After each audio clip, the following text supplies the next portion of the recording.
Chapter 1. Traversing the Sacred Soul Village. In the quaint Sacred Soul Village, at the abode of the venerable village chief, old Jack, a young child clad in simple garments roused from his slumber. The cherubic visage of the child exuded an undeniable charm. After donning his attire, he approached the door, pushing it open to behold the sun timidly peeking over the horizon. With a languorous stretch and a yawn, he ambled leisurely towards the village's outskirts. Upon reaching the periphery, he espied a small hill where another child, of similar stature, sat cross-legged with eyes closed in meditation. Disregarding Tang San, who was engrossed in his cultivation, Zhao sought a nearby hillock, ascending it and settling into a cross-legged position of his own. Before long, a voice resonated within his mind. Ding. System charged to 100%. Shall we initiate? Zhao's heart surged with exhilaration. He had finally succeeded. It had been a full 3 years since he traversed to this realm. Calming his racing heart, he realized he could not activate the system, just yet the potential effects remained a mystery. What if Tang San were to witness this? He decided to wait until Tang San departed. Thus, Zhao continued to meditate upon the stone. After a considerable passage of time, as the sun bathed the earth in its golden radiance, Zhao finally opened his eyes, coinciding with Tang San's awakening nearby. Ah, little San, you are awake too? Zhao remarked with a gentle smile, observing the relaxed demeanor of Tang San. Brother Zhao, let us go, Tang San replied, rising slowly with a smile of his own. Traditionally, after their meditation sessions, Zhao would accompany Tang San home for a meal, a ploy to obscure the true reason for his presence in this world. Additionally, the morning sun was delightful, making it a perfect time for a nap outdoors.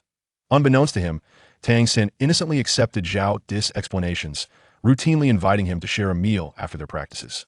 Given that Zhao was merely a few months older and consistently treated him with kindness, their bond resembled that of brothers. However, to Tang San's surprise, this time, Zhao did not immediately spring to his feet to join him.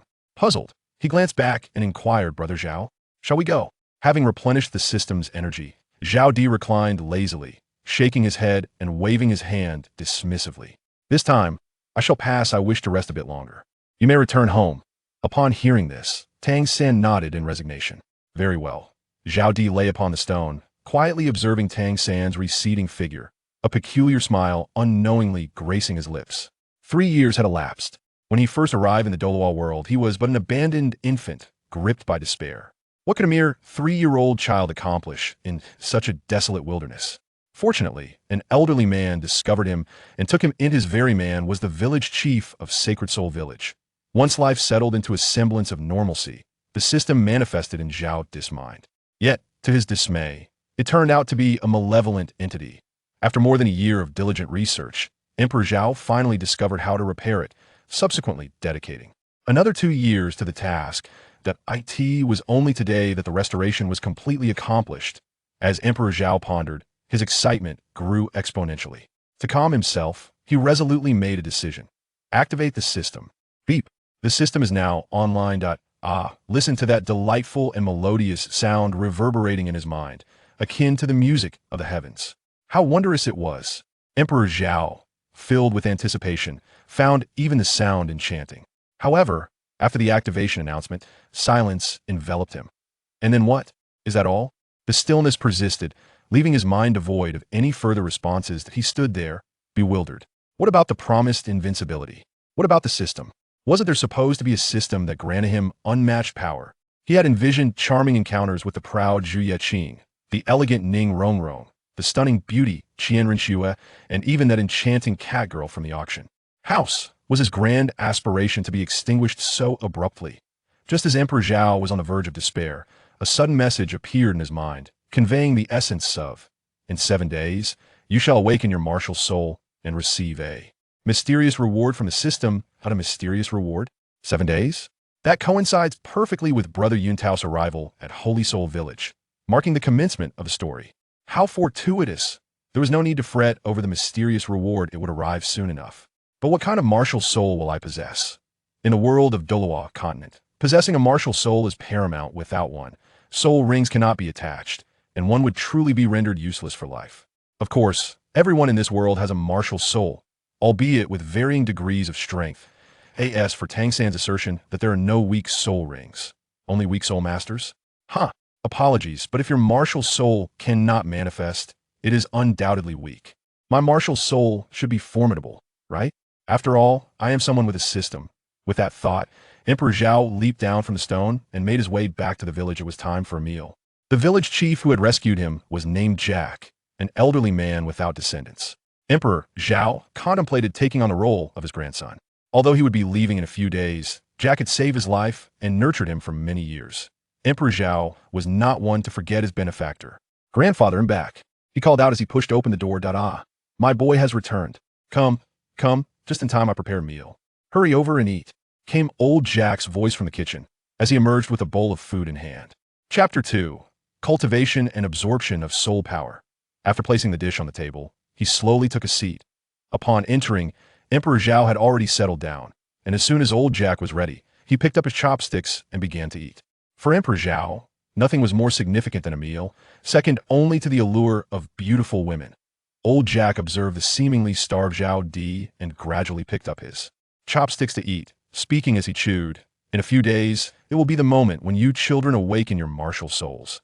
After I finish my meal, I shall step out for a while." "Are you going to the Tang family?" Zhao Di inquired, pulling rice from his bowl. Old Jack displayed no surprise. He was evidently accustomed to Zhao Di's astuteness. After sipping from his bowl of soup, he replied, "Indeed, I intend to have a word with his ineffectual father. We must ensure he does not jeopardize the child's future." Zhao Di fell silent for a moment, taken aback by this information. He hastily finished his meal and drank 2 bowls of soup before rising to head towards his room. "I have finished eating. I shall return to my quarters now." Zhao Di hurried back to his room, feeling assured about Tang San's situation, for fate had already been decreed. However, he had more pressing matters to attend to, and time was of the essence. Just as old Jack concluded his statement, a sudden realization struck him. When Tang San awakened, he possessed innate full soul power due to his cultivation of the Xiantian skill. But what had he himself cultivated? Nothing at all. His daily excursions beyond the village were solely to harness the unique energies produced by the rising sun, all of which were absorbed by the system. He was merely a laborer. What if he did not possess innate full soul power? Would he not bring shame upon the transmigrator's reputation? Absolutely not. With a decisive thud, Zhao Di closed the door and set about devising a plan. Old Jack, unhurried, continued to enjoy his breakfast, leisurely tidying up the dishes afterward, as he had 7 days remaining until the awakening. Once he had finished, old Jack ambled towards the door, making his way to seek a conversation with Tang Hao. In his room, Zhao Di was deep in thought. Tang San's innate full soul power stemmed from his cultivation of the Xiantian skill, which originally absorbed the spirit energy of heaven and earth, but here it absorbed soul power instead. This suggested that by absorbing soul power, one could attain innate full soul power. However, on Douluo continent, cultivation was impossible without having awakened one's martial soul. Yet, Tang San could, and that was his advantage. Having reached this understanding, Zhao Di felt a glimmer of clarity, but then he lamented, "I do not possess the Xiantian skill." With a sigh of frustration, he mused, "Wait a moment."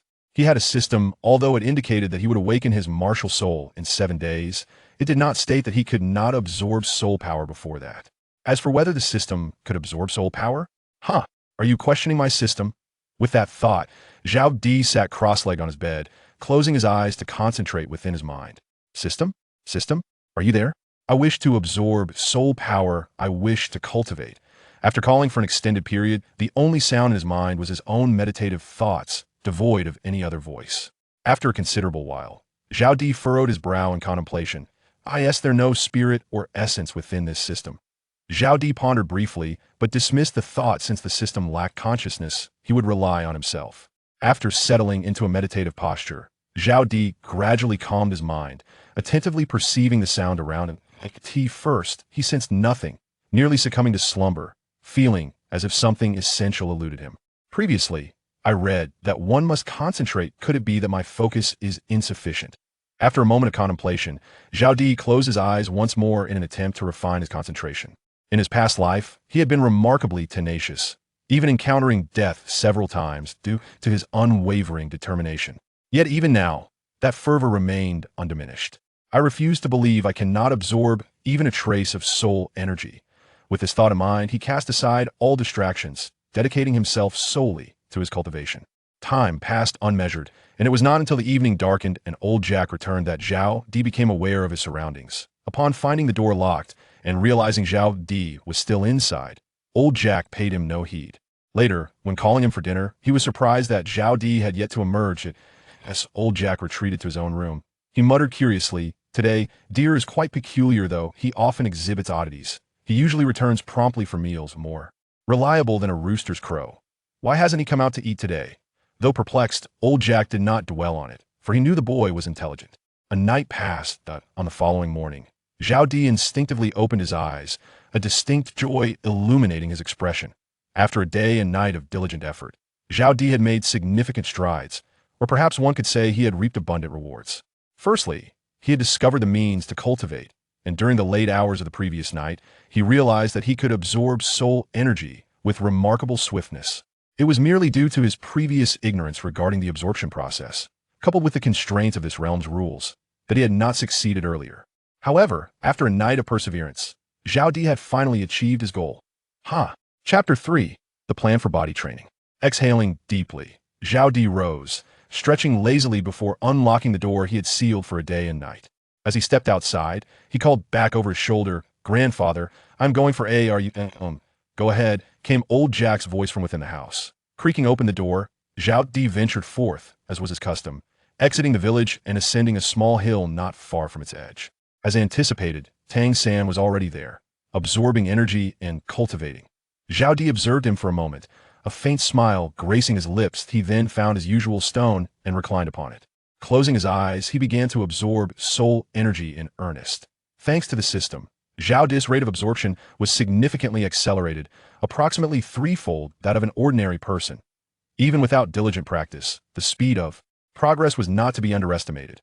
After a considerable time, once the sun had fully risen, both Zhao Di and Tang San opened their eyes simultaneously. This time, Tang San refrained from suggesting they return home instead. He approached Zhao Di and seated himself beside him. "Zhao Gu, yesterday Grandpa Jack visited my home," he announced. Zhao Di, reclining languidly without moving, replied, "I am aware." Tang San anticipated Zhao Di's response, and thus continued, "In a few days, it will be the day we awaken our martial souls. I have heard that after awakening, we can attend school in the city and explore the outside world." Zhao Di responded nonchalantly, "Oh." Tang San, momentarily at a loss for words, gathered his thoughts and curiously inquired, "Zhao Gu, are you not curious about the world beyond? I have heard it is vast and fascinating and that we could go to school. Do you not wish to learn and see what lies beyond?" Did Zhao Di not wish to? Indeed he did, more than anyone else. He understood better than Tang San just how splendid the outside world was, especially the allure of particularly the Shrek Academy and the elite competition. Yet what could he do? Patience was required. Zhao Di slowly sat up, stretched lazily, and gazed at the untainted azure sky as he said, "I yearn to explore, but there is no need to rush. You and I will undoubtedly venture out and shine brilliantly." Upon hearing Zhao Gu's words, Tang San was momentarily taken aback. How could Zhao Gu be so certain they would eventually go out? Why was he so confident they would excel? As he opened his mouth to ask, Zhao Di stood up, descending while saying, "Hurry back and prepare a meal for your father soon. You will be unable to do so for a long while." Just as he finished speaking, perhaps having overplayed his bravado, Zhao Di inadvertently stepped into thin air. Instinctively, he reached out to steady himself, only to discover that the ground beneath him was as treacherous as glass. Though the stone was not high, merely half a meter, at 6 years old, he was still only about 1 meter tall. "Zhao Gu, are you all right?" Tang San exclaimed, hastily attempting to descend the stone to aid Zhao Di. However, Zhao Di quickly regained his footing after the fall, and without looking back, waved his uninjured hand, declaring him fine. "Now, you should return home. I shall take my leave." With that, Zhao Di dashed towards the village. Zhao Gu. Tang San wanted to inquire further about Zhao Di's certainty, but, seeing him sprint away, could only sigh in resignation before heading home himself. As Zhao Di ran, he muttered to himself, "What bad luck. Even while I try to show off, I end up falling." Yet just after speaking, he felt an itch in his injured hand. As he gradually came to a halt, Zhao Di extended his injured hand to examine it, and for a moment it seemed as though he had stumbled upon a revelation. The wound was minimal, merely a small cut for which a trickle of blood oozed, yet he observed that the tiny injury was healing at a pace visible to the naked eye. Before long, the small wound vanished entirely. Zhao Di could distinctly sense that the cause lay within the system. A spark of realization ignited in Zhao Di's mind. Could it be that the system possessed the capability to mend injuries? Wasn't this a power exclusive to martial souls in Douluo? After contemplating for an extended period without arriving at a conclusion, Zhao Di decided to set aside his thoughts. After all, it was the system, an entity shrouded in mystery. An idea suddenly flickered in Zhao Di's mind. What if, during the course of my physical training, I sustain injuries or internal damage? Will the system be able to restore me? To validate his hypothesis, Zhao Di hurried home, and as he stepped through the door, he heard old Jack's voice. Di has returned, and the meal is prepared. Come and partake. Old Jack's tone was remarkably casual, indistinguishable from his usual demeanor. Yet within Zhao Di, a tempest of conflict erupted in an instant. Should he prioritize verification or indulge in the meal first? In less than a second, the two thoughts clashed hundreds of times, ultimately yielding victory to the latter. After all, experiments can be postponed, but a meal missed could be lost forever, even if it could still be consumed. It would no longer be breakfast. This equates to having missed a meal altogether. As a well-behaved child, how could Emperor Zhao possibly forego breakfast? Of course not. Chapter 4. I do not consider this self-harm. Thus, upon stepping into the kitchen, he promptly retreated and approached the dining table to partake in a meal. The spread was quite sumptuous, featuring 2 vegetarian dishes, 2 meat dishes, and a pot of soup. Do not underestimate the quantity, as a true gourmand. Emperor Zhao deemed it just right. Moreover, old Jack was clearly aware of Emperor Zhao's appetite. Were it not for Emperor Zhao's strategic planning over the past few years, one could hardly expect 4 dishes, especially with meat included. Having just 2 dishes would be commendable. Hence, old Jack not only expressed no objections, but often encouraged Emperor Zhao to indulge a bit more. After all, engaging in intellectual pursuits is an energy-intensive endeavor, and only with ample nourishment can one muster the strength to think critically. In his eagerness to explore his thoughts, Emperor Zhao sat down in silence and began to devour his meal with great fervor. A tinge of regret gripped him. For Emperor Zhao, dining was a delightful indulgence. Yet he found himself tarnishing that pleasure in the moment. Before long, after hastily finishing his meal, he sprang to his feet and dashed towards the kitchen, exclaiming, "I have finished eating. I may need to step out shortly." Upon entering the kitchen, he securely closed the door, ensuring that old Jack would not witness the unsettling scene of his self-inflicted torment. After all, he harbored no penchant for self-harm. It was merely a means to an experimental end. Grasping a sharp knife from the shelf, he took a deep breath, steeling himself for what lay ahead. With a swift motion, a single drop of blood fell from the tip of his left index finger. Emperor Zhao placed his hand in a concealed corner of the kitchen, hoping to prevent old Jack from discovering the blood and becoming anxious. He then fixated intently on his index finger.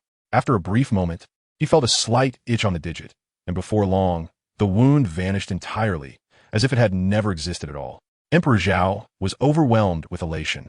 With the confirmation of his speculation, he could now embark on the dream he had long cherished since his previous life, to attain an invulnerable physical form. Just imagine standing still while your adversary exhausts themselves in a futile barrage of attacks, and only when they are utterly spent do you casually brush off your attire. What a scene to behold! Returning to the present, Emperor Zhao began to contemplate the means of cultivating his physique. The difficulty of this endeavor far exceeds that of conventional cultivation. Although the Douluo continent is not insubstantial, it is remarkable that no one has ever pursued physical training without the enhancement of a martial spirit. It is not that individuals have not attempted it. Rather, the process is excruciatingly painful, exceedingly slow, and fraught with the risk of internal injuries. The resources required to heal such injuries are beyond the reach of the average person, which explains the scarcity of those who ventured down this path. However, Emperor Zhao was unperturbed by the prospect of internal injuries, for the system could remedy all afflictions. Thus, he resolved to act without hesitation. A glint of determination flashed in Zhao Di's eyes.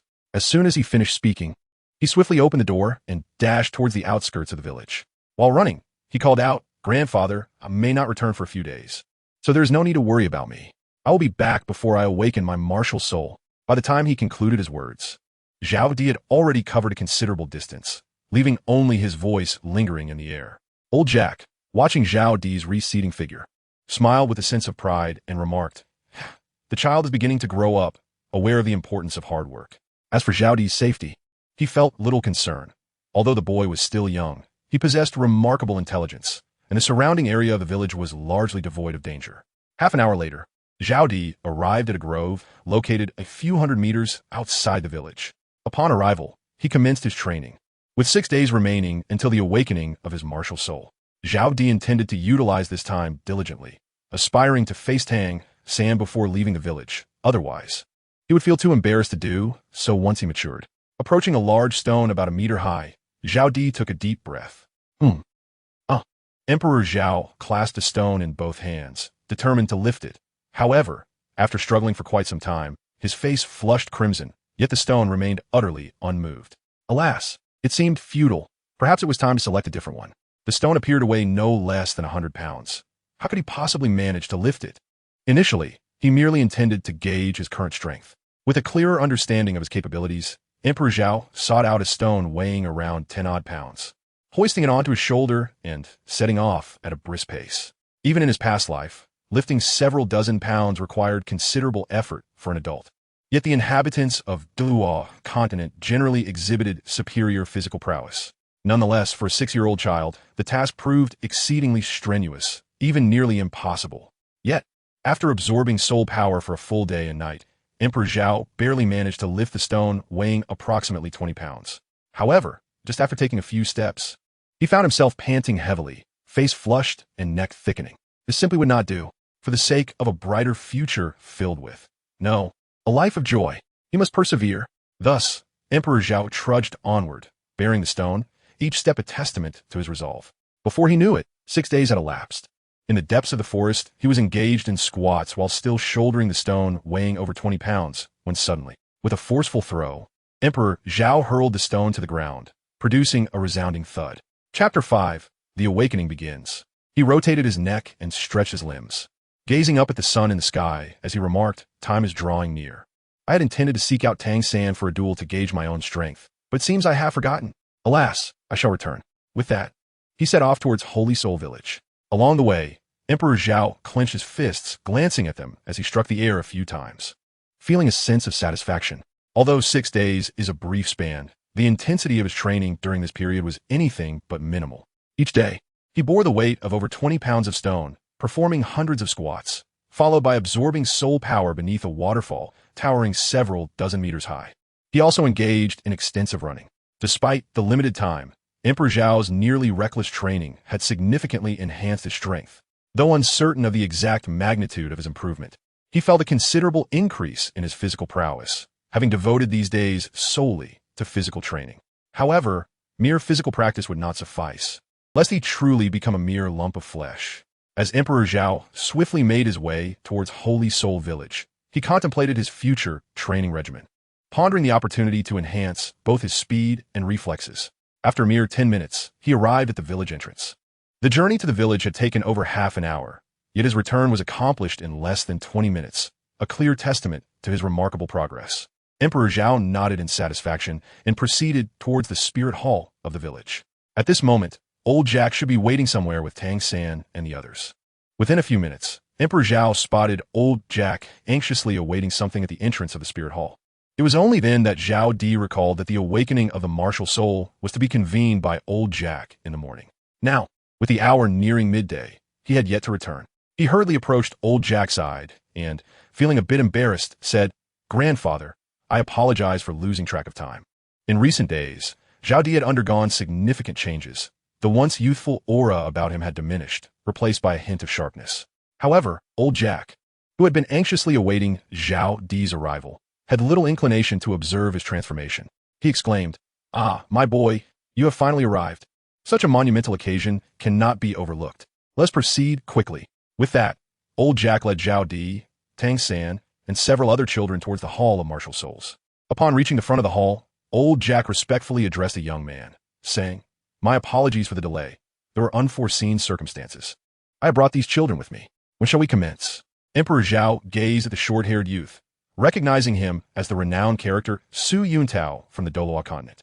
Su Yuntao turned around, waved his hand dismissively, and said, "Enough of this trivial chatter. The sooner we begin, the sooner we can conclude. Old man, you wait outside. The children can enter on their own." After this, Su Yuntao stepped into the spirit hall. Old Jack turned to the children before him and encouraged, "Dear ones, persevere. Even if you cannot ascend to the noble rank of spirit masters, our Holy Spirit Village will always welcome you." He then approached Tang San, patting him on the shoulder. Reflecting on his feeble father, he sighed and remarked, "Tang San, among this group, you possess the greatest potential to become a spirit master. Strive forward. Even if you do not succeed, It is of no consequence. Tang San nodded earnestly, filled with both trepidation and hope. He yearned for his father to see him in a new light, despite not understanding the reasons behind his father's current state. He wished to inspire his father to rise again, with the prerequisite being his own ascension as a spirit master. "Thank you, Grandpa Jack," he said, nodding appreciatively. Old Jack then approached Emperor Zhao.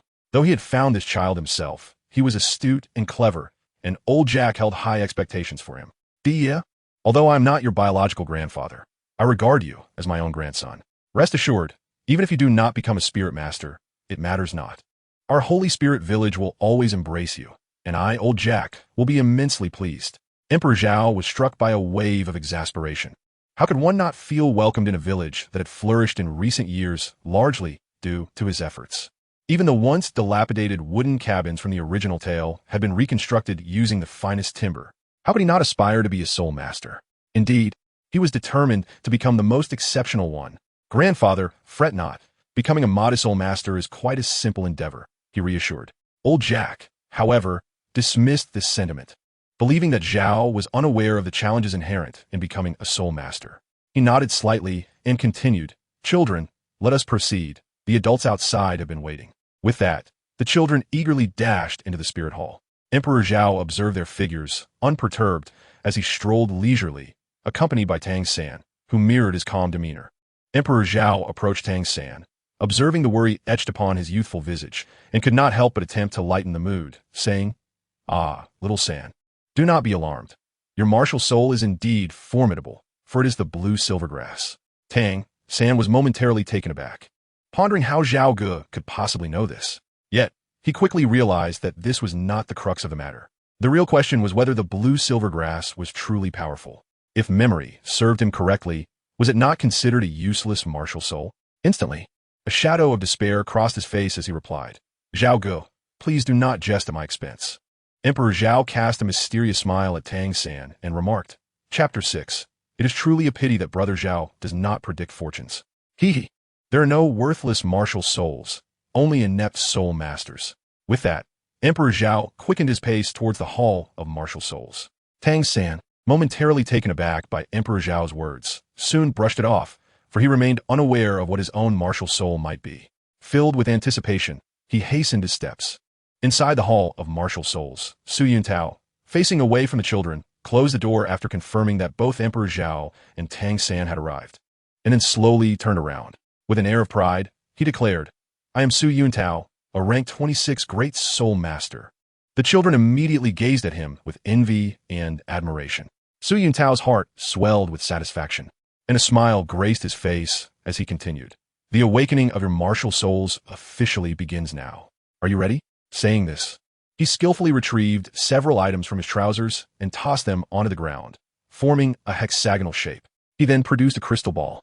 After completing these actions, Su Yuntao proceeded to instruct, "From left to right, you will each take your turn." He gestured towards the 6 stones that comprised the hexagon. Upon hearing this, Zhao Di exchanged his position with Tang San, moving to the far right. Tang San was somewhat perplexed but held no objections. As for the reason behind moving to the end, well, the most exceptional must certainly be last. After Su Yuntao finished speaking, the first child on the left stepped into the circle. Observing this, Su Yuntao called out sharply, "Lone Wolf." Immediately, 2 soul rings, one white and one yellow, ascended from beneath his feet, causing his body to swell slightly, exuding a palpable sense of strength. The other children gazed in astonishment at the now larger Su Yuntao.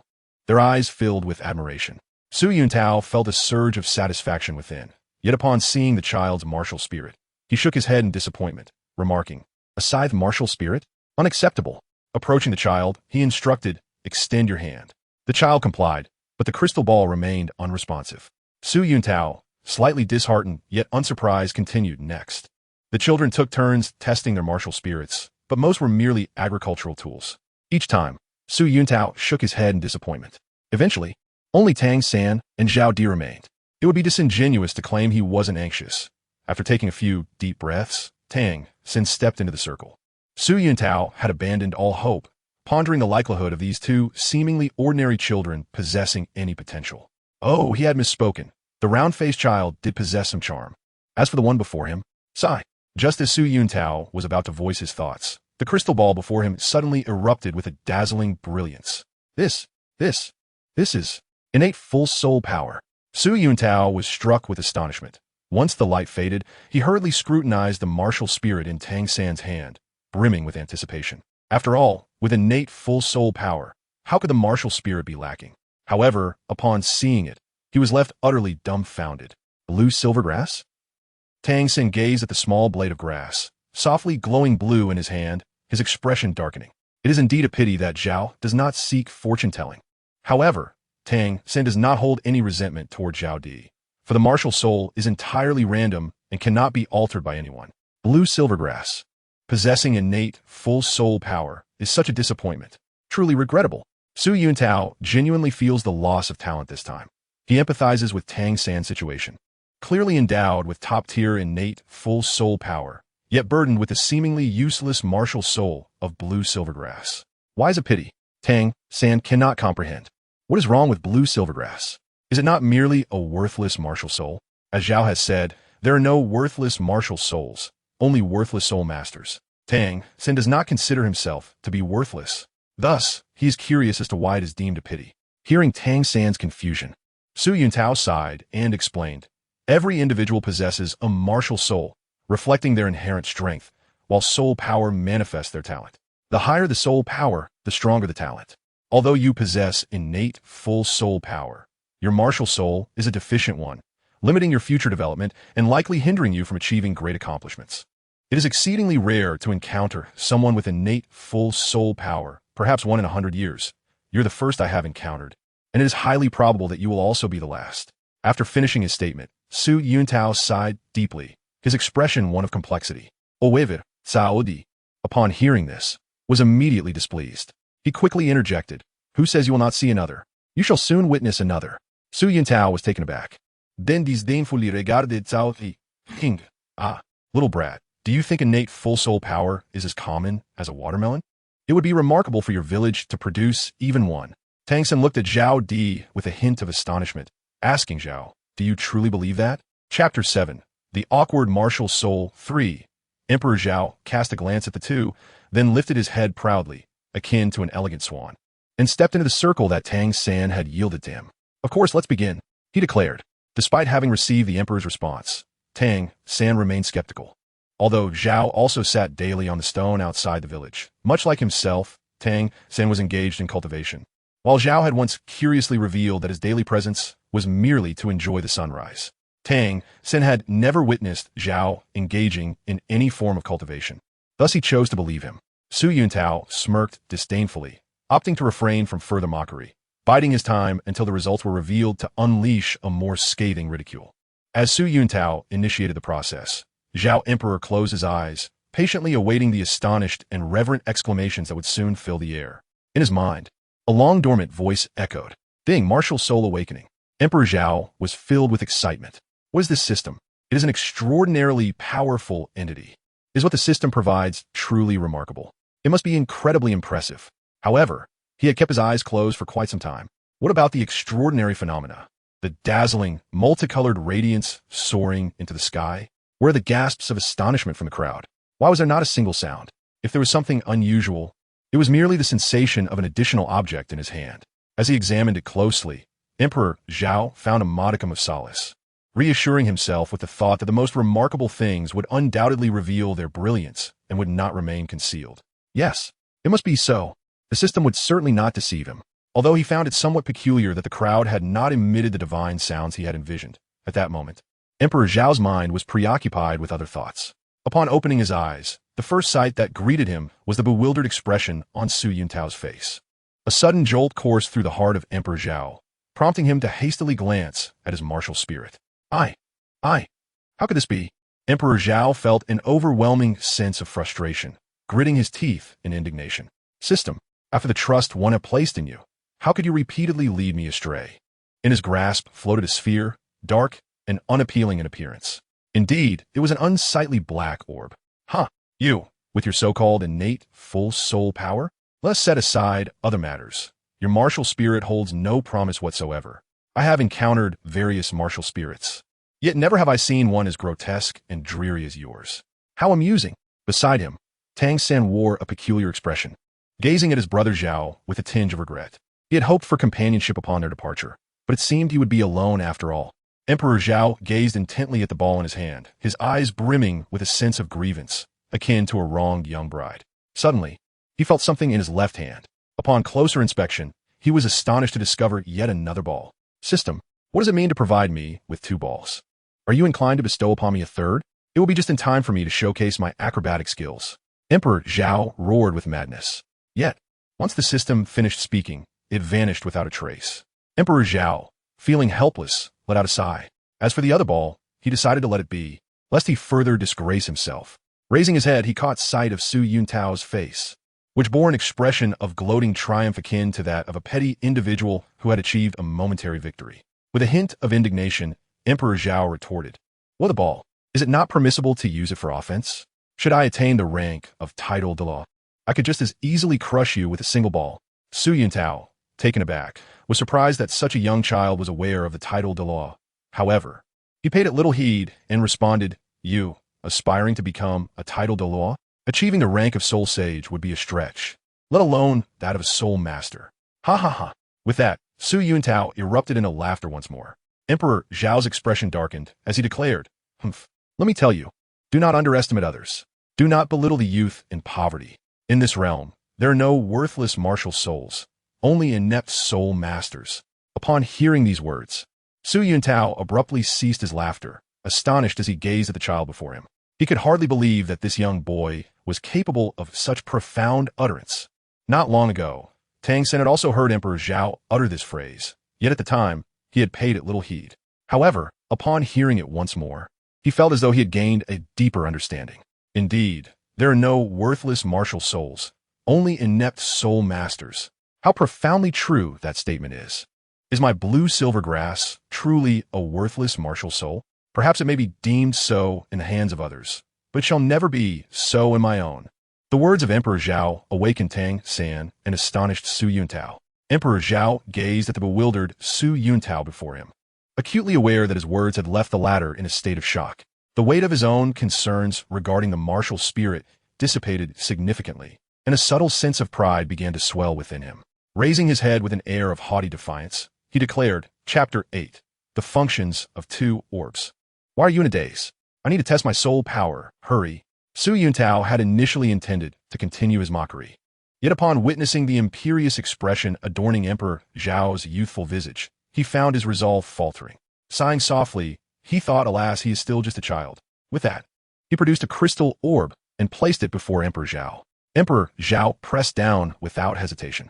I refuse to believe that, even with 2 spheres of martial spirit, my soul power, which I have cultivated myself, would pose any issue, right? As soon as Emperor Zhao placed his hand upon it, the crystal ball suddenly radiated a dazzling brilliance once more. I'm astounded. Su Yuntao was left in disbelief. How could such a small village of holy spirits possibly produce 2 prodigies of this caliber? Yet the truth lay before him, though it was regrettable. After his astonishment, Su Yuntao cast a glance filled with sorrow at both Emperor Zhao and Tang San. As the light dissipated, Su Yuntao lamented, "What a pity! What a pity! Such exceptional talent, yet it is all for naught with these useless martial souls." Tang San also widened his eyes in astonishment as he gazed at Emperor Zhao. How formidable is Zhao? I have never witnessed his training in the usual course of events. Could it be that he is indeed the legendary prodigy? Tang San was filled with emotions at that moment, yet he also felt joy for Zhao Di. Zhao Di raised a small head once more, exclaiming with pride, "See, what did I tell you? I am indeed a genius. As I have always maintained, there are no worthless martial spirits, only incompetent soul masters." Su Yuntao chuckled softly, choosing not to counter his claim this time. After all, such extraordinary talent is rare, and it is essential to allow him a touch of illusion. He responded, "Very well, let us proceed. Now that the awakening is complete, I must take my leave." With that, Su Yuntao turned to exit the spear hall, followed closely by the children. However, just as they stepped outside, a sudden influx of information regarding his 2 martial spirits surged within Zhao Di's mind. The expression on Emperor Zhao's face darkened instantly. Why did you choose to appear now? After everything has come to a complete conclusion? Sighing, he resolved to ponder the specifics of the martial spirit in his own time. Upon stepping outside, Su Yuntao addressed old Jack, stating, "Those 2 boys from your village are quite remarkable. Although their martial spirits may be deemed useless, it is unfortunate. Yet their innate talents are exceptional. They can certainly become soul masters. Well, I still have several villages to visit, so I must take my leave. As he spoke, his gaze lingered momentarily on Zhao and Tang San. Old Jack, noticing the glance, understood whom he referred to. Thank you, my lord. Allow me to escort you, he said, falling in step behind Su Yuntao. It wasn't long before old Jack returned. Observing the children before him, he smiled benevolently and exclaimed, "Wonderful, wonderful. I never imagined our village could produce 2 soul masters. Even more astonishing is that both of you possess innate full soul power." As he continued, old Jack regarded Zhao and Tang San, feeling a swell of pride for having watched them grow. He added, "There are 3 months remaining until the enrollment for Nodding Junior Academy. As for you, Emperor, there is no question. I will ensure your attendance. As for you, Tang San, let us return together so I may have a word with your rather unproductive father." Tang San nodded, unfazed by old Jack's remarks about his father, as both men were his elders and had always treated him kindly. Old Jack then turned to Zhao and said, "Well, Emperor, you may return home first." Emperor Zhao pondered for a moment and then replied, "Grandfather, I shall not be returning for several months. You need not concern yourself with me." After Emperor Zhao finished speaking, he turned and departed, eager to delve into the mysteries of his martial soul.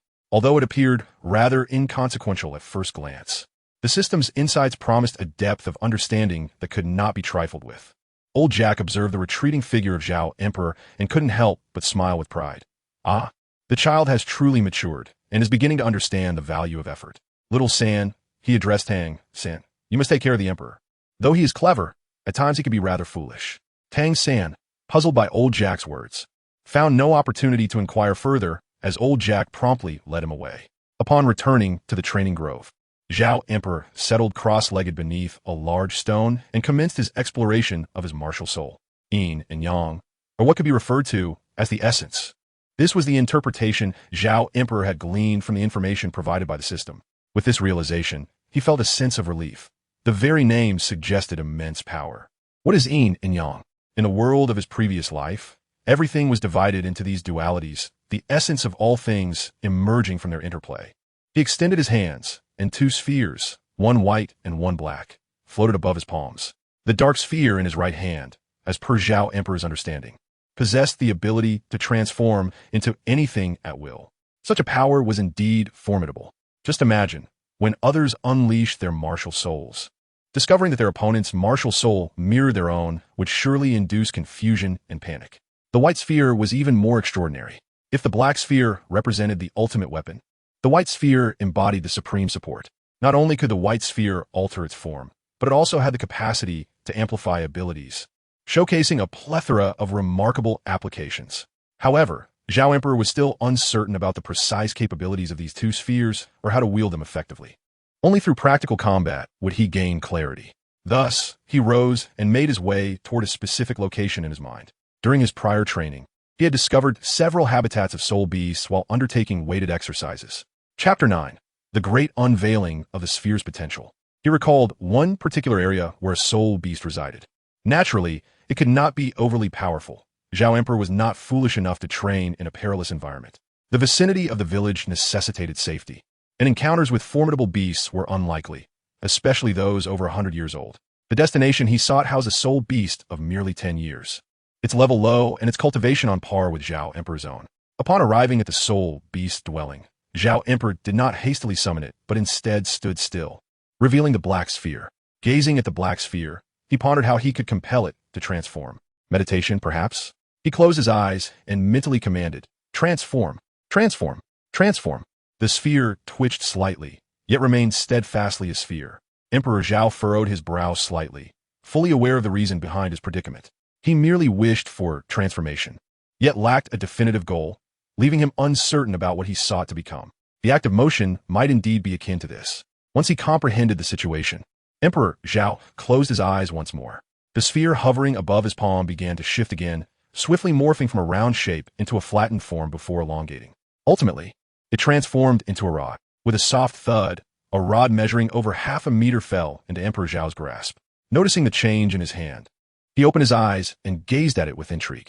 After swinging it a few times, he nodded in satisfaction, remarking long and thick, yet not overly so, quite suitable for me.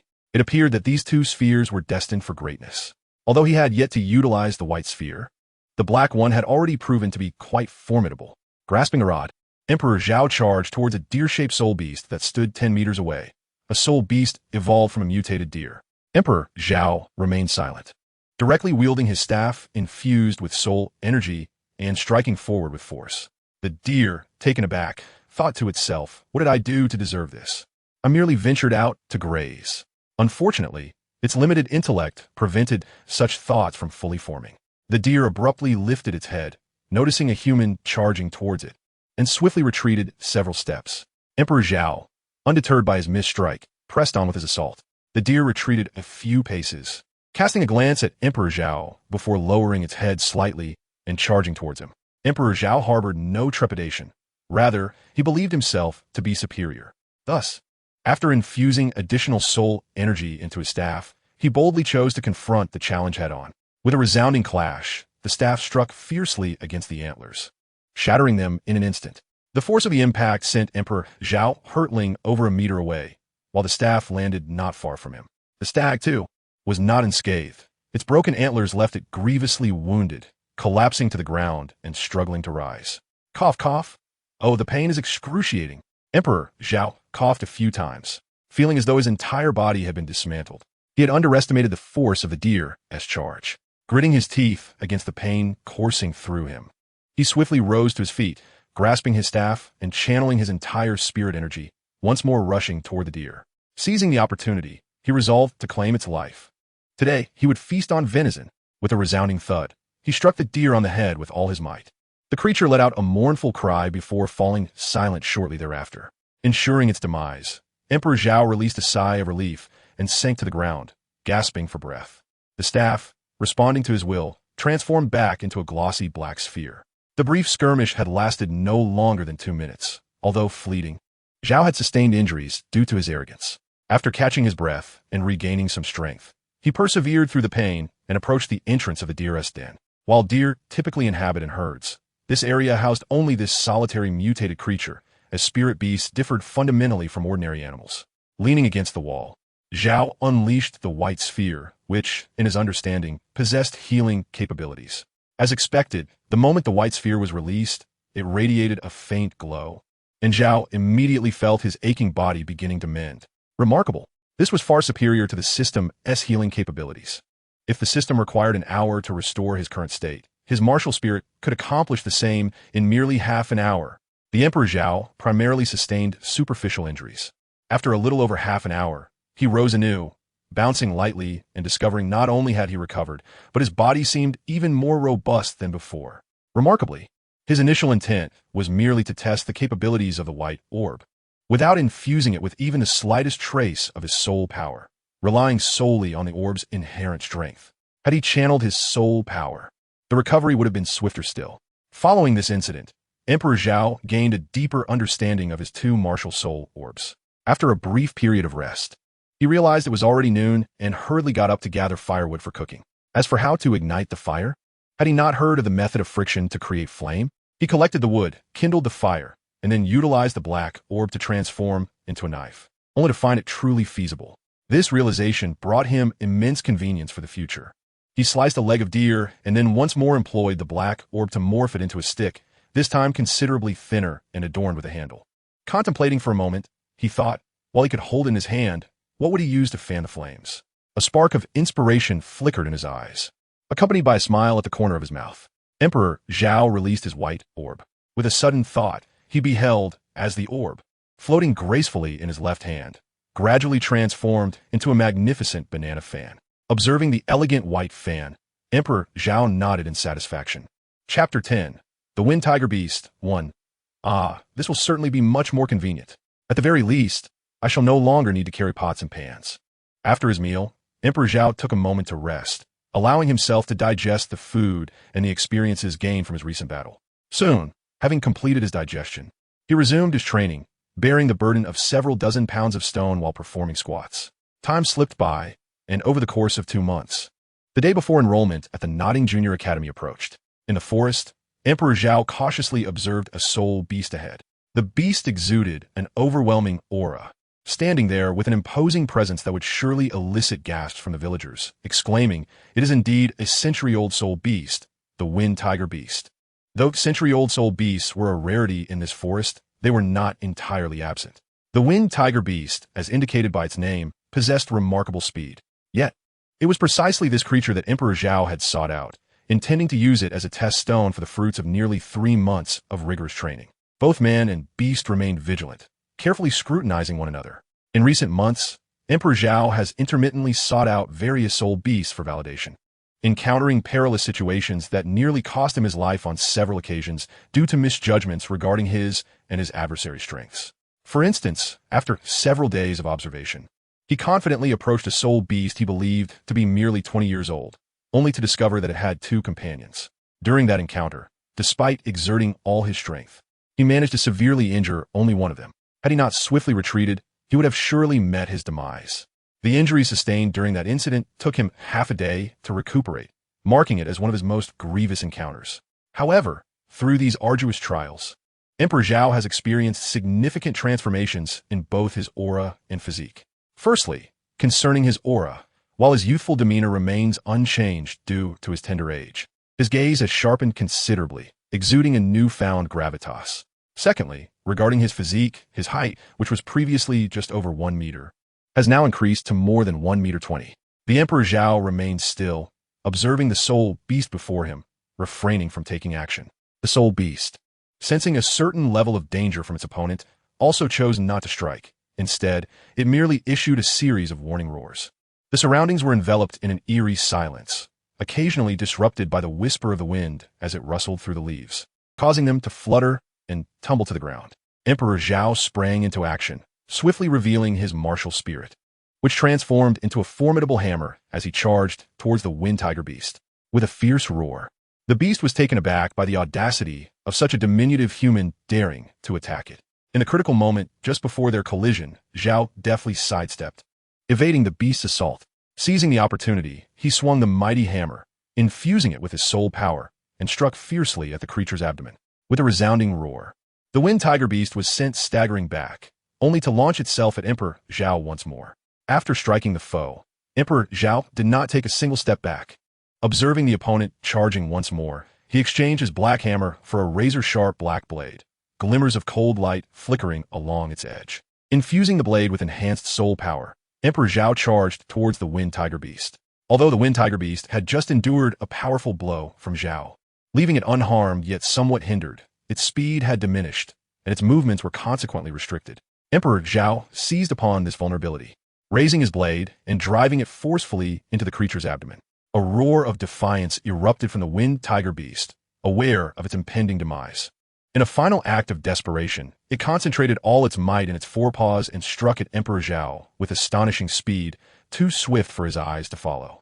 Yet, through months of rigorous training, he had honed his extraordinary perception, evading the strike aimed at his chest, though his shoulder was not spared. As he was propelled backward, he raised his fist and, channeling all his strength, struck the beast squarely on the head. With a resounding impact, the wind tiger beast was sent crashing to the ground, landing 5 meters away. Emperor Zhao was also thrown 3 meters away. Ahem! Emperor Zhao did not anticipate the ferocity of the wind tiger beast's death throes. It remained remarkably powerful even on the brink of death. Although previous soul beasts had also retaliated upon defeat, none could compare to the wind tiger beast. Truly, it is worthy of being a century-old soul beast. Emperor Zhao sighed as he lifted the knife transformed from the black sphere, only to find it devoid of even a single drop of blood. Although this was not his first encounter with such a phenomenon, he could not help but exclaim in wonder, "Now this is the true essence of killing without shedding blood." Upon finishing his remark, the long knife in his hand swiftly morphed back into a sphere, vanishing from sight. He then produced the white sphere, which immediately radiated a soft, luminous glow. In no time, Emperor Zhao's injuries had nearly healed. After extensive training over the years, he had discovered that the white sphere possessed the remarkable ability to not only mend severe wounds, but also to enhance his physical constitution manifold. This extraordinary trait was not limited to merely healing. The white sphere's brilliance could subtly augment his physical prowess. Even when not in use, it remained beneficial. However, its true potential could only be realized when drawn forth and employed. Emperor Zhao's physique is now remarkably robust, though the extent of his strength remains uncertain. Following the recent validation, it is evident that a soul beast aged at least a century would find it exceedingly difficult to inflict significant harm upon him. Tomorrow, he is set to depart for Nodding Academy. Thus, he should return to inform old Jack of his safety. With that, Emperor Zhao swiftly made his way back to Holy Soul Village. As for the reason behind his haste, naturally, it is to ensure he arrives before lunch to partake in a meal. Chapter 11. Uncle Hao, you've taken my meat. To grandfather, I have returned. As Emperor Zhao pushed open the door and exclaimed, he was met with the sight of old Jack seated at the dining table. Upon noticing Emperor Zhao, old Jack offered a benevolent smile and remarked, tomorrow marks the enrollment at Nodding Junior College. I anticipated your return today, and I have prepared a meal for you. However, where have you been all this time? I nearly failed to recognize you, haha. Although Emperor Zhao has returned a few times over the past few months, his visits have been brief, leaving little opportunity for old Jack to observe him closely. Emperor Zhao plopped down at the dining table, picking up his chopsticks and began to feast, exclaiming, grandfather, you truly understand me, haha. Subsequently, the two descendants engaged in lively conversation as they dined. Emperor Zhao recounted to old Jack the essentials of his daily cultivation routine. However, he refrained from disclosing the more perilous aspects, such as seeking spirit beasts, training amidst the traps and mechanisms he had devised, or venturing alone into the city to sell the slain spirit beasts. After approximately 10 minutes, after finishing his meal, Emperor Zhao rose once more and stepped outside, turning back to old Jack to say, grandfather, I am off to find Tang San. I shall return for dinner. With that, he dashed towards Tang San's home. Old Jack called after him, all right, remember to stay safe and come back early. Upon arriving at Tang San's residence, he fortuitously witnessed them partaking in their meal. Zhao, have you eaten? Come join us, Tang Hao remarked, casting a sidelong glance at Zhao. Hearing this, Tang San paused momentarily, then set down his utensils and turned to the entrance, astonished as he inquired, Brother Zhao, what brings you here? Me? Emperor Zhao broke into a grin and then remarked, I have come to challenge you to a duel, but as he spoke, he sauntered into the kitchen and retrieved a set of chopsticks and bowls. He then settled himself at the dining table beside Tang San and began to eat without reservation. Between mouthfuls, he added, but let's finish our meal first. Tang San was momentarily taken aback, his expression darkening in disbelief. How could one seek a duel while indulging in another's hospitality? Tang Hao, also surprised, paused in his eating and cast a quizzical glance at Emperor Zhao. After a moment of contemplation, he said, well, since I have nothing else to do, I shall act as your referee later. Emperor Zhao observed Tang San lost in thought and, with his mouth full of food, mumbled indistinctly, what are you daydreaming about? Hurry up and eat. Once you're done, let us go out for a brawl. Tang San offered a wry smile and hesitated, saying, Brother Zhao, if I am not mistaken, you must have just finished your meal before arriving here, correct? The Emperor Zhao's eating posture became noticeably rigid for a moment before he resumed his meal, albeit with an accelerated pace. He mumbled indistinctly, who says one cannot eat again after having eaten? I shall eat. Tang San could only manage a wry smile and quickened his own pace of consumption. He was well aware of Zhao's prodigious appetite. If he didn't hasten, there might soon be nothing left to eat. Thus, at the dining table, Tang Wu observed a peculiar scene. There were 3 dishes and a soup, with little consumed before the arrival of the emperor. Yet now, 2 pairs of chopsticks danced across the table, each moving independently, as the food on the plates rapidly vanished. In no time, only a solitary piece of meat remained. Tang Hao was somewhat astonished by the speed of it all. He had barely taken a few bites. At that moment, he could distinctly sense the 2 children stiffen for a brief instant, as if the air had solidified for a second or two. Emperor Zhao and Tang San exchanged a knowing glance. Whoosh, whoosh. In unison, they lunged for the final morsel of meat. Tang Hao raised an eyebrow, pondering silently. Had they begun to compete even before the brawl? Little did he anticipate that the rivalry between Tang San and Emperor Zhao stemmed solely from a primal desire for sustenance. Tang San was anxious about not having enough to eat, fearing hunger in the afternoon, while Emperor Zhao's intentions were even more straightforward. His mind was singularly focused on the act of eating. Crack, crack. Both grasped the meat simultaneously, exchanging another understanding glance as they subtly exerted pressure in their grip. After months of cultivation, Emperor Zhao possessed an extraordinary strength. Tang San was taken aback, but without further deliberation, he exerted a forceful flick of his hand, sending the piece of meat soaring into the sky. Emperor Zhao, quick-witted and swift-handed, directed his chopsticks with precision towards his target. Tang San attempted to intervene, only to realize that his strength was no match for Zhao's. rendering him utterly incapable of offering even the slightest resistance. Just as Emperor Zhao felt victory within his grasp, and his heart began to bloom with triumph, suddenly, a pair of chopsticks had already secured the meat before him.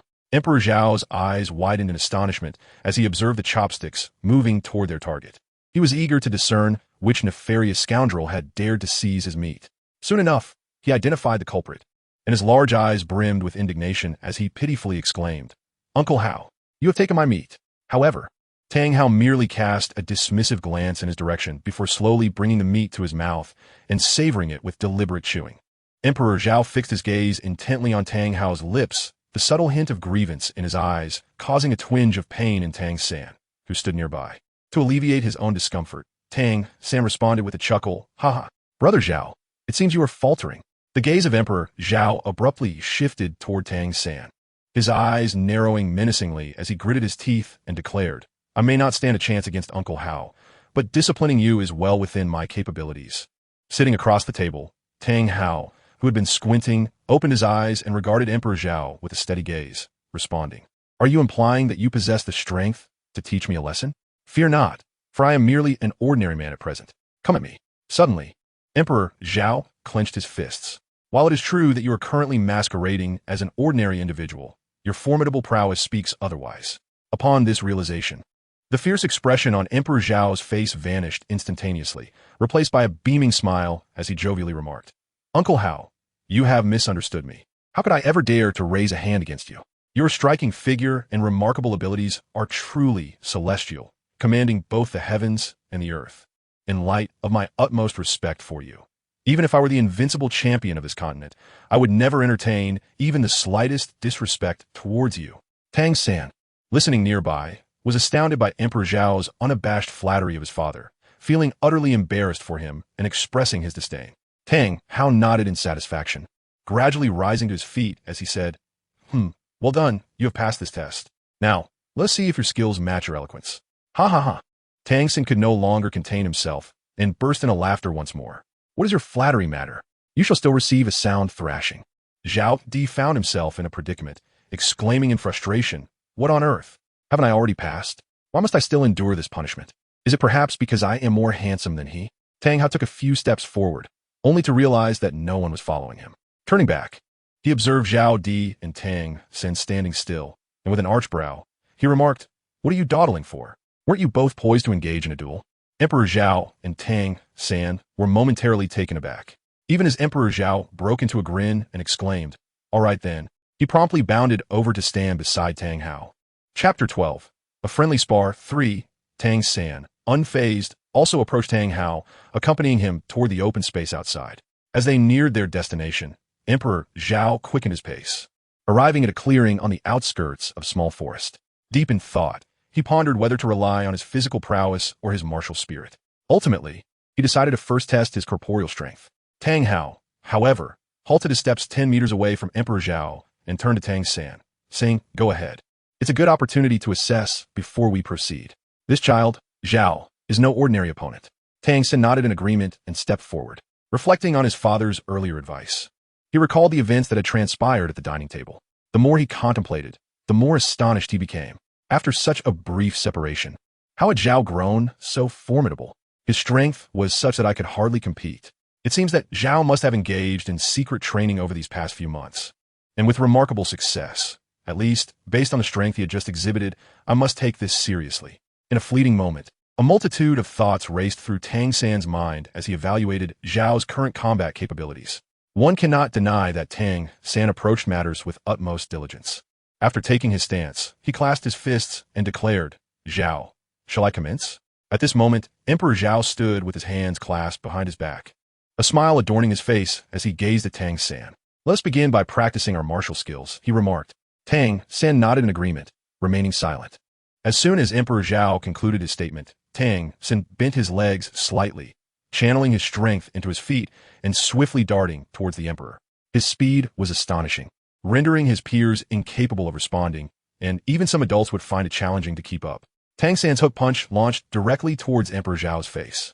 Just as the fist was about to make contact, the emperor tilted his head slightly, evading the blow with ease. Tang San, not expecting to conclude the encounter with a single strike, remained undeterred. Utilizing the momentum of his punch, he swiftly closed the distance and drove his knee forcefully into Emperor Zhao's abdomen, while simultaneously gripping the Emperor's shoulders tightly. Although his speed was impressive, Emperor Zhao was even swifter. With a gentle yet firm motion, he blocked the knee heading towards him and applied a slight downward pressure, leveraging his own strength to break free from Tang San's grasp. He then retreated a few steps, creating distance between them. However, Tang San seemed to have anticipated this move, executing a spinning kick aimed at Emperor Zhao's head.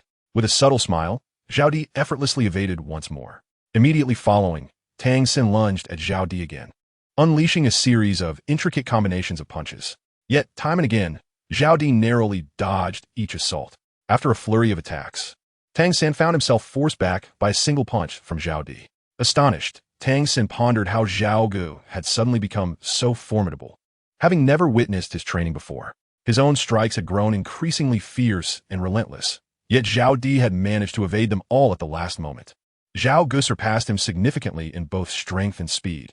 It seemed he would have to reveal his true power. With that thought, he discreetly summoned the energy within him, his hands emanating a faint glow as if cloaked in a layer of radiance. Without a moment's hesitation, he charged toward Zhao Di. Observing the sudden escalation in Tang San's assault, Zhao Di distinctly felt the amplification of his strength and speed, which had surged nearly threefold. It appeared that he had begun to employ the mysterious technique of Xiantian Gong. Zhao Di mused to himself, his smile growing ever more pronounced.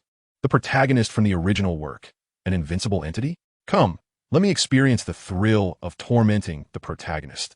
Beside him, Tang Hao watched with great interest, muttering, "How has the strength of the third party surged so unexpectedly? Well, everyone has their little secrets. I'll inquire after this is all over, as long as it does not harm the body." As Tang San harnessed the power of the Xiantian skill, he swiftly raced toward Zhao Di. Within a mere meter of Zhao Di, he suddenly leaped high into the air, his legs propelling him with great force as he began to gather energy in his fists. Emperor Zhao slightly raised his head, observing Tang San, who had leaped over half a meter high. In his heart, he mused, "This must be the utmost prowess you can currently exhibit in martial arts. Come, let me test just how formidable it truly is." With this thought, he lifted his own fist, preparing to engage Tang San in a direct clash. Upon witnessing Emperor Zhao's actions, Tang San felt a pang of anxiety. His punch was infused with the full potency of the Xiantian skill, complemented by the Xian Jade hand and the force of his descent from the air. This strike would be insurmountable even for an adult endowed with soul power. How could Zhao possibly withstand this?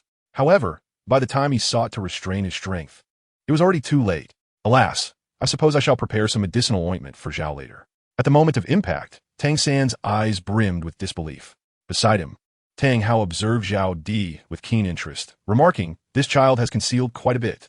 With his discerning eye, he could easily perceive the disparity in strength behind that punch. To speak candidly, even if his own son were to double his power, he would still have a slim chance of resisting such a blow.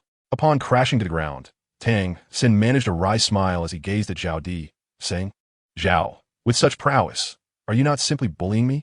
Emperor Zhao casually touched his nose and chuckled, saying, "How can you say that? Am I not aware of my own capabilities? By the way, do you not possess hidden weapons? You should utilize them as well." Just as Tang Hao was about to interject, he halted in his tracks upon hearing Emperor Zhao's words, continuing to observe in silence. Tang San was momentarily taken aback, wondering how Zhao Gan knew about his hidden weapons. However, he merely dismissed the thought, believing that such weapons might also exist in this realm. Gradually rising to his feet, Tang San contemplated that given Zhao Ji's displayed prowess, there would be little peril in revealing his hidden weapons, and thus nodded in agreement, saying, "All right, Zhao Gu, do take care." With that, he swiftly began to run, not towards Emperor Zhao, but rather circling around him. Whoosh, whoosh, whoosh. As he ran, Tang San deftly bent down to pick up stones, his movements fluid and graceful, as if he had performed this act a million times before, leaving no room for flaws.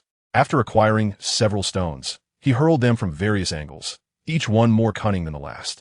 Emperor Zhao stood motionless, his gaze calmly observing Tang San's movements. A fleeting glance revealed 5 stones. He shook his head slightly, realizing that the young man was resorting to mere basic techniques. Subsequently, Emperor Zhao executed a stylish back kick, sending the stone aimed at his knee soaring away. He then raised his right hand, positioning it forward, slightly upward, and downward to the left, effortlessly utilizing the remaining 4 stones. After completing his defense, he remained stationary, nonchalantly tossing his not-so-long hair, and declared, "Bring it on." Observing this, the sprinting Tang San reached into his garment, deftly filling his fingers with small stones. Whoosh, whoosh. A series of piercing sounds filled the air as Tang San charged forward, propelled by the stones. Emperor Zhao smiled faintly. Is this the celestial flower scatter among Tang San's concealed weapons? In an instant, a barrage of stones hurtled towards him with such velocity that his eyes struggled to keep pace.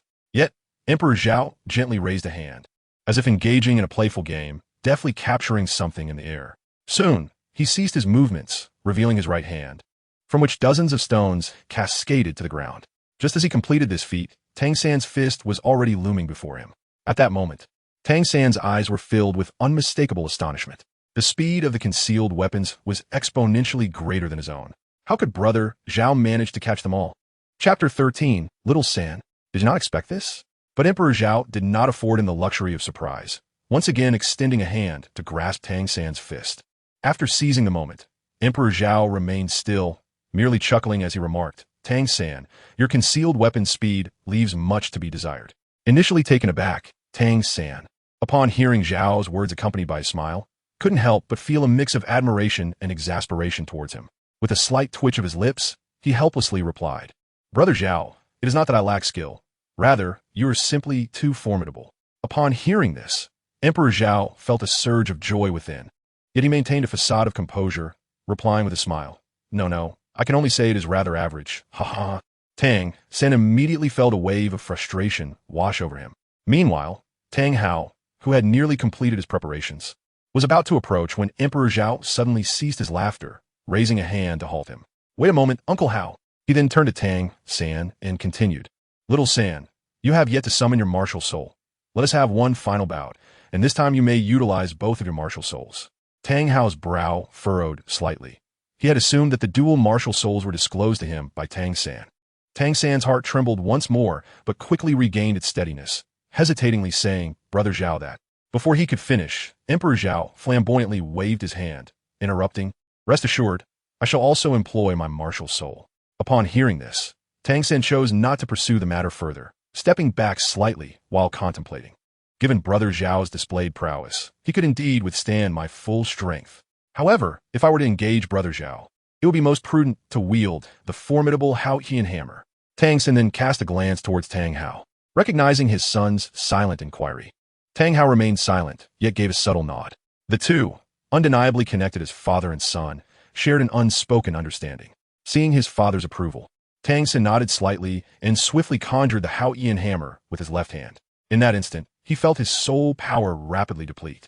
Aware that he could not afford to delay, he charged forward, wielding the akin hammer towards Emperor Zhao.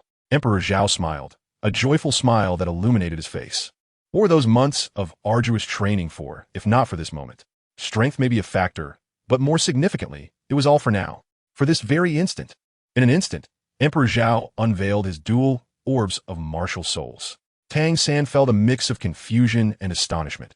He questioned the significance of Emperor Zhao's martial souls, as he could hardly believe that such a formidable figure possessed any worthless abilities.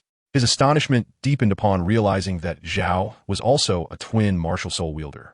Could it be that the true power only manifested when both souls were combined? Meanwhile, Tang Hao, observing from a distance, was taken aback by the revelation of Zhao's dual martial souls, and his surprise intensified upon discovering the peculiar nature of these orbs. However, what followed was even more astonishing. Bordering on the shocking, there stood Emperor Zhao, composed and unwavering. And just as Tang San approached within a mere meter of him, suddenly, Emperor Zhao gently spoke, "Shield." Within a mere 3 seconds, a formidable circular shield, standing 1 meter tall, materialized before him. With a resounding thud, the heavenly hammer struck heavily upon it, creating a visible shockwave that rippled outward. Tang San stood in bewilderment, staring at the shield that had unexpectedly emerged, racking his brain in vain to comprehend its sudden appearance. Tang Wu, equally astonished, gazed at the shield before shifting his gaze to the self-satisfied Emperor Zhao behind it. He murmured, "This child's martial soul is truly extraordinary. It can manifest tangible objects." His voice brimmed with awe, for as a title Douluo, he had certainly discerned that the shield was conjured from the black sphere wielded in his hand, a manifestation of the martial soul. Emperor Zhao concealed himself behind his shield, laughing heartily for a moment, before suddenly retracting the protective barrier. Simultaneously, his left hand transformed the white orb into a long staff. With a chuckle and a sense of triumph, he exclaimed, "Little San, did you ever anticipate this?" He then accelerated several times, arriving swiftly at Tang San's side. At this juncture, Tang San's soul power had dwindled significantly, and even the Haotian hammer had vanished, leaving him in a state of shock, utterly devoid of any means to retaliate. Without the slightest hesitation, Emperor Zhao struck him firmly on the back with his staff. Simultaneously, he silently proclaimed in his heart, "The battle is over." With a thud, Tang San fell onto the grass over a meter away, only to regain his senses moments later. After coughing a few times, he glanced at Emperor Zhao, his face adorned with a look of deep grievance, and said, "Brother Zhao, do you harbor any ill will towards me?" Emperor Zhao brushed off the dust from his garments with his left hand, while his right hand playfully manipulated two small orbs, one black and one white. With a smile, he replied, "Not at all." Tang San's eyes, filled with a deeper melancholy, fixed intently on Emperor Zhao as he inquired, "Then why, despite your overwhelming strength, do you still choose to torment me, especially with that formidable martial spirit of yours? It is simply extraordinary." Emperor Zhao chuckled softly and approached Tang San, wrapping his arm around his waist.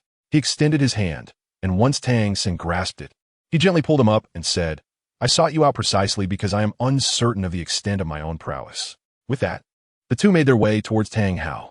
"Father, Uncle Hao," Tang Wu observed the children before him, hesitating to speak, caught in a moment of silence before finally saying, "Little San, I must reiterate, refrain from casually revealing your second martial soul, unless you find yourself in life-threatening circumstances." Upon hearing this, Tang San's expression turned serious as he replied, "Yes, father, I will never disclose it to anyone without due cause. Zhao Ge has grown up alongside me. He is not a stranger." Tang San spoke with earnestness, each word imbued with conviction, especially the last statement, which moved Emperor Zhao profoundly. Consequently, he resolved to trouble him less in the future. Tang Hao glanced at Tang San, then cast a serious look at Emperor Zhao, nodding in satisfaction before addressing him. "Zhao Ge, although you're not my biological son, I have watched you grow, so I must advise you." He paused, uncertain of how to proceed. After all, one cannot deny the use of martial souls, could they? Clearing his throat, he continued, "Zhao Ge, I noticed earlier that your martial soul can transform into a shield. Can it assume other forms as well?" Emperor Zhao chuckled softly, then extended two black and white orbs from his right hand, proclaiming, "This black sphere is known as the yin ball, while the white one is referred to as the yang ball." In the quaint village of Shenghan, few would have anticipated that a titled Douluo would patiently listen to the musings of a mere 6- or 7-year-old child, and yet he found the discourse quite fascinating. For nearly an entire afternoon, Emperor Zhao showcased the abilities of his two martial spirits amidst the serene forest. Tang Hao and Tang San gazed in awe, their eyes alight with wonder, feeling that their horizons had truly expanded. By the time Emperor Zhao concluded his demonstration, dusk was fast approaching. He bid farewell to the two and commenced his journey homeward. Chapter 14. Sir, please. The following morning, the streets of Nodding City bustled with activity.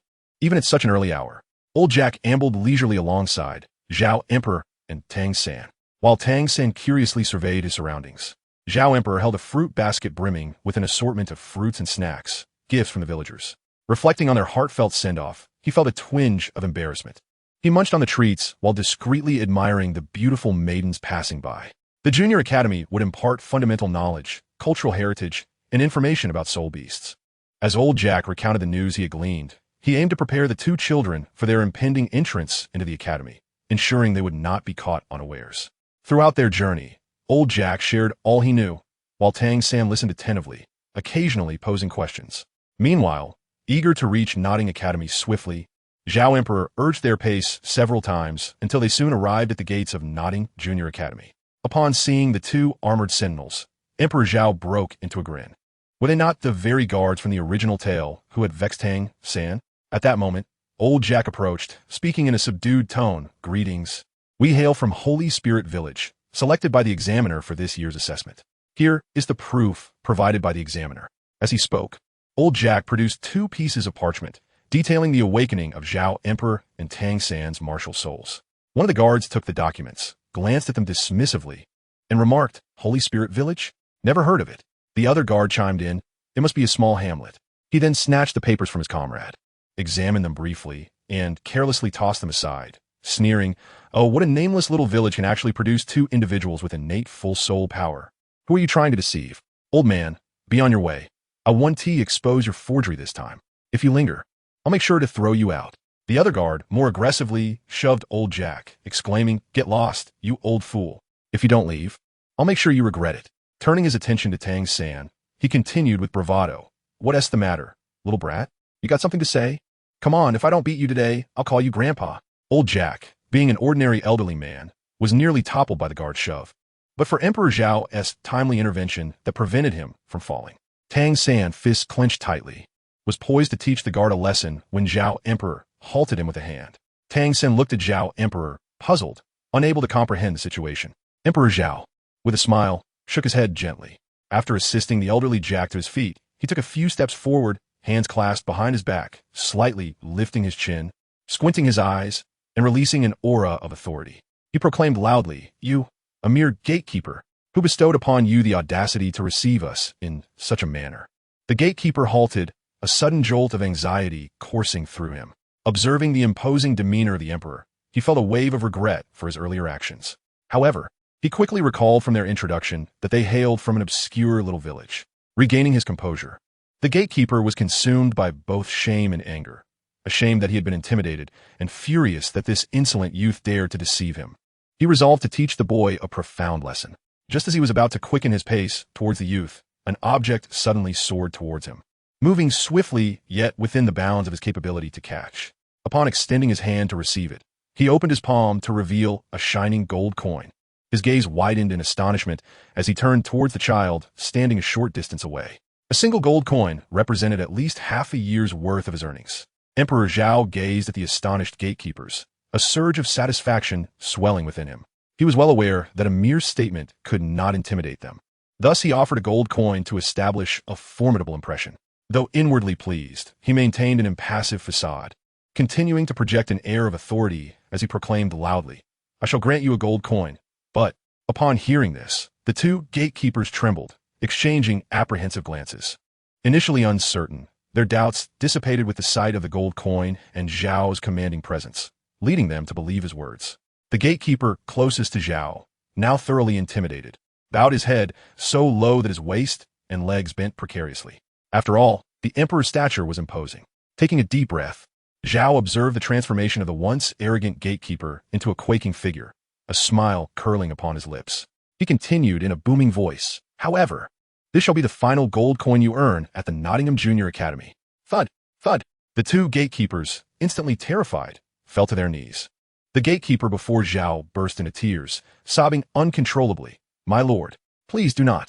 I have elders at home, young ones beneath me, and 3 disabled siblings. My earlier actions were out of sheer desperation. Without this job, I cannot sustain my family. I have not returned home for 3 long years.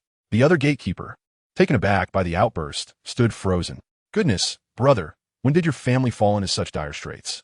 I was just visiting my sister-in-law the day before yesterday. Emperor Zhao was taken aback. Could it be that the guard before him had such a tragic background? Why had the original text failed to mention this? Ahem.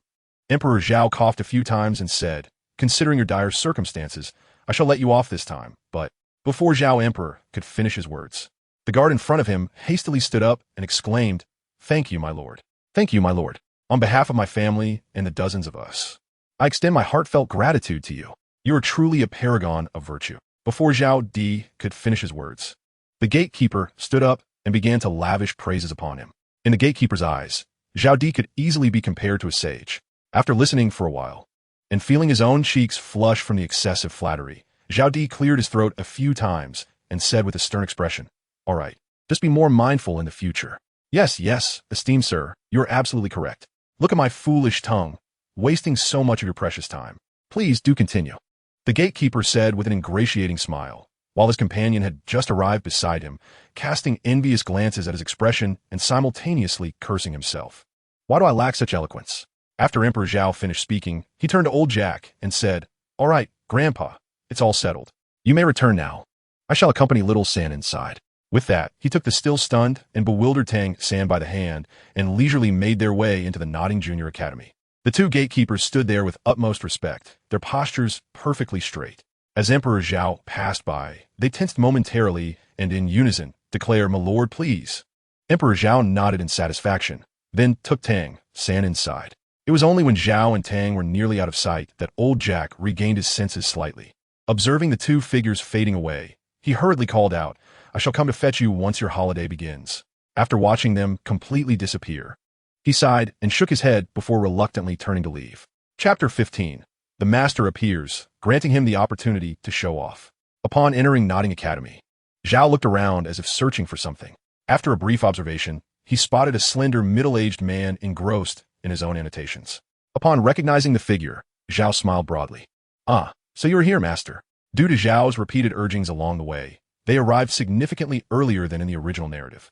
He had initially thought they would have to wait a while, or perhaps not encounter the Master at all. To his surprise, the Master had already been present. After a moment of confusion, Tang San snapped back to reality, gazing at Zhao with a curious expression. "Brother Zhao, those two, just now." Before Tang could finish, Zhao interjected casually, "Those two? They are merely bullies who prey on the weak.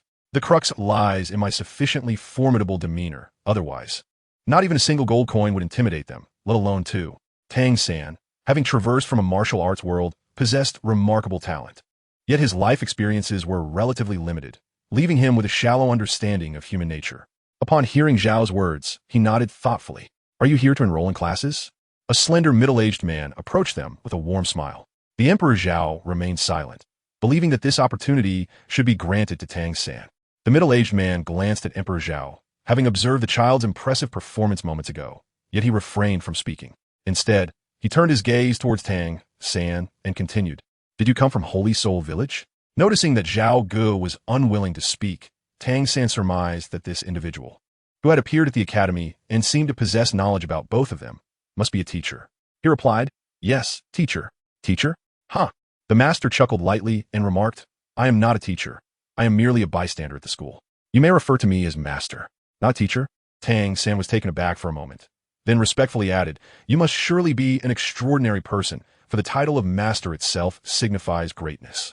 Upon hearing this, the Master laughed heartily several times, then surveyed the surroundings before stating, "Follow me." With that, he turned and walked towards a less crowded area.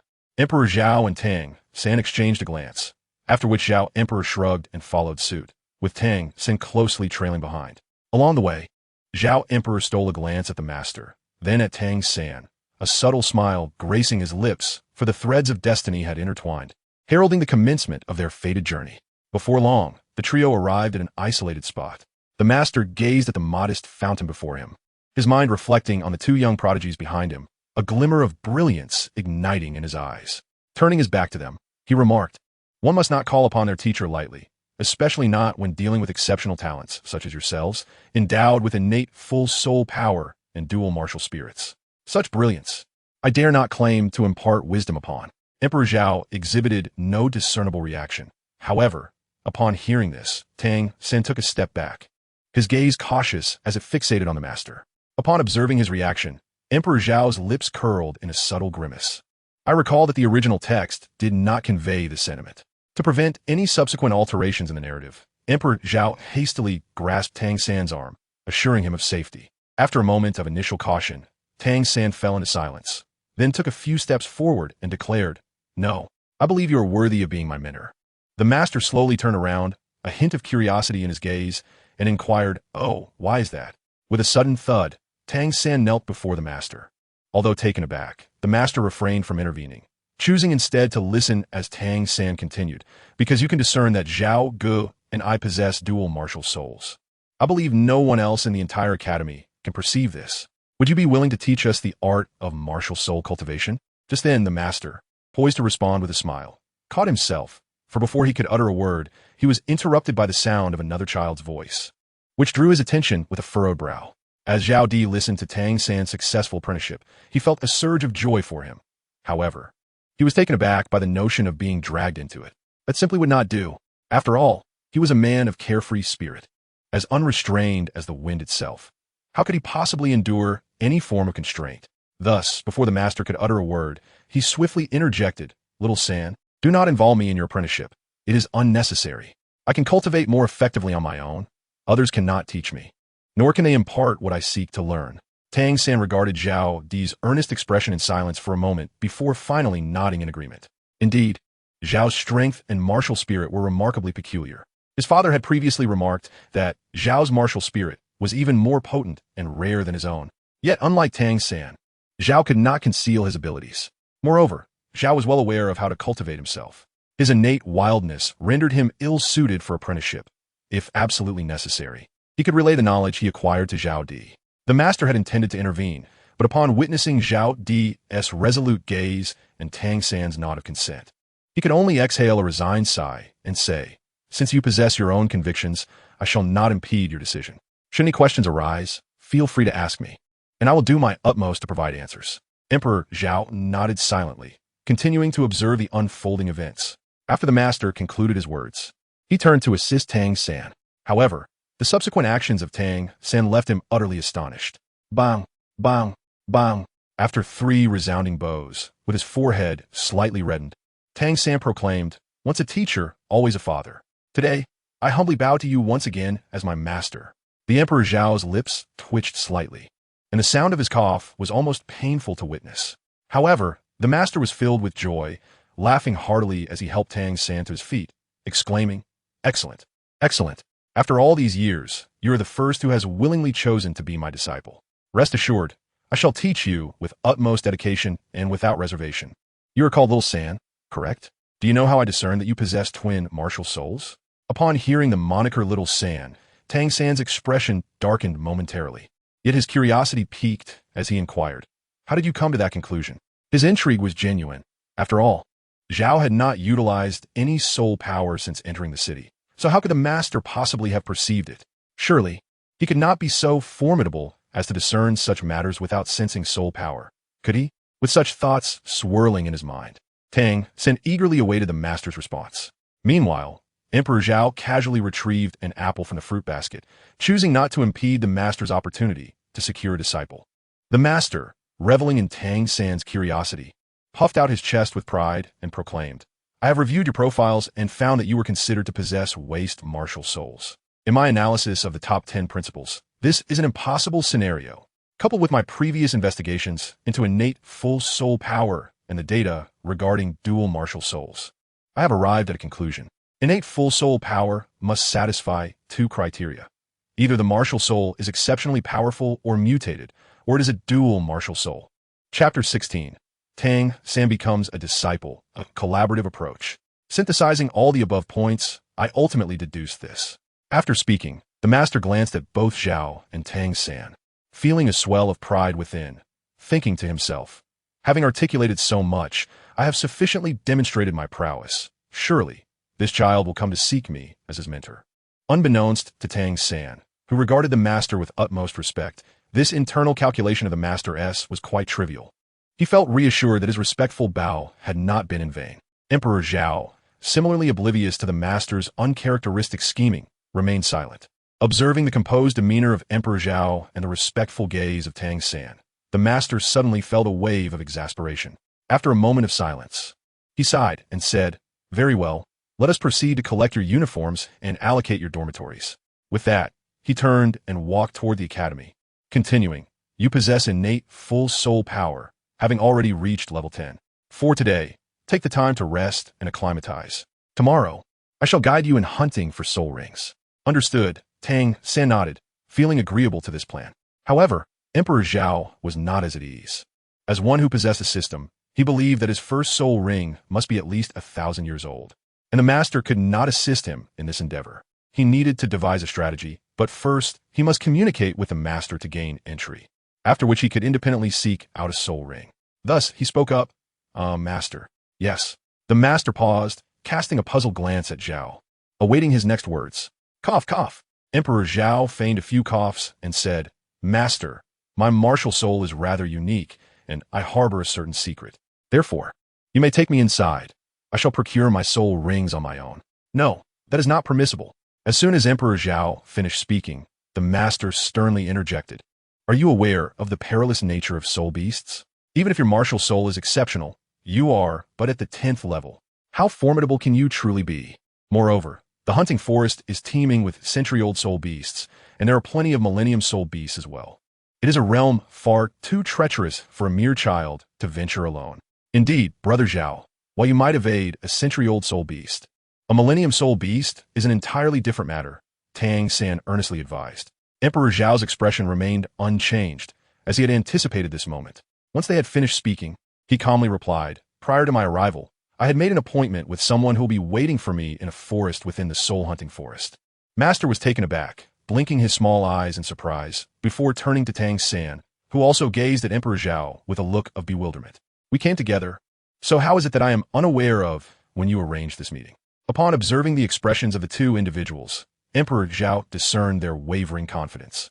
Seizing a moment, he turned to Tang San and inquired, "Tang San, what do you think of our duel?" Without a moment's hesitation, Tang San replied, "Impressive. During my practice with Brother Zhao, I felt utterly drained of strength, yet my power paled in comparison to his. In summary, it was an excruciating experience, akin to being thoroughly overwhelmed." Upon hearing this, Emperor Zhao's smile widened, and he remarked, "Indeed, I am strong. But do you know how much of my strength I have truly employed? Or rather, how much of my power I have unleashed?" As he spoke languidly, his gaze suddenly sharpened, and the previously innocuous aura he exuded transformed into a formidable presence, causing even the esteemed master, a level 29 soul master, to feel a tremor of apprehension within. Tang San's heart jolted in surprise. Could it be that Brother Zhao had not yet tapped into his full potential at that moment? Emperor Zhao then remarked, "At that time, I exerted no more than 40% of my strength. Indeed, the overall display of my prowess was far from substantial. I merely employed the variability of two techniques just once. Had I sustained their use, the ability to manipulate size alone could have led to an unexpected advantage. Moreover, I had not even tapped into my soul power at that moment. With the awakening of my martial soul, my healing capabilities have significantly enhanced, thereby increasing my training regimen. It transcends mere description as devilish. No more than 40%. Tang San was utterly astounded. The master was equally taken aback, although he was unaware of Tang San's true strength. To have triumphed over his peers with merely 40% of his power was indeed remarkable. Tang San opened his mouth, incredulous, and said, "Brother Zhao, did you truly use no more than 40% of your strength?" Emperor Zhao gently nodded, then gazed softly at the master, saying, "My friend is already a soul king of over level 50. Unfortunately, he is preoccupied with matters of his own and cannot accompany me, but he will await me at a certain location." Tang San, utterly bewildered, thought it incredulous when had Zhao made the acquaintance of a soul king. How was it that he remained unaware of this? Yet, he could not dismiss the possibility entirely. After all, Zhao had exhibited a certain air of mystery in recent months. Perhaps he had met this individual at some point unbeknownst to Tang San. Moreover, given Zhao's prudent nature, it was improbable that he would deceive them for such a matter, leading Tang San to conclude it was indeed true. After contemplating for a considerable time, he resolved to place his trust in Zhao and raised his head to address the master, stating, "Teacher, I believe in Zhao." The master, lost in thought regarding the possibilities, furrowed his brow at this revelation, then relaxed and replied, "In that case, I shall escort you to his location tomorrow, and afterward, I will take Xiao San a hunt for soul rings." "That sounds agreeable." Emperor Zhao nodded in agreement, acknowledging that this was indeed the final step attainable by the master. After all, it was quite perilous for a mere 6-year-old child to seek someone within the treacherous confines of the soul-hunting forest. A peculiar smile graced the lips of Emperor Zhao, although he acquiesced to the master's request to send him. The ultimate decision of whether he would be sent lay beyond the master's authority. After a brief discussion among the three, the master escorted the duo to the registration office to document their identities within the academy, subsequently guiding them to receive their garments. Following this, he left them at the dormitory assignment area, exchanging a few words with Tang San before departing. Once the two entered their assigned dormitory and turned to leave, they were met with murmurs from behind. Was that the master just now? Indeed, a master of unparalleled theory. Unparalleled in theory? That's all he can claim. I've heard of something about the 10 laws of soul masters. Isn't that just a joke? One might argue otherwise. After all, no one has proven it wrong. Yet conversely, no one has substantiated its validity either. Indeed, if it weren't for his connections with the dean, who would allow him to linger here, indulging without consequence? The derisive remarks from the original text reached the ears of Emperor Zhao, and Tang San.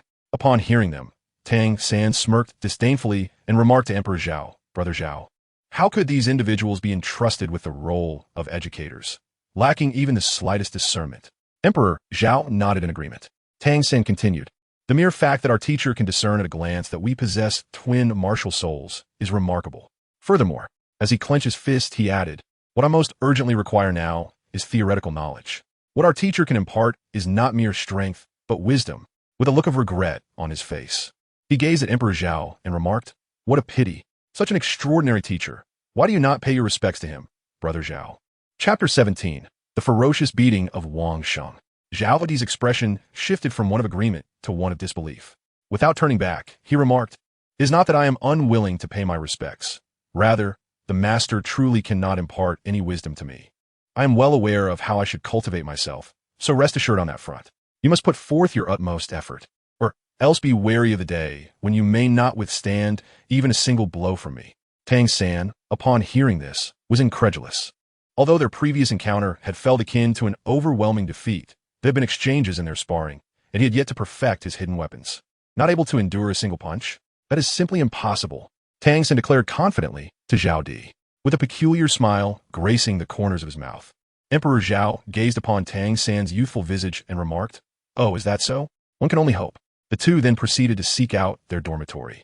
Mirroring the original narrative, located on the 7th floor, they swiftly discovered their designated abode. The entrance to dormitory 7 stood ajar, and even before stepping inside, they could discern a cacophony of voices resonating from within. Emperor Zhao and Tang San both furrowed their brows slightly. With such cacophony in the dormitory, how shall they find solace for sleep henceforth? Emperor Zhao anticipated the arrival of provocateurs. Thus he exhibited no semblance of politeness, forcefully kicking open the half-closed door. Bang! 7 or 8 children abruptly turned their heads, their gazes collectively fixated on Zhao Emperor, who was leisurely descending his foot. Hey, you brat, are you looking for a fight? A new student in turn, is it? How audacious! It seems I must teach you a lesson, exclaimed the tallest and most robust child as he rolled up his sleeves and approached. Zhao Di remained unmoved and spoke. Xiao San, step forward. Upon hearing this, Tang San felt a wave of frustration. Was this your way of flaunting your prowess and expecting me to clean up the mess? Though such thoughts crossed his mind, he nonetheless took a few steps forward. The young boy, witnessing the audacity of this insolent fellow who dared to summon him, felt his anger escalate. He exclaimed, you little brat, just wait. After I deal with him, I will thoroughly teach you a lesson. With that, he cast a fierce glare at Zhao Di and continued, I am Wang Sheng. My martial spirit is the battle tiger. I am destined to be a formidable spirit master and the leader here. And you, what is your name? I am Tang San, and my martial spirit is the blue silvergrass. Xiao San, blue silvergrass? When did such a worthless martial spirit become worthy of cultivation? Wang Sheng, upon hearing this, was not in a hurry to leave. Instead, he stood there mockingly, gazing at Tang San with a derisive expression. The other children behind him erupted into laughter. Tang San's gaze sharpened. Xiao San? Is that a name you can utter with impunity? Brother Zhao has never addressed me in such a manner. Upon hearing Wang Sheng's reference to Tang San, Emperor Zhao was momentarily taken aback, as he had little recollection of such intricate details from the original text. However, he found Wang Sheng's playful moniker Little Sanzi rather amusing, leading him to mutter, Little Sanzi? It seems rather fitting, although Tang San's cultivation was currently modest. He possessed remarkable agility due to the application of Xiantian Gong.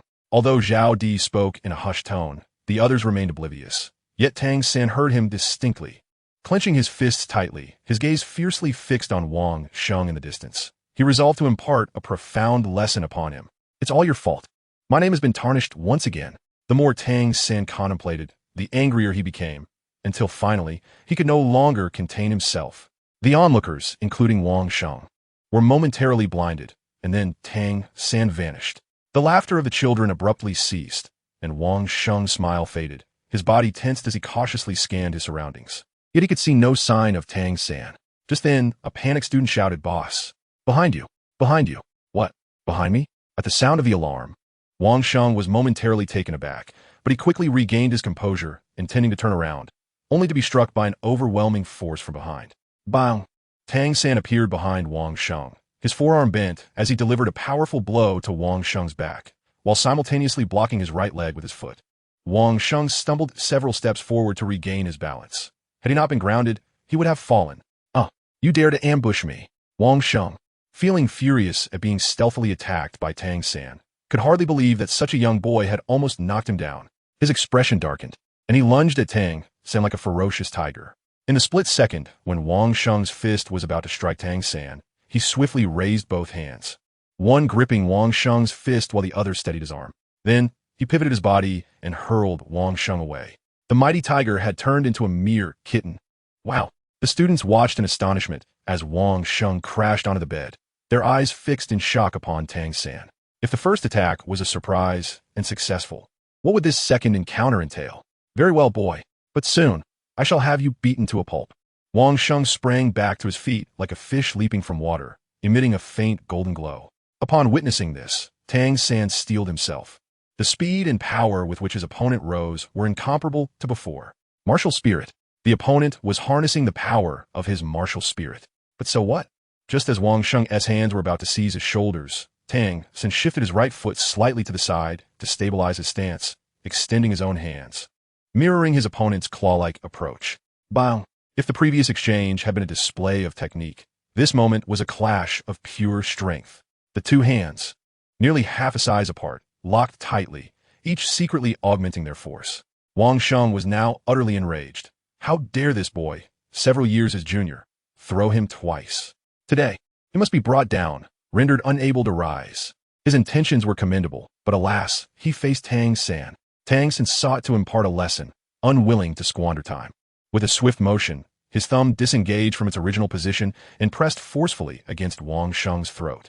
A cry of agony escaped Wang Sheng's lips. Seizing the opportunity, Tang San abruptly bent his arm, causing Wang Sheng to tumble uncontrollably into his embrace.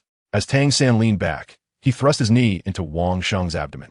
By the time Wang Sheng regained his senses, his body was already beyond his control, naturally collapsing downward. Realizing that Tang San's knee was aimed at his belly, he comprehended in that moment that he was no match for Tang San, and regret for his prior actions began to gnaw at him. Though regret filled his heart, Tang San had no intention of halting his assault. After delivering a blow with his knee, he sent Wang Sheng flying once more. In a swift motion, he lifted his leg and executed a powerful downward kick, sending Wang Sheng crashing to the ground. Feeling satisfied with his actions, Tang San retreated to stand beside Zhao Di. Emperor Zhao glanced at Wang Sheng, who lay prostrate on the ground after being struck down by Tang San. Smacking his lips, he remarked, "Alas, what a pitiful sight." Wang Sheng, clutching his abdomen, gradually rose to his feet and declared, "Boss Tang, according to the rules of our 7th dormitory, having bested me in combat, you now assume the mantle of leadership." The other work-study students, still in a state of bewilderment, finally responded to Wang Sheng's words, exclaiming, "Welcome, Boss Tang. Welcome, Boss Tang. Hail to the new leader." In the distance outside the door, a petite figure was hopping joyfully toward the 7th dormitory, her rosy lips humming a simple melody. Chapter 18. I am Zhao Emperor, the Emperor of Emperors. Within the dormitory, Emperor Zhao sauntered towards Wang Sheng, resembling a leisurely stroll through a garden, and with a smile, inquired, "Do you still wish to strike?" Wang Sheng cast a glance at Zhao Emperor's mischievous grin, then turned his gaze to Tang San, who trailed behind him. He promptly shook his head and replied, No, you're the friend of our leader, hence you are our friend as well, haha."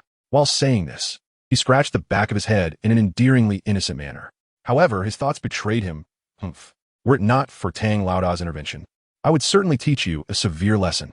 Emperor Zhao nodded in satisfaction, acknowledging that the third prince was commendable and could be relied upon in similar situations in the future.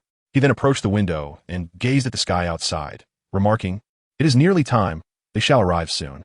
Behind him, Tang San, upon hearing this, was struck with confusion, mistakenly believing that Emperor Zhao was referring to mealtime. He pondered, what exactly is about to arrive? Could it be that the food will sprout legs and come to him on its own? As soon as Emperor Zhao finished speaking, a clear and melodious voice echoed from the entrance. "Is this the 7th dormitory?" Instantly, all eyes except Emperor Zhao's turned toward the door, and they were momentarily transfixed. A charming young girl stood at the threshold, appearing to be of a similar age to Tang San. Her fair complexion, tinged with a rosy hue, and her sparkling eyes resembled ripe peaches, evoking an irresistible desire to take a bite. Her long black hair was styled in a single braid that cascaded past her waist. and her inquisitive gaze surveyed the crowd, clutching a pristine set of school uniforms in her hands. Within the dormitory, filled solely with boys, the sudden appearance of a beautiful girl left them all in a state of stunned silence. Tang San instinctively turned to Emperor Zhao and inquired, "Brother Zhao, can this dormitory accommodate both boys and girls?" However, he quickly realized that Brother Zhao was equally new here and might harbor the same question. Nonetheless, Emperor Zhao continued to gaze calmly out the window, softly responding, "Don't mention it. I actually do know. This academy, due to its financial constraints, has mixed dormitories. Furthermore, given our young age, it's arranged this way. However, once we progress to the Intermediate Soul Master Academy, we will be separated." With a shrug that conveyed his resignation, he concluded his explanation. Tang San was taken aback, having initially assumed that Brother Zhao was unaware. Yet, here he was speaking so confidently. At that moment, Wang Sheng hurried over to Tang San's side and whispered, "Boss, let us show her who's boss." Seeing Tang San's reluctance, Wang Sheng pulled open the sleeves of his uniform, revealing several bruises adorning his arms. Tang San had not noticed them before, but now he could see no fewer than 7 or 8 dark marks. Frowning slightly, he was about to speak when Wang Sheng continued. "These are from yesterday, when we just arrived at the academy. As students from the 7th dormitory, we are often bullied by others. Thus, as the leader here, you must protect us. I would actually prefer to let you handle this." With a bitter smile and a shake of his head, he added, his eyes glimmering with hope, "Boss Tang is so formidable. Surely, we won't be bullied anymore." At that moment, Tang San realized that the other children looked at him not only with admiration and respect, but also with a glimmer of hope. After pondering for a moment, he nodded and said, "All right, I will protect you alongside Brother Zhao, but let us refrain from bullying the girls." However, Wang Sheng resolutely shook his head and replied, "Boss, that won't do. Showing force is merely a ruse. The primary purpose is to assess the newcomer's strengths, ultimately allowing them to understand their place, lest chaos ensues." The little girl at the entrance, noticing that no one was paying her any attention, began to scan her surroundings. Upon raising her gaze and spotting the sign of Building 7, a sweet smile graced her face as she said, "Hello everyone, my name is Xiao Wu, with Wu meaning to dance." Emperor Zhao's gaze remained fixed outside the window. Upon hearing Xiao Wu's introduction, Tang San recalled his earlier remark about their impending arrival, casting a puzzled glance towards Emperor Zhao. Was it mere coincidence, or had he anticipated this moment? But how could Zhao have known? Such a coincidence seemed almost too extraordinary, reminiscent of his own martial soul from last time. Zhao noticed Tang San's gaze filled with perplexity. However, he paid it no heed and offered no response. Instead, he slowly turned around and, in a gentlemanly manner, addressed Xiao Wu. "Greetings, Xiao Wu. I am Zhao Di, the Emperor, and it is a pleasure to make your acquaintance." As he spoke, one hand rested on his abdomen while the other was positioned behind him, his right foot slightly behind his left, his body gracefully inclined. Xiao Wu tilted her little head to the side, her eyes sparkling with curiosity. Meanwhile, Tang San was momentarily taken aback. Was this truly the same Zhao, who devoured meals with the ferocity of a tiger and strode with an air of confidence? When had he become so courteous, and his movements were so fluid? Feeling as though his waist was being poked incessantly, Tang San furrowed his brow and glanced over, only to see Wang Sheng signaling him frantically with his eyes. Tang San found himself in a quandary, yet he could not disrupt the decorum, so he helplessly turned to Zhao, hoping he would alleviate his predicament.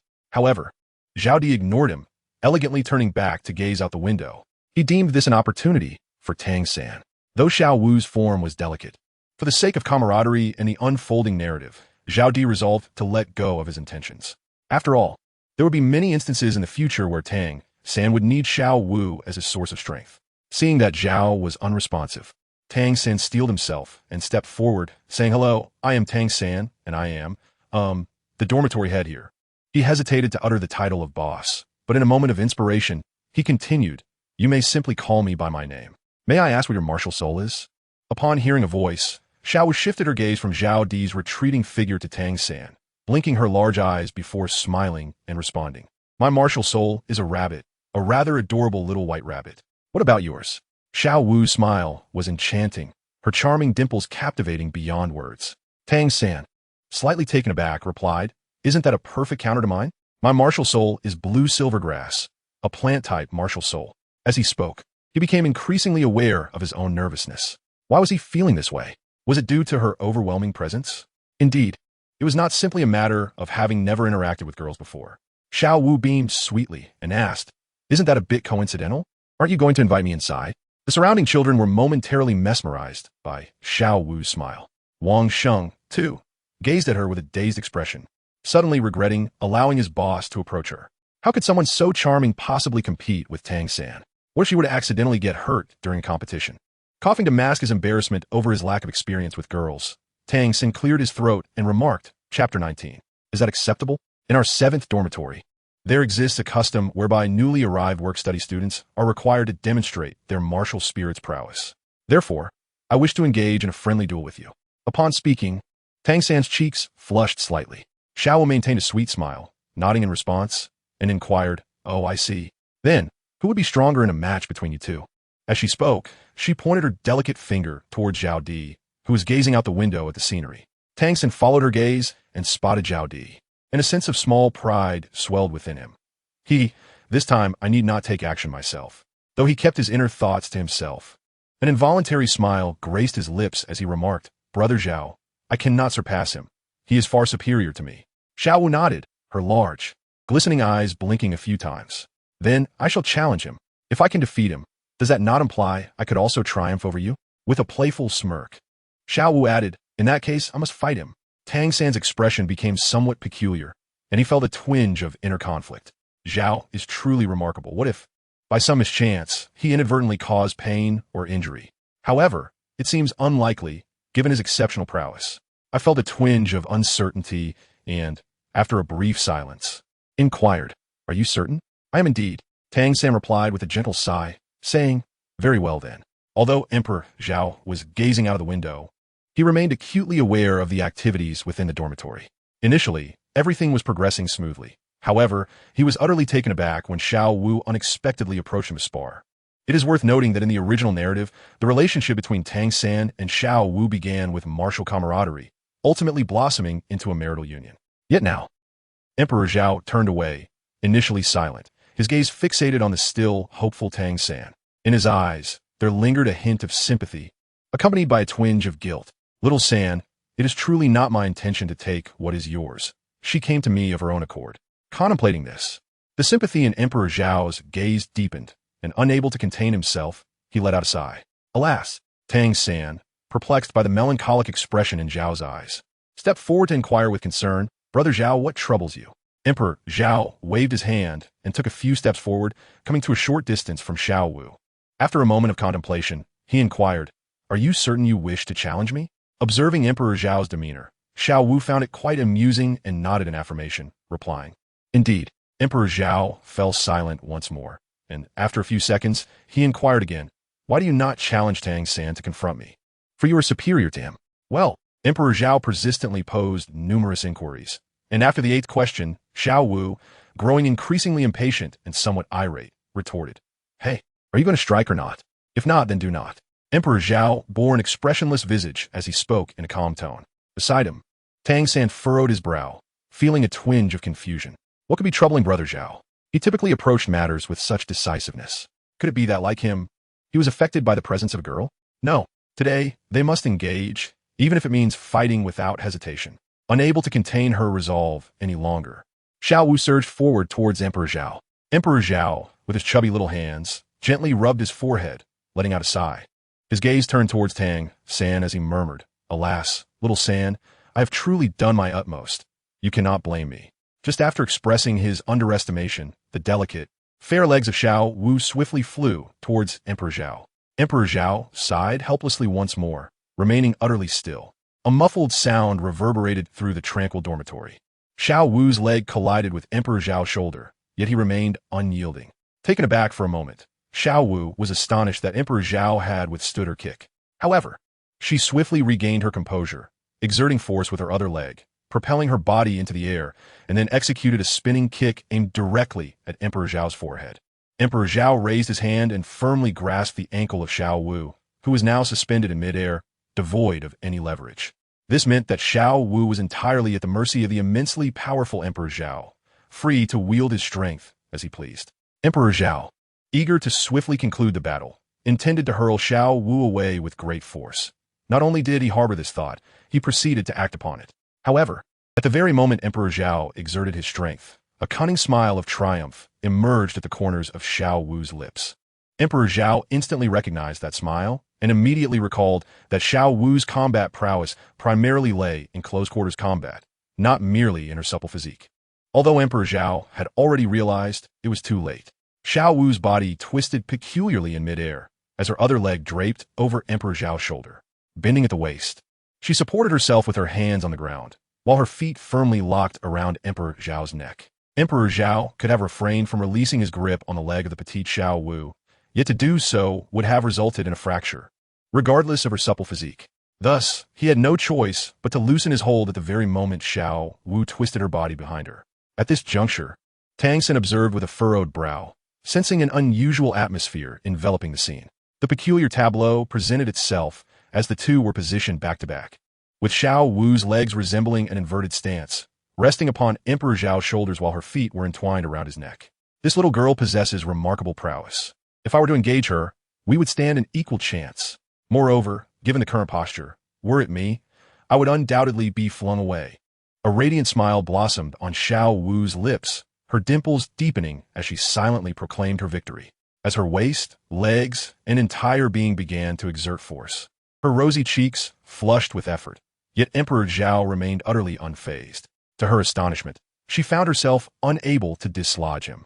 Although Emperor Zhao currently stands with his back to his opponent, he could distinctly sense a formidable force upon his neck, one potent enough to effortlessly cast Tang Xin aside. Yet, does this hold any significance for Emperor Zhao? Clearly, it is utterly futile. Before Emperor Zhao, the arduous 3 months of relentless training primarily focused on enhancing physical strength. Subsequently, attention was given to reaction capabilities, sensory perception, and other skills. Xiao Wu, I presume your strength has nearly been exhausted? Now it is my turn. Emperor Zhao sensed that the time had come to conclude their activities. It was already noon, and he was ready to partake in a meal. With that, he abruptly seized the 2 small feet resting on his shoulder and lifted them above his head, turning his body around. With a powerful thrust of his arms, he propelled the little girl into the air, aiming for a bed not far away, and with a forceful motion, he sent her soaring toward it. The atmosphere in the dormitory fell into silence once more, but this time it did not last long. Wang Sheng, regaining his senses, clapped his hands and exclaimed, "Bravo!" Tang Xin and Emperor Zhao exchanged incredulous glances. At this moment, he chose to praise the situation. After just launching a petite girl into the air, he dares to say bravo? Has he forgotten his manhood? Wang Sheng's voice jolted the dazed students back to reality, and soon a fervent round of applause and cheers erupted. Obri! Obri! Obri! Chapter 20. The true form revealed. Wang Sheng swallowed hard, feeling a surge of relief that he had just competed against Tang Xin rather than Emperor Zhao. Although they had not discerned much from the rapid exchanges of attacks and reflexes, he could distinctly feel the vast chasm that separated him from them. He was at least 5 or 6 times weaker. Let us depart. It is time for our meal. After Zhao Di finished his performance with Xiao Wu, he clapped his hands and addressed Tang Xin. Tang Xin nodded and accompanied Zhao Di as they made their way toward the door. I want to go too. I want to go too. 2 voices chimed in.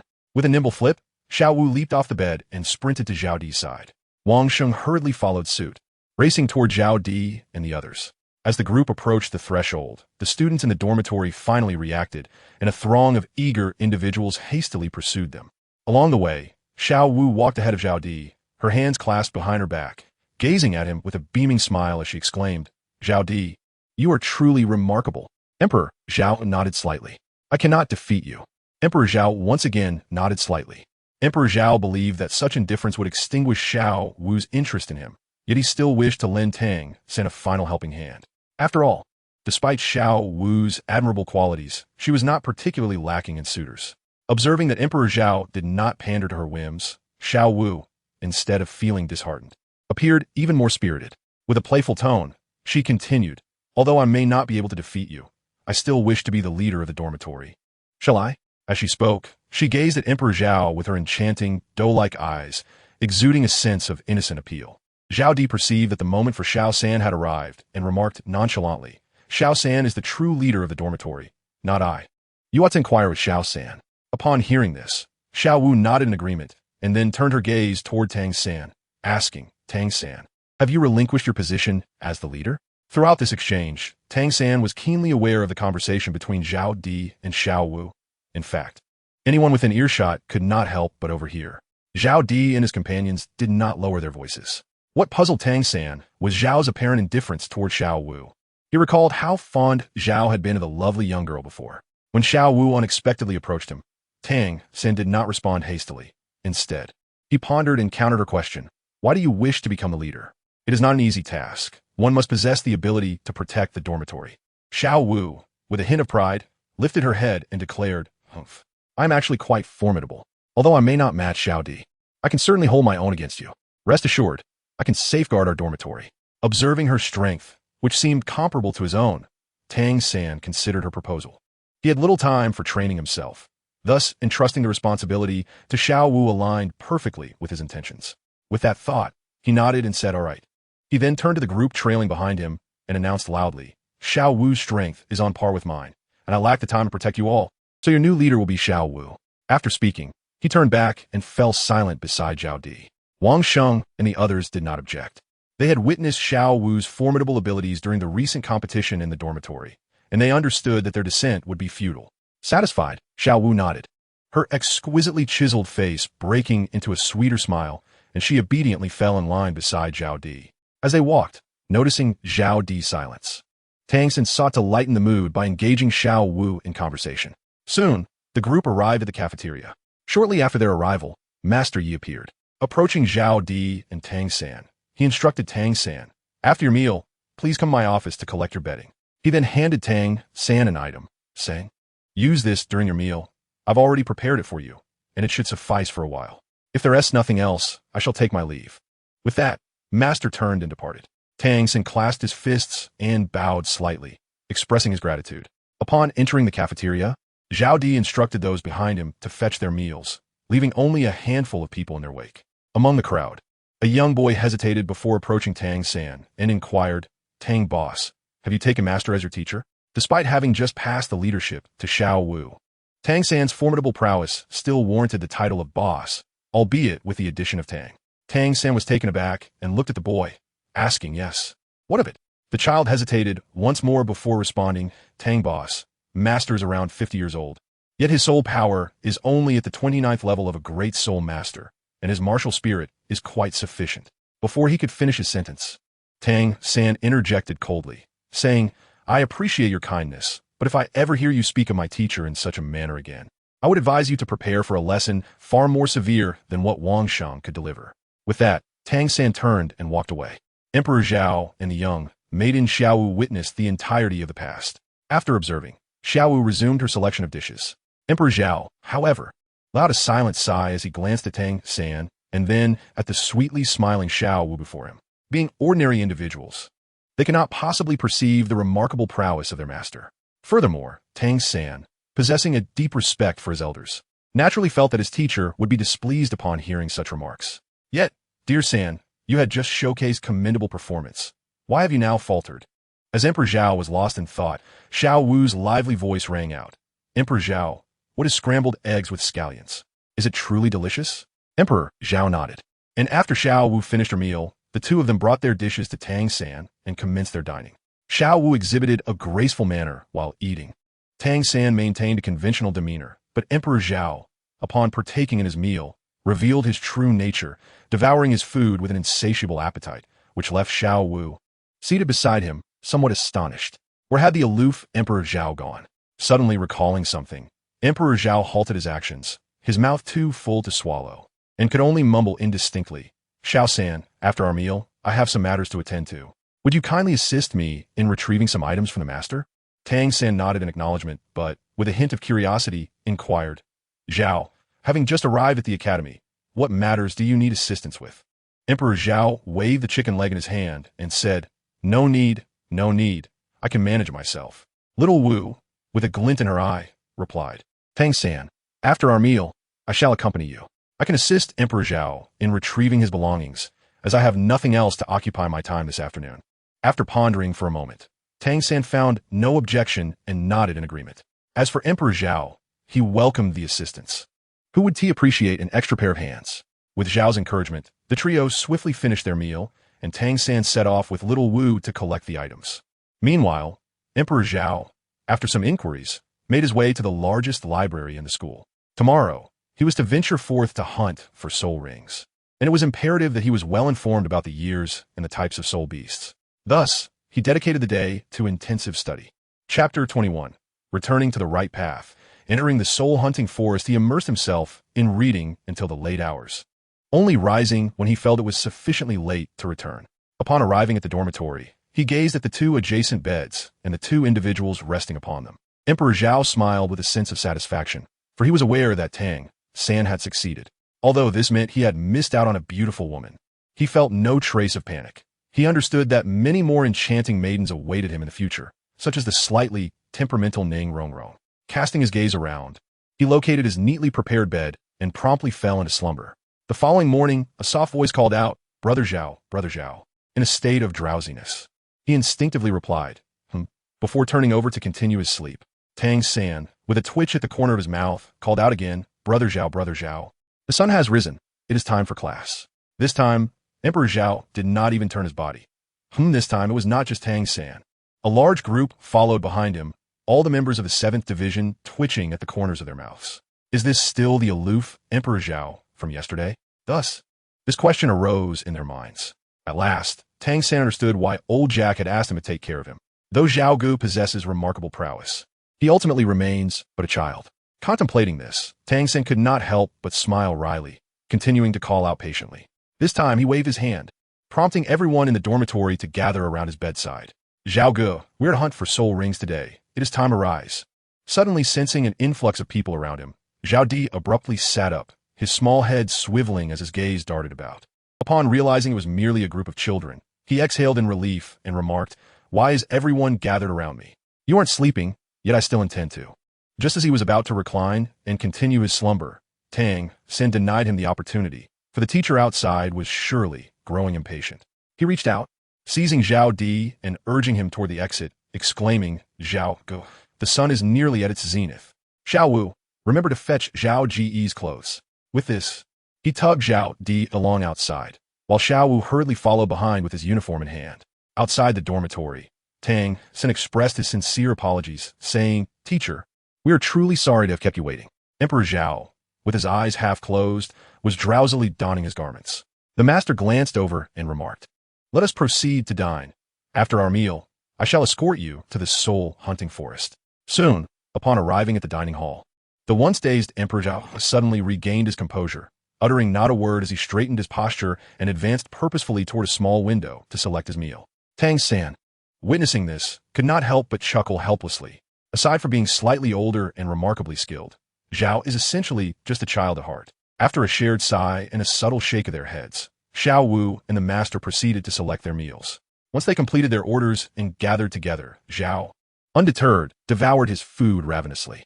Under Zhao's infectious enthusiasm, the others also found their appetites invigorated, and they began to eat with increased haste. After finishing their meal, Xiao Wu led the way to the academy for studies, while Zhao and Tang San accompanied the master to purchase some supplies and rent a horse-drawn carriage before heading towards the soul-hunting forest. On the carriage, the master elucidated the knowledge regarding soul beasts to Tang San. He explained that the longevity of a soul beast correlates with its power, categorizing them into 10-year, 100-year, 1,000-year, 10,000-year, and 100,000-year classifications, emphasizing the importance of a steady and methodical approach. As the discussion progressed, the master produced an item and handed it to Tang San, stating, This soul guide is wasted in my possession. I hope it will flourish in yours. He then described its utility, suggesting that Tang San would frequently utilize it and encouraging him to bestow it with a name. Upon hearing this, Tang San's eyes sparkled with inspiration. After a moment's contemplation, he declared, Let it be named the Moonlit Night of the 24 Bridges. The master nodded in approval and resumed his exposition on the knowledge of soul beasts. Emperor Zhao listened with great interest. Although he had perused this book before, he had not done so frequently at night, and much of it had faded from his memory over time. At present, he only knew that by following Tang San, he could find a wife. Beyond that, he was largely uninformed. As they journeyed along the winding path, Emperor Zhao found the master's explanations to be quite engaging. Upon reaching the outskirts of the soul-hunting forest, the three disembarked from a carriage. A team is forming. A team is forming. We are one short. Come, look here. We need someone swift, someone full of enthusiasm. Emperor Zhao glanced around, feeling a sense of novelty amidst the bustling marketplace. However, Tang San furrowed his brow and subsequently sought counsel from his master. Soon, having traversed the vibrant market, the trio arrived at the outer walls of the soul-hunting forest. This place stood in stark contrast to the nearby marketplace. Although the sounds from the market could be faintly heard, an aura of tranquility enveloped the area. The conversations of those entering and exiting were conducted in hushed tones. The towering city walls loomed impressively, exuding a formidable presence, while the guards stationed here were clad in armor that enveloped them completely. Emperor Zhao raised his gaze to the sky, a question yearning to escape his lips. Isn't it stifling on such a sweltering day? Yet, the thought was swiftly extinguished. To utter such a sentiment would invite ridicule. Setting aside the fact that one's soul power could withstand extremes of temperature, the day was hardly unbearable, merely a temper one. The master led the two of them to a guard, producing a token engraved with 3 soul emblems. After the guard verified its authenticity, he promptly opened the grand gate. Upon entering, Zhao Emperor and Tang San gazed expectantly into the interior, which was awash in lush greenery. The verdant vista was overwhelming. The two followed the master deeper inside. As they crossed the threshold, the master inquired, "Zhao Emperor, where is your friend, the Soul King? I shall escort you to him first, and then lead Zhao San to procure a soul ring." Tang San too turned his attention towards Zhao Emperor, surveying the surroundings as if to ascertain their bearings. After a moment of contemplation, Zhao Emperor declared, "Master, there is no need. He is just ahead." "Oh no, he has gone too far. I must chase after him now. We shall meet at school. Farewell." With that, Zhao Emperor sprinted with all his might toward a copse of trees. The master, observing the direction Zhao had indicated, gazed intently for a while but saw no trace of him. Just as he was about to ask for clarification, he realized that Zhao Emperor had already dashed away, his speed surprisingly beyond the master's own. While he furrowed his brow in thought, Tang San's voice broke the silence. "Teacher, did you see anyone?" Indeed, not only had the master failed to spot anyone, but Tang San too had noticed no other living beings aside from themselves. After a moment's reflection, the master sighed. Perhaps a certain soul king prefers to remain hidden from our view. With that, he turned and proceeded in a determined direction, stating, "Let us go forth to hunt for soul rings." Tang San nodded in agreement, casting one last glance in the direction Zhao Emperor had taken before following the master's lead. The two ventured slowly into the depths of the verdant expanse. Chapter 22, A Moment of Carelessness. Meanwhile, behind a towering tree, approximately 100 meters away from Tang San and his companions, Emperor Zhao cautiously peeked out, a sly grin gracing his lips as he remarked, "At last, I have successfully deceived them. My journey of elegance is about to commence." With those words, he ventured deeper into the forest, for it was within those depths that he might encounter soul beasts that would truly satisfy him. The outskirts held little allure, not only due to the youthfulness of the creatures, but also their inferior bloodlines. To be frank, Emperor Zhao found them unworthy of his attention. How many years should I seek in a soul ring? Perhaps a millennium? Emperor Zhao was contemplating the extent to which he could withstand the impact of the power from thousands of years of soul beasts. Typically, a soul master's first soul ring is white, while the standard configuration is a yellow ring of 100 years. However, very few possess a first soul ring that is 100 years yellow. The ratio compared to the white 10-year ring is roughly 1 in 5, perhaps even 1 in 10, if not less. Thus, those with the standard configuration are either prodigies or of noble lineage, with only a fortunate few managing to attain such a rarity. Given my current physical strength, I find that enduring around 3,000 years poses no challenge. After gauging his own capabilities, Emperor Zhao set out to find his target. On the opposite side of the forest, Master was guiding Tang San, stating, "According to my theory, the limit that one can endure for their first soul ring is approximately 400 years. He scanned the surroundings and then fixed his gaze on a specific creature, saying, "Do you see that thunder serpent not far off?" Following the master's gaze, Tang San spotted a small red serpent, devoid of any camouflage, coiled in its position. The master continued, "The thunder serpent is characterized by its swift speed and venom. It would be a suitable match for your blue silver grass, though regrettably, it is less than 100 years old." Tang San nodded obediently, absorbing the knowledge imparted by the master. He thought to himself how fortunate he was to have such a teacher who not only gifted him with 24 bridges on a moonlit night, but also selflessly shared profound wisdom. Gradually, he began to genuinely embrace this mentor. Once more, the master swept his gaze around, shaking his head in disappointment as he remarked, "Your blue silver grass is best suited for soul beasts that possess resilience, potent venom, or remarkable speed. Should we encounter one, we shall take action." He then glanced at the sky, partially obscured by the trees, and added, "Let us search a while longer. If we find nothing, we may have to spend the night here." Indeed, Tang San nodded, hesitating briefly before finally inquiring, "Master, what do you think Zhao Ge could obtain in terms of soul rings, or which would be suitable for him?" "Zhou Ye." The master furrowed his brow in contemplation for a moment before responding, "I have not encountered Zhao Ji's martial soul, but based on your description, I have never heard of a dual martial soul comprising one white and one black sphere, which makes it challenging for me to ascertain what attributes might suit him." Tang San frowned and pressed further, "Then how many years do you think he could potentially secure for his soul ring?" The master's brow deepened in concern as he sighed regretfully. "With the assistance of Zhao Ji's Soul King friend, it should not be too unfavorable. But I lack the detailed knowledge that others may possess. While it is common knowledge that 100 years is optimal for the first soul ring, many are unaware of the limits or what duration is truly the best, which is one reason why there are so few soul masters." Tang San, being astute, drew a parallel and remarked, "Because the majority are unaware of the limits they can endure, they mistakenly believe that the higher the 100 years, the better it is, ultimately leading to instances where they cannot withstand the impact and perish." After speaking, Tang San felt a twinge of concern for Emperor Zhao. The master nodded, casting an appreciative glance at Tang San, and remarked, "Indeed, with the assistance of a Soul King, Emperor Zhao possesses a distinct advantage over us. However, if not managed properly, the outcome remains uncertain." Noticing the worry etched on Tang San's face, the master felt a pang of sympathy. He did not wish for such a talented individual to meet an untimely demise. After a moment's contemplation, he continued, "Yet, there is little to fret about. Through countless years of experimentation, people have largely discerned the boundaries. Instances of individuals being unable to withstand the pressure of their first soul ring are quite rare, unless one possesses an exceptionally frail constitution. As for Emperor Zhao, there is no cause for alarm.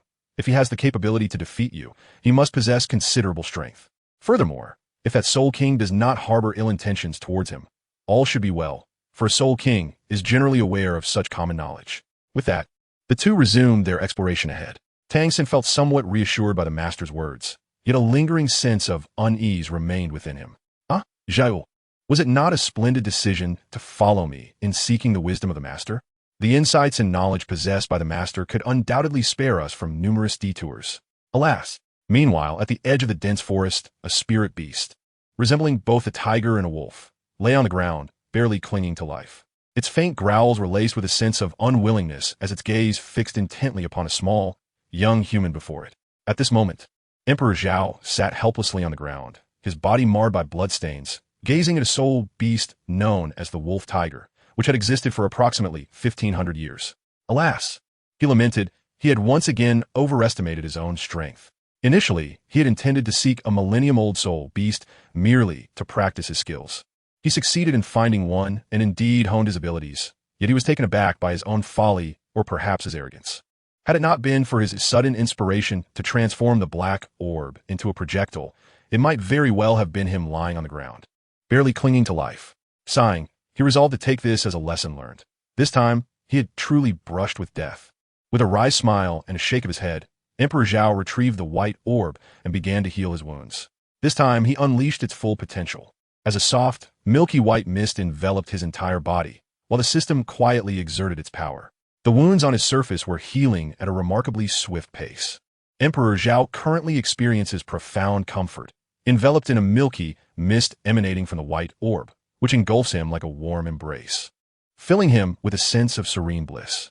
Alongside this soothing sensation, he subtly perceives a gradual enhancement of his physical prowess. Although improvements are typically subtle, they become distinctly pronounced following a significant injury. Emperor Zhao shook his head with a wry smile, pondering how it seemed that the martial spirit and system were designed to inflict suffering upon him. After more than an hour, he regained some composure, propping himself up with his hands to stand, and approached the lion-tiger beast. After a moment of contemplation, he spoke, "While 1,000-year soul ring is commendable, if I have the capability to emerge victorious, then it does not represent my utmost limit. Had I not been careless and exercised greater caution, I could have potentially challenged a soul beast nearing 2,000 years. Therefore, I shall forego this one." He acknowledged that while 1,500 years was indeed impressive, it still paled in comparison to the nearly 2,000 years he aspired to achieve. Although he recognized that attaining 3,000 years was essentially unattainable, He mused that perhaps with a stroke of luck, 2,000 years might still be within reach. The lion-tiger beast, which had been on the brink of death an hour prior due to excessive blood loss, had now succumbed. Gazing at the violet soul ring floating in midair and the now darkened sky above, Emperor Zhao turned and departed, seeking a place to rest and recuperate. Chapter 23. Pursued and Regretful. Late at night, Emperor Zhao discovered a relatively safe cave and was resting with Xiaomi. Although he dared not indulge in a deep slumber, Xiaomi managed to doze off for a while. However, he was abruptly awakened by the sounds of a fierce battle outside.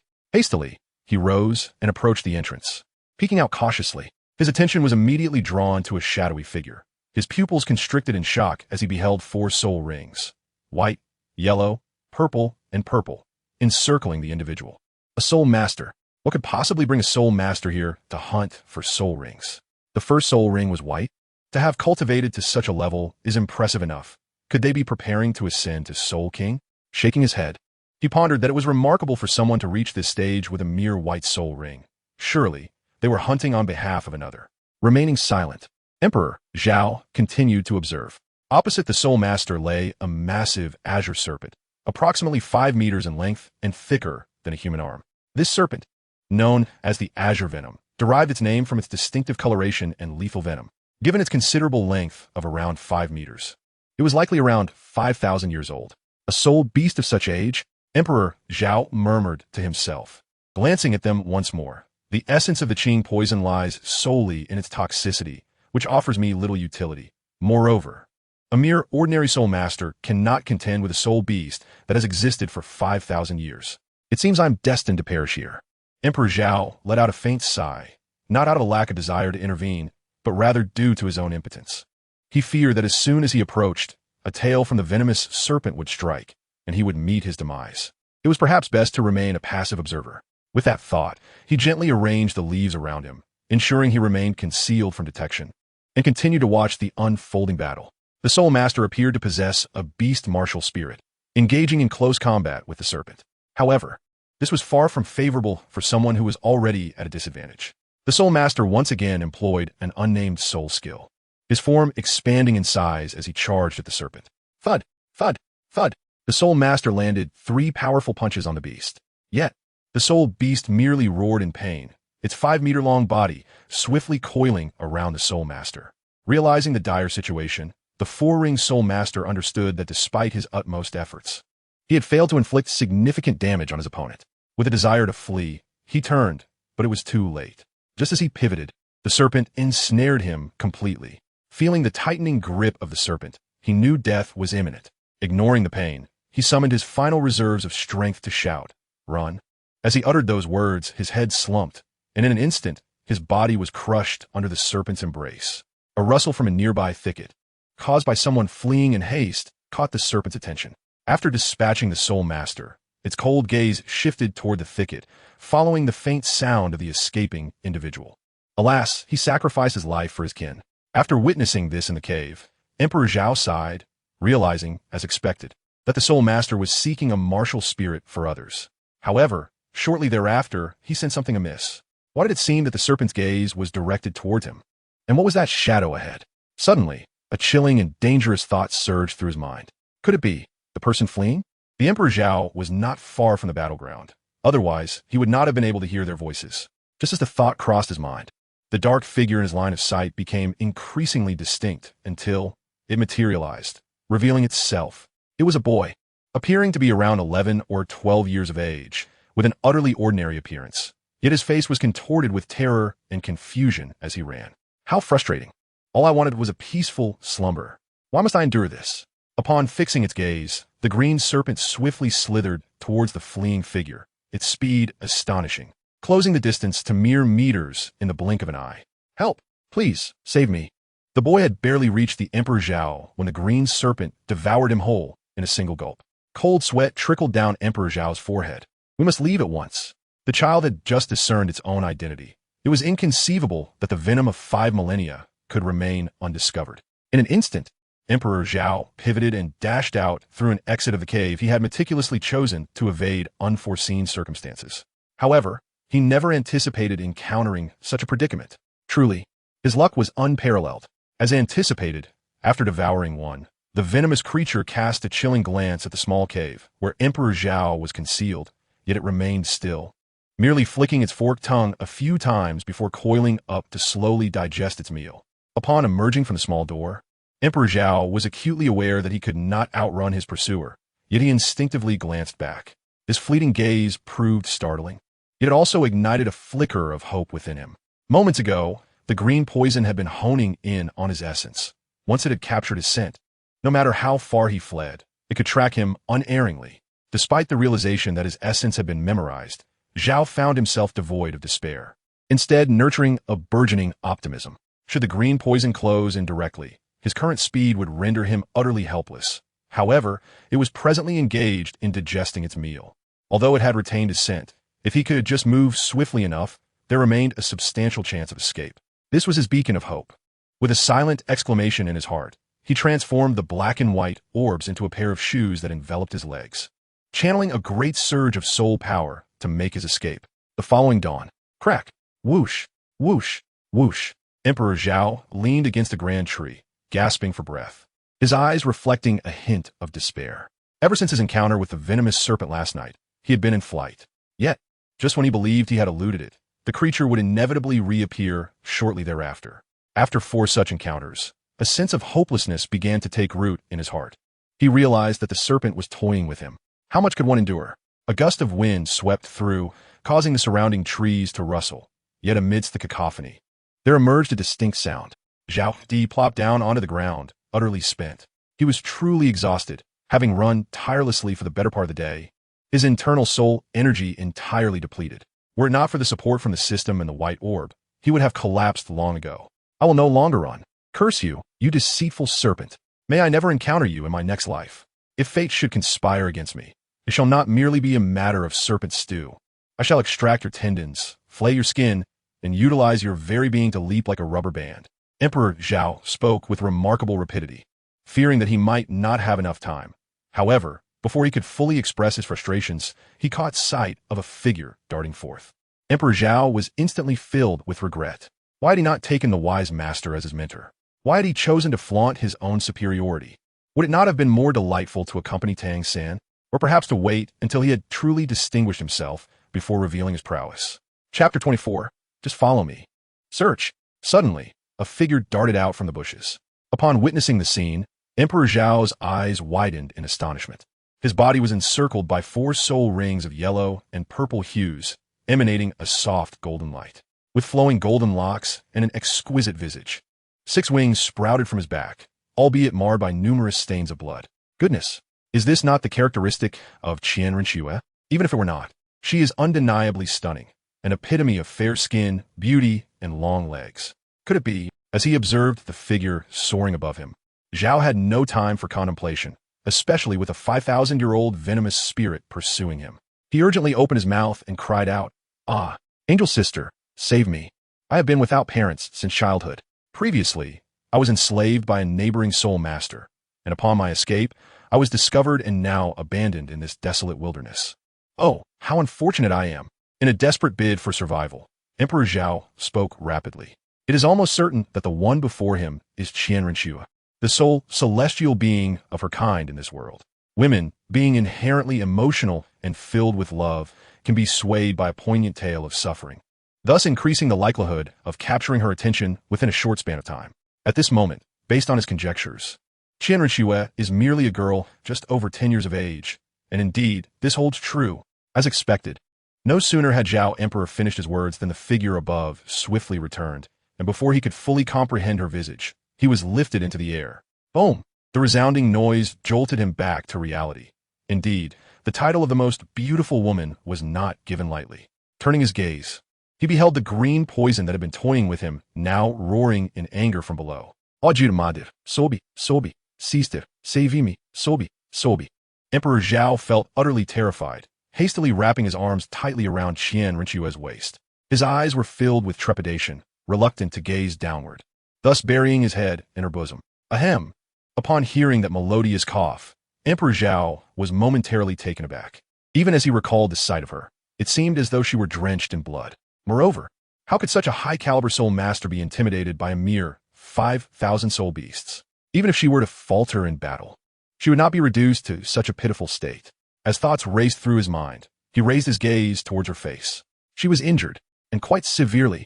Blood trickled from the corner of her mouth, and there was a noticeable scar upon her visage. Emperor Zhao glanced at the relentless pursuit of the green venom behind him, then turned his gaze to Qian Ruxue, and a bold idea took shape in his mind. Sister Angel, you are injured. Perhaps you should let me down, so you may escape. Emperor Zhao is gambling. Should he win, his security would be significantly enhanced, but should he lose, he would face certain demise. Qian Ruxue now appears to be merely 15 or 16 years of age, her character likely already formed. Thus, Emperor Zhao intends to employ a strategy of retreating to advance, aiming to completely dismantle her guard. After all, a moment of tenderness does not guarantee a perpetual softness of heart. Emperor Zhao fixed his gaze intently upon Qian Ruxue's eyes, and indeed, upon hearing those words, a flicker of emotion appeared in her gaze. Glancing down at the little boy nestled in her arms, his cherubic face now radiated unwavering determination, innocence, gratitude, and trust in her. She sighed inwardly. Initially, she had intended to take in this child merely as a means to buy time when her own strength waned. Yet, upon witnessing the purity in his eyes, she found herself unable to proceed with such intentions. Her heart softened. With another sigh, she gently reassured him, "There is no need. We can depart. I refuse to believe that such a mere 5,000-year-old soul beast can bring about my demise." Her voice resonated with pride and a disdainful contempt for the Qing poison. Indeed, during her prime, Qian Ruxue possessed the qualifications to speak thus. Yet now, she could only escape in a state of disarray. The Emperor Zhao felt a surge of joy within, realizing he was momentarily safe. However, in pursuit of greater assurance, he replied, "But in this case." Emperor Zhao, in an effort to convey his innocence and concern for her, spoke slowly, imbued with worry. However, before he could finish his words, Qian Ruxue interrupted, exclaiming, "There is nothing to be concerned about. If it weren't for my earlier carelessness, I would not have found myself being pursued by this beast. I apologize, dear sister." Sobbed Emperor Zhao, overwhelmed by emotion, wept as he buried his head once more in silence. Meanwhile, Qian Ruxue sensed the unusual tension in her embrace. However, upon realizing that he was merely a child, and undoubtedly frightened, she chose to remain silent for the time being. Suddenly, a swift figure darted through the sky, cradling a child in its arms while being pursued by a serpent that had existed for over 5,000 years. Qian Ruxue deftly navigated through the forest with Emperor Zhao, seeking refuge in secluded spots whenever they managed to evade their pursuers. On another front, Tang San stood in the midst of the towering trees of the soul-hunting forest, resembling a mere sapling amidst the grandeur. His face was etched with concern as he gazed into the depths of the forest, filled with hesitation. Despite their brief acquaintance, the master had already discerned Tang San's deep sense of loyalty and friendship. He could tell that Tang San was yearning to find Emperor Zhao. With a resigned sigh, the master addressed him, "Tang San, do not fret. Emperor Zhao is under the protection of a soul king. He is fundamentally safe here. Even if you were to seek him out, your presence might only burden them further. Moreover, that clever lad is unlikely to place himself in peril. Let's return." Tang San nodded, casting one last glance at the forest behind him before following the master as they turned to leave. His worries were not unfounded, but rather tinged with caution. After all, how could Zhao, being so astute, allow himself to be ensnared in danger? He shook his head and chuckled softly, and together with the master, they exited the gate and boarded the carriage, setting forth to the nodding junior academy. In the heart of the forest, a hollow formed within a grand tree awaited. Emperor Zhao and Qian Ruxue concealed themselves within their refuge. This marked their 5th instance of hiding. Although Qian Ruxue possessed remarkable speed, her grievous injuries had depleted much of her soul power, compelling her to evade and conceal herself simultaneously. During their brief pauses, Emperor Zhao seized the opportunity to engage her in conversation. This occasion was no exception. After a moment's hesitation, he inquired, "Sister Angel, how did you sustain your injuries?" Qian Ruxue shifted her body slightly, adjusting the position of Emperor Zhao in her arms. After pondering for a moment, she opened her eyes and replied, "I ventured out to eliminate a soul beast, but to my surprise, I encountered 2.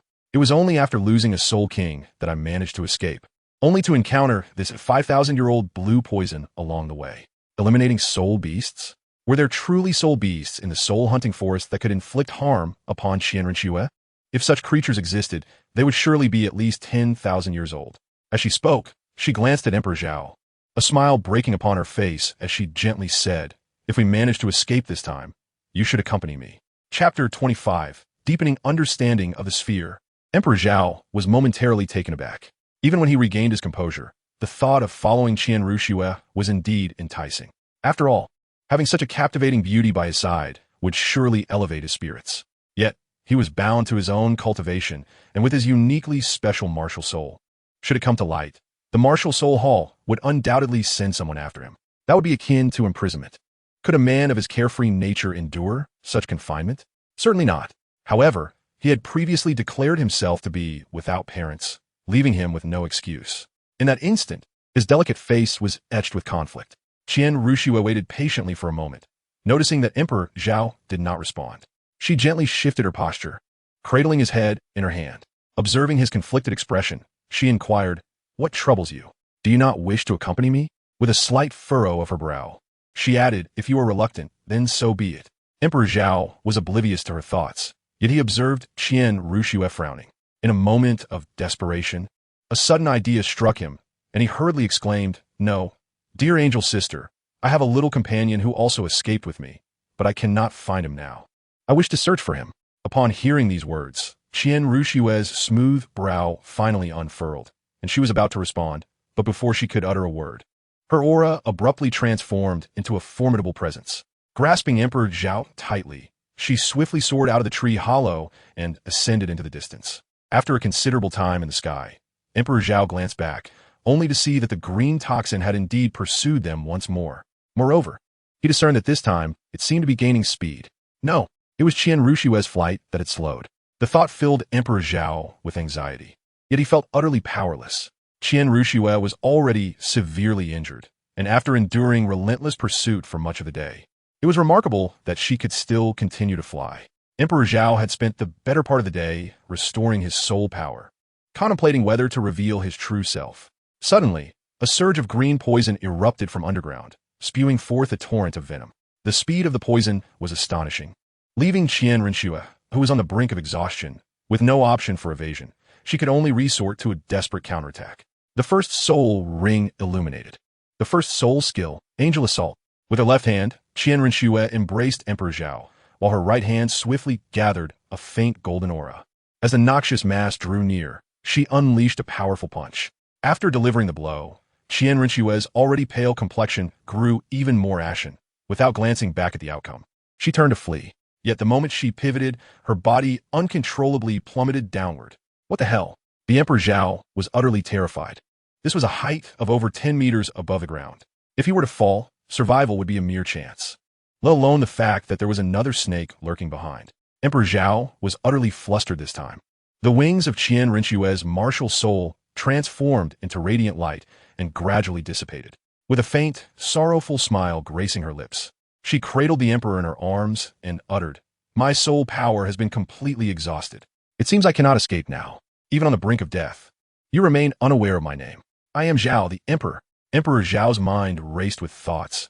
He was unwilling to meet his demise so soon, for he harbored numerous grand aspirations. As he was on the brink of descent, his gaze inadvertently caught sight of the wings behind Qian Ruxue. Wings? A martial spirit? Wings formed by a martial spirit? In that fleeting moment, a revelation struck him, and he exclaimed, "I have an idea." With that, he swiftly summoned forth his white martial spirit, an instinctive action driven by its healing properties. Qian Ruxue, noticing the sudden appearance of a white orb in Emperor Zhao's hand, wore a puzzled expression, but there was no time left for inquiries. In his mind, Emperor Zhao envisioned the form of Qian Ruxue's wings. In an instant, the white sphere shattered, transforming into a cascade of starlight that coalesced behind him. With a resounding whoosh, a pair of wings, identical to Qian Ruxue's save for their color, manifested upon his back. Just mere millimeters from the ground, Emperor Zhao soared once more. Flying low, he channeled his soul power into his wings, daring not to linger, swiftly scanning his surroundings until he pinpointed a direction and took flight. Before long, beads of sweat began to form on his forehead. As he deepened his understanding of his martial soul, astonishment filled his heart. The energy consumption of these wings was immense. Each flap drained a significant amount of soul power, and it remained uncertain whether it was leaking or something else entirely. With every motion, a considerable amount of milky white gas was expelled. From a distance, The path he traversed appeared akin to the contrail of a commercial aircraft soaring through the sky, only to dissipate swiftly. It could be said that nearly half of his soul power was squandered in this manner. Who could have imagined that these ethereal wings would possess such an extraordinary effect? While they were undeniably striking, the timing was far from ideal. In such a brief period, a third of his soul power had already evaporated. Moreover, compared to Qianren Shui, his speed was woefully inadequate. Were it not for Zhao's adept navigation of the surrounding complex terrain, he would have been overtaken long ago. As they sped away, the massive serpent pursued relentlessly. Yet, Zhao remained oblivious to the absence of any soul beasts in the vicinity. It was only after a while of flying that Qianren Shui, cradled in Zhao's arms, finally registered the identical wings adorning his back. She opened her mouth, hesitatingly uttering, "Little brother?" The Emperor Zhao nearly spat out a mouthful of blood as he continued to evade danger, utilizing the terrain to his advantage. He declared, "I am not your little brother. I am Zhao, the Emperor." Qianren Shui, unconvinced, retorted, "My angelic martial soul is unique across the entire continent, save for my grandfather. I have no parents. How could you possibly possess such a thing?" She persisted, asserting, "It is impossible. If not, then you." "I'm not." Emperor Zhao decisively interrupted her to prevent any deepening misunderstandings, continuing, "These wings are manifestations of my martial spirit. Not only can my martial spirit transform into wings, but it can take any form." Upon hearing this, Qianren Shui instinctively wanted to retort, but the words caught in her throat. Though silenced, her mind began to wander. No wonder he had been captured. It was this very reason. Could he have been captured more than once? If what Emperor Zhao said is true, then his parents must have met a tragic fate because of this, and perhaps he was not the first to be enslaved, yet he had never confided this to me. As these thoughts coursed through her mind, a growing sense of pity welled within her. As silence enveloped them, she remembered that they were currently in a perilous situation, being pursued. Thus, she seized this moment to begin replenishing her soul power. Closing her eyes, she entered a meditative state to recover. But scarcely had time passed when she felt her injuries healing and her soul power replenishing simultaneously. Astonished, she began to investigate why this was happening, experiencing a sensation akin to being healed by a support-type soul master. Suddenly, a realization struck her, and she opened her eyes wide. Her vibrant gaze filled with shock as she looked towards Emperor Zhao's wings. After a brief glance, she was instantly certain. These wings were astonishingly of the support type. Chapter 26. The Three-Tailed Demon Fox. The Standoff of Three Parties. 1. No. This was no ordinary support type. Typical support powers are usually unidirectional, such as merely healing injuries or increasing speed. However, healing both her body and soul power was something she had never heard of before. This. If Qianren Shui had been merely shocked moments ago, the combined power of these revelations left her feeling utterly overwhelmed.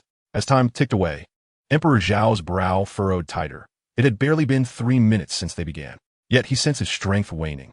"Sister Angel, my soul power is nearly depleted. I am using all my remaining energy to restore your injuries and soul power. After this, it will be up to you.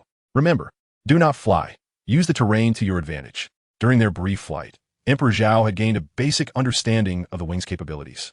They merely altered in form, enhancing flight and imparting special effects, while all other functions remained intact. After speaking, Emperor Zhao attempted to envelop Qianren Shui in the white mist generated by the wings. Fortunately, his robust constitution allowed him to manage without causing her distress. At the very least, he could hold her while flying. All right, Qianren Shui was momentarily taken aback, pondering, "This child is remarkable. How could he adapt so quickly?" Yet, even upon realization, it appeared that Emperor Zhao lacked a martial spirit, and it was quite remarkable that he had managed to endure until this moment. Once she regained her composure, Qianren Shui promptly closed her eyes, dedicating herself to the meticulous restoration of her strength. Meanwhile, after numerous attempts, Emperor Zhao finally succeeded in controlling the mist, directing a portion of it to aid Qianren Shui's recovery. With a sudden thud, due to Emperor Zhao's swift descent, he rebounded off the ground twice before rolling over a meter, ultimately coming to a halt against a tree.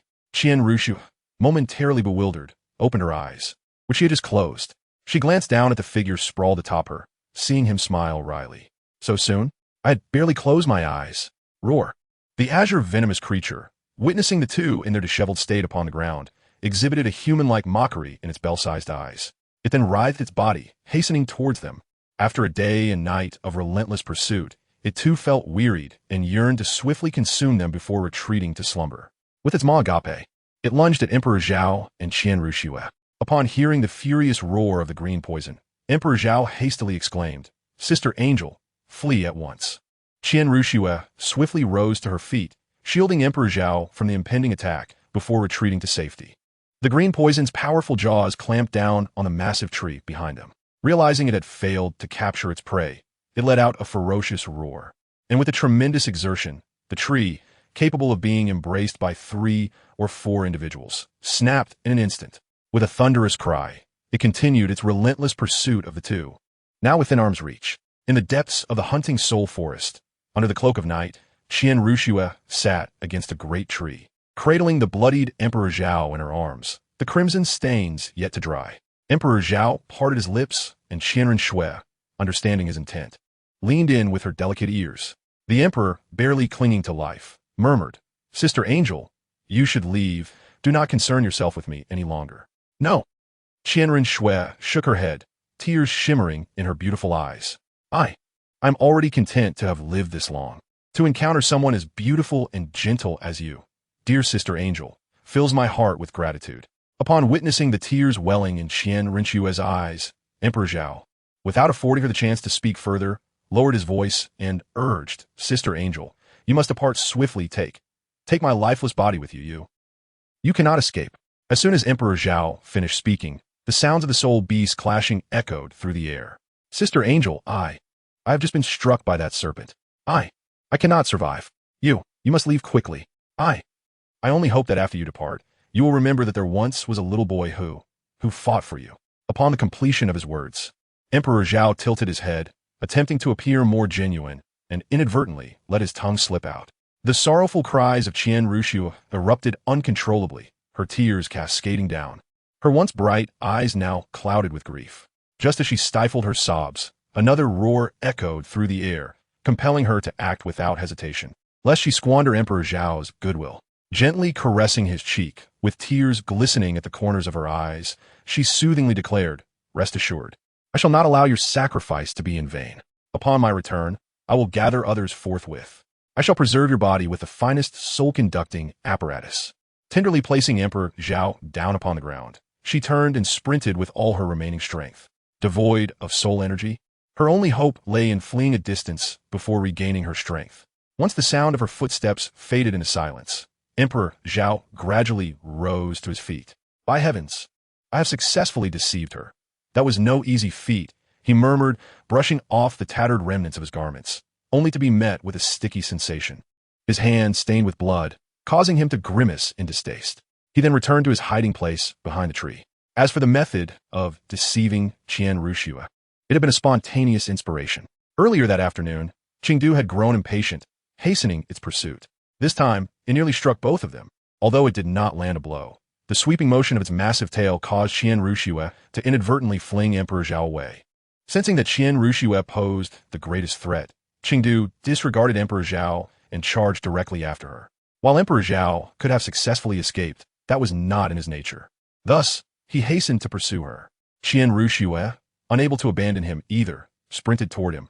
Yet just as she was about to reach him, Chengdu unleashed another sweeping attack. Upon realizing that she could not evade him, Emperor Zhao steeled his resolve and swiftly donned 2 orbs that transformed into protective armor around his body. With a powerful leap, he enveloped Qian Ruxue in his embrace. At that moment, the tail of the green poison creature crashed through several large trees before violently striking Emperor Zhao's back. Remarkably, he nearly lost his life. The significant portion of his soul power that had been restored vanished in an instant, leaving him with multiple fractures. It is worth noting the extraordinary strength of Emperor Zhao's physique, which surpassed even that of a soul sovereign. Although not entirely comparable, it was still formidable. Yet, in this singular moment, he was nearly doomed. He tumbled with Qian Ruxue for several meters before coming to rest against a tree. Had it not been for his fierce will to survive, he would have succumbed to unconsciousness by now. Ultimately, Qian Ruxue assisted Emperor Zhao in fleeing once more. But before long, they encountered not one, but 2 formidable foes, a 5,000-year-old and a 100-year-old 3-tailed fox spirit. At this point, Qian Ruxue's expression could hardly be described as merely troubled. After a brief pause, the 5,000-year-old green poison creature caught up with them. Fortunately, Qian Ruxue, in a moment of quick thinking, darted to the side to conceal herself. Thus, the two 5,000-year-old soul beasts stood their ground against one another. However, Qian Renshua dared not move, for if she did, the green poison would undoubtedly pursue her, and the three-tailed fox spirit, being astute, would not intervene. They could only maintain their standoff as they were. Chapter 27. Alas, the discomfort. Yet, for Qian Renshua, this scenario bore a silver lining. As long as she had sufficient time to recuperate, she could depart at her leisure. Therefore, she sought a relatively secure location to assess Emperor Zhao's injuries. To avoid suspicion, Emperor Zhao had long since utilized the black orb to shroud his condition. The black orb, aptly named by the system, possessed more than just the duality of yin and yang. It also bore functionality. Yin represents death and darkness, while yang embodies life and light. Emperor Zhao had long concealed his internal energy with the use of the yin sphere. Although the disguise was not flawless, it sufficed for the current circumstances, especially since she was not a healing-type soul master. As anticipated by the emperor, Qian Renshua did not have the time to conduct a thorough examination, nor the opportunity for a meticulous inspection. After a hasty assessment, the Qing poison seemed to have inexplicably stirred, leading to a confrontation with the three-tailed demon fox. Meanwhile, a spark of inspiration illuminated Emperor Zhao's mind. He decided to take a risk, transforming his bicycle into a motorcycle. Having regained a substantial portion of his soul power, he believed that with perfect timing, he might be able to vanquish this cunning serpent. What transpired next unfolded as described earlier. His gaze turned towards the clash of the three soul beasts. Two 5,000-year-old soul beasts engaged in battle, while the third, a mere century-old three-tailed demon fox, less than a meter in height, hid behind a tree, observing the fierce conflict just like Emperor Zhao. Zhao Di's eyes sparkled with intrigue. These two fox demons were likely related, either as mother and daughter or as father and daughter. The three-tailed fox demon, known to Zhao Di, was a rather unique spirit beast, as indicated in the texts, for it did not require a millennium to awaken its intelligence like other spirit beasts. Once it reached a century of age, it could possess intellect comparable to that of a 6-year-old human child. After 5 millennia, it could attain the cognitive level of a youth, and by the time it reached 10,000 years, it would be akin to an ordinary person. Despite their remarkable intelligence, their reproduction was notably challenging, resulting in a limited population, with each young fox demon being cherished dearly. The origins of these creatures, Zhao Di had also encountered in an ancient tome, which recounted how they were once ordinary spirit beasts until one fox underwent a mysterious mutation, leading to several generations of lineage that gradually formed this small cluster of species. Returning his thoughts to the scene before him, he continued to observe the duel between the two spirit beasts. The battle had nearly revealed its outcome. Qing Du, with over 5,000 years of cultivation, was leveraging his toxins and superior cultivation to gain the upper hand. The three-tailed fox demon, appearing to have only just crossed the 5,000-year threshold, was nonetheless using its cunning to inflict significant damage on Qing. It could be said that both were suffering substantial injuries. After yet another fierce clash, they found themselves 3 meters apart, warily eyeing each other. Come on, why have you stopped fighting? This slippery snake, with over 5,000 years of experience, cannot even best one of equal age? Why don't you attack already? Emperor Zhao was concealed behind a tree, observing the intense scene before him. 5 millennia of history certainly held its weight, and in less than half a fleeting moment, the surroundings had transformed drastically.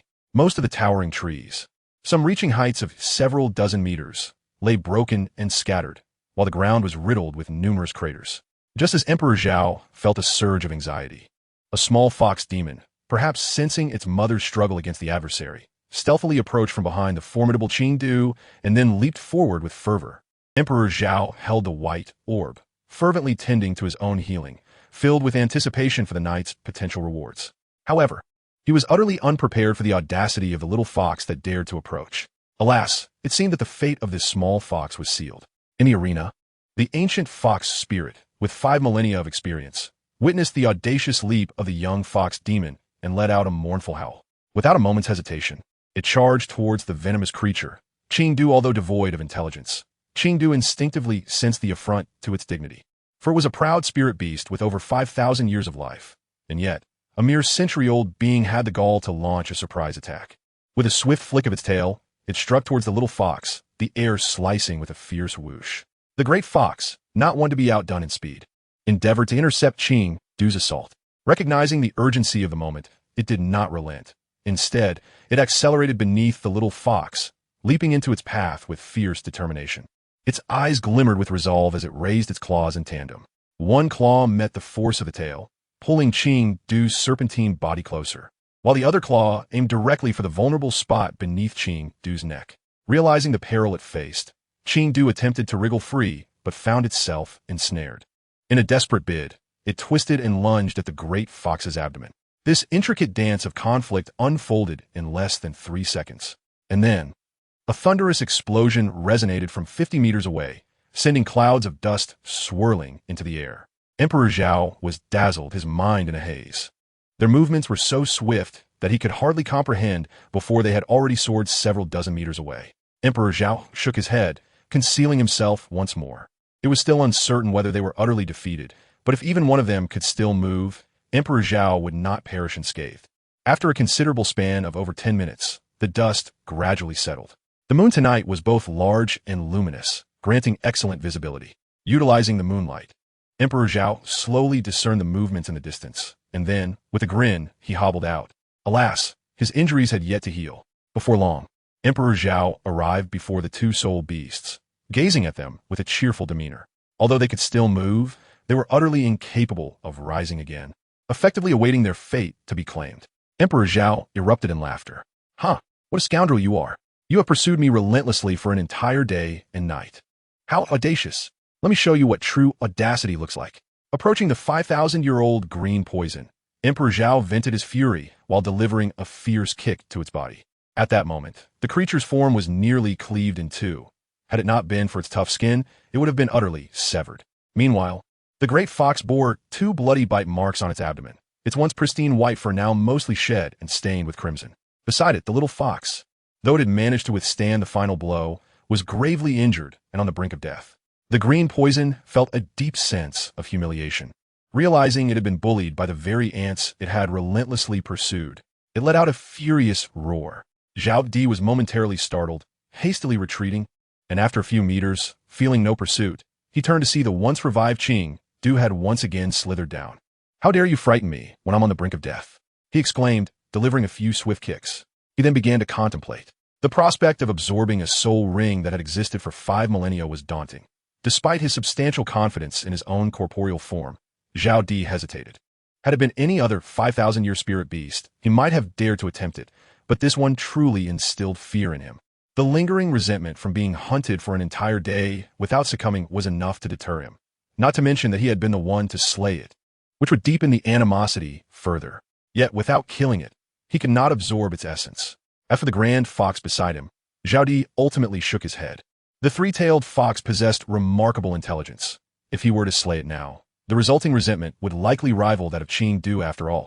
It was he who had lured Qing Du here, and it was this very creature that had essentially caused the demise of its offspring. This was akin to the destruction of a family. After much deliberation, Zhao Di concluded that if he were unable to absorb 2 5,000-year spirit beasts, how could he possibly absorb a mere 100-year-old little fox? However, failing to absorb anything would render the grueling efforts of the past day and night utterly futile. Sighing, he resolved that he would first eliminate Qing Du with that. A smirk graced his lips, and the black sphere shattered, transforming into a sharp dagger. He leisurely approached the point where Qing Du was nearly severed in two and raised the dagger, proclaiming, "What a pity. You want to have the chance to play jump rope with your body." With that, he plunged the dagger down, completely severing its form. Qing Du, already on the brink of death, succumbed almost instantly to this final blow. Yet, Zhao Di, still uneasy, approached its snake head and uttered farewell. He thrust the dagger viciously into its eye, and Qing Du perished in an instant. A deep violet halo ascended from its head, hovering before Zhao Di, illuminating the surrounding half-meter with its ethereal glow. Emperor Zhao plopped down onto the ground, retrieving a white orb to begin mending his injuries. However, he gazed at the soul rings before him with a sense of regret and helplessness. Suddenly, a soft cry emanated from a nearby enchanting fox, which startled him. Though its voice was faint in the stillness of the surroundings, Emperor Zhao heard it distinctly. Turning his head towards the creature, he recognized that it no longer posed any threat to him, and thus he felt no fear. He fixed his gaze upon it and inquired, "What is it?" The 3-tailed fox responded with a few soft calls, its partially bald head bobbing towards the little fox before turning again towards Emperor Zhao. Emperor Zhao furrowed his brow. contemplating as he cast his gaze upon the two foxes and the floating white orb in his hand, and in an instant, understanding dawned upon him. Rising to his feet, he approached the great fox and inquired, "Do you wish for me to rescue your offspring?" With a poignant whimper, the three-tailed demon fox nodded, its eyes brimming with a human-like plea. Glancing at the small fox not far away and then back at the great fox's beseeching gaze, Emperor Zhao's mind suddenly illuminated. He spoke slowly, "Your intellect must be quite elevated, for you can comprehend my words." The fox again nodded in an endearing display of human-like understanding. Emperor Zhao chuckled and continued, "Surely, you can discern that I too have sustained considerable injuries." Emperor Zhao's laughter grew even more exuberant. Although the injury was not fatal, a lengthy period of recovery lay ahead, and it was evident that you were beyond hope. However, should I provide treatment, your child might still survive. Yet it would not endure until my own restoration. At this juncture, Emperor Zhao distinctly perceived a flicker of hesitation in its eyes, swiftly replaced by resolute determination. A mournful cry echoed, as the 5,000-year-old three-tailed fox spirit closed its eyes, a violet soul ring emerging from above its head. With the final lamentation, the purple soul ring ascended, and the fox spirit fell into eternal slumber. Emperor Zhao suddenly felt as though his throat was constricted, and for a fleeting moment, a myriad of emotions surged within him. After a brief minute of emotional recalibration, he regained his composure. Emperor Zhao extended his hand to touch the spirit ring. Upon contact, it shattered, transforming into a radiant purple light that melded into his being. Beneath his feet, a purple spirit ring ascended gracefully. As he embraced the spirit ring, Emperor Zhao softly intoned, "Rest assured, I have saved your child. Furthermore, I shall ensure her well-being in the days to come."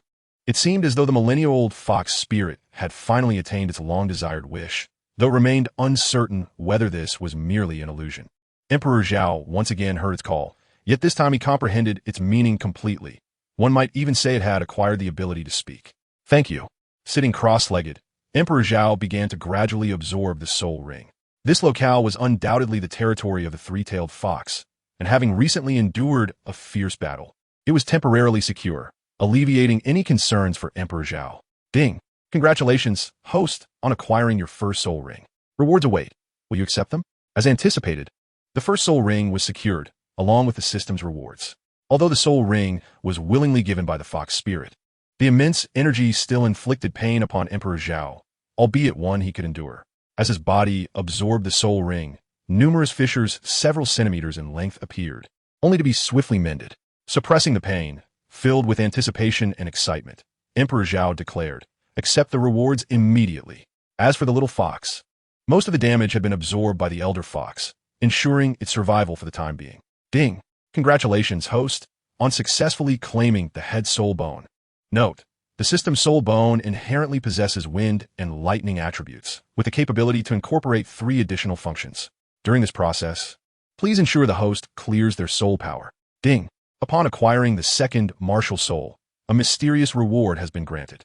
Clear soul power? He shook his head, dismissing the concern. After all, a little fox remained nearby, and he could always heal it later. Then, a sphere of blue light materialized before Emperor Zhao's eyes. Quietly floating in place, Emperor Zhao initially endeavored to incorporate a new functionality, yet soon realized that it was essential to fuse with the soul bone before proceeding. Without further hesitation, he extended his hand to touch the orb of blue light. As he immersed his hand within, he began to maneuver it. Upon grasping it, the radiance commenced to fade. Once it dispersed, an object resembling a tightening spell emerged in his hand, albeit in a cerulean hue, intermittently surging with flashes of lightning. Upon witnessing this tightening spell, Emperor Zhao involuntarily recalled a film from his previous life, one starring Stephen Chow, A Chinese Odyssey. The lines began to echo in his mind. "I remind you once more, after donning the tightening spell, the earthly desire shall no longer taint you in the slightest. Otherwise, the spell shall constrict ever tighter, leading to unbearable suffering." Emperor Zhao chuckled at this thought. Before donning the tight headband, "Do you have anything further to express?" Emperor Zhao sat cross-legged on the ground, gazing at the body of the large fox and the small fox teetering on the brink of death, lost in thought. It seemed as if he were speaking to himself, yet it appeared he was genuinely responding to a line of dialogue, saying, "Only through a close encounter with death can one truly comprehend the essence of life. After my recent experiences, I have come to fully understand the meaning of this statement, and I must admit, it is exhilarating. Tonight, I witnessed something profoundly moving, a mother sacrificing her own life for her child. In that moment, as I beheld the soul ring, coupled with my recent experiences, I reflected deeply and gained many insights. I understood the magnitude of maternal love, the arduous path of cultivation, and the stark reality that without strength, one cannot protect those they cherish, nor their loved ones. Thus, as he spoke, Emperor Zhao mimicked the actions of the renowned star, slowly placing the conical soul ring upon his head, declaring, "I have granted its request, and I vow never to endanger my life again, causing worry to those who love me." Upon finishing, the tightening spell upon his head blazed brightly, illuminating the surrounding area as if it were midday, while the purple soul ring gradually descended to his feet, vanishing from sight. Absorb, integrate, complete. Chapter 29, Pain, Destruction Level. As for Tang San, I apologize, he is a male, not someone who loves me. He merely shows concern, so I shall continue to live freely. Rising to his feet, Emperor Zhao clenched his fists, feeling the difference. Although the process was somewhat painful, the outcome was immensely satisfying. His physical constitution had improved nearly fivefold. Additionally, his soul power had reached level 20, thanks to the system and the successful digestion of 2 martial souls. This means that with just one more soul ring that pleases him, he could break through to become a great soul master. Alas, I do not wish for this. Yet strength does not allow me to remain low-key. Nodding in satisfaction, Emperor Zhao approached the small fox, realizing that if he did not save her soon, she would be lost. Reaching her side, he took out the white orb, and the purple soul ring slowly rose from his feet. The small fox was currently unconscious, rendering her incapable of resistance. Yet her injuries were too grave for Emperor Zhao to move her. He feared that even the slightest movement might sever a vital artery. After all, he was neither a veterinarian nor a professional healer. Furrowing his brow for a moment, an idea sparked in Emperor Zhao's mind. Closing his eyes, he directed the white orb towards the small fox. Upon reaching her side, it began to enlarge, transforming first into a semi-transparent sphere that enveloped the small fox. Subsequently, the remaining portion connected to the ground, forming a completely transparent white sphere that fully encased her, floating before Emperor Zhao. Inside the white orb, a milky vapor had already begun to emanate from the outset. Emperor Zhao furrowed his brow as he observed for a moment. At this pace, he realized that a cure would not be attainable until dawn at the very least. Although this place was temporarily secure, the safety could not be guaranteed come daylight. In any case, since the system mandated the depletion of soul energy, he resolved to exert his utmost in the healing process. With that, Emperor Zhao summoned all his soul power and channeled it into the white sphere. Soon, beads of sweat began to form on his forehead. As the soul energy intensified, the milky white gas within the sphere grew increasingly dense. 3 minutes later, wiping the sweat from his brow, he could barely discern a silhouette within the white sphere. Sensing that only a trace of soul energy remained within him, he slumped to the ground, exclaiming, "I can't go on. If I continue, I shall truly be rendered a mere husk." With that, Emperor Zhao once again reached out to the system, articulating the enhancements he wished to implement. Expand, amplify, compress. This was a plan he had devised upon realizing he could voice his requests. Before Emperor Zhao utilized his wings, he was acutely aware of his severely inadequate soul power. He had barely managed to endure for less than 3 minutes despite exerting himself to the utmost. How could he, aspiring to don his splendid wings with elegance, tolerate such limitations? Certainly not. Moreover, he had contemplated other potential applications that might demand even greater energy consumption. Even now, although Emperor Zhao's soul power had rapidly ascended to the 20th level, it remained comparable to that of an ordinary soul master.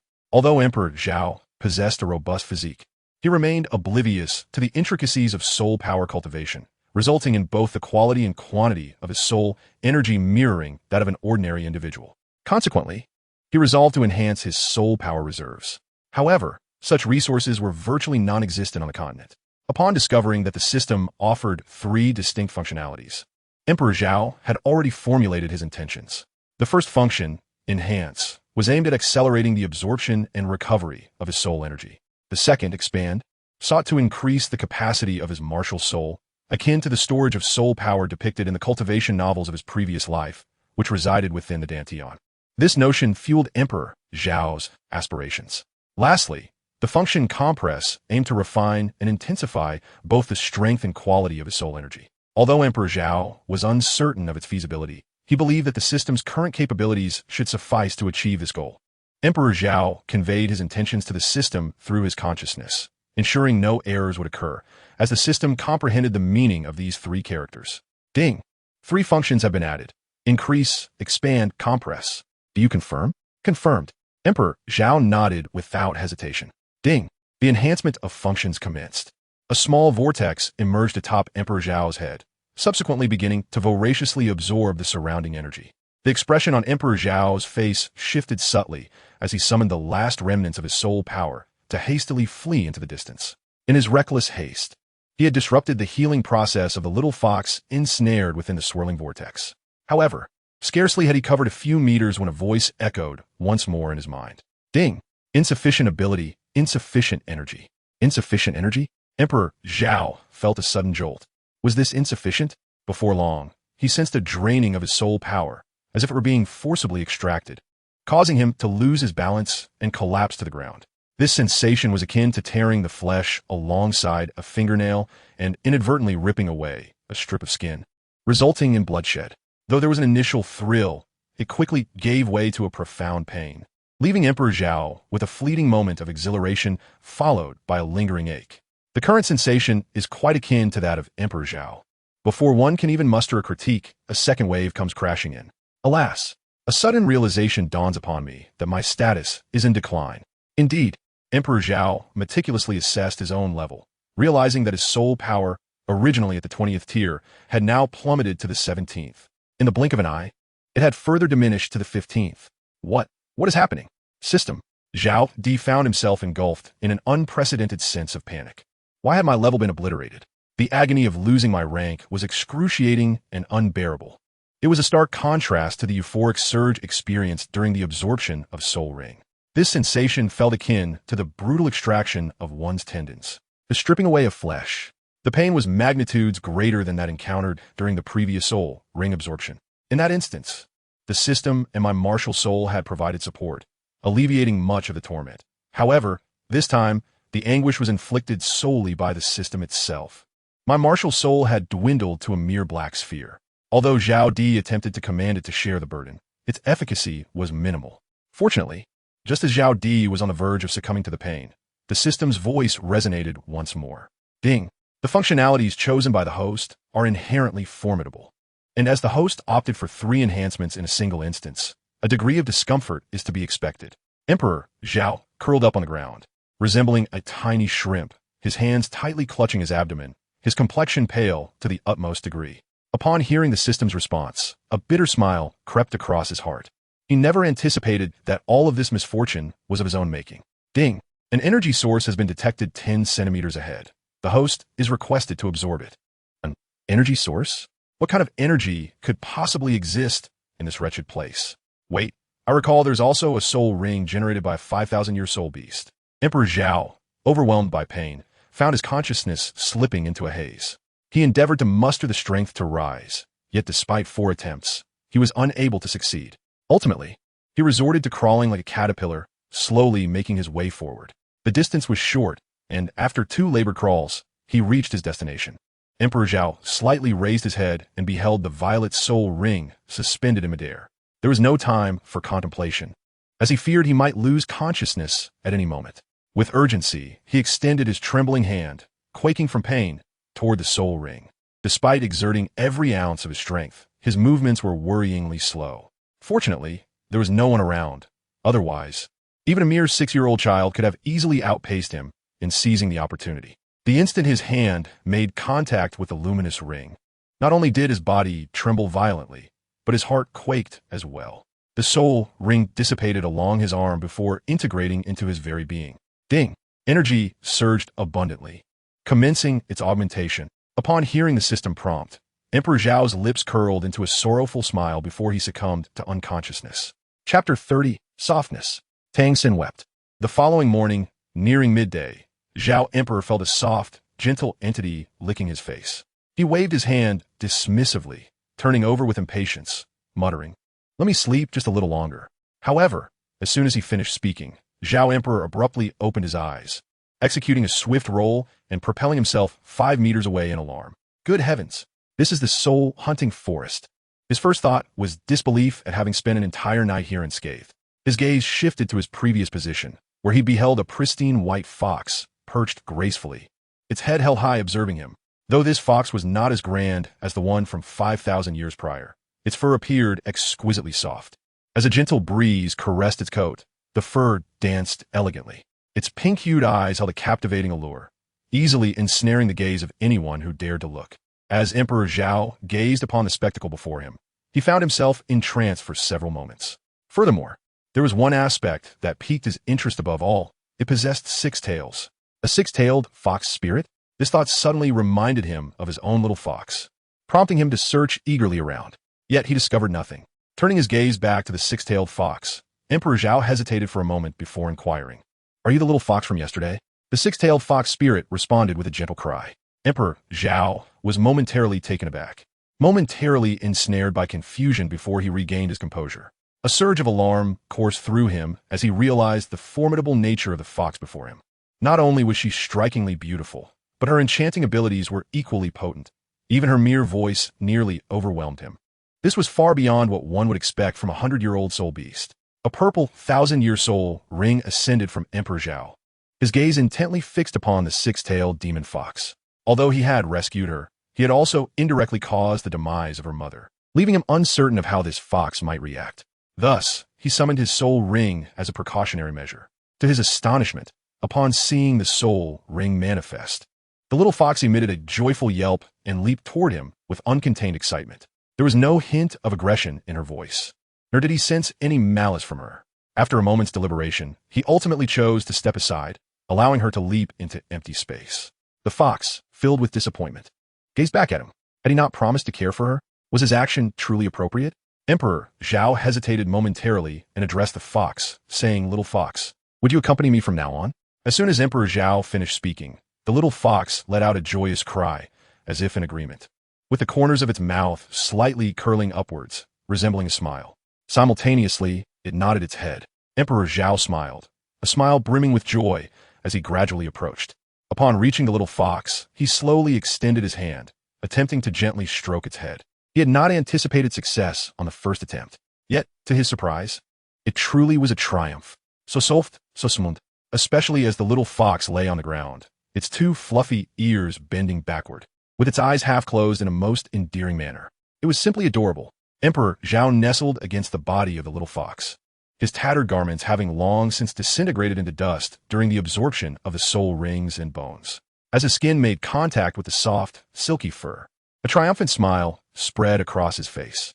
Ah, without a hint of modesty, I must confess that in a previous life, I once had the fortuitous opportunity to brush against the shoulder of a young maiden. The smoothness of that encounter lingered in my memory. Yet now, in comparison to the delicate fur of this little fox, it pales into insignificance. 3 days swiftly passed. In the office of the esteemed master at the Nodding Junior Academy, Tang San implored, "Master, let us venture once more into the soul-hunting forest. I beg of you." Having not seen his mentor for several days, Tang San appeared noticeably gaunter, his expression heavy with concern as he beseeched the master.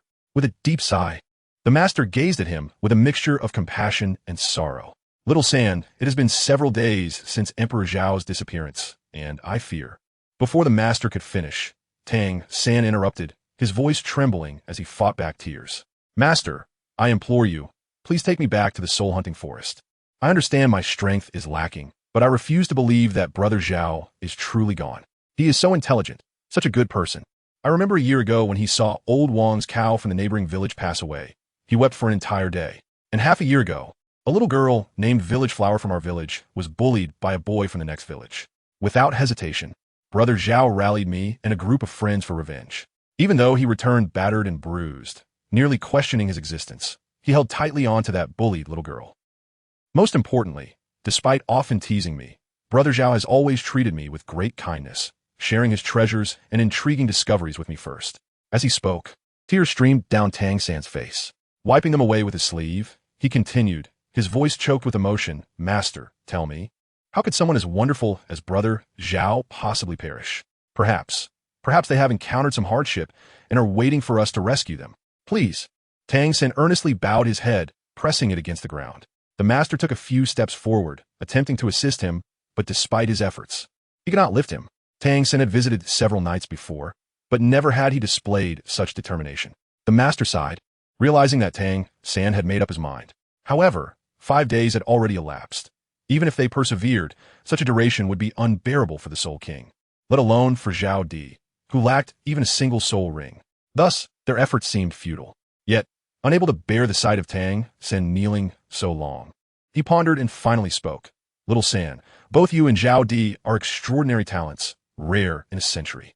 Although Zhao Di is not my student, I care for him deeply.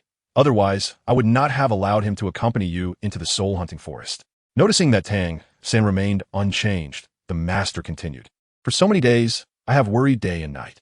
I wish to go. I cannot bear to see such a genius fall.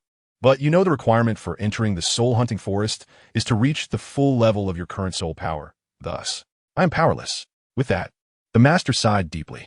Upon hearing this, Tang San slightly lifted his head and asked, "Is that true, master? Even you cannot enter early?" The master shook his head. Disheartened, Tang San lowered his gaze but soon stood up, declaring, "I understand, master. I will return to my training." The master nodded, noticing the resolute look in Tang San's eyes.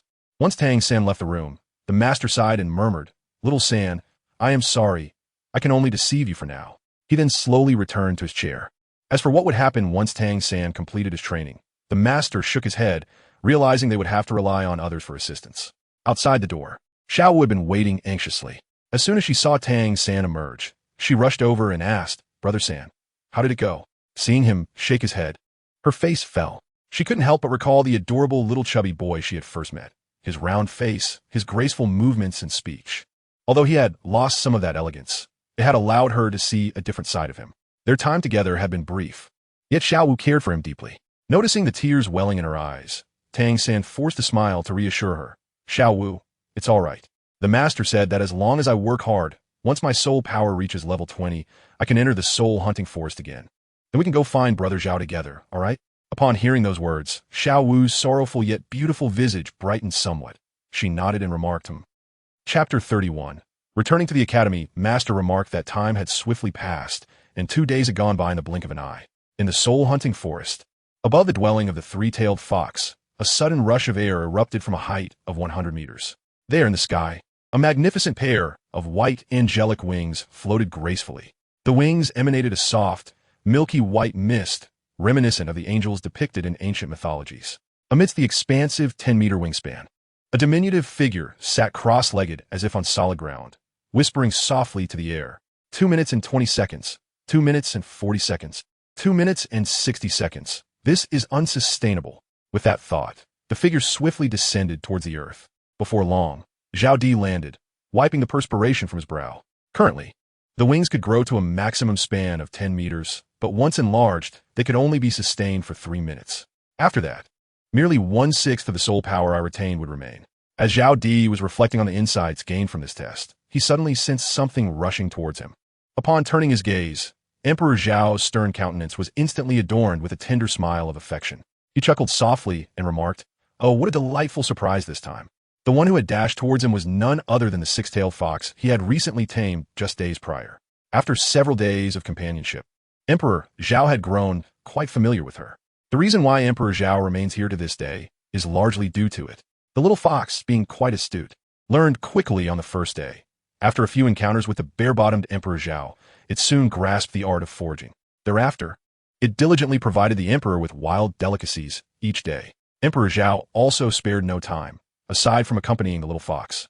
His primary focus was to reflect upon his gains and hone his skills. He procured a soul beast that had existed for merely over a decade from the little fox. Then, with a glimmer of brilliance in his eyes, he raised his finger towards the heavens and proclaimed with a resounding voice, "Command the thunder." Instantly, the world transformed dramatically. Dark clouds surged ominously in the sky, enveloping an area of several dozen meters in shadow. Indeed, it encompassed dozens of meters. Emperor Zhao glanced upwards at the ominous clouds looming above, a grimace tugging at the corners of his mouth. How vexing it is that even the simplest of displays becomes a challenge when one's prowess is lacking. He gestured towards the meticulously prepared kindling nearby, and a bolt of lightning, as slender as a needle, descended from the heavens. Once it struck, the clouds above dissipated without awaiting the emperor's command. With a twitch at the corner of his mouth, Emperor Zhao suppressed his sense of frustration and slowly approached the matchstick that had begun to ignite. He retrieved a black orb, transforming it into a slender staff, and skewered the lifeless soul beast before commencing the grilling process. The lightning that had just flashed was a manifestation of the soul skill derived from a soul bone in his head. There are 2 soul skills in total. The first, which he had just employed, is called thunder manipulation, a technique he cannot afford to reveal, for it would be too humiliating. The second pertains to the wind element and is named wind riding. Emperor Zhao was uncertain about the age of the soul bone, as the system did not specify, and his own strength was insufficient to discern its true nature. The meal was consumed rather swiftly. After finishing, Emperor Zhao instinctively reclined in place, gazing at the azure sky and the pristine white clouds, taking the opportunity to replenish the soul power he had just expended. It was a moment of leisurely tranquility. Qinger, the little fox, lifted her head, gazing at Emperor Zhao with a look of curiosity. Zhao Qing, this is the name bestowed upon the little fox by Emperor Zhao. Emperor Zhao gazed silently at the heavens. The bond he had cultivated over these past few days had blossomed beautifully, and his recent endeavors had finally borne fruit. Having been away for 7 days, it was time to return. The little fox seemed to sense his thoughts. With a soft whimper, it nuzzled its delicate form against his cheek. Emperor Zhao propped himself up with one arm, while the other hand gently caressed his head. After a moment of silence, he finally spoke. Qinger, I must depart now. Do not worry. I shall return as swiftly as I can. Stay safe by the edge of the Soul Hunter Forest walls, and await my return. Emperor Zhao cast a reluctant glance back one last time before turning to exit the soul hunting forest. Although his soul power had diminished to the 11th level due to the compression and expansion of his abilities, the speed at which he absorbed soul energy had significantly increased. The interplay of these 2 factors allowed him to repair himself at a rate swifter than the average individual. Upon leaving the forest, he first purchased a well-fitting outfit, having acquired both the funds and the garments from the unfortunate souls he encountered within. After securing his attire, he procured a horse-drawn carriage and set forth on his journey to the Nodding Junior Academy. By the time he arrived, night had fully descended, enveloping the surroundings in darkness. Fortunately, his foresight had provided him with provisions. As he disembarked, he took a bite of the fruit in his hand, consuming it before carelessly discarding the remnants. He then made his way to the cafeteria. Although he had indulged in a dozen fruits along with a dish and 2 steamed buns, it hardly constituted a meal, and the hour was not too late, making it a perfect opportunity to enjoy a proper dinner. The campus was bustling with students, likely taking leisurely strolls after their meals, prompting Zhao to navigate towards a less crowded area. Is that not Xiao San and his companions? As he wandered the path, feeling somewhat bored, he glanced around until he stumbled upon a more secluded spot where Xiao San, Xiao Wu, and the master were gathered. Approaching them, he waved and called out, Xiao San. Startled by the sound of his voice, Tang San, who was undergoing training under the master, slowly rose and turned to his mentor, inquiring, Master, am I imagining things? Or did I just hear Brother Zhao? As he spoke, a shadow of melancholy crossed his features. Xiao Wu also lowered her head slightly. The master, however, raised an eyebrow, pondering the improbability of all 3 experiencing a shared delusion. Scanning the vicinity, his gaze sharpened, and he suppressed his excitement as he proclaimed, No, Xiao San, you are not mistaken. It's real. Really? Tang San and Xiao Wu exchanged a glance, following the master's gaze. They stood frozen in place, with Tang San trembling slightly, his eyes glistening with moisture. What has happened to you? Emperor Zhao hurried over, feeling somewhat bewildered as he noticed the 3 individuals staring at him with unwavering attention. Could it be that he had become more handsome once again? Yet, even with an enhancement in his looks, such an expression from them seemed unwarranted. Emperor Zhao approached Tang San, hesitating for a moment before gently patting his shoulder. He inquired once more, Little San, what troubles you? Has someone wronged you? Yet, before Zhao Di could finish his words, Tang San suddenly embraced him tightly. Before he could fully grasp the situation, he heard Tang San's voice, choked with emotion, saying, Brother Zhao, I thought you would never return. Emperor Zhao, somewhat bewildered, cast his gaze upon the rosy-eyed Xiao Wu and the master who feigned calmness. In an instant, his mind grasped the situation, and after realizing, a gentle smile graced his lips as he lightly patted Tang San's shoulder, saying, Fear not, how could anything possibly be amiss? Am I not here, safe and sound? The master, sensing the atmosphere was too somber, sought to lighten it by remarking, Indeed, Tang San, how could a good child like Emperor Zhao, who at the tender age of 5 already understood the importance of protecting the village girls, ever encounter misfortune? Chapter 32. I truly did not expect this. A person as kind-hearted as Emperor Zhao, who wept for an entire day over an old cow, could not simply perish without reason. As the master spoke, he too acknowledged this truth. Such a wonderful child, endowed with remarkable intelligence, could not just vanish so easily. Upon hearing the master's words, Tang San and Xiao Wu indeed felt somewhat relieved, yet a twitch of discomfort appeared at the corner of Emperor Zhao's mouth. Am I truly a good child? How was I unaware of this? If not for her modest beauty, would I have idly sought out punishment? An old cow? My precious pure milk has vanished. How could I not shed a tear? Alas! Emperor Zhao let out a deep sigh, his expression marked by the weight of experience. He glanced at the still teary-eyed Xiao Wu and felt compelled to offer some words of comfort. Come here, Xiao Wu. It has been such a long time since we last met. Allow your elder brother, Zhao, to embrace you. Innocent and trusting, Xiao Wu approached him without hesitation. Her heart filled with concern and longing, and nestled into his arms. Tang San, observing the tender scene from the side, smiled with a sense of satisfaction. It is truly delightful to have brother Zhao back. After a brief embrace, the esteemed Zhao released Xiao Wu, gently patting her shoulder as he inquired. It's nearly time for dinner. Have you all eaten? Tang San shook his head, having devoted himself to rigorous training since his departure from the office a few days prior. Often dining at a late hour. Not yet. Perfect. Allow me to showcase my soul ring before we head out together, Zhao proclaimed with a proud smile. A violet soul ring began to rise gracefully from beneath his feet. You. Wow this. The master appeared utterly incredulous. While Xiao Wu's mouth formed a perfect O, Tang San stood frozen, momentarily taken aback by the revelation of Zhao's soul ring. The earlier somber atmosphere dissipated entirely. After a sufficient pause to allow them to absorb the moment, Zhao, now wearing a smile, called them back to reality and proceeded towards the dining hall.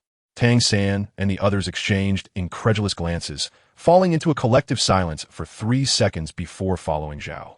Along the way, the master incessantly inquired about how Zhao had absorbed a Millennium Soul Ring. Emperor Zhao expressed a sense of ease, as if a mere touch could remedy all. Is it truly that simple? Indeed, it is just so. Emperor Zhao nodded earnestly, his expression serious. It was not that he was unwilling to divulge the truth to the master. Rather, he feared that revealing the deceit he had woven would lead to the unraveling of his fabrications. If that were to happen, the next opportunity for him to venture out might be lost. That was unacceptable, for a little fox awaited his return. The master gazed deeply at Emperor Zhao for a moment before bowing his head in contemplation. However, after much deliberation, he could not arrive at any conclusion, ultimately attributing this peculiarity to Emperor Zhao's uniqueness. Subsequently, Emperor Zhao casually concocted an excuse to elucidate his absence over the past few days. Before long, they arrived at the dining hall. The mealtime had long passed, resulting in a sparse crowd, yet fortunately, there remained some food available. After Emperor Zhao personally ordered 3 meat dishes and 2 vegetarian ones, he found a table to await their arrival. One after another, the 3 individuals joined him. Under Emperor Zhao's influence, they swiftly finished their meal. To his surprise, Tang San, who usually exhibited a degree of decorum while dining, displayed a similar appetite to his own this time. Subsequently, as they stepped outside the cafeteria, the trio bid farewell to their master and returned to their dormitory to retire for the night. In the depths of the night, Emperor Zhao gently leaped from his bed and slowly approached Tang San's bedside, his gaze fixed intently upon him. The emotions reflected in his eyes were rather intricate. On the way to the dining hall, during their meal, and on the return to the dormitory, he had learned from 2 others about Tang San's recent conduct. In his fervor to expedite his cultivation, Tang San had resorted to devouring his meals ravenously. His daily training had surged to 3-fold. It is essential to note that for Tang San, the path of cultivation had always been arduous. He lacked the benefits of a system akin to that of Emperor Zhao. If this relentless pace of training continued, his rank might indeed ascend swiftly, yet would undoubtedly inflict internal injuries. In the early stages, the repercussions of such injuries may not manifest overtly, but in later stages, particularly at the level of a soul daw, the consequences would become apparent. Should these injuries resurface during combat, the results could be fatal. It could be said that Tang San was jeopardizing his future and potential for the sake of Zhao. Furthermore, Zhao could perceive Tang San's haggard demeanor. Without his return, it was evident that Tang San could not sustain this state for long, considering he was merely a child. To be honest, I truly did not anticipate you would go to such lengths for me. Emperor Zhao's voice was barely a whisper, so faint that only he could perceive it, imbued with a profound complexity. He understood the depth of Tang San's loyalty and friendship, yet he never anticipated that Tang San would go to such lengths for him. This act transformed Zhao Emperor's initial intentions. He had planned to sever ties with Tang Sen once he acquired sufficient strength to live freely and wander alone. However, warmth enveloped his heart now. Perhaps this is what true brotherhood feels like. He raised his hand to gently caress Tang San's hair, a tender smile gracing his lips. Typically, Tang San was a cautious individual. Yet in this instance, he remained undisturbed for quite some time, a testament to his exhaustion over the past few days. Gradually, Zhao Emperor stood up, making every effort to remain silent as he returned to his own bed. The next day, Shu Yi, Shu Yi, Shu Yi, time to rise. Sange, Sange, Sange, wake up. Xiao Wu's voice echoed, and her delicate face flushed a rosy hue from calling out for so long. Tang Sen rubbed his eyes, lingering for a moment before finally getting out of bed. As for Zhao Emperor, he merely turned over, irritably covering his head with a blanket, exclaiming, 5 more minutes. You. Xiao Wu pointed at the figure beneath the blanket, momentarily rendered speechless with frustration. She had been calling for a full hour, yet Zhao Emperor's response was always the same. Just 5 more minutes. Even if she attempted to tug at the blanket, it proved futile. Every other dormitory resident was already awake, yet Zhao Emperor remained undisturbed. After tidying up his uniform, Tang Sen yawned, and, upon noticing Xiao Wu's exasperated expression, he chuckled and shook his head, saying, Xiao Wu, your method isn't effective. Watch me. Upon hearing Tang San's words, Xiao Wu turned her gaze towards him, eager to see how he would rouse the slumbering Zhao Emperor. After speaking, Tang San strolled to the window, glanced at the sun, nodded slightly, and then approached Zhao Emperor's bedside, gently proclaiming, breakfast is ready. Xiao Wu's eyes widened in realization. How did I not think of that? At that moment, the blanket on the bed was abruptly thrown aside, and Zhao Emperor leaped out of bed, dressing within a minute. Without a backward glance, he grasped Tang San's hand and dashed out, exclaiming, let us go, time for breakfast. Tang San, caught off guard, nearly stumbled but quickly regained his footing, turning back to shout to Xiao Wu, come on, Xiao Wu. And just like that, Zhao Emperor dragged him away, disappearing from sight. Xiao Wu stood there, momentarily stunned, before finally snapping back to reality and hurriedly chasing after them. Chapter 33. Zhao Emperor acquires his first soul skill. In the afternoon, within the secluded grove where I encountered Tang San and his companions yesterday, Tang San, Xiao Wu, and the master were all present. The master observed their training, occasionally imparting words of wisdom and guidance. Tang San continued his practice, albeit with less strain on his body than before. Today, Emperor Zhao did not rush to practice. Instead, he reclined on a tree, crossing his legs and basking in the sunlight. Suddenly, he leapt down from several meters above, stirring up a small cloud of dust beneath his feet. Straightening his slightly bent legs, he approached Tang San and said, Xiao San, please pause for a moment. Upon hearing Zhao's words, Tang San halted, a look of confusion crossing his face as he inquired, what is it, Zhao Ge? Master and Xiao Wu also ceased their activities, turning their attention to Emperor Zhao. Reaching Tang San's side, Zhao produced a white orb and remarked, due to the excessive training you undertook a few days ago, your body may have sustained hidden injuries. Allow me to administer some treatment. As he spoke, the white orb swiftly expanded, gradually enveloping Tang San. Emperor Zhao discovered that the method he previously employed to save the little fox was remarkably effective for healing. Thus he resolved to continue using it. Tang San, placing his unwavering trust in Emperor Zhao, offered no resistance and willingly allowed himself to be enveloped by the translucent white sphere. The master observed intently, his curiosity piqued. Although he was aware that Emperor Zhao possessed dual martial spirits, he had never witnessed their manifestation. Over time, the master had thoroughly comprehended Tang San's abilities, and the notion that Emperor Zhao could defeat Tang San led him to subconsciously believe that the Emperor's second martial spirit was also a formidable offensive type. However, the revelation that it was a healing type left him somewhat incredulous. Xiao Wu, too, gazed curiously at the white sphere, her large eyes brimming with a sense of wonder. Having never encountered such a martial spirit before, she found the sphere to be extraordinarily white, smooth, and surprisingly soft. After the addition of a soul ring, the martial spirit of Emperor Zhao experienced a significant enhancement in its aesthetic appeal. The black sphere now gleamed with a lustrous sheen, no longer resembling the dull, unattractive form it once possessed. Meanwhile, the white sphere radiated a newfound brightness, its smooth surface instilling a sense of hope and vitality. As soul power was channeled, a milky white gas began to emanate from within the white sphere, enveloping Tang San in a sensation akin to soaking in a warm spring, warm and comforting. Moreover, he had a vague impression that his Xiantian skill was undergoing an elevation. Not only that, but he also sensed as if a certain part of his body was healing, a feeling that he could distinctly perceive. His astonishment surged relentlessly, and his admiration for Emperor Zhao swelled like a lake rising with the tide. A smile of unparalleled comfort graced his face due to the overwhelming sense of ease. After 10 minutes, Emperor Zhao's complexion appeared somewhat pale. He did not immediately channel all his soul power, aware that he had acquired an additional soul ring and that both his soul power and storage had increased significantly. He feared that Tang San might not be able to endure it. Gradually, he cycled his energy, ultimately bestowing all his soul power upon the white sphere's capabilities directed at Tang San. "It is done," he announced, then sat down heavily on the ground, retracting the white sphere to begin recuperating his soul power. Tang San lightly touched the ground with his toes and gently landed. After a moment of contemplation, he opened his eyes, a flicker of brilliance flashing within them. He felt a surge of excitement and addressed Emperor Zhao. "Brother Zhao, I can feel that not only have all the injuries I previously sustained been healed, but my body and soul power seem to have solidified as well." "What?" The master, upon hearing Tang San's words, was taken aback, incredulity washing over him as he hastened to Tang San's side and placed his hand upon his head, closing his eyes. A minute later, the master gazed at Emperor Zhao with eyes full of astonishment. Xiao Wu's cherry lips also formed an O shape once more. "Oh, does it possess such capabilities? How remarkable!" Emperor Zhao was momentarily taken aback.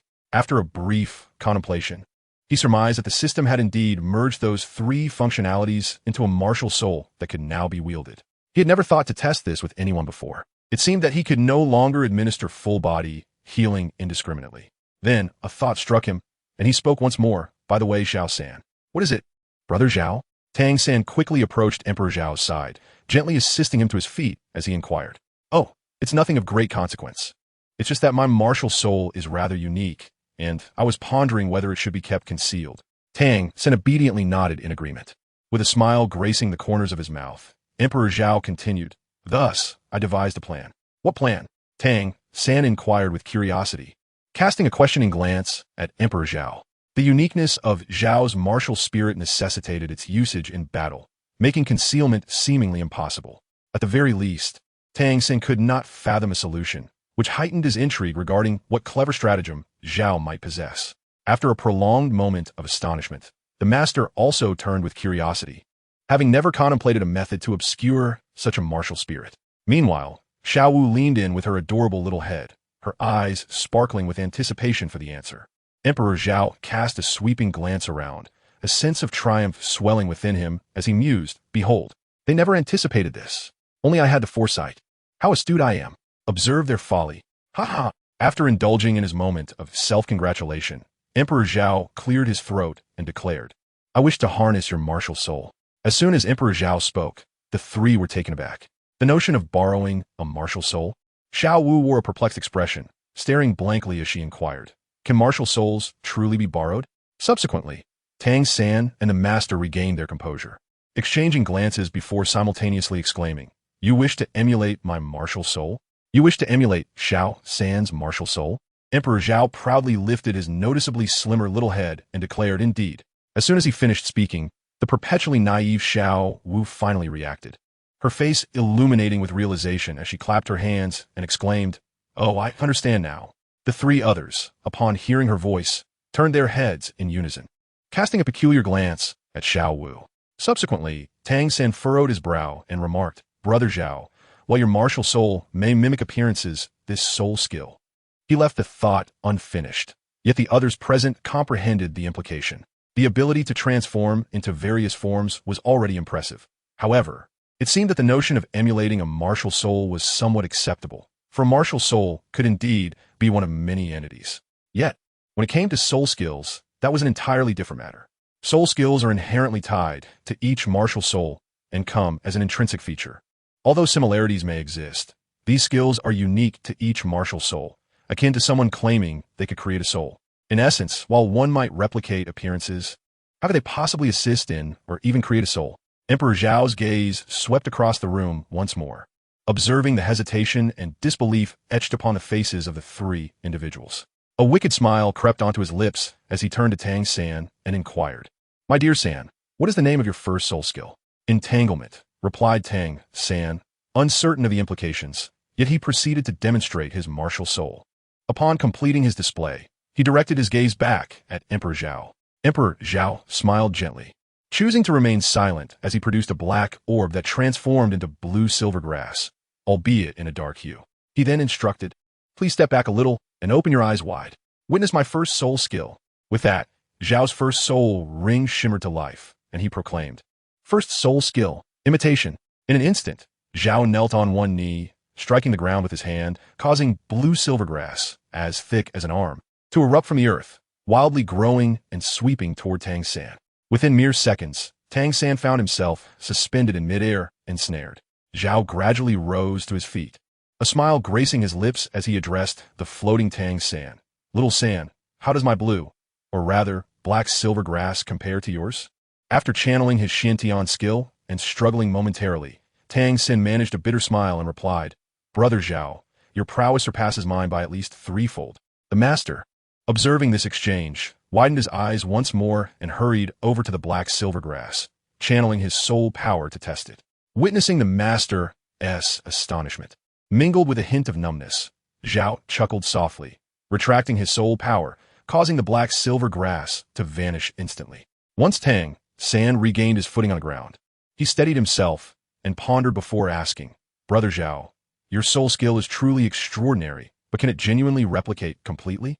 The master and Xiao Wu also turned their attention to Zhao, their gazes fixed intently upon him. Emperor Zhao, stroking his chin in contemplation, organized his thoughts and spoke, "This, however, cannot be done.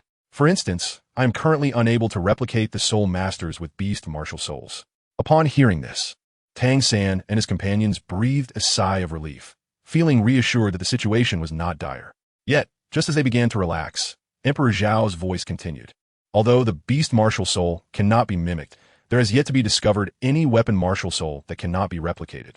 The three were taken aback, and the master inquired, "Can the soul skills you emulate truly be utilized in their entirety?" Emperor Zhao shook his head, expressing a hint of regret as he spoke. "That is not the case. For instance, take the soul skill of Tang San." Gradually, he walked towards Tang San, turning to face the trio, and continued, "While my black-silver grass possesses greater resilience than Tang San's, this is attributed to the magnitude and intensity of my soul power. However, when it comes to toxins, I find myself at a loss." He emphasized his point by gently covering his head with his hand and shaking it slightly. The corners of Tang San and his companions' mouths twitched. What could he possibly lament about in such a state? Master opened his mouth, eager to probe further. Yet Emperor Zhao's words swiftly followed. "Although I cannot replicate the toxicity, my martial soul inherently harbors an element known as death chi." "Death chi?" Master furrowed his brow in contemplation. Emperor Zhao clasped his hands behind his back and turned in place, continuing, "Indeed, the essence of death is a far more dreadful entity than mere toxins. Its very name signifies demise. Had I failed to retract this deathly energy in time, that individual would have undoubtedly met their end." Upon hearing this, the master raised an eyebrow and glanced at Emperor Zhao. The Emperor Zhao disregarded them and continued, "My black sphere symbolizes death, while the white sphere represents life. You are aware that my white sphere can transform at will. Yet what you do not know is..." At this, a bitter smile crossed Emperor Zhao's face as he elaborated. "Weapons forged from the white sphere, such as daggers, when plunged into an adversary, will reveal that the wound has healed almost instantaneously. Even their spirits may be uplifted beyond their original state." Tang San was taken aback, as was Xiao Wu, and the master stood in stunned silence. The trio was momentarily rendered speechless. Is such a phenomenon even possible? In the midst of a battle, could one be certain that the opponent is not a spy sent by the other side? After observing their reactions, Emperor Zhao displayed little astonishment. After all, he had experienced a similar sensation himself after conducting experiments in the soul-hunting forest. A moment later, he cleared his throat a few times, drawing them back from their stupor, and inquired, "Are there any further questions?" The three of them simultaneously shook their heads and replied, "No, no, no, no, no, no." With that, the master turned and made his way to a stone beneath a tree, where he sat down to ponder in silence. The information Emperor Zhao had imparted that day was rather overwhelming, and he felt the need to digest it first. Tang San felt similarly. To simplify matters, He chose to remain seated right where he was. Xiao Wu, equally bewildered, settled beside Tang San.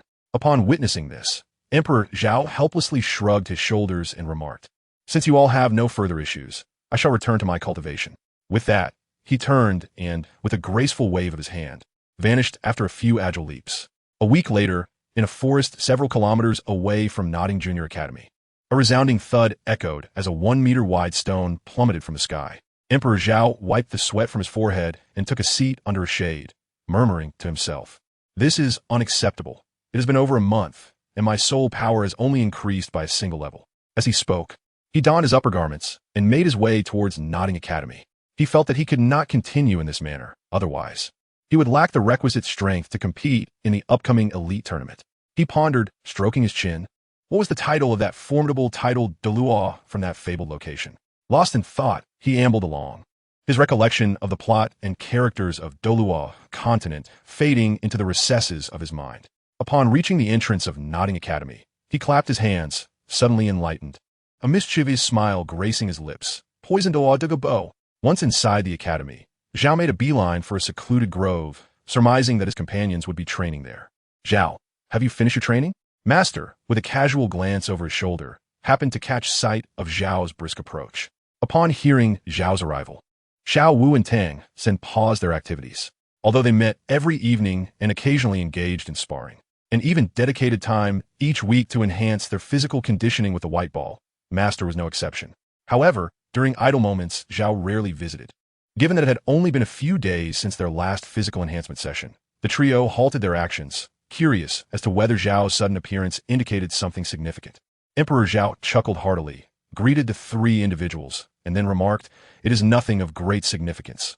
I merely missed you all, haha." The trio exchanged glances, rendered speechless. As they met daily, finding it rather trivial, Tang San inquired, "Brother Zhao, what is it that you wish to share?" Emperor Zhao coughed twice, hesitated for a moment, and then said, "Well, do you still remember my friend, the Soul King?" The three nodded in agreement.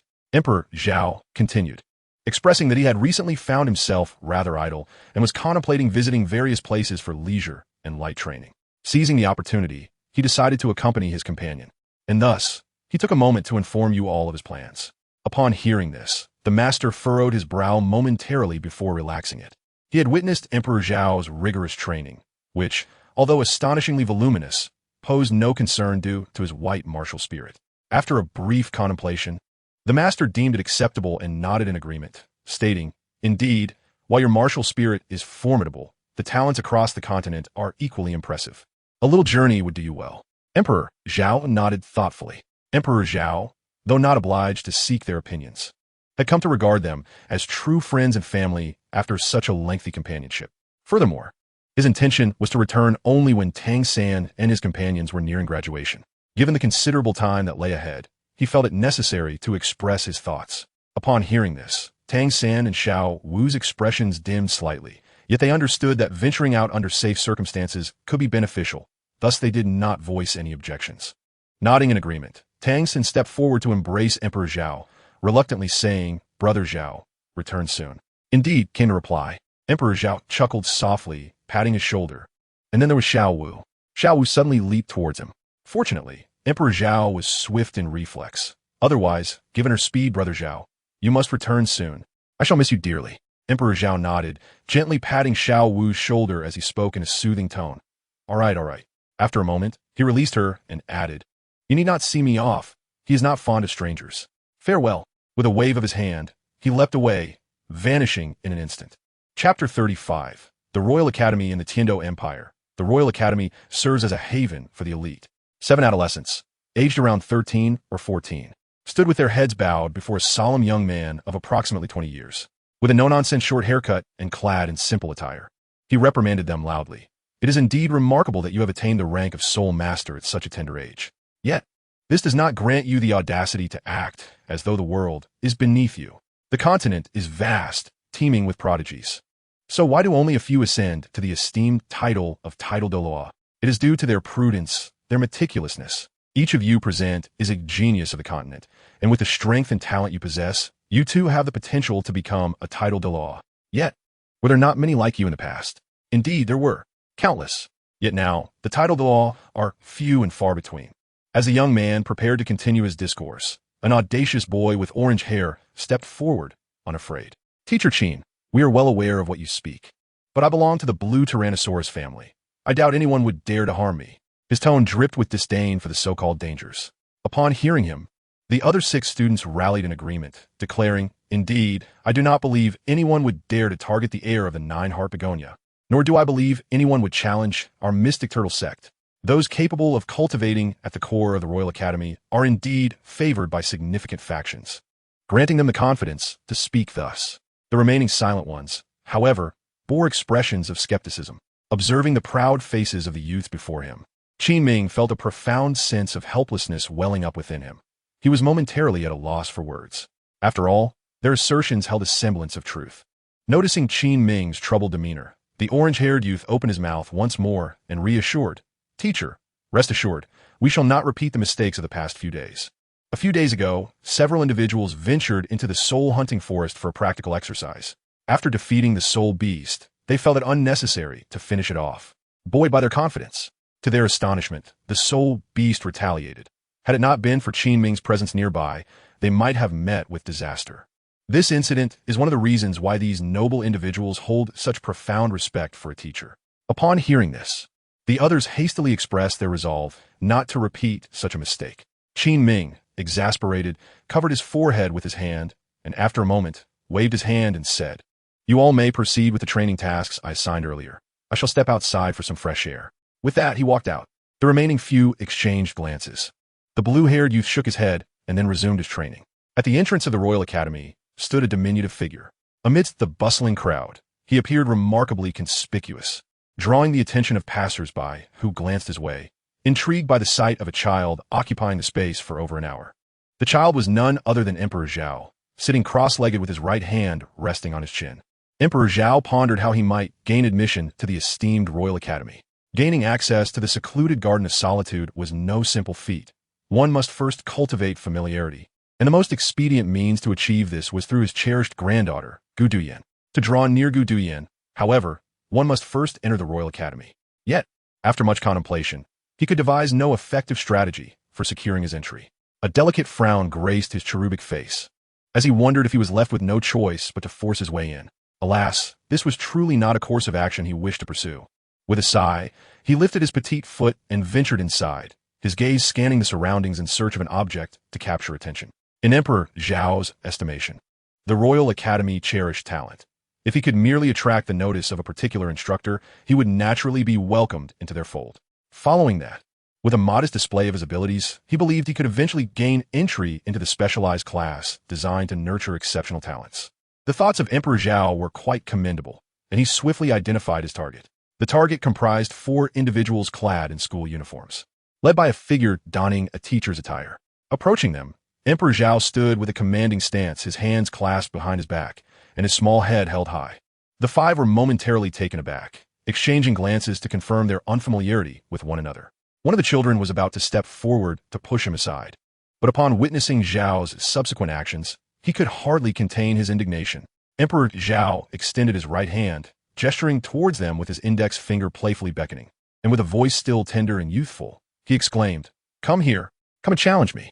The boy who had intended to step forward was instantly enraged, pointing at Emperor Zhao and declaring, "You little rascal, where are your elders?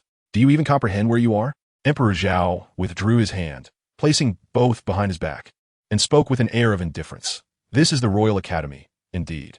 The young man stepped forward a few paces, intending to seize the fabric of Emperor Zhao's attire at the chest, declaring, "You dare to act recklessly here despite knowing that?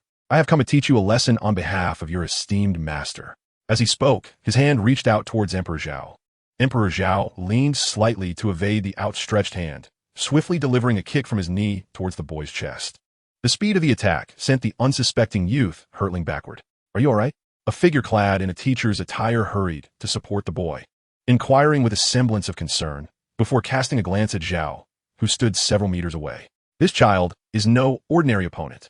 Cough, cough. I am fine. Teacher, if he hadn't ambushed me just now, and if I hadn't been so careless, there is no way he could have struck me." The boy, feeling a sense of humiliation at being knocked aside by one so young, swiftly extricated himself from his teacher's grasp and began to explain.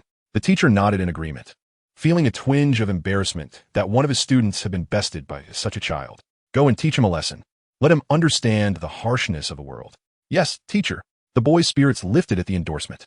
Although he anticipated potential reprimand from the child's parents after he dealt with the little brat, the prospect of facing any repercussions felt less daunting with his teacher's backing. With a sinister grin, he turned to Zhao and ominously declared, "No one can save you this time." With that, he revealed his martial spirit and soul rings. Charging toward Zhao, a level 19 battle spirit master, his martial spirit was that of a venomous scorpion. Emperor Zhao cast a glance out of sheer boredom, subsequently refraining from utilizing his spiritual energy as the opponent approached. Emperor Zhao lifted his small hand and delivered a resounding slap to his opponent's face.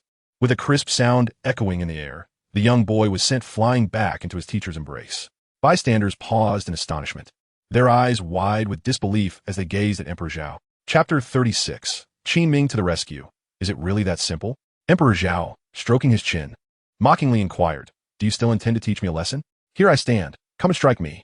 The youth rose once more, his face flushed with anger. Yet the word remained lodged in his throat, unuttered. The teacher, his countenance darkened, lowered his head and muttered, "What a useless wretch." The other three, upon hearing this, rubbed their palms together, and the four of them gradually encircled Emperor Zhao. Emperor Zhao remained utterly indifferent to their actions, even harboring a hint of amusement as he observed their cautious steps. It was as if they were confronting a formidable enemy. Yet their adversary was merely a child of 6 or 7 years. Bystanders could not contain their laughter. The teacher nearby, upon hearing this, grew increasingly somber. Among the crowd were several instructors and students from various academies. The mere thought of becoming a source of ridicule, with others claiming that his students could not even defeat a child, ignited a tempest of fury within him. He attempted to suppress his emotions, for he was a teacher after all. However, he found that the more he tried to contain his anger, the more it surged and the discomfort intensified. At that moment, his 4 students launched an assault on Emperor Zhao. Among them, 3 were soul masters, one being a formidable soul master of over level 20. The quartet leaped towards him from 4 different directions, ready to strike. Upon witnessing this, Emperor Zhao shook his head. When confronting an adversary far superior to oneself, leaping into action is akin to delivering oneself to slaughter. With that, Emperor Zhao sprang into the air. He first executed a powerful kick, sending one assailant flying before twisting his body mid-air to deliver a spinning kick to another foe behind him. As he began to descend, he reached out, grasping the hair of the individual to his left, and with a forceful throw, hurled him towards another attacker charging at him. This sequence of movements transpired in mere seconds. By the time Emperor Zhao landed, the 4 assailants had already been sent crashing into the embrace of his mentor. Emperor Zhao felt that he had performed sufficiently and was about to express his intentions when suddenly, a figure swiftly darted towards him. The speed was remarkable, so much so that he only realized what was happening when the figure had already reached him. The Emperor Zhao's pupils constricted rapidly, and he swiftly raised his arms before him to block the incoming punch. He staggered back 5 full steps before managing to steady himself. Upon halting, he looked up only to find that his assailant was, astonishingly, the teacher of his opponent. Moreover, 5 radiant soul rings adorned the teacher: yellow, yellow, purple, purple, and black. Although he had managed to deflect the blow, the faint pain radiating from his arms left him perplexed. Why would a soul king of 5 rings strike at a mere child like me? Aware that he was no match for a soul king, Zhao Emperor hastily implored, could you allow me to finish speaking first? However, the Soul King educator had no inclination to heed Zhao Emperor's explanation. All he felt was a profound sense of shame and unquenchable rage. His student, already a prodigy among his peers, although not the pinnacle, had required considerable effort to nurture. Yet now, he found himself unable to best a mere child of a few years. What would others think? Would they deem him incompetent as a teacher? Or suggest that he had failed to properly educate his students? The minor consequence would be accusations of ineptitude, leading to many students departing. The grave outcome could result in someone instigating turmoil, culminating in his expulsion from the academy. With these thoughts swirling in his mind, he could no longer contain himself. Surging forward with renewed speed towards Zhao Emperor, shouting in fury, "There is nothing to discuss."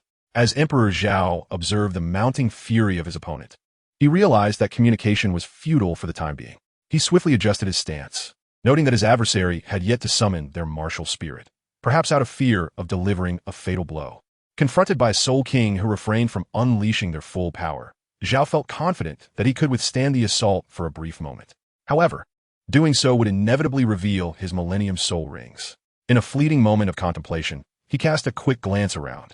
The presence of onlookers, although not overwhelming, was still considerable, especially at the entrance of the Royal Academy, where eyes were aplenty. These thoughts flitted through his mind as he observed the fist of his opponent rapidly approaching his chest. Was he truly to rely on his body as a shield? Time did not permit further deliberation.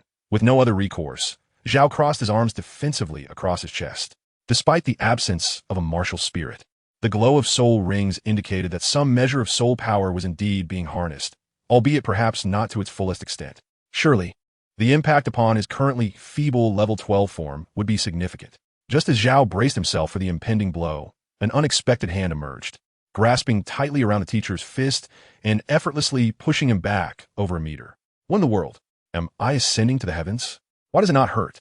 Moments later, Zhao felt a sudden tightening in his heart, prompting him to hurriedly open his eyes. Upon doing so, he beheld a young man clad in simple garments standing before him. At that moment, the teacher, having steadied himself, straightened his posture and indignantly exclaimed, "Qin Ming, this matter does not concern you, does it? Qin Ming? Is he not the graduate of Shrek? Qin Ming?" Emperor Zhao looked up in surprise at the young man standing before him. Indeed, he was quite youthful. Qin Ming smiled kindly at Emperor Zhao, then addressed the teacher, saying, "As a Soul King, you resort to violence against such a young child? You have already struck him once. Consider it a lesson for your student. Let this matter be settled here." The teacher let out a cold snort and retorted, "Settled? On what grounds should it be dismissed? Moreover, what connection do you have with him? This little brat dares to cause a stir at the Royal Academy, regardless of his parentage.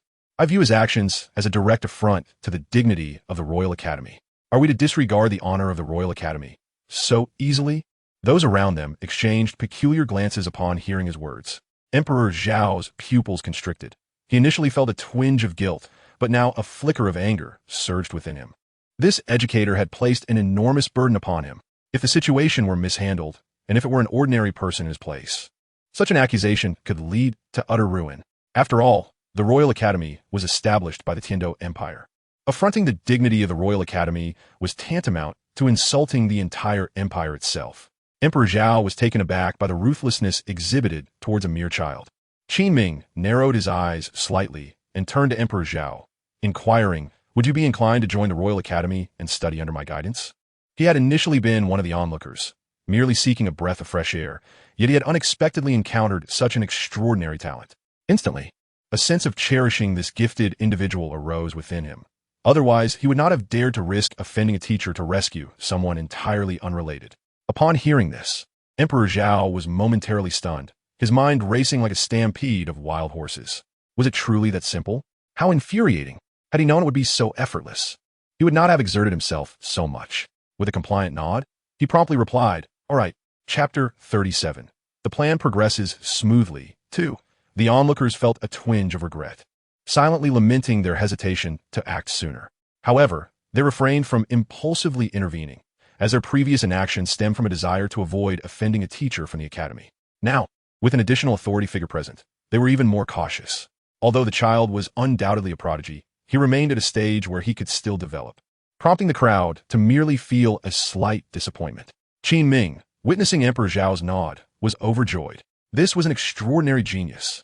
Unlike the bystanders, as a professional educator with discerning insight, could perceive the situation on a deeper level. The mere fact that the boy had withstood an attack from the Soul King without collapsing was already impressive, not to mention other feats.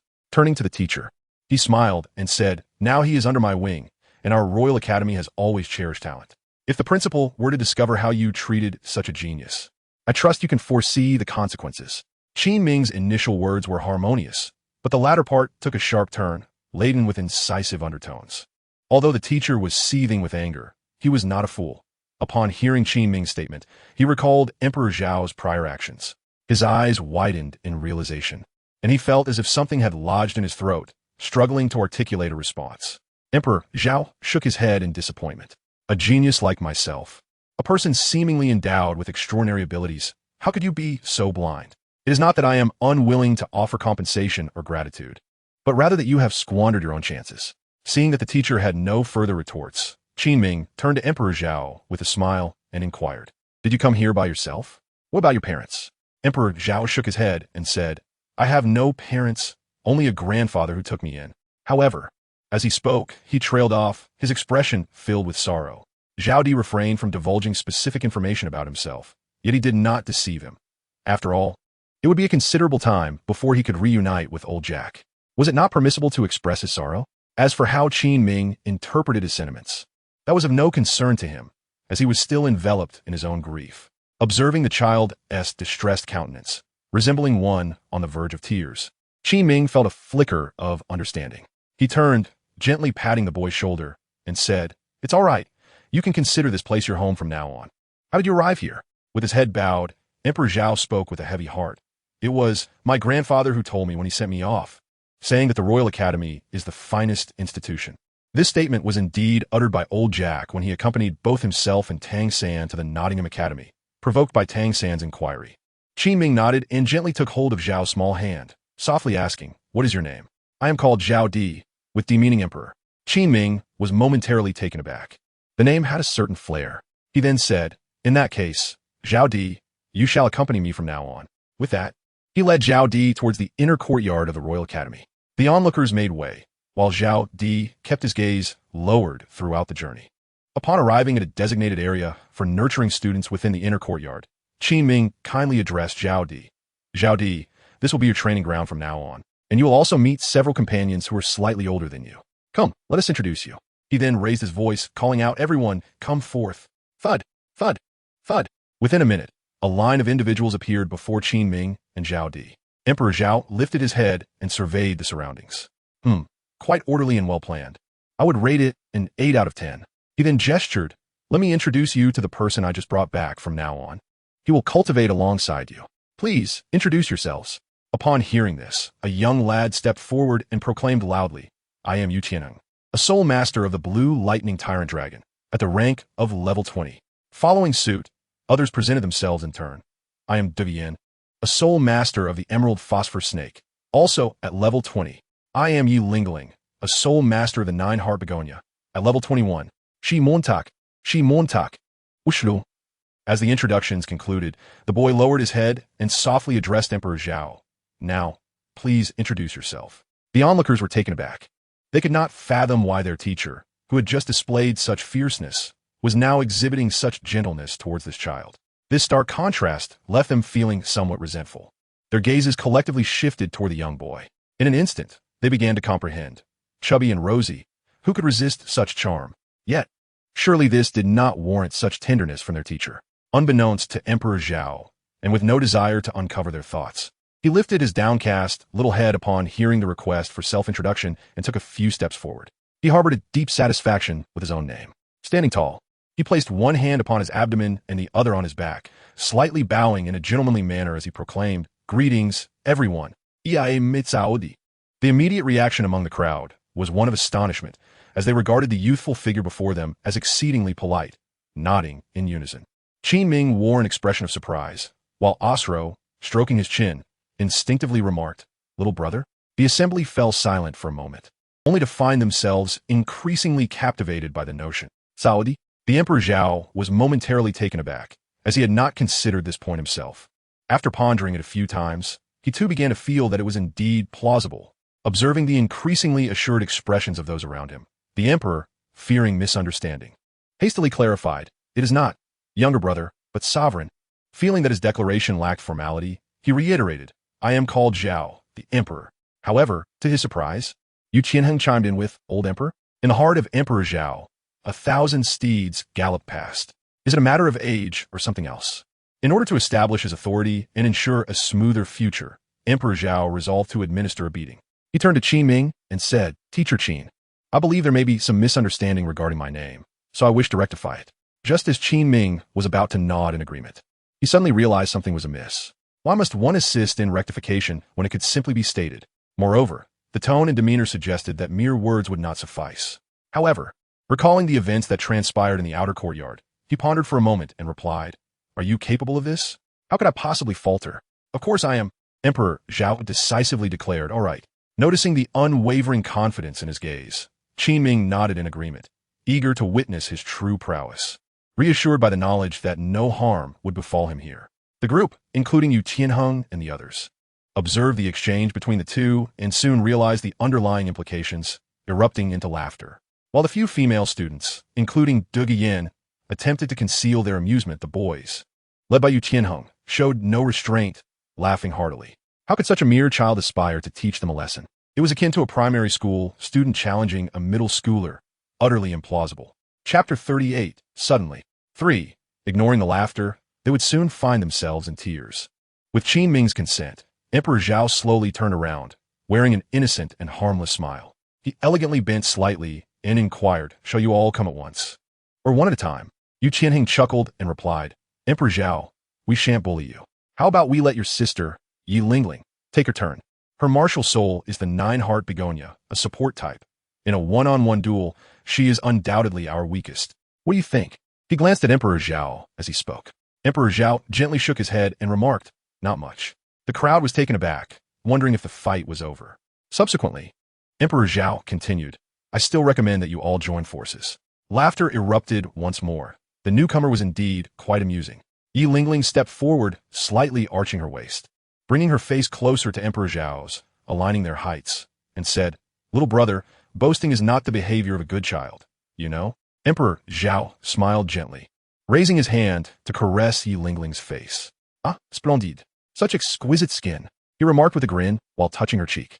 "Call me Brother Zhao." Yi Lingling was momentarily taken aback, as were the others, including Qin Ming, who gazed at Emperor Zhao with a peculiar expression. This young lad, why does his hand feel somewhat unrestrained? Yi Lingling chuckled softly, dismissing the moment, for he was merely a child. Playfully, she replied to Emperor Zhao, "If you can defeat me, I shall call you Brother Zhao." Emperor Zhao nodded and remarked, "Let's begin." After speaking, Yi Lingling took several steps back to create some distance, preparing to unveil her martial spirit. However, she was suddenly aware of another presence before her. Turning her head, she was astonished to find Emperor Zhao, who had just been several meters away, now standing directly in front of her. "You!" Yi Lingling exclaimed in surprise. But Emperor Zhao did not afford her the opportunity to speak.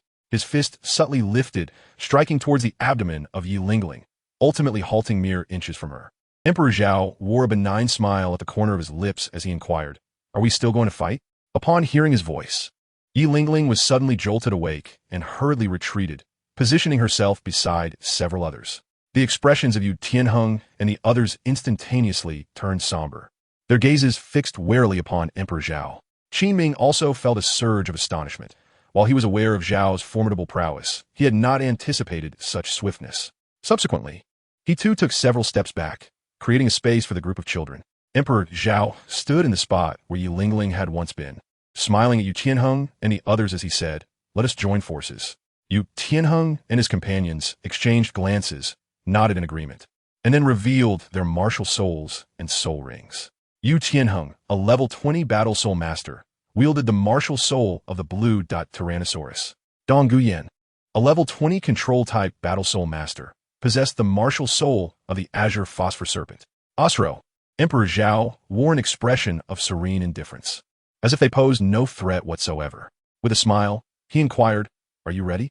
In response, Yu Tianheng and the 6 others nodded affirmatively. Emperor Zhao smiled broadly, and in an instant he accelerated. With a few leaps, he arrived before them. The bodies of the onlookers tensed, their eyes fixated on Emperor Zhao, yet they found themselves unable to clearly perceive his speed.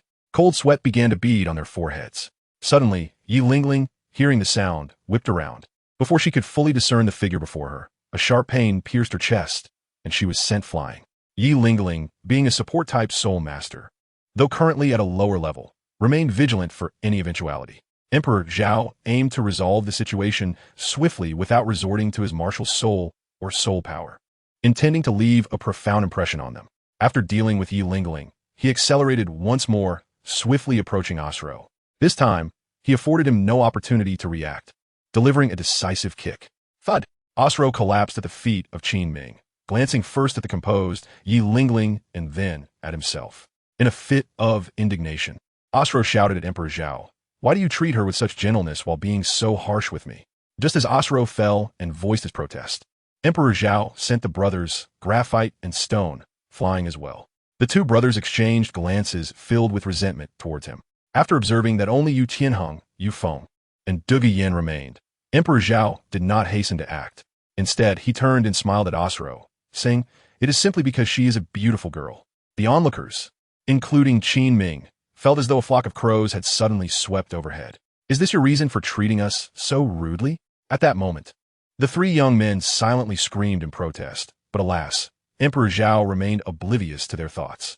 Upon finishing his words, Emperor Zhao turned his gaze toward the trio, a naive smile gracing his lips as he inquired, "Shall we continue?" Yu Tianheng, maintaining a defensive stance, instinctively clenched his fists, beads of cold sweat trickling down his cheeks. "Continue," he resolved, unwilling to accept defeat at the hands of one so young. Or perhaps he had come to recognize the disparity between them, yet refused to surrender. This was the last vestige of dignity for him as a genius. The other two remained silent, merely fixated on Emperor Zhao. Clearly, they too were disinclined to capitulate. "Alas, it appears there is no other choice," he said, covering his small head with his hand, as if lamenting their plight. Such a young child, yet exhibiting the demeanor of an adult. Under normal circumstances, those present might have chuckled in disbelief, but now, apart from Qin Ming, everyone else regarded the scene as if confronting a formidable foe. Once he had spoken, the smile on Emperor Zhao's face instantly transformed into a cold visage. His speed surged dramatically. "This is bad," Yu Tianheng thought, intending to unleash his martial soul for a final stand. However, before he could utter a word, Emperor Zhao had already appeared before him, stating calmly, "You have no chance." With that, he delivered a swift kick to Yu Tianheng's chest, sending him hurtling towards Asuro and the others. Subsequently, Emperor Zhao sprinted towards Yu Feng, whose martial soul was centered around speed, while Duge Yin, currently at a lower level, was incapable of manifesting the true power of the Azure Serpent. Thus, she would be dealt with last. In a blink, he found himself standing before Yu Feng. Emperor Zhao was aware that Yu Feng was disguised as a man. Thus, he slightly tempered his strength. However, to his astonishment, Yu Feng nearly evaded his strike.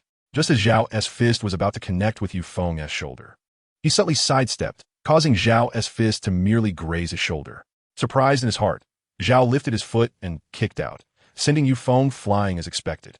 Considering Yu Feng's feminine identity, he had already shown considerable restraint, yet she insisted on being audacious, leaving him no choice but to mete out the same treatment as he would to Yu Tianheng and the others.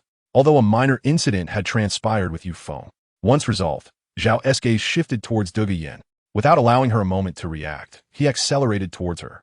Just as Duge Yin was about to take flight, suddenly, Chapter 39, Solitary Bow, if only I could a gnarled hand, long devoid of moisture, seized Zhao's fist. The back of the hand was as parched as an ancient tree, and the fingers, frail and slender, unmistakably bore the marks of age. A chill coursed through Emperor Zhao's heart. This was not the hand of Qin Ming. In an instant, he exerted all his strength, attempting to hasten back to Qin Ming's side. Yet, despite his utmost speed, he found himself confronted with a chilling voice that echoed in his ears. "Oh, you little rascal. Do you dare to strike my granddaughter?" Suddenly, he felt as though he were levitating. Indeed, he was being lifted. Before him stood an elderly man clad entirely in green, grasping the back of Emperor Zhao's collar with a single hand. "Old man, do you dare to seize me? I tell you, do you not see my dashing, elegant, and imposing teacher before me? He is over 60. Upon seeing that his captor was an elderly man, Emperor Zhao could hardly contain his indignation.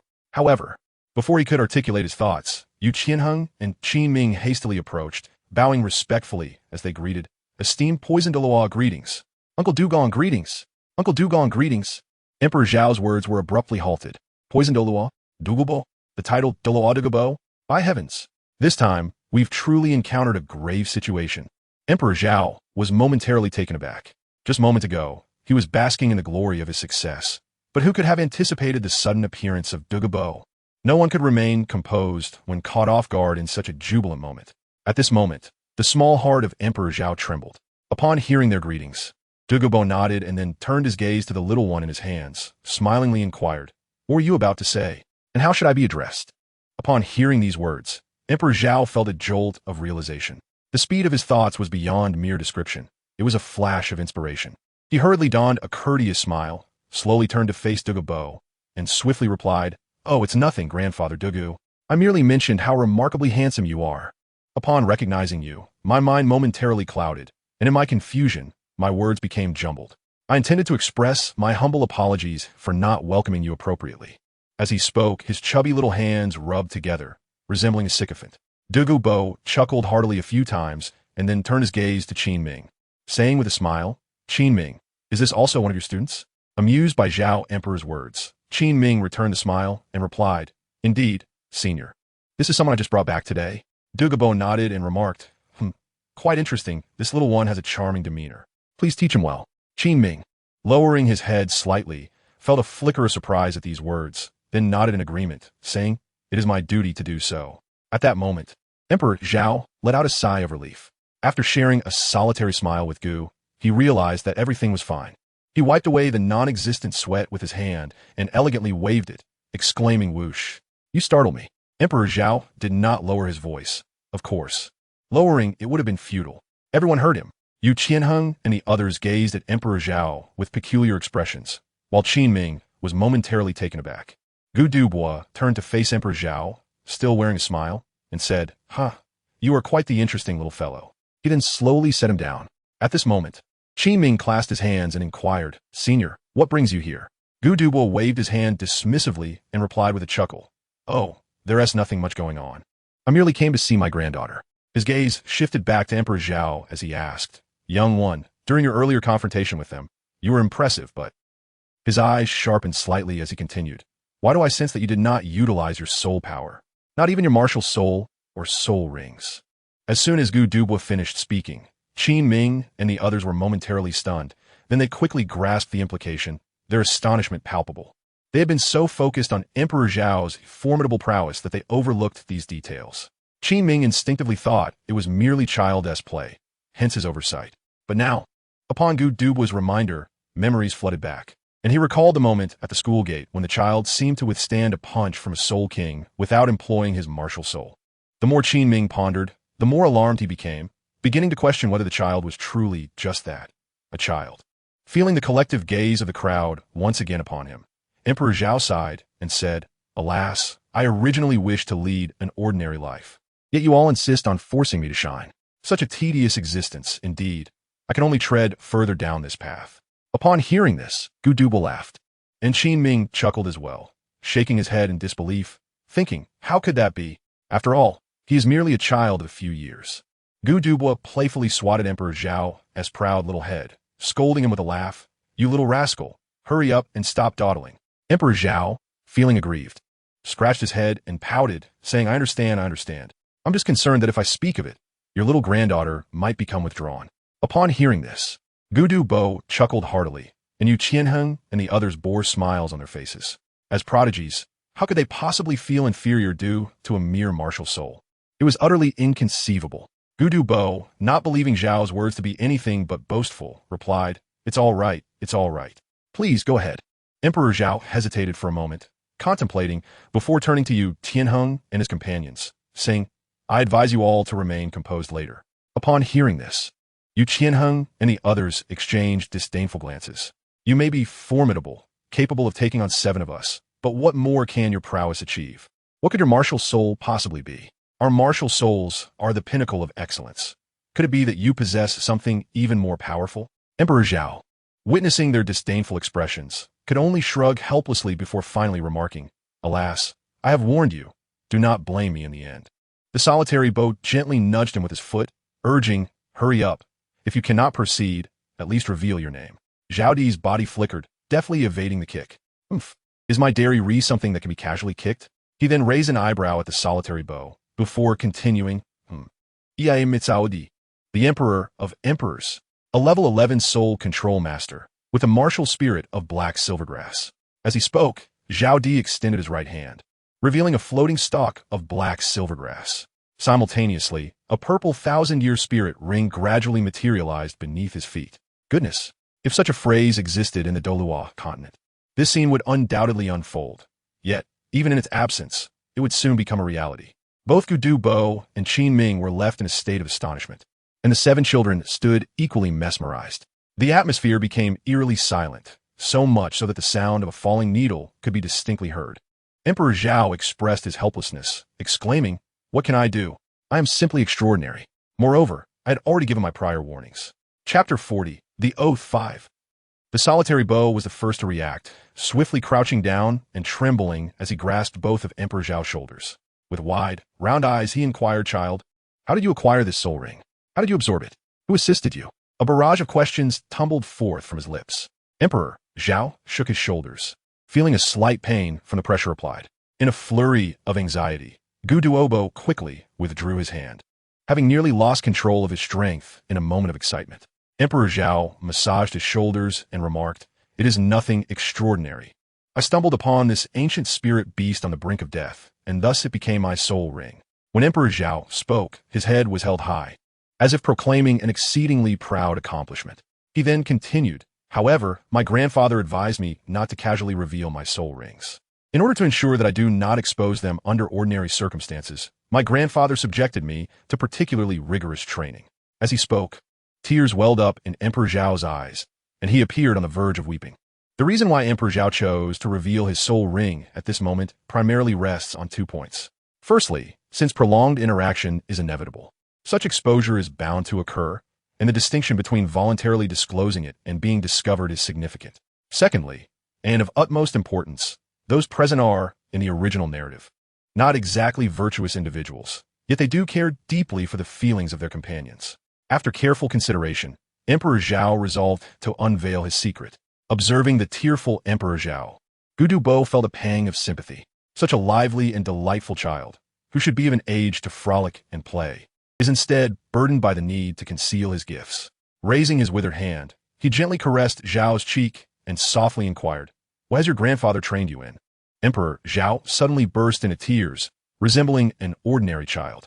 Between sobs, he lamented, Grandfather compels me to carry enormous stones weighing dozens of pounds every day, to squat with them, and to run around the village for an extended period, from dawn until dusk."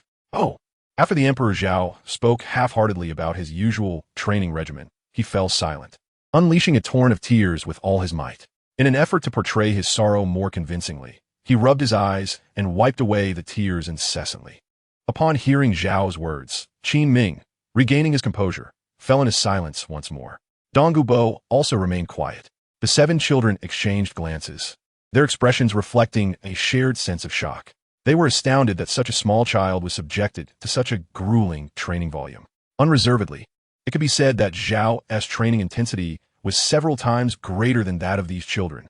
They were filled with shock, silence, and a profound sense of pity. Yet, unbeknownst to them, what had been revealed was merely half of Zhao's usual training load.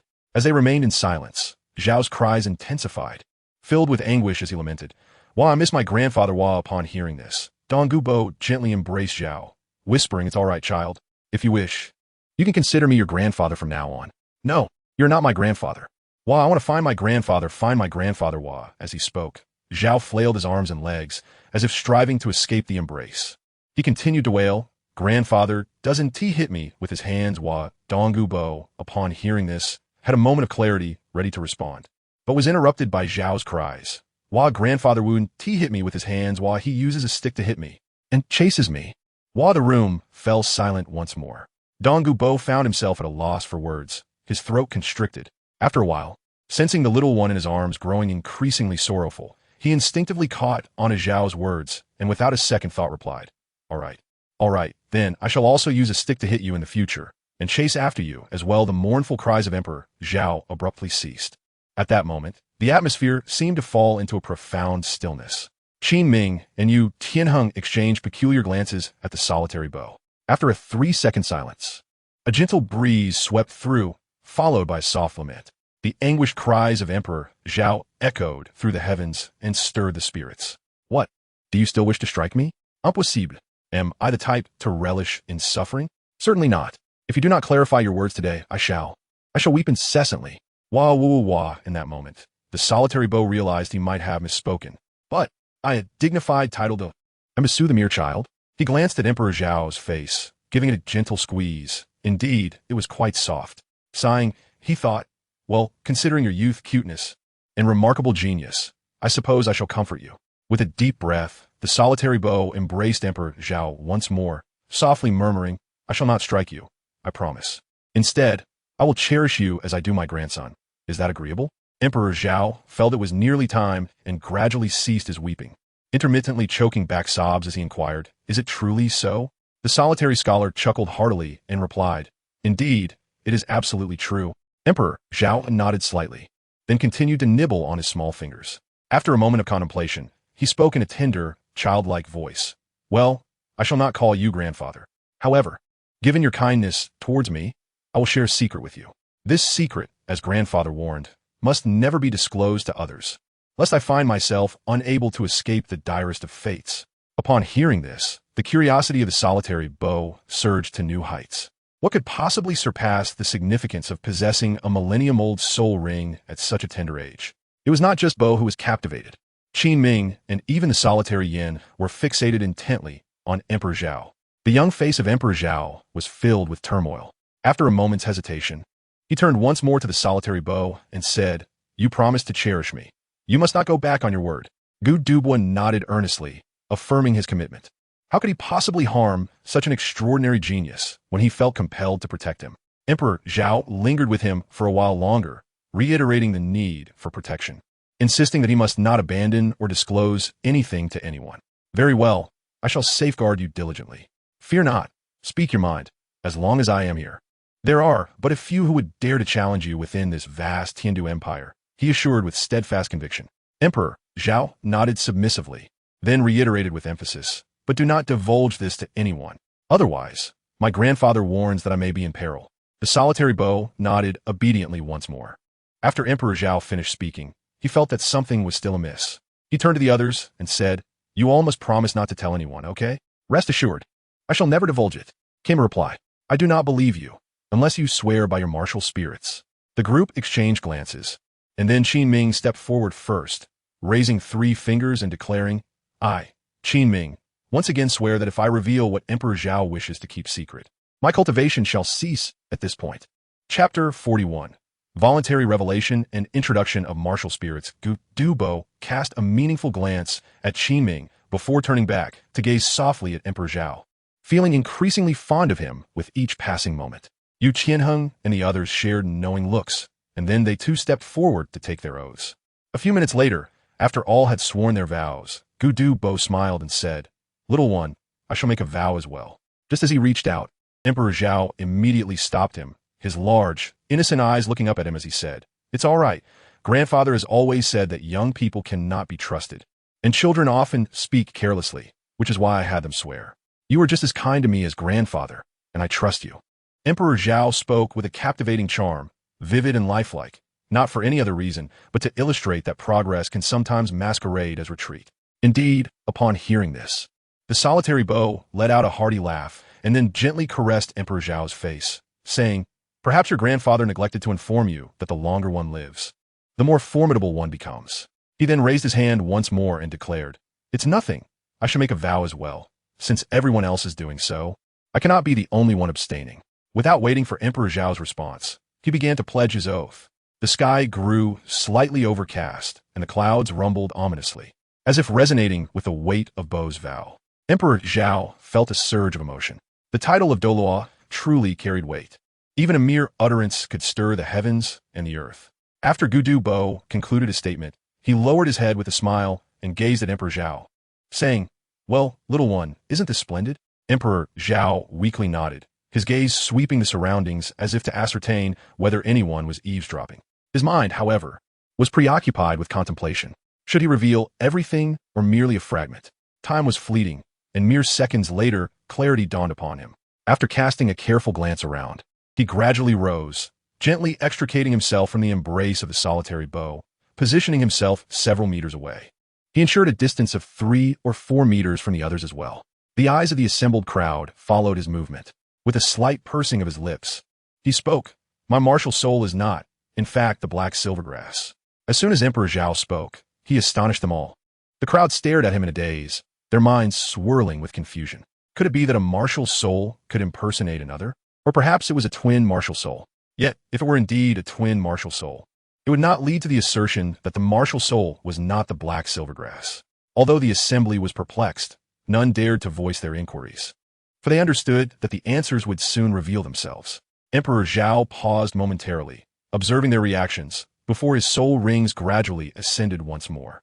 He extended his arms, each emanating a faint glow of black and white, and declared, I possess dual martial souls, each represented by a sphere, which I refer to as the Yin sphere and the Yang sphere. The younger members of the group, including Yu Tianheng, remained perplexed, struggling to comprehend why his black silver grass had vanished, transformed instead into spheres. However, Gu Duobo and Qi Ming felt a tremor in their hearts, as if they had suddenly recalled something profoundly shocking. They yearned to inquire further, but hesitated, fearing they might disrupt the child, thus stifling their excitement and awe as they continued to wait. Emperor Zhao did not pause for long before continuing. Their abilities are formidable, although their attributes differ. They share a singular function. Gu Duobo, unable to contain himself any longer, exclaimed with flushed cheeks, transformation. At that moment, Qi Ming gazed at Emperor Zhao with palpable excitement. If it truly is transformation, then setting aside the prowess it entails, this child's innate talent undoubtedly heralds the emergence of yet another title Douluo in the future. Emperor Zhao nodded slightly, only to shake his head moments later. This left Qi Ming and Gu Duobo's emotions fluctuating. Licking his lips, Emperor Zhao continued, It is a transformation, albeit not entirely precise. Yet, it is undeniably a transformation. Gu Duobo furrowed his brow, feeling somewhat perplexed, and promptly inquired, What do you mean by that?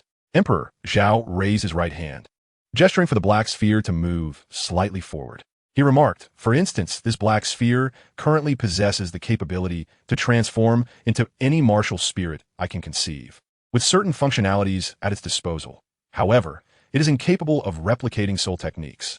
There are certain techniques, such as poison and charm, which I cannot imitate at this moment.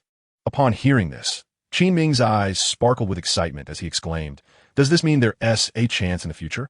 At the mention of this prospect, Yu Tianheng and the others understood, their hearts racing with exhilaration and astonishment. The solitary Bo Yi instantly thought of the implications. His face flushed as he gazed at Emperor Zhao, his eager eyes sparkling like a child waiting for their parents to bestow sweets. Emperor Zhao nodded and remarked, Indeed, I sense that in the future, with the augmentation of my soul rings and strength, my yin-yang dual spheres will enable me to fully replicate and imitate any martial soul, even granting me the ability to wield their soul skills. This is not mere fanciful talk. I can genuinely feel it. In the primordial dawn of existence, the origin began as a singular point, which then divided into two halves, known as yin and yang. Beyond that singular point, yin and yang reign supreme, claiming imperial authority. What significance lies in replicating a few minor soul skills? It is but a trivial matter. Emperor Zhao then extended his left hand, nudging the white orb slightly forward, and continued, This is the yang orb, though I prefer to call it the white orb for the sake of elegance. It is akin to the black orb, yet possesses a different essence. The black orb serves the purpose of offense, while the white orb is intended for support. After this statement, he retracted both arms, diminishing the black and white orbs to a size small enough to be cradled in the palm of one hand. As he twirled one in his grasp, the soul rings descended, and he remarked, I have finished speaking, old poison. His expression was one of serene indifference, as he leisurely toyed with the two orbs. His eyes, slightly reddened, blinked a few times as they surveyed the onlookers. Yu Qianheng and the others gazed at Emperor Zhao with a sense of awe reflected in their small, bright eyes. The female spectators appeared as if they were enchanted by twinkling stars, albeit with a hint of bewilderment mixed in. Qi Ming's breath quickened, a pang of regret coursing through him for not having recognized Emperor Zhao as his adopted son sooner. Gu Duobo gasped for air, his previously pale visage now flushed crimson, his heart raging with turmoil. What kind of grandson have I taken in? A genius? No, this is an affront to the very notion. A title Douluo. His future is undoubtedly bright, and remarkably so. As this realization dawned upon him, Gu Duobo's gaze toward Emperor Zhao underwent a subtle transformation. I have aged, yet this lad is still in his prime. If he grows swiftly enough, perhaps I might extend my own years. With this thought, his eyes sparkled with renewed hope as he regarded Emperor Zhao. No one desires to meet their end, and he was no exception. As for being called old poison at the end of Zhao's statement, that mattered little. As long as he acknowledged me, simultaneously, he comprehended the extraordinary prodigy standing before him and finally grasped why this child, despite his tender years, exhibited such caution. He must have endured trials that most could scarcely fathom. In a moment of reflection, Gu Duobo felt an increasing fondness for Emperor Zhao. Chapter 42, Regret. Emperor Zhao was astonished that Douluo could conceive such a multitude of thoughts in a brief moment. As he toyed with the two spheres in his hand and observed the silence surrounding him, he calmly declared, "I have finished speaking." Douluo stepped forward, his excitement palpable as he enveloped Emperor Zhao in an embrace, exclaiming, "Wonderful! Splendid! How delightful it is to behold such a prodigy in my twilight years." Turning his gaze towards Qin Ming, his tone softened, and he remarked, "Teacher Qin, the Empire has entrusted these extraordinary talents to you, which undoubtedly reflects the immense faith the Empire places in your abilities." Therefore, his expression grew increasingly ominous. It was imperative that this child's matters remain concealed. Otherwise, he would indeed find himself in a predicament akin to what his grandfather had foretold, unable to escape his fate. Qin Ming immediately felt an oppressive weight descend upon him, cold sweat beading on his brow as he quickly raised his hands in a gesture of assurance. "Esteemed title Douluo, rest assured, as I have successfully brought this child back. I am acutely aware of his exceptional gifts and the gravity of the situation. Just as I vowed earlier, I will not divulge a single detail of today's events." Douluo nodded in acknowledgement, then turned his warm gaze upon his granddaughter, Douluo. "My dear granddaughter, come here." Upon hearing her grandfather's call, Douluo nodded and hurried over. "What is it, grandfather?" Although she addressed Douluo, her enchanting green eyes remained curiously fixed on Emperor Zhao. Douluo remained silent, smiling at his granddaughter, while she continued to gaze at the emperor, oblivious to her grandfather's watchful eyes. Once again, the atmosphere fell into a tranquil silence. Emperor Zhao glanced at the solitary bow, finding a hint of profundity in his demeanor, then turned to the solitary yin, who was fixated on him. Feeling a twinge of awkwardness, he cleared his throat several times. "Ahem! Ha ha ha!" The solitary bow erupted into laughter and, addressing the solitary yin, inquired, "What do you think of Emperor Zhao?" "Huh?" The solitary yin was momentarily taken aback, failing to comprehend, but after a moment's thought, she approached Emperor Zhao, gently pinching his cheek and remarked him. So soft her eyes slightly glimmered with compassion as she continued. "Such a young child subjected to such merciless training is simply inhumane." Turning her gaze to the solitary bow, her moist eyes blinked a few times. She said, "Grandfather, he is so pitiable." The solitary bow smiled and nodded, saying, "Indeed, wasn't Emperor Zhao just rescued today? He has no place to stay. Why not? Live with you?" Qin Ming, who stood slightly bowed, shuddered at this cunning move by the poisoned Douluo, seizing the opportunity while the child was still young. Yu Qianheng and the others, however, did not ponder deeply, feeling envious at the prospect of sharing a space with such a beautiful girl. Upon hearing this, the solitary yin joyfully nodded and exclaimed, "Great." Then, turning her gaze towards Emperor Zhao, her eyes brimming with anticipation, she asked Emperor Zhao, "Will you sleep with me from now on, all right?" "No." Emperor Zhao declined, stating his refusal. Douluo was momentarily taken aback, and then her eyes filled with disappointment. A hint of reluctance crept in her voice as she pressed on. "Why, Your Majesty?" Douluo also turned his gaze towards Emperor Zhao, awaiting his response. Despite his youth, Douluo was a prodigy who had encountered numerous trials. With Qin Ming by his side, he felt it inappropriate to exert pressure, instead hoping to sway the emperor's decision. At that moment, Qin Ming's eyes brightened with anticipation. Emperor Zhao cast a glance, his mind keenly attuned to the thoughts of those around him. Since the emergence of Qin Ming and the enigmatic Douluo, the plan had been progressing remarkably smoothly.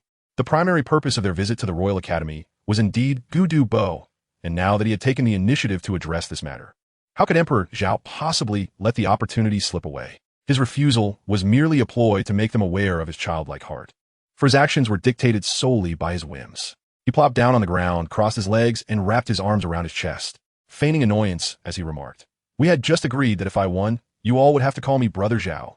But what is this now? You're calling me by my name." With a dismissive toss of his head and a pout, he added, "I refuse to play with those who lack integrity." Upon hearing Emperor Zhao's explanation, Douluo was momentarily taken aback before bursting into laughter, shaking his head in resignation as he mused to himself. This little fellow, despite his tender age, possessed quite the spirit and temper. He then said, "Oh, it's nothing at all. Guyan, you should call out to him quickly, or else Brother Zhao might just run away." Meanwhile, Yi Lingling was watching Emperor Zhao with keen interest, while she was unaware of the extent of his talents. It did not detract from his undeniable charm. His round, cherubic face, moist and rosy lips, and chubby little hands were simply delightful, especially when he was miffed. His round face puffing up adorably. How wonderful it would be to have such a delightful little companion every day. Besides, there was no shortage of beds at home. Upon hearing Douluo mention her, she felt a glimmer of hope and hurriedly ran over, exclaiming, "I want to join too." Hearing this, Emperor Zhao felt a wave of frustration. What did she think he was, someone to grant wishes at whim? Douluo chuckled once more, saying, "That's not for me to decide. You must ask Emperor Zhao himself." With that, he turned his gaze towards him. Both Gu Yin and Yi Lingling followed suit, looking at him expectantly. What would he do now? Emperor Zhao found himself in quite a predicament. He turned his previously averted face back, contorted in distress. He had not anticipated that Yi Lingling would emerge as well. Although she possessed a certain beauty, she lacked substantial resources. However, opting for the solitary wild goose directly seemed fraught with flaws. Should this be uncovered, all his prior efforts could potentially amount to naught. Emperor Zhao's heart was in turmoil. Goodness, this time, things have escalated dramatically. At that moment, his gaze inadvertently fell upon Yu Feng, who stirred slightly. Goodness, sister, are you truly considering joining us? But you are presently disguised as a man. You cannot come. However, Yu Feng merely stirred a little before remaining still once more. Perhaps she too recalled her masquerade as a male. Emperor Zhao resolved that he could no longer delay. Otherwise, who knew what might transpire? In a moment of inspiration, he declared, "Let it be thus. Whoever first calls me brother Zhao shall have the honor of residing with me." With that, he arrogantly turned his head away, though his heart raced with trepidation. Silently, he prayed that it would not be Yi Lingling. Du Guyan hesitated, for she was well aware of her age. Addressing a mere child as brother seemed utterly absurd. Yet, a peculiar longing stirred within her. Hearing Emperor Zhao's proclamation, and noting her grandfather's encouraging gaze, she cast aside her doubts and quickly exclaimed, "Brother Zhao! Brother Zhao!" Two melodious voices resonated in the air. Not only was Emperor Zhao taken aback, but both Yi Lingling and Du Guyan had called out simultaneously. What was to be done? The two exchanged glances, then turned their eyes toward Emperor Zhao, awaiting his response. Emperor Zhao found himself in a predicament, filled with regret for his own words. Why had he chosen to express himself so thoughtlessly? Would it not have been more prudent to simply agree with Du Guyan from the outset? Alas, there exists no remedy for regret. After pondering for a moment, a sudden spark of inspiration illuminated his mind, and he spoke. "While you all shout together, I stand apart. I am a person of integrity. Yet you unite in your cries." So he feigned an expression of difficulty and continued, "What if we divide it into segments? 136, 247, or perhaps a few days for each individual." The two young girls paused, momentarily taken aback, but soon realized there was no alternative and nodded in agreement once more. Douluo observed Emperor Zhao, glanced at the two girls, and a sly smile crept upon his lips, laden with meaning as he remarked, "This lad certainly possesses an enviable fortune in love." Emperor Zhao heard the words, yet did he truly comprehend their meaning? Of course not. With wide, curious eyes, he inquired, "What does it mean to have great fortune in love?" "Ha ha!" Gudu laughed heartily for a moment and replied, "You shall understand this when you grow up. Well, since you have made your decision, I have no further business here. I shall take my leave now, little one. Study diligently." With that, he turned away, addressing Qin Ming. "Qin Ming, these young ones are the geniuses of the empire. Teach them well." Without awaiting a response, he gracefully leapt a few times and vanished from sight. Qin Ming slightly bowed and said, "Yes, esteemed senior." He did not rise until he could no longer sense Gudu's presence. He then turned, casting a glance at Emperor Zhao, filled with complexity. He had not anticipated that a mere casual exploration would lead him to discover such an extraordinary talent. He felt fortunate for his good luck, though a hint of regret lingered. However, it mattered not, for Fang Zheng was also under his tutelage. With this thought, Qin Ming felt considerably more at ease. Was it noon already? Time for a meal. Hearing the call, Qin Ming smiled and said, "All right, let us go. I will take you all for lunch." Emperor Zhao jogged to Qin Ming's side, lifting his head with a beaming smile, and exclaimed, "Let us proceed swiftly. I feel as though I might starve." With that, he dashed ahead. Qin Ming chuckled, shaking his head in disbelief at Emperor Zhao's unexpected gluttony. Shortly thereafter, Gao Sheng shouted, "You've taken a wrong turn." The Royal Academy truly deserved its reputation as one of the finest institutions in the empire, for even the food here was a revelation to Emperor Zhao. He indulged in the cuisine with unabashed delight, savoring every morsel. While delicacies such as lobsters, bear paws, and Buddha jumps over the wall might not be present, the offerings were nonetheless exquisite. There was one particular dish, the name of which eluded him, perfectly charred on the outside, yet tender and succulent within. neither greasy nor overly rich, presented in a glorious golden hue. Moreover, Emperor Zhao exaggerated his dining experience for effect. Upon witnessing his voracious appetite, Qin Ming and Du Guyan felt a pang of sympathy. He resembled a famished vagabond who had gone days without sustenance. His eating manners, though somewhat uncouth, evoked a sense of compassion. Yi Lingling, who spoke little but exuded warmth and consideration, approached Emperor Zhao, gently patting his back, concerned that he might choke. Du Guyan, too, set aside her own meal, standing beside Emperor Zhao to serve him more dishes, swiftly replacing his empty plate with a full one whenever it ran low. Meanwhile, Yu Qianheng and the other boys huddled in a small corner, contentedly consuming their modest vegetable dishes. Alas, all the meat had found its way to Emperor Zhao. They gazed at him with a blend of affection and exasperation, and with a sigh, resigned themselves to continue enjoying their own humble fare. Before long, under Emperor Zhao's enthusiastic influence, everyone finished their meal. After returning to their previous spot for a few hours of rest, they commenced their training. Emperor Zhao joined them in their training for a brief period. However, it was not long before his impatience surfaced, and he abruptly ceased his participation. Is this truly training? Running a few laps around a mere 1,000 meters? Engaging in pair drills? Sitting in silent meditation? What is this? Can this truly be considered training? Are you certain you are elite? I refuse to continue. I shall train on my own. The crowd was taken aback, halting in unison. Qin Ming approached, a look of confusion on his face, and inquired, Emperor Zhao, what seems to be the matter? Emperor Zhao lifted his gaze to meet Qin Ming's eyes and remarked, these exercises are far too simplistic. They hold no value for me. Qin Ming was momentarily taken aback. It dawned on him that the child was subjected to an astonishingly rigorous training regimen, which rendered his own efforts trivial in comparison. Just moments ago, while sharing a meal, he had felt a pang of sympathy for the boy, momentarily forgetting this crucial fact. With a wry smile, he inquired, how would you prefer to train? Speak freely, and I shall do my utmost to accommodate you. Yu Tong and the others, upon hearing this exchange, were enveloped with a sense of bitterness, finally grasping the reason for their own inadequacies. Although they had previously heard Emperor Zhao's words, time had dulled their impact, especially since they had not witnessed the truth with their own eyes. However, having just observed Zhao Emperor effortlessly executing the same exercises they struggled with, the realization struck them profoundly. Emperor Zhao pondered for a moment, stroking his chin, before he spoke. First, procure for me a stone weighing around 50 pounds, and then find a location reminiscent of a forest. The rest I can manage on my own.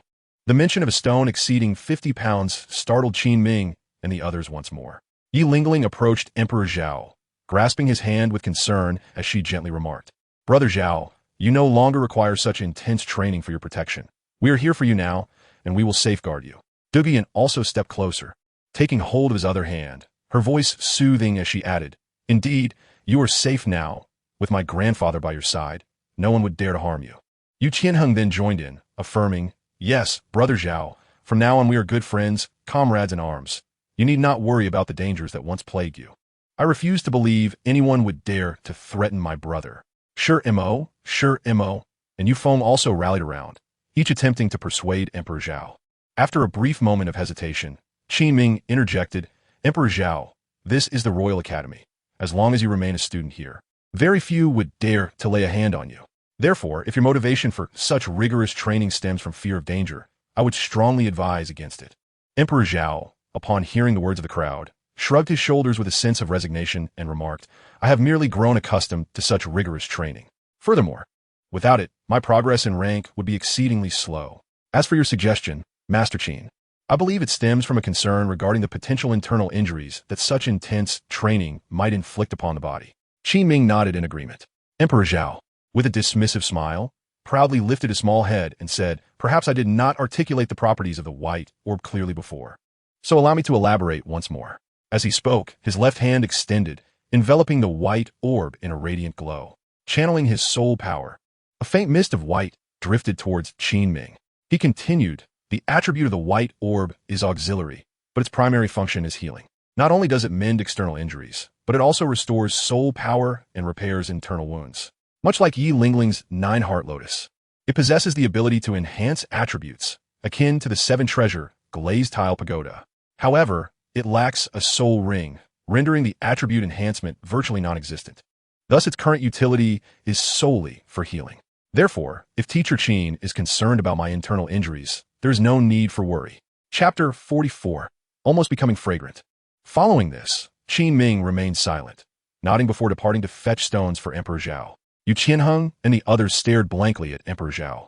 Emperor Zhao, with an air of impatience, waved his hand dismissively and remarked, "What are you staring at? Have you never seen a handsome man before? Go about your business." With that, he retreated into the house, sinking comfortably onto a couch. Several hours later, Qin Ming returned, devoid of any possessions, merely beckoning for Emperor Zhao to accompany him to a certain location. He described it as a splendid place, conveniently situated within the academy, not far from their current position. In no time, they arrived. Upon pushing open the towering gates, the question arose, is this an environment simulation? Emperor Zhao inquired with astonishment. Indeed, Qin Ming replied with a smile, stepping forward from behind to introduce, this is a simulation of the environment you require. It is the most suitable setting. However, since you requested a forest, I have found a similar one for you. Please take a look and see what you think. Emperor Zhao gradually traversed past Qin Ming, delving deeper into the heart of the forest. The simulation was impressively crafted, with even the smallest trees reaching heights of 3 to 4 meters, robust in stature. Not far away, a grand waterfall cascaded down, its banks adorned with boulders larger than Emperor Zhao himself. In essence, aside from the absence of soul beasts, this place bore a striking resemblance to an authentic forest. Emperor Zhao nodded in satisfaction, reflecting that his decision to come here had indeed been wise. The meals alone were worth the journey, not to mention the abundant and ample resources for cultivation available. It was a pity that Tang Sen could not accompany him. Otherwise, he would have brought him along. Shaking his head slightly in regret, he turned to Qin Ming with a beaming smile and expressed, "Thank you, Teacher Qin. I am thoroughly pleased with this place. It is just unfortunate that there are no soul beasts." Qin Ming waved his hand dismissively, smiling as he replied, "No worries. This is my duty. As for the soul beasts, I will take you to the Douluo forest to capture some once you reach level 20. He assumed that Emperor Zhao was concerned about the soul rings and added, "You should focus on your cultivation for now. I will return to supervise them, as they are not like you. If left unattended, they might become lazy." Emperor Zhao nodded slightly, then watched as Qin Ming departed. Once Qin Ming had completely disappeared from sight, Emperor Zhao approached the grand entrance and closed the door, leaving it unlatched. Before turning to venture into the depths of the forest, time swiftly passed, and in the blink of an eye, 6 months had elapsed. One night, in the private residence of Douluo, Emperor Zhao reclined languorously upon an expansive bed adorned in shades of pink, a veritable sanctuary brimming with youthful exuberance. The bed itself, enveloped in a soft hue, radiated an essence of girlish charm. In his hands, he idly toyed with his 2 martial spirits, propped up with his legs crossed in a relaxed manner, while a delicate fragrance reminiscent of young maidens wafted gently around him. Drawing in a deep breath, he reveled in the sheer comfort of the moment. "Zhao Ge, hurry up, the water is ready." Suddenly, a glass-like door opened in the distance, and the head of Douluo, her hair cascading freely, emerged as she called out to Emperor Zhao. Emperor Zhao let out a sigh, his fair complexion tinged with a hint of melancholy. Another bath was upon him. The daily ritual was truly relentless, to the point where he felt as if his very skin might emit a fragrance. With a sense of resignation, he made his way toward Douluo.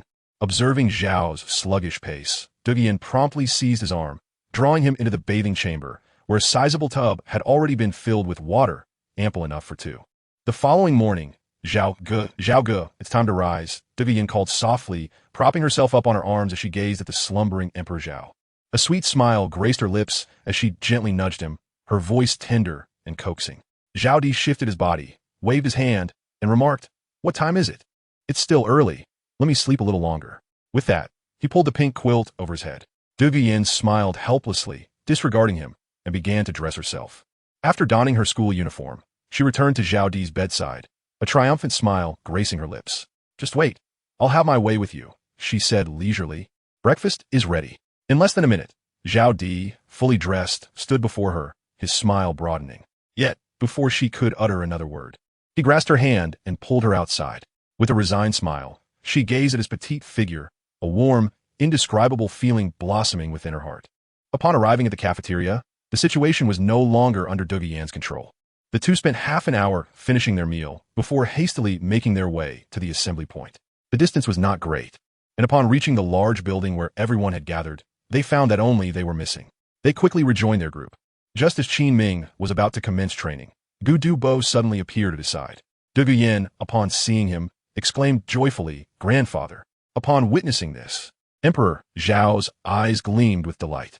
Douluo would typically make his appearances every 2 to 3 days at the shortest, or as infrequently as every 2 to 3 weeks at the longest. After numerous encounters, Emperor Zhao had successfully solidified his image and reputation in the hearts of the people.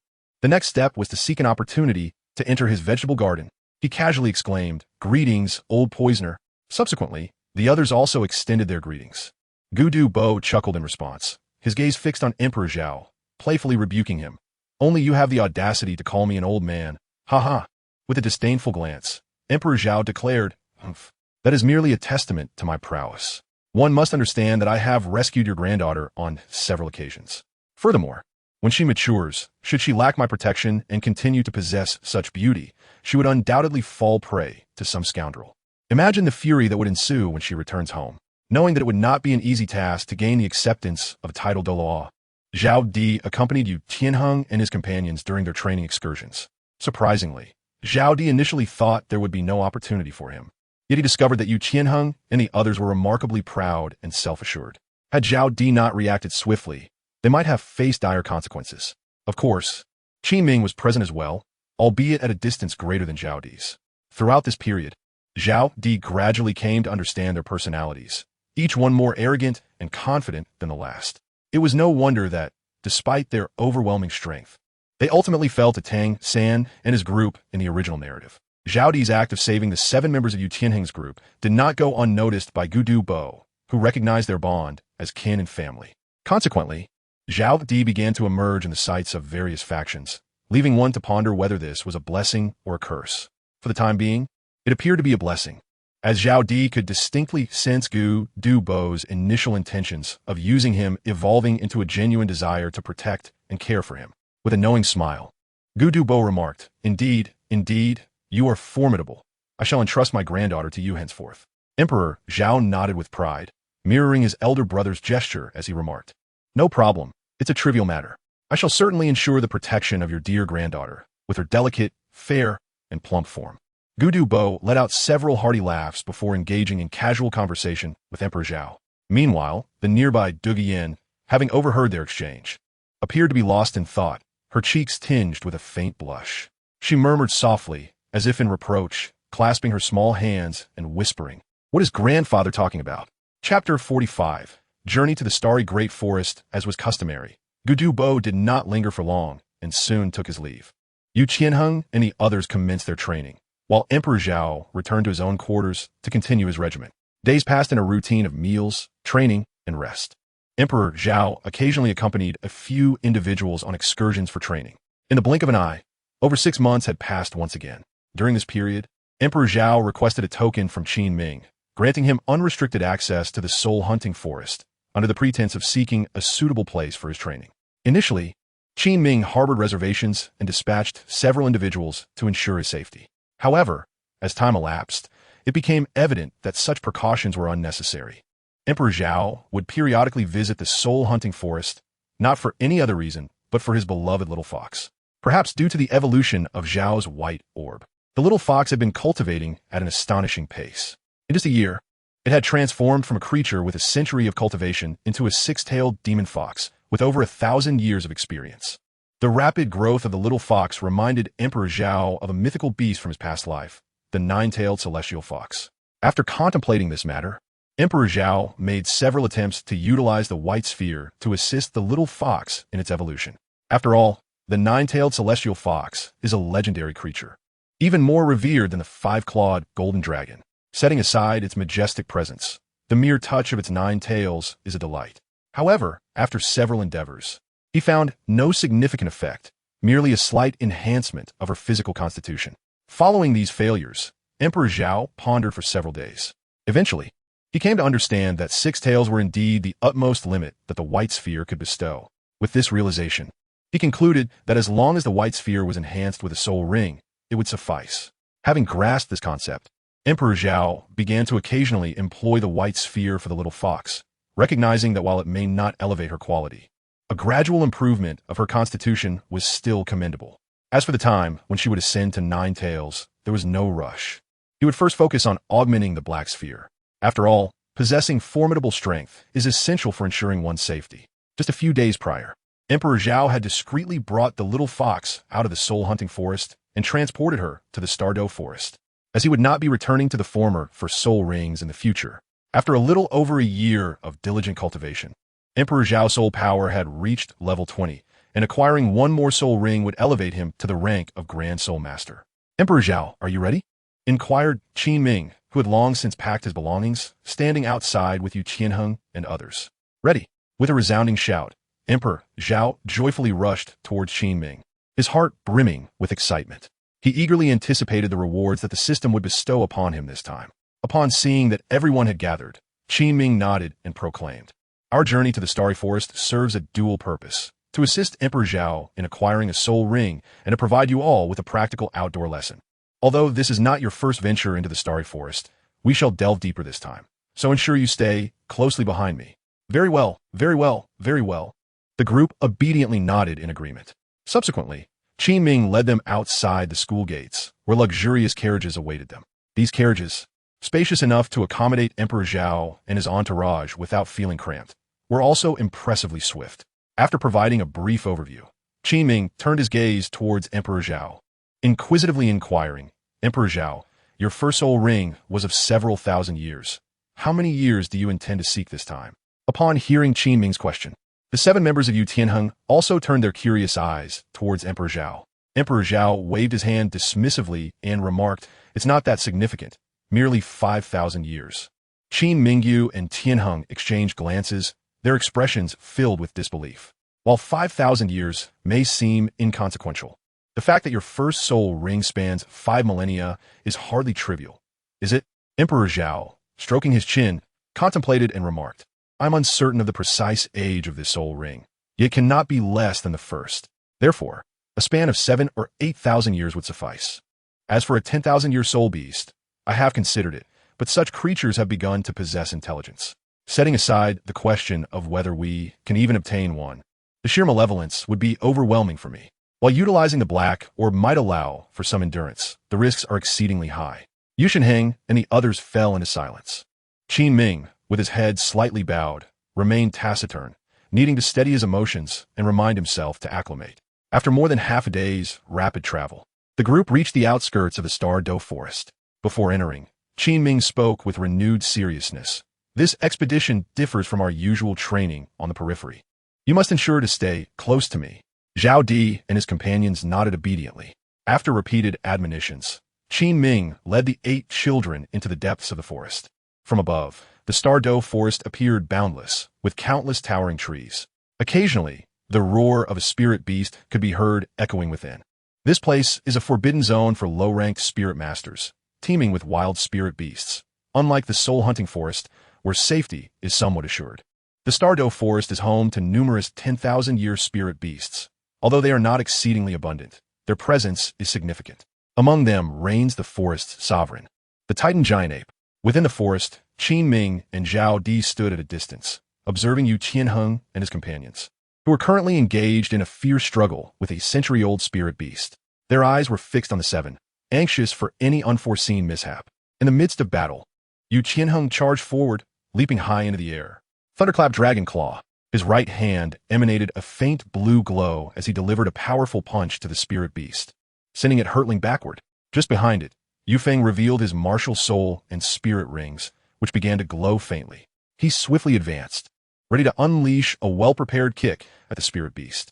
At that moment, the 2 brothers, Shi Mo and Shi Mo, dashed in, combining their efforts to unleash a spirit skill that struck the beast's abdomen. Together, the 3 executed a pincer maneuver, rendering the spirit beast utterly defenseless.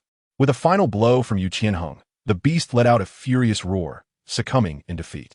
Afterward, Yu Qianheng lightly patted the spirit beast, and soon after, a yellow spirit ring appeared. The group then collapsed onto the ground, panting heavily. After catching his breath, Yu Qianheng called out to Yi Lingling, "Lingling, come, replenish our energy." Yi Lingling extended her delicate hand, wiping the sweat from her forehead. Without uttering a word, she placed her hands in front of her, mimicking the gesture of cradling something. Then closed her eyes. A beautiful flower blossomed, radiating a gentle light, releasing a fragrant aroma as it opened. The delightful scent revitalized Yu Tianheng and the others, who had been weary from battle, lifting their spirits considerably. A minute later, Yi Lingling withdrew her martial soul. Although she had not directly participated in the fight, she had restored their energy on more than one occasion, and with the recent use, her own spirit power was nearly depleted. Chapter 46. The master feels on the verge of a breakthrough. Clap, clap, clap. A round of applause erupted. Qin Ming approached with a smile, clapping his hands as he expressed his satisfaction, saying, "Well done. You have all made significant progress." Though the Sure brothers struggled under the strain of the spirit beast's assault, they managed to buy precious time for their teammates. Remarkably, Osro and Yufeng have fulfilled their respective roles splendidly during this team battle. Additionally, Yelingling and Yuan, your mastery of soul skills has been commendable. Lastly, Yushinheng, you have taken on the role of the vanguard while also serving as the leader of the team. The choice you made to utilize your soul skill to repel the soul beast was astute, and the formation and combat strategies you devised were equally impressive. As I cast my gaze over the group, I smiled and remarked, "Each of you played an indispensable role in our recent skirmish. Well done." Then, lifting my eyes to the sky, partially obscured by the trees, I sensed the time and said, "It is quite late now. Let us conclude for the day. We should find a place to rest for the night and resume our search for soul beasts tomorrow." Having arrived at the Stardoe forest near dusk, we had no intention of hunting soul beasts today. Instead, we sought out a few century-old soul beasts for Yushinheng and the others to hone their skills. Nodding in agreement, the group proceeded to find a suitable spot to set up camp. After selecting an area that was well ventilated and offered a broad view, we unloaded our backpacks and began to erect the tents. Emperor Zhao casually selected a spot to recline, retrieving a piece of fruit from his backpack to indulge in. With one leg crossed over the other, he appeared utterly at ease. The group of 9 each carried their own backpack. The boys, led by Yu Tianheng, collaborated to erect a tent, while the 2 girls, Yin and Yi Lingling, assembled another tent for themselves. As for Zhao Emperor, with such strikingly handsome features, did he truly need to set up his own shelter? Furthermore, there was no room in his backpack for a tent, as it was already filled to the brim with fruit and other provisions. After a year of traveling together, a tacit understanding had formed among them. Zhao Emperor would handle the food, while the others managed the accommodations. As for where Zhao Emperor would sleep, Yin and Yi Lingling, citing the boy's inability to care for children, had quite literally taken that privilege from him. Indeed, it was a theft of sorts. At the moment Zhao Emperor was comfortably lounging beneath a tree's shade, Yin approached and promptly enveloped him within the confines of the tent. Emperor Zhao expressed his helplessness as he observed that the others had nearly finished their tasks. Glancing at the trees nearby, he exerted a slight effort with his legs and leapt onto one of the branches. He then pulled down several sturdy branches suitable for kindling. Afterward, he scavenged for some dry twigs in the vicinity. Once Emperor Zhao had prepared everything, the group reconvened. By this time, darkness had enveloped the surroundings entirely. They ignited a fire, transforming a white orb into a large pot, in which they poured water and added some meat and other ingredients. The 9 individuals sat around the fire. Qin Ming began to point out the shortcomings observed during the day's battle. Half an hour later, the meal was ready, and everyone took out their bowls to partake in the feast. After finishing their meal, Qin Ming initiated the distribution of night watch duties. "I will take the first half of the night. Osro will handle the latter half. After that, call for Yu Tianheng, and we shall set out again once everyone has rested well." Qin Ming's arrangements were met with agreement, and the group then retired to their tents for the night.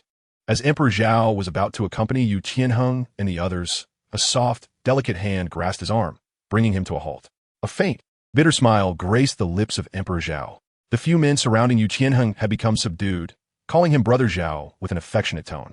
However, the 2 women, Yin and Yi Lingling, were an entirely different matter. They were beyond the reach of reprimand or punishment.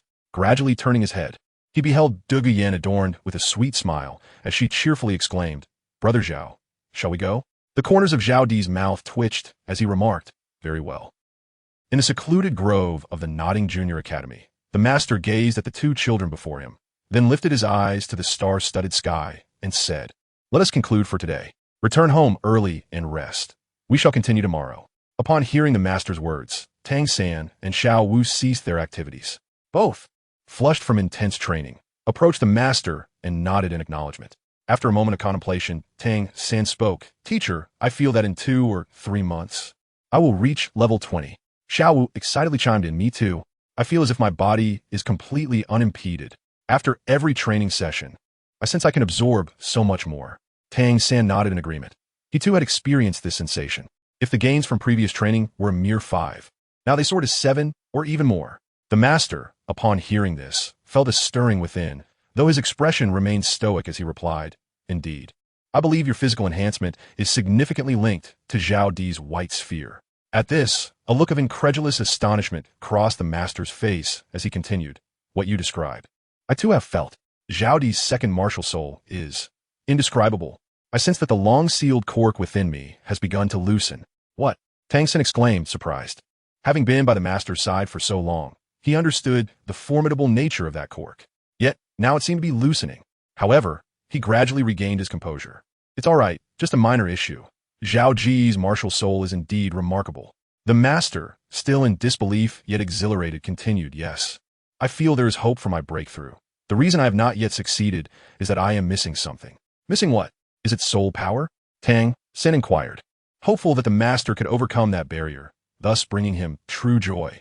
The master squinted slightly, calming his emotions before responding, "It is not soul power that I lack. It is Zhao Di, though not the Zhao Di of the present. I can sense that his white sphere has reached the limits of what can currently be enhanced. He must be aware of this, which is why he seeks to venture out, to rapidly elevate his strength so as to further bolster our physical capabilities. This child." With a resigned smile, the master expressed gratitude and affection. Tang San was taken aback. He had never considered this, having merely thought that Zhao Ge sought to alleviate his boredom by going out. Yet now, the master informed him that Zhao Di's departure was for their sake. In that moment, Tang San felt a surge of emotion within his heart. Upon hearing this, Xiao Wu also experienced a warmth in her heart, her lips curving into a sweet smile. The master then turned his gaze towards Tang San and Xiao Wu, stating, "Very well. The Emperor Zhao has significantly enhanced your physical attributes and even your innate talents. Therefore, do not disappoint his expectations. Devote yourselves to your training. Tang San, you have already reached the 18th level. Do not squander such favorable conditions. Strive to attain the 20th level within a few weeks." Listening to the master's counsel, Tang San silently vowed to live up to brother Zhao's expectations. He then resolutely replied, "Yes." The stars in the sky twinkled incessantly as the physical attributes and innate talents of Tang San, Xiao Wu, and the master had been altered due to the use of the Emperor Zhao's white sphere. In the future, one wonders whether Tang San will surpass his original strength compared to the narrative or even achieve divinity earlier than in the original tale. Chapter 47. Relax, do not exert. Stardow Forest. How Emperor Zhao lay peacefully in the embrace of Yi Lingling, lost in slumber, when suddenly a captivating roar echoed from outside the tent. Emperor Zhao suddenly regained consciousness, his heart racing as he hastily rose to his feet and dashed outside, fearing he might be a moment too late. That voice he had just heard was all too familiar. It belonged to the little fox. Du Guyan and Yi Lingling were roused from their slumber by Emperor Zhao's sudden movement. Rubbing their eyes, they had yet to voice their inquiries when they witnessed him sprinting out the door. Assuming an urgent situation had arisen, they too hurriedly donned their outer garments and followed him outside. Emperor Zhao's mind raced with thoughts, pondering how the little fox could have arrived here. He distinctly recalled that this place was quite distant from her usual lair. Soon, upon stepping outside, Emperor Zhao cast a swift glance around, his gaze momentarily landing upon the little fox. However, at that moment, it was barely clinging to life, ensnared in the grasp of Qin Ming. The Emperor Zhao's heart raced with urgency as he hastily shouted, "Teacher Qin, wait, please show mercy. Do not move. Raise your hands." As he spoke, he swiftly approached Qin Ming, and the little fox in Qin Ming's grasp let out a subdued cry, signifying that it was still alive. Emperor Zhao exhaled with relief, refraining from directly reaching for the little fox, fearing that Qin Ming might misconstrue his actions as an assault, potentially causing the soul beast to retaliate in its final moments. That would be a disaster. Approaching Qin Ming, Zhao Emperor adorned his face with a smile, albeit tinged with anxiety, and gently urged, "My esteemed teacher, please relax. Loosen your grip, yes, just like that. Gradually ease up, but for heaven's sake, do not exert any force." Qin Ming, having been in a state of bewilderment from the outset, pondered why there was such urgency over merely capturing a fox. The tension was beginning to affect him as well. Ultimately, amidst Zhao Emperor's soothing voice, Qin Ming came to understand that the intention was to spare its life. At that moment, Yi Lingling and Dugu Yen hastily emerged, and upon their arrival, they beheld Zhao Emperor engaged in what exactly? Chanting sutras for the soul beast? The Emperor Zhao paid no heed to the two of them. Only when Qin Ming gradually regained his composure did he speak. Teacher Qin, please do not harm her. I am acquainted with her. My request for the token was not solely for the purpose of training in the soul hunting forest, but also to look after her. HM. Qin Ming cast a puzzled glance at Emperor Zhao. Yet after he finished speaking, the grip in his hand softened considerably. Emperor Zhao, aware that Qin Ming would inquire, had no intention of concealing the truth. He elucidated, "Isn't my first soul ring a millennium old? The soul ring was bestowed upon me by my mother. Otherwise, attaining it would not have been so effortless. Furthermore, Teacher Qin, might I request that you present her to me first?" Emperor Zhao inquired tentatively, for he was aware of the animosity that existed between soul beasts and humans.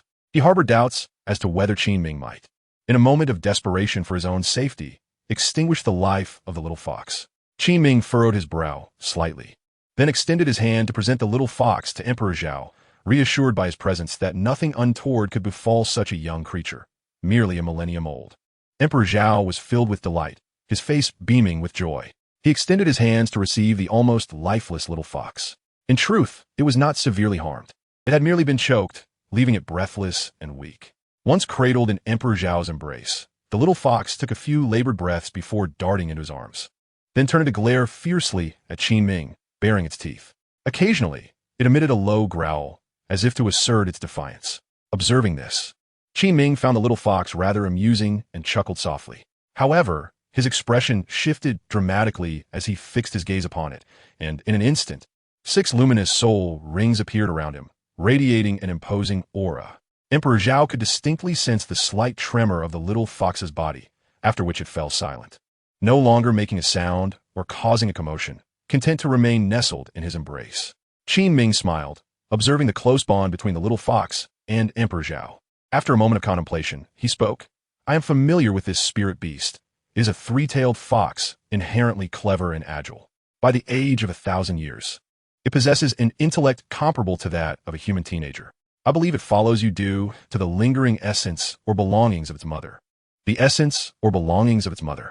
The little fox had the ability to retract the 3 additional tails it had evolved, which is why Qin Ming had not noticed them. Emperor Zhao repeated this thought, lowering his gaze in contemplation, and then inquired, "The soul ring?" Qin Ming nodded in affirmation, saying, "That seems likely. Well then, if there is nothing further, you may continue to rest, and please take this little fox along with you." Emperor Zhao was momentarily taken aback, then nodded in acknowledgement. As for why Qin Ming had not urged him to release the little fox, that remained a mystery. Just as he was about to depart, Emperor Zhao halted, turning with curiosity to inquire of Qin Ming, "Teacher Qin, how did you come across her?" "I'm unsure," Qin Ming replied. "While I was surveying the surroundings, I suddenly spotted her attempting to flee towards your direction, so I instinctively seized her. Is there a problem?"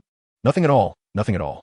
With that, Emperor Zhao cradled the little fox and proceeded toward the tent. As he passed by Dugu Yin and Yi Lingling, he remarked, "What are you staring at? Let us go, it's time for sleep." Thus, the little fox was snatched away by Yi Lingling, while Emperor Zhao himself was lifted in a manner akin to a child by Dugu Yin as they made their way to the tent. At the Royal Academy, within the Grand Villa, an exuberant voice called out, "Granddaughter, Emperor Zhao, I have come to see you again." After a prolonged silence, without any response, Douluo smacked his forehead and lamented, "Alas, my memory. Emperor Zhao reached level 20 just a few days ago. By now, Qin Ming must have taken them to the Starry Forest." After a brief pause, the corners of his mouth lifted slightly as he continued, "There hasn't been much to do these days, so I shall go and see for myself. Given that lad's abilities and his discerning nature, it is likely that this time he will take longer." With that, Douluo made his way outside, appearing to walk away, yet with a few flickers, he vanished from sight. The following day, just before noon, a cheerful voice rang out, "Aha! Good morning, Yu Tianheng, and good morning to everyone." As Emperor Zhao emerged from the tent, he happened upon the duty officer, Yu Tianheng, and casually greeted him. Upon hearing the voice and recognizing Emperor Zhao, Yu Tianheng smiled and replied, "Good morning, Brother Zhao." "Good morning," came a response. "Good morning." Emperor Zhao arrived at the gathering place, and, upon his arrival, realized he was the last to join.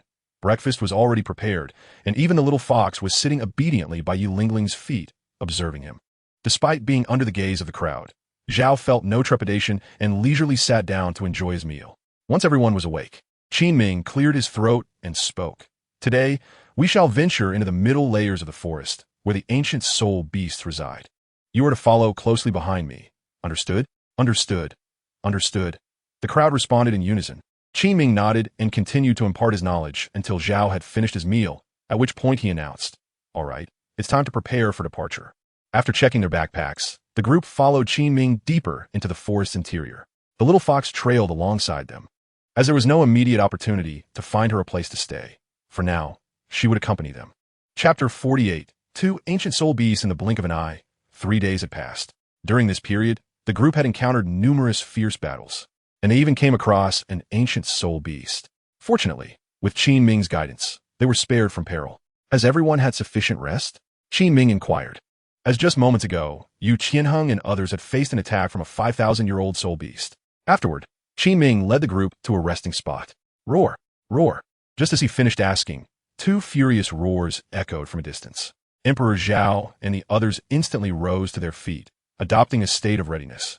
Qin Ming's gaze was fixated on the direction from which the sound emanated, his expression marked by an unprecedented caution. In a hushed tone, he addressed the group. From the nature of the cries, it appears there are 2, and they're quite close. We cannot ascertain the identity of these soul beasts, and fleeing now would be perilous. We can only hope they are not particularly formidable. The group nodded gravely in agreement. Emperor Zhao cast a sidelong glance at the small fox huddled at his feet, noticing her body trembling slightly. In Zhao Di's heart, a sense of urgency tightened. Previously, when facing a 10,000-year soul beast, the little fox had not exhibited such trembling as it did now. Soon, 2 soul beasts emerged into the vision of the onlookers. They were serpentine creatures, adorned with 2 small horns atop their heads, yet their forebodies bore a pair of diminutive arms. One was significantly larger than the other, but even the smaller one measured 10 meters in length, while the larger exceeded 10 meters. With a resounding roar, both soul beasts made their entrance. Instead of launching an immediate assault, they chose to assert their dominance and observe their adversaries. Qin Ming furrowed his brow deeply as he gradually approached Zhao Di and the others, elucidating, "These are the serpent dragon beasts. It is said that such soul beasts possess draconic bloodlines. A common serpent dragon beast of 10,000 years is far more formidable than one of 30,000 years. I never anticipated encountering such beasts, let alone 2 at once." As he spoke, 6 soul rings materialized from beneath his feet, his body gathering energy. Yu Qianheng and the others retreated behind Qin Ming, inquiring, "Teacher, can you handle this?" Qin Ming shook his head gravely, responding, "No, these serpent dragon beasts typically roam solitary. The appearance of 2, especially one large and one small, suggests they are in their mating season, which intensifies the draconic bloodline within them. Their strength will surge, making a 10,000-year beast comparable to one of 50,000 years. Judging by their size, the smaller one is likely female, approximately 10,000 years old, while the larger male is around 30,000 years. I can only hope to delay the 30,000-year beast, but the 10,000-year one." Here, Qin Ming paused, his limitations evident. He could not contend with both simultaneously, only the more powerful of the 2. Although he did not complete his thought, the meaning was clear to all. Even if they managed to withstand the 30,000-year beast, the 10,000-year one was more than capable of annihilating them. A somber atmosphere began to envelop the hearts of the group. "Teacher Qin, I believe I can hold off the 10,000-year one." The collective gaze of the others turned towards Zhao Di, filled with skepticism. Their disbelief stemmed not from a lack of faith, but rather from the vast disparity in strength. Despite Zhao Di's numerous impressive displays, he possessed only a single soul ring and was merely at the 20th level. Qin Ming voiced his disapproval with a stern tone, exclaiming, "No, Zhao Di, this is not the time for bravado. You cannot fathom the might of a 10,000-year soul beast. Do not let arrogance jeopardize your promising future." Emperor Zhao remained silent, aware that they did not believe him. Indeed, he himself found it quite difficult to maintain faith. Yet, what alternative existed? This was the sole opportunity for survival. Swiftly producing the white orb, he transformed it once more into a pair of wings as pure as those of angels, directing his flight towards the ancient beast that had existed for 10,000 years. Simultaneously, he declared, "Master, fear not, as long as you can hold off that 30,000-year-old creature. I am confident in my escape." Qin Ming, witnessing the extraordinary utilization of Emperor Zhao's martial spirit, felt astonishment wash over him, but there was no time for wonder. He immediately intended to retrieve Zhao. Yet, at that moment, the 2 soul beasts commenced their assault. With a massive tail looming before him, Qin Ming reluctantly relinquished his attempt to grasp Zhao. The 3rd soul ring illuminated, and he unleashed a soul technique aimed at striking the tail, shouting, "You all flee, Zhao, and I'll buy you time." With that, he propelled himself into the air, leaping high to confront the 30,000-year-old soul beast. "Master, Brother Zhao," Yu Qianheng shouted helplessly, clenching his fists tightly before seizing the distraught Douluo, urging her to flee towards the periphery. "Brother Zhao," Yi Lingling also cried out in futility, before being swept away by the wind. Yu Qianheng, dragging Douluo, sprinted while casting a glance back at Qin Ming, who was entangled with the 30,000-year-old soul beast. In that moment, he felt utterly powerless, coming to a profound realization of his own frailty and the absurdity of his previous arrogance. The other 6 were similarly engaged in a frantic escape, their hearts heavy with a sense of helplessness and enlightenment. Suddenly, a serpentine dragon beast materialized behind them. With a resounding crash, its massive tail lashed out, creating a deep crater in the ground as dust and debris scattered in all directions. Though the 7 managed to evade the attack of the dragon serpent's tail, Yu Qianheng, Yin, and Shi Mo were struck by the flying stones, their anguished cries piercing the air. The others, while unscathed, felt the force of the impact reverberate through them. From above, Emperor Zhao descended, initially intending to lure the 10,000-year-old serpent away to facilitate Yu Qianheng and the others' escape. However, to his dismay, the creature turned back midway. With no other choice, Zhao followed, determined to divert its attention once more. Over the course of more than a year, despite his deep-seated desire to infiltrate the secluded Garden of Solitude, he had formed bonds with the 7. At the very least, in a situation where he could save them, Zhao felt he could not abandon them.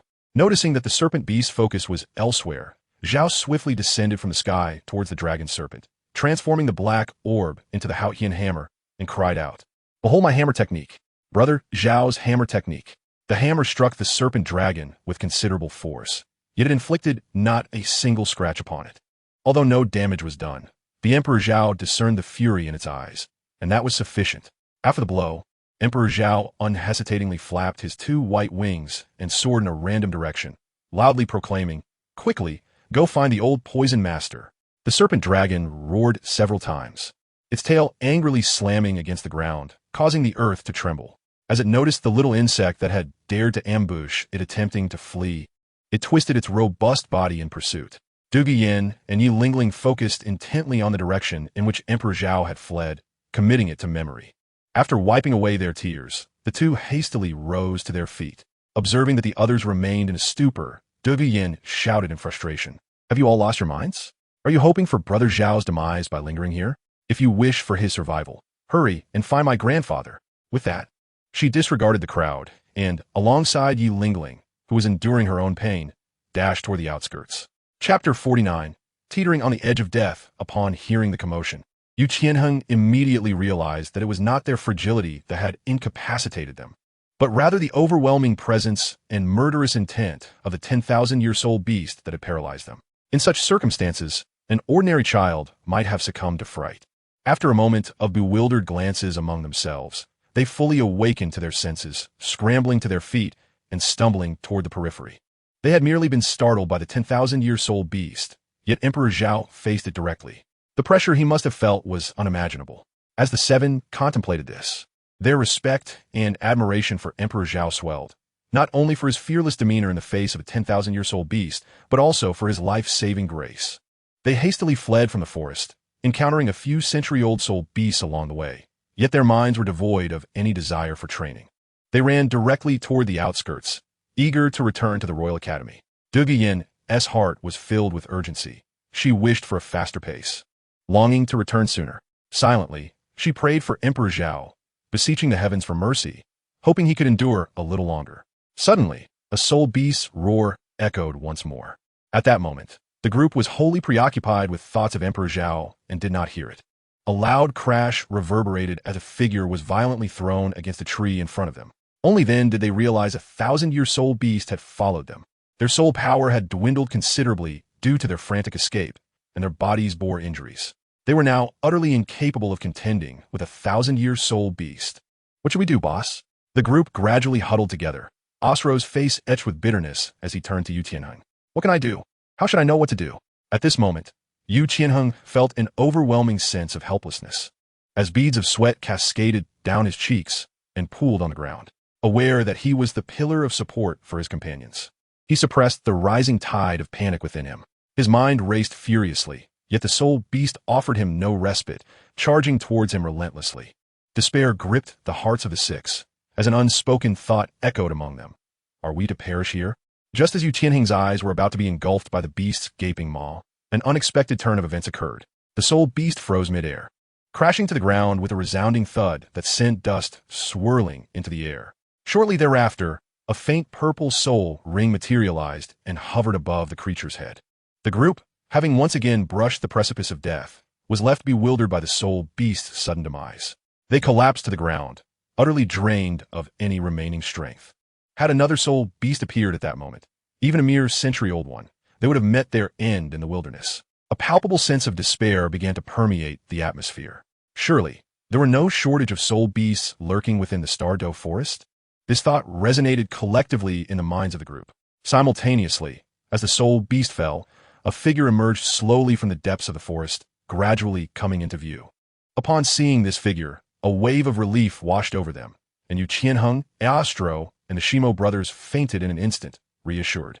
Meanwhile, Du Yin and Yi Lingling, upon catching sight of this figure, felt the tears that had previously dried flow anew, and they burst into tears, realizing that Zhao Emperor had come to their rescue. In the afternoon, as twilight approached, a lone figure darted swiftly among the trees in a certain part of the forest.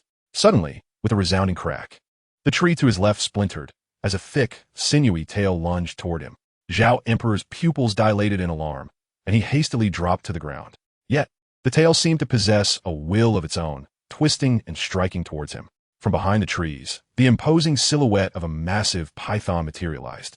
With a powerful thrust of his legs and a forceful clap of his hands against the earth, a pair of wings erupted from his back, harnessing the momentum to propel himself forward.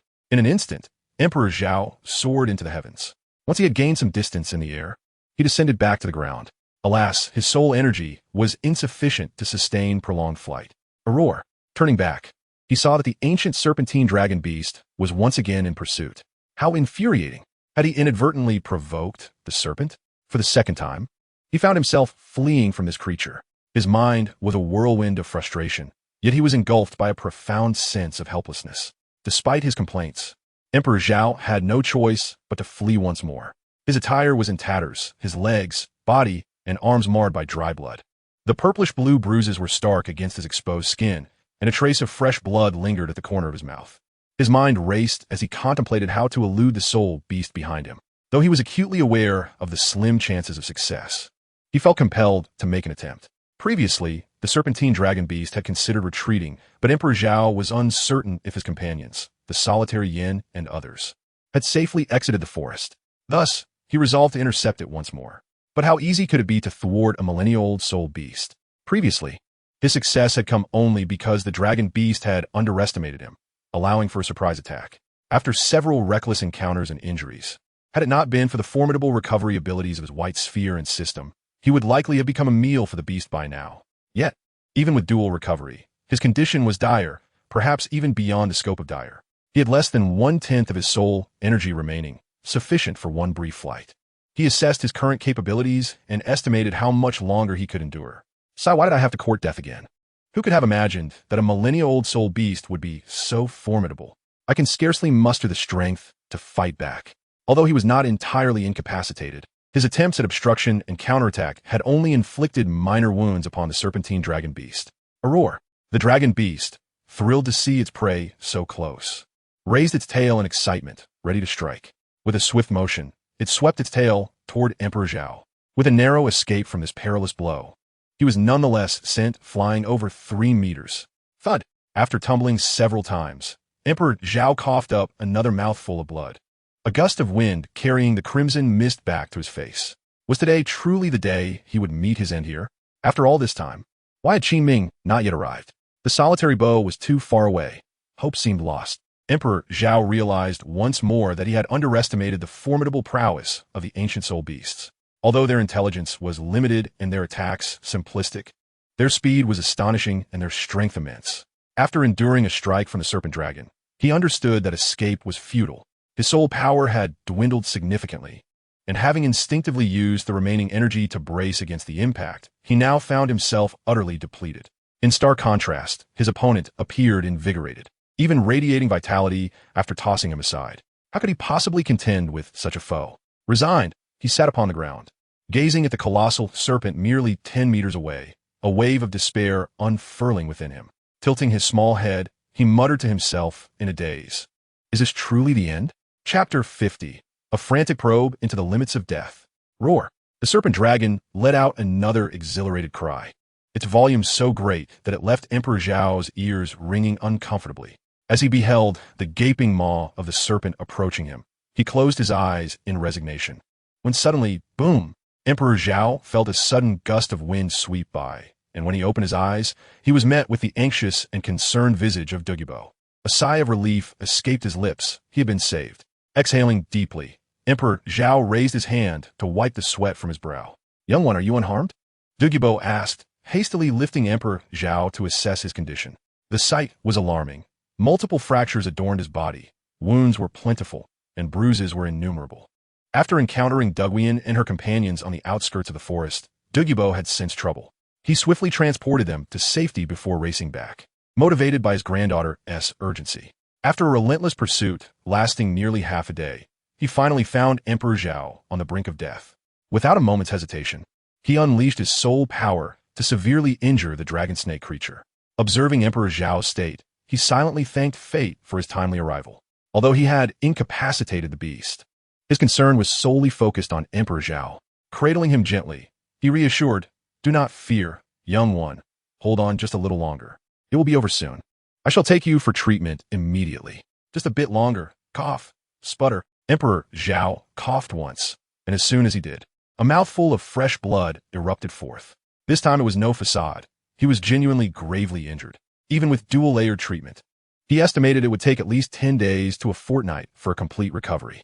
A fleeting glance to the side revealed the dragon serpent, lying not far away, barely clinging to life after enduring a blow from the solitary bow. Suddenly, a bold idea dawned on him. This was a soul ring that had existed for millennia. Yet, considering his current condition, Zhao Emperor found himself in a profound inner turmoil. However, time was of the essence, as the solitary bow had already lifted him, preparing to depart. Never mind. As the saying goes, fortune favors the brave. It's time to take a risk. A bicycle can become a motorcycle. He reached out, grasping the arm of the solitary bow, and stammered, Poisonous old man. You must first go rescue Teacher Qin. He has been gone for so long. Surely he has encountered danger, but upon hearing Zhao Emperor's words, the solitary bow was momentarily perplexed, torn between a superlative genius and an exceptional mentor. He had previously believed that Qin Ming was out of peril, but it now seemed that Zhao Emperor's concerns were justified. Danger indeed loomed. It's all right, poisonous old man. Can't you release a circle of poison nearby wound tea that suffice? Hurry, but you enough with the buts. If you don't go, I would rather perish here. Ultimately, the solitary bow relented, encircling the area with layers upon layers of poison, creating dozens of barriers. After completing this task, he said, Wait for me. I shall return shortly. Watching the solitary bow vanish in an instant, Zhao Emperor comprehended that he had exerted his utmost effort. As for Qin Ming, his concerns were not mere fabrications, nor were they exaggerated for the sake of the soul ring. Qin Ming was a person of great responsibility. He surely understood that he could not escape the soul beast alone. If he managed to rid himself of a 50,000-year soul beast, he would undoubtedly come to rescue Zhao Emperor at the earliest opportunity. However, with the afternoon waning and no sign of him, he was either embroiled in combat or had encountered formidable soul beasts along the way. After resting for a while, Zhao Emperor mustered his strength and staggered toward the dragon serpent. Upon reaching its side, he could fully perceive its current state. A gaping, bloodied wound marred its abdomen, and the area within a 5-meter radius was stained crimson with its lifeblood. It could hold on for no more than half an hour before succumbing to death. With a cold sneer, Emperor Zhao inadvertently aggravated the wounds on his face. In that instant, his heart sank deeper into despair. He retrieved a black sphere, transforming it into a tang dao over half a meter in length. Enduring the pain, he mockingly remarked, Weren't you exhilarated chasing after me? Come again. With a swift thrust, he plunged the tang dao into the beast's left eye. The serpent dragon beast let out a futile roar, its body twisting slightly as it summoned the last vestiges of its strength to attempt to vanquish Emperor Zhao. Yet, no matter how it struggled, it was powerless to resist, and the movement only exacerbated the wounds on its abdomen, causing the blood to flow more freely. The black blade in its eye sank deeper with its thrashing. With each feeble groan, Emperor Zhao realized this was its final stand. He chuckled coldly and withdrew the black sword, driving it forcefully into the creature's other eye. As the last echo of the serpent dragon beast's roar faded, its life came to an end. Soon, a black soul ring burst forth from its head, quietly hovering above. Upon seeing the soul ring, Emperor Zhao exhaled a sigh of relief and then collapsed onto the ground, gasping for breath. Surrounded by Douluo's protective poison circle, weaker soul beasts could not enter and stronger ones could not escape, ensuring a temporary safety. The sky had darkened, ushering in the night. Lying on the ground and gazing up at the vast starry expanse, a faint smile unwittingly graced his lips. After resting for a while, he slowly rose to his feet again. Extending his right hand, he gently touched the soul ring. As the ring descended to his feet, it vanished, only to re-emerge from below. In that moment, a sensation of overwhelming energy surged through Emperor Zhao's body. His eyes rolled back, and he lay flat on the ground, losing consciousness. Although he had used the black sphere to diminish the serpent dragon beast's resentment, Zhao's current powers were minimal. How much could he truly reduce? In his unconscious state, Emperor Zhao entered a wondrous realm. Was this the world of the spirit? The Emperor Zhao, engulfed in perplexity, posed a question to himself, yet soon unearthed an answer. He found himself in a realm divided between light and darkness. At the juncture of black and white lay a small pond, its waters as transparent and clear as crystal. Above the pond hovered a luminous orb of light. Upon approaching the pond and conducting a cursory examination, Emperor Zhao ascertained that this was indeed the manifestation of his mental world. The black and white hues symbolized his dual martial souls, while the pond represented his mental prowess. As for the radiant orb, it must surely be the system, he mused. While Zhao Emperor was engaged in his observations, a sudden voice startled him. A serpentine figure, adorned with two small horns atop its head, emerged. Upon its appearance, the system above the pond promptly directed a beam of light towards it. Was this not the serpent dragon beast? Was this the manifestation of its resentful spirit? Observing the resentful entity of the serpent dragon beast not far ahead, a slow smile crept across Zhao Emperor's lips. He was unaware of the challenges others faced in confronting resentments while absorbing century-old soul beasts. All he knew was that, due to the influence of the system, he felt remarkably unthreatened. Chapter 51. Do not regret. In the forest, Tom had seemingly slipped away. "Young man," exclaimed Douluo, returning with Qin Ming, as he rushed toward Zhao Emperor, who lay before the carcass of the serpent dragon beast and embraced him fervently. At this moment, Emperor Zhao's complexion was ashen, his body icy cold. Had it not been for the faint pulse, Douluo would have believed him to be utterly lifeless. After examining his body, beads of cold sweat began to form on Douluo's forehead. "Senior, how is Emperor Zhao? He seems to be on the brink of death. We must hasten to the academy for treatment," Qin Ming exclaimed, clutching his chest with one hand, his voice weak. He too appeared disheveled, his clothes soiled and torn, a gash marring his face. Despite his own dire condition, his concern for Emperor Zhao remained paramount. He had thought he had escaped the clutches of the serpent dragon beast that had tormented him for 30,000 years, only to encounter it once more on the road. Seemingly accompanied by an accomplice this time. From Douluo, he learned that had it not been for Emperor Zhao summoning Douluo to rescue him, he would have either perished or been gravely injured. "There is no time. The lad is fading. Take my granddaughter and the others back. I will carry him for treatment," Douluo declared, lifting Emperor Zhao and soaring toward the secluded part of the forest, leaving Qin Ming no chance to respond. Watching their retreating figures, Qin Ming was engulfed in anxiety, unable to comprehend why Douluo did not transport Emperor Zhao to the academy for healing. Was there a place superior to the academy? However, burdened by his injuries and unable to catch up, he resigned himself to the fact that Douluo would not harm Emperor Zhao. With these thoughts, his heart settled slightly, and he exhaled a breath of mixed air before setting off towards Douluo, intending to inform him of the other's whereabouts. In a certain part of the forest, a radius of 100 meters was laced with poison set by Douluo, rendering it inaccessible to most soul beasts and humans alike. A shadow swiftly traversed this area, arriving at the edge of the poison zone. Upon reaching his destination, Douluo gently laid Emperor Zhao down in a cave, saying, "Wait here, I will return shortly." With that, he turned and ventured deeper into the cave. Meanwhile, Emperor Zhao lay quietly, utterly still, resembling a lifeless figure. Soon, Douluo returned, holding a small bundle of red herbal medicine. Cradling Emperor Zhao, in one arm. He gently crushed the herbs into powder, placing it into the emperor's mouth. He then produced a bit of water to administer to him. Every motion was tender, as if he feared causing Emperor Zhao pain. Once everything was set, Douluo let out a slow sigh of relief, though his gaze never strayed from Emperor Zhao. Clearly, he harbored great confidence in the remedy, yet his heart remained fraught with tension. The cave fell into silence, save for the whispering winds that flowed through, accompanied by the rustling of the trees outside. It hurts. Moments later, Emperor Zhao slowly opened his eyes, and the first sensation that washed over him was an excruciating pain. Every part of his body throbbed in agony. Even his mind felt as though it had been battered in a car crash, an unbearable discomfort enveloping him. "Young man, how do you feel?" Before I could thoroughly examine my own body, I was greeted by the urgent yet caring voice of Douluo Ding. "Congratulations.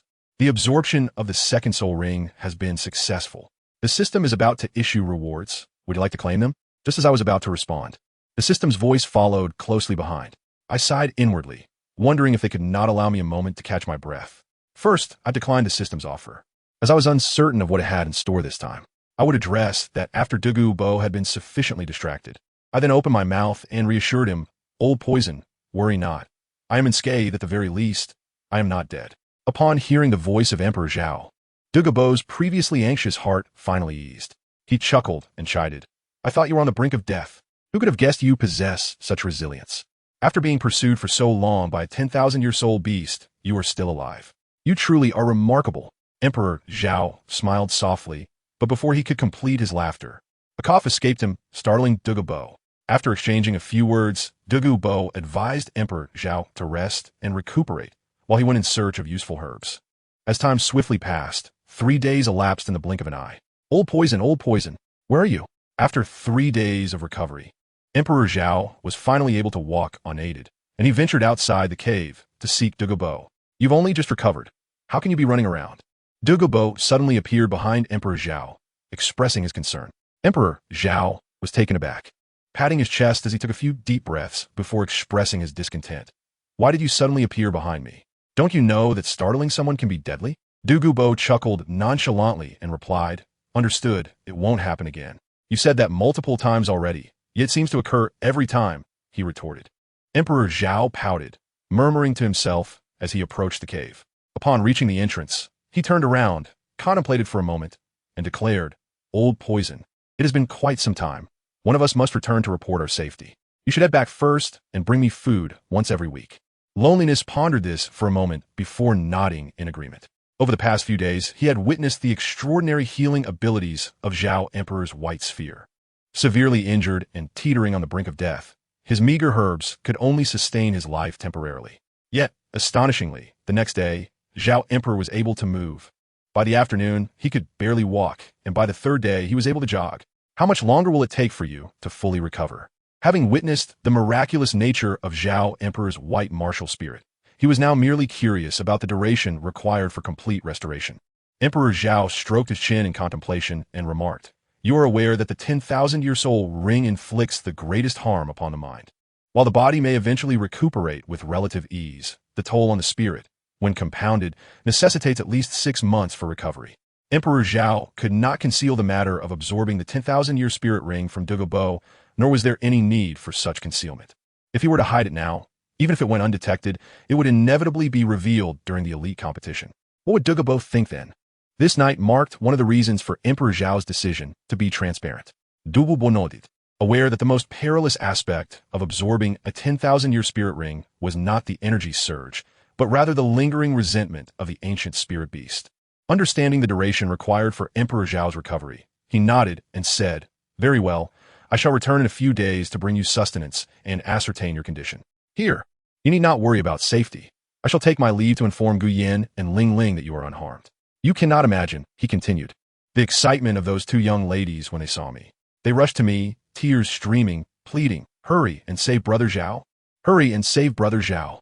Douluo raised an eyebrow, casting a meaningful glance at Emperor Zhao.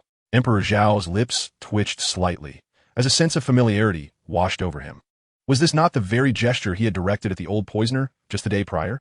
"Moreover, young one, after all this time I have devoted to your care, how do you intend to express your gratitude?" With a casual wave of his hand, Emperor Zhao feigned ignorance and sauntered leisurely inside. Empereur Zhao stumbled, nearly losing his balance, and gazed at the vanishing figure of Douluo, indignantly exclaiming, "Old poisoner, how dare you kick me? Just wait. You shall regret this." Chapter 52. The Second System Reward. A wave of excruciating pain surged forth. Douluo, concealed in a location beyond Emperor Zhao's sight, erupted into laughter upon hearing the outburst.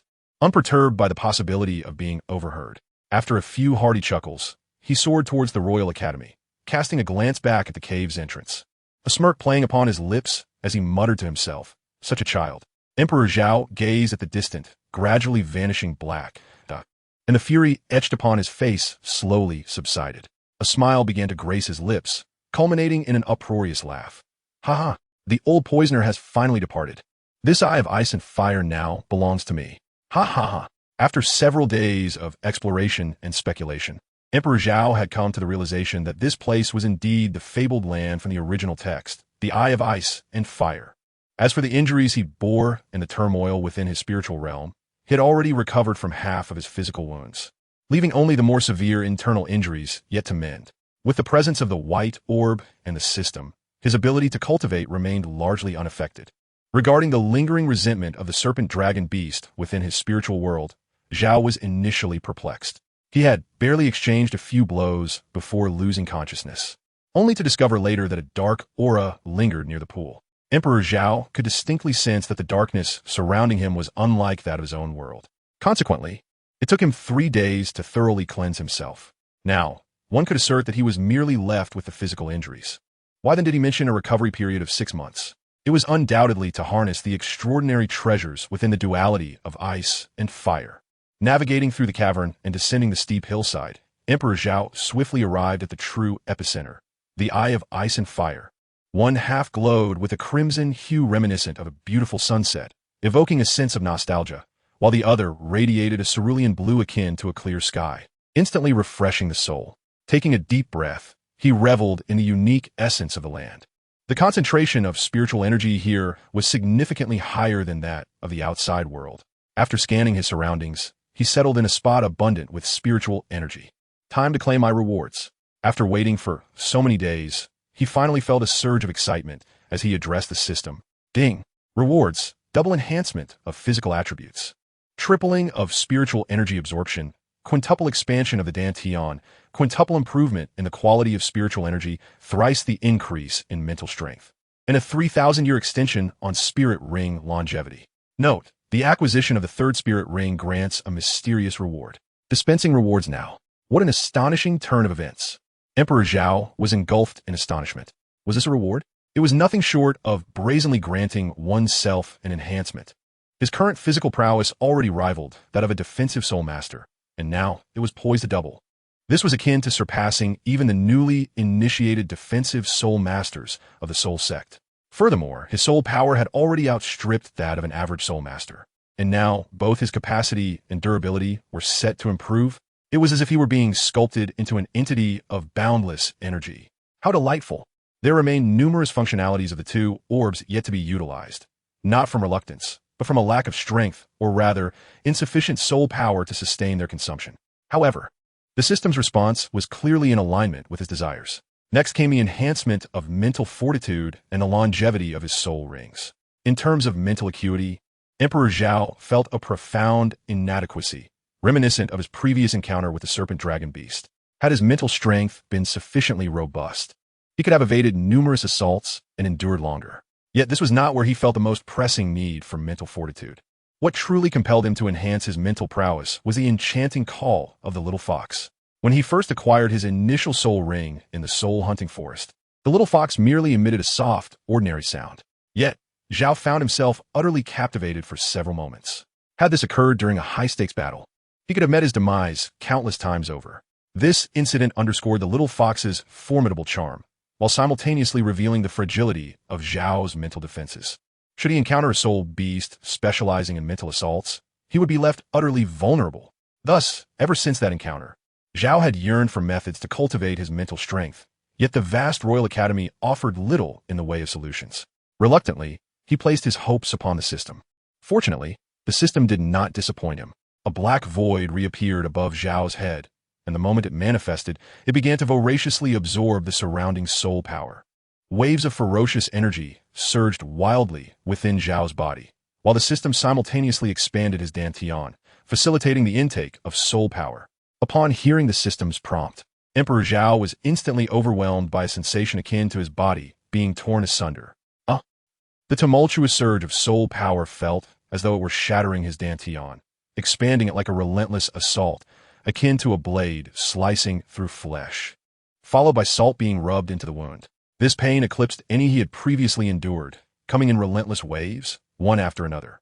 His body contracted and strengthened. His dantian expanded, and his soul power intensified, all occurring in a triad of agonizing phases, yet the torment only escalated.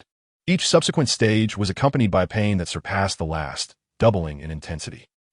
The air was filled with his anguished cries, echoing throughout the confines of the small gorge. Initially, each scream was more harrowing than the last, but soon they became feebler and more strained. Within a mere 5 minutes, his cries had turned hoarse, their volume diminishing. Ultimately, he was so utterly exhausted that he could no longer emit a sound of despair. Even the faintest of utterances escaped his throat with the labor of breath. At this juncture, Emperor Zhao was completely drained, so much so that even the simplest movement of a finger felt insurmountable. His complexion had turned an ashen hue, his eyes bloodshot as if soaked in crimson, and his eyelids grew heavier by the moment. With one final, powerless groan, Emperor Zhao closed his eyes, succumbing to a profound unconsciousness. Time passed. Though its measure was lost to him, Emperor Zhao awoke in a daze, swaying slightly as he stood up, shaking his head and pressing his hand against his temples. He muttered softly to himself, "What on earth have I been sleeping through?" Before he could finish his thought, his eyes instinctively scanned the surroundings. The sight that met him was startling. The once vibrant garden, filled with exquisite flowers and fruits, each more resplendent than the last, now lay in ruin, with every single specimen wilted and desolate. What has transpired? Who is responsible? Step forward. I haven't even had the chance to taste a single one. And they're all spoiled. His voice echoed through the canyon, and as he listened to the reverberation, his mind began to clear. It seemed he was utterly alone. Realizing this, a hint of embarrassment washed over him. With a wry smile, he began to pace back and forth. This place was abundant with rare treasures. It was implausible for them all to have perished. Thus, Emperor Zhao resolved to investigate how many remained alive. After several rounds of searching, he discovered merely 7 fruits still clinging to life. The others were either on the brink of withering or had completely succumbed. To avoid wastage, he decided to consume the ones that were nearly dead. The yin-yang martial soul of Emperor Zhao is no mere boast. With the aid of the system, as long as the celestial herbs do not instantaneously overwhelm him, he can consume them. While wandering, Emperor Zhao made a fortuitous discovery. Although the plants had withered, their roots remained largely unaffected, allowing for potential regrowth. Chapter 53. The silence of Douluo. This revelation brought a sigh of relief to Emperor Zhao. What ailment could his white orb not remedy? As long as one clings to life, healing is attainable. Humans can be healed, and plants can be encouraged to flourish. With this assurance, Emperor Zhao settled once again into a meditative posture. The celestial herbs and fruits would not manifest in haste, so he opted to meticulously examine the enhancement of his own power during this interval.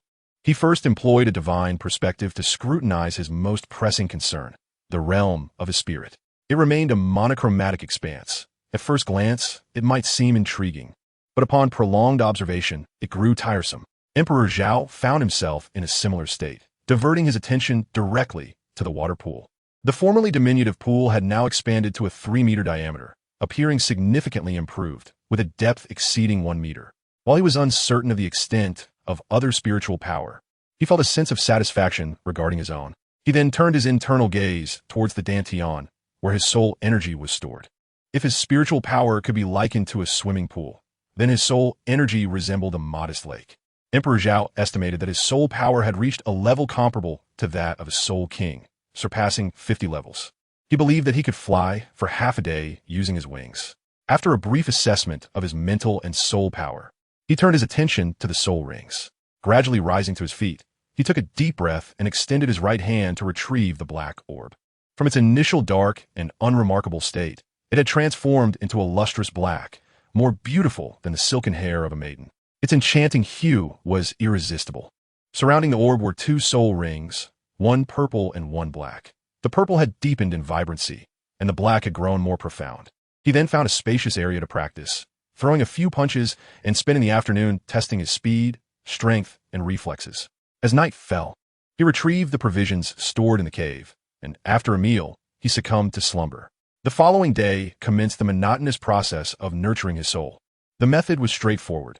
He would extract the white orb and infuse it with soul power, allowing it to radiate light that would illuminate every plant. Life was the essence of the white orb, without soul rings to enhance it. This was the only utility it could currently serve. How dreadfully tedious. After depleting another wave of soul power, Zhao Emperor lay on the ground, lamenting his fate. Alas, this is what one calls self-inflicted suffering. After approximately 10 minutes, feeling that his soul power had mostly recovered, he resumed his luminous endeavors. Initially, he had hoped to gradually consume the resources of this place over the next 6 months. But he soon realized that plans are often thwarted by unforeseen developments. As for the ice and fire yin-yang eye, to be honest, Zhao Emperor did not dare to approach it. Before witnessing it, he thought little of its significance, but upon seeing it, he was utterly intimidated. The temperature of the red pool made him feel as though he would melt if he ventured too close, while the blue pool began to form thin ice on his body with just a slight proximity. He resolved to return once he had grown stronger to utilize it for body training. At the Heaven-Do Imperial Academy, during Zhao Emperor's unconscious state, Douluo had already arrived. Grandfather, in the gathering villa, upon seeing Douluo return, Douluo's dim eyes instantly sparkled with excitement as she hurried toward him. Her gaze darted around, searching for Zhao Emperor, but upon finding no trace of him, tears began to well in her eyes. With a quivering voice filled with anticipation, she inquired, "Grandfather, where is Zhao Ge? Did you send him to one of your friends? How is he now? Is he well? He hasn't returned in days, and no one knows anything about him. How has he been eating? He loves scallion scrambled eggs. Has anyone been making them for him these past few days?" As he spoke, noticing that his grandfather remained silent, merely gazing down at her, Douluo fell into a daze. Her eyes, already reddened, could no longer bear the weight of her tears, which flowed from the corners, cascading down her cheeks, with droplets as large as beans falling to the ground. Moreover, he loves to sleep in. Surely, he thinks we would disturb his slumber, which is why he hasn't returned, right? Clutching tightly onto Douluo's arm, she continued. Her voice choked with sobs. "It's all right. I won't disturb his peaceful sleep anymore, and I won't force him to bathe again. Let him." No. I initially wanted to say let him come back, but the words faltered on her lips, for she was afraid that if she uttered them, Emperor Zhao would never return. Thus, she hurriedly changed her words. "No, let him rest well at Grandpa's friend's place. Whenever he has recuperated enough, he can return, as long as he can come back." With that, she could say no more, her tears now streaming down her beautiful cheeks, the ache in her heart rendering her speechless. Yi Lingling stood beside Douluo, her silence mirroring Douluo's. Like her, tears had become their only means of communication. When Douluo opened the door, everyone stood in solemnity, yet one by one, they slumped back onto the sofa, drained of strength. The eyes of several boys, including Yu Qianheng, were also tinged with red, their fists clenched tightly. Though Emperor Zhao often playfully bullied them, he was exceedingly kind, sharing all the fun and delicious treats with them. Each time they ventured out, he would bring them gifts, and in moments of injury, he was always the first to provide care. They held a deep respect for Emperor Zhao. Despite being younger, he instilled in them a sense of being cared for. Simultaneously, he was their source of joy, regaling them with wondrous tales after arduous training sessions. After more than a year of companionship, countless acts of saving grace, and constant guidance, they regarded Emperor Zhao as one of their closest confidants. Yet now, the thought that he might have perished while protecting them struck them like a thunderbolt. The boys' eyes were filled with bloodshot veins, their hands trembling with tension. A sorrowful atmosphere enveloped the villa, penetrating into the hearts of all. Qin Ming stared intently at Douluo, seeking to discern something from his expression, but Douluo's composure revealed nothing. However, that very tranquility sparked a flicker of suspicion in Qin Ming's heart. Douluo was indeed fond of Emperor Zhao. His frequent visits, every few days, were a testament to that bond, as prior to this, Emperor Zhao would typically come around only once every few weeks. But if Emperor Zhao had truly passed, how could Douluo maintain such calm? He had pieced together a rough understanding, though uncertainty lingered. If Emperor Zhao were truly gone, he should not be so serene. Yet if he were alive, why deceive these children? In Qin Ming's heart, a wave of confusion washed over him. Douluo surveyed the crowd, and despite witnessing his granddaughter's sorrowful weeping, he felt no sympathy. Rather, he wished for her tears to flow even more profusely. At that moment, Douluo's display met his expectations, even surpassing them. Ha ha ha! Douluo chuckled heartily, his laughter ringing out joyfully. The crowd, drawn by the sound, turned to see Douluo laughing. Their hearts, clouded by sadness, were filled with bewilderment, confusion, and even a hint of anger. In Chapter 54, having been struck by Douluo, the situation was clearly unfriendly. If the person before them was indeed a fellow student, they would undoubtedly be bloodied by now. Douluo was determined to confront Douluo, striking him vigorously with her tiny hands, crying out, "What are you laughing at? What are you laughing at?" Her strikes grew weaker, and eventually she sank to the ground, hugging her knees and weeping bitterly. Upon hearing the laughter, Qin Ming sighed in relief, realizing that Emperor Zhao was safe. With a smile on his face, he was eager to discern Douluo's true intentions. Douluo, sensing it was time to address the matter, chuckled a few times before saying, "Why are you crying? I haven't even spoken yet, and you are already in tears. Do you dislike that lad Zhao so much?" Douluo and Yi Lingling's sobs ceased abruptly, and the crowd looked up at Douluo in unison. Emperor Zhao was unharmed. He could now walk again, though this injury was rather severe. Douluo stood once more, clutching Douluo's arm tightly, pressing for answers. When can he return? Douluo remained silent, a smile dancing on his lips as he regarded her. After a moment, Douluo felt a blush creeping onto her cheeks. Though slightly embarrassed by his gaze, she persisted. "Why are you looking at me like that? Speak, Grandpa. When will Zhao come back?" Douluo laughed heartily again before replying, "I have placed Emperor Zhao in a location for treatment. Rest assured, he will return in due time. I have come back only to convey his safety to you all." Upon hearing this, a collective sigh of relief swept through the crowd, including Qin Ming, who felt reassured even amidst uncertainty. Douluo then elaborated on Emperor Zhao's recovery, observing the transformation of his granddaughter's worried expression into one of joy. Douluo chuckled, his laughter imbued with profound meaning, as he secretly pondered the implications of it all. In the blink of an eye, half a year had slipped away. In the small canyon of the ice and fire duality, Douluo fixed a penetrating gaze upon Emperor Zhao, as if intent on consuming him with his stare. "Is it not time to proceed?" he inquired. Emperor Zhao chuckled awkwardly a few times, then nonchalantly waved his hand and remarked, "It'll be fine. Let them grow for a few more months, and they will restore to their original state, perhaps even better. You ought to be grateful to me." With that, he proudly lifted his head. Suddenly, Douluo delivered a sharp slap to his forehead, indignantly exclaiming, "Grateful to you? If it weren't for you, would I have spent half a year worrying? Do you have any idea how I have endured these past 6 months? Every day, I found myself wishing to slap you out of sheer frustration." Zhao Di, feeling indignant, clutched his head and defiantly locked eyes with Douluo, stating, "Why are you being so petty? Did I not utilize your medicinal herbs? Am I not compensating you in full now? In fact, I have even improved upon it." With a resounding slap, Douluo struck Zhao Di's forehead once more, asserting with authority, "I simply find you displeasing." What of it? The Emperor Zhao found himself at a loss for words, confronted by a formidable soul master who seemed poised to strike, leaving him utterly defenseless. Observing the Emperor's speechlessness brought a sense of relief to Douluo, who recalled the incident when he had kicked this young man, nearly leading to the ruin of his treasured domain.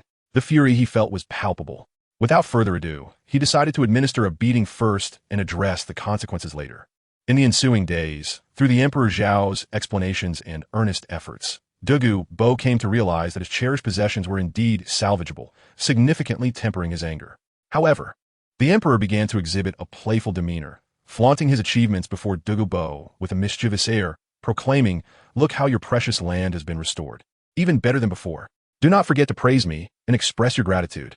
This routine persisted day after day for several weeks, until Douluo could no longer contain himself, leading to the current spectacle. At the Royal Academy, within the confines of my villa, a figure plummeted from a height of 5 meters. "Oh dear!" Emperor Zhao rose from the ground, turning back to pout and exclaim, "Old man, could you not be a bit gentler? Dropping me from such a height. Do you not fear I might meet my demise?" Meanwhile, the onlookers waiting at the entrance rushed forward upon witnessing Emperor Zhao's fall.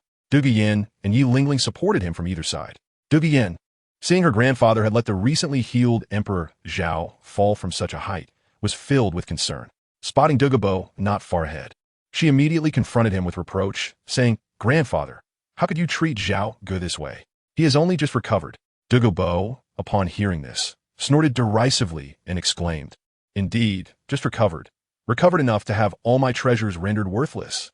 Douluo Yin, her cheeks puffed in indignation, retorted, "Is your treasure truly more important than Zhao Ji's life? Besides, he nearly sacrificed himself to save me. What does it matter if you lose some of your possessions?" Emperor Zhao was taken aback by the unwavering support of Douluo Yin, a mischievous smile blossoming within him as he cast a teasing glance at Douluo, filled with a sense of vindictive delight. He vividly recalled the first week of his confinement when food was brought to him, and the circumstances he encountered upon his arrival. Initially, he was seized, subjected to a thorough examination, and upon discovering that his injuries had healed, he was met with a brutal beating, one that left him bruised and battered, and which persisted for a relentless 3 days. At that moment, Emperor Zhao silently vowed, "You dare to strike me? Just wait. If I do not seek retribution, I shall not be called Emperor Zhao." Douluo, witnessing his granddaughter's audacious confrontation, shot a fierce glare at Emperor Zhao, only to be met with the latter's triumphant expression. "Alas, my fiery temper. This is intolerable." Just as Douluo was about to reach out to Emperor Zhao, intending to engage in a more cordial exchange, a voice unexpectedly interrupted. "Such a fine mood, poisoned Douluo." Upon hearing this voice, Douluo halted his movements, his expression returning to a state of calm.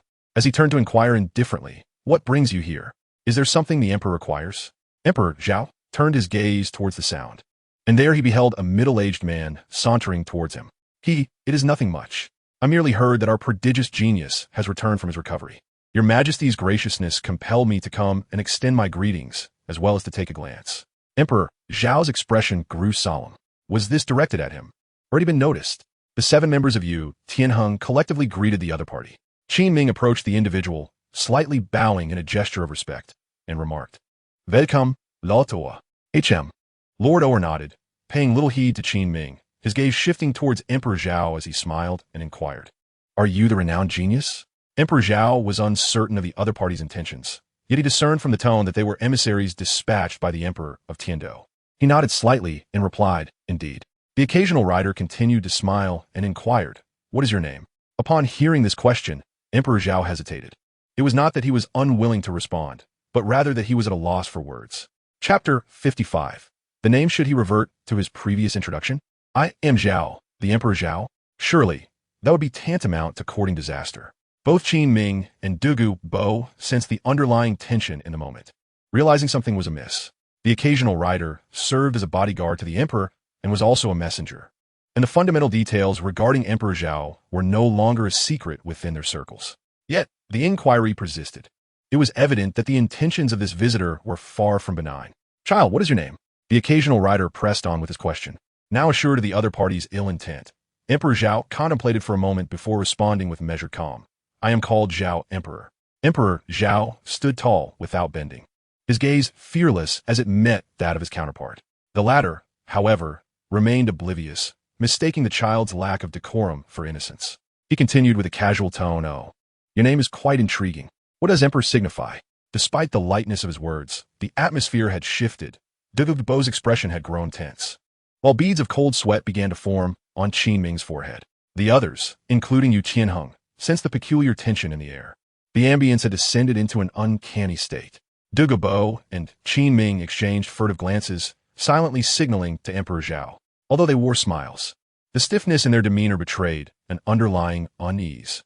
Emperor Zhao stood still, pondering the sudden aggression of his majesty towards him. Could it truly be the result of a mere name? Yet, how could a single name compel an emperor to forsake such a promising individual? What could possibly be the underlying reason? Emperor Zhao found himself at a loss for words. Yet he could not openly acknowledge his confusion in the presence of those surrounding the sovereign. To express such sentiments before the emperor would amount to little more than a trivial distinction. Emperor Zhao did not respond immediately. This time, the casual demeanor of the occasional rider faded, and the smile on his face gradually vanished, as an imposing aura began to emanate from him. After much contemplation and a tumultuous internal struggle, Emperor Zhao finally uttered, "Zhao Di, the younger brother." Douluo cast a complex glance at Emperor Zhao before turning his head away. Qin Ming was also engulfed in a whirlwind of emotions. Douluo Yin and Yi Lingling exchanged bewildered glances with Emperor Zhao. In that fleeting moment, the air seemed to solidify. Suddenly, a burst of incredulous laughter erupted. The occasional rider chuckled a few times, a smile returning to his face as he said, Zhao Di, repeating the name several times. His gaze shifted towards Emperor Zhao, remarking, "Your name is indeed intriguing. It was quite fitting in your childhood." Suddenly, his tone shifted to one of coldness as he continued, "However, as a citizen of the Empire and an elite of the Royal Academy, it is no longer suitable for you in adulthood. Otherwise, what would you have the Emperor's reputation resting upon?" Upon hearing this, Emperor Zhao comprehended the gravity of the situation. It was utterly absurd that a sovereign of his stature would summon a formidable figure solely to discuss the name of a mere child, causing such an uproar. Yet, he found himself powerless to resist, unable to utter a single word, for the intentions of the Emperor remained shrouded in mystery. Perhaps not in this moment. But what would transpire when Emperor Zhao began to mature? That would indeed be the most perilous scenario. With a quivering voice, he implored, "Might I retain my name?" The silence from the other party spoke volumes, their unwavering gaze revealing everything. Taking a deep breath, Emperor Zhao nodded solemnly and remarked, "Very well, I understand. I'm still recovering and shall take my leave to rest indoors." At that moment, he trembled slightly, dismissing the matter entirely as he ventured inside. He felt no need to dwell on the circumstances. The essential message had been conveyed, and Emperor Zhao was disinclined to engage further. Occasionally, he regained his composure, nodded, and addressed Douluo, "Poison Douluo, my task is accomplished. I have no further obligations, so I shall take my leave." He was acutely aware of Douluo's deep affection for Emperor Zhao, yet the implication of his words was unmistakable. This was the Emperor's decree, and should you challenge it, you would be placing the Emperor in a difficult position.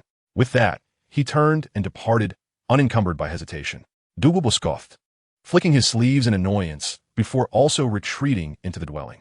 Qin Ming glanced between Douluo and the occasional visitor, shaking his head in resignation. The Emperor's will was not to be contested. Subsequently, he led Dugu Yin and the others into the villa. Within the confines of the house, Douluo approached the sofa where Emperor Zhao reclined, observing the serene expression that belied his inner turmoil. Sitting beside him, he gently patted the young emperor's shoulder and said, "Young one, when you first shared your name with me, I anticipated such an occurrence. I merely did not expect it to unfold so swiftly. Why must they bicker with a mere child over a name?" Emperor Zhao gazed at the ceiling, speaking with a tranquil demeanor. At that moment, Qin Ming and the others entered, choosing not to disturb the two, instead finding a place to sit quietly. As Douluo began to utter a word, he was interrupted by Emperor Zhao, who, as if recounting a tale, said, "I'm unaware of my parents' identities, nor do I comprehend why they abandoned me. Perhaps they faced insurmountable difficulties. It was Grandpa Jack who rescued me from the perilous forest, and when he found me, I clutched 2 words in my embrace. Zhao, that is my name. I do not know who my parents are, and their reasons for discarding me seem inconsequential. What truly matters is that they bestowed upon me the gift of life, allowing me to enter this world. I believe they must have been compelled by desperate circumstances to part with me. Zhao, my name, is the sole remnant of my parents, the only means by which I can reminisce about them. It is a way for them to accompany me in spirit. Yet now, they seek to take away my parents, to obliterate my final connection to them." Throughout this ordeal, Emperor Zhao remained calmly reclined on the sofa, his gaze fixed on the ceiling, with tears cascading steadily from the corners of his eyes, seemingly articulating the sorrow within his heart. After Emperor Zhao finished speaking, an enveloping silence descended upon the room, leaving everyone momentarily speechless. They had not anticipated that a mere name could hold such profound significance for an individual. Zhao Di did not deceive them. This name holds profound significance for him. It is an integral part of his existence. In his previous life, he was called Zhao Di, a name bestowed by his parents with an unmistakable meaning, to become a dragon among men, a sovereign among dragons.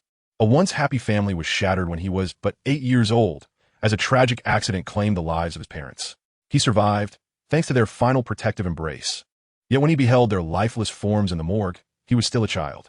An inexplicable ache gripped his heart, and tears flowed relentlessly for an entire day and night. As he matured, he felt he had betrayed his parents' expectations, burdened by guilt.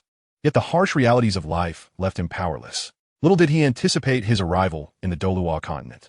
From old Jack, he learned that when they found him, he was swathed in a fine warm blanket, within which lay several gold soul coins and a piece of paper bearing his name. Chapter 56. Departing from the Royal Academy. The experiences of living 2 lives without parents rendered Zhao Di particularly sensitive in this regard, and sharing the same name in both lives gradually led him to channel all his longing and fantasies into it. with nothing else to anchor his emotions. Only a name remained, which, with the passage of time, faded away. He advised against joking with his name or using it for pranks. However, this time was different. This time, he was to erase his final vestige. A long silence enveloped the room as Douluo silently walked out. The sound of his footsteps echoed softly, followed by the resounding slam of the door, marking the last sound within the chamber. It was of little consequence. He had already achieved the purpose of his visit, and now he had a legitimate reason to depart. As for whether this would provoke the emperor, Zhao had already devised an explanation. He simply needed to adjust his mindset before leaving. However, this matter was duly noted. In the imperial palace of the Tiando Empire, the emperor spoke. "Your Majesty." Douluo slightly bowed and saluted. The emperor, seated at the highest position, paused his actions, lifted his head, and smiled warmly at Douluo, inquiring in a kindly tone. "Poison Douluo, what brings you here? Is there something you wish to convey to me?" "Your Majesty, I come regarding Zhao." Upon hearing this, the emperor's smile gradually faded, and his expression turned placid as he responded. "Zhao? What's the matter? Is he dissatisfied with my actions?"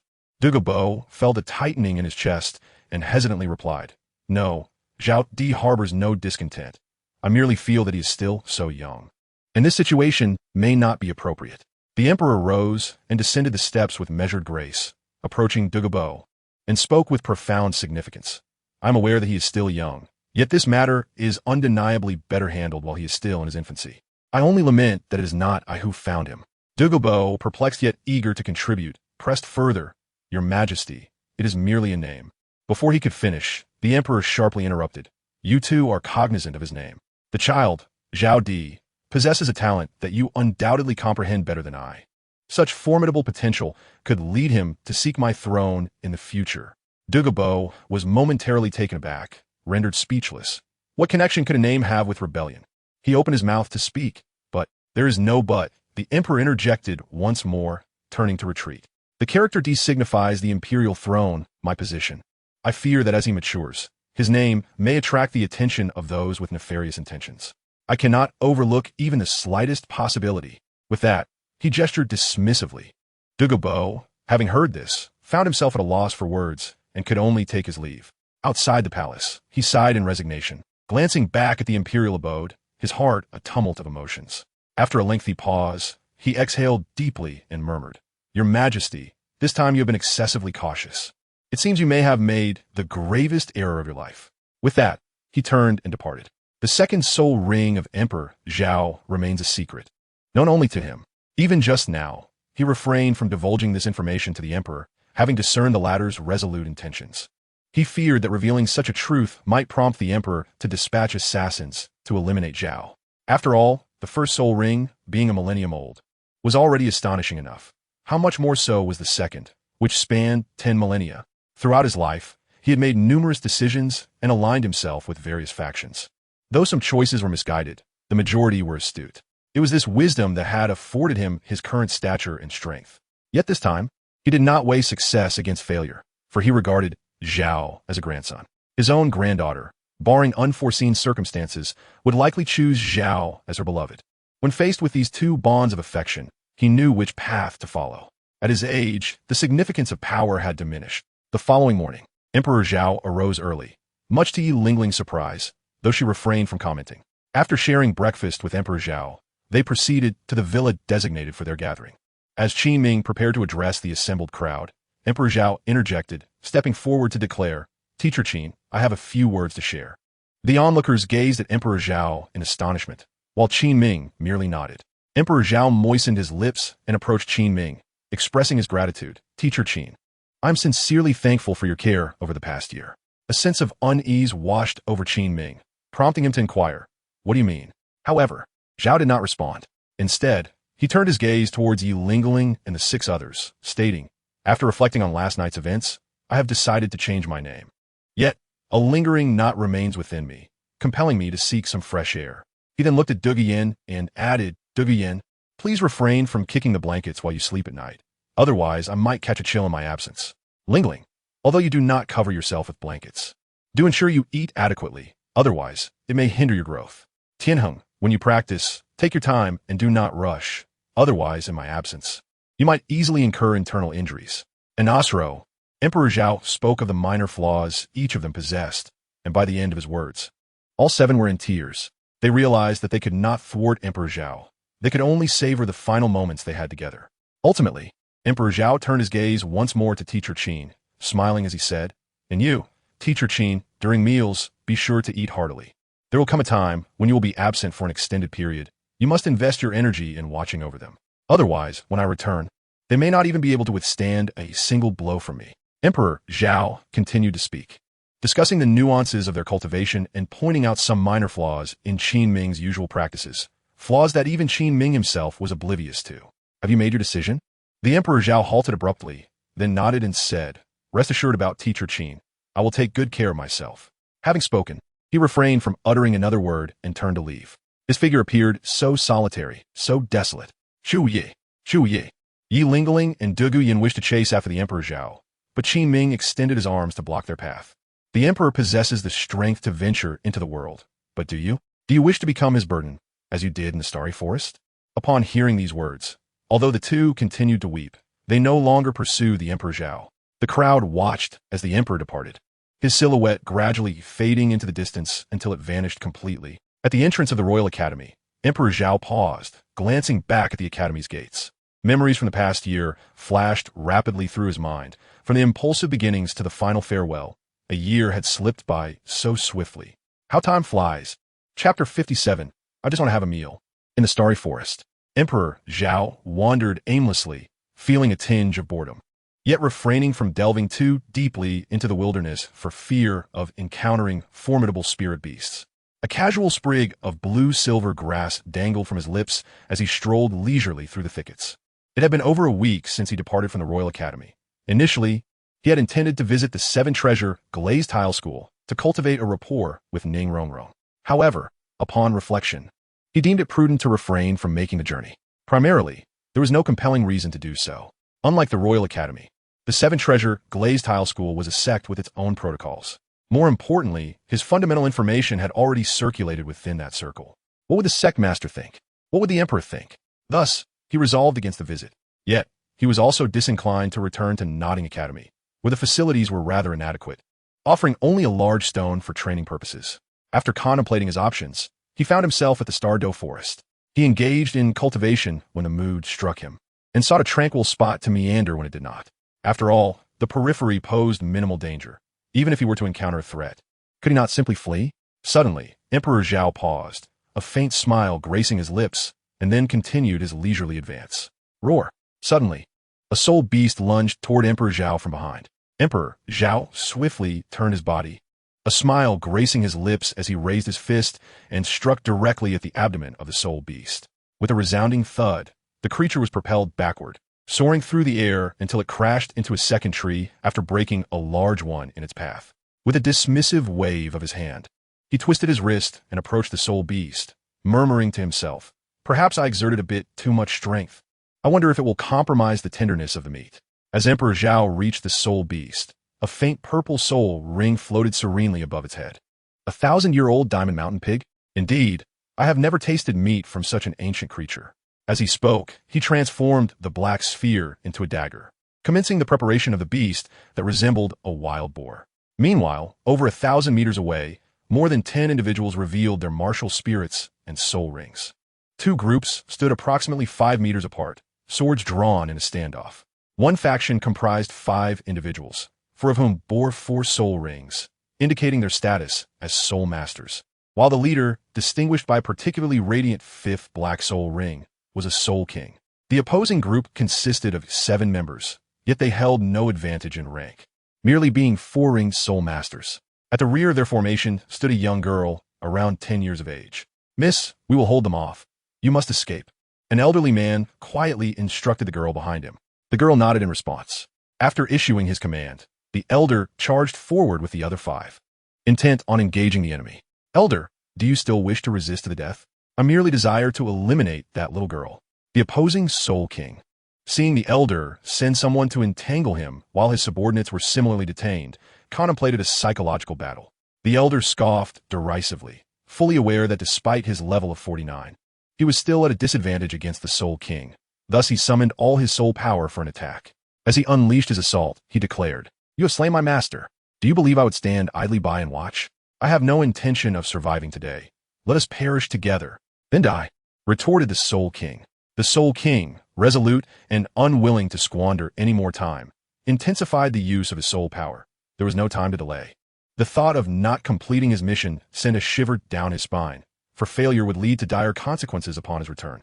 As he recalled the excruciating punishment that awaited him, he inadvertently tightened his grip. While the elderly fought valiantly against overwhelming odds, a young girl, tears streaming down her face, fled deeper into the shadows. Though still a child, she understood this was her sole opportunity. If she did not escape, the sacrifices of many would be in vain. The girl ran desperately, her panic causing her to stumble frequently, unable to clearly see the path beneath her feet. Her once elegant and loose-fitting attire was now tattered, exposing her fair skin, rendering her clothing of little protection.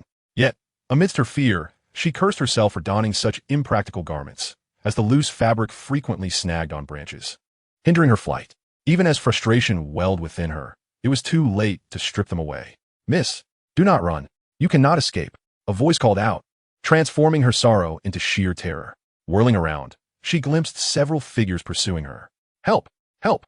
The girl, panic-stricken, scrambled to her feet and continued to run, oblivious to the pain from her bloodied knees, driven solely by instinct. "Help!" Her youthful voice echoed with helplessness and fear, her once vibrant eyes now clouded with dread. "Miss, you cannot run. Accept your fate." The Soul King, now less than 3 meters away from the girl, wore a cruel smile as he uttered these words. Gathering his soul power, the first soul ring ignited, and a soul technique was unleashed toward her. Unaware of the imminent danger, the girl stumbled forward, still fleeing, when suddenly, an elderly figure appeared. He embraced her, shielding her from the attack, and gently set her aside. "Quickly, my dear, run. I will hold him off." "Grandfather." The girl recognized the old man, but he urged her again, "Hurry, run." As he charged toward the Soul King, his own soul rings flared to life, yellow, purple, and black. He too was a Soul King. "Old man, do you dare to thwart me?" The pursuing Soul King was caught off guard by this unexpected interference, just as victory seemed assured. The third soul ring illuminated, and a fierce clash of soul techniques ensued. The girl glanced back at her grandfather, then bolted once more, determined not to squander his goodwill. Yet, she had scarcely run far when she encountered another figure. This one was of her own size. Emperor Zhao stood bewildered, clutching a roasted pig leg as he gazed at the small girl before him.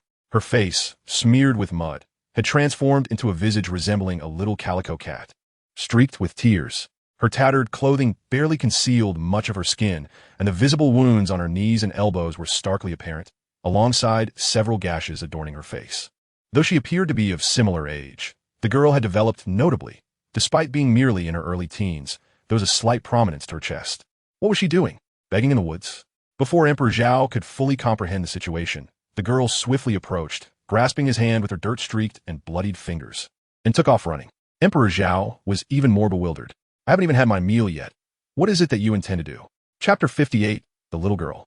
Emperor Zhao exerted a slight force, freeing himself from her grasp, and took a hearty bite of the pork leg in his hand, mumbling indistinctly, "Who are you? Why are you holding on to me? Can't you see I am engaged in an important matter?" For Emperor Zhao, dining was indeed a significant affair. One must treat food with reverence, avoiding the folly of eating while in haste, lest one lose focus and squander the exquisite flavors. The little girl, noticing that Emperor Zhao had shaken off her hand, wore an anxious expression on her cherubic face. Ignoring his words, she reached out once more to pull him along. Her voice tinged with urgency as she urged, "Run quickly. If we don't, they will catch up to us." "They?" Emperor Zhao's body flickered lightly as he curiously inquired, "Who are they? What do they desire?" The little girl, noticing that Emperor Zhao had evaded her grasp, grew increasingly anxious, yet unable to abandon him. She stepped forward once more to tug at his arm. However, Emperor Zhao swiftly eluded her once again, biting into the meat he held, and calmly declared, "If you do not speak, I shall not depart." Despite her frantic foot tapping in distress, the girl's helplessness at his refusal to leave compelled her to hastily explain. "They are villains intent on killing me, and should they lay eyes upon you, they would surely slay you as well." With that, she once again grasped Emperor Zhao's arm. Emperor Zhao did not evade this time. He merely remained still, for a little girl, should she not wish to move, could scarcely be lifted. He continued to inquire, "To kill you? Why would anyone wish to do so? It is my cousin who has sent someone." "Cousin?" It appears this is a covert struggle among the aristocracy. Emperor Zhao pondered for a moment, then turned his gaze towards the young girl. Her face was so obscured by dirt that it was difficult to discern her features. Yet her voice was quite pleasant. Above all, she exhibited kindness, as she had not yet abandoned the hope of escaping alone. After a brief reflection, Emperor Zhao inquired, "What is their rank?" The little girl, uncertain of his motive and baffled by her inability to move a child, nonetheless replied, "They have 3 soul masters and 1 soul king. We must hurry. If we delay, it will be too late." Upon hearing the mention of a soul king, Zhao remained unfazed. He bit down on a pig's leg with his mouth while using his other hand to firmly grasp the girl's arm, mumbling indistinctly delicacies. "No need to dig further, oh, protect you." After uttering these words, he forcefully pulled the girl back to their original dining spot and resumed his meal with a sense of tranquility. The girl felt a tremendous force emanating from his grip, rendering her utterly powerless to resist. Noticing that he was heading back to their previous location and realizing that pursuers were closing in, she urgently shouted, "We must leave. Don't go back. If we don't hurry, Grandpa Qian truly won't be able to hold on, and we will miss our chance." Even as she was firmly seated by Emperor Zhao, her panic continued to manifest in desperate cries. Emperor Zhao found the noise somewhat bothersome and realized that she might not have heard clearly moments ago. Thus, he brought the large, golden-brown pig trotter he held before her lips.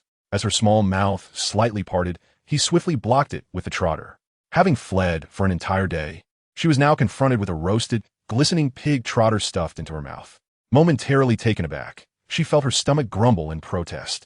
Upon noticing that she had yet to express any desire for food, Emperor Zhao discerned her lingering apprehensions.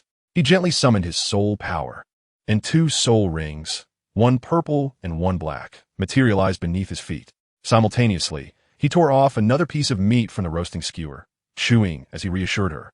"Do not be afraid. He is merely a soul king. Even if I cannot vanquish him at this moment, he cannot harm me either. Enjoy your meal. Only after you have eaten will you possess the strength to flee." With that, the soul rings vanished, and he resumed his meal. The little girl stood frozen, staring blankly at Emperor Zhao, the morsel in her mouth gradually slipping away. Zhao Di, quick-witted and agile, reached out to catch the falling meat, casting a glance at her before extending his hand again to offer the morsel. "What are you staring at? The meat has fallen. Hurry and eat. With me here, you need not worry." As he spoke, he resumed eating, holding the meat aloft. After a moment of hesitation, the little girl finally reacted to the sound, and when her stomach let out another grumble, she reached out to grasp the pork leg, slowly beginning to nibble at it. Though her heart was still gripped by fear, the sight of his soul ring astonished her, and his words, "With me here, you need not worry," brought her a measure of comfort. The atmosphere once again fell into a serene silence, punctuated only by the sounds of their chewing and the calls of the birds. A gentle breeze rustled through the trees, creating a serene ambience that felt almost poetic. Yet, this tranquility was short-lived, as it was soon disrupted by a cacophony of hurried footsteps. Just as Zhao Di was finishing his meal, preparing to seek a place to rest after devouring the last piece of meat in his hand, a voice rang out in surprise. "Oh, how delightful! My lady, even at this hour, you find the time to indulge in food. Your old servant was just now putting up a desperate struggle to block my way. If he knew you were here, savoring such delicacies, I wonder if he might be revived by sheer indignation." Haha. The Soul King, initially believing he would not catch up to the little girl, had pressed on in reluctance and was astonished to find her just behind a large tree around the bend. How could he not be elated? Not just him, but the other 3 shared in the laughter. The thought of returning with a bounty of rewards for completing their task brought smiles to their faces, as if success were already within their grasp.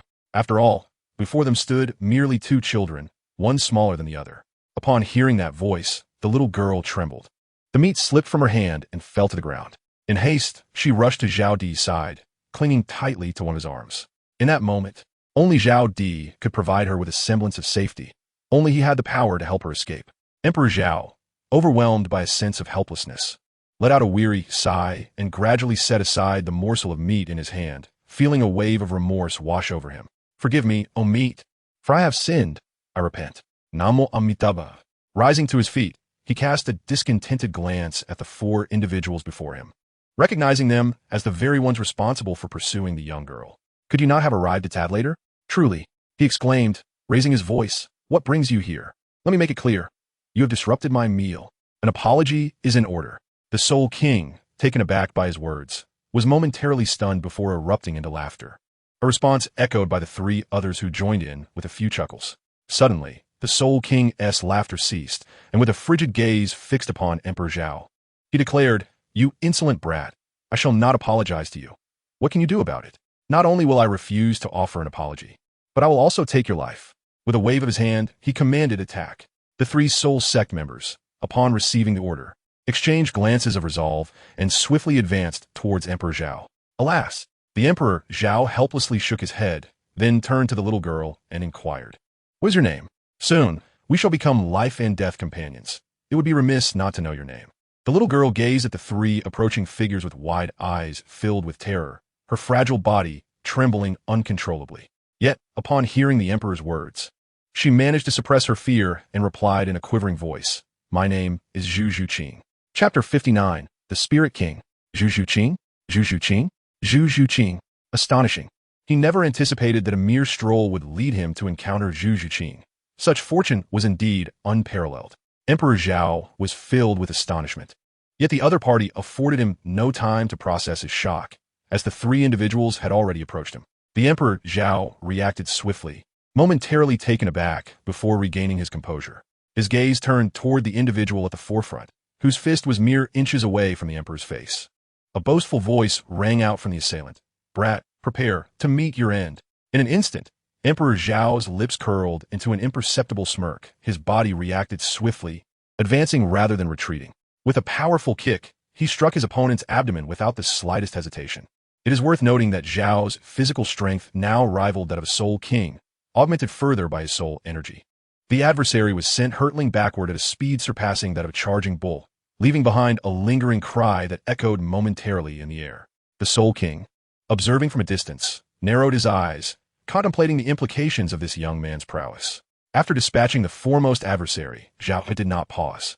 He effortlessly flicked aside Zhu Zhuqing's arm before leaping toward another foe. Simultaneously, two soul rings, one purple and one black, materialized beneath Zhao's feet.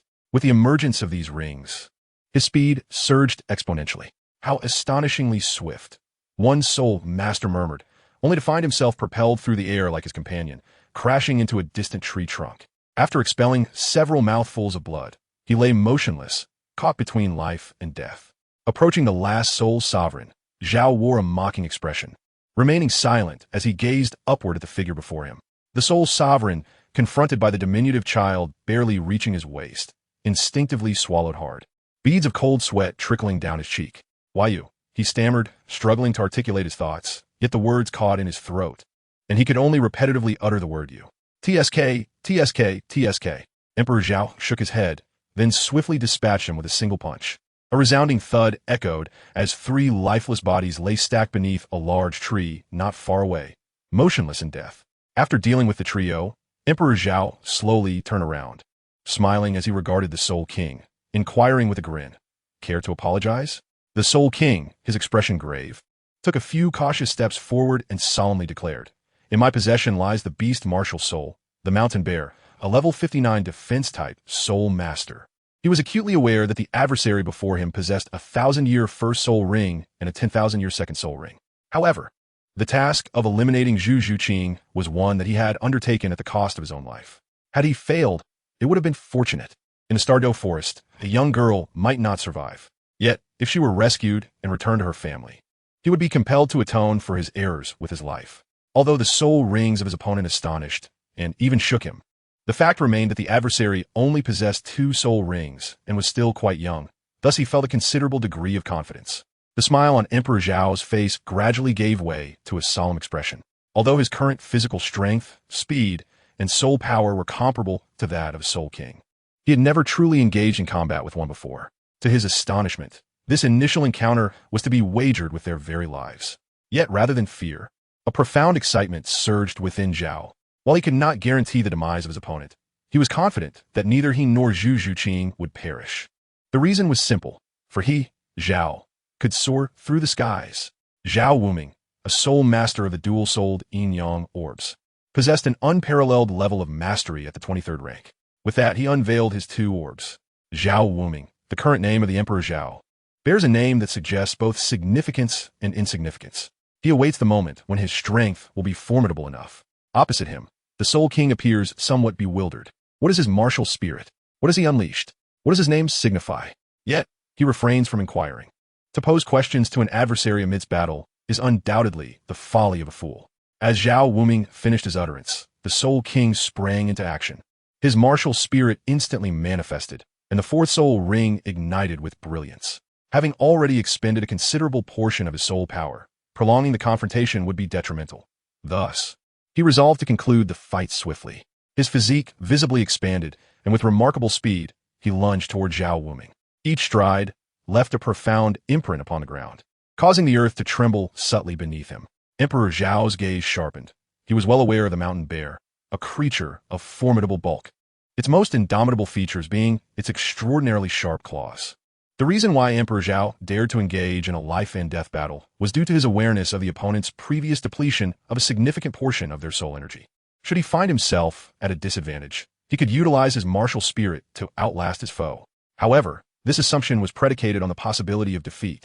As the adversary charged forth like a ferocious tiger descending from a mountain, Emperor Zhao did not retreat. Instead, he advanced.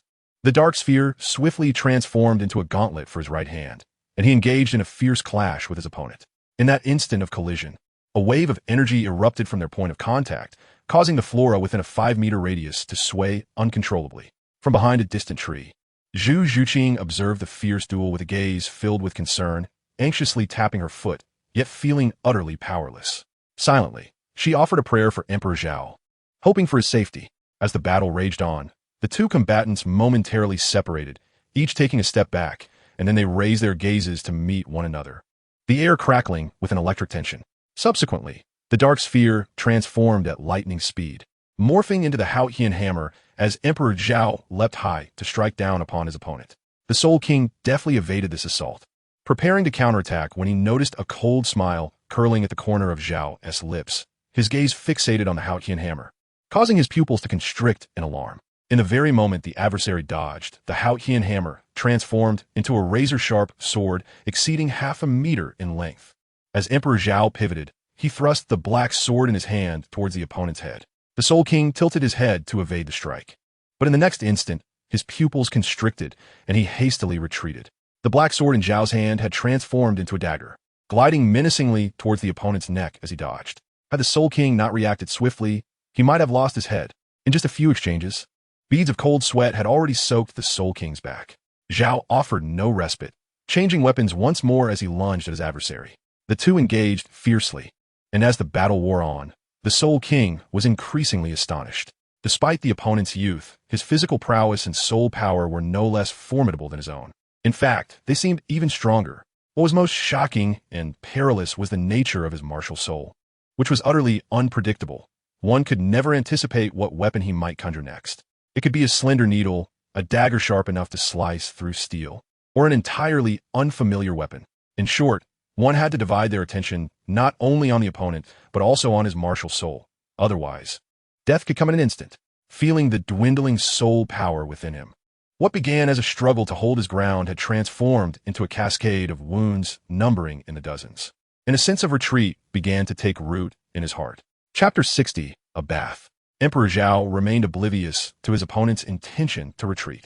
However, he noticed a fleeting moment of distraction in his adversary, and seizing the opportunity, he transformed the dark sphere into a dagger, thrusting it directly towards the opponent's abdomen.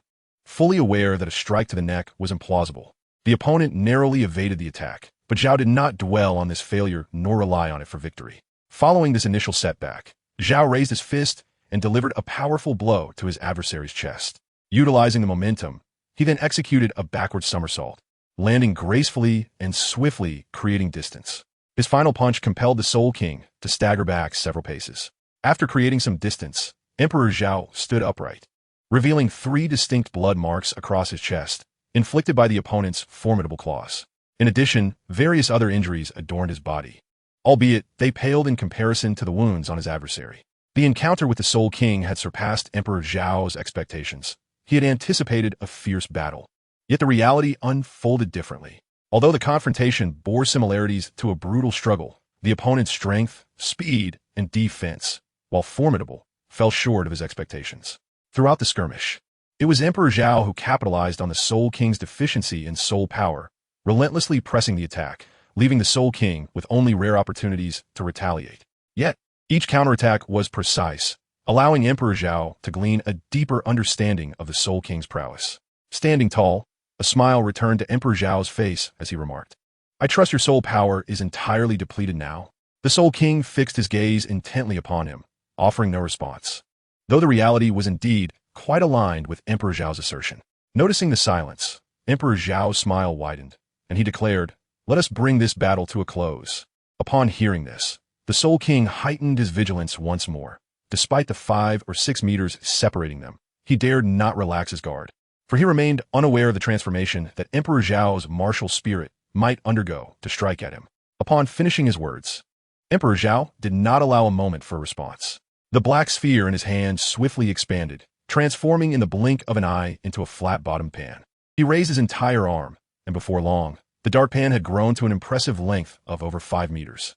The Soul King was momentarily taken aback, but swiftly regained his composure, a singular thought racing through his mind: escape.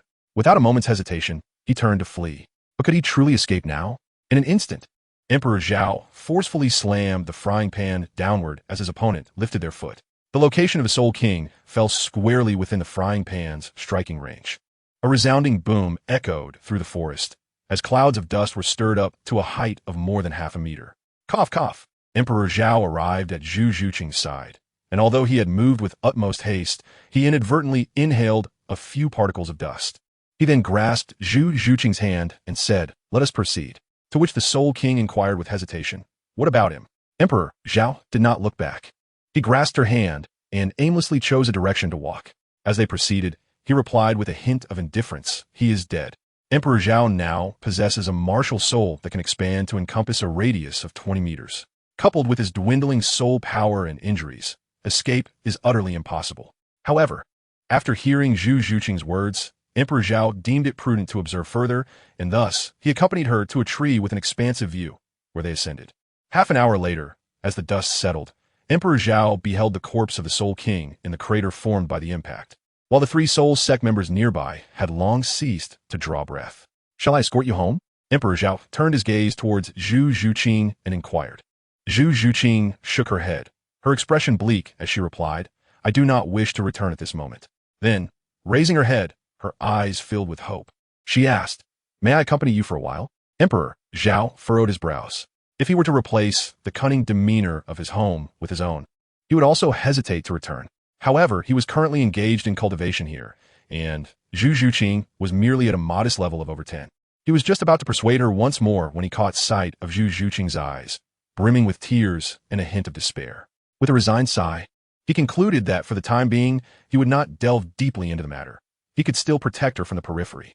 Ultimately, he nodded reluctantly and said, "Very well, but you must heed my every instruction."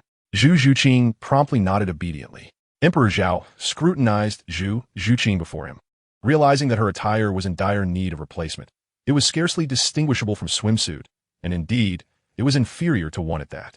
Her visage and form were besmirched with mud. Contemplating as he stroked his chin, a spark of inspiration illuminated his thoughts. He seized her hand and ventured southwest, recalling a modest lake nearby, where a refreshing bath would pose no inconvenience. Emperor Zhao swiftly traversed the forest alongside Zhu Zhuqing, disregarding any lowly soul beasts encountered, as long as they did not obstruct their path. Emperor Zhao chose to turn a blind eye. Yet there were indeed a few who lacked foresight and did not release Zhu Zhuqing, charging ahead recklessly. With a single punch, they were swiftly dealt with, for they were merely on the periphery, where ancient soul beasts were virtually non-existent. Furthermore, there were no higher-tier soul beasts along that path. As Emperor Zhao rampaged through, the 2 soon arrived at their destination, ready to shed their garments. Emperor Zhao spoke with an expressionless demeanor. "Huh?" Zhu Zhuqing was taken aback for a moment, then obediently nodded her head. As if recalling something, her face flushed slightly, yet she continued to slowly drag her tattered garments with her. Emperor Zhao began to remove his coat. Upon witnessing this, Zhu Zhuqing's face flushed even deeper. Although she was young, girls often mature earlier than boys in certain aspects. Zhao Di swiftly removed his coat, placing it on the ground within mere seconds, while at that moment, Zhu Zhuqing had only just begun to shed her first article of clothing. After Zhao Di removed his outer garments, he contemplated for a moment before shedding yet another layer. allowing them to fall to the ground. Without a backward glance, he strode towards the exit, addressing Zhu Zhuqing over his shoulder. You may wear my clothes for now. I shall devise another plan later. Zhu Zhuqing, her cheeks flushed, gazed at Zhao Di's departing figure, exhaling a sigh of relief, and hastened to remove her own attire. Emperor Zhao reclined upon a nearby branch, a mere 10 seconds away from reaching Zhu Zhuqing. Emperor Zhao's decision was ultimately aimed at safeguarding Zhu Zhuqing. There was no alternative, especially in the event that a formidable soul beast should unexpectedly emerge. With a strand of blue-silver grass clasped between his lips and his legs casually crossed, he squinted his eyes, reflecting on the details of his battle against the Soul King earlier that day. The more he pondered, the more he recognized the necessity for self-improvement. There were numerous instances where he could have resolved matters without expending excessive soul power, yet he squandered it nonetheless. Indeed, no matter how many soul beasts he vanquished or how extensively he trained within the forest, such experiences merely equipped him with additional methods to confront soul beasts. To truly enhance his combat skills against human adversaries was another matter entirely. While battling soul beasts could offer some advancement, it paled in comparison to the growth attained through human conflict. As time slipped away unnoticed, and as impatience began to creep into Emperor Zhao's demeanor, at long last, a melodious voice resonated through the air. Chapter 61.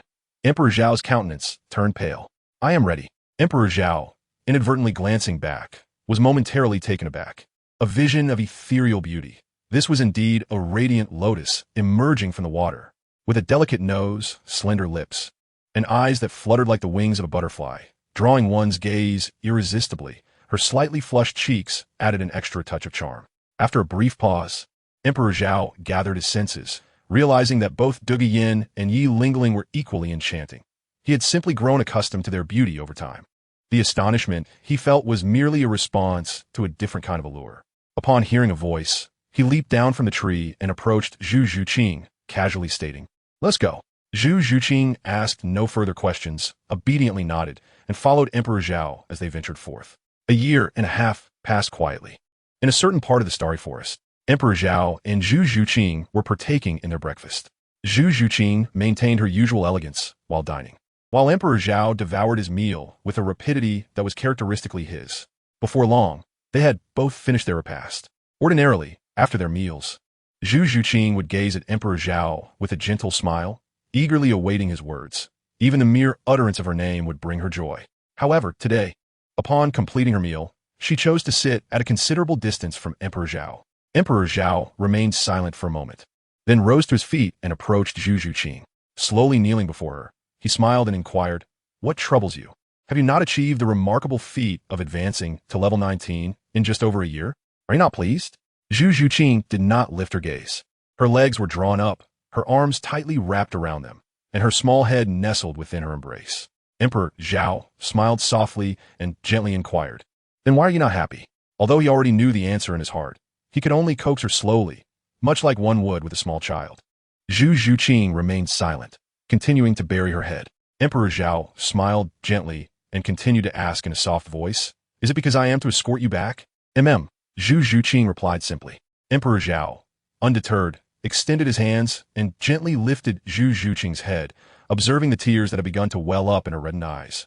With a smile, he remarked, "However, I've already reached level 30 and must venture deeper to hunt for soul rings." Zhu Zhuqing moved her lips, yet ultimately remained silent, unable to contain her emotions as tears streamed down her cheeks. With a gentle smile, Emperor Zhao continued, "You are aware of the high age requirement for soul rings. The depths of the forest are fraught with peril, and in such a place, I would be unable to safeguard you."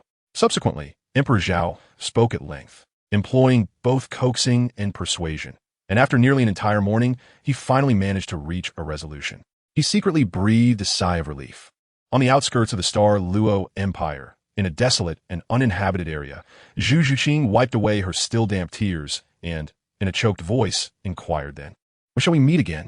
Emperor Zhao smiled gently, extending his right hand to tenderly wipe away her tears and smooth a strand of hair, saying, "We shall meet once you reach the rank of Soul Master."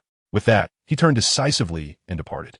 Zhu Zhuqing watched as his figure swiftly vanished, her soft sobs escaping her lips, yet she did not pursue him, choosing instead to silently observe his retreat. Time passed, and long after he had disappeared from sight, She remained lost in contemplation, gazing into the direction of his absence. Memories flooded her mind of their first encounter, recalling the moments in the forest when her rashness nearly cost her life. It was Zhao who had saved her then, who had protected her. Unconsciously, a hint of an infatuated smile graced her lips. A breeze swept through, its coolness brushing against her tear-streaked face, gradually bringing her back to reality. The smile faded slowly, and when she turned away, it had been replaced by a visage of icy resolve. At the edge of the Douluo forest, Emperor Zhao gazed into the depths that lay within reach, a realm spoken of in legends. Taking a deep breath, and upon confirming that his soul power was in a state of completeness, he stepped forward, embarking on his journey into the unknown. This time, he did not aim for the core area. He assessed his own strength and determined that, with judicious application, he could contend with soul beasts of approximately 10,000 years of age. Thus, his target this time was also around the threshold of 1,000 to 10,000 years. With no assistance at hand, he had no choice but to proceed alone. As for Zhu Zhuqing, throughout the past year, Emperor Zhao had frequently utilized the white orbs to enhance her physical capabilities, administering them every few days or weeks. It is imperative to understand that the white orbs not only improved physical attributes, but also nurtured innate talent, albeit not in the same manner as Emperor Zhao's ability to compress and expand soul power. Nevertheless, her cultivation speed had indeed accelerated. Based on his calculations, Zhu Zhuqing would, upon her enrollment at Shrek, possess a minimum level of 29, mirroring the level of Tang San from the original tale. With sufficient diligence, reaching the rank of a 30-level soul master would be entirely within her grasp. Thoughts drifted back to the forest. Emperor Zhao surveyed his surroundings with utmost caution. This was no mere periphery, for at any moment, a soul beast aged 7 or 8,000 years could emerge. Given Emperor Zhao's current prowess, he lacked the capability to swiftly vanquish such an ancient soul beast. Roar! Zhao Di was momentarily taken aback. How could it have arrived so swiftly? Couldn't it have allowed him a moment to acclimatize to his surroundings? Upon hearing the roar, he hurriedly turned to locate the source. But as soon as he laid eyes on the soul beast, his complexion began to pale. Not far off, a serpent, over a meter in girth, with two small, protruding horns atop its head and a pair of diminutive wings on its back, was intently fixated on him. The length of the serpent was obscured by the dense underbrush, leaving Zhao Di in ignorance. However, his face was already paling. A serpent, another serpent. Was he somehow destined to be at odds with serpents? Why was it that every time he advanced in rank, he encountered serpentine soul beasts? Though his mind was in an uproar, he was mentally poised in a state of tension. The soul beasts dwelling within the depths of the Douluo forest were formidable, and upon reflection, Zhao Di realized he had been inside for over half an hour, venturing into a considerably deeper area. Yet, apart from an encounter with a 3,000-year-old soul beast upon entry, he had seen no other soul beasts in this deeper region. This was quite abnormal. Initially, Zhao Di had thought little of it, attributing it to sheer luck. However, as he recalled, a cold sweat began to bead on his forehead. Could it be that this territory belonged to the soul beast before him? Soul beasts capable of claiming territory typically possessed a minimum of 10,000 years of cultivation. Yet, judging by the serpent's robust physique, its girth alone suggested it was not a mere 10,000-year soul beast. As this realization dawned on him, cold sweat trickled down his cheeks, splattering onto the ground. Suddenly, he remembered that not long ago, it seemed to be the mating season for the serpent dragon beasts. Although the creature before him was not a serpent dragon beast, it was still a serpent-like soul beast. Could it be in its mating season? Or perhaps it had already mated and was now in a state of pregnancy. Chapter 62. The Celestial Crane. Ah, sister, please do not approach. Emperor Zhao, in a fit of panic, howled as he witnessed the soul beast charging towards him, sending a shiver of fear coursing through his being. For he was genuinely haunted by the specter of dread. He brandished a white orb that transformed into wings, propelling him skyward. With a thunderous roar, the colossal serpent struck the ground with its maw, raising a cloud of dust more than half a meter high. Upon lifting its head and realizing that the ant had not been vanquished, it let out a furious bellow. As Emperor Zhao turned to glance back, his body involuntarily shuddered. But in the next moment, his eyes widened in astonishment. He beheld the serpent leaping. No, soaring into the air. Indeed, it was flying. What on earth is this serpent? Upon perceiving the dire situation, Emperor Zhao hastily chose a random direction to ascend. As he glanced back, he discerned the true form of his pursuer, a colossal serpent measuring over 50 meters in length. Its cultivation level was at least 50,000 years. This was a formidable being that could only be confronted by a soul saint at the very least. With a thunderous roar, the gigantic serpent emitted a chilling glimmer from its icy gaze, and its small wings flapped furiously as it pursued him relentlessly. After a considerable time, he exclaimed in exasperation, "Sister, we have no enmity between us. Why do you insist on chasing me?" Emperor Zhao contracted his wings, gliding low through the dense forest, utilizing the lush greenery to his advantage. In a moment of urgency, he seized a large tree with forceful grip and uprooted it, casting it behind him without a glance. Indifferent to whether it struck the colossal serpent. Although the tree failed to hit its target, it nonetheless bought him a precious few seconds. Throughout this period, Emperor Zhao discerned that while the serpent possessed the ability to fly, its altitude was limited, rarely exceeding 10 meters. Each flight lasted approximately 5 minutes before it descended to the ground, resuming its relentless pursuit. As he sensed the dwindling reserves of his spiritual energy, he realized the urgency of devising a strategy. Emperor Zhao felt cold sweat bead upon his forehead. Yet he found himself at a loss for how to extricate himself from the perilous situation. The enormous serpent moved with a swiftness that surpassed his own. Were it not for his diminutive stature and the advantageous cover of the dense forest, he would surely have met his demise by now. Even though he could still flee, he feared that the serpent had not yet exerted its full strength or perhaps harbored some trepidation. As time slipped away, Zhao's complexion grew increasingly pallid, and sweat continued to pour down his brow. Suddenly, a glimmer of hope illuminated his thoughts as he spotted a towering mountain not far off, accompanied by a cave entrance. With the opening situated just a few hundred meters away, Zhao summoned his speed once more. The entrance was diminutive, more akin to a narrow fissure than a proper cave, barely large enough for him to squeeze through. As he approached the threshold, the white wings on his back vanished in an instant, retracted into his being. He plunged into the tiny crevice, propelled by the force of his descent from the heights. At that very moment, the colossal serpent followed suit, crashing into the entrance with a thunderous impact. The tremendous force reverberated through the mountain, causing it to tremble. With a furious roar, the serpent raised its head to gaze upon the gaping hole it had created in the rock, its icy eyes ablaze with rage. "How fortunate I am to be alive." Emperor Zhao exhaled deeply, raising his arm to wipe the cold sweat from his brow, filled with a sense of relief upon realizing that the giant serpent was momentarily at a loss. He then turned his attention to the fissure before him. It was indeed a genuine rift, albeit quite profound. After entering, he tumbled downwards for 3 to 4 meters without reaching the bottom. Moreover, there appeared to be an additional depth of 3 to 4 meters within. It was perplexing why the colossal serpent did not assault the opening of the fissure, instead merely fixating its large, cold eyes upon him from the outside.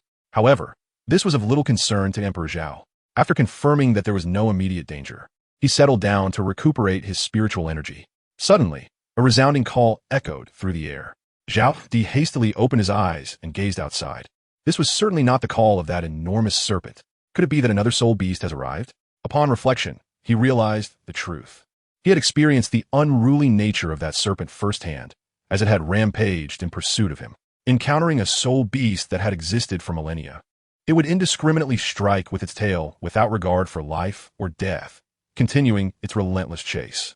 The trees along its path were utterly ravaged, leaving no trace of integrity in its wake. Although the mountain was not particularly large and could easily be demolished by an ordinary soul sage, the serpent had refrained from destruction, seemingly wary of something. It now appeared that this place was also the territory of a soul beast that had lived for 10,000 years.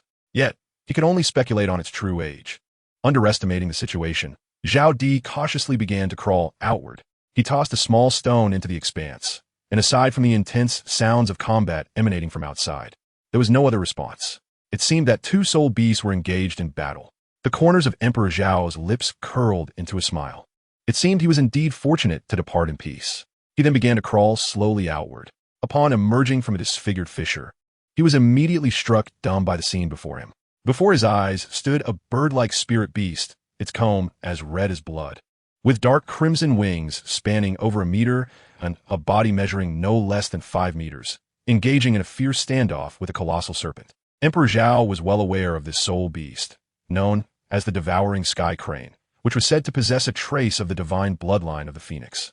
The combat prowess of the devouring sky crane was formidable, ranking among the top 10 of aerial soul beasts, with a cultivation age of 10,000 years. It could fiercely contend with soul beasts of 20,000 years. Judging by the size of this devouring sky crane, one could reasonably deduce that it was approximately 30,000 years old, implying that it could confront soul beasts exceeding 40,000 years. Roar! Clang! As Emperor Zhao stood in a daze, the two soul beasts clashed. The devouring sky crane leveraged its ability to soar at high altitudes and its remarkable speed to create distance between them, then vigorously flapped its wings in midair. Countless feathers cascaded from its wings, each one akin to a sharp dagger, whistling through the air towards the colossal serpent. Roar!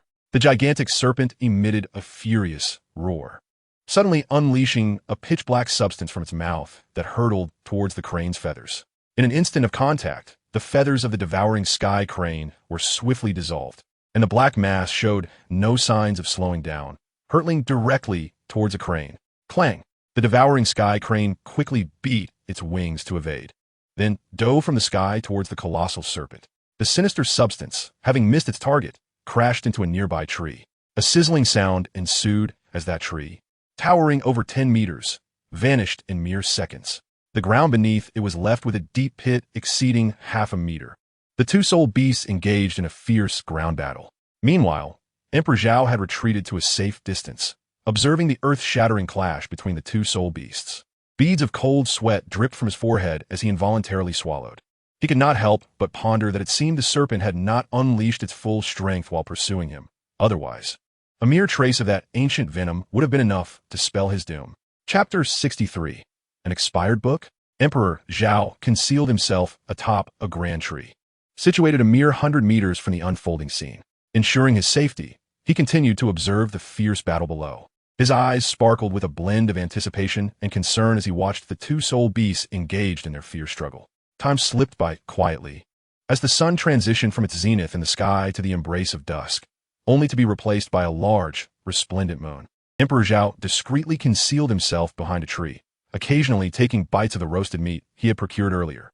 Meanwhile, two soul beasts stood poised at a distance. The sky-devouring crane was no longer able to ascend, while the massive serpent, battered and bruised, fixated intently on it from a mere 10 meters away. Suddenly, with a piercing cry, the sky-devouring crane leapt high into the air, enveloped in a layer of azure flames. Reaching an altitude of over 10 meters, it aimed its sharp beak directly at the giant serpent and plummeted downward with fierce intensity. Emperor Zhao gazed from a distance, his brow furrowed in contemplation. Is the celestial crane intent on a desperate confrontation? He mused. Yet, the ancient soul beasts have long attained sentience, and those possessing unique bloodlines, like it, should possess even greater intelligence. Why then is it behaving in this manner? Clearly, it could exploit its ability to fly and escape. So why has it chosen to engage in such a reckless struggle? In a moment of bewilderment, Emperor Zhao shook his head, unable to comprehend the situation. The colossal serpent, clearly sensing the formidable power of the final strike from the devouring sky crane, displayed an unwillingness to evade. A thunderous roar erupted, resonating like a rallying cry, simultaneously anticipating its imminent triumph. Its diminutive wings flapped rapidly, enveloping its form in a faint azure luminescence as it surged forth to confront the devouring sky crane. Clang! Roar! In that fleeting instant of collision between the two soul beasts, a radiant glow emanated from their epicenter, swiftly expanding outward, accompanied by a powerful shockwave that radiated in all directions. Emperor Zhao hastily turned around and leaped down from the tree, sprinting towards the rear. He never anticipated that the final clash between the two soul beasts not only possessed special effects, but that the wave of energy would be so formidable. Yet, he was a moment too slow in his escape. Before he could cover much distance, he felt a powerful gust of force propel him over 5 meters. Cough, cough. Emperor Zhao, in a state of disarray, struggled to rise to his feet. He lifted his gaze, daring to confront the core, still able to sense the lingering radiance. How is it possible that such power emanates from 30,000 and 50,000 years? The voice of Emperor Zhao resonated with skepticism and incredulity. If these two soul beasts were indeed the ordinary 10,000-year soul beasts capable of exhibiting such prowess, then he would have to reevaluate his own strength, as well as that of the human soul saints and those above them. Yet, if that were not the case, could the colossal serpent possess a unique bloodline? If so, how could it have failed to catch up with him earlier? Even without exerting full effort, it should have been able to close the distance. However, if it lacked such an extraordinary lineage, How could he possibly encounter two unique soul beasts simultaneously? Such an occurrence seemed utterly implausible. In an instant, doubts began to plague Emperor Zhao regarding the text he had previously perused. He questioned whether the information contained within had become obsolete, left unaltered in the passage of time. In mere seconds, these thoughts rushed through his mind, but moments later, the radiance dissipated. Emperor Zhao momentarily ceased his contemplation, realizing he could not arrive at a solution. His gaze swiftly darted towards the center. The arena was engulfed in a cloud of dust rising over a meter high. After more than half an hour, the dust began to settle, allowing Emperor Zhao to discern the unfolding situation. Ha ha ha! He then erupted into laughter, exuding unrestrained joy. While he laughed, the white sphere transformed once more, sprouting wings and soaring rapidly towards the battlefield. Roar! The colossal serpent raised its head high, letting out a resounding roar that proclaimed its triumph in this fierce contest. Meanwhile, the sky-devouring crane lay bloodied in a deep pit over a meter wide, evidently having been forcefully struck to the ground by the giant serpent after a desperate final struggle. Suddenly, as if sensing something, its large eyes turned towards a specific direction, the very spot where Emperor Zhao had arrived. Fairy, prepare yourself. In the hands of Emperor Zhao, the enormous hammer, exceeding 10 meters in length, descended fiercely upon the colossal serpent. Regardless of how much the two spheres expanded, they felt weightless in his grasp. Their increasing size merely drained his soul energy further. After enduring half a day of relentless pursuit and an afternoon of fierce combat, the gigantic serpent was now utterly exhausted, marking the perfect moment for Emperor Zhao to strike. Roaring with rage, the python, previously the pursuer, now found itself incensed that the once tiny ant dared to launch an attack against it. It raised its massive tail, preparing to strike at Emperor Zhao. Emperor Zhao's gaze sharpened, and with a firm grip, he wielded the hammer, directing it towards the colossal serpent's tail. A resounding crash ensued. In the hands of Emperor Zhao, a subtle tension deepened in his gaze.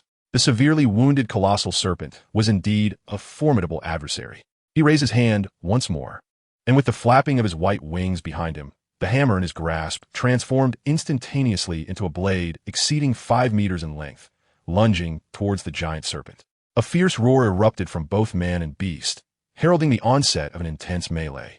After enduring the fierce battle, the serpent's speed, strength, and spirit had all plummeted to their nadir. Meanwhile, Emperor Zhao, having observed the fray for a considerable duration, was in peak condition. He deftly evaded the serpent's tail while recklessly slashing at its body with the blade. However, it must be acknowledged that a millennial soul beast is indeed a tough opponent. It took him several strikes merely to inflict a single wound.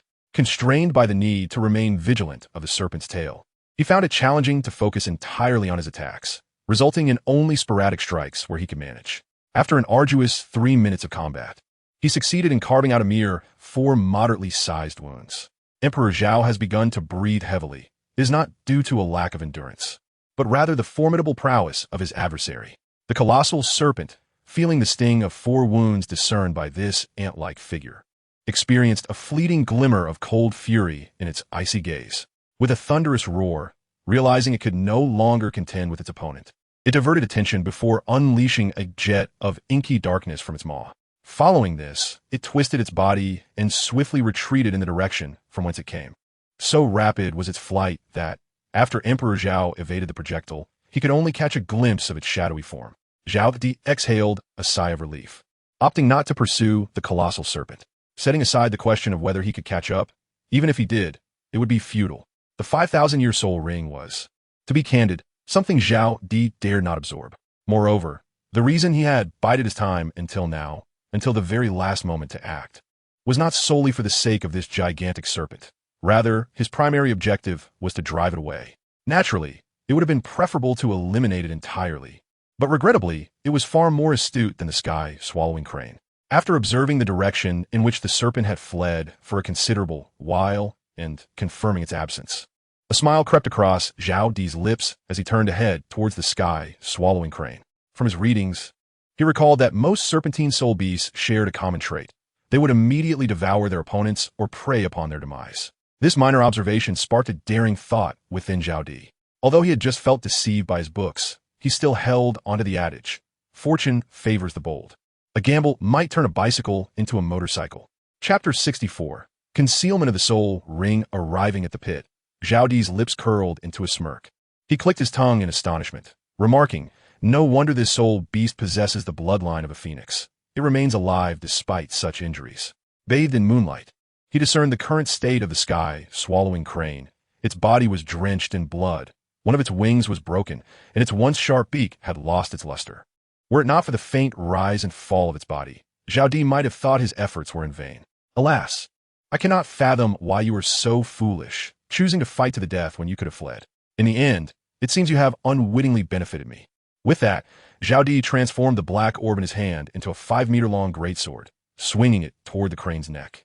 With a thud, a pitch-black, slightly luminous soul ring materialized. In the vicinity where two 10,000-year soul beasts had clashed, lower-tier soul beasts would not venture near for some time. Furthermore, the battle had unfolded within the domain of soul beasts, and given that it was night, higher-tier soul beasts would not detect anything amiss for the moment. Thus, this place was currently the safest haven. Upon the emergence of the soul ring, Emperor Zhao did not hesitate to commence its absorption. The 10,000-year soul ring first entered his body before reappearing from the soles of his feet. A ferocious power surged chaotically within him, while immense energy battered against his meridians. Emperor Zhao's body was suddenly beset by bulging veins, and beads of cold sweat broke forth in an instant. Within a mere span of 10 seconds, his garments were thoroughly soaked. His dantian, having undergone multiple expansions, was now capable of withstanding this surge of power. However, the excruciating pain stemmed from the tumultuous clash occurring within, primarily fueled by the lingering resentment of the celestial crane. In the realm of the spirit, Emperor Zhao squinted his eyes, gazing listlessly at the vengeful manifestation of the devouring sky crane, ensnared by the system. Though trapped, the spirit of resentment remained restless, thrashing wildly within its confined space of mere meters. Emperor Zhao let out a deep sigh, conjuring a colossal hammer over 10 meters in length in his grasp. He then leaped high into the air, bringing the mighty weapon down upon it. The following day, just before noon, Emperor Zhao gradually rose, letting out a languid yawn. He then swung his fists a few times, subtly channeling his soul power, as 3 dark purple soul rings ascended from beneath his feet. After more than 3 years, 3 soul rings, he has attained the rank of Soul Master. Quite commendable. Zhao Emperor nodded in satisfaction. Just after completing these tasks, a mechanical voice echoed in his mind. "Ding! Congratulations, host, you have acquired the 3rd soul ring. Would you like to claim your reward immediately?" Yesterday, Zhao Emperor recalled that the system had offered a prompt as well, but at that moment his consciousness had already slipped into the spiritual realm, and he had fainted before he could seize the reward. Hearing the system's voice once more, Zhao Emperor unhesitatingly chose to accept the reward. "Ding! Congratulations, host. You have successfully claimed your reward and received an external soul bone for the chest. Note, the soul bone possesses inherent golden attributes with the following additional functions. 1. Concealment of the soul ring. 2. Increase in height by 10 centimeters. 3. Weight gain of 10 pounds. Please choose one option, dear host." Upon seeing these 3 options, Emperor Zhao's lips quivered. Was there really a need for selection? Certainly not. Emperor Zhao resolutely made a choice once more. A chime sounded, indicating the selection was complete. Suddenly, a golden orb of light materialized before him. Emperor Zhao extended his hand to receive a soul bone that resembled a vest but was significantly thicker. Sitting cross-legged, he began to merge it with his soul power. In the blink of an eye, the sun hung high in the sky. By noon, Emperor Zhao gradually rose to his feet. Thanks to the assistance of the system, the fusion process was swift, completed in just a few hours. The experience was not particularly painful, and after standing up, he clenched his fist and waved it a few times. His mind was filled with information regarding the attributes and uses of the chest soul bone. He began to familiarize himself with his newfound acquisition, starting with the soul bone. Control gold. This ability allowed him to manipulate any metal, and with sufficient strength, he could condense metal from the air. This skill was undeniably powerful. Gold. It served both as a defense and an offense, playing a significant role in battle. However, it was unfortunate that Emperor Zhao's current strength was still limited. Aside from enhancing his bodily defense, it offered little additional benefit. There was also a function added to the soul bone by the system, which took him some time to comprehend fully. 3 soul rings emerged from beneath his feet, and with a thought, he activated the soul ring concealment. In that instant, the 3 soul rings simultaneously shifted colors. Yellow, yellow, purple. With another thought, the rings shattered like glass, transforming into countless sparkles that dissipated into the air. The soul rings returned to their original appearance. The soul ring concealment essentially applied a layer over the three rings to mask their original colors, preventing exposure when using soul skills. The enveloping energy would also emit light as it shone. In simple terms, it was as if the soul rings were donned with a retractable garment, with the color determined by Emperor Zhao himself. Upon grasping this ability, he initially regarded it as somewhat trivial. However, not long after, a peculiar smile crept across his lips. After familiarizing himself further, he glanced up at the sun. It was noon, time for a meal. As a foodie, he could forego many things, but not his mealtime. After a moment of hesitation, Emperor Zhao transformed his white sphere into wings and soared toward the mountaintop. This area was the territory of the sky-swallowing crane, a dominant being that surely possessed a wealth of treasures, perhaps rare and extraordinary fruits. Before reaching the summit, Emperor Zhao discovered a cave halfway up the mountain, likely belonging to the sky-swallowing crane. He flew inside. Upon entering, he was momentarily taken aback. The space within was over 10 meters wide, and in the deepest part against the wall lay a nest made of unknown materials. Within that nest were 3 or 4 eggs, resembling those of an ostrich. Emperor Zhao approached the egg, lifting it to inspect closely. He then mused aloud. No wonder it remains still. It appears that several of its offspring are nestled here. A sudden thought crossed his mind, and a sly smile crept upon his lips. He gently set the egg down and soared into the sky, shortly returning with an abundant collection of twigs. Once more before the egg, he spoke with a mischievous tone. Your esteemed mother has met her demise. Upon your arrival into this world, you shall face a cruel fate without protection. Rather than subject you to such harshness, allow me to liberate you. Emperor Zhao skillfully retrieved an egg from the fire using a long, slender branch, and then transformed a black sphere into a small hammer. With great care, he began to tap the eggshell gently. A crisp crack echoed through the air. Emperor Zhao's eyes sparkled with delight, and he soon quickened his pace. In a short span of time, he had meticulously stripped away the upper half of the eggshell. He did not lift it, but instead placed it upon the ground. Gazing at the egg, which was as pure and white as jade, Emperor Zhao took a hearty bite. Delightful. After swiftly consuming several eggs, he felt sufficiently satiated and reclined right there, squinting his eyes. His hand gently rubbed his round little belly. Chapter 65. Returning to the academy. How foolish of me to consider you a brother. After finishing his meal, Emperor Zhao strolled towards the periphery, wandering between the depths and the edges, practicing his cultivation. Days turned into weeks, weeks into months, and before long, over 2 years had elapsed. Noon, in a certain part of the forest. Before Emperor Zhao, a fire blazed brightly, with a grill fashioned from a black sphere, upon which succulent, oil-dripping meat sizzled. He took a hearty bite, exclaiming, "Ah, how delectable!" After his repast, Emperor Zhao reclined beneath the shade of a tree, relishing the coolness, idly gnawing on a small twig.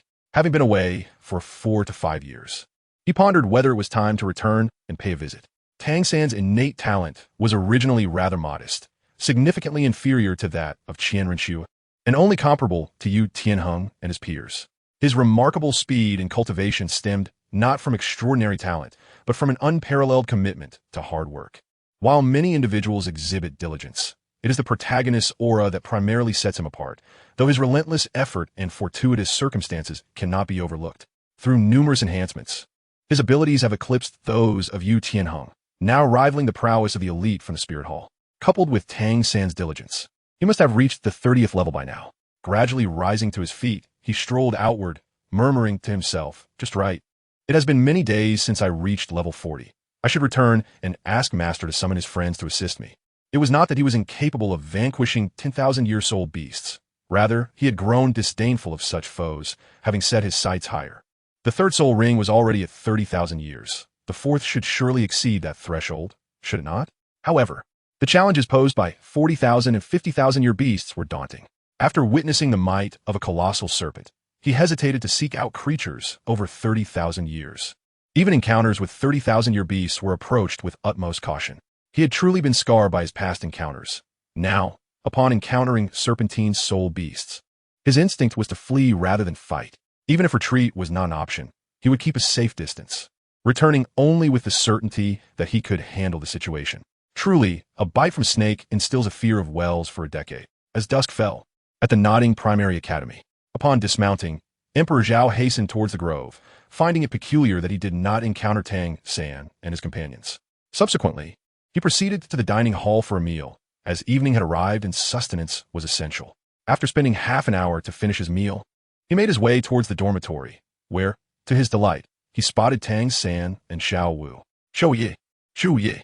Tang San was the first to catch sight of him, albeit with a tinge of uncertainty at first. Nearly 5 years had elapsed since their last meeting, and the transformation in Emperor Zhao was striking.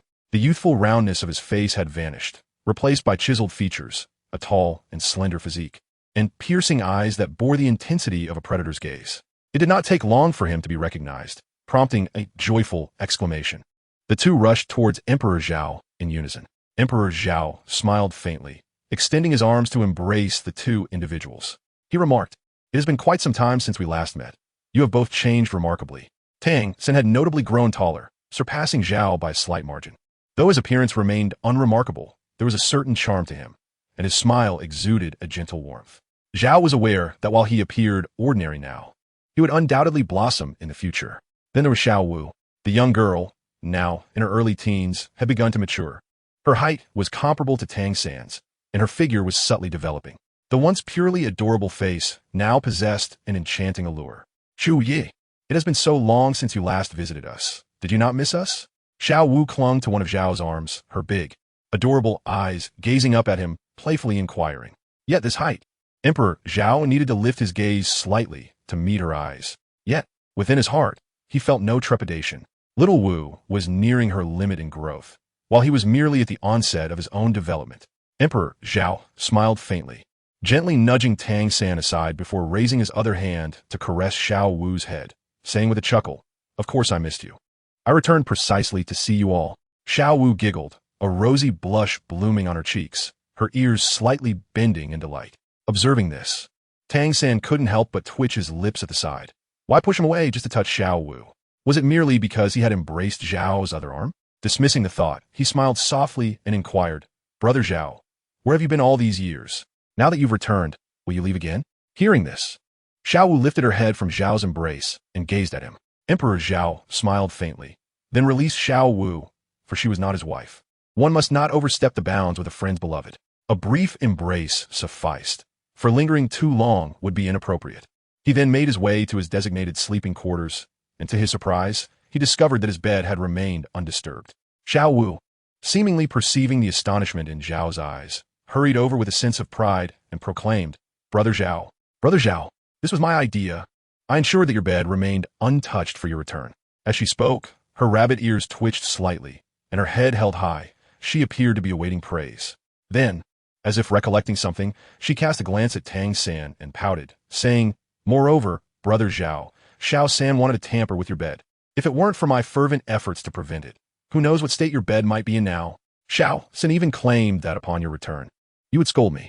How could that be, right, Brother Zhao?" Xiao Wu approached Zhao with a playful demeanor, one hand clasping his arm while she whispered in his ear. Meanwhile, Tang San, witnessing Xiao Wu's antics, felt a twitch at the corner of his mouth and, unable to bear it, covered his eyes with his hand and turned away.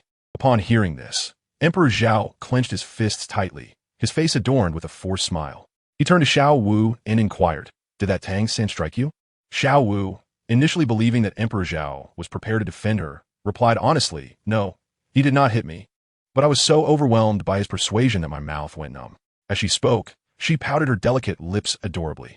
Emperor Zhao cast a piercing gaze upon Tang San, gritting his teeth as he inquired, "Why do you not strike her?" Tang San, cradling his head in anguish, replied with profound regret, "I could not bring myself to do it." Upon hearing this, Zhao Di was utterly enraged. He bellowed at Tang San, "Is this your justification for neglecting to clean my bed, allowing it to gather dust for 4 or 5 years? How am I supposed to rest? I regarded you as a brother, as family, yet you couldn't even tidy up my bed, not even once a month. And yet, you treat me this way over a mere rabbit." Xiao Wu, upon hearing this, was bewildered. Did it imply that she was at fault? Tang San, with his head bowed in deep remorse, slowly approached Zhao Di, resembling a child who had erred. In a soft voice, he admitted, "Zhao Di, I was wrong. Please, punish me." Emperor Zhao let out a sigh, pondering for a moment before reluctantly uttering, "Forget it, it's not your fault." With that, he directed his gaze toward Xiao Wu. Chapter 66. Oh, it's nothing, it doesn't hurt. Upon feeling Emperor Zhao's fierce gaze upon her, Xiao Wu was startled and instinctively released her grip on his arm. Darting behind Tang San, Two drooping rabbit ears emerged from behind Tang San, as a small head peeked out, expressing her grievances. Brother Zhao, you can't blame me. I merely wished to protect your bed.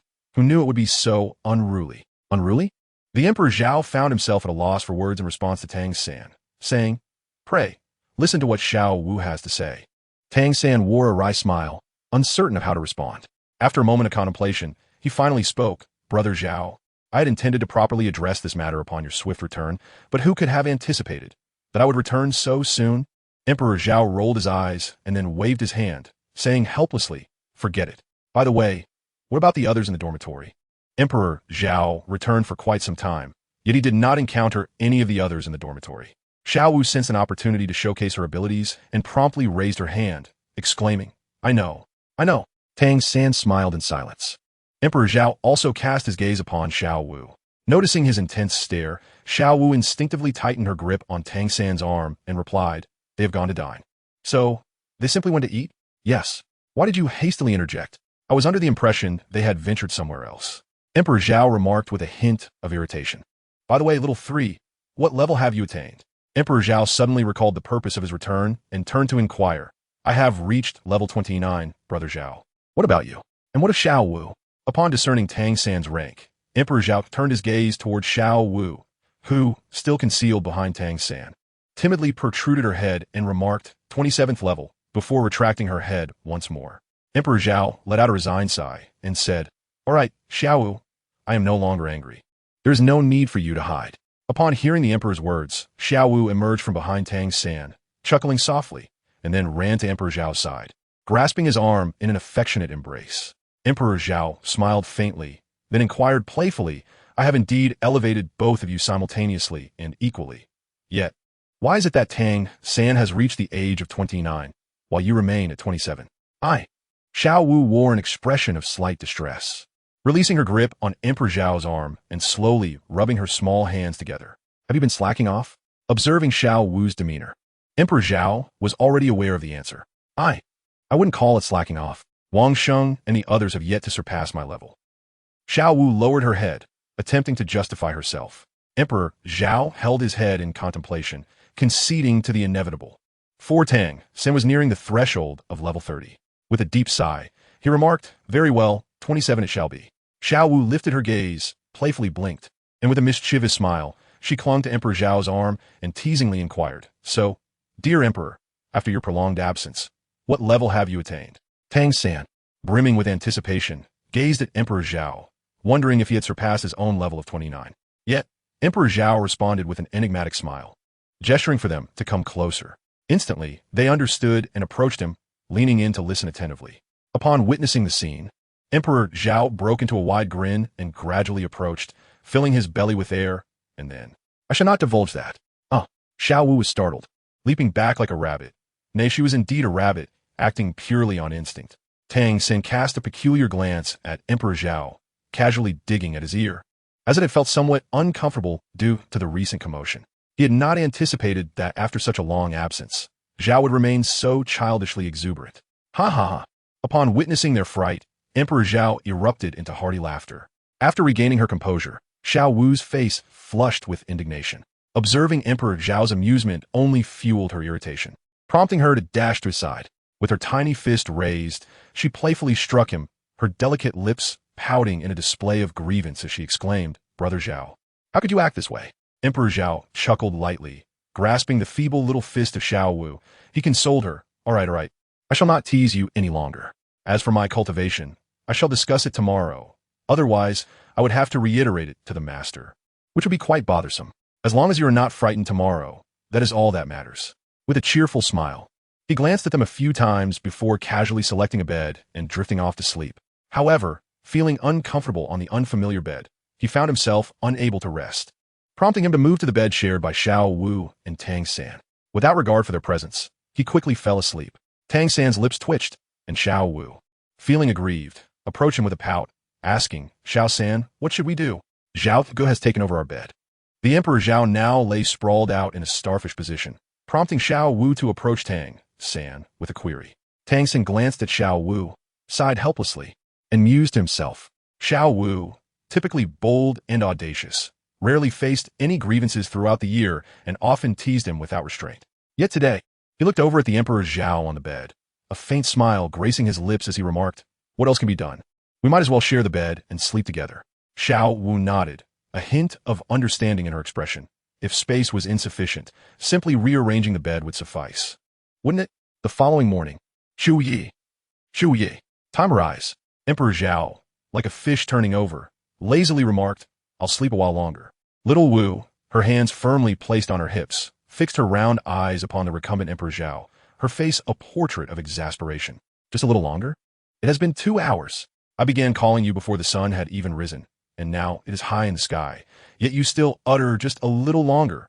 Tang Xin had already embarked on his cultivation, while little Wu, drawn by her penchant for idleness, remained behind to rouse Emperor Zhao. However, she felt on the verge of collapse, casting a sidelong glance at the sun. With a sudden spark of inspiration, her large eyes gleamed, and a smile curled at the corners of her mouth. Clearing her throat, she leisurely declared, "I shall go have breakfast first." Just as little Wu stepped outside, she sensed an approaching presence behind her. A victorious grin spread across her face as she prepared to turn around. Yet in that very moment, she felt herself lifted into the air. She was bewildered. In the dining hall, Emperor Zhao held a platter of delicacies, gazing with a hint of confusion at the motionless figure of Xiaowu. After savoring a morsel from the dish, he inquired, "What troubles you? Why do you stand there so still?" Upon hearing his voice, Xiaowu gradually regained her composure, turning her head slowly towards Emperor Zhao. Her eyes, already glistening with unshed tears, reflected a deep sorrow. Pouting her lips, she softly uttered, "It hurts." As she spoke, tears began to cascade down her cheeks. Just moments prior, Emperor Zhao's swift movements had caught her off guard.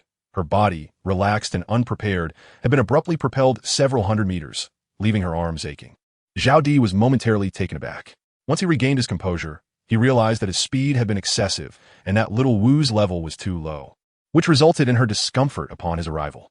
Hastily setting aside his meal, he gently pouted his lips while assisting little Wu to sit down, saying, "Oh, little Wu dear, it's all right, it doesn't hurt, not at all." Chapter 67. I shall teach you a phrase. As he spoke, he discreetly produced a white orb, commencing the process of alleviating her pain and facilitating her recovery. After approximately 10 seconds, Zhao Di, wearing a smile, inquired, "Are you feeling better now?"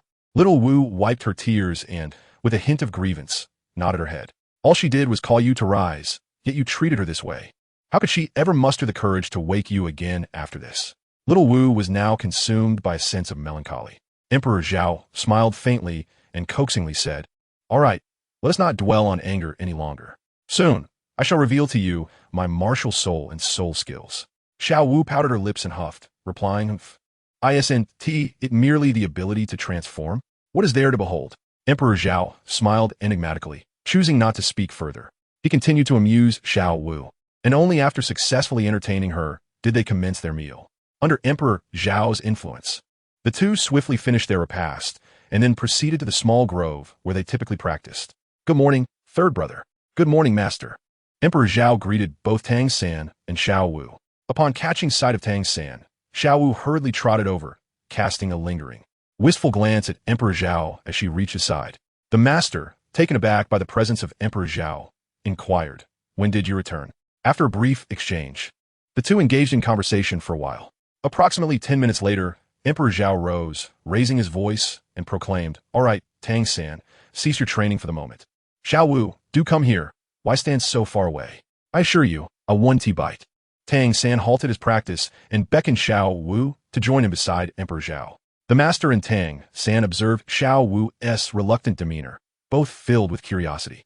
Tang San directly questioned, "Xiao Wu, why are you avoiding Brother Zhao? It feels as though you are apprehensive of him." The master's gaze also rested upon Xiao Wu, awaiting her response. Emperor Zhao gazed at her with a gentle smile. Xiao Wu cast a sidelong glance at Emperor Zhao, then retreated behind Tang San, her rabbit ears drooping slightly. With a leisurely tone, she recounted the events that had just transpired. Emperor Zhao did not impede, for it was hardly a matter to be concealed. His gaze lingered on Xiao Wu, intrigued by her delicately curved ears, which were simply adorable. After hearing this, Master and Tang San exchanged peculiar glances directed at Emperor Zhao. Master, perplexed, inquired, "Emperor Zhao, what level do you currently possess?" It is inconceivable for a soul master of merely level 20 to have captured Xiao Wu in such a fleeting moment. Not only did you seize her, but you also sprinted several hundred meters with astonishing speed. This could only be achieved by a soul sect practitioner at the very least. Yet how old are you? Emperor Zhao, you can hardly be more than 10. Tang San chimed in. Indeed, Zhao, go. You mentioned you would reveal it when Master was present. But now that we are all here, surely you can share? Xiao Wu, too, cast a curious glance towards Emperor Zhao. Emperor Zhao broke into a grin and said, Very well, but before I speak, I would like you all to utter a phrase. What phrase?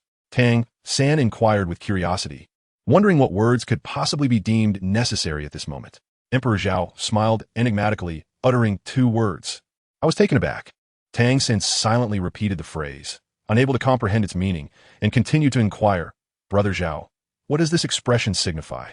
The master and Xiao Wu exchanged murmurs, equally puzzled, casting inquisitive glances towards Emperor Zhao. Emperor Zhao chuckled, his laughter imbued with genuine joy. He relished those who dared to inquire when in doubt. With a smile, he responded, The phrase I wipe conveys astonishment, shock, and can be employed upon encountering something particularly extraordinary. It encapsulates your bewilderment, disbelief, and incredulity. Subsequently, Emperor Zhao elaborated on the profound implications of this expression in great detail. Half an hour later, Emperor Zhao smiled at the 3 individuals and inquired, Do you understand? The trio nodded in agreement, and then Xiao Wu stepped forward, her brow furrowed with curiosity as she asked, Zhao Ge, we comprehend your words. Yet how does this pertain to your rank?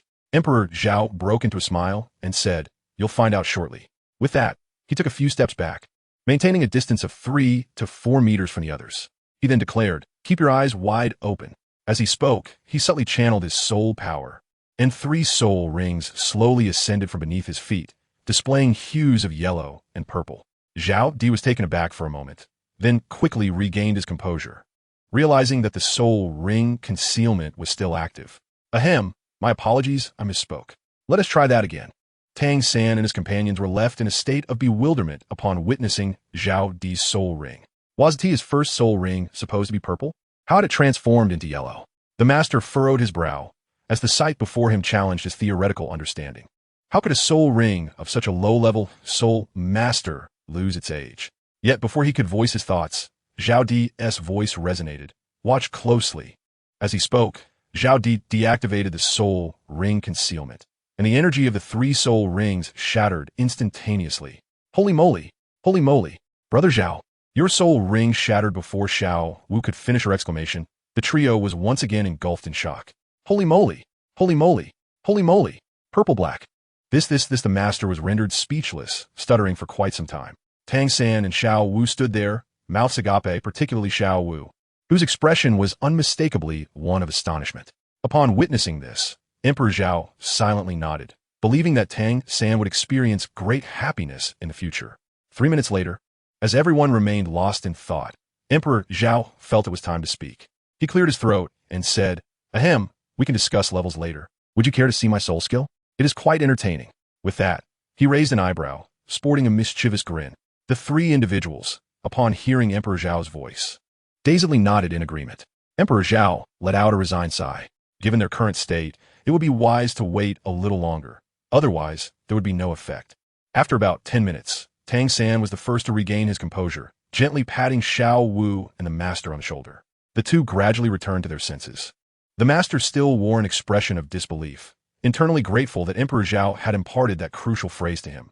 Otherwise, the overwhelming astonishment would have left him in a daze even now. Swallowing hard, the master turned his gaze toward Emperor Zhao, still somewhat disoriented, and asked Emperor Zhao, How many years do your 2nd and 3rd soul rings span? Tang San and Xiao Wu's eyes had not strayed from Emperor Zhao. Emperor Zhao waved his hand nonchalantly and remarked, It is merely a matter of luck. One lasts for 10,000 years, while another endures for 30,000 years. It's all just a stroke of fortune. Emperor Zhao held his head high, speaking in a modest tone, yet his demeanor exuded a profound sense of pride. Upon witnessing the master on the verge of astonishment, Emperor Zhao realized that such a moment would be rendered dull without the participation of a certain individual. Thus, he hastily interjected, Wait, are you eager to witness my soul skill? The master nodded eagerly, his curiosity and anticipation piqued to discover the true nature of Emperor Zhao's millennia-old soul skill. Tang San and Xiao Wu 2. Gazed with eyes sparkling like stars, eagerly awaiting the demonstration from Emperor Zhao. Chapter 68. The soul skill of Emperor Zhao. With a slight smile at the corners of his mouth, Emperor Zhao stood in the secluded grove. Unperturbed by the prospect of being discovered, he raised his voice, proclaiming, "Open your eyes and behold." As he spoke, a dark orb materialized in his hand, beginning to dissipate and transform. First soul skill, mimicry. Upon uttering these words, the first soul ring illuminated, and the white orb in his grasp instantaneously morphed into a handgun, a pure black desert eagle, conjured from the depths of his memory. The three observers gazed on with curiosity, aware of Zhao's first soul skill, but uncertain as to why he chose this moment to employ it. They refrained from urging him, captivated instead by the novelty of his transformation, speculating that the use of the first skill would inevitably lead to the invocation of the second. Emperor Zhao, in turn, did not disappoint them. Soon enough, the spectacle unfolded. The voice of Emperor Zhao resounded. The second soul skill, splitting. The second soul ring of Emperor Zhao illuminated, and the white desert eagle in his hand instantaneously split into two. The Emperor Zhao held a weapon in each hand, twirling them playfully while casting a mischievous glance at Tang San. "Little San, would you like to give it a try? It's quite entertaining," he remarked. The master and his companions were momentarily taken aback as they witnessed the transformation of the objects in Zhao's hands, their expressions frozen in surprise. At first glance, it may have seemed ineffective, but one must not forget that Zhao's black martial soul inherently possessed offensive capabilities. Any contact would result in injury. This was a manifestation of his black martial soul, and even if it morphed into a myriad of kitchen knives, evasion would be impossible. Tang San couldn't help but recall that Zhao was aware of his hidden weapons, and several years prior, the black martial soul had already been capable of physical manifestation. The memory of being ensnared by the black silver grass Zhao had conjured was still vivid in his mind. If it could transform into hidden weapons and split infinitely. The thought sent a chill down his spine, and beads of sweat formed on his forehead, silently thanking his fortune that such power belonged to Zhao. Upon hearing Zhao call his name, Tang San responded affirmatively. Noticing that the weapon in Zhao's hand had morphed from a black sphere, he nodded and said, "All right." Taking a few steps forward, he positioned himself in a combat stance, bending his knees slightly, and revealed his own martial soul, the blue silver grass. As two golden soul rings ascended from beneath his feet. Seeing that Tang San was ready, Zhao inquired, "Are you prepared?" Tang San nodded decisively, affirming yes. Emperor Zhao grinned widely, retreating a few steps. He raised both arms, aiming the gun at Tang San, and declared, "I am about to pull the trigger." Bang! Bang! Upon concluding his words, Emperor Zhao gently curved his finger, and two gunshots echoed in succession. Although Emperor Zhao was unaware of the structure of the firearm, he possessed a clear understanding of its appearance and usage. Thus, when he attempted to replicate it, the only difference lay within its internal mechanisms. Everything else was identical. At the very moment the gunshot resounded, a cry from Tang San followed closely behind. However, the sound was unexpectedly haunting.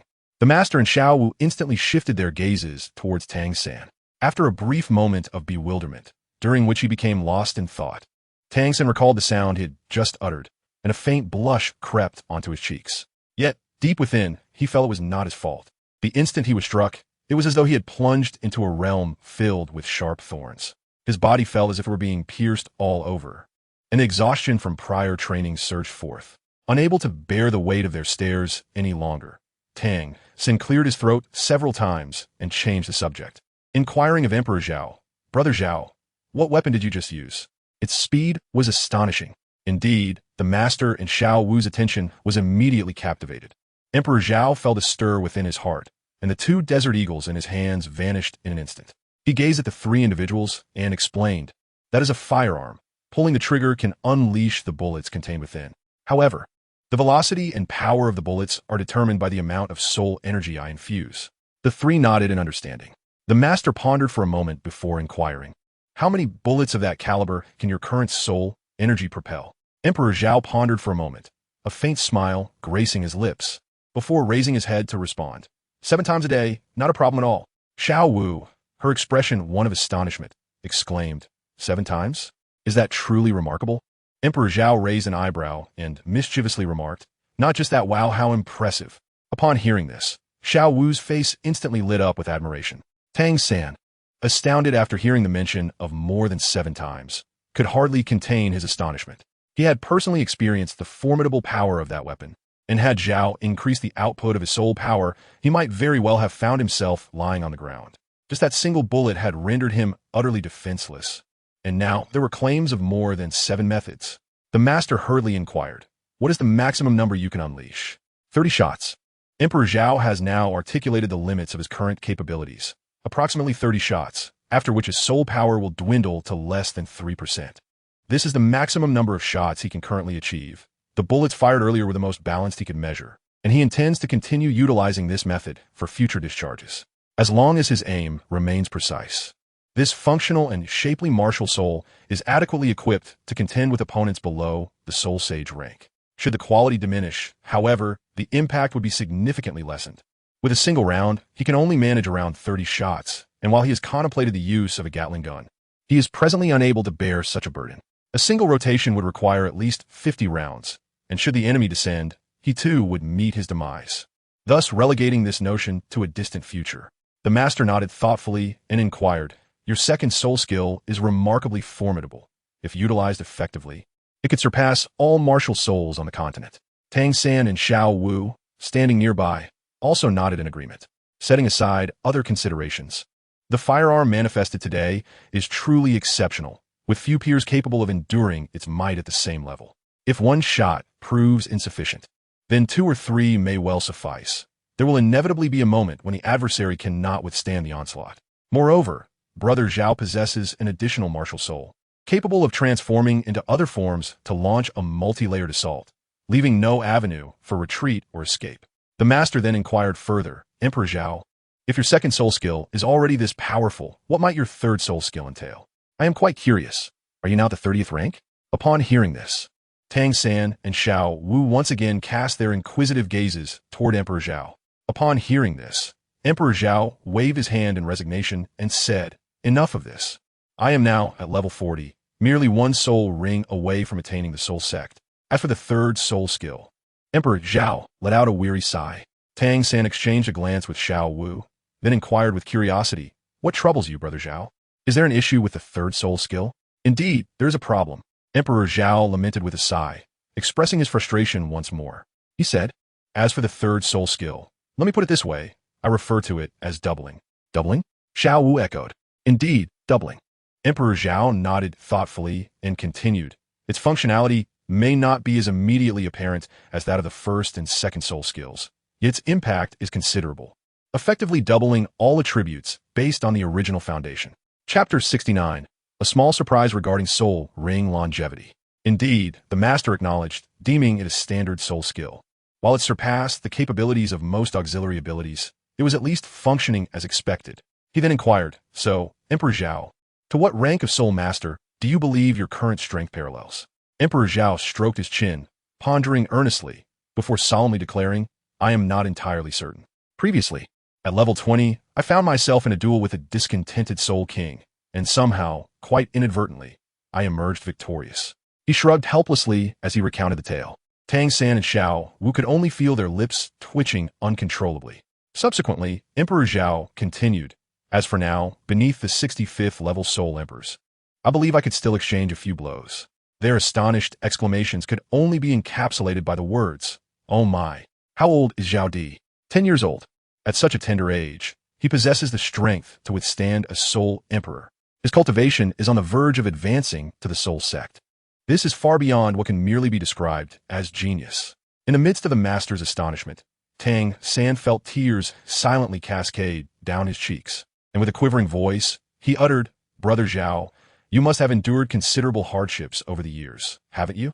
He could hardly fathom how a mere 6-year-old child had survived in the world alone, let alone acquired such formidable power. As for that so-called friend who is a soul king, Brother Zhao, your friend who claims to be a soul king doesn't truly exist, does he? Tears streamed down Tang San's face. Upon hearing his 2 inquiries, Xiao Wu and the master quickly grasped the situation. Zhao Di had already achieved the strength to withstand a soul king, and the 10,000-year soul rings adorning him were not something a mere soul king could capture. It was evident that the so-called friend was merely a fabrication to spare them from worry. With this realization, both of their eyes grew misty, and Xiao Wu, unable to contain her emotions, immediately collapsed into Zhao Di's embrace. Her tears quickly soaked through the fabric of his shirt. Emperor Zhao smiled gently, cradling Xiao Wu in his arms, tenderly caressing her little head, feeling a warmth in his heart. Indeed, these past few years have been arduous. He had either been relentlessly training or fleeing for his life while hunting for soul rings. Each time, he had narrowly escaped fate's grasp, but fortunately, it was merely a close call, and now, each recollection brought a shiver down his spine. He closed his eyes for a moment, reminiscing, while the master and little San remained silent, watching him quietly, as Xiao Wu continued to weep in his embrace. After a while, Emperor Zhao opened his eyes, a relaxed smile gracing his lips, as he said, "It's all right, it's not so bitter." His smile was laced with comfort, and his eyes shimmered with warmth. This relentless pursuit of strength, beyond mere appearances, stemmed from a simple desire to protect them. He gently lifted Xiao Wu's chin, wiping away the tears from her face, and said, "Xiao Wu, don't cry anymore. Am I not back safe and sound? Allow me a moment to share with you the thrilling experiences I've had over these past few years, shall I?" Emperor Zhao spoke gently, as if soothing a child, his voice soft and tender. Gradually, little Dance ceased her tears. Emperor Zhao smiled faintly, lifting his gaze towards Tang San, who was also in tears, and playfully admonished, "What are you crying for, you big man? If I venture out again, who will safeguard everyone? Now, cease your tears." Tang San understood that Emperor Zhao was attempting to console him, yet the thought of the hardships Zhao had endured outside overwhelmed him. He had promised Grandpa Jack to look after Brother Zhao, but at that moment, he felt utterly powerless. Deep within, he silently vowed to devote himself to rigorous training. Only through such dedication could he protect Brother Zhao, Xiao Wu, and their esteemed teacher. After Zhao Di finished speaking, he turned to the master and inquired, "Master, I have no particular matters at hand. However, it has been nearly half a year since I reached level 40, and yet I have been unable to hunt for a soul ring. Do you possess any insights?" It was not that he was unwilling to disclose whom he sought. Rather, it was a matter of discretion. Occasionally, he would hint at his intentions just for the sake of bravado. Yet, revealing too much could lead to endless complications and arouse suspicions from Tang San and the others. They might wonder how he knew him so well, how he seemed so familiar. Even he himself was perplexed by the depth of the other's knowledge. With such questions arising, one could not help but speculate whether it was a deliberate approach. If it were not intentional, how could they possess such insight into his being? Even if Zhao Di managed to clarify matters, the relationship between them could never revert to its former state, leaving an indelible mark on their hearts. It was akin to being exposed before strangers without clothing. Even if they ultimately became friends, something would always linger. Furthermore, providing explanations could lead to a plethora of troubles.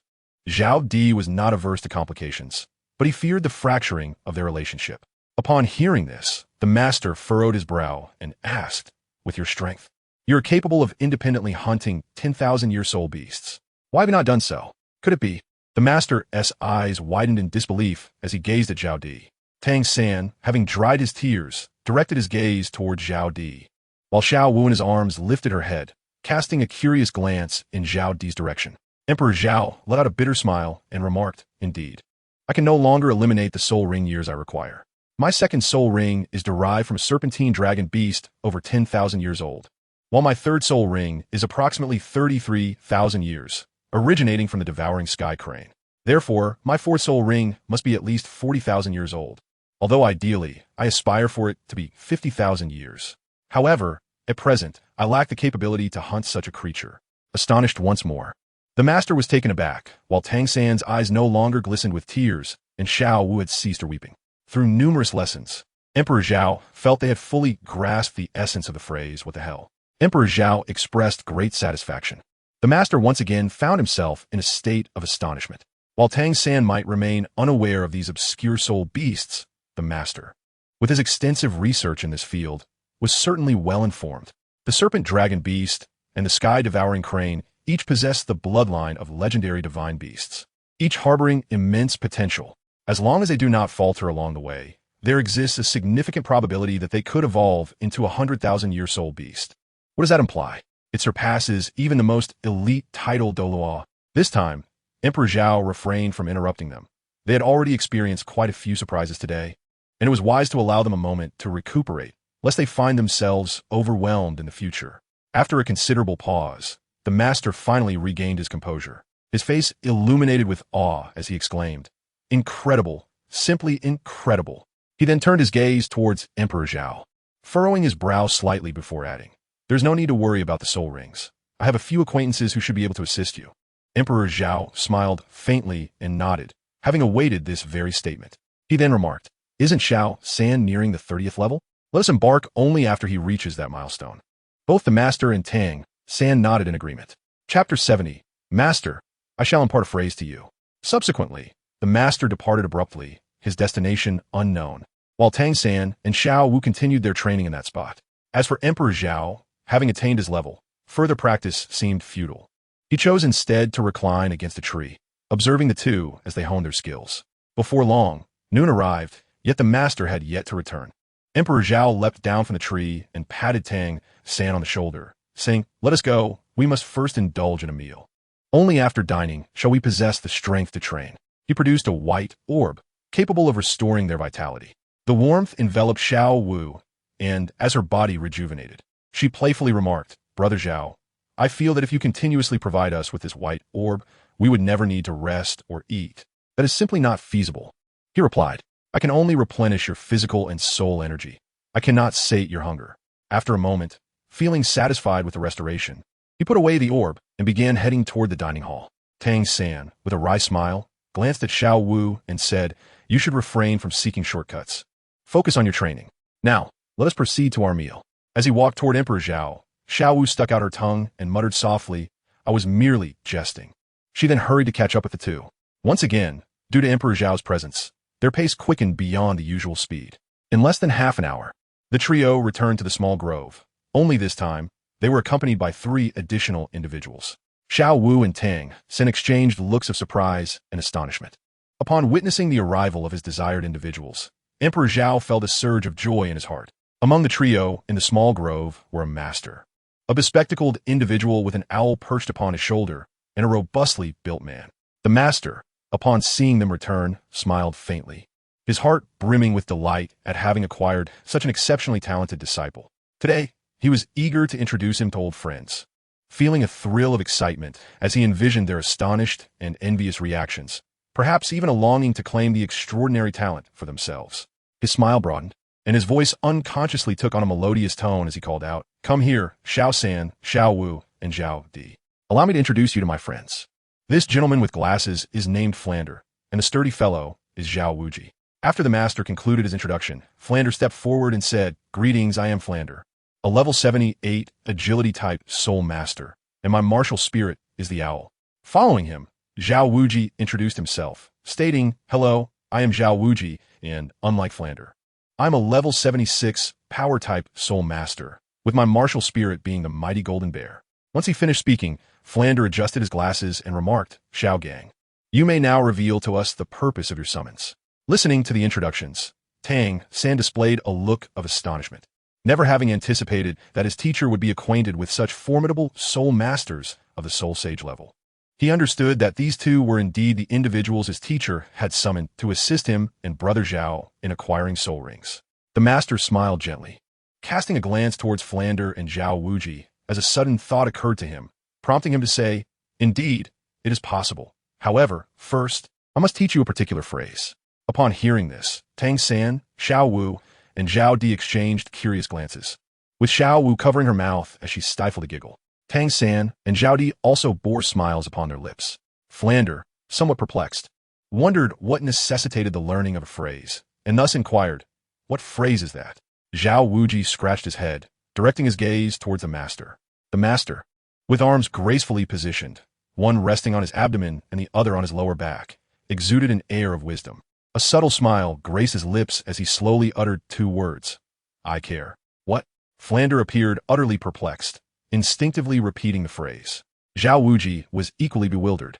Sensing their confusion, the master began to elucidate the matter in detail. 3 minutes later, both men wore expressions of sudden enlightenment. Flander then shifted the conversation, inquiring, "What does this have to do with our summons?" The master offered a mysterious smile, taking his time to respond. Instead, he turned his gaze towards the trio, his eyes sparkling with amusement, and gently said, "Xiao Wu, please introduce yourself." "Of course." Xiao Wu beamed, nodding enthusiastically before stepping forward. Flander and Zhao Wuji exchanged puzzled glances. Could this child truly be remarkable? Yet this seemed excessive. As they pondered, Xiao Wu's sweet voice broke through the silence. "My name is Xiao Wu. as in dance. My martial spirit is that of a rabbit, a rather adorable little white rabbit, and I am a 27 rank soul master. After her introduction, she joyfully bounced back to Tang San's side. Xiao Gang, you've done well. This little girl can't be more than 11, right? What do you think about having her join our Shrek Academy? Flander exclaimed, his face alight with astonishment, as if he had stumbled upon a hidden treasure. The master continued to smile silently before gently calling out, Tang San. Upon hearing this, Tang San stepped forward, a smile adorning his face as he introduced himself. I am Tang San, and my martial spirit is Blue Silvergrass. Flander furrowed his brow slightly upon hearing this, yet chose to remain silent as Tang San continued unabated. I am rank 29. What? After a moment of contemplation, Tang San added, in no more than 5 days, I will reach level 30. Flander and Zhao Wuji exchanged astonished looks, their expressions reflecting sheer disbelief as they regarded Tang San. Flander turned to the master, stating, this child is only 11 or 12. I assent. The master continued to smile in silence, calling out once more, Zhao Di. Upon hearing this, Emperor Zhao shook his head in resignation. Indeed, one is often influenced by their surroundings. Those who enter my realm increasingly comprehend the joys of life. He took a step forward, positioning himself where Tang San once stood, and with a subtle smile, he proclaimed, I am Zhao Wuming. As soon as Emperor Zhao spoke, the master furrowed his brow, yet chose to remain silent. Flander and Zhao Wujia also raised their eyebrows, puzzled by the discrepancy in the name called out by Xiao Gang. The introduction of Emperor Zhao continued without pause. The martial soul is the dual spheres of yin and yang, at the level of 40. Goodness. Flander and Zhao Wujia's astonishment reached new heights, transcending mere shock. Yet, before they could fully digest this revelation, Emperor Zhao's voice resonated once more. The reason I summoned you today, esteemed masters, is to seek your assistance in procuring soul rings for myself and Tang San. The soul ring for Tang San is rather straightforward. The focus is primarily on mine. As he spoke, Emperor Zhao subtly channeled his soul power, and 3 purple-black soul rings spiraled upwards from beneath his feet. Goodness. Yet another wave of exclamation erupted, as Flander and Zhao Wujia fixated on Emperor Zhao with wide, astonished eyes. Their pupils rapidly filled with blood, reflecting a mix of desire and shock.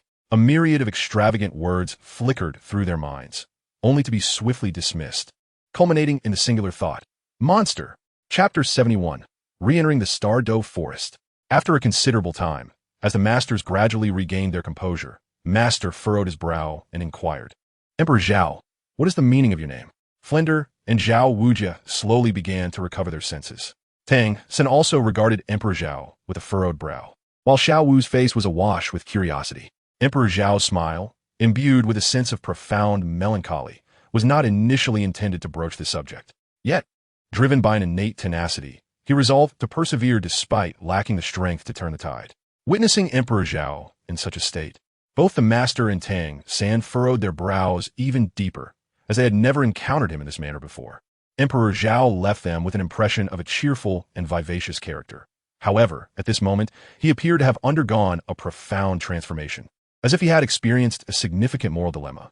Tang San, feeling increasingly anxious due to Emperor Zhao's prolonged silence, spoke up, Brother Zhao, what exactly is going on? Emperor Zhao waved his hand lightly, a subtle smile gracing his lips as he remarked, It's nothing. It will be resolved shortly. With that, he turned to Flander and Zhao Wujin, adding with a gentle smile, In a few days, I will trouble you both to assist me in hunting for soul rings. Having spoken, he slowly turned away, his figure appearing so frail, so weathered. It was not that he lacked the desire to speak, but rather he deemed the matter a disgrace, one that rivaled the humiliation endured by Han Exen, perhaps even surpassing it. The inability to safeguard what he cherished most filled him with shame, voicing it would only invite further embarrassment. The onlookers stood in stunned silence as they watched Emperor Zhao depart, their hearts aching with an unspoken sorrow. What immense grievance could transform such a lively and cheerful child into this? It was not until his silhouette vanished that Flander spoke solemnly, Xiao Gang. It seems this child has endured some grave injustice.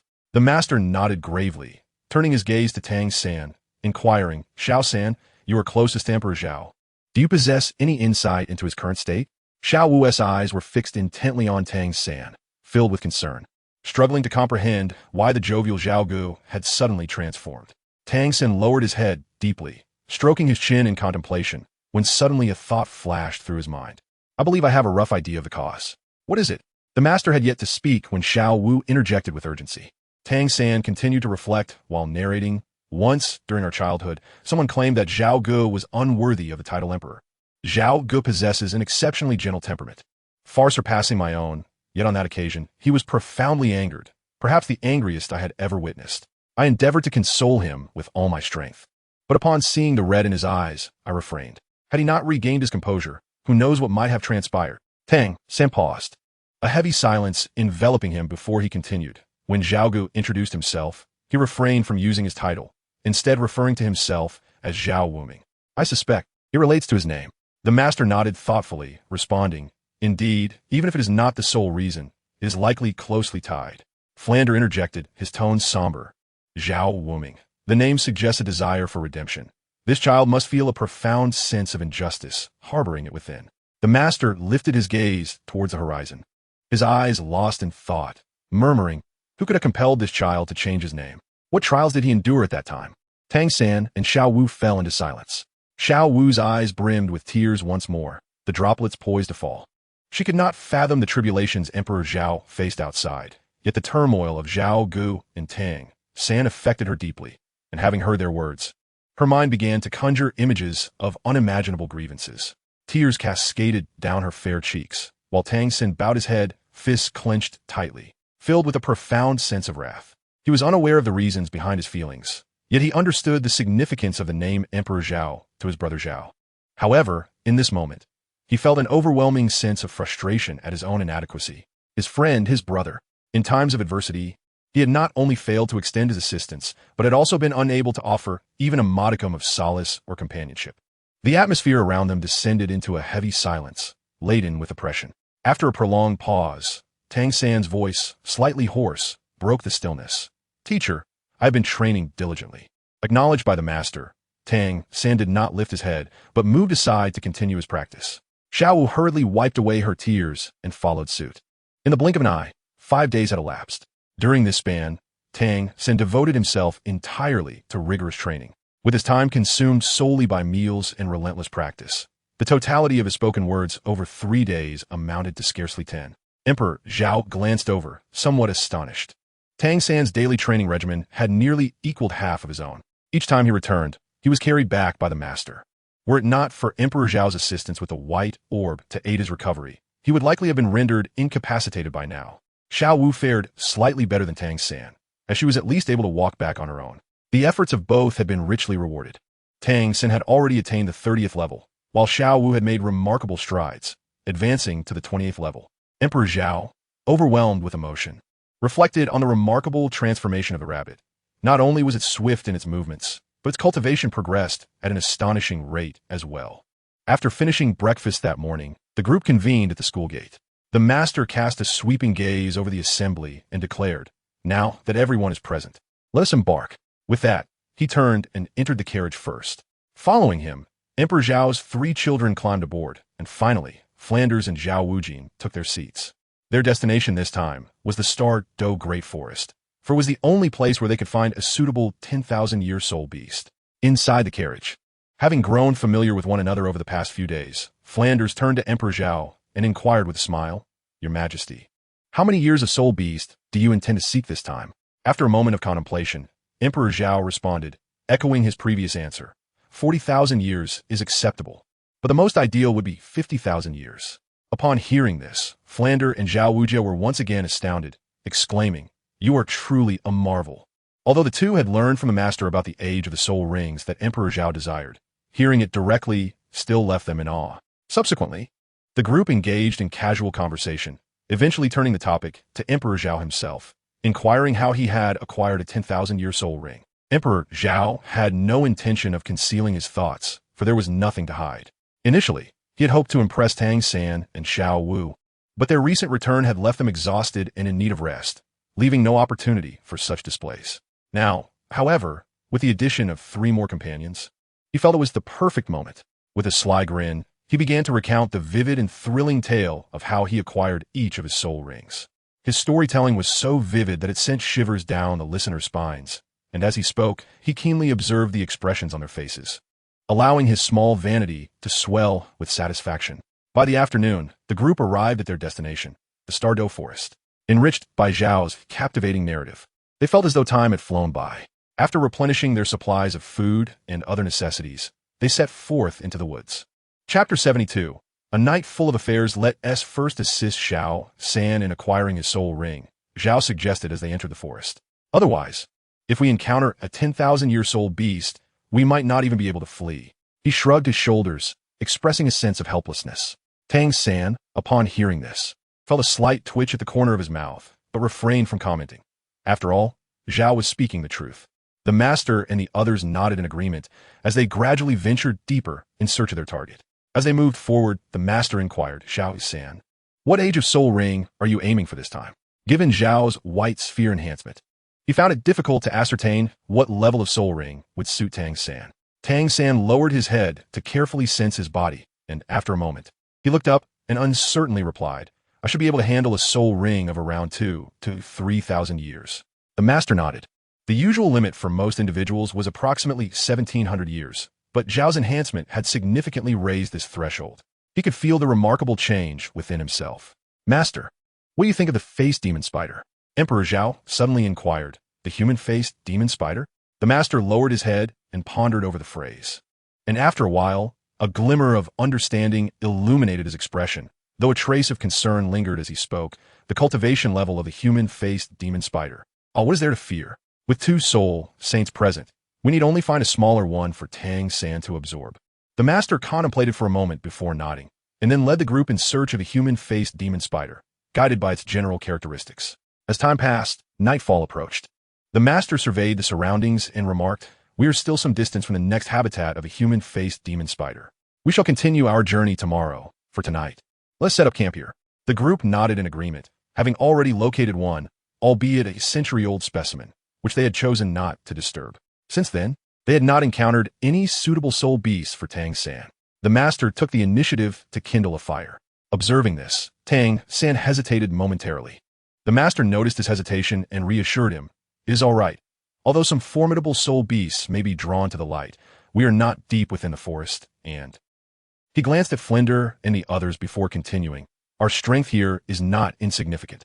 At the very least, we can ensure our escape if necessary. Tang San nodded in acknowledgement. After erecting their tents, the group gathered around the warmth of the fire. Emperor Zhao retrieved the provisions he had prepared from his backpack. There were not many, just an assortment of fruits. He brushed them with his sleeve and took a hearty bite. The crisp sound echoed as he savored the freshness. He then tossed 2 pieces to Tang San and Xiao Wu, while he himself refrained from offering anything to the master. Both Flander and Zhao Wujia expressed their unwillingness to compete with the children for food. However, suddenly, Zhao Wujia smacked his lips, feeling a sudden thirst, and realized he had forgotten to check if he had brought any water. Thus, he turned his gaze towards Emperor Zhao, a sheepish smile gracing his face, and said, Emperor Zhao, do be kind and share one with me as well. Emperor Zhao smiled faintly, also tossing a glance at Zhao Wujia and Flender. The master was preparing a meal nearby. Typically, he refrained from putting much effort into cooking, opting instead for simple fare. However, with 2 soul saints present, and particularly with Emperor Zhao, who could hardly go without a meal, the situation warranted a more attentive approach. After half an hour, the master completed the preparation. The group dined while engaging in conversation, yet, curiously, the previously lively Emperor Zhao remained silent, focusing solely on his meal. In less than 10 minutes, he finished, exchanged a few words with the others, and casually retreated to a nearby tent for rest. The others paid little heed, continuing to eat and chat leisurely. In the dead of night, just as Emperor Zhao was enjoying a deep slumber, he was abruptly awakened by Zhao Wujia's shout. Xiao San, come out and see what this is.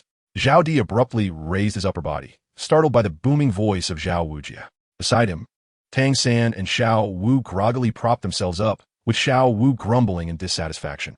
Who is it? Can't anyone let us sleep peacefully in the middle of the night? Though Tang San was equally drowsy, he had already regained his senses. After donning his clothes, he addressed Zhao Di and Xiao Wu. It's nothing. You both continue to rest. It was likely teacher Zhao calling for me. No sooner had Tang San uttered these words than Zhao Wujia's voice resonated once more from outside the tent. Zhao Di. Zhao Di, are you awake?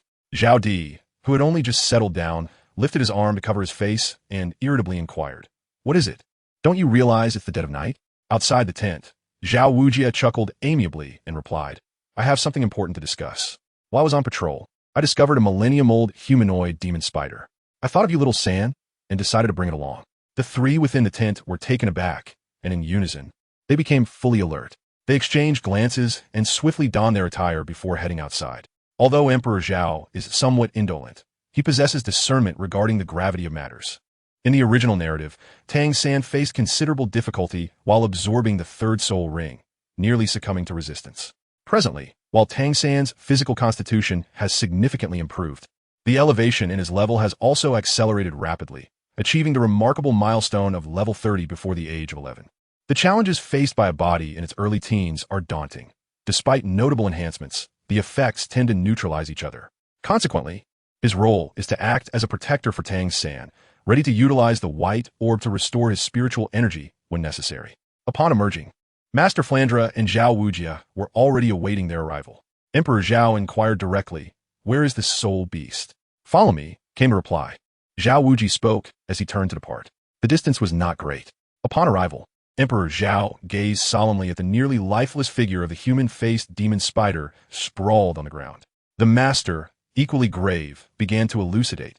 This human-faced demon spider, based on the length of its legs, is approximately 3,200 years old. He then glanced back at Tang San, saying, Little San, do you feel confident in confronting a spider of such ancient lineage? Hearing the age, Xiao Wu clenched her small fist against her chest. Her expression etched with concern as she regarded him. At this moment, Emperor Zhao and others were also gazing at him. Emperor Zhao was reluctant to intervene excessively in matters concerning Tang San, such as the selection of his martial soul. He feared that such interference could lead to unforeseen circumstances and dangers, which was something he wished to avoid. Tang San, deep in contemplation, eventually raised his head and resolutely declared, I can do it. The concern in the eyes of the master and his companions deepened, yet they did not deter him.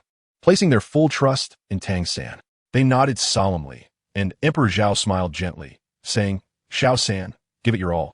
With my support, you shall not falter. Tang San turned to face Emperor Zhao, remaining silent but offering a faint smile, conveying unspoken understanding. He gently squeezed Xiao Wu's hand in a gesture of comfort before decisively advancing towards the humanoid demon spider. Chapter 73, Vitality Weight. Tang San halted in his tracks, casting a puzzled glance back at Emperor Zhao, a reaction mirrored by the others.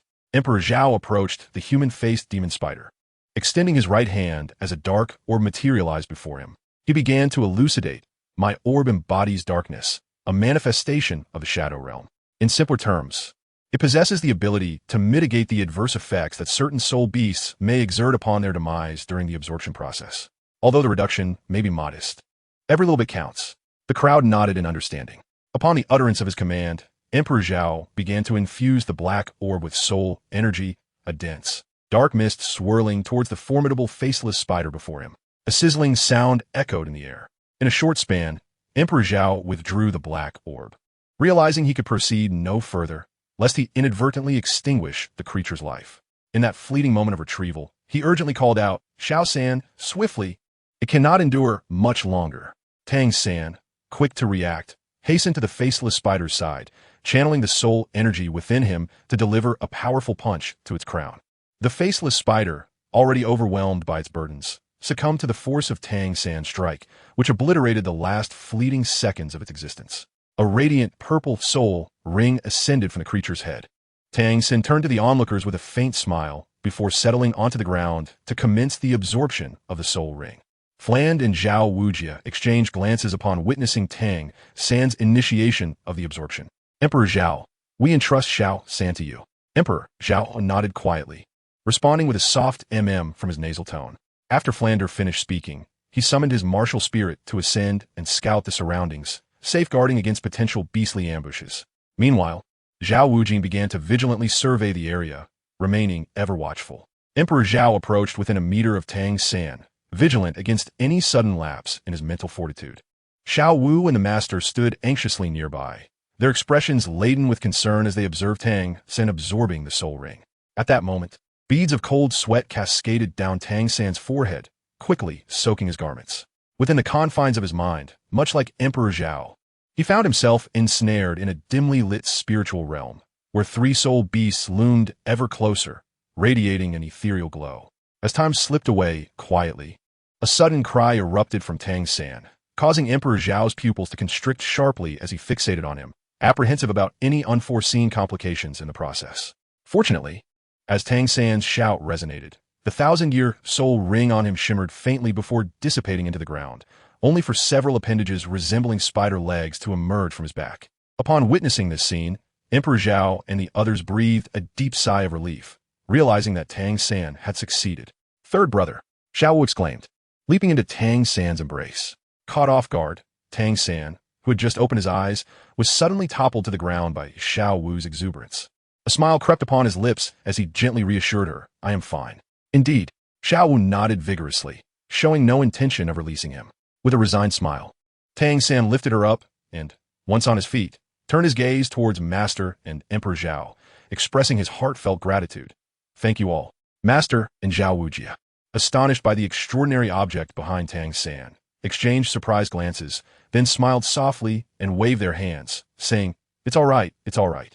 The important thing is that you managed to absorb it successfully, and your gains are considerable. You have even acquired an external spirit bone." In the end, Master instructed Tang San on how to utilize this spirit bone, which, as anticipated, he named the 8 spider lances. Emperor Zhao gazed at Tang San and Xiao Wu, who were tightly embracing each other, and a twitch formed at the corner of his mouth. To be honest, having lived 2 lifetimes, he found it oddly reminiscent of wolves. They were all, indeed, solitary beings. Yet here they were, witnessing a living pair of young lovers openly displaying their affection before him. And in the dead of night, no less. Do you have any idea what that feels like? Utterly excruciating. Without turning his head, Emperor Zhao strode towards the tent, finally remarking, "Since all is well, let us retire early." Zhao Wujia, who had just called back Flanders, noticed the sullen demeanor of Emperor Zhao. Scratching his head with a simple-minded expression, he turned to Tang San and inquired, "Little San, what seems to be troubling Zhao? He appears rather despondent." After a moment of contemplation, Tang San shrugged and replied, "I am uncertain. Perhaps Brother Zhao is simply fatigued." With that, Tang San glanced down at the petite figure of Xiao Wu nestled in his arms, his expression softening as he said, "Come, Xiao Wu, let us also retire for the night." Xiao Wu, her little head nestled against him, obediently nodded and replied, Yes, Xiao Wu is very obedient. Let's go to sleep." Thus, he embraced Xiao Wu and made his way towards their designated tent. Zhao Wujia stared blankly at Tang San and Xiao Wu until they vanished into the tent. After a moment of contemplation, he murmured, "I believe I may have an inkling as to why Emperor Zhao appears so melancholic."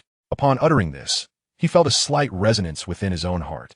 Beside him, the Master and Fland exchanged a knowing glance and sighed in resignation. It was rare for Zhao Wujia, who had remained single for decades, to possess such insight. The following morning, the group rose early, with Emperor Zhao unusually awake at dawn. After a modest breakfast, they embarked once again on their quest to locate the 10,000-year soul beast. Swiftly, 3 days elapsed, during which they encountered 1 or 2 of these ancient beasts. Yet they were either too young or far too formidable. At noon, the Master wiped the sweat from his brow and glanced at the dwindling supplies in their backpack, saying, "It has been 3 days. If we do not find what we seek soon, we should consider exiting the forest and recuperating in a nearby town." The group nodded in agreement. While Emperor Zhao and his companions had sustained minimal exhaustion, Fland and Zhao Wujia, who took turns keeping watch at night, were feeling the strain of vigilance during the day. Although their soul power could be replenished, their mental acuity was waning. This mental fatigue differed from the combat-related strain, and even Emperor Zhao found it challenging to restore their vitality. The first reason was the vast disparity in their levels. This was not merely a matter of strength, but of rank, akin to the adage that a higher authority can overshadow the lower.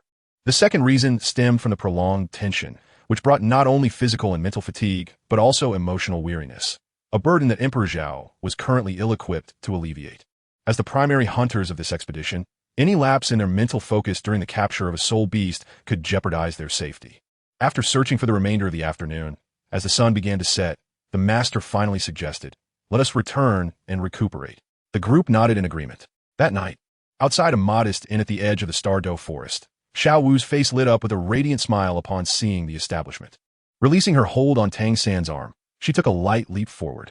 Turning her body, she stretched luxuriously, then, with her hands clasped behind her, began to walk backward while exclaiming, Ah, at last, I can enjoy a proper rest. I haven't slept well these past few days. I can hardly fathom the hardships Zhao Ge must have endured, spending years in this forest. If it were me, I would have succumbed long ago. Flan chuckled and replied.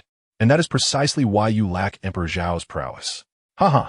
The group erupted in laughter, and soon they arranged for several rooms, one for the 3 children and another for the 3 adults.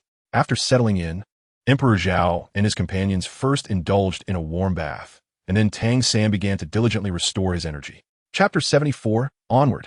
3 days later, after the group had completed their preparations, they set forth towards the starry forest. Upon entering the woods, Emperor Zhao cast a glance at Xiao Wu and was suddenly reminded that she was not merely a rabbit spirit, but a rabbit spirit with friends. As he walked, he pondered deeply, yet found himself at a loss. In the original tale, the forest sovereign, the Titan giant ape, had pursued them due to the scent of Xiao Wu. Although he had been unaware of the reason for its absence in recent days, he now regretted having overlooked this matter. However, reflecting on it now was futile, for he possessed no means to mask their presence. The black and white orbs could only provide a limited degree of concealment of life energies, either amplifying or diminishing them. After much contemplation, he let out a sigh and turned to Xiao Wu, saying, Xiao Wu, come here, I wish to impart something to you. After a moment's thought, he realized that this would not suffice as mere pretense, and thus continued, Xiao San and the master should join us as well. The 3 of them stood in surprise before him, and soon they approached Emperor Zhao. The white orb emerged, and a gentle mist enveloped the trio. Xiao Wu, puzzled, inquired, Brother Zhao, what is your intention with this? He replied, it is merely precautionary. In the event of a battle, should we lack time for healing, the energy that envelopes you will enter your bodies for treatment. Though it may not be substantial, it should suffice for over 10 seconds. Emperor Zhao concocted a trivial excuse to brush it aside, yet there was a semblance of truth in his words. Shortly thereafter, the assembly resumed their search with renewed vigor. Emperor Zhao could only silently pray, hoping that the Titan giant ape would not recklessly approach upon sensing her vigorous life force. Before long, it was nearly noon, and the group had ventured deep into the forest, preparing to pause for a meal. Suddenly, a series of thunderous roars erupted from their original position. Flander exchanged a glance with Zhao Wujia, then, with his martial spirit manifesting, stated, I shall investigate. With that, he swiftly darted away. A few minutes later, Flander returned, his face alight with joy, exclaiming, There's a large lake a few hundred meters from here, home to a soul beast that is approximately 50,000 years old. We are fortunate to have found one so quickly. Ah, then let us proceed to take a look. If it proves suitable, we shall secure the soul ring before our meal, the master remarked, shifting his gaze towards Emperor Zhao. The group regarded the martial spirit as paramount, yet at times, Emperor Zhao felt that sustenance was of greater importance than the martial spirit itself. Emperor Zhao lowered his head in contemplation before raising it to inquire of Flander. What was that soul beast engaged in when you first laid eyes upon it? Flander replied, It was locked in combat with a 30,000-year-old soul beast, presumably in the act of hunting. Otherwise, such a commotion would not have ensued. Then there is no cause for alarm. It is merely dining, and so shall we. The Emperor Zhao, with an air of indifference, spoke casually. Moments later, the group arrived at the lake. There, a colossal creature, measuring over 10 meters in length and adorned with a horn resembling that of a rhinoceros, was feasting upon a soul beast it had recently slain. The master, his expression grave, observed the scene for a considerable time before articulating, This is no ordinary soul beast. It is a unicorn turtle, a formidable entity, said to possess the bloodline of a divine tortoise. Unlike other turtles, the horn atop its head is exceedingly sharp, capable of piercing through defenses of the same rank within mere moments, even at the age of 10,000 years. Furthermore, its shell can withstand the assaults of common 30,000-year soul beasts for an equivalent duration. The age can be discerned by the horn on its head. This particular unicorn turtle boasts a horn exceeding 40 centimeters, suggesting it is approximately 40,000 years old. As he spoke, the master's gaze wavered slightly, yet he concluded, Let us return and partake in our meal. Emperor Zhao's lips twitched. Just a moment ago, I had expressed my desire to dine. Yet it was you who insisted on dragging me here. And now, you wish to return? Absolutely not. After listening, Emperor Zhao inquired, Master, does the unicorn turtle possess any fatal flaws?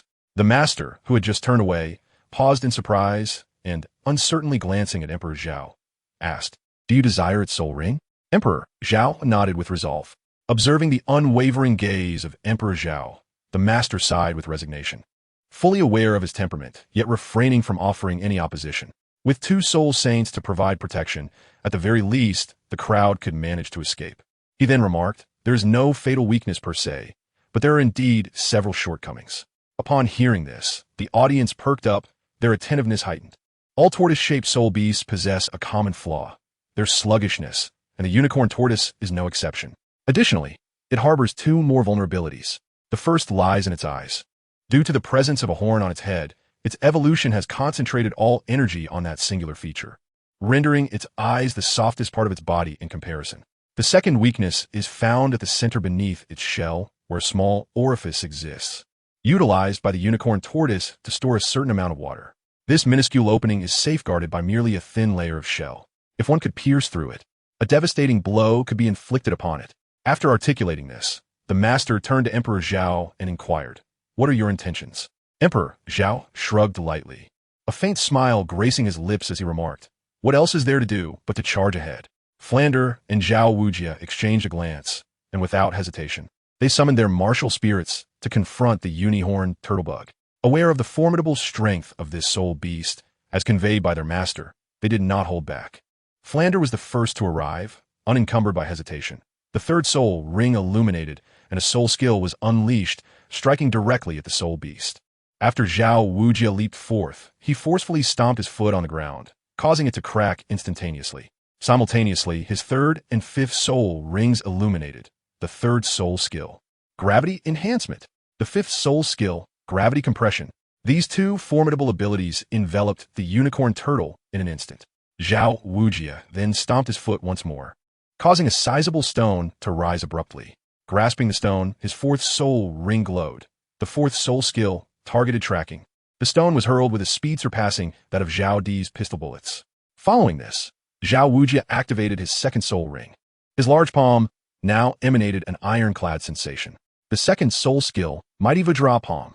He propelled his body towards the stone with great velocity. Boom! Flinder and Zhao Wujia attacked the unicorn turtle in succession, their powerful soul skills producing a thunderous sound upon impact. A visible wave radiated outward, and the ground beneath the unicorn turtle shattered into fragments, with dust soaring several meters high, obscuring the view of the onlookers. Even a nearby lake was disturbed, rippling vigorously. Minutes later, a roar erupted. In the distance, Tang San and the others widened their eyes in disbelief as they gazed upon the gradually clearing battlefield. Saudi, scanning for an opportunity to enter, felt his pupils constrict sharply, his expression grave as he focused on the center of the chaos. Chapter 75, Fierce Battle. The unicorn turtle let out a furious roar, then lunged towards the nearby Zhao Wujia. Its sharp horn, though small, now glimmered with a chilling brilliance. Zhao Wuji's heart raced wildly as he swiftly dodged, simultaneously activating his 1st soul skill. Yet, despite his rapid movements, his body remained positioned before the unicorn turtle. Gazing at the menacing horn that loomed perilously close, Zhao Wuji ultimately had no choice but to cross his fists over his chest to brace for the impending strike. A sharp sound erupted, akin to 2 iron blocks colliding. After Zhao Wuji deflected the strike, he hastily retreated several meters, his upper garment already torn asunder. And at this moment, his forearms were an alarming shade of crimson. "Flander, assist me in diverting this wretched creature's attention," Zhao Wujia shouted towards Flander, who was soaring in the sky. "Good," Flander responded, and in an instant, his 6th spirit ring radiated with brilliance, doubling his speed. He then concentrated energy in his hands. Waves of spirit abilities crashed onto the back of the unicorn turtle, utilizing minimal spirit power but compensating with sheer volume. This was his method to capture the attention of the spirit beast and the most direct way to provoke its ire. Indeed, as several spirit abilities struck, the unicorn turtle immediately lifted its head, its gaze fixed upon Flander in the heavens. Roar! At that moment, Zhao Di's eyes lit up. He had previously struggled to find an opportunity to enter the fray, primarily due to uncertainty about how to engage. However, now that the unicorn turtle had raised its head, its eyes were laid bare beneath the sky. "Move aside," a thought flashed through his mind, and Zhao Di bellowed, his head shimmering with azure light. Indeed, it was the spirit bone from his head. In an instant, 2 spirit abilities were unleashed from his head. Thunder control, wind riding. Emperor Zhao, utilizing the winds, swiftly ascended into the sky. The sky was ominously darkened as thunderous sounds heralded the brewing of lightning. Descend. As he spoke, his body rapidly propelled towards a unicorn turtle. Teacher Zhao, please assist me in restraining it. Flander and Zhao Wujia were astonished by the sudden appearance of Emperor Zhao, but they quickly regained their composure and responded. Upon hearing this, Zhao Wuji once again employed his third soul skill and charged towards the unicorn. Although he was not an agile attack-type soul master, his rank as a soul sage above 70 allowed him to reach the soul beast before Zhao Emperor. This brief moment of earlier arrival effectively restrained the restless unicorn turtle. The instant Zhao Wuji launched his attack, Zhao Emperor's soul bone skill, Thunder Control, also struck. The simultaneous assault elicited another furious roar from the soul beast. Upon witnessing the scene, Emperor Zhao felt a twinge of regret, for the thunder strike had fallen just short, merely grazing the creature's horn and narrowly missing its eye. However, it mattered little, as he had now positioned himself directly before it. At that moment, Zhao Wujia was locked in a face-off with the unicorn turtle. While Emperor Zhao approached from its flank, the thunder strike may not have struck true, but it was of no consequence. The white sphere instantaneously morphed into a 3-meter tall, over 1 meter thick cube, which he hurled several meters in front of the unicorn turtle. He then produced the black sphere, which swiftly transformed into a long staff. Gripping one end, he forcefully drove the other into the ground beneath the unicorn turtle. Once a tortoise-like soul beast is overturned, its threat diminishes significantly. In this particular unicorn turtle's vulnerability lay beneath its shell. Yet the greatest challenge remained, how to flip it over, and now, Emperor Zhao had seized the opportunity. As he thrust downward, 3 soul rings appeared, channeling his entire soul power into the task. He called out, Flinder, Zhao Wujia. The two had been momentarily distracted, observing Emperor Zhao, and were astounded by the rapidity of his actions. Upon hearing his summons, they instantly understood. Flinder took Zhao Wujia's place to restrain the creature. Meanwhile, Zhao Wujia swiftly made his way to Emperor Zhao's side. They exchanged a glance, nodding in unison. Flinder, prepare yourself. After Zhao Wujia let out a cry, he grasped the staff, and together they exerted every ounce of their strength, forcefully pressing downward. The unicorn tortoise was instantly propelled into the sky. Excellent. Flinder responded with an exclamation and also soared into the air, where the 7 soul rings adorning his body gradually illuminated. Vibrant soul skills cascaded down upon the back of the unicorn tortoise. In midair, the tortoise was utterly incapable of adjusting its position, facing an opponent who was a 7-ringed soul sage and could only passively endure the onslaught. Flinder attacked with relentless fervor, seemingly disregarding his soul power, continually employing soul skills to prevent the tortoise from plummeting to the ground. In a fleeting moment, he spotted a slight opening and without hesitation, channeled all his soul power into a singular skill, striking the hole beneath the unicorn tortoise.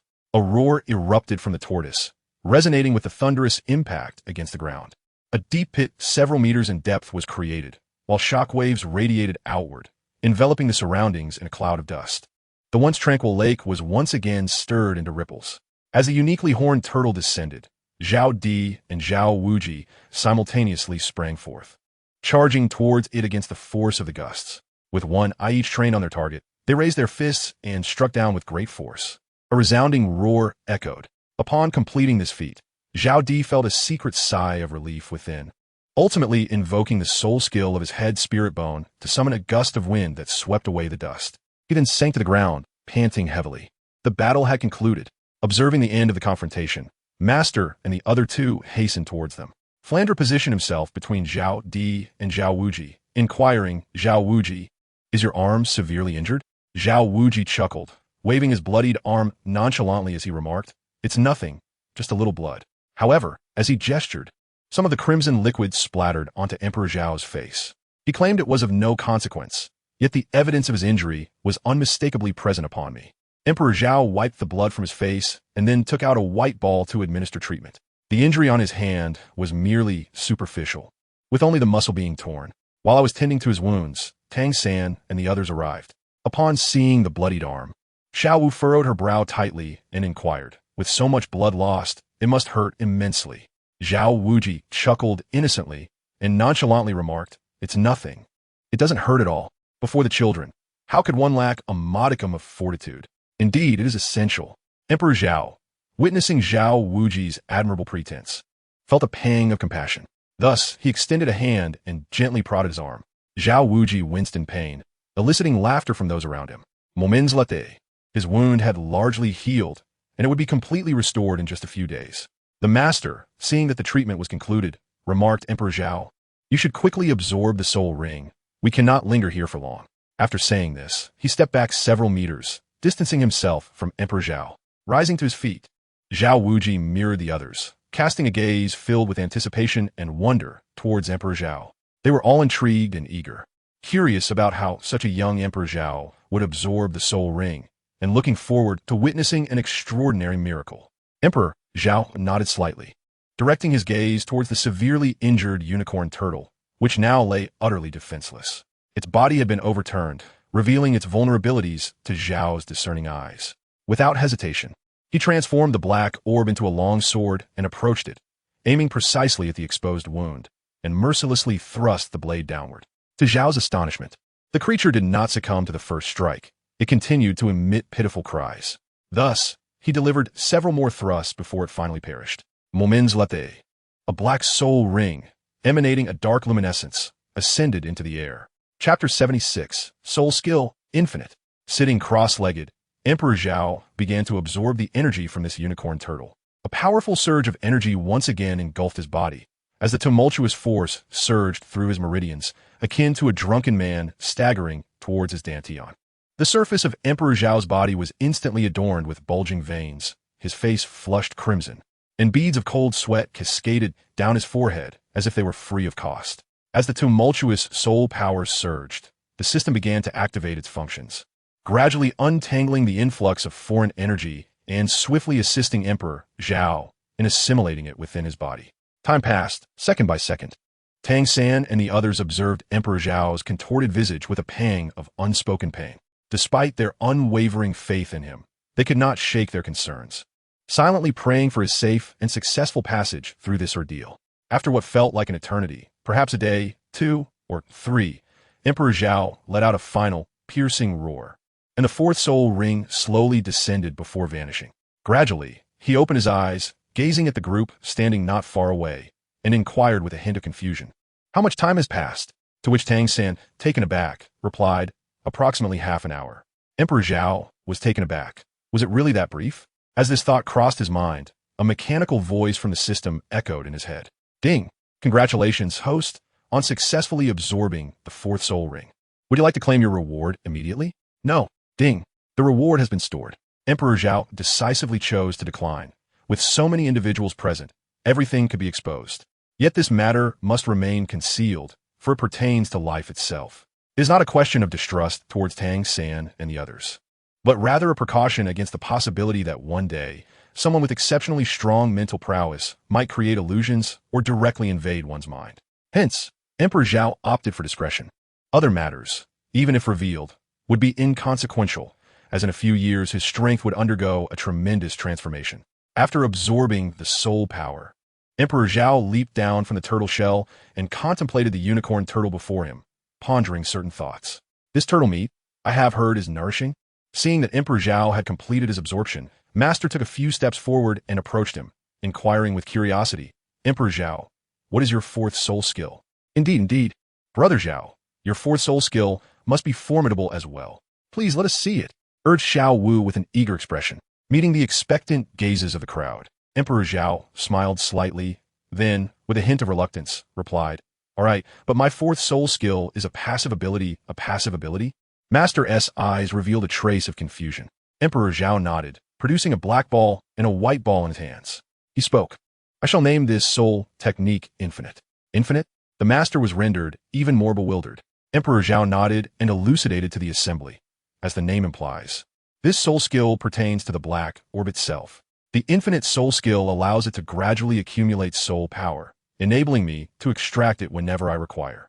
Upon grasping this concept, Master Tang San and Xiao Wu were left in a state of astonishment. Naturally, the three understood the profound implications of this soul skill for Emperor Zhao, yet Zhao Wujuan and Flinder remained in the dark. Zhao Wuji spoke directly, expressing a hint of regret as he said, "Alas, how unfortunate that this is the feature." Flanders nodded in agreement, remarking, "Indeed, it is somewhat regrettable." After speaking, he shook his head. The corners of Emperor Zhao's mouth twitched slightly. Upon hearing the words of these two individuals, the master let out a resigned sigh. lamenting the perils of ignorance. He turned his gaze towards Emperor Zhao and said, Emperor Zhao, why not demonstrate it for them? Both Flander and Zhao Wujia were taken aback. Could this soul skill truly be performed? Had they misinterpreted its meaning? Was it not merely capable of absorbing soul power? Emperor Zhao nodded and remarked, very well. As he nodded, he withdrew the white sphere, leaving only the black sphere in his grasp. With his first soul skill, he invoked mimicry. As he spoke, for soul rings emerged from beneath his feet, and this time, Emperor Zhao did not conjure an object, but rather a figure. To be precise, it was a three-dimensional shadow. Emperor Zhao, utilizing his own template, crafted a figure from a black sphere.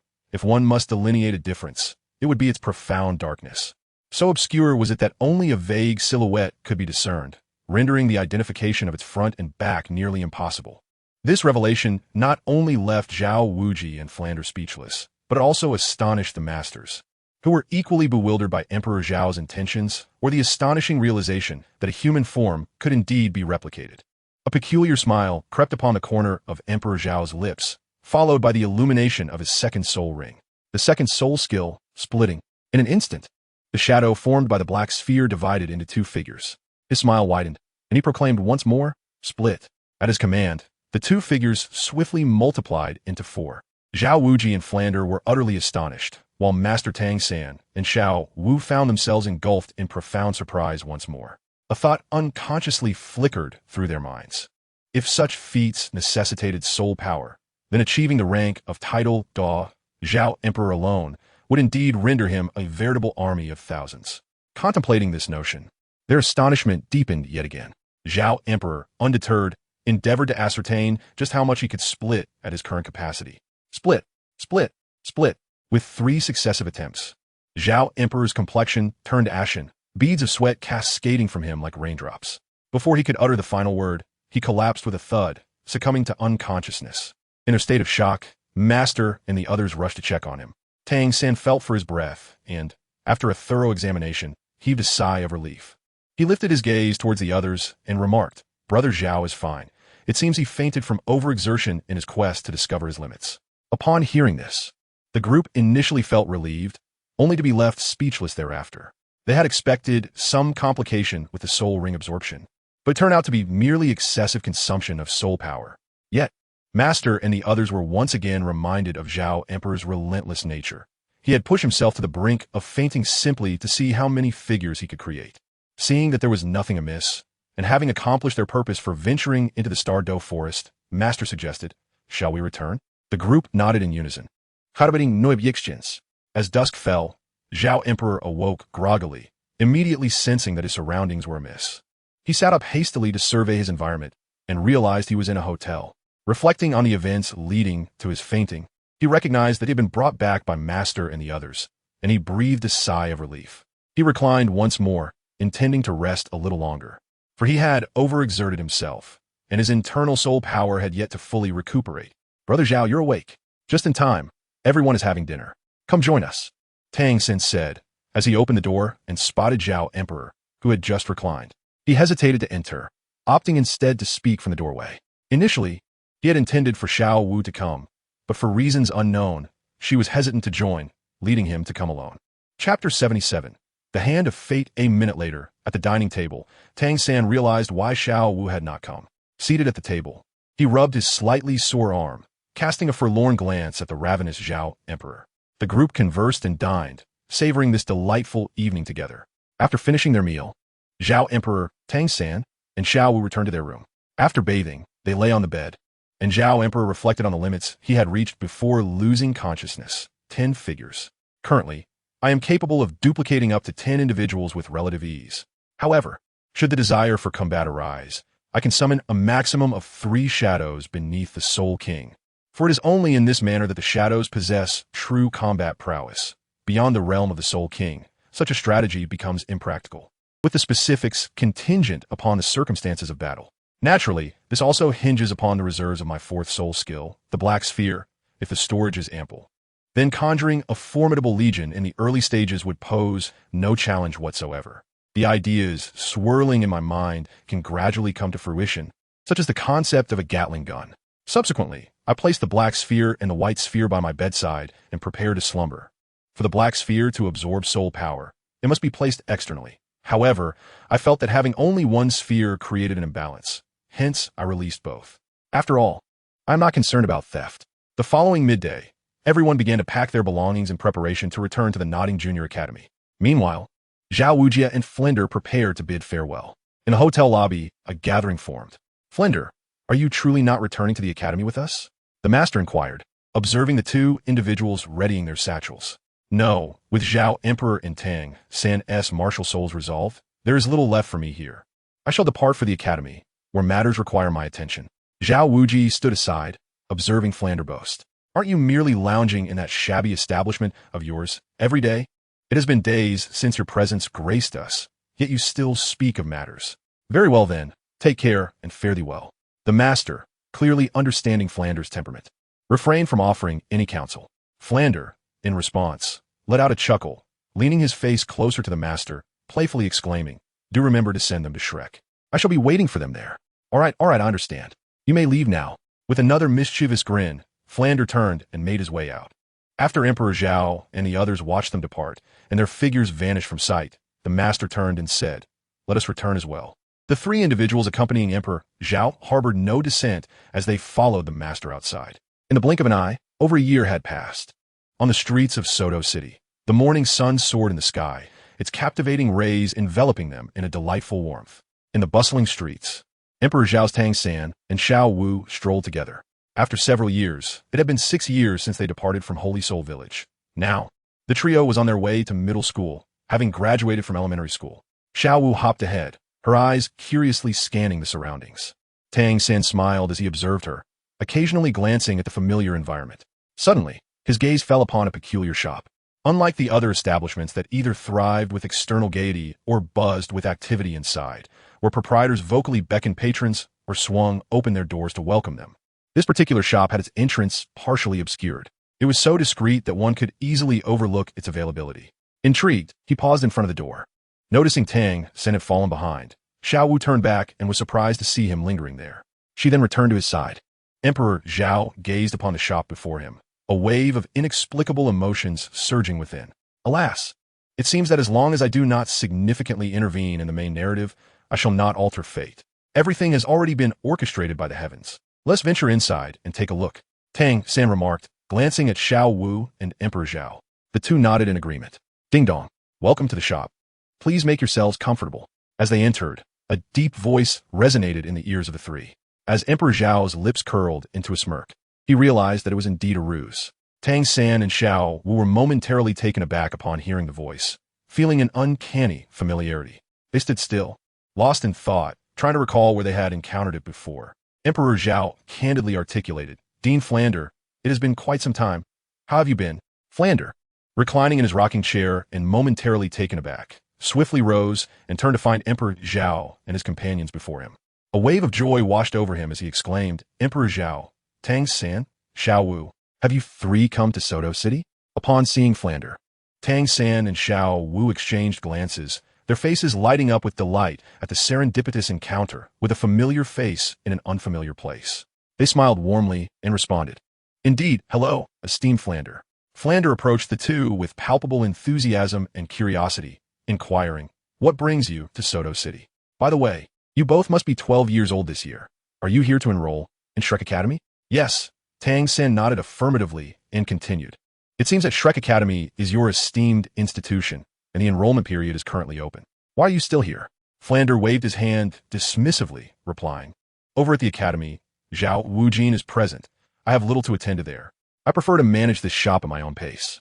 Tang San's lips twitched slightly at the notion of running a shop in such a manner. Are you here to purchase something?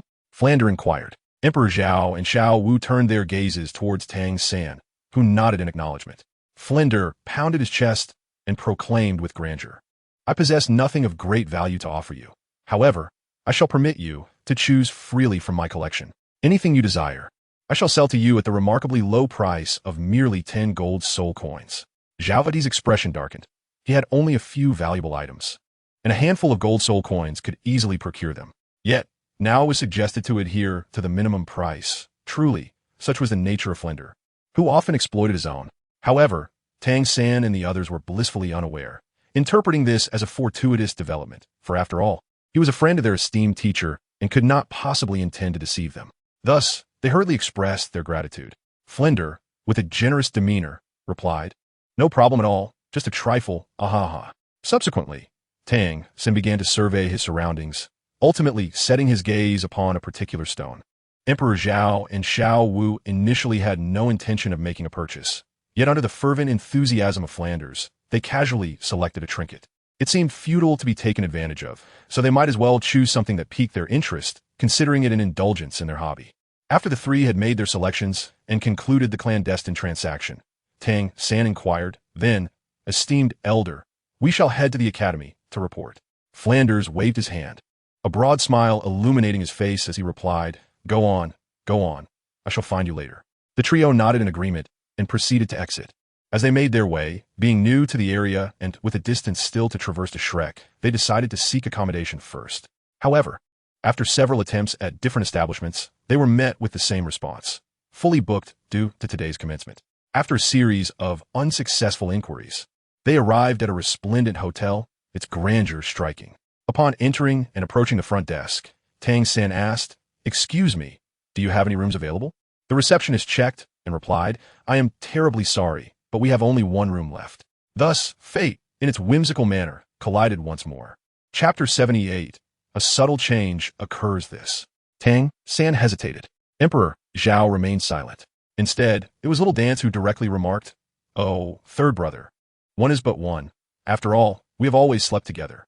Zhao Di felt envious. He too longed for a wife so unreserved and forthright.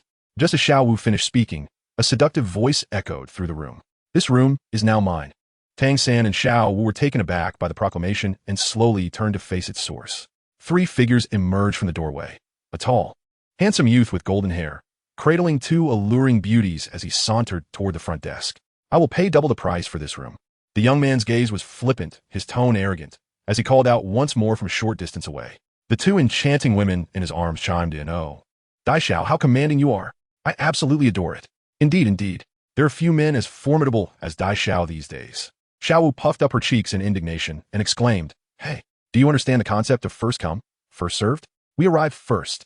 The young man merely smirked dismissively and replied, "Oh, is that so? But I have money. I will pay double. What can you do about it?" "You." Xiao Wu glared at him, incensed by his insolence, and prepared to confront him, but Tang San restrained her with a gentle hand and remarked coolly, "Can wealth truly grant one the liberty to act as they please?" The young man tossed his hair flamboyantly and, with a triumphant look at Tang San, declared, "I will pay triple. Apologies, but money does indeed allow one to do as they wish." The Emperor Zhao has determined that this young man is indeed Dai Mubai. However, the audacity of his bravado before him is intolerable. Thus, he exclaimed, "Little San, your wife is being bullied, and I must tell you, this cannot stand. Go confront him." "Yes, indeed. Sangu, teach him a lesson."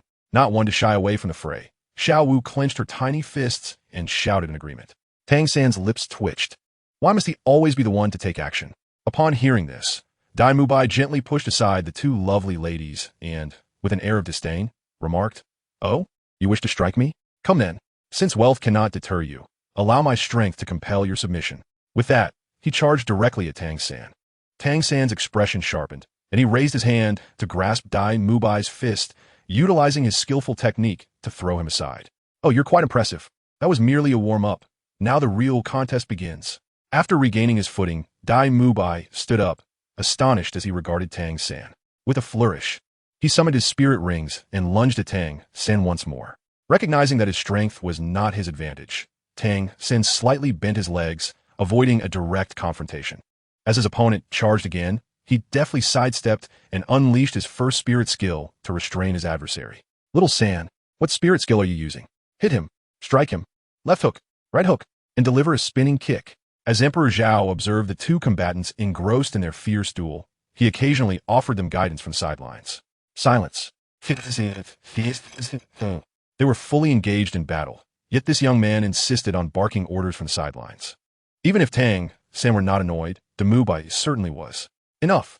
Once this concludes, I shall teach that bothersome fellow a lesson." With that, Demubai's third spirit ring illuminated, allowing him to break free from Tang San's blue-silver grass entanglement. He turned his gaze towards Tang San, speaking coldly, surrender. While you possess great skill, I wield my third spirit ability, which enhances all my attributes significantly. Moreover, we are separated by one spirit ring, and it is 1,000-year spirit ring. Once I employ my third spirit ability, you shall have no chance of striking me again. Demubai stood there, refraining from attacking, seemingly inviting Tang San to concede. This scene, witnessed by Emperor Zhao, elicited an involuntary sigh from him. Under normal circumstances, Tang San would indeed be powerless in this predicament. Yet, yes, the disparity of a single spirit ring is considerable, but alas. Slowly rising from the ground with a smile playing on his lips, Tang San's third 1,000-year spirit ring flared to life beneath him. Had this been earlier, I might have already lost. However, thanks to Brother Zhao's assistance, I too possess a third spirit ring. Web binding. With his third spirit ring activated, a vast net materialized. Enveloping the Mubai. Tang San advanced swiftly, positioning himself before the Mubai. It is over. With a swift strike infused with paralyzing toxins. Coupled with Tang San's final punch, the battle concluded. The toxin proved fleeting, and Mubai soon dispelled it himself, rolling to his feet. The arrogance that once graced his face had vanished, replaced by a grave expression. He stared intently at Tang San for several seconds before snapping his fingers, summoning the two beautiful women who had been lingering nearby. One of them wrapped her arm around his, gazing at Tang San as she remarked, "You are quite impressive. You intend to apply to Shrek Academy, correct?" "How did you know?" Tang San inquired. Demubai chuckled lightly, effortlessly embracing the two women as he turned to leave, stating, "You are formidable. I did not exert my full strength earlier. I am Demubai. I look forward to our next encounter." As Zhao Di observed Dai Mubai completing his attire, he intended to depart, but it was not so simple. He exclaimed, "Oh, trying to flee after losing, are we?" Dai Mubai stumbled slightly, nearly toppling over, and cast a fierce glare at Zhao Di before proclaiming loudly, "Boss, their sustenance and lodging are reliant on me." His gaze then fixed upon Zhao Di, and he coldly remarked, "You are also heading to Shrek, aren't you?" Zhao Di nodded in affirmation.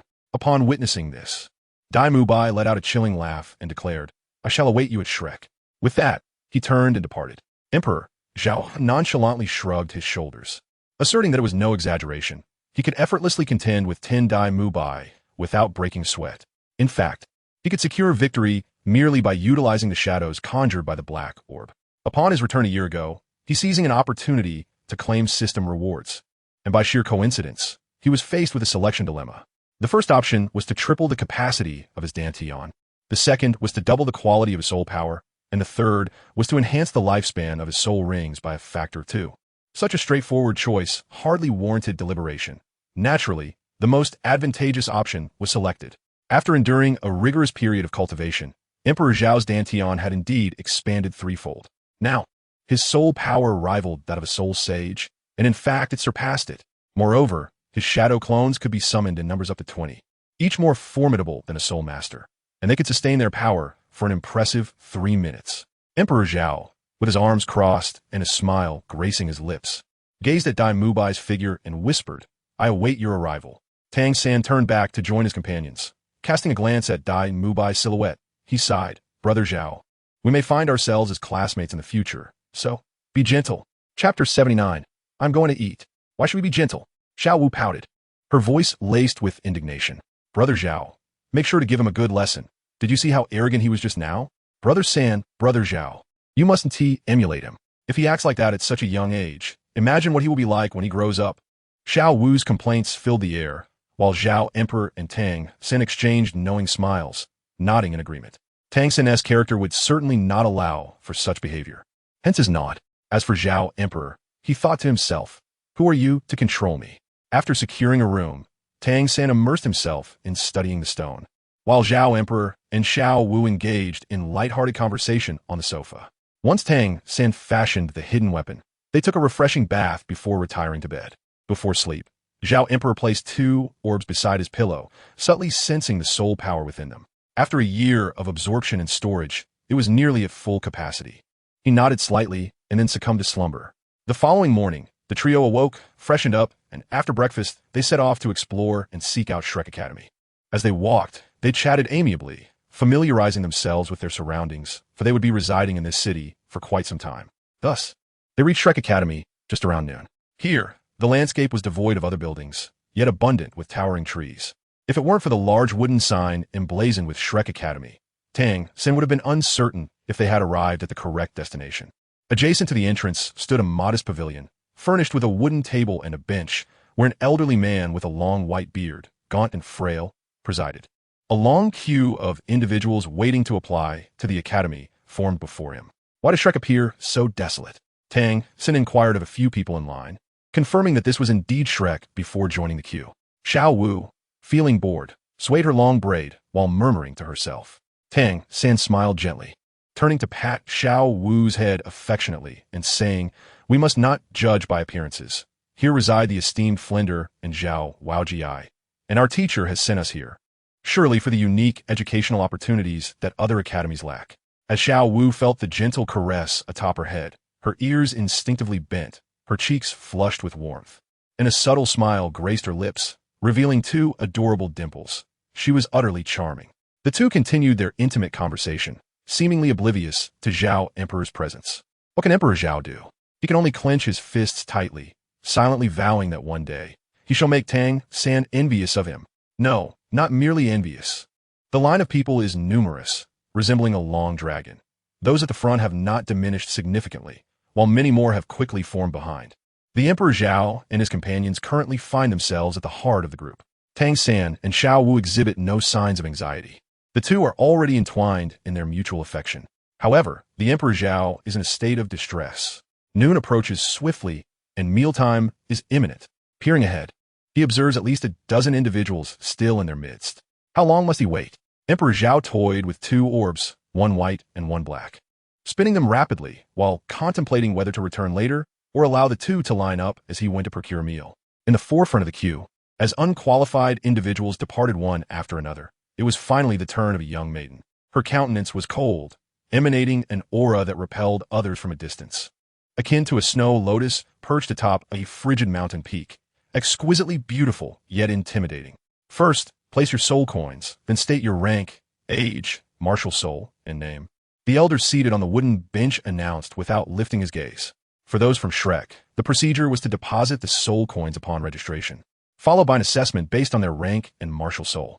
Naturally, the most critical factors were rank and age. Otherwise, the discussion of gold coins would not even arise. However, if any criterion were unmet, one would not be considered successful. As for the soul coins, they could not be retrieved. This was Shrek. Shrek was indeed stringent. Throughout the process, the maiden maintained a neutral expression, arms crossed, seemingly indifferent to everything around her. Her gaze was fixed upon the distant sky, where a flicker of emotion, distinct from her icy demeanor, occasionally surfaced. It was only upon hearing the elder's voice that she returned her focus, withdrawing not only her gaze but also that fleeting emotion, as if it only manifested when directed toward a specific horizon. Her tranquil eyes met the elder's as she placed a gold soul coin on the table and replied in a calm tone. Level 29, age 12, Nethercat, Zhu Qing. After dismissing a few more individuals, another young maiden appeared before the elder, clad in a loose, elegant dress, her hands clasped in front of her. She bore a sweet smile, her features both refined and exquisite, framed by cascading hair that exuded warmth and beauty. With courtesy, she greeted, "Good day, sir." The elder, still not raising his head, reiterated, "First, place your soul coins, then state your rank, age, martial soul, and name." The maiden smiled sweetly and replied politely, "Certainly." She placed her soul coins on the table and began to share her details. Level 26, age 12, 7 treasure glazed tile, Ning Rongrong. The elder, momentarily surprised, glanced up at her and remarked, "Acceptable. Please proceed inside for the subsequent tests." Noting the elder's acknowledgement, Ning Rongrong instinctively lifted her chin, her delicate face brimming with a hint of pride. However, upon receiving only a passing glance from him, a flicker of displeasure crossed her mind. With a huff, she stamped her foot and quickly turned to stride into Shrek. The elder observed Ning Rongrong's retreating figure, lost in thought, and with a slight sigh, remarked with a hint of amusement, "I did not expect this year to bring forth a young lady of such stature." Once spoken, it is time to resume and continue the elimination of individuals.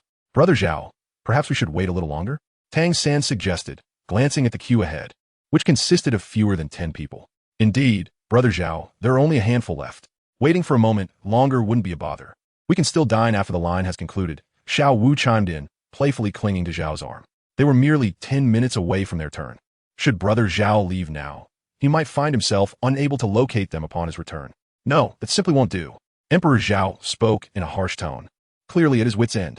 He had been forced to endure the sight of them indulging in their petulant displays of affection for over half an hour. And now it was midday. While they chose not to partake in sustenance, they had the audacity to prevent him from doing so. Was he to remain here, merely watching them while his own hunger grew? Chapter 80. The Rabbit. He feared that lingering in this place would render him too full to eat. While they appeared unperturbed, he was starved. They flaunted their affection before him, leaving him to merely gaze in frustration. He declared, "I refuse to continue this charade. I am indeed quite irate." As he resolved to shake off the hand of Xiao Wu and seek a meal, a commanding voice resonated from the front of the group. "Do you wish to reclaim the golden soul coins? It is impossible." This thunderous proclamation captured the attention of everyone present, including the hungry Emperor Zhao. The trio paused momentarily, and Zhao's irritation mounted. He was on the verge of deceiving Xiao San for those golden soul coins, and now, who had the audacity to disrupt his success? Aside from cultivating, Emperor Zhao spends his time solely on eating and sleeping, leaving him with no opportunity to earn soul coins. However, Tang San is in a different situation. He has an exceptional teacher, and thus, when he arrived, his master bestowed upon him a significant amount of soul coins. While Zhao Di is unaware of the exact sum, he does know that Tang San is now quite affluent. All of their current expenditures are covered by Tang San. Emperor Zhao initially intended to seize the opportunity to sacrifice a single meal, hoping to coax Tang San into promising him an abundance of delectable treats. However, to his dismay, the plan was abruptly thwarted midway. This felt akin to the climax of a wedding night, only to be interrupted by an uninvited guest. Who could endure such a scenario? Thus, Emperor Zhao was genuinely incensed, and not just mildly irritated. He was exceedingly furious. It would take no less than 3, or rather, 5 sumptuous meals to placate him. With fiery eyes, Emperor Zhao directed his wrath toward the source of the disturbance. Upon closer inspection, he sighed. After all, the climax had yet to be reached, hadn't it? Some matters could indeed be tolerated. A moment's patience would see them through. Tang San and Xiao Wu observed the tumultuous expressions on Emperor Zhao's face, alternating between crimson and pallid hues. They were puzzled, but presumed Zhao Ge had his own means of solace, so they refrained from inquiring further, their gazes shifting simultaneously to the origin of the commotion. The elderly man had risen, his demeanor calm as he regarded the mother and child before him. He spoke once more in a measured tone. "Why did you not familiarize yourselves with the regulations prior to registration? It is clearly stated that soul coins are non-refundable." The woman, still unwilling to relent, vociferously exclaimed, "Is this not robbery? Everyone come and see. This wretched Shrek Academy is extorting money. They claim that only those under 13 and at level 20 are deemed qualified. How is that even feasible? Even if one were at level 20 at the age of 13, how could anyone possibly enter your dismal academy?" The middle-aged woman continued her loud protest, and the crowd behind her began to stir restlessly. After all, many of their children had yet to reach level 20, while others exceeded the age limit. Some contemplated departing, while others, unwilling to have waited so long in vain, seemed eager to instigate trouble. The elderly man observed the unfolding scene with a calm demeanor, refraining from intervening, only calling out softly, "Mu Bai." Suddenly, a figure leaped from a nearby tree. Dai Mu Bai, with an air of arrogance, flicked his hair and inquired, "Teacher, what is it that you require of me?" The elder remained silent, merely casting a glance at the woman beside him. Dai Mu Bai understood the unspoken command. With a subtle exertion of his soul power, an invisible wave spread outward as 3 soul rings of yellow and purple emerged. He proclaimed with authority, "Dai Mu Bai, 37th level battle soul master, the martial soul evil eye white tiger." The woman and her child were momentarily stunned into silence by Dai Mu Bai's imposing presence, their tongues tied in a mixture of astonishment and resentment, leaving them only able to mutter incoherently. The elder, witnessing the woman's obstinacy, felt a momentary sense of bewilderment. He sighed deeply as 6 soul rings of white, yellow, purple, and black rose from his feet, his voice imbued with soul power as he commanded, "Begone, Soul Emperor." The woman let out a terrified scream, her courage shattered in an instant, as she hurriedly fled with her child in tow. The elderly man then smiled faintly and amplified his voice using his soul power, addressing the crowd. "Those under the age of 13 who have not reached level 20 are deemed unqualified." The assembled crowd heard his proclamation and quickly realized that the old man was a soul emperor. In a matter of mere seconds, The once lengthy line dwindled to less than 10 individuals, among whom were the 3 from the Zhao family. This, Emperor Zhao, was momentarily taken aback, astonished by this unexpected maneuver. How could he have forgotten such a matter? Had he known earlier, he would have acted with greater urgency. At that moment, Emperor Zhao was filled with regret. Tang San, momentarily taken aback, soon turned his gaze toward Emperor Zhao, a joyful smile spreading across his face as he remarked, "Look, Brother Zhao, isn't this our moment?" With that, he eagerly pulled Xiao Wu and Emperor Zhao toward the elder. Dai Mubai, catching sight of the 3, felt a spark of excitement, yet remained beside the elder in silence, patiently awaiting their arrival. Upon reaching, Tang San understood the protocol and promptly placed the trio's share of golden soul coins on the table, stating, "Greetings, esteemed elder. We are here to apply for Shrek Academy." The elder settled back in his chair, nodding slightly as he inquired, level, age, martial soul, and name. Meanwhile, Dai Mubai cast a curious glance at the trio. Although he was aware that Tang San's prowess equaled his own, he remained unaware of the specifics regarding their levels and names. Emperor Zhao and Tang San turned their gaze toward Xiao Wu. For among the trio, she possessed the lowest rank and strength. Xiao Wu was aware of this and held no objections. A sweet smile graced her face as she bounded forward a step and introduced herself, saying, "Greetings. I am Xiao Wu, the dancer, and my martial soul is a rabbit, a particularly adorable little white rabbit. I am 12 years old and a 31st level battle spirit master." With a resounding clap on the table, the elder sprang to his feet, astonished as he gazed at the young girl before him. "Is it truly possible that you are just 12 years of age?" Upon hearing this question, Xiao Wu felt a moment of hesitation, yet she nodded, her face flushing crimson, resembling a startled little rabbit as she darted back to Tang San's side. A prodigy. The elder's face radiated with delight. Although he could not fathom why the young girl had turned red, that matter was of little consequence. Tang San too was puzzled by Xiao Wu's sudden blush, yet he gently patted her head in a comforting manner. Emperor Zhao, with a mischievous grin, gazed at Xiao Wu, oblivious to the unspoken understanding shared between them. It was clear that the old rabbit possessed a sense of bashfulness, as evidenced by the flush that colored his cheeks. Tang San and Emperor Zhao, accustomed to the elder's reactions, refrained from hastening his recovery. They were concerned that his frail physique might struggle under the strain. Nevertheless, the Soul Emperor proved his resilience, regaining composure in a mere 10 seconds before reclaiming his seat on the wooden bench. This time, he lifted his gaze towards the 2, inquiring, "And you, what are your abilities?" Chapter 81. You seem familiar. Tang San politely offered a smile to the elder and introduced himself. "I am Tang San, wielder of the blue-silver grass martial soul, 12 years of age, and a 33rd rank control system soulmaster." The elder was momentarily rendered speechless. What had begun as surprise had now morphed into profound astonishment. Dai Mubai, too, stared at Tang San, his expression beyond mere words. Tang San, having noticed Dai Mubai standing nearby, flashed him a friendly smile before returning to his previous position. The interval stretched on, and it was not until 2 or 3 minutes had passed that the elder managed to collect himself and resume his seat.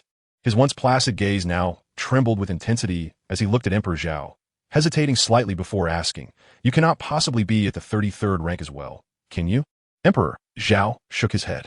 The elder and Dai Mubai simultaneously exhaled in relief, particularly Dai Mubai, who recalled the words he had spoken to Emperor Zhao before his departure. Fortunately, it was not the case. The elder felt considerably more at ease and then remarked, "Very well, please proceed. It suffices to reach the 21st level." Emperor Zhao, seemingly harmless, nodded gently and took a step forward. Tang San and Xiao Wu instinctively retreated a step, unable to withstand the overwhelming aura of dominance exuded by Zhao. A mysterious smile curled at the corner of Zhao Di's mouth as he spoke with a melodious tone. "I am Zhao Wuming and my martial spirit." As he mentioned his martial spirit, Zhao Di raised his right hand and presented 2 orbs before them, saying, "Behold, these 2 trinkets." Tang San and Xiao Wu exchanged glances, their expressions betraying their surprise. One would expect someone with such a formidable martial spirit to keep it under wraps, treating it like a treasure and boasting about it with pride. Yet, this Zhao seemed to be quite the exception. Indeed, the elder and Dai Mubai were momentarily stunned, staring at the 2 black and white orbs in Zhao Di's hand, akin to mere toys. "What on earth are these? Are you certain these are martial spirits?" The elder, recovering from his astonishment, inquired, "Is this truly your martial spirit?" "Yes," Zhao Di replied obediently, nodding his head while fluttering his large eyes. And with his exquisite and handsome visage, he appeared just like an ordinary child, radiating an aura of innocence and charm. The elder's lips twitched noticeably, while Dai Mubai began to doubt himself, pondering whether he had been overly harsh on this naive child. Have I erred in my judgment? No one was privy to the profound self-reflection occurring within Dai Mubai's mind. After a brief pause, the elder continued, "Very well, please proceed to share your level." Emperor Zhao nodded innocently once more, his face adorned with an innocent smile, while his eyes subtly glanced at Dai Mubai beside him. "Ah, how amusing! Attempting to show off before me? Allow me to demonstrate what true prowess entails." With a slight exertion of his soul power, he inquired in a childlike voice, "May I reveal the levels of my spirit rings?" Although the elder was unaware of the reason behind this inquiry, he sensed no significant harm in it and nodded in acquiescence. Martial Spirit. Inyan Dual Spheres. Age 12. Level 45 Soul Master. As he spoke, 4 radiant soul rings, purple, and purple, ascended from beneath his feet. Creak. The elder instantly leaped to his feet, the wooden stool he had been seated upon flying away, his eyes widening in astonishment. Dai Mubai stared incredulously at Emperor Zhao, both of their minds momentarily blank, followed by an overwhelming sense of shock. No, it transcended mere astonishment. 3 full minutes elapsed, and sensing the time was ripe, Emperor Zhao tentatively called out, Am I considered qualified?" His first call received no response. He pondered if he had perhaps overstepped. Yet, he had concealed the 3 10,000-year soul rings, so how could it have resulted in such a reaction? Tang San and Xiao Wu exchanged helpless glances, thinking Zhao, aside from food, this is your sole delight. As the silence lingered, Tang San and Xiao Wu approached and gently patted the shoulders of both individuals. What is the meaning of your soul rings? The elder, regaining his composure, shook his head vigorously, striving to clear his mind before stammering out the question. Emperor Zhao pondered for a moment, then shrugged his shoulders and spread his hands, stating, "Is what it is." The old man was momentarily speechless, then a smile of understanding appeared on his face. Indeed, such was the nature of absorption. What else could be done? Perhaps this young lad possessed some extraordinary talent, as he looked at Emperor Zhao with immense satisfaction. After a while, when Emperor Zhao felt somewhat uneasy under the old man's gaze, the elder kindly remarked, "Congratulations on passing all the assessments. With your arrival, Shrek is bound to shine brightly this year." He then called out Mubai. After waiting for a response that never came, he frowned slightly, thinking it odd for the typically astute boy to be so unresponsive. He called out again, "Mubai." Still, there was no reply, and the old man, frowning, turned around. Just as he was about to speak, he saw Mubai staring blankly at something, his gaze distant and unfocused. Clearing his throat, the elder recognized that he bore a resemblance to his own demeanor just moments earlier. Remembering the chuckles and glances of the 3 children, the old man awkwardly coughed a few times before delivering a light smack to Mubai's head. Startled by the slap, Mubai snapped back to reality, initially bewildered as he surveyed his surroundings for a few seconds. Then, realizing he had been struck, his brash personality emerged. "Who dares to ambush me? Step forward." His fierce gaze swept the area, determined to catch the rogue who had dared to attack him, only to find that it was just the 4 of them. "It was me," he exclaimed. The word rogue caught in his throat as he recognized the old man, his face breaking into a grin. "Ah, it is you, old sir. Why go through such trouble? Just let me know next time, and I will handle it myself." "Humph." The elder haughtily huffed, then continued in a cool manner. "These 3 youngsters have passed their assessments. You may escort them inside." "Very well," Mubai replied, turning to lead Zhao and the others towards the entrance of Shrek. Before entering, Zhao and the others bid farewell to the elder. As they walked toward the grand entrance, Zhao teasingly glanced at Mubai, seemingly speaking to himself. "Oh dear. I seem to recall someone saying I should wait for them yesterday. My memory is quite poor. Who was it?" He then turned to Tang San, adopting a serious expression, and inquired, "Who is that, little San? Please help me remember." Tang San wore a helpless smile. Despite Zhao's formidable strength, he still retained a playful spirit. Before he could respond, the spirited Xiao Wu, clinging to his arm, eagerly chimed in, "I've forgotten too, but..." Her gaze turned to Mubai, her face alight with sweetness as she said, "You seem just like him, don't you?" Chapter 82. Long time no see him. Dai Mubai was momentarily taken aback by Xiao Wu's unexpected turn of events, and then, as if embracing a newfound resolve, he declared, "It is I. What do you intend to do?" Emperor Zhao chuckled once more, not in haste to speak, but fixated his gaze upon him, unable to endure the tension. Dai Mubai resignedly covered his face with one hand and said, "Go ahead." Zhao's demands were minimal. A week's worth of meals would suffice. Upon hearing this, Dai Mubai's eyes sparkled with surprise. He had anticipated something far more arduous. Without any hesitation, he confidently thumped his chest and proclaimed, "No problem. A week is nothing. A month would be no issue at all. Am I lacking in funds? Certainly not. If I can stave off a beating from the trio of Emperor Zhao with a few meals, I would readily sacrifice a trifling amount of money. After all, I cannot afford to mar this handsome visage of mine for an extended period. In comparison to my appearance, I unhesitatingly choose to relinquish some mundane currency, and moreover, I can swiftly cultivate relationships with others. It's a surefire gain." Tang San and Xiao Wu observed Dai Mubai, who appeared to have struck a bargain, silently mourning for him for 3 seconds. If one meal from another was worth a golden soul coin, then Zhao S would be worth at least 5. And now, they were in the midst of a bustling city. With this realization, Tang San and Xiao Wu exchanged furtive glances, filled with pity for him. They knew he must remain oblivious to any underlying issues, lest his wallet find itself in peril. As the group engaged in conversation, they arrived at the testing location. Dai Mubai explained, "You need not worry about these tests. Come with me directly inside. That is where your assessments should truly take place." Xiao Wu nodded in agreement, ready to proceed, when suddenly Dai Mubai's eyes lit up as if he had discovered a treasure. Without sparing a glance at the others, he dashed toward his newfound interest, simply stating, "You all stay here and entertain yourself for a bit.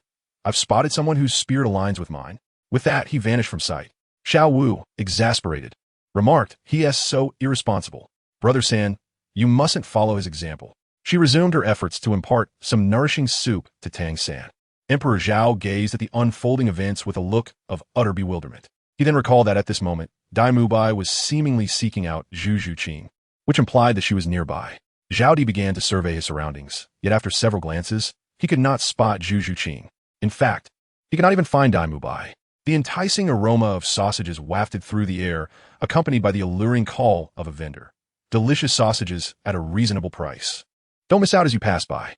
If you miss this village, as long as you remain in Shrek, this shop will still be here. It's better to come early than late. Come quickly."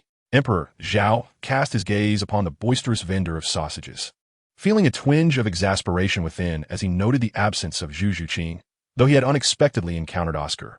Little Wu, upon hearing the commotion, turned her curious eyes in that direction. Finding the scene appealing, she turned to Tang San and expressed her desire, saying, "Third brother, I wish to have some sausages."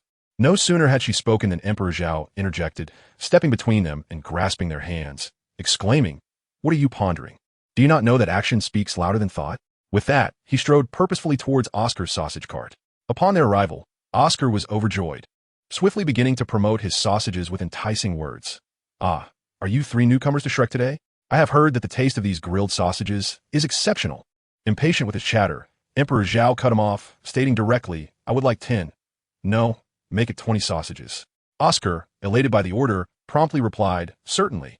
I shall fetch them for you right away." He hurriedly retrieved a box from beneath the cart and opened it to reveal an array of prepared sausages. Indeed, if they were to be made fresh on the spot, it was likely that few would be inclined to partake. In no time, he skewered several slender sausages and handed them to Emperor Zhao, declaring, "Here you are, esteemed guest, your sausages." At the same moment, Tang San placed the payment upon Oscar's cart.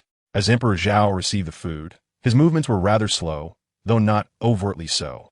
After taking it, he did not immediately begin to eat. Instead, he mentally calculated the time. Only after glimpsing Dai Mubai's figure from a distance did he start to consume it, while offering a sausage from his other hand to Tang San. Just then, as Tang San was about to take a bite of the sausage he had just handed to Xiao Wu, his mouth already agape, Dai Mubai suddenly dashed over to the group, exclaiming loudly. Both Tang San and Xiao Wu were taken aback, their gazes fixed on Dai Mubai, puzzled by his urgency. Could it be that the sausage was poisonous? However, Emperor Zhao paid no heed to this commotion, having already devoured 3 sausages by the time Dai Mubai called out. One must admit, despite the oddity of the accompanying gestures and incantations, the flavor was quite delightful. Sighing, Dai Mubai realized that he had arrived a moment too late. But to prevent Tang San and that charming girl from indulging, he turned his gaze towards Oscar and said, "Oscar, how is it that you always manage to trick the new students?"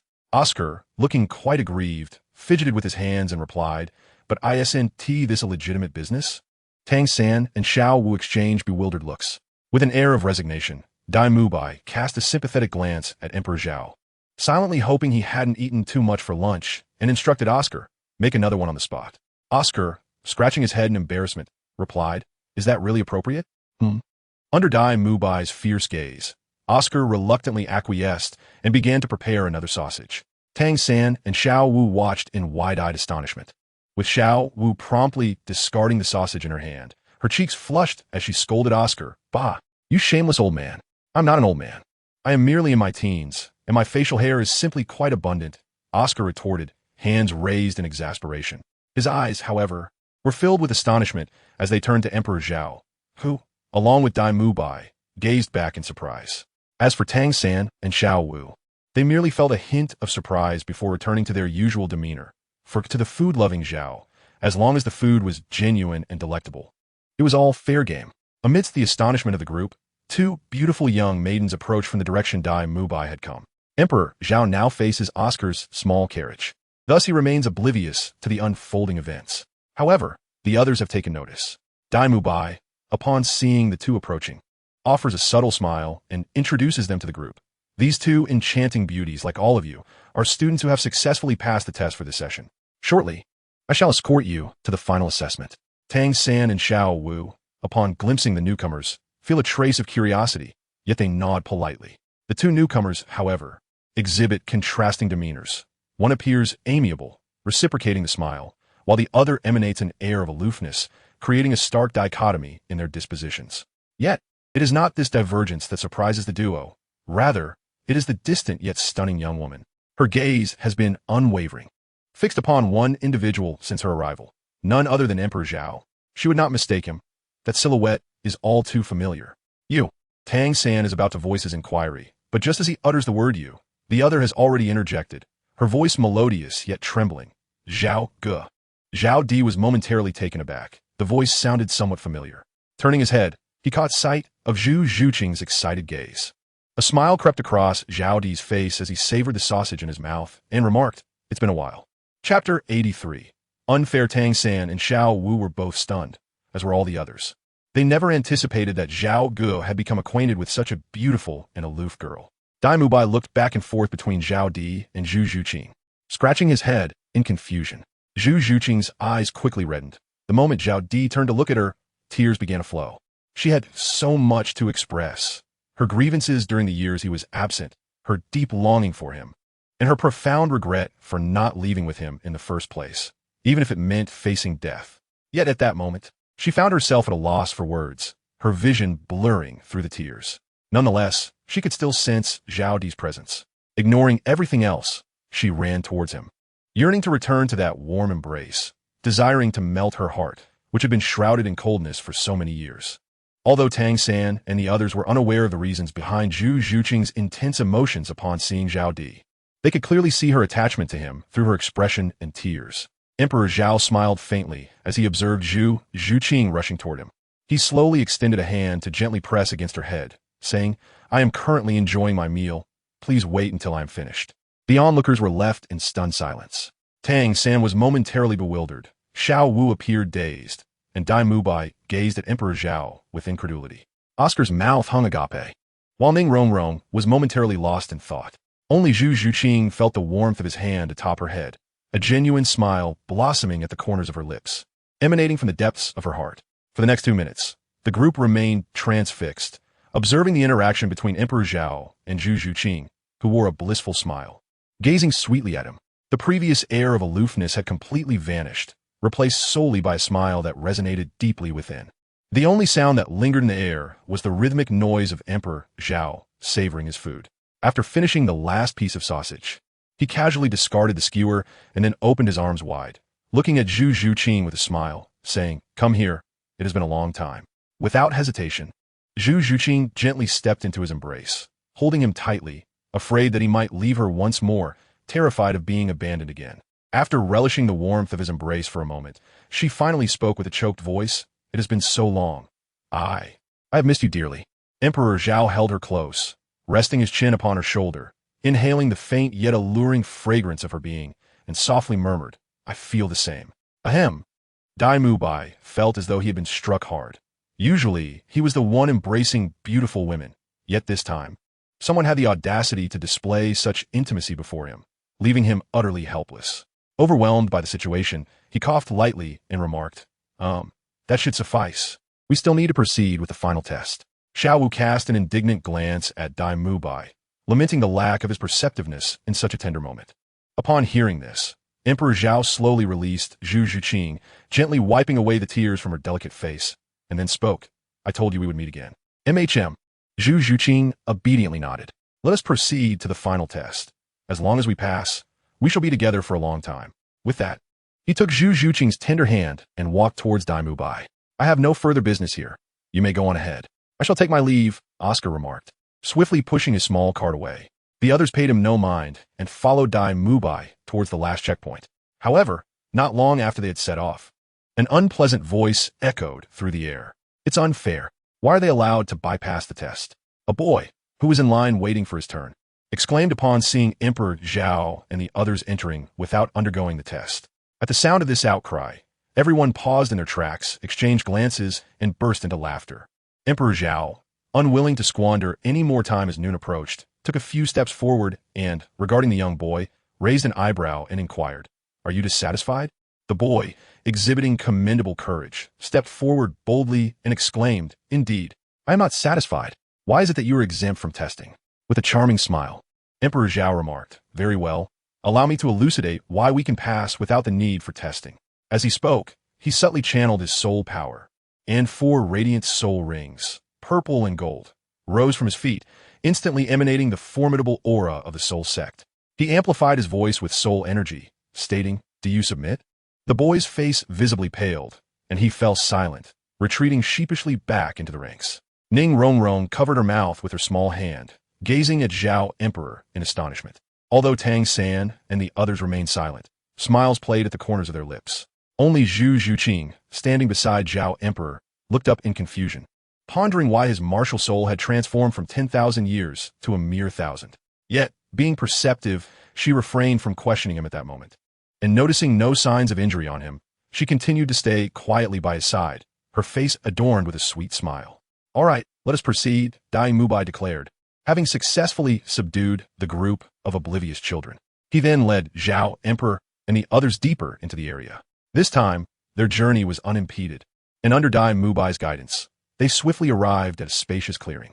The expanse resembled a martial arts arena, and at its center sat a rather intimidating figure on a bench, eyes closed. Sensing their presence, the man opened his eyes, seemingly ready to speak, but then paused, his expression transforming from surprise to a calm smile as he said, Ah, Zhao Emperor, Tang San, and Xiao Wu, welcome, welcome.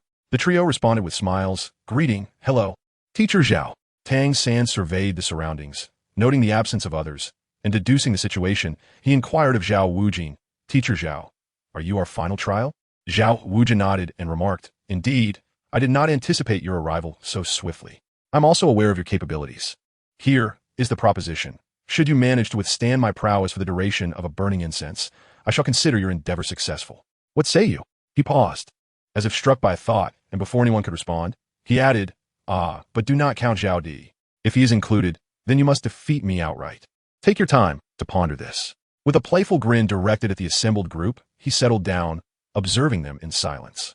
Tang San and the others understood the implications behind Zhao Wujia's words and the reason he excluded Zhao Di from consideration. However, Ning Rongrong and Dai Mubai were not privy to this insight. Furrowing his brow, Dai Mubai inquired of Zhao Wujia, Teacher Zhao, doesn't this seem rather inequitable? Among them, the highest-ranking individual is Zhao Di, who could be regarded as one of their key players. If he is not permitted to participate, they would surely be unable to withstand even a single incense stick's duration. Chapter 84, Dai Mubai Support. Fairness? Zhao Wujia retorted boldly, stating, Is it not enough for the 4 of them to take me on alone? Must we add another? However, Dai Mubai wished to interject. Yet Zhao Wujia dismissed him with a wave of his hand, interrupting, Enough. The dean is absent, and in his stead, I am the leader. What I decree is final. Do not accuse me of being heartless. You will soon understand why. With that, he ignored Dai Mubai and closed his eyes to meditate. Dai Mubai, feeling helpless, allowed a resigned sigh. Tang San, noticing this, offered a reassuring smile and patted his shoulder, saying, Thank you. It will be all right. The 4 of us should suffice.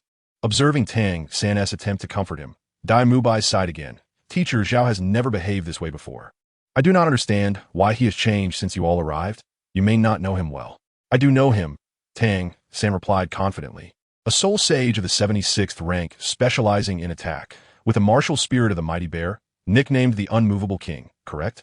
Dai Mubai gazed at Tang San in astonishment, while Ning Rongrong, who had stepped forward, began to recount Zhao Wujia's illustrious achievements in detail. Dai Mubai exclaimed, "You are all remarkably well informed.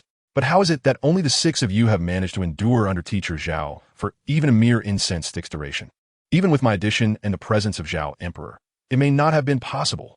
Ning Rongrong looked at Tang San in confusion, unsure of the source of his confidence. Tang San wore a self-assured smile and did not elaborate much, merely stating, an incense stick's time should be achievable. As for Zhao Ge, he glanced at the relaxed Zhao Emperor beside him, shaking his head with a wry smile. "You will comprehend after we finish our bout. If my conjecture is correct, teacher Zhao has deliberately reserved Zhao Ge for a sparring session." Turning to the group, he inquired, "I believe it is best not to count Zhao Ge. What do you all think?"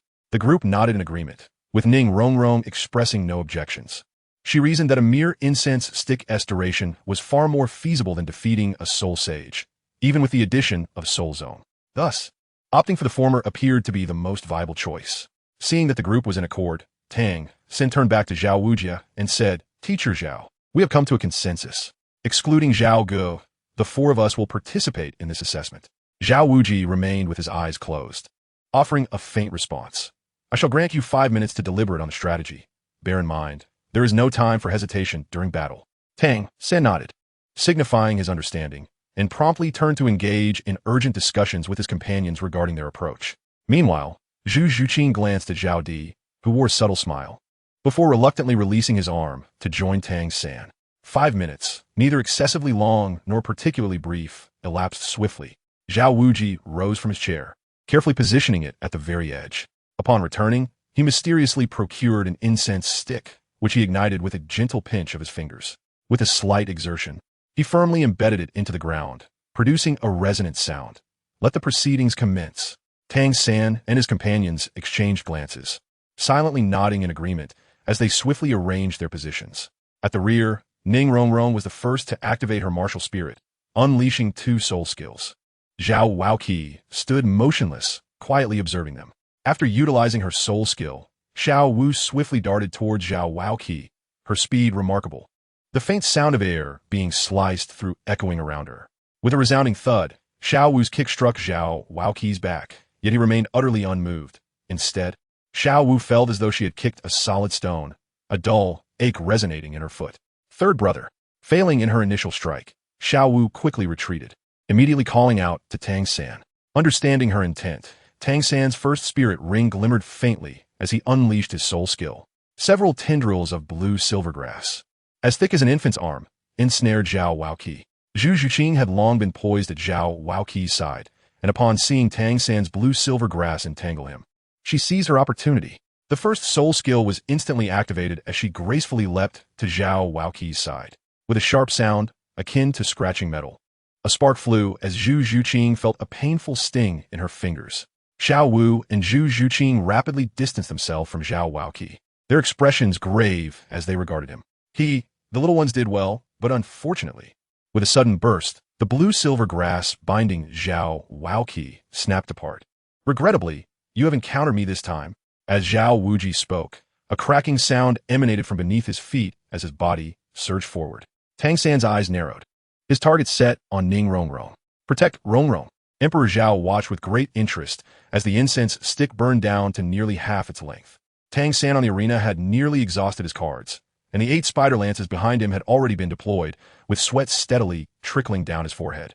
Ning Rongrong had succumbed to Zhao Wujia's third wave of focused attacks, while Xiao Wu and Zhu Zhuqing, both breathless, cautiously observed Zhao Wujia from the sidelines. The 2 were now nearly spent, their fighting spirit all but extinguished. A gentle breeze swept through, extinguishing the last remnants of the incense, and everyone in the arena held their breath in unison. "Indeed, you have performed admirably, especially you, Tang San. Very well, you may now take a moment to rest." Zhao Wujia smiled as he gazed at them, simultaneously removing the hidden weapon from his arm. The clattering sound revealed that several of Tang San's concealed weapons lay scattered around Zhao Wujia's vicinity. Upon hearing Zhao Wujia's words, Tang San and his companions immediately exhaled in relief, supporting each other as they slightly bowed to Zhao Wujia before making their way towards the periphery. Upon reaching the edge, the four of them collapsed onto the ground, panting heavily. At that moment, Dai Mubai stared in astonishment at the scene before him, taking in the surrounding chaos, where nearly one-third of the ground had been utterly destroyed. Was this truly the outcome of a battle among four individuals who had yet to reach the Soul Emperor rank? Only when the four reached the perimeter did he regain his senses and take out water, distributing it among them. At this juncture, Zhao Wujia spoke once more. Zhao Di, come fort. I have anticipated this battle for a year. Let me witness the extent of your progress. Upon hearing this, Dai Mubai and Ning Rongrong were taken aback, while Zhu Zhuqin cast a worried glance at Zhao Di. Dai Mubai, momentarily stunned, quickly reacted and stepped forward, saying, Teacher Zhao, this might not be appropriate. Although Zhao Di is exceptionally talented, having reached level 45 at the age of 12 with his first soul ring being a millennium old, to have him face you alone. Is that truly wise? Initially, he had been skeptical when Tang San mentioned it. For how could even a formidable soul master dare to challenge a soul sage directly? Even if such a challenge were issued, the opponent might not necessarily accept it. Thus, he had not taken it seriously. However, it was now evident that teacher Zhao had indeed proposed it, and Zhao Di had not outright opposed it either. Moreover, when he glanced back at Zhao Di, it appeared he was inclined to accept. Chapter 85, Safety. Dai Mubai feared that Zhao Di, in his youthful exuberance, might have spoken without considering the consequences, and he worried that Zhao Wujia might accidentally injure him. After all, it is said that one should not dismiss the possibility of misfortune. Should anything unfortunate occur, Shrek Academy could potentially lose a super talent, and he could also lose a friend. Zhao Wuji furrowed his brows. During his previous interactions with Emperor Zhao, he had not noticed much, but he did discern that the emperor had a penchant for indulging in lavish feasts and boasting about his prowess. However, the repeated support from Dai Mubai for Emperor Zhao clearly indicated a lack of awareness regarding the emperor's true capabilities. Given Emperor Zhao's notoriously arrogant disposition, how could he possibly refrain from flaunting his strengths? With a mind full of questions, Zhao Wuji turned to Emperor Zhao and inquired, What is happening? Emperor Zhao expressed his ignorance with a resigned shrug, extending his two pristine hands while a smile graced his face. He remarked, Do not inquire of me, for I too am in the dark. Perhaps it is my charismatic persona that inadvertently inspires such admiration. Zhao Wuji, Dai Mubai, and Ning Rongrong exchanged glances, their lips curling in a subtle manner. Did you allow him to witness your martial soul? Indeed, I did, Zhao Di replied, lifting the two spheres he had been idly toying with in his hands. Zhao Wujia's lips twitched once more. And what about your soul ring? You've seen it too, haven't you? Dai Mubai observed the dialogue between the two, who were separated by a distance of several meters, feeling somewhat perplexed by the content. Ning Rongrong felt a sense of confusion. What on earth were these two discussing? And those minuscule objects in Zhao Di's hands were indeed his martial spirits? Alas, let us proceed to battle. Once we engage, he will comprehend everything. Dai Mubai, upon hearing this, felt a pang of urgency and was about to interject when Zhao Wujia silenced him with a piercing glare. At that moment, Tang San summoned some strength, rose to his feet, and obstructed Dai Mubai, slowly shaking his head while gently smiling. There is no need for concern. I believe Brother Zhao has long anticipated such a clash. Indeed, Zhao Di was quite eager for this encounter. Previously, while at the academy, he could only engage in playful sparring with Tang San and Xiao Wu, yet his interest was hardly piqued. However, he could not afford to reveal his true capabilities prematurely, leaving him to suppress his training day after day. Furthermore, there was another matter. He had always maintained a rough assessment of his own strength, much like now, when he estimated he could contend with a soul sage of over 70 levels. Yet, that was merely a sensation. He had never experienced it firsthand. At most, he had witnessed Zhao Wujia and Flender in battle, but that was insufficient. Some aspects remain forever elusive without personal experience, akin to the nuances of combat experience and strength. He yearned for a soul sage to test himself against, yet hesitated, fearing defeat might lead to his demise, and even if he could escape, the risk of information leakage loomed large. Yet now, there was a safe opportunity where information would not be divulged. How could Zhao Di not be excited? In fact, he felt a subtle thrill and impatience within. Dai Mubai glanced at Zhao Di, then at Tang San, and finally studied Zhao Wujie for a moment before nodding in agreement and sitting down alongside Tang San. Emperor Zhao took a deep breath, stretched his body, then lifted his gaze toward Zhao Wujie, his eyes sparkling with enthusiasm, and declared, "Come forth." Ha ha ha. With a hearty laugh, Zhao Wujie boldly stepped forward, remarking, "You seem even more eager than I am. Very well, here I come." As he spoke, the ground beneath him cracked within a half-meter radius, a cloud of visible dust swirling outward. His figure surged towards the Emperor Zhao with the ferocity of a tiger descending from a mountain. To everyone's astonishment, Zhao Wujie unleashed his soul skill right from the outset. Dai Mubai sprang to his feet, his eyes wide with disbelief as he absorbed the unfolding battle. Though he could not yet see Zhao Wujie, the resounding roar had resonated clearly in his ears. It was noteworthy that Zhao Wujie had refrained from employing any soul skills during the first half of his previous match against Tang San and his companions, only using one in the latter half to decisively shatter their offensive. Had it not been for Tang San's last-minute delay, they would have faced certain defeat. This had merely been during the initial use of his first soul skill, yet now he commenced with his soul skill right away. And this time, it was solely against the Emperor Zhao. Ning Rongrong watched the scene with a grave expression, her mind swirling with confusion. She could not fathom how a mere soul master would dare to challenge the renowned soul sage of the spirit world. Was it audacity or ignorance? Zhu Zhuqing focused intently on the battle, her body tense despite her waning strength. She remained uncertain of Emperor Zhao's current prowess, but she knew that the opponent he faced was formidable. She stood ready, prepared to spring into action at the slightest hint of danger to protect him, even if it meant taking a blow herself. The trio harbored their own concerns, doubts, and anxieties, while only Tang San and Xiao Wu quietly recovered their soul power. Captivated by the thrilling contest, they were the ones who understood Emperor Zhao best, their faith in him unwavering and their confidence in his abilities surpassing even their own. In the midst of the arena, oblivious to the spectators, Zhao Wujie sensed the imminent approach of Zhao Wujie's figure. Without a moment for hesitation, he wore a slight smile, welcoming the challenge. Channeling his soul power, for spiraled soul rings of purple and gold ascended from his feet. Upon witnessing the scene, Zhao Wujie finally comprehended the depth of Dai Mubai's concerns. Although he could not fathom how Zhao Emperor had achieved such prowess, he could not help but elevate Zhao Emperor's stature in his heart once more. This young man not only possessed extraordinary talent, but also demonstrated an admirable ability to conceal his true strength. Impressive indeed. At this moment, Zhao Wujie had already dashed to the front of Zhao Emperor, launching a formidable punch directly toward his chest. A mere average display. A brilliant light flickered as he faced Zhao Wujing's advancing fist. Rather than retreating, he boldly thrust his own fist forward, which was nearly 2 circles smaller than his opponent's. Meeting it head-on, a resounding explosion echoed as a gust of air, mingled with dust, surged outward, causing the ground beneath them to crack instantaneously, forming a substantial crater from the force of their clash. The two remained locked in a stalemate for 3 seconds before Zhao Di was forced to retreat, taking 3 steps back, each step further fracturing the earth beneath him. At this moment, Ning Rongrong leapt up in disbelief, her expression one of utter astonishment as she gazed at Zhao Di. How could this be possible? A mere soul master, even if his first soul ring was a millennium old, should not withstand a blow from Soul Sage, let alone one infused with soul techniques.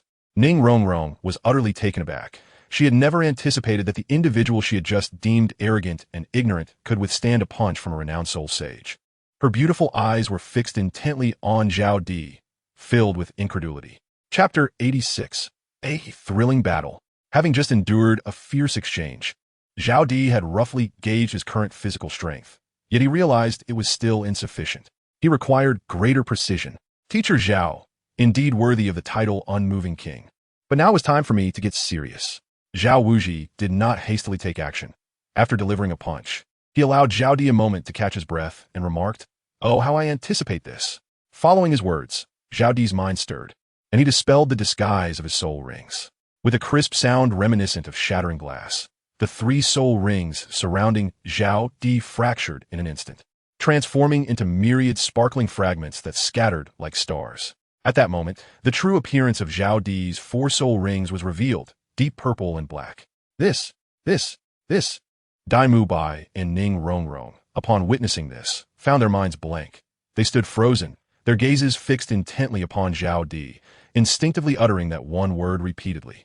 Upon encountering the situation, Zhao Wuji appeared as if struck by a sudden realization, recalling that the Emperor Zhao possessed such an extraordinary ability. He then exclaimed in astonishment, "Oh, how remarkable that you can conceal the hue of your soul ring. Quite impressive, young lad." With a sly smile, Emperor Zhao exclaimed, "Teacher Zhao, I have arrived." As he spoke, his first spirit ring illuminated. His initial spirit ability, mimicry, manifested as he successfully imitated the blue-silver grass, albeit in a shade of black. Subsequently, his third spirit ring glowed, the third spirit ability doubling, entanglement. Instantly, the ground erupted with the rampant growth of black blue-silver grass. Its target unmistakably aimed at Zhao Wujia. Zhao Wuji's expression grew stern as he contemplated the extent of Emperor Zhao's formidable power. He possessed a certain understanding of the Emperor's extraordinary martial soul, yet he was taken aback to witness the transformation into the blue-silver grass. Attempting to evade, he soon realized the astonishing speed of the black-silver grass, understanding that escape was futile. Consequently, he stood resolutely in place, 7 soul rings swirling around him, the first ring glowing faintly. The unmoving king of light. Zhao Wuji's body began to emit a faint luminescence, his skin glimmering with a subtle sheen that conveyed an impression of remarkable resilience. However, the radiance soon dissipated, as the black-silver grass swiftly encroached upon his feet and rapidly spread across his entire form. Within mere seconds, Zhao Wuji found himself enveloped entirely by the black-silver grass. Within this entanglement, he realized that despite his efforts, he was momentarily unable to break free from its grasp. With a sly smile curling at the corners of Zhao Di's mouth, he knew that his black-silver grass was inherently superior to Tang San's. Now, not only had his level significantly surpassed Tang San's, but his soul power also exceeded it by a considerable margin. The resilience of his black-silver grass was entirely contingent upon the intensity of the soul power he infused, and with the addition of his third soul skill. Its attributes had doubled. Zhao Wuji would, at the very least, be unable to break through for 30 seconds. Within that span, Zhao Di had ample opportunity to unleash a flurry of punches. In mere moments, he had lunged in front of Zhao Wujia, a wicked grin adorning his face as he channeled his soul power into his fists, striking mercilessly upon him. Without a care for precision, he hit wherever he could, each blow landing with ferocity. With each powerful strike, the dark spheres would swiftly transform into the forms he required.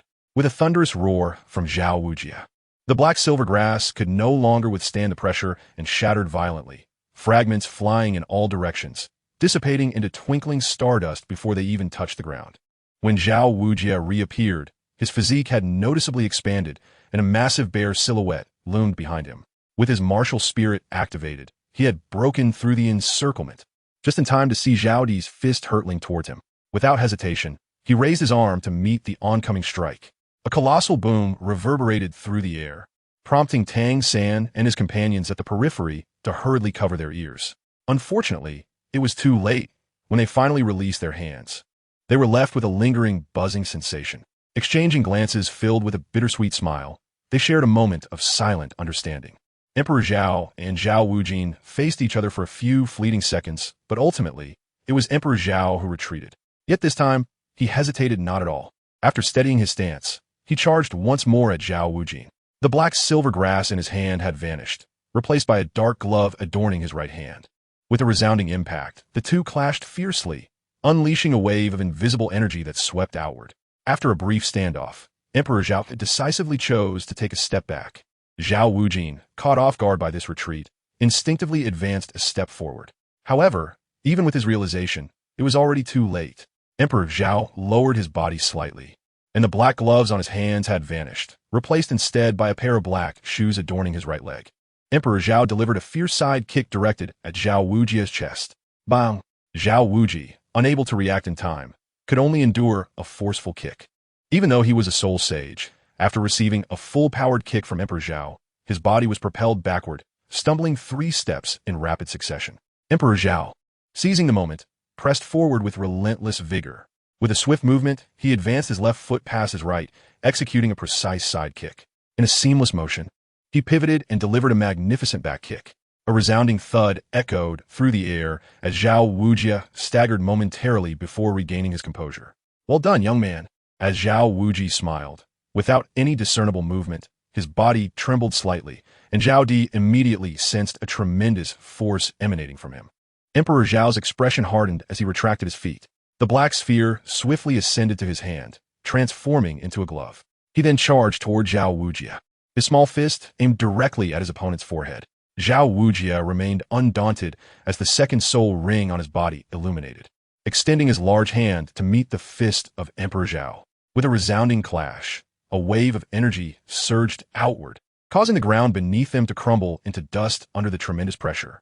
This time, Emperor Zhao did not linger to entangle with Zhao Wujia.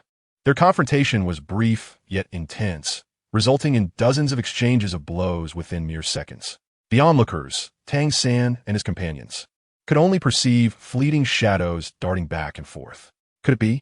Is this Emperor Zhao truly a soul sect? Ning Rongrong gasped in astonishment, her hands covering her mouth. In the arena, within less than 3 minutes of combat, Emperor Zhao was drenched in sweat, yet exhilaration coursed through him, the thrill of each punch landing with force. Exerting his full strength in the most primal manner was undeniably exhilarating. With a resounding thud, they collided once more. Although Emperor Zhao was pushed back each time, he joyfully pressed on, reveling in the sheer pleasure of the experience. This time, however, he did not linger. Harnessing the power of Zhao Wujia's punch, he swiftly sprouted wings over a meter in span from his back, utilizing his soul bone ability to soar 2 steps backward and ascend 10 meters into the air. Teacher Zhao, I've had my fill of enjoyment. It's time for me to unleash my ultimate move. Boy, do not think that just because you have wings and are airborne, I cannot reach you. Zhao Wuji scoffed with disdain, while he found himself unable to contend with beings of equal or superior rank. He mused upon the limitations of this young soul master. How high could he soar? How long could he sustain such elevation?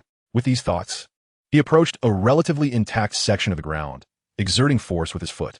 In that instant, the 4th soul ring illuminated, and he fixed his gaze upon the direction of Zhao Di, bellowing, "Let me tell you, you cannot ascend."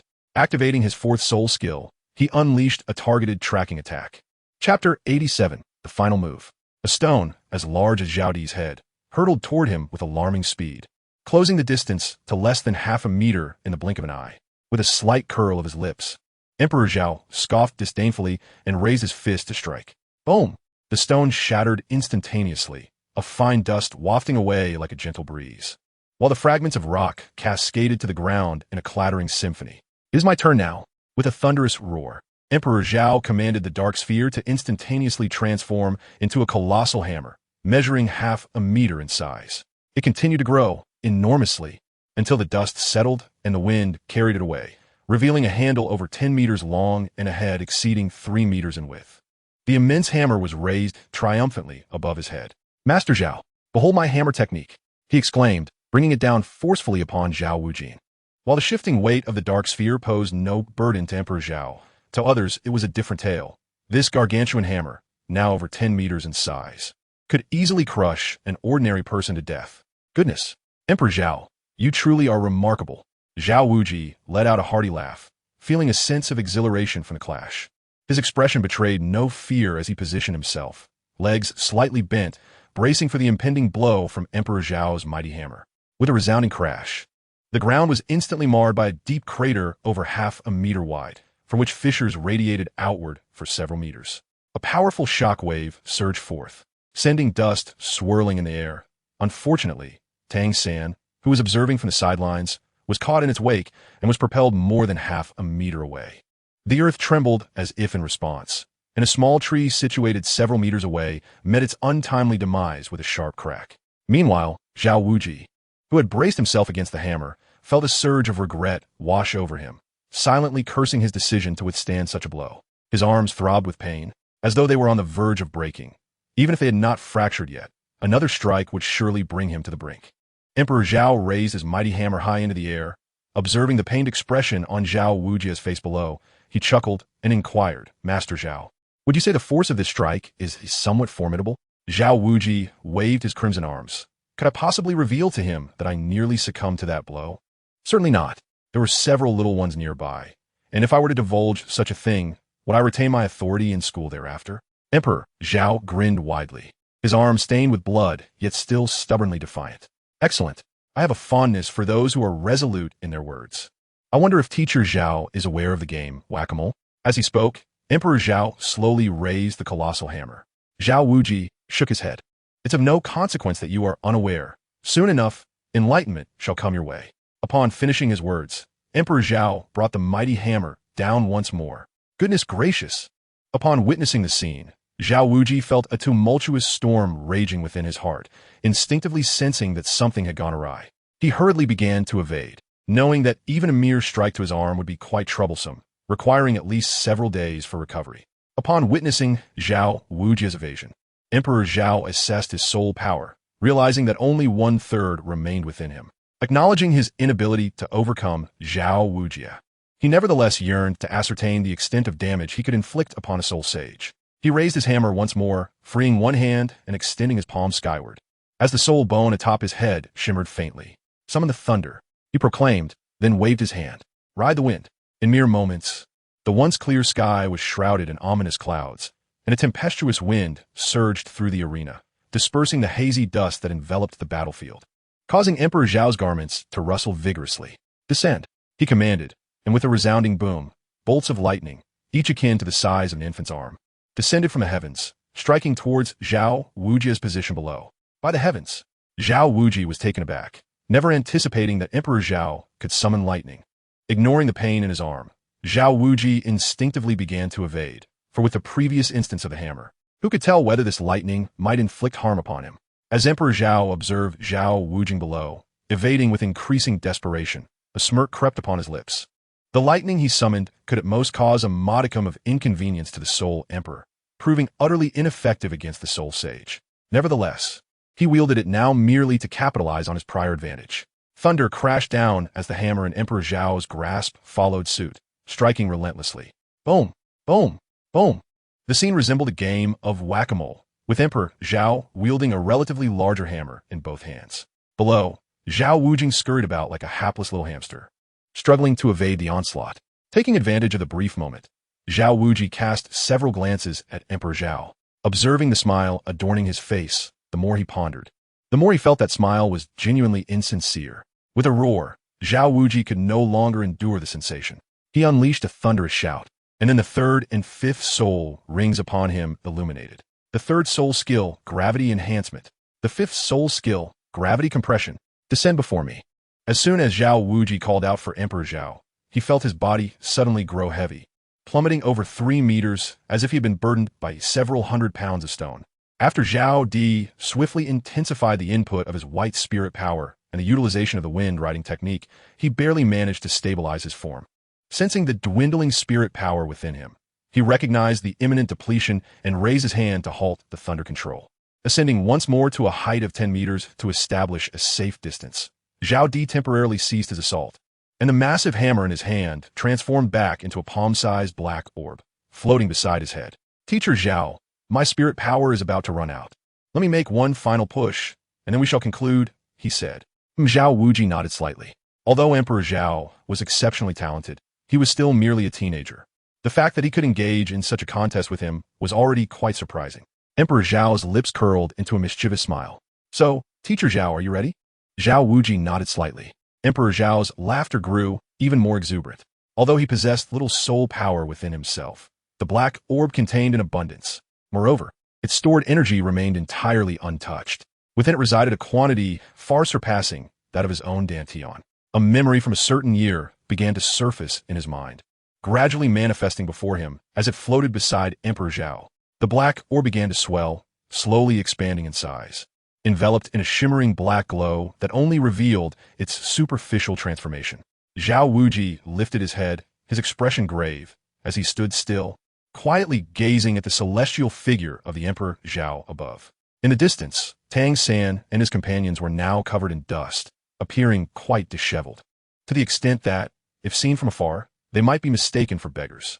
Yet at this moment, none of them spoke a word. Even Dai Mubai and Ning Rongrong remained silent. Thus I stood there, entranced, observing the Emperor Zhao in the sky, his immense, pristine wings resembling those of an angel. It was unclear whether it was merely my imagination, but he seemed to emanate a faint, ethereal glow, surrounded by a delicate mist of soft white light. After a brief moment, the black orb before the Emperor Zhao finally completed its transformation. Chapter 88. 1.5 circles. Emperor Zhao extended his hands to seize the meticulously transformed weapon resembling a black orb before him, followed by a hearty laugh. Gatling. Emperor Zhao had awaited this moment for an eternity. Today he could finally put it to use. Teacher Zhao, I have arrived. With that exclamation, Emperor Zhao activated the Gatling gun, which was nearly as large as half his body, and the muzzle began to rotate slowly. Within 3 seconds, it reached its maximum power. The sound of it echoed, and although it did not emit blue flames, through Emperor Zhao's meticulous enhancement, it now belched forth black flames. The cacophony reverberated, proclaiming its supremacy as the king among machines. Zhao Wuji gazed in bewilderment at the object held by Zhao Ti, his curious eyes reflecting the innocence of a child. He believed that Zhao Ti's soul power was nearly depleted and instinctively assumed that the entity he had become possessed little potency. Thus he stood there, initiating his first soul skill and manifesting his martial soul, yet remained motionless. Bang, bang, bang. The sound echoed as if striking a steel plate. The bullets, condensed from soul power, dissipated upon impact, yet their force had already struck Zhao Wuji. After a few shots, the confident expression on Zhao Wuji's face began to fade, shifting from pale to green. Goodness, Diao Tistai, did you not claim that you were devoid of soul power? After experiencing a sudden pang of pain in his chest, Zhao Wuji realized he had gravely erred. Hastily, he quickened his pace and began to evade. However, just after a few steps, he noticed Emperor Zhao had come to a halt. With a hint of confusion, he lifted his gaze towards Emperor Zhao. Yet his body remained perpetually on guard. In his heart, he silently vowed that no matter what this young man transformed into in the future, he would prioritize caution above all. If there was a chance to evade, he would take it. Emperor Zhao, filled with exasperation, casually flicked the Gatling gun in his right hand.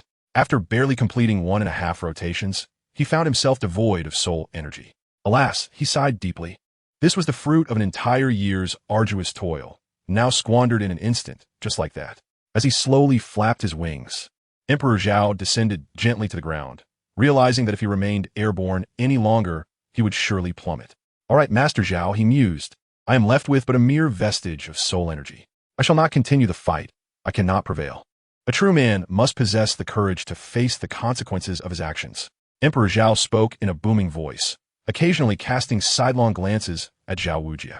Zhao Wuji's lips twitched slightly, feigning ignorance as he approached Emperor Zhao, gently placing a hand on his shoulder with a mysterious smile, gracing his lips. Emperor Zhao's legs bent rhythmically. Ah, indeed, it is impressive that you possess such understanding at such a tender age. Well done. If you can endure for 5 minutes this time, that suffices. There will be a next time, indeed.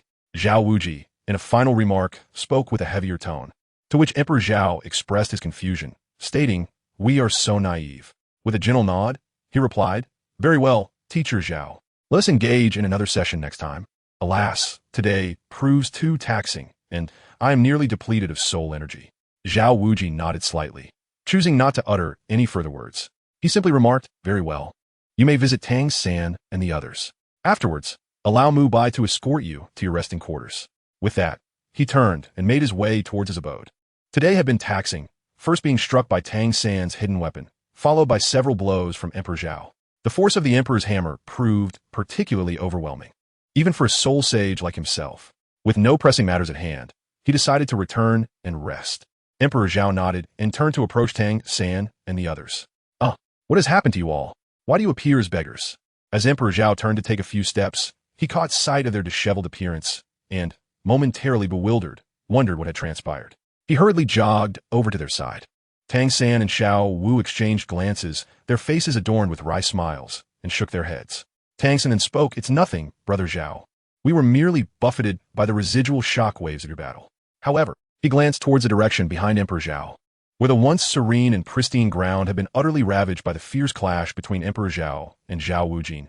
Now scarcely a patch of intact earth remained. Yet, the spectacle of your duel with Master Zhao was truly astonishing. "Oh, it was nothing, merely ordinary," came the humble reply. Emperor Zhao waved his hand, a proud expression adorning his face, yet his words belied any sense of importance. Tang San offered a gentle smile, refraining from uttering a word. Instead, gazing at Emperor Zhao with a benevolent demeanor, reminiscent of an elder observing a younger kin. Zhao Gu is still young, and his penchant for showing off is quite natural. After Zhao Di arrived, Zhu Zhuqing approached him, gently wrapping her arm around him. aware that he must be weary after the fierce battle. Inhaling the delicate fragrance emanating from Zhu Juqing, Zhao Di's body softened and he collapsed into her embrace.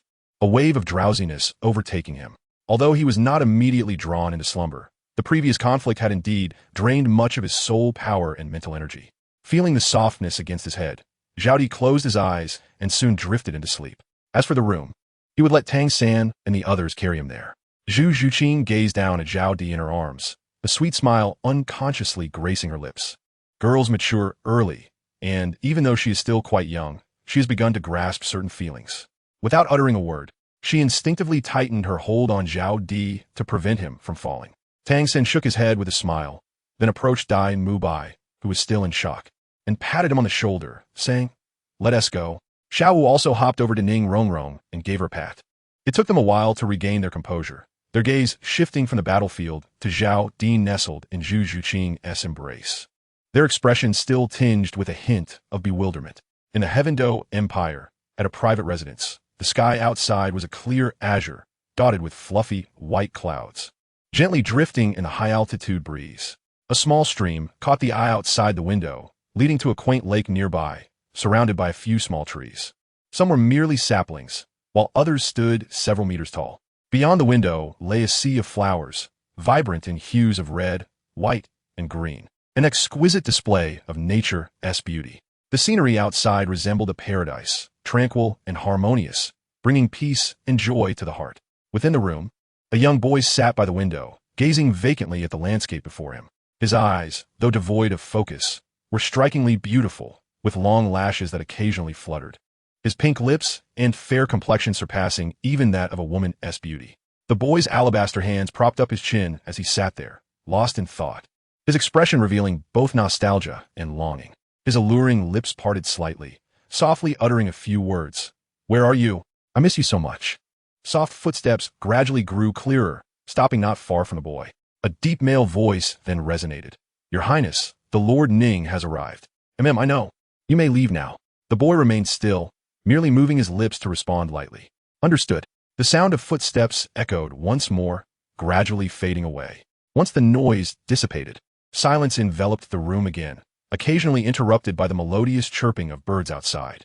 After a brief moment, the sound of a chair scraping against the floor resonated as the young man slowly withdrew his gaze and rose to his feet, making his way outside.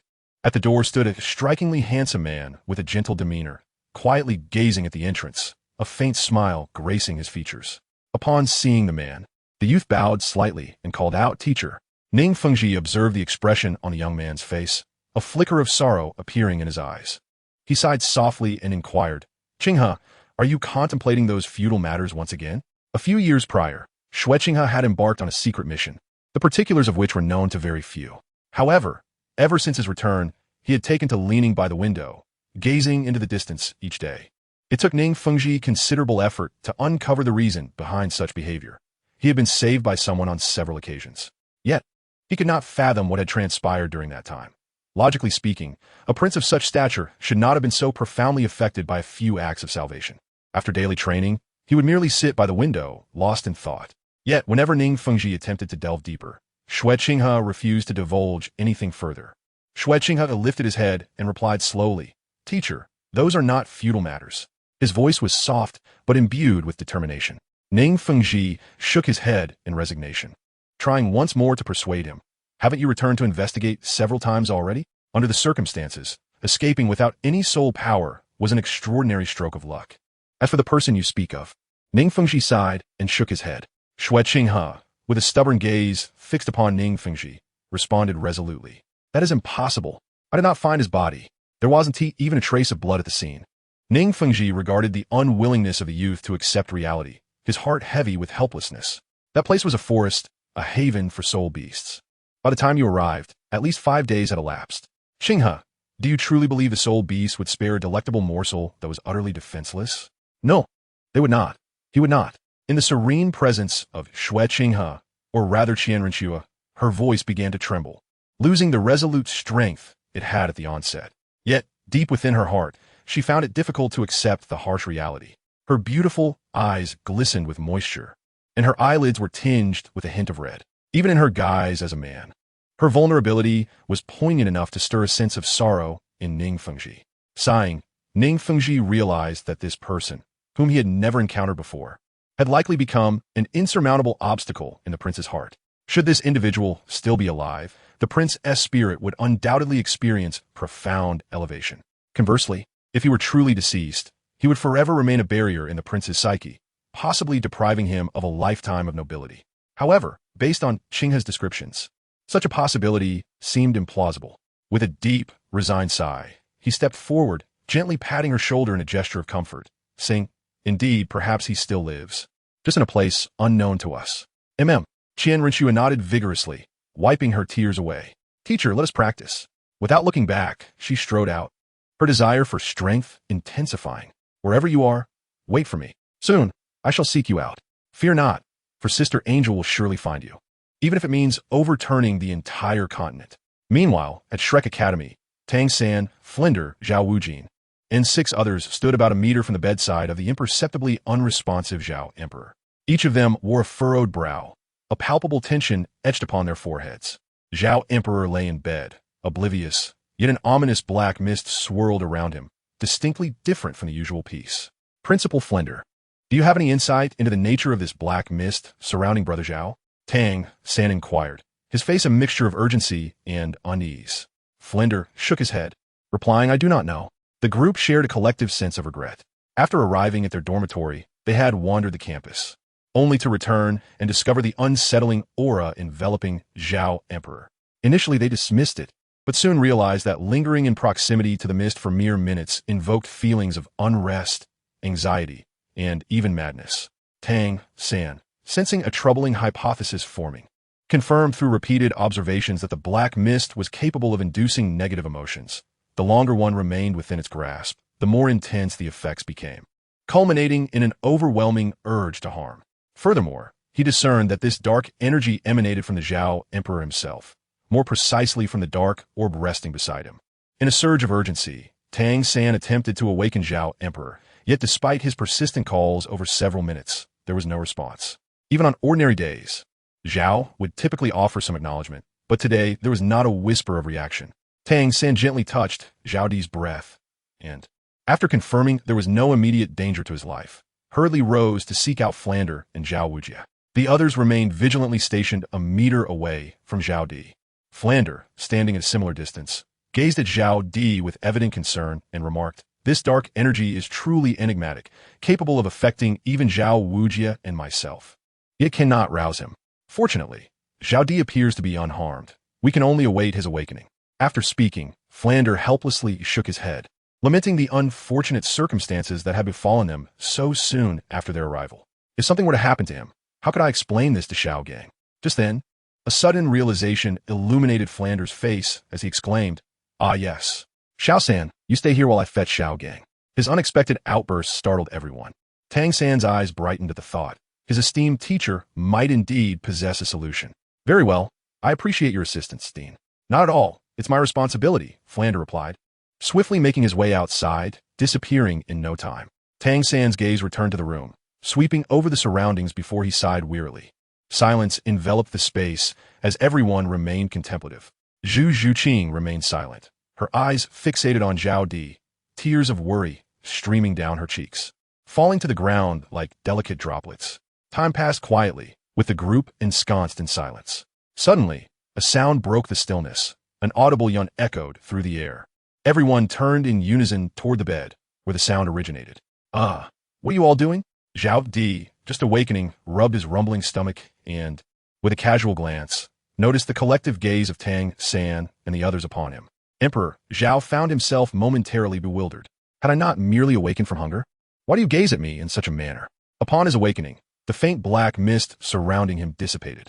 However, Tang San and the others remained oblivious to this phenomenon, their eyes fixed intently upon Zhao Di's own. "What troubles you? Zhu Qing, my dear, do enlighten us as to the cause of this." Upon noticing the silence from those around him, Emperor Zhao could only call upon the most obedient of them all. Zhu Zhuqing. When Zhu Zhuqing heard her name, she raised her hand to wipe away her tears and approached the bedside, gradually nestling into his embrace. "Bamboo Qing, why do you all gaze at me in such a manner?" Emperor Zhao inquired once more, his brow furrowed in confusion. After a brief moment of contemplation, Zhu Zhuqing replied, her voice still tinged with a hint of sobbing. When you were still in slumber, that dark orb emitted a sinister aura, one that could evoke our darkest emotions.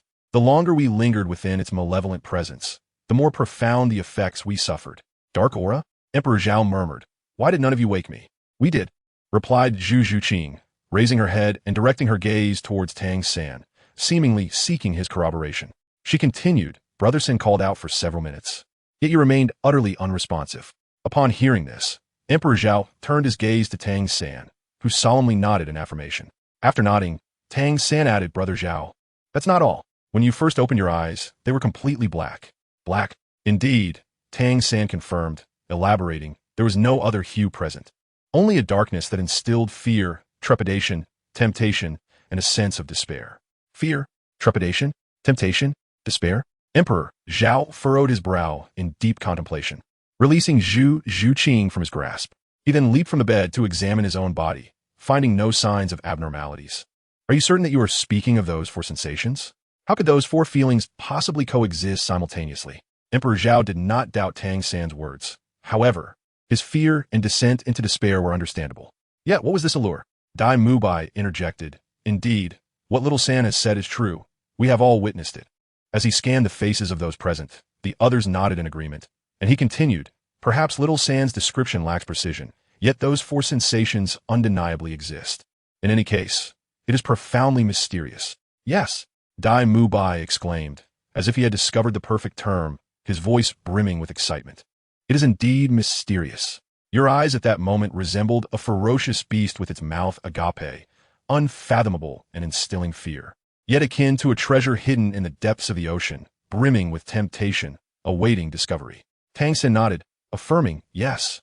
Dai Laoda's description is even more precise than mine. Listening to their conversation, Emperor Zhao approached the table and picked up a mirror to examine himself. It had been quite some time since he had gazed into a mirror, and upon doing so, he nearly failed to recognize his own reflection. This was not his fault. The person in the mirror was simply too handsome. The youth was as warm as jade, with sharply defined features, and his brows appeared as if meticulously groomed. Overall, he emanated a sunny and amiable aura, a quintessential golden boy.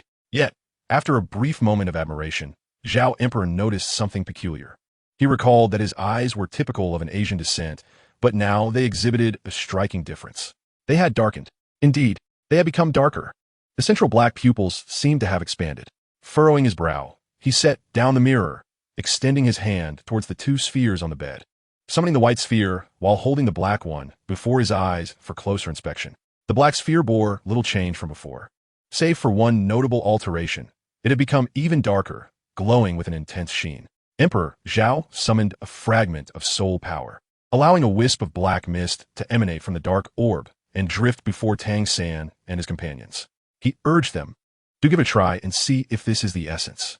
Uncertainty lingered in his mind regarding whether the orb had indeed developed a new ability or if it was merely the soul power dispersing on its own. Should it be the case that the orb had proliferated for some particular reason, or if the martial spirit had mutated? Emperor Zhao would need to venture into the Douluo forest for thorough investigation. However, if it were simply an unbidden leakage, it warranted careful scrutiny, as it was rather peculiar for a martial spirit to exhibit such leakage. Tang San and Xiao Wu exchanged glances, then closed their eyes in unison, raising their hands to touch the black mist before them. After 3 seconds of contact, they opened their eyes simultaneously, exclaiming, Brother Zhao, this is it. Brother Zhao, this is it. Upon hearing this, Emperor Zhao retracted the dark energy and produced a white orb, continuing to play with both the black and white spheres in his hands. After a moment of contemplation, he let out a sigh of relief.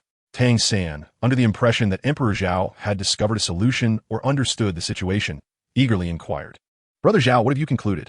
With a slight arch of his brow, Emperor Zhao remarked, how could I possibly know? Come, I'm famished. Let's dine first. Without a care for Tang San's reaction, he grasped the delicate hand of Zhu Zhuqing and proceeded to exit, unbeknownst to the others, as Zhao turned. His eyes momentarily transformed into an abyssal black, a shade so profound it evoked unease and despair, yet it vanished as swiftly as it had appeared. It seemed as though it had never existed at all. Only the darkness within his gaze expanded ever so slightly, imperceptibly so. Zhu Zhuqing offered no resistance, instead gracefully wrapping her arm around Zhao's. Though still youthful, Her figure surpassed that of many, accentuated by her form-fitting black attire. Behind them, Tang San's lips quivered with incredulity. Truly, Zhao was a man for whom nothing held more importance than a meal. With a resigned sigh, he mused that perhaps Zhao himself was unaware. In any case, the dean had gone to seek out a teacher. It would be far more prudent to set aside worries and join Zhao for a meal. With that thought, Tang San found himself smiling, turning to his companions and declaring, "Let us go as well." In the dining hall, before Emperor Zhao lay 3 bowls. One for himself, another that Zhu Zhuqing had sweetly brought him, and the last pilfered from the gluttonous San. Meanwhile, Xiao Wu gleefully chuckled as she watched Tang San from across the table. As Emperor Zhao dined, an unsettling thought suddenly crossed his mind. Are husband and wife truly like birds of the same forest?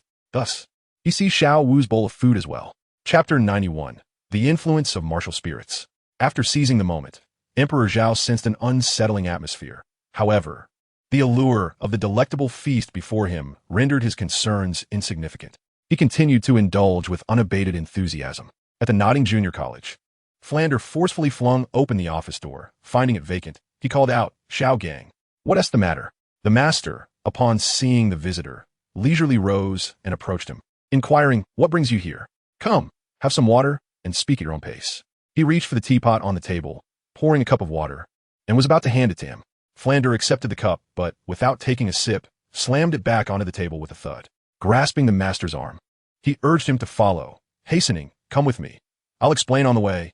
Once outside, Flander summoned his martial spirit, propelling both himself and the master toward Shrek Academy. During their flight, he recounted the unfolding events. The dark energy released by the black orb can incite negative emotions. It can even influence you, in Zhao Wujia's soul sage strength. The master fell into a contemplative silence upon hearing this. Flander, respecting the moment, accelerated their journey toward Shrek. As the rushing wind whistled past their ears, and the scenery blurred into a swift retreat. At Shrek Academy's dining area, Emperor Zhao was joyfully savoring his meal. Before long, inspired by his enthusiasm, everyone quickly finished their food. By this time, darkness had enveloped the surroundings as they walked along the serene path back to their dormitory. Ahem! Dai Mubai cleared his throat and turned to the chubby fellow beside him, saying, "Come here, Zhao Emperor, let me introduce you. You already know everyone else. So allow me to present this rotund individual. His name is Ma Hongjun, and his martial soul is a chicken. It is a phoenix. A phoenix," Ma Hongjun retorted, clenching his fist fiercely at Dai Mubai. Then, turning around, he grinned at Zhao Emperor and said, "Don't mind what Dai Laoda says. My martial soul is the evil fire phoenix, and it is quite formidable." With that, he draped his arm around Zhao Emperor's shoulder, leaning in closer and inquiring, "I've heard you're quite impressive, even capable of battling with Teacher Zhao. Did you really engage in such fierce combat?" Zhao Di waved his hand nonchalantly and remarked, "How could that be? Teacher Zhao is extraordinarily formidable. All of you combined cannot match him. How could I possibly endure such trials against him?" He continued, "Perhaps it is merely that he has left Teacher Zhao utterly defenseless." Behind him, Xiao Wu and Tang San remained silent, their expressions betraying a slight twitch at the corners of their mouths. Is he truly that powerful? Is this for real? Ma Hongjun exclaimed in astonishment, glancing at Zhao Di before turning to the others, who all subtly nodded in agreement. "My brother is truly remarkable." Zhao Di lifted his head with a chuckle, and soon the group returned to their dormitory, filled with laughter and chatter. However, a few girls, including Xiao Wu, trailed behind, as the dark aura surrounding Zhao Di remained unresolved. Within the dormitory, everyone engaged in joyous conversation until, after an undetermined amount of time, the door was suddenly flung open with a loud bang. "How is Zhao Di? Has he awoken?" Flinder exclaimed, hastily entering with the master in tow. "I'm fine. No need to worry," Zhao Di reassured them, his complexion still vibrant as he sat upon his bed. Flinder, upon noticing Zhao Di's healthy appearance, breathed a sigh of relief. The master approached Zhao Di directly, scrutinizing him closely before inquiring, "How do you feel now?" Despite some not recognizing the master, the others instinctively shifted aside, demonstrating their consideration to avoid disturbing Zhao Di and his visitor. Emperor Zhao shrugged nonchalantly, spreading his hands in indifference. "I feel nothing. It is just like any other day." The master furrowed his brow and probed further. "What do you believe could be the cause, or do you possess any insights in the matter?" The expression on Emperor Zhao's face grew increasingly grave as he slowly crossed his legs and thoughtfully stroked his chin. After a moment of contemplation, He spoke. I'm not entirely certain about the specifics, but I heard from Xiao San and the others that it originated from the Black Sphere, which has had some impact on them. However, as of now, I haven't experienced anything particularly notable. He hesitated before continuing, it seems. It seems there is a slight effect. What kind of effect? The master inquired urgently. Well, after waking up, I felt an unusual hunger and also. He glanced at Tang San and continued. During the meal earlier, I inadvertently snatched the bowls from Xiao San and Xiao Wu. The master furrowed his brows, perplexed, and asked, "What is wrong with that?" "Oh, I understand." At that moment, Xiao Wu, seemingly enlightened, spoke with a hint of grievance. "Zhao was rather rough when he took my bowl this time. He is usually very gentle, but this time it was quite abrupt.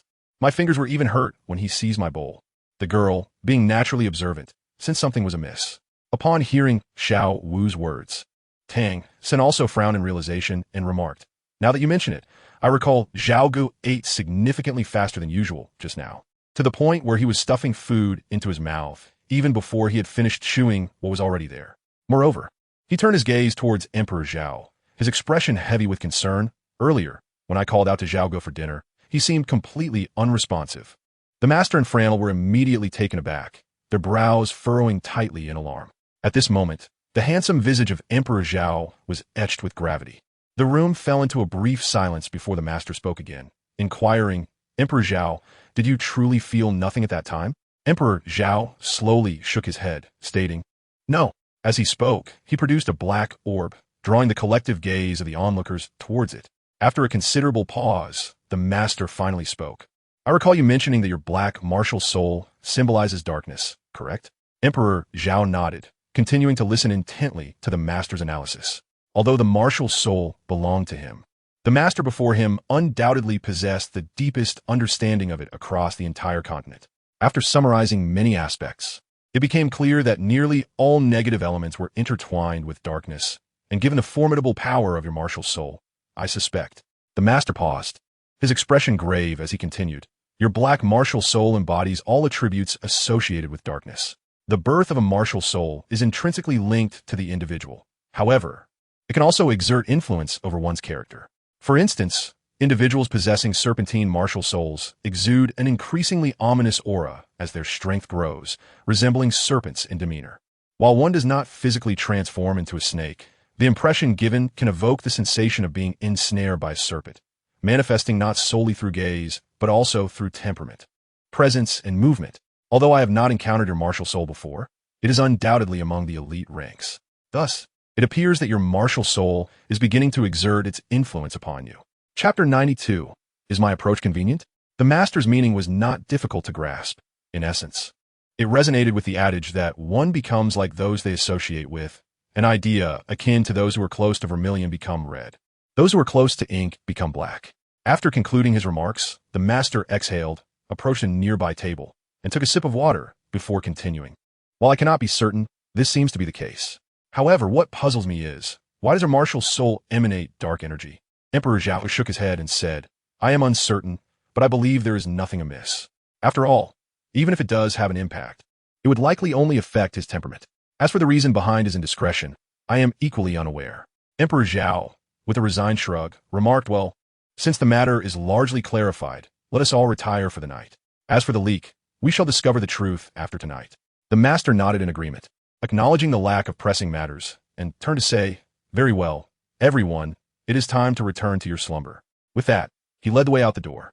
Zhu Zhuqing gazed longingly at Emperor Zhao, who responded with a gentle smile and a nod, prompting her to leave reluctantly, glancing back thrice. Meanwhile, Tang San and Xiao Wu exchanged a few whispered words before departing as well. Moments later, the room was left with only Emperor Zhao, Tang San, Oscar, Dai Mu Bai, and Ma Hongjun, the remaining young men. "Let us sleep," he urged. Emperor Zhao turned away from his son, facing the wall. He closed his eyes and began to contemplate his dark sphere and the battles he had previously engaged in. His confrontation with Zhao Wujia had yielded commendable results. His own strength was now comparable to that of a defense-type soul master, and his soul force had ascended to the level of a soul king, surpassing even that of a soul sage in quality. At present, it was equivalent to the combined soul power of at least 3 soul sages. These reflections merely constituted a new evaluation of his capabilities. However, the most significant gain was undoubtedly the elevation in rank. After Zhao Di concluded his battle with Zhao Wujia, he sensed a subtle yet unmistakable indication of an impending elevation in rank. This feeling became increasingly pronounced after he finished his meal, leading him to believe that a breakthrough was imminent within the next few days. This contemplation prompted Zhao Di to recall the enigmatic black sphere. Perhaps its transformation was intricately linked to his ascension. Time swiftly elapsed, and before long, a night had passed. Tang San and his companions stood by Zhao Di's bedside, exchanging glances filled with a hint of trepidation. With a deep breath, Tang San exhaled a mixture of air and determination, nudging Zhao Di as he urged Zhao. It's time to rise. Zhao Di, nestled beneath the covers, turned over, clutching the blanket to shield his head, mumbling softly, just 5 more minutes. Upon hearing this, Tang San felt a wave of relief wash over him and nodded at the other three. They exchanged knowing looks, and the mischievous grins on their faces grew more pronounced. Suddenly, Dai Mubai dramatically yanked the blanket off Zhao Di, while Ma Hongjun and Oscar quickly rushed in, each taking hold of an end, lifting Zhao Di as they made their way outside. Let us go. Zhao Di stood there in a daze, only realizing once outside that he had yet to change his attire. Tang San stared blankly, while Dai Mubai placed a hand on his shoulder and triumphantly remarked, "What do you think?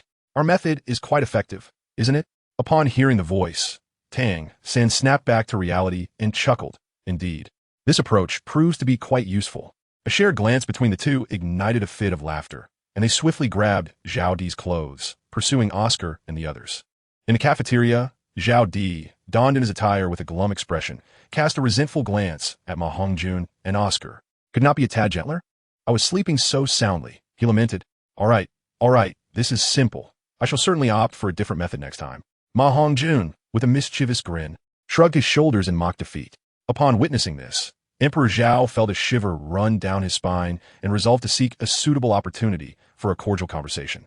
The group then engaged in casual banter, and before long, Xiao Wu and several other girls joined Master and the others. Eagerly, Emperor Zhao and his companions entered the cafeteria to place their orders. Once they had finished ordering, the group found a large table where they gathered to eat and converse. Master inquired, "Xiao San, how was Zhao Di's condition last night?" He was concerned that Zhao Di might have slept too soundly and remained oblivious to everything. After swallowing his food, Tang San responded, "Brother Zhao was perfectly fine last night, and there were no issues this morning either." Master nodded thoughtfully and continued, "Then it seems there is nothing to worry about. The previous incident may have been a result of pin-up energy that finally erupted, leading to the release of dark energy." After Zhao Di managed to free up some time following a piece of meat, he ambiguously remarked, "Master, how significantly might this black orb affect me?" Upon finishing his statement, he felt a bit parched and was about to reach for the blanket.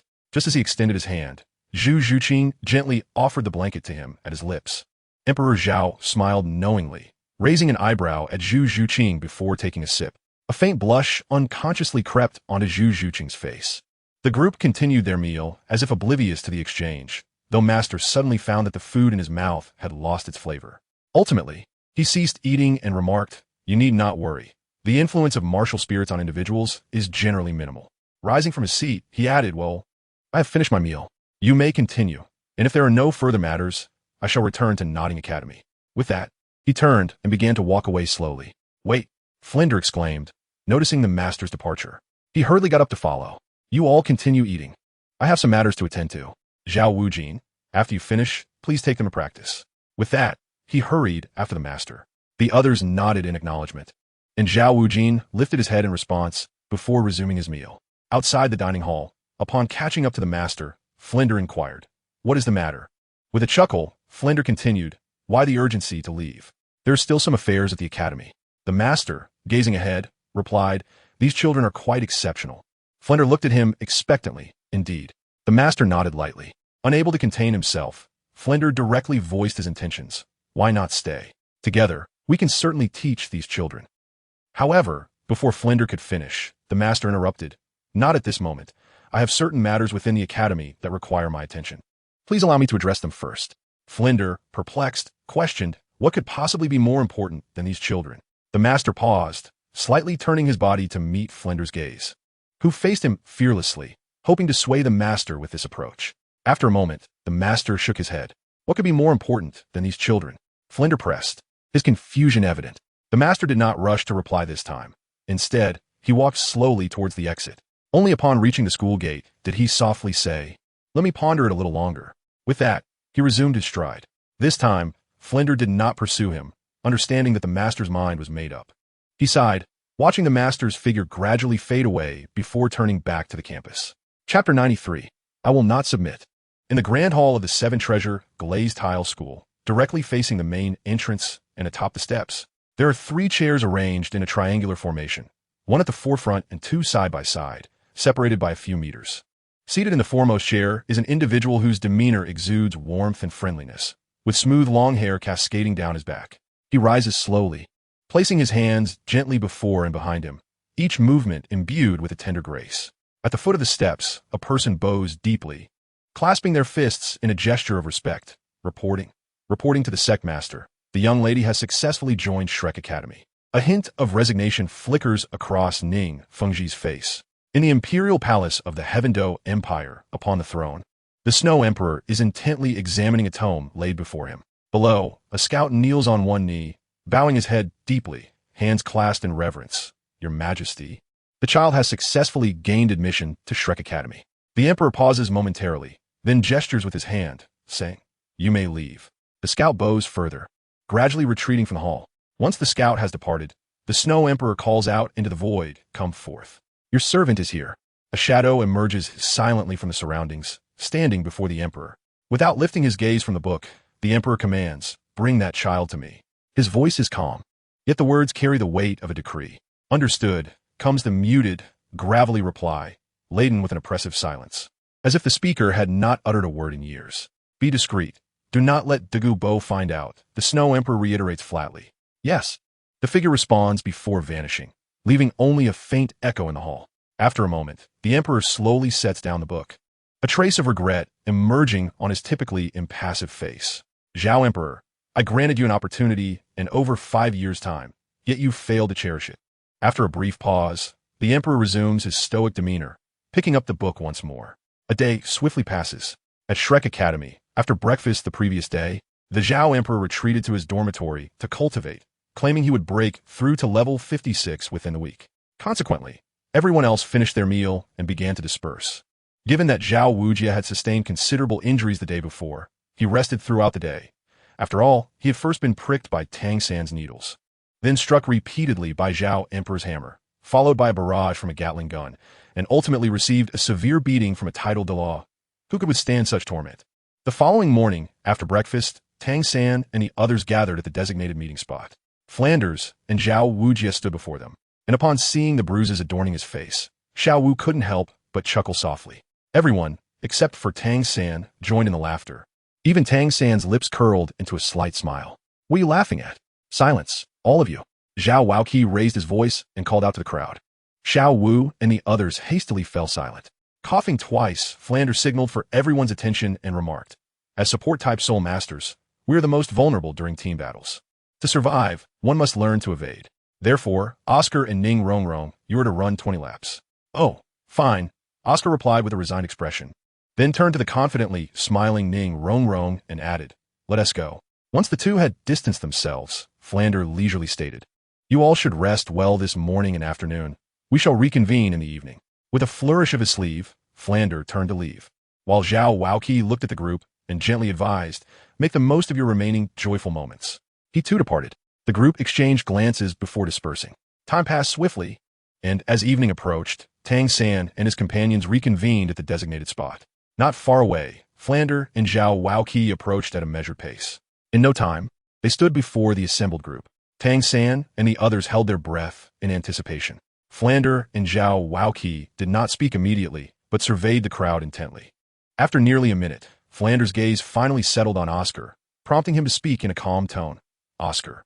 "Present," Oscar responded, stepping forward. "Did you complete the task I assigned this morning?" I did complete it." Emperor Zhao pushed open the door, exclaiming, "Achui, it has been several days since I last spoke, and my mouth has become foul. I must first cleanse it." Following this, he lazily stretched and yawned. The night has fallen, and I wonder what the others are engaged in. Speaking of which, with darkness descending, should it not be time for a meal? Yet, it has been a considerable while since I last saw the third one. And let us not forget the esteemed De Juqing. Alas, what a difficult choice. Should I dine first, Or perhaps seek out the third one instead. Emperor Zhao stood in place, pondering deeply for an extended period.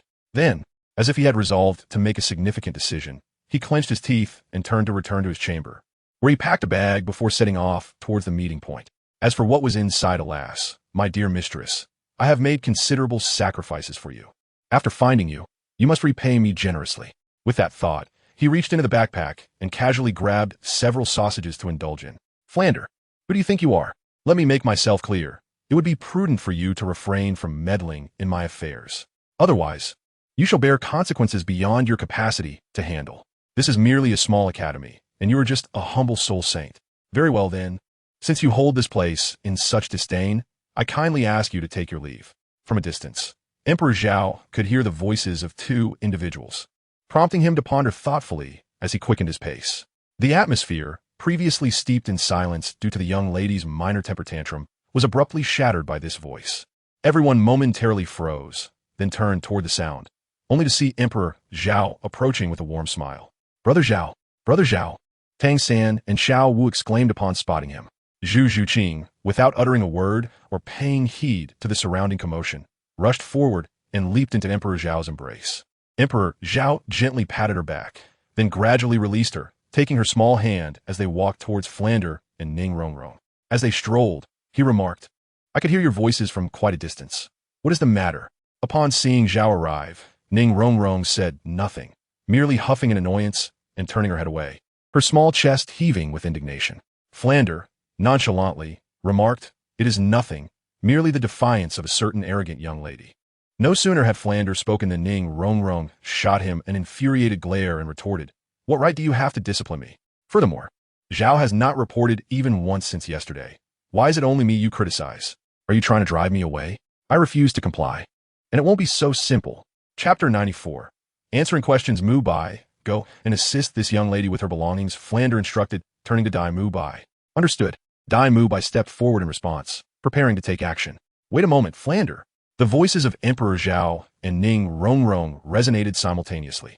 With a look of surprise, Ning Rongrong turned her gaze towards Emperor Zhao, and others followed suit, directing their attention to him. A subtle smile graced his lips as he gently freed himself from Zhu Zhuqing's embrace. Casually, he strolled to Ning Rongrong's side, lifting his hand to tenderly arrange the stray strands of hair that had been tousled by her anger and the wind. Only then did he softly inquire, What is it that you find so discontenting? The voice of Zhao Emperor was gentle, possessing a soothing quality capable of calming an agitated heart. For the first time, Ning Rongrong found herself in such close proximity to a peer of the opposite sex, her cheeks beginning to flush with a delicate hue. It was just. Why was he not required to assemble while expecting her, a support-type soul master, to be regarded on par with an assault-type and an agility-type soul master? Why was she being dismissed? As her initially bashful demeanor transformed into rising indignation, her petite face puffed up, fists clenched tightly, her gaze directed angrily towards Flander. Zhao Emperor took a few steps back, a smile gracing his lips as he said, Allow me to answer on Flander's behalf. Why? Ning Rongrong's eyes locked onto Zhao Emperor. Turning his back to her, Zhao Emperor exuded an air of mastery. Why did I not need to assemble? Because at that time I was advancing to level 46 and... With a subtle exertion of soul power, for dark purple soul rings emerged, a powerful gust of wind swirling around him. The sensation most acutely felt by Ning Rongrong, who stood closest. The elegant dress she wore billowed gracefully in the breeze, producing a rhythmic snapping sound. Of course, the mere presence of soul rings was insufficient for such a display. It was Zhao Emperor's secret manipulation of wind that enabled it. At the tender age of 12, with 4 dark purple soul rings and a level 46 soul master status, must I further elucidate why I was not required to participate in the assembly? The tranquil voice of Emperor Zhao resonated in the assembly, reaching the ears of all present. Even though Dai Mu Bai, Flander, and Zhao Wujuan were already aware of the Emperor's rank and spirit rings, they could not help but feel a deep sense of awe upon witnessing it once again. This sentiment was not unique to this occasion. Each encounter evoked profound admiration. Ning Rongrong found herself momentarily at a loss for words, but soon, with a spirit of defiance, she asserted, But what about them? Their strength is not so formidable. Yet as a support spirit master, my role in the battlefield is paramount. Why must they be compared to me now? Especially Oscar. He is clearly several years my senior, yet he is only at the same level as I, in his 20s. A trace of derision flickered across Zhao Di's face, yet Ning Rongrong remained oblivious to it. You must be aware of their ranks, and as for Oscar, let Flander elaborate. With that, Zhao Di directed his gaze towards Flander. Understanding the cue, Flander spoke in a deep voice once more. Have you ever encountered a food system soul master with innate, full soul power? His talent surpasses all expectations, given time. He may well surpass your 7-treasure glazed tile school. What?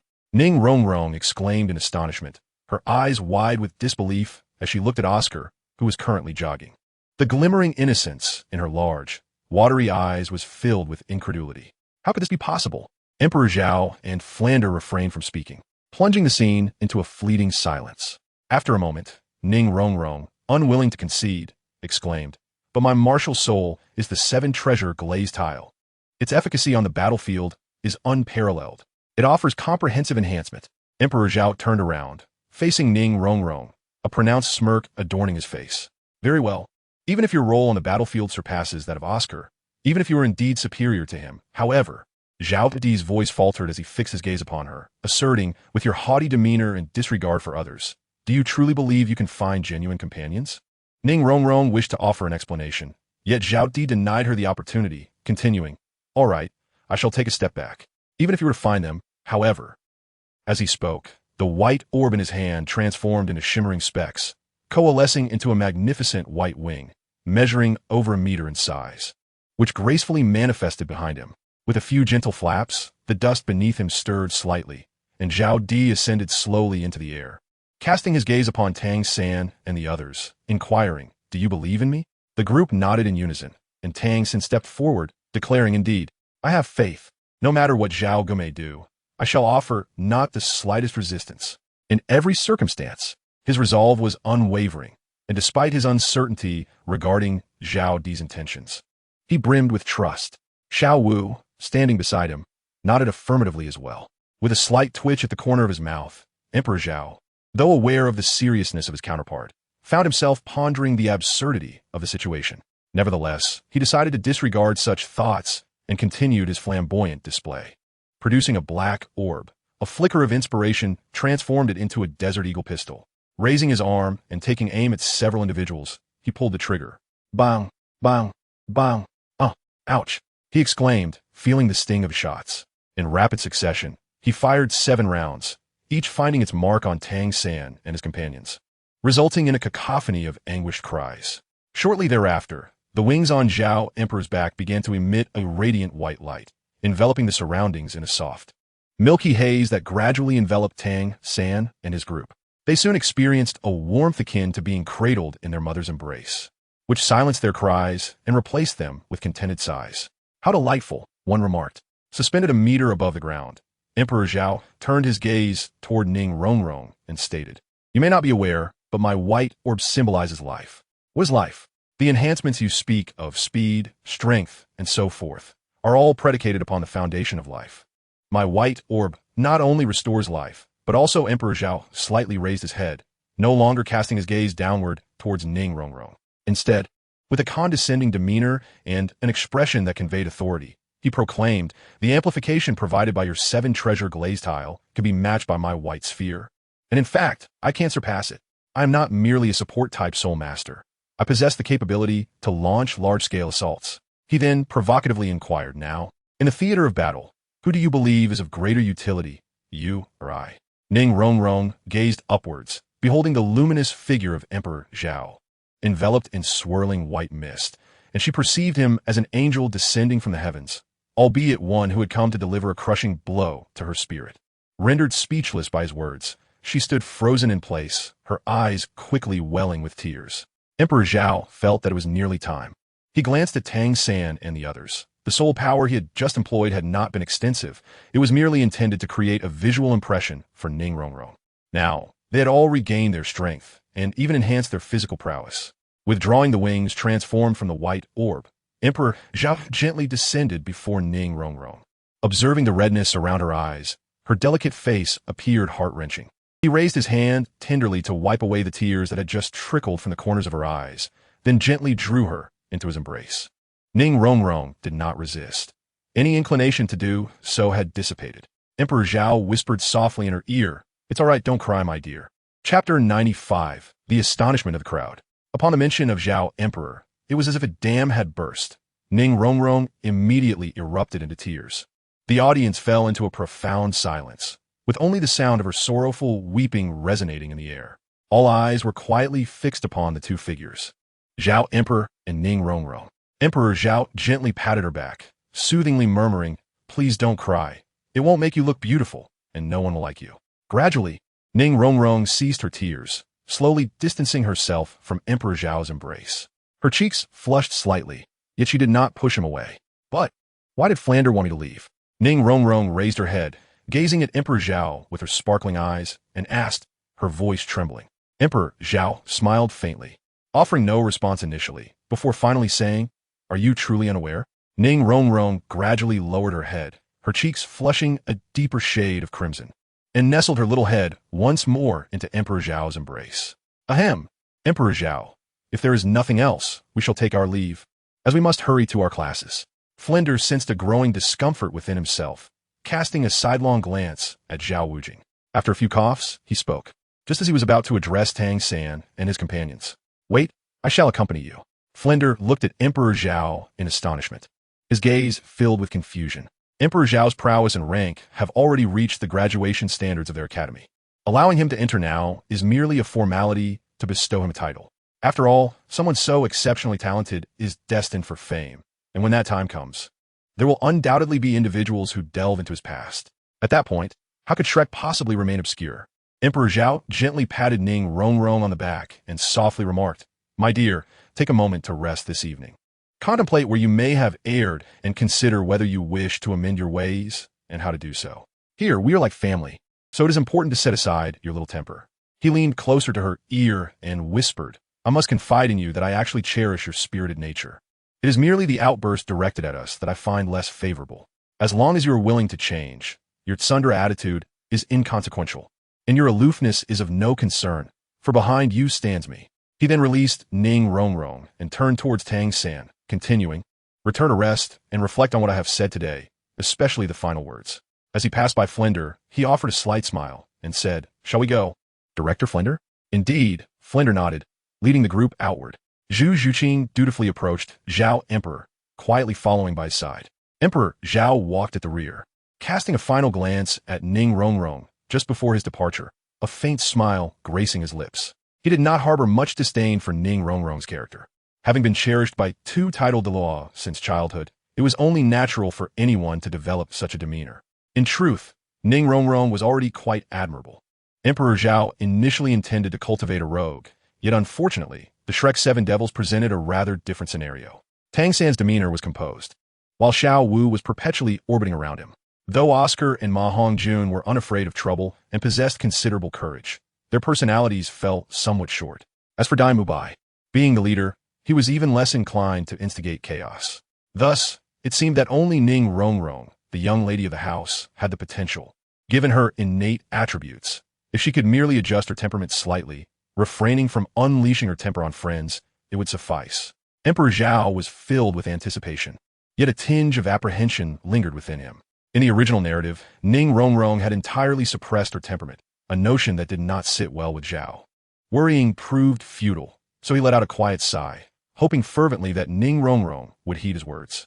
Otherwise, their future together could become rather monotonous. The group followed Flander into the bustling streets. The night was vibrant, with shopfronts aglow and street lamps illuminating the thoroughfare, where pedestrians ambled leisurely, glancing about. Little Wu curiously peeked from side to side, her eyes sparkling as if she were gazing at a sky full of stars. Emperor Zhao gazed at the delectable offerings from the roadside vendor, his stomach audibly rumbling. Of course, a monster must have a monster's way of cultivation. "Allow me to escort you to the Grand Soul Arena." Flander took the lead, providing a brief introduction to their destination. "Little San," Zhao Emperor exclaimed, hastily approaching Tang San and extending his hand. "Quickly, bestow upon me some gold soul coins. I have neglected my supper in pursuit of finding you, and now I am famished." Tang San's lips twitched slightly. "Did not Oscar prepare an entire satchel of sausages for you?" Emperor Zhao lifted his small head defiantly and proclaimed, "Eating only sausages is rather tiresome. Naturally, one must alternate flavors." Tang San chuckled helplessly, then reached to his waist and produced a small pouch. Handing it to Emperor Zhao as he said, "Here you go, Brother Zhao. Do be frugal. Our funds are dwindling rapidly." Emperor Zhao, with a radiant smile gracing his face, waved his hand and said, I understand, I understand. Moments later, he dashed away. Hey, Emperor Zhao, do you know where the Grand Fighting Spirit Arena is? Flander turned around only to see Emperor Zhao's retreating figure and called out loudly to his back. You all go ahead. I will inquire about it later. The voice of Emperor Zhao echoed from its source, and soon his shadow vanished from sight. Sighing, Flandra shook his head in resignation. This child, all day long, is consumed by nothing but cultivation and sustenance. I truly wonder how he will fare in the future. With that, he let out another deep sigh. Zhao Wuji chuckled softly, patting Flanders on the shoulder, and casually remarked, What is there to worry about? Everyone has their little preferences, don't they? Moreover, with such remarkable talent, the Emperor Zhao can already hold his ground against me in a few rounds. Once he matures, he will undoubtedly reach the level of a soul sage. At that point, how many will be able to contend with him? Even titled Douluo might find it challenging to capture that young lad. Haha. Flanders gazed at him with a look akin to that reserved for a fool and replied, while no one can truly contend with him, I fear that one day he might be lured away by nothing more than a chicken leg. Zhao Wuji was taken aback. Not only him, but Tang San and Dai Mubai were equally stunned. After spending a few days together, Dai Mubai and the others had come to understand how much Zhao Emperor cherished gourmet food. Moreover, Tang San and Xiao Wu were acutely aware that if faced with a choice between soul rings and food, Zhao Emperor would hesitate briefly before ultimately choosing food. That moment of hesitation could very well be spent contemplating what to eat and when. No, this is not a mere metaphor. Such an incident had transpired before. As the atmosphere among them fell into a silence, Dai Mubai awkwardly chuckled a couple of times and hesitantly remarked, It shouldn't be that serious, right? No. Tang San decisively refuted Dai Mubai's statement, his expression earnest as he declared, The future is uncertain, but at present, Brother Zhao's temperament is akin to that of a child, and he possesses an extraordinary fondness for food. There was a prior occasion when, due to his craving, if not for the firm grip of me and teacher Zhao, he might have missed his fourth soul ring. Thus, Ma Hongjun, with an incredulous expression, interjected in astonishment. So, it is indeed possible for Zhao Emperor to be lured away by a chicken leg. Chapter 96. The Trio Indeed. Tang San nodded gravely, adding, It may not necessarily be a chicken leg. It could also be a lollipop. Then how can you even allow him to go shopping by himself? Dai Mubai exclaimed, his voice rising in alarm. Zhu Zhuqing gazed anxiously in the direction where Zhao Emperor had departed, yet he had long vanished from sight, leaving her in a state of worry. Xiao Wu could not help but chuckle, bounding over to Dai Mubai and playfully patting him on the shoulder.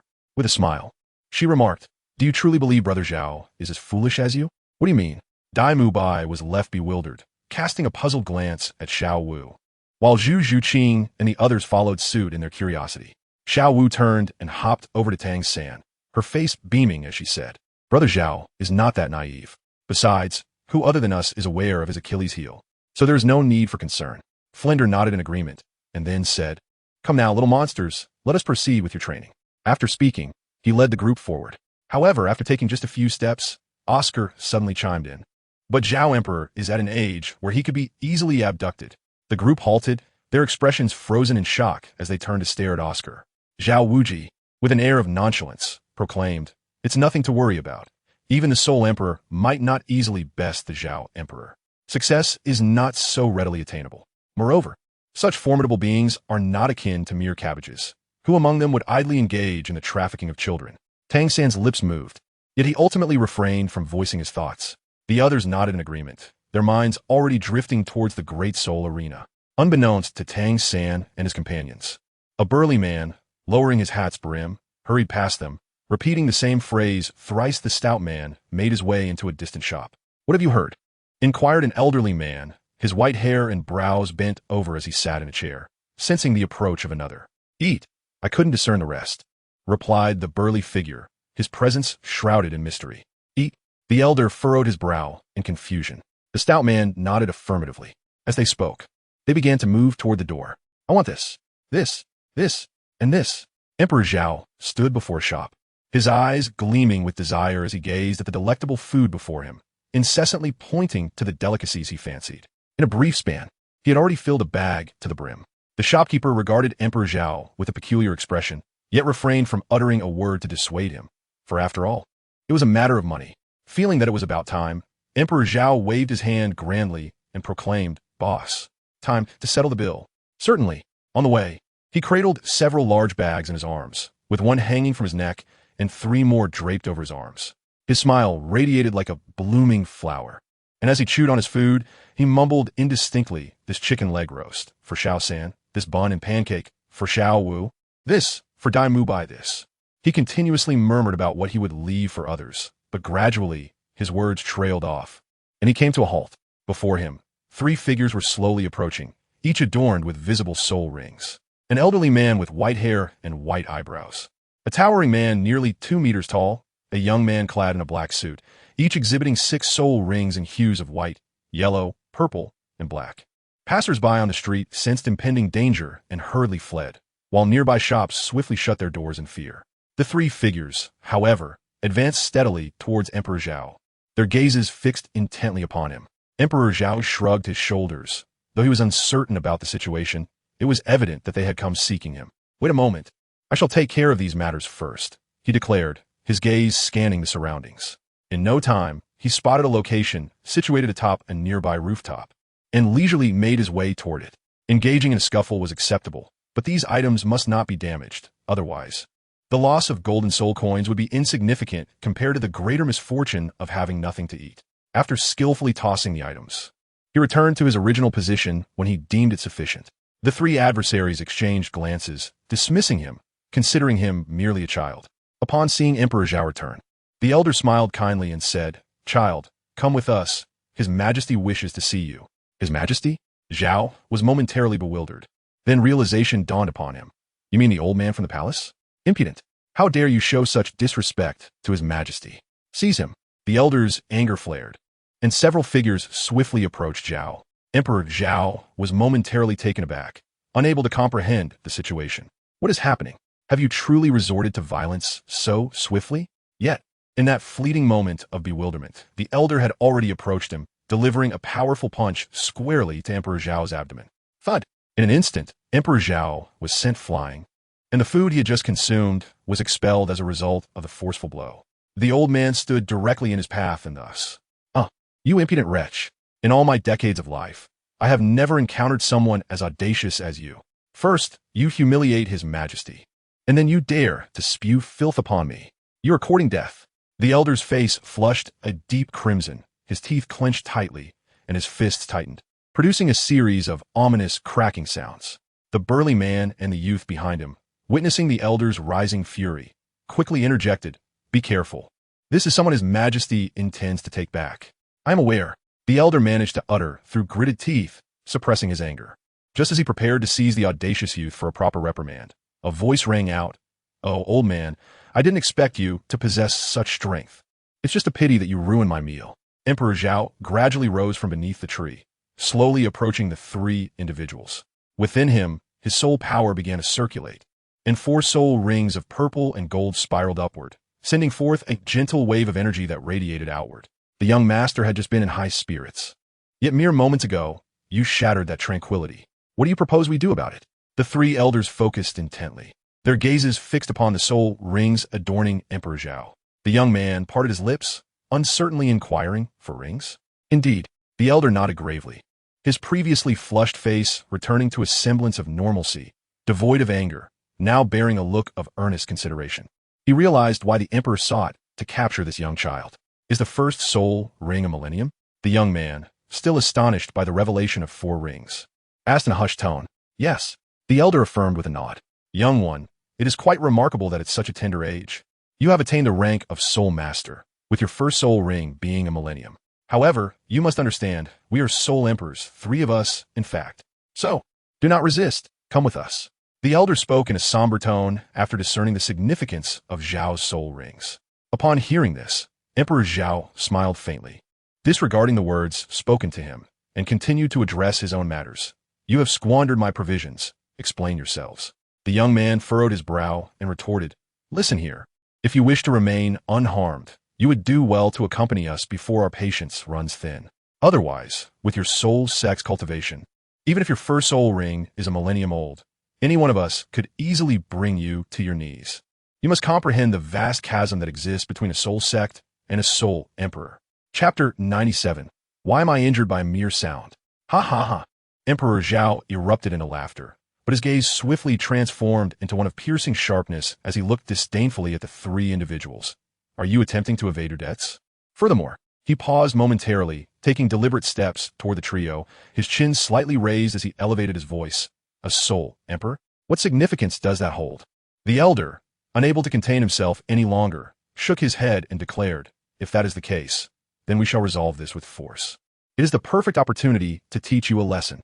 Emperor Zhao cast a disdainful glance at the elder and taunted, come on, unable to contain himself. The elder summoned his martial soul and charged at Emperor Zhao. His first soul skill, 9 claws. In an instant, a layer of silvery radiance enveloped the elder's hands. Shimmering softly, Emperor Zhao did not underestimate him. With a slight exertion of force, he leaped into the air, subtly employing his soul technique to enhance his agility in flight. Without relying solely on his soul technique, he tilted his body slightly, evading the elder's grasp. Seizing the opportunity, he aimed a powerful punch directly at the elder's face. Bang! As Emperor Zhao landed steadily, the old man stumbled back several steps. The robust man and the youth swiftly reached out to steady the elder's frail form. The trio cast their gazes upon Emperor Zhao, their expressions markedly more cautious than before. This young man possesses considerable prowess. We should confront him together, lest the guard arrive shortly. Fearing unforeseen complications, the youth charged towards Emperor Zhao without hesitation. The elder and the sturdy man did not dissent, and together they advanced upon him. First soul technique, Gale. First soul technique, golden body.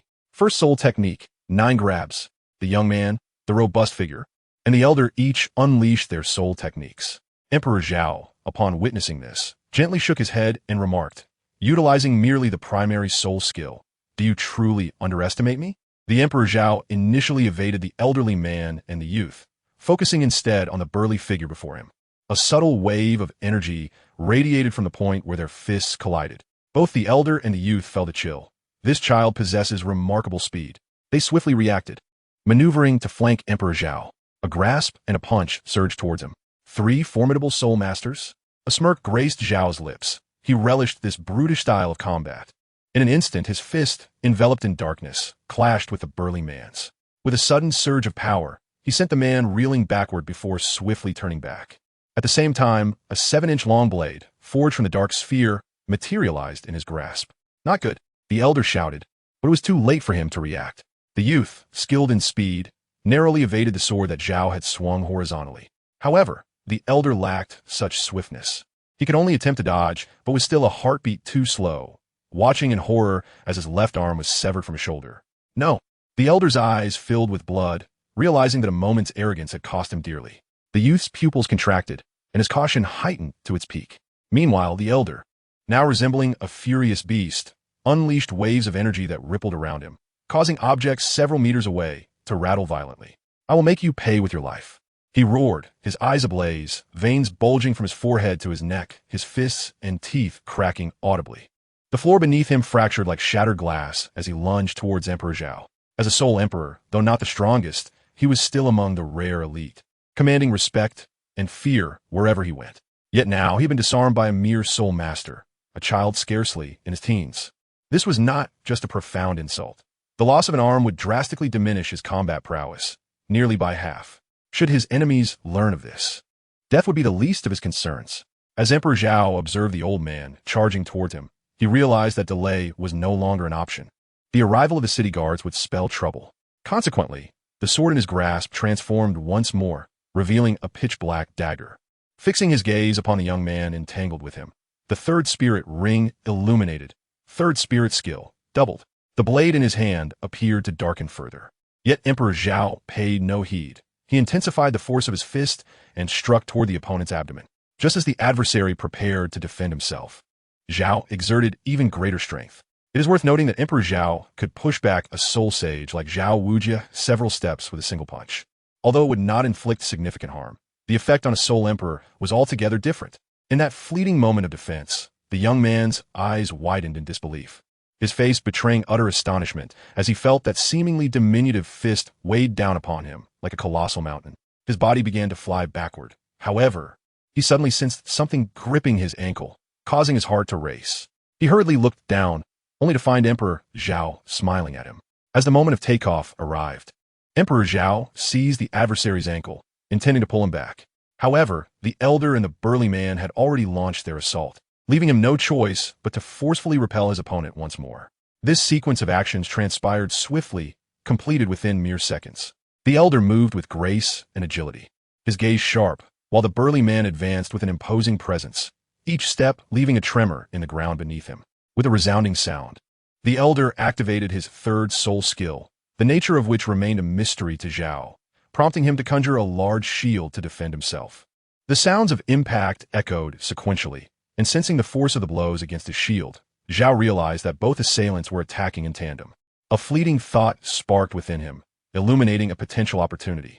In an instant, the white sphere transformed into wings, allowing him to soar into the sky, while the black sphere morphed into a sniper rifle. What? The youth in the distance was taken aback, a sense of retreat beginning to brew within him. In the following seconds, his resolve crystallized. Within the arena, as Zhao ascended to a height of 10 meters, he steadied his rifle and began to take aim. The burly man possessed formidable defenses, while the elder was comparatively vulnerable. Thus, he resolved to eliminate the latter first. Calculating swiftly, he concentrated a third of his soul power. With a thunderous crack, the gunfire erupted. The elder, immediately following the shot, coughed up a mouthful of blood, his expression one of disbelief as he gazed up at Zhao in the sky, struggling to comprehend the nature of the weapon that had inflicted such grievous injury upon him with but a single sound. Observing the elder's injury, the burly man did not remain idle, exerting all his strength to leap towards the heavens. As Emperor Zhao soared gracefully into the air, he ascended to a height just beyond the reach of his adversary, thereafter choosing to disregard him. This old man possessed a formidable resilience. It seemed that a few more strikes were in order. With that thought, he concentrated once more, gathering a third of his soul energy, and aimed precisely at the elder's heart. Boom! Thud! What? What is this? The elder's visage twisted in agony, his eyes brimming with resentment. Yet he could not withstand the second assault, collapsing to the ground with a thud, his fate uncertain. The burly man, upon landing, was momentarily taken aback by the sound, then slowly turned to gaze at the elder, only to be met with a scene of bloodshed in an immobile form. A tremor coursed through his heart, leaving him bewildered as to why. After merely pursuing the attack, he found his companion lifeless upon descent. Beads of cold sweat began to form on his brow. Chapter 98. Oscar. The series of reactions and actions executed by Emperor Zhao, from fending off the attacks of both assailants to ascending and firing his weapon, transpired within a mere span of a few seconds. Emperor Zhao, having resolved one issue, did not hastily attend to the Han dynasty. Although formidable in defense, his speed was lacking. His gaze shifted to the youth he had previously cast aside, initially intent on seizing the young man's ankle to drag him back and eliminate him with a dagger. However, he was unexpectedly interrupted by two others, leaving him no choice but to discard the youth. Yet, the young man was the swiftest among the trio, and fearing his escape, Zhao deemed it necessary to address him first. Upon looking in the direction of the youth, he discovered that the latter had vacated his original position, and upon extending his vision, he spotted the young man more than 10 meters away. The lad possessed a keen sense of observation, but alas, he had encountered Zhao. With that thought, Zhao raised his sniper rifle once more, this time drawing upon half of his soul energy, carefully aiming for the young man's chest. Bang! The youth seemed to sense something amiss, his face reflecting sheer panic as he recoiled. Moments ago, he had witnessed how that child had dispatched the elder. Yet, upon glancing back, he was struck with terror, for the child was aiming that peculiar weapon at him. Cold sweat beaded on the youth's forehead, his garments soaked through, as perspiration trickled down his cheeks. A primal instinct for survival surged within him, and unwilling to succumb, he activated his sixth soul skill, unleashing a blinding radiance that illuminated the vicinity for dozens of meters. At the moment Zhao Di fired his weapon, a fleeting glimmer distracted him. However, the bullet had already been discharged. By the time he opened his eyes, the young man had vanished without a trace. Alas, he had escaped. With a wistful shake of his head, Zhao Di turned his gaze to the burly man on the ground, contemplating how to deal with him. The potency of the firearm was entirely contingent upon Zhao Di's input of soul energy, making it suitable only for ostentatious displays. However, he was now determined to resolve the matter swiftly, even at the cost of depleting his own soul energy. To his astonishment, the Soul Emperor proved remarkably resilient. One shot was insufficient to bring him down. The burly man was cautiously fixated on Zhao Di, neither advancing nor retreating, resulting in a tense stalemate. Suddenly, Zhao Di's eyes darted to the approaching city guard in the distance. He had no more than a minute to act. Realizing that he could no longer afford a delay, he could not let the burly man escape either. Yet a quick resolution seemed implausible. A hazardous idea flickered in his mind. After 3 seconds of contemplation, he resolved to take a risk. His wings transformed into a cascade of shimmering light as Zhao Di plummeted from the sky. The burly man, who had been intently watching Zhao Di, had just witnessed him fire a shot into the distance, aware that it was aimed at his comrades. As Zhao Di descended, the man grew even more cautious. However, upon closer inspection, he noted the peculiar manner of Zhao Di's descent. A thought struck him. Zhao Di was merely a soul master, and having unleashed such formidable soul abilities, his internal soul energy must be nearly depleted. With this realization, compounded by the prolonged battle, and aware that the guard would soon arrive, the burly man made a swift decision. Zhao Di was merely a soul master, and after utilizing his powerful soul techniques thrice, he must be devoid of soul energy. The third soul ring ignited around the burly man, and without knowing which soul technique he employed, he surged forward towards Zhao Di at nearly double his prior speed. With only a meter left to the ground, the burly man reached Zhao Di's side. Suddenly, white wings reemerged from Zhao Di's back, momentarily bewildering the man. With a smile tugging at his lips, Zhao Di playfully exclaimed, "Goodbye." The black sphere instantaneously transformed into a 7-inch-long sword, sweeping towards the man's neck. With a muffled sound, the white wings shielded Zhao Di, absorbing the spray of blood. Thud! The burly man collapsed to his knees, his arms falling limply to the ground, and moments later, his head rolled away like a ball beside him. "Your Majesty, do you wish to see me? Fear not, we shall meet again." Emperor Zhao murmured softly, then leisurely picked up his food and departed. Within the Great Spirit Arena, Teacher Zhao. From a distance, Emperor Zhao spotted Zhao Wujia waiting for him at the entrance, waving his arms and running towards him, his body making a clattering sound as he moved. Zhao Waoqi turned his gaze upon the sound, his expression one of utter bemusement. Emperor Zhao adorned his neck with a bag, cradled 3 in his arms, and had 2 more dangling from each of his sides. Most notably, he held in his hand a bun as large as his palm. Observing Zhao Wujia's silence, Emperor Zhao freed one of his greasy little hands to pat his shoulder and said, "Come, let us enter." With that, he grasped Zhao Wujia's rough hand with his oily little one and made his way toward the Grand Soul Arena. The Grand Soul Arena is regarded as a venue of impartiality. There are a total of 7 tokens, and the matches are categorized into 3 types: combat, lethal combat, and gambling combat, with the latter 2 being life and death confrontations. Zhao Wuji, while introducing the Grand Arena to Emperor Zhao, led him towards Tang San and the others. "All right, I understand," he affirmed. Emperor Zhao listened intently, as forgotten memories began to resurface within his mind. "Your Majesty, would you consider applying to give a try?" Inquiringly, Zhao Wujia opened the door. "Not for now," Emperor Zhao replied, shaking his head. "Perhaps next time." He refrained from hastily preparing his pen, for his inner soul power had been nearly depleted, and the endeavor he wished to undertake required a substantial reservoir of soul energy. "Ah, what a pity," Zhao Wujia lamented. Emperor Zhao nonchalantly waved his hand, expressing indifference. "What is there to regret? It's not as if one cannot register." Upon entering the room, Tang San and Xiao Wu had just concluded their match and were gazing through the glass at Dai Mu Bai's duel below. Upon hearing the sound of the door opening, everyone instinctively turned a glance, then exclaimed, "Brother Zhao! Brother Zhao!" Emperor Zhao cast a glance around the room, noting that only Tang San, Xiao Wu, and Oscar remained, as the others had yet to finish their matches. With a broad smile, he exclaimed, "Come, come, allow me to show you the delightful treats I have brought back." Tang San and Xiao Wu responded with composure, thoughtfully assisting Emperor Zhao by placing the bags on the table. Only Oscar stood still, wearing a peculiar expression as he regarded Emperor Zhao. Emperor Zhao was momentarily taken aback and addressed Oscar, saying, "Oscar, what are you doing? Come over and eat." He then beckoned to Teacher Zhao. "You should join us too. I bought a little extra, thinking of you all. See how considerate I am? Hurry and praise me." With that, he lifted his proud little head, as if he had accomplished a great deed, eagerly awaiting compliments. Zhao Wujia waved his hand and said, "I shall not partake any longer. I have matters to attend to. Please, continue your meal at your leisure." With that, he made his way towards the door. Tang San and Xiao Wu exchanged compliments about the Emperor Zhao, which brought him great joy. To temper his excitement, he hastened his pace in consuming his food. Oscar gradually approached, took a bite of his dish, hesitated momentarily, and finally inquired cautiously, "Emperor Zhao, do you think one could deceive you with a mere lollipop? Or rather, could one take you away?" In chapter 99, Ning Rongrong presented a choice. Oscar perhaps realized that his initial phrasing was somewhat inappropriate. Thus he amended deceive to take away. Upon hearing this, Emperor Zhao was momentarily bewildered, but soon his realization dawned upon him, igniting a surge of anger within him. Is he truly perceiving me as a mere child? Am I the sort of person to be underestimated in such a manner? Bang! Emperor Zhao slammed the table, rising abruptly, his anger palpable as he shouted at Oscar.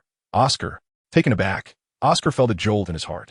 Am I truly someone who can be lured away by a mere lollipop?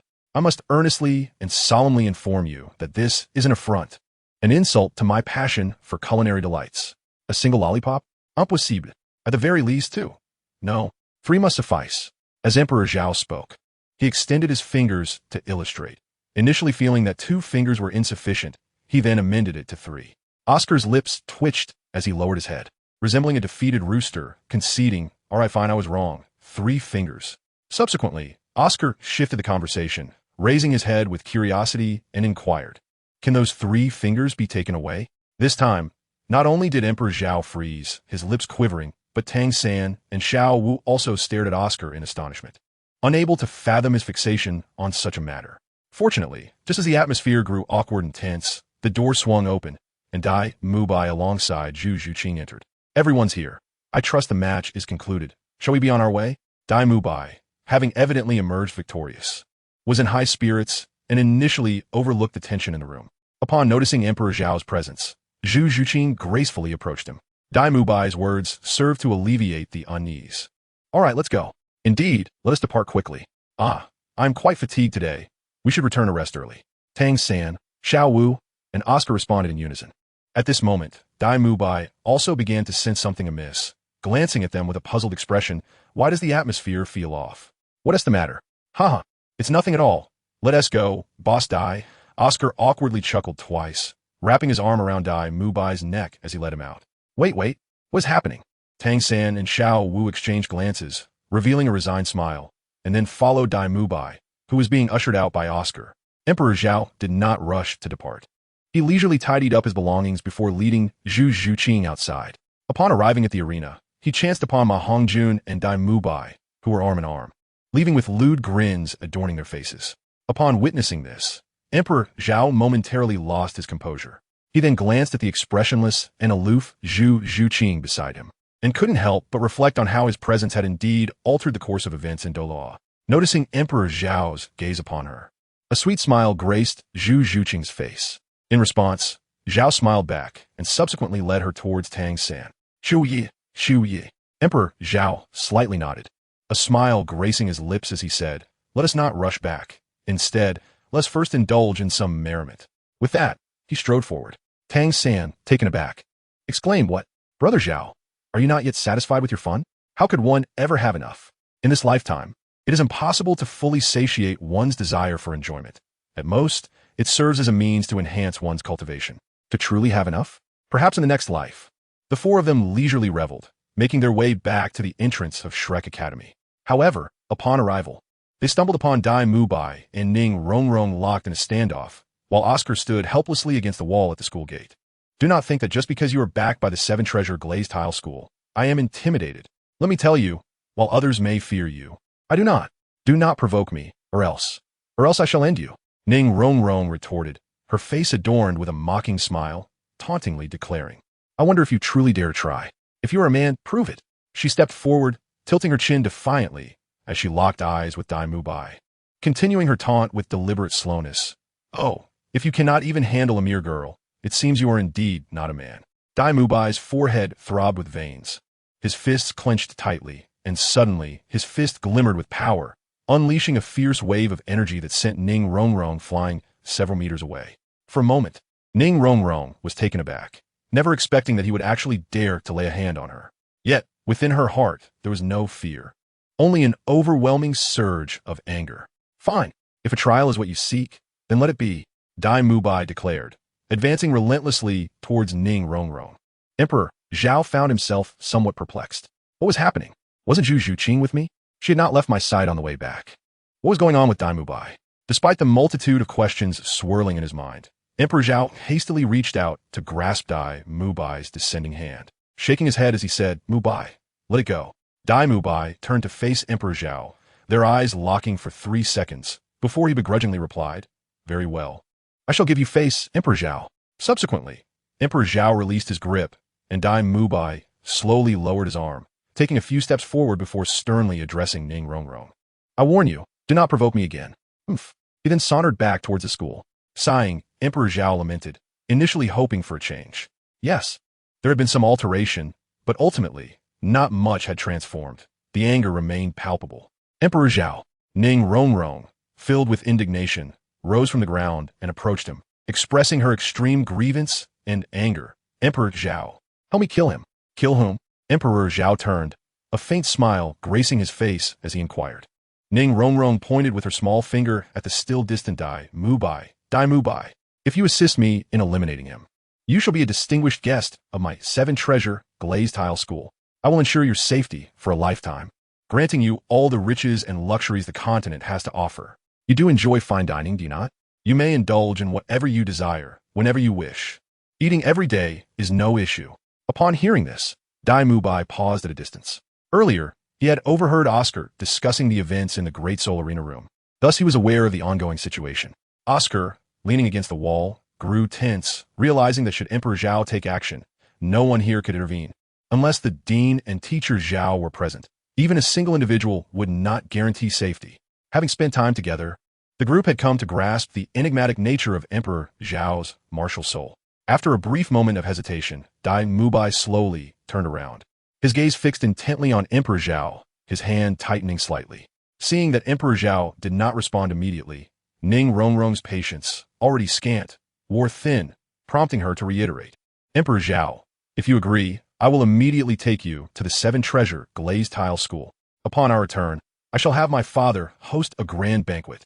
Noticing Emperor Zhao lost in contemplation without a response, Zhu Zhuqing gently approached and wrapped her arm around his, signifying her unwavering support regardless of his decision. Tang San and Xiao Wu exchanged glances, clearly displaying their concern. Perhaps the previous promises would not hold weight. Yet the promise about to be fulfilled was uncertain. They opened their mouths to speak, but ultimately remained silent, knowing that words would be futile. After another shared glance, they slowly moved to Emperor Zhao's side, quietly standing beside him. Chapter 100. The Tale of Fish, my dear. Tang San recalls a particular winter from his childhood when his sudden craving for fish was discovered by Brother Zhao. The weather was exceedingly frigid, so much so that water thrown outside would freeze within mere minutes. There were no fish to be found in the nearby villages, nor in the surrounding towns. Even amid such biting cold, amidst the peril of his own life, Zhao Di stealthily procured a lively fish from old Wang's abode in the neighboring village.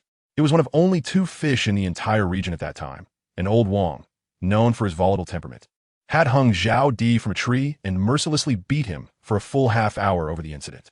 The memory remained etched in Zhao Di's mind, his lips, frozen and purplish, nearly numb, and his words before losing consciousness. I'm fine, it's just a damn fish. Next time I want to eat. What? With. He had collapsed before he could finish, yet it was evident what he intended to convey. Such incidents were far from rare. As for Xiao Wu, she was merely following Tang San. After Ning Rongrong's inquiry, Zhao Di bowed his head in silence, and the atmosphere grew heavy with stillness. As time ticked away, approximately 5 minutes later, Ning Rongrong could no longer contain herself and exclaimed, "Zhao Di, will you agree or not? If you consent, I will immediately kill Dai Mubai."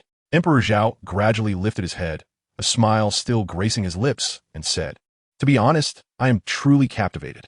The voice of Emperor Zhao was neither loud nor soft, yet it resonated clearly within close proximity, reaching the ears of Tang San, Xiao Wu, and Zhu Zhuqing, as well as Ning Rongrong. Even from a distance, Oscar caught the sound, and further away, on the path, Dai Mubai was also aware of it.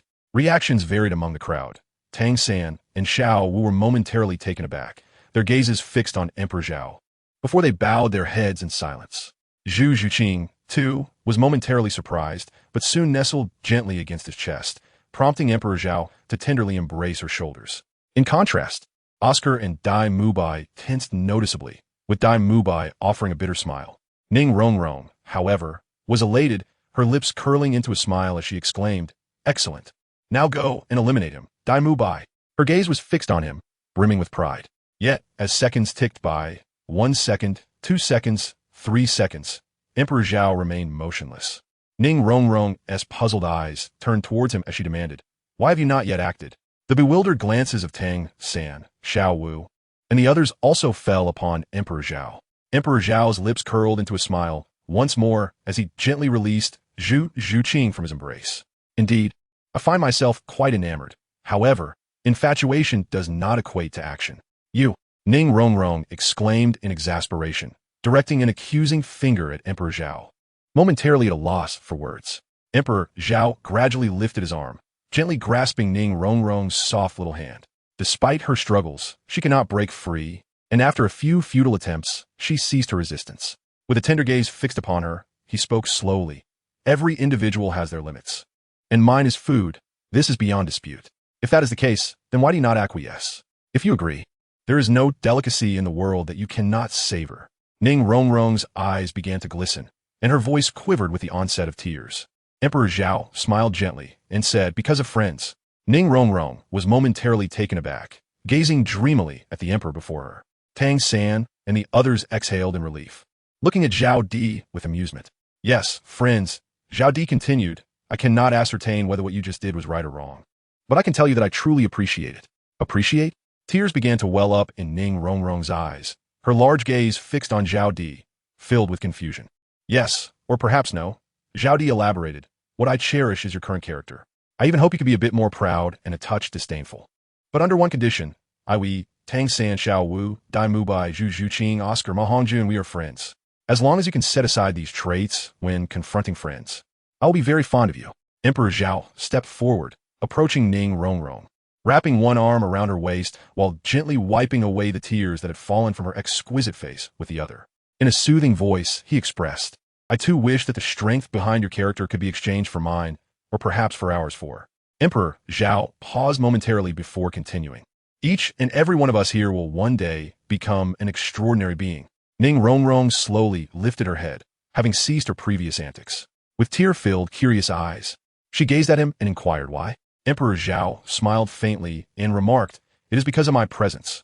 As long as I draw breath, I shall ensure your survival, unless you tread upon my lifeless body." Ning Rongrong's tears welled up once more, her heart awash with conflicting emotions, yet deeply touched. She felt a warmth enveloping her. "Why do you go to such lengths to protect me?"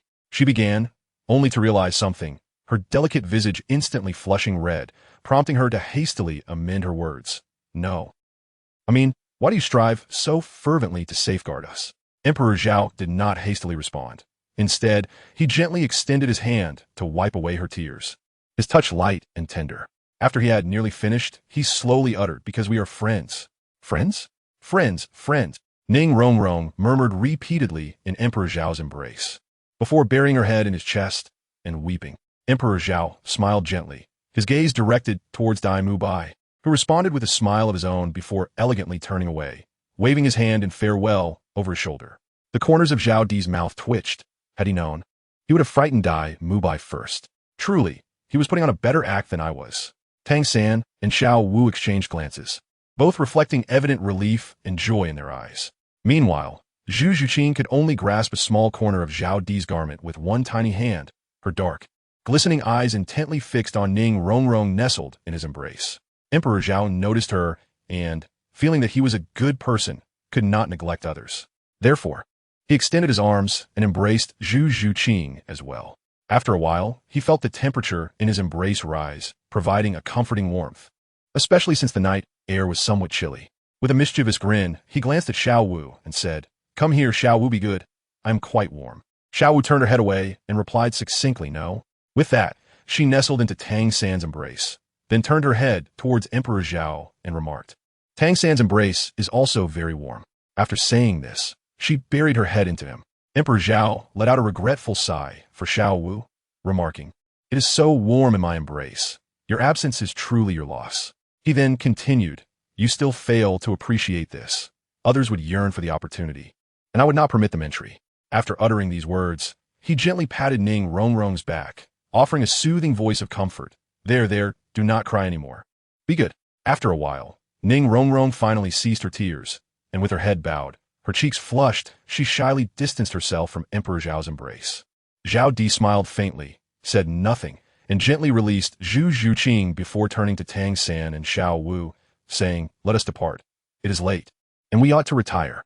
As he spoke, he took each of them by the hand, leading Zhu Zhuqing and Ning Rongrong into the academy. Chapter 101, Breaking Through Level 30. Within the dormitory, Zhao Di lay in bed, tossing and turning, glancing at the luminous moonlight outside. He spoke, "Xiao San, had I truly chosen to slay Dai Mu Bai, what would you have done? Or, what would you have thought?" "I do not know," Tang San replied. Unable to sleep, reclining with his hands behind his head, a gentle chuckle escaping his lips. "But I would choose to stand by your side. Are you not afraid that one day I might betray you as well?" Zhao Di remained still, continuing to gaze at the moon through the window. Meanwhile, Dai Mu Bai, Oscar, and Ma Hongjun were also awake, attentively listening. "That will not happen, Zhao Ge. You would never do such a thing," Tang San said with a smile, speaking leisurely. "Just as you're often insincere when you claim to be out for leisure during those years, we understood that you were actually striving to enhance your strength. It is akin to when I longed for fish. You would insist that I should not eat, yet you would sneak off to the neighboring village to steal one from old Wang's house." As Tang San continued, he sensed the dormitory had fallen completely silent. Rising slowly, he noticed everyone had succumbed to sleep, shook his head with a smile, and lay down as well. Meanwhile, at the residence of the Emperor of the Tiando Empire, a figure cloaked in black, his face obscured, reported in a hushed, deep voice, "Your Majesty, that child has slain 2 Soul Emperors and severely injured another before fleeing." The Emperor, reclining against the headboard, slightly squinted his eyes, surprised by the report. "Oh, his talent is indeed astonishing," he mused, his gaze drifting into the void. He then inquired, "What level has he attained?" The cloaked figure responded respectfully, "Your Majesty, he has reached the purple-yellow 4-ring soul sect." "Soul sect," the Emperor murmured softly, rising slowly to the window, gazing at the moon outside. "This child's talent is truly terrifying. At such a young age, he has already attained such a level, with his first soul ring being a millennium." The black-clad figure, uncertain of the Emperor's thoughts, remained silent, following him to the window. 3 Soul Emperors are insufficient. Let us deploy 3 Soul Saints instead." The Emperor waved his hand dismissively, stating, "You may leave."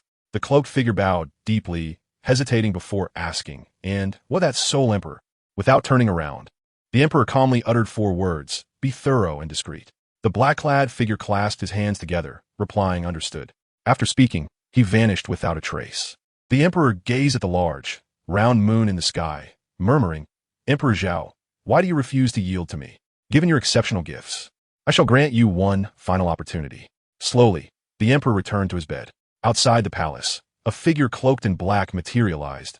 Kneeling before him was a young man. "My lord, what should I do next? 2 of our trio have sacrificed their lives for His Majesty, and I am grievously wounded. Please, my lord, guide me." This young man was none other than the one who had escaped from Emperor Zhao. However, he was now drenched in blood, with a gaping wound in his left arm, his complexion as pale as parchment, and his cracked, dry lips betraying his suffering. His shoulder would never heal, unless aided by a powerful healing soul master, which was clearly beyond his means. Thus, his combat ability had undoubtedly diminished, and he had many enemies. His earlier words had not been meant for anything more than a plea for the royal family to provide him a safe haven. Though he held the esteemed title of Soul Emperor, it meant little in the face of the royal family's vast power. 1 or 2 Soul Emperors were of no consequence to them. Observing the young man's panic-stricken expression, the figure in black smiled enigmatically, the corners of his mouth curling upward. "His Majesty will not treat you unjustly." "Thank you." The young man began to express his gratitude, but upon lifting his gaze, he saw the soul rings shimmering around the figure. Yellow, purple, black, black, black, black. "No," he gasped. With wide, defiant eyes, he stared at the figure in black, his voice faltering as he struggled to utter "Why?" Before he could finish, he collapsed, lifeless. The figure in black, with a mocking smile, turned and casually remarked, "Because His Majesty has no need for trash." Atop a mountain peak, dozens of soul beasts had gathered. A discerning soul master would recognize that each of these creatures was at least 10,000 years old, with the strongest among them reaching 30,000 years. Perched on the cliff's edge was a fox spirit over a meter tall, its fur pristine white as it gazed at the moon above. The moonlight cascaded over its form, enhancing the beauty and smoothness of its coat, though a long scar marred its face, making it resemble a celestial fox from a painting. Its three magnificent tails swayed gently behind it. Owl, a voice rich with allure erupted from its lips, intermingled with a human-like yearning. Roar, roar, behind her. The spirit beasts echoed her roar to the heavens. Moments later, the fox spirit turned, her tail suddenly transforming into 6 elegant appendages, gracefully advancing with a feline gait. The spirit beasts instinctively parted to create a path, bowing their heads slightly, as if in reverence to a superior presence. As dawn broke, Tang San and his companions convened, while Zhao Emperor, having no pressing matters, continued to indulge in slumber. At the assembly area, Ning Rongrong had arrived early, and upon seeing Tang San, she hesitated for a moment before inquiring about Zhao Emperor. Where is Zhao Emperor? Tang San was momentarily taken aback, surprised that Ning Rongrong had arrived before them and was asking about Zhao. He replied, Zhao is still resting. Is there an issue? Ning Rongrong gently shook her head. Nothing. Everyone else had gathered, with the exception of Oscar and Zhao Emperor. Flinder glanced around and remarked, where is Oscar?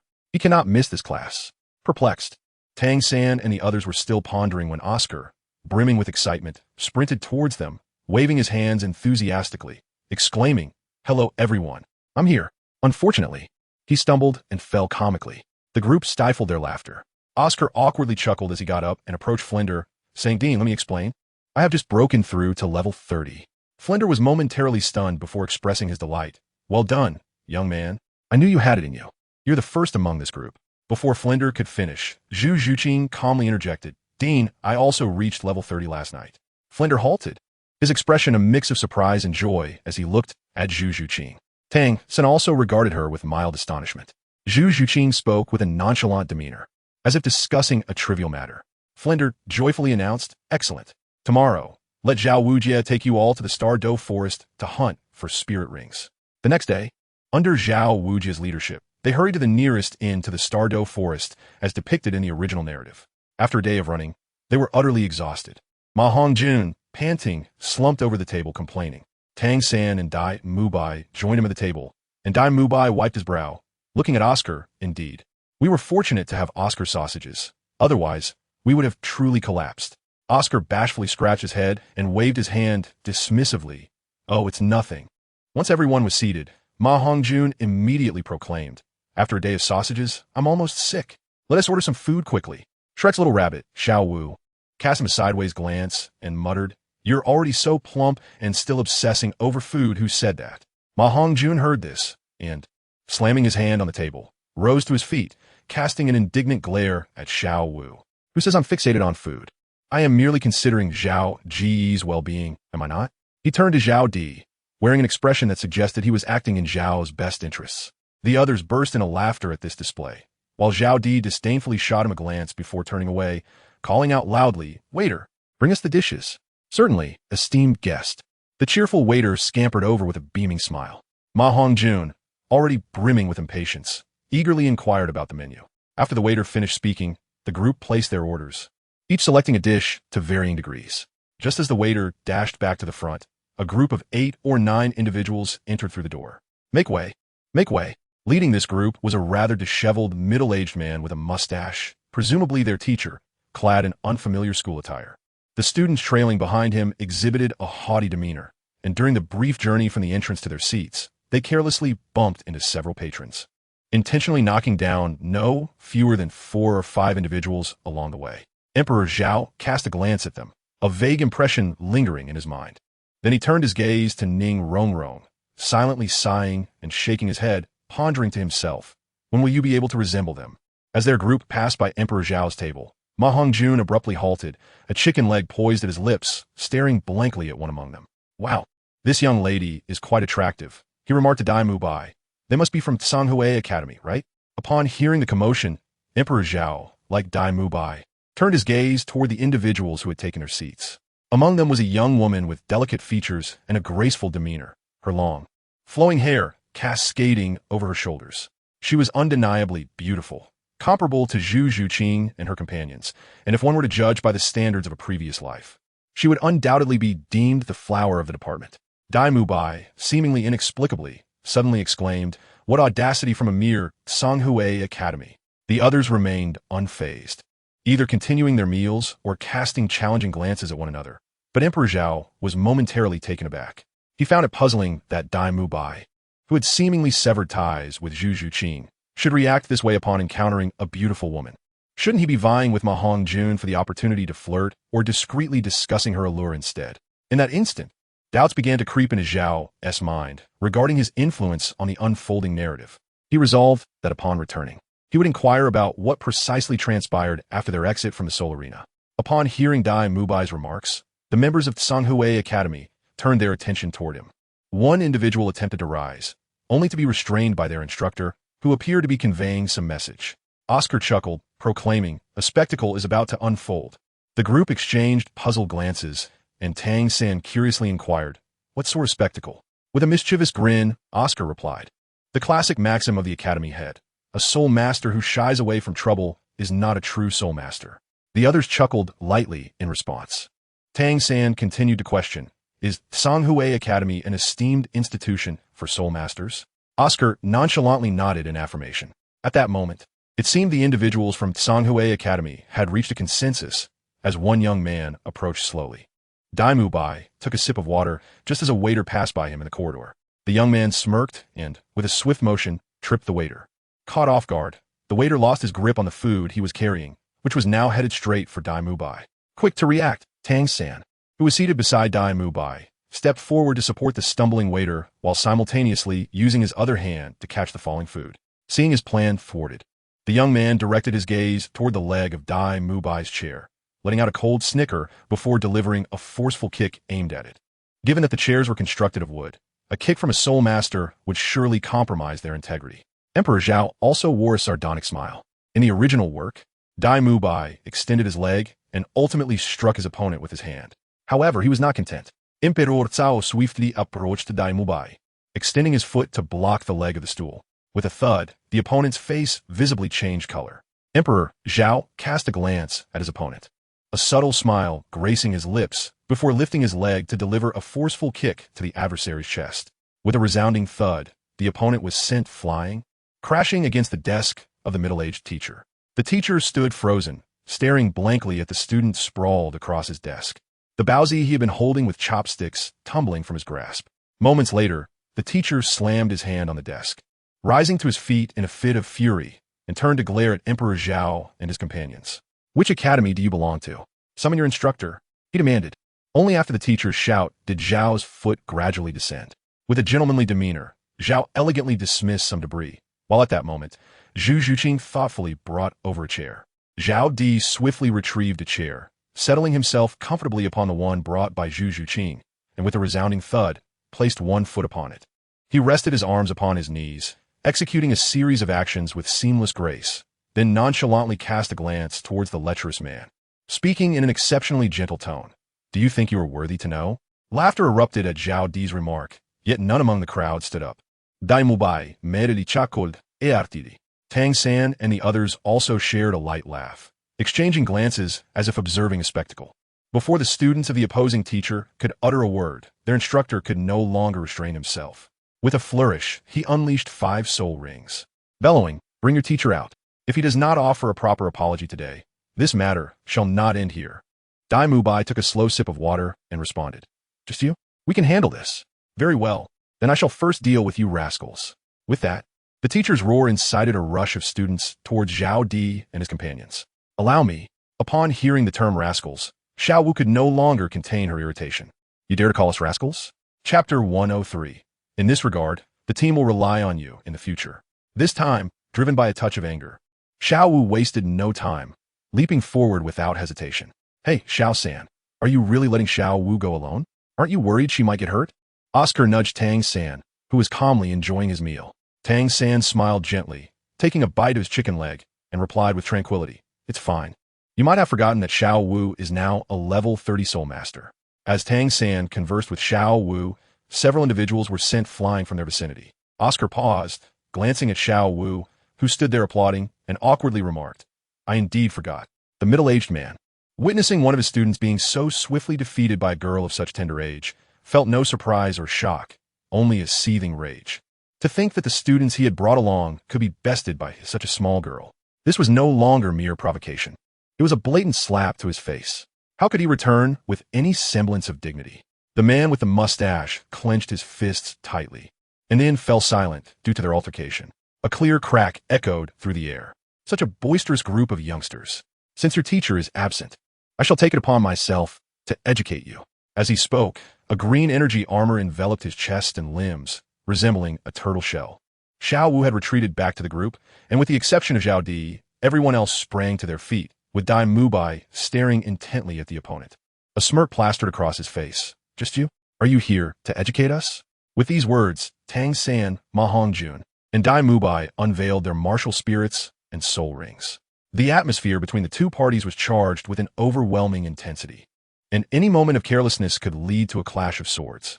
Meanwhile, the innkeeper cautiously peeked out from behind the counter, his voice trembling as he implored, "Gentlemen, esteemed guests, my humble and cannot withstand the chaos you might bring." The middle-aged teacher cast a sidelong glance at the innkeeper, who recoiled in fright. With a disdainful snort, he declared, "I shall wait for you outside." He then strode out with his students. Once everyone from Tsanghui Academy had exited, the inn's attendant hurriedly emerged to tidy up the disarray caused by the impending conflict.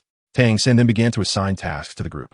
Emperor Zhao gradually lowered his legs and rose to his feet, gazing at Ning Rongrong, who appeared at a loss due to the absence of a task assigned to her. He said, "Rongrong, do you know why I'm fond of your character?" The eyes of the assembled crowd turned towards Emperor Zhao, their curiosity piqued. They wondered why he, of all people, favored Ning Rongrong's haughty demeanor. Typically hesitant or disinclined to inquire, none had ever asked, but now that Emperor Zhao was willing to speak, their intrigue was naturally aroused. Emperor Zhao smiled gently, rising slowly to his feet as he walked towards the exit, saying, "I admire your little witch's temperament. Much like when we entered Tsanghui Academy earlier. Do not emulate their arrogance, yet aspire to possess a similar audacity." Ning Rongrong, puzzled along with the others, furrowed their brows. She inquired, "What audacity?" By the time they reached the door, Emperor Zhao cast a sly glance at the middle-aged man standing outside before turning to Ning Rongrong and asking, "What animal does he resemble now?" The group glanced at the middle-aged teacher, and Oscar hesitantly suggested, "A turtle?" "Exactly," Emperor Zhao smirked. "Rongrong, take note. I shall demonstrate how to be audacious. This aspect now rests upon your shoulders within our team." With that, Emperor Zhao led the group down the steps, positioning themselves opposite their adversaries. "Youngsters, do enlighten me as to which academy you belong. Your teacher has yet to make an appearance. It seems he has abandoned his own students. I am quite eager to witness what sort of academy would permit such negligence." The teachers from Tsanghui Academy gazed mockingly at Tang San and his companions. Dai Mubai clenched his fist, prepared to take action, but Emperor Zhao interposed his arm. Stepping forward with a smile, he addressed the opponent with a light chuckle. "Ah, your martial soul appears quite impressive." Upon hearing this, the middle-aged man's lips curled upwards, anticipating a misidentification. However, before he could speak, Emperor Zhao continued, "Lo and behold, it is a turtle. A green turtle at that. I presume you have not visited your wife in quite some time?" "You." The middle-aged man stepped forward forcefully, pointing an accusing finger at Emperor Zhao, his gaze fierce. Though slightly overwhelmed, he still demanded, "How do you know?" Zhao Di was momentarily taken aback, not expecting his guess to be correct. Without hesitation, he remarked, "Your wife must be seeking solace in another man. Otherwise, how could you be so thoroughly adorned in green?" Laughter erupted among those present, with Ning Rongrong covering her mouth in astonishment as she cast a glance at Zhao Di. Dai Mubai and others roared with laughter. However, a fleeting glimpse of guilt flickered in the eyes of one student from Tsanghui Academy.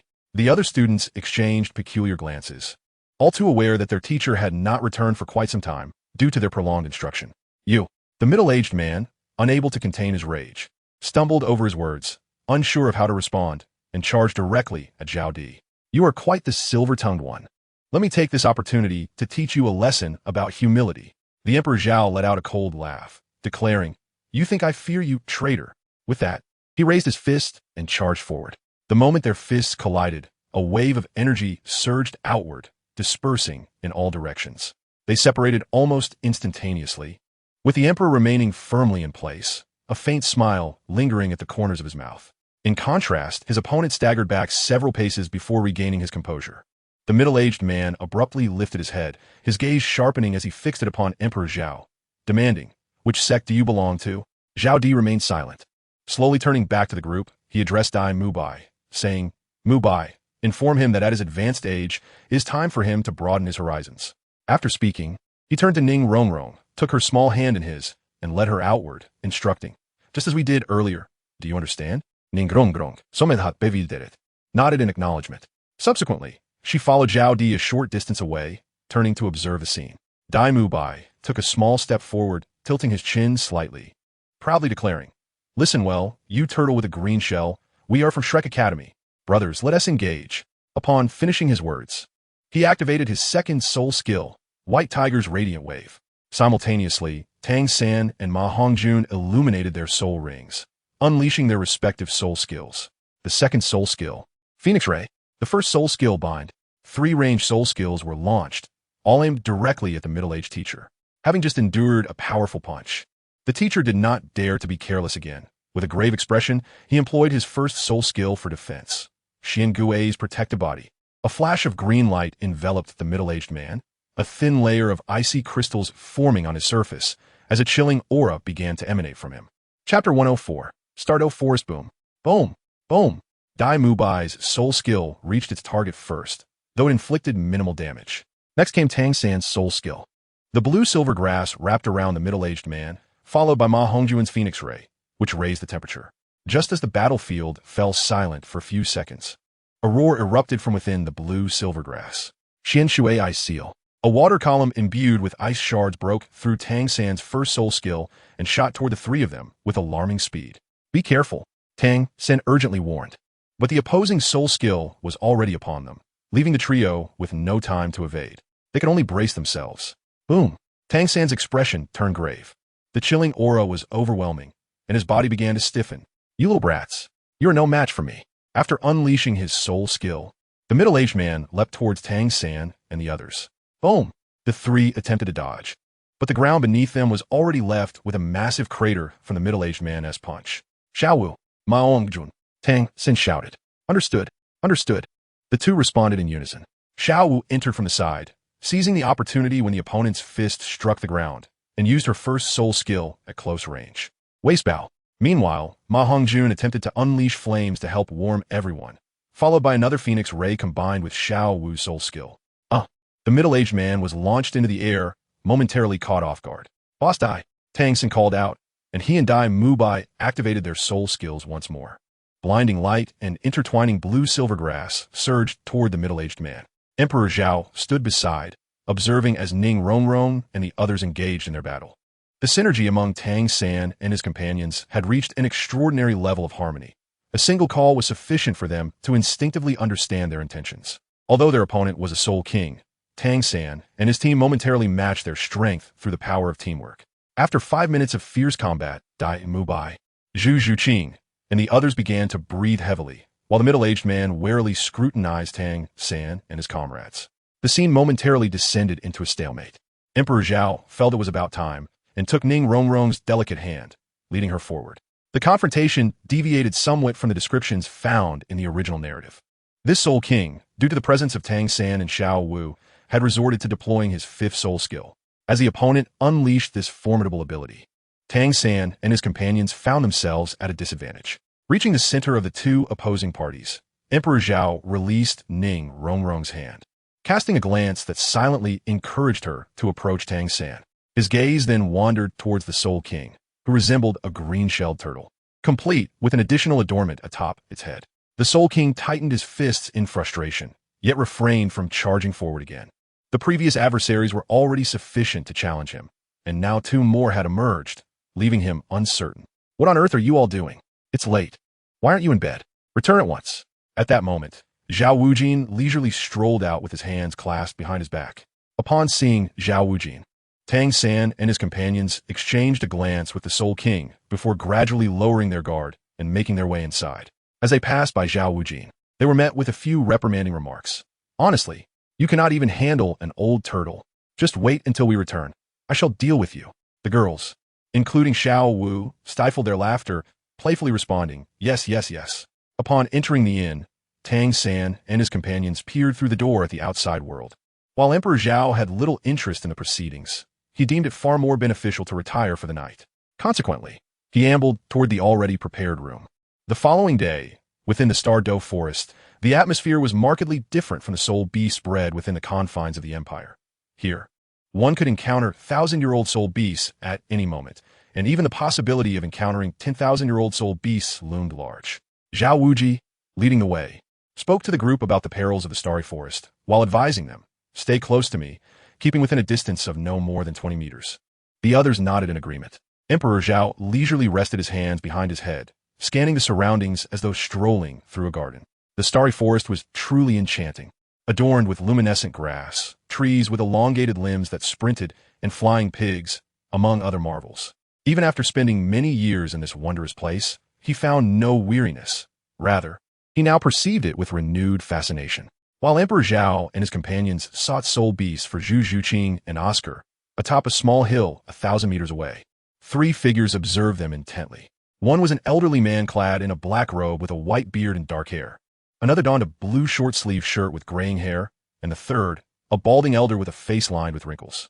The balding elder wore a grave expression, his eyes glowing with a blue luminescence, while the 7 soul rings of white, yellow, purple, and black encircled him, radiating brilliance. "What is the situation, Baldy?" inquired the elder in the blue shirt. "It is not feasible at the moment. A Millennium Soul Beast is nearby, protected by a soul sage. We must refrain from acting for now," replied the elder in the black robe with a calm tone. "Very well, let's not rush. His Majesty has instructed us to proceed discreetly, without a set deadline, so we shall wait," he continued. In the heart of the forest lay a grand lake, where gentle breezes stirred the water surface, creating ripples that sparkled like jewels. The lake mirrored the pale blue sky, making it appear as if it were a gateway to the heavens. Encircled by trees, this scene resembled a hidden paradise, evoking a profound sense of tranquility and vastness within the heart. Beside the lake, a waterfall cascaded magnificently, akin to the phrase flowing down 3,000 feet. Beneath the waterfall, a soul beast resembling a gorilla was bathing, its immense form exuding an air of authority that would instill terror in weaker soul beasts and soul masters alike. Sensing something amiss, the gorilla slowly opened its lantern-like eyes, fixing its gaze on a particular spot. With a powerful roar, it shattered the stillness, its voice reverberating for hundreds of meters, causing the soul beasts in the forest to scatter in panic. On a small hill rising over 10 meters, a snow-white fox lay languidly, its pink eyes reflecting a human-like boredom as it gazed longingly at the distant sky. Below, a group of soul beasts engaged in fierce sparring, each strike producing waves of energy that rattled the surrounding trees. The devastation within a 30-meter radius was evident, with trees uprooted as weapons or shattered under the force of their blows. Suddenly, the fox raised its head, its gaze sharply directed towards a certain point, as if sensing an impending event. A woo! A powerful, enchanting cry erupted from her lips, filled with unrestrained delight. The soul beasts below, upon hearing the sound, collectively paused, their gazes fixed upon the little fox spirit. Roar! Roar! With each resounding cry, the little fox, undeterred, leaped gracefully after discerning the direction, swiftly covering dozens of meters in mere moments. A dozen bewildered soul beasts soon hastened to keep pace. Thus, a magnificent throng of soul beasts surged forth toward a certain destination, their momentum awe-inspiring. The creatures they encountered along the way turned and fled in fear. Soul masters, engaged in hunting the soul beasts, upon witnessing this spectacle, mistakenly believed they were in peril and hurriedly retreated, abandoning even the prey they had just slain. Chapter 105, Concern. "Wait," Zhao Wuji suddenly spoke up. Everyone paused, and Oscar, filled with curiosity, inquired, "What is it, Teacher Zhao?" Zhao Wuji did not respond immediately. Instead, he raised his hand to signal for silence. After a brief moment, Tang San was the first to detect a faint sound, directing his gaze toward Zhao Wuji. It was no surprise that a soul saint possessed such acute sensitivity and perception. Soon, the others also began to notice. "I will go check above," Zhu Zhuqing declared, swiftly making her way to a nearby tree, leaping effortlessly onto its branches. "What is it?" Tang San inquired. Zhu Zhuqing scrutinized the scene closely before uncertainly replying. "It appears to be a flying snake." "A flying snake?" Tang San murmured to himself. After several confirmations with Zhu Zhuqing, he decisively proclaimed, "It must be a phoenix-tailed coxcomb snake, approximately 1,000 years old." Subsequently, Tang San outlined a strategy for capture. Zhao Di, finding the plan cumbersome, waved his hand dismissively, saying, "Why complicate matters? Allow me to handle it. Tang San and the others exchanged astonished glances at Zhao Di. He had not intervened throughout their journey. Yet now he was ready to take action. Nevertheless, no one objected, as a simpler approach promised greater safety. Before long, a snake with elongated wings and a crimson crest on its head darted out from the underbrush. Huh, look at that! Zhao Di exclaimed with delight. Dare to show me your forked tongue? Having been pursued by snakes thrice before, he had harbored a growing irritation towards them, and now, seeing one at last, he was eager to relieve his pent-up frustration. Without uttering a word, Emperor Zhao swiftly seized the tail of the phoenix-tailed rooster-crowned snake. The snake, seemingly perceiving Emperor Zhao's youth and diminutive stature as signs of vulnerability, began to coil its body around him. Oh, you dare to entwine me? Those 3 serpents have never dared to constrict me, yet you presume to do so? The Emperor Zhao, thoroughly incensed, seized the creature by its tail and commenced a wild flailing. Bang! Crack! Boom! Oscar observed the area within a radius of 7 to 8 meters around Emperor Zhao, precisely the length of the phoenix-tail, chicken-crowned snake. He gazed at the expanse of land that had been swept clear, flanked by 2 long trenches on either side, swallowed hard, and approached Tang San, inquiring, Little San, does Emperor Zhao harbor animosity towards the phoenix-tail, chicken-crowned snake? Tang San shook his head, replying, Brother Zhao bears no grudge against the creature. Then why? Oscar continued with curiosity. Tang San sighed, his small eyes reflecting a hint of sorrow as he said, This traces back to the moment Brother Zhao first acquired his soul ring. Thereafter, Tang San recounted to Oscar the various experiences Emperor Zhao had undergone while hunting for soul rings, drawing the attention of Dai Mubai and Ning Rongrong, who approached with curiosity. After all, it seemed that it would take a considerable amount of time for Emperor Zhao to exhaust his pent-up frustration. Bang! Bang! Bang! A cacophony of impacts reverberated through the forest. Emperor Zhao felt an invigorating sense of clarity. The discomfort in his waist and back had dissipated, leaving him revitalized and in splendid spirits. With the gloves fashioned from the white orb adorning his hands, he felt no concern for the snake's endurance. At least for the time being.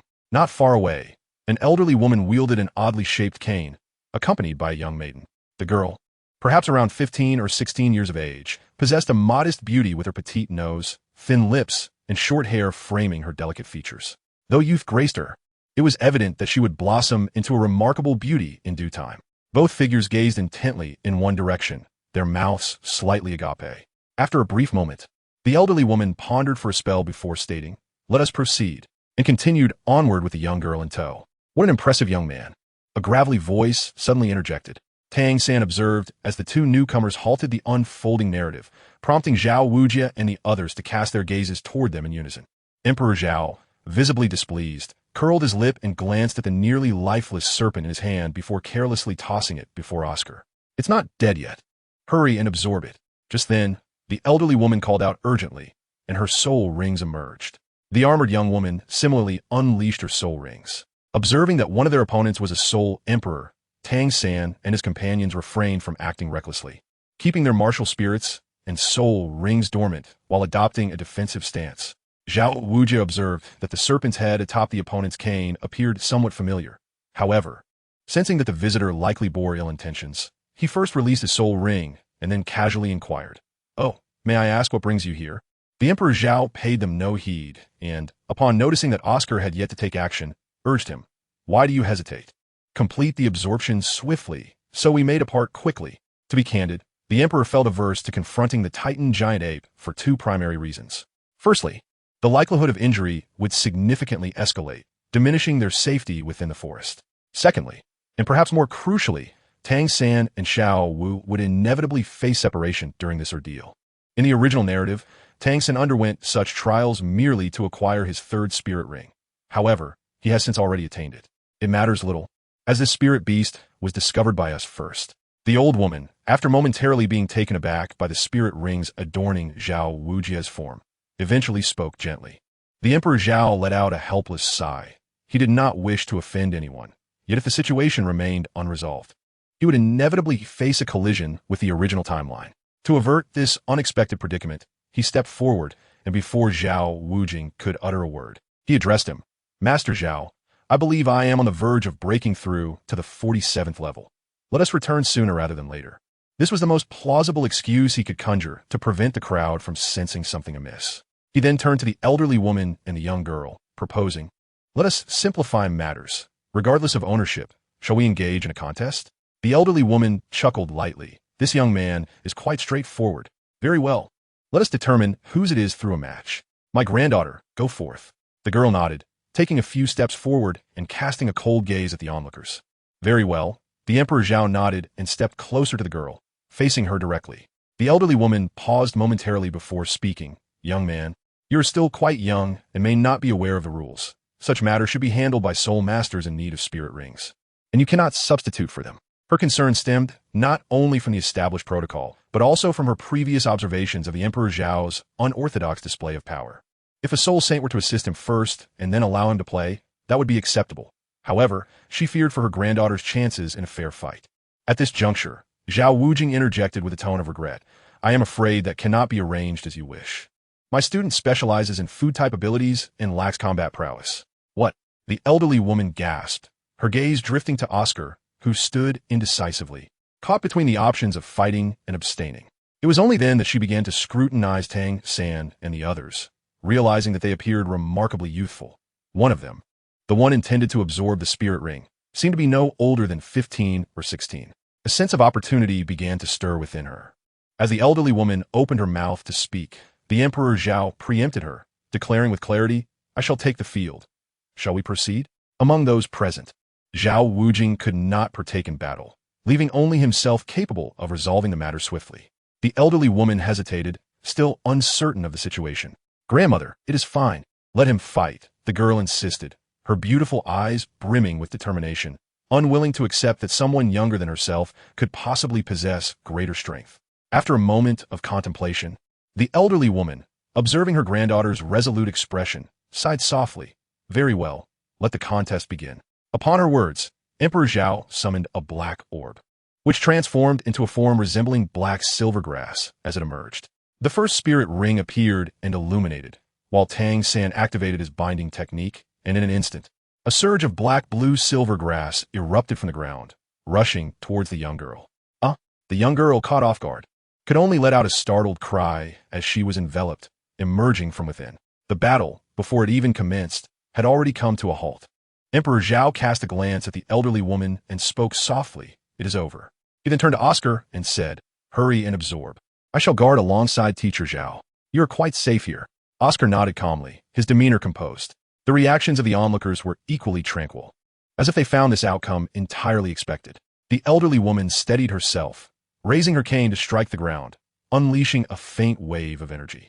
The wave spread forth, only to be repelled by the encasing black silver grass surrounding the girl. The elderly woman's gaze sharpened as she observed Emperor Zhao, who sat leisurely on the ground. And then she intensified her effort, striking again. With a crack, the black silver grass shattered, transforming into myriad sparkling particles that dissipated into the air. You ambushed me. The girl, having just freed herself, glared angrily at Emperor Zhao, her silver teeth clenching tightly as she pointed an accusatory finger at him, her face flushed with indignation. Come back, the elderly woman spoke calmly. But grandmother, come back, she reiterated. Ultimately, the girl, filled with reluctance, returned to the side of the elderly woman. The old matron cast a few glances at Emperor Zhao and his companions before stepping forward and saying, I am known as Chao Tianxiang. I am grateful to the friends in the Spirit Master realm for bestowing upon me the title of Snake Granny. May I inquire the esteemed names of this soul saint and the young gentleman? Zhao Wuji, initially filled with a sense of speculation, felt a slight uplift in spirit upon hearing the words. He cast a discreet glance around, only to discover that it was just the two individuals before him. His demeanor relaxed considerably, a smile gracing his features as he introduced himself, saying, I am Zhao Wuji.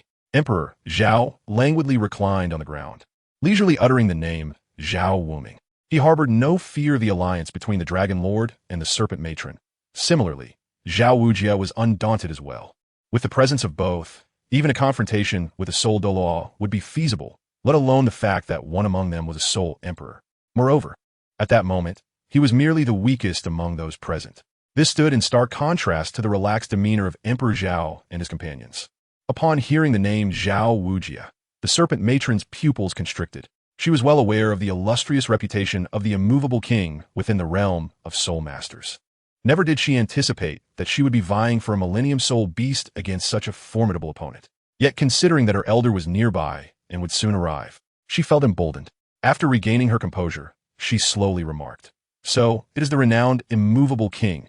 It is an honor to meet you." She continued, "Although we lost the previous contest, I observe that these children are still young and may not require it. Instead, how about we propose an exchange?" She turned and gently pulled her granddaughter closer. "This is my granddaughter, Meng Iran. She is in dire need of this Millennium Soul Ring to advance. If an exchange could be made, it would be a gesture of goodwill, and my family would certainly remember it. In the future, should any of you have needs, do not hesitate to seek us out." "Grandmother!" the young girl exclaimed, clearly indignant. It was evident that they were the first to discover this soul beast, having severely injured it. So why should they now be in a position of supplication? The frustration within Meng Iran was palpable. Silence. The serpent matron cast a glance at her granddaughter and continued, "I see that you possess considerable talent. Should you be willing to yield it to us, I can offer you the opportunity to join my sect. With your abilities, there is a significant likelihood that you could become a soul sage or even a soul Douluo." A glimmer of shrewdness flashed in the old woman's eyes, though her temperament was not the most agreeable. Her repeated concessions were merely a response to the presence of a soul sage among them.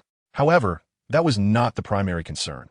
After all, her elder was present, and their combined strength could contend with a soul sage.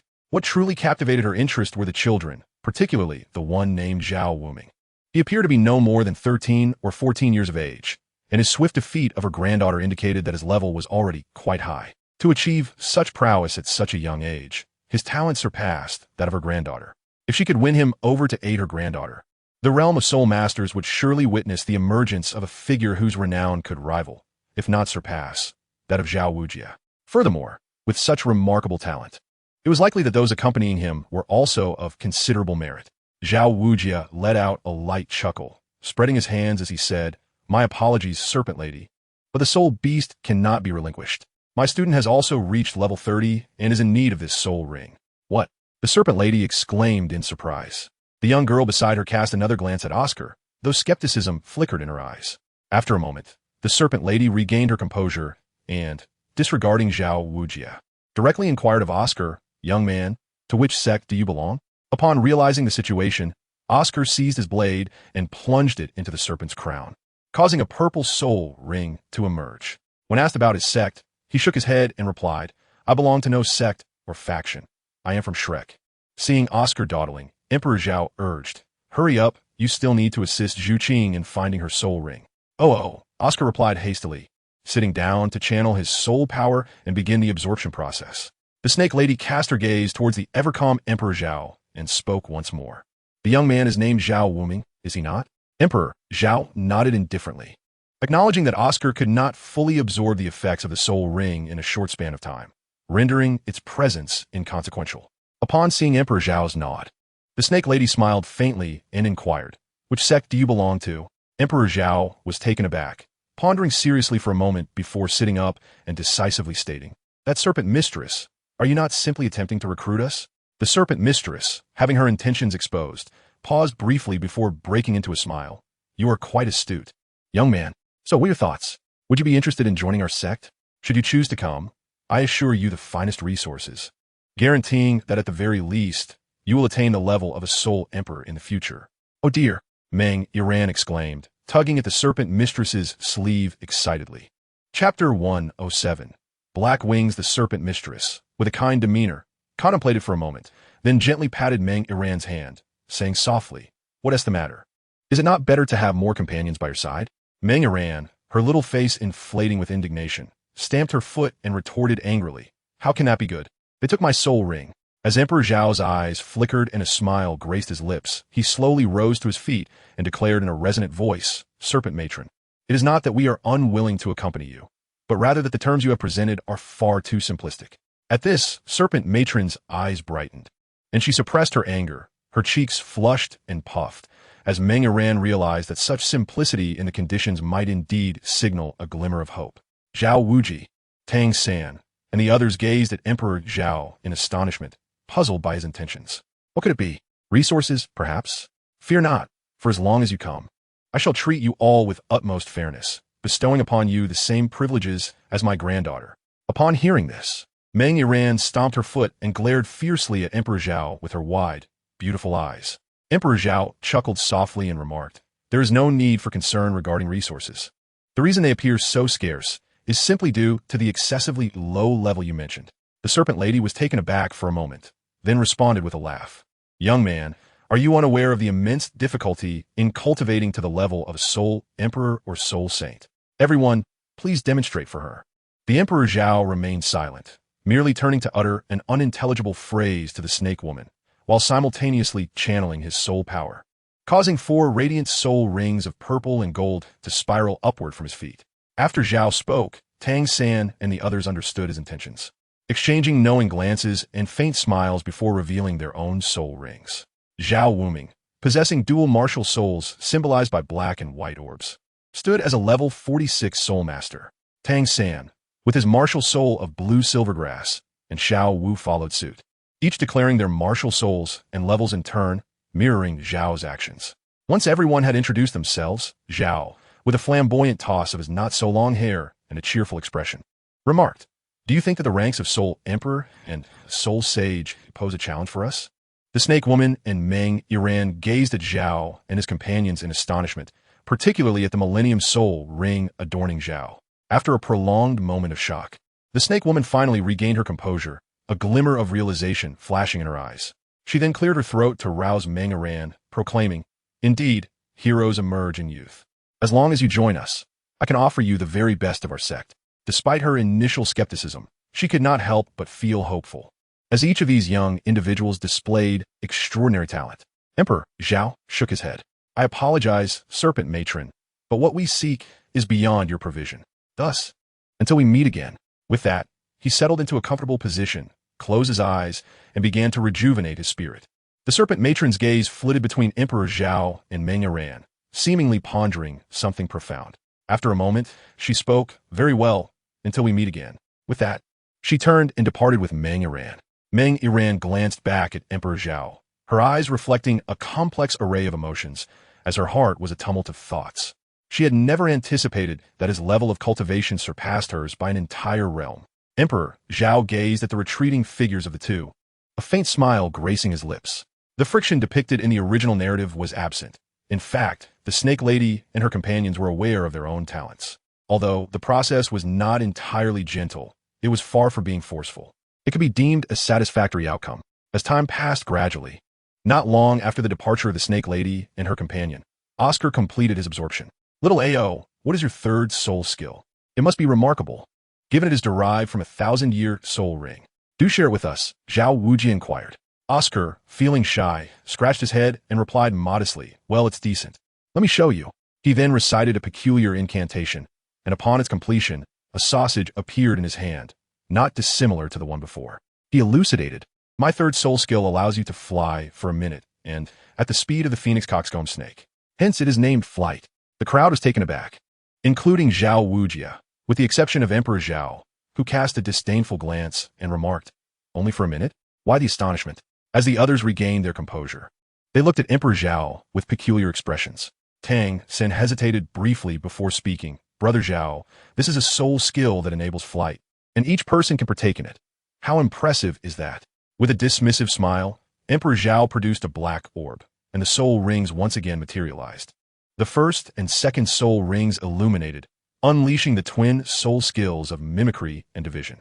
The black orb fragmented into 8, perfectly corresponding to the 8 individuals, before transforming into black starlight that dispersed behind them.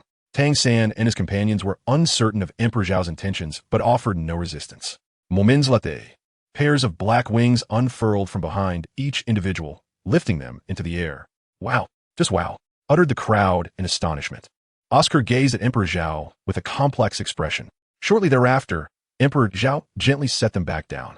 Zhao Wuji inquired directly, "Zhao Emperor, your martial soul is remarkably powerful. Is it truly capable of this?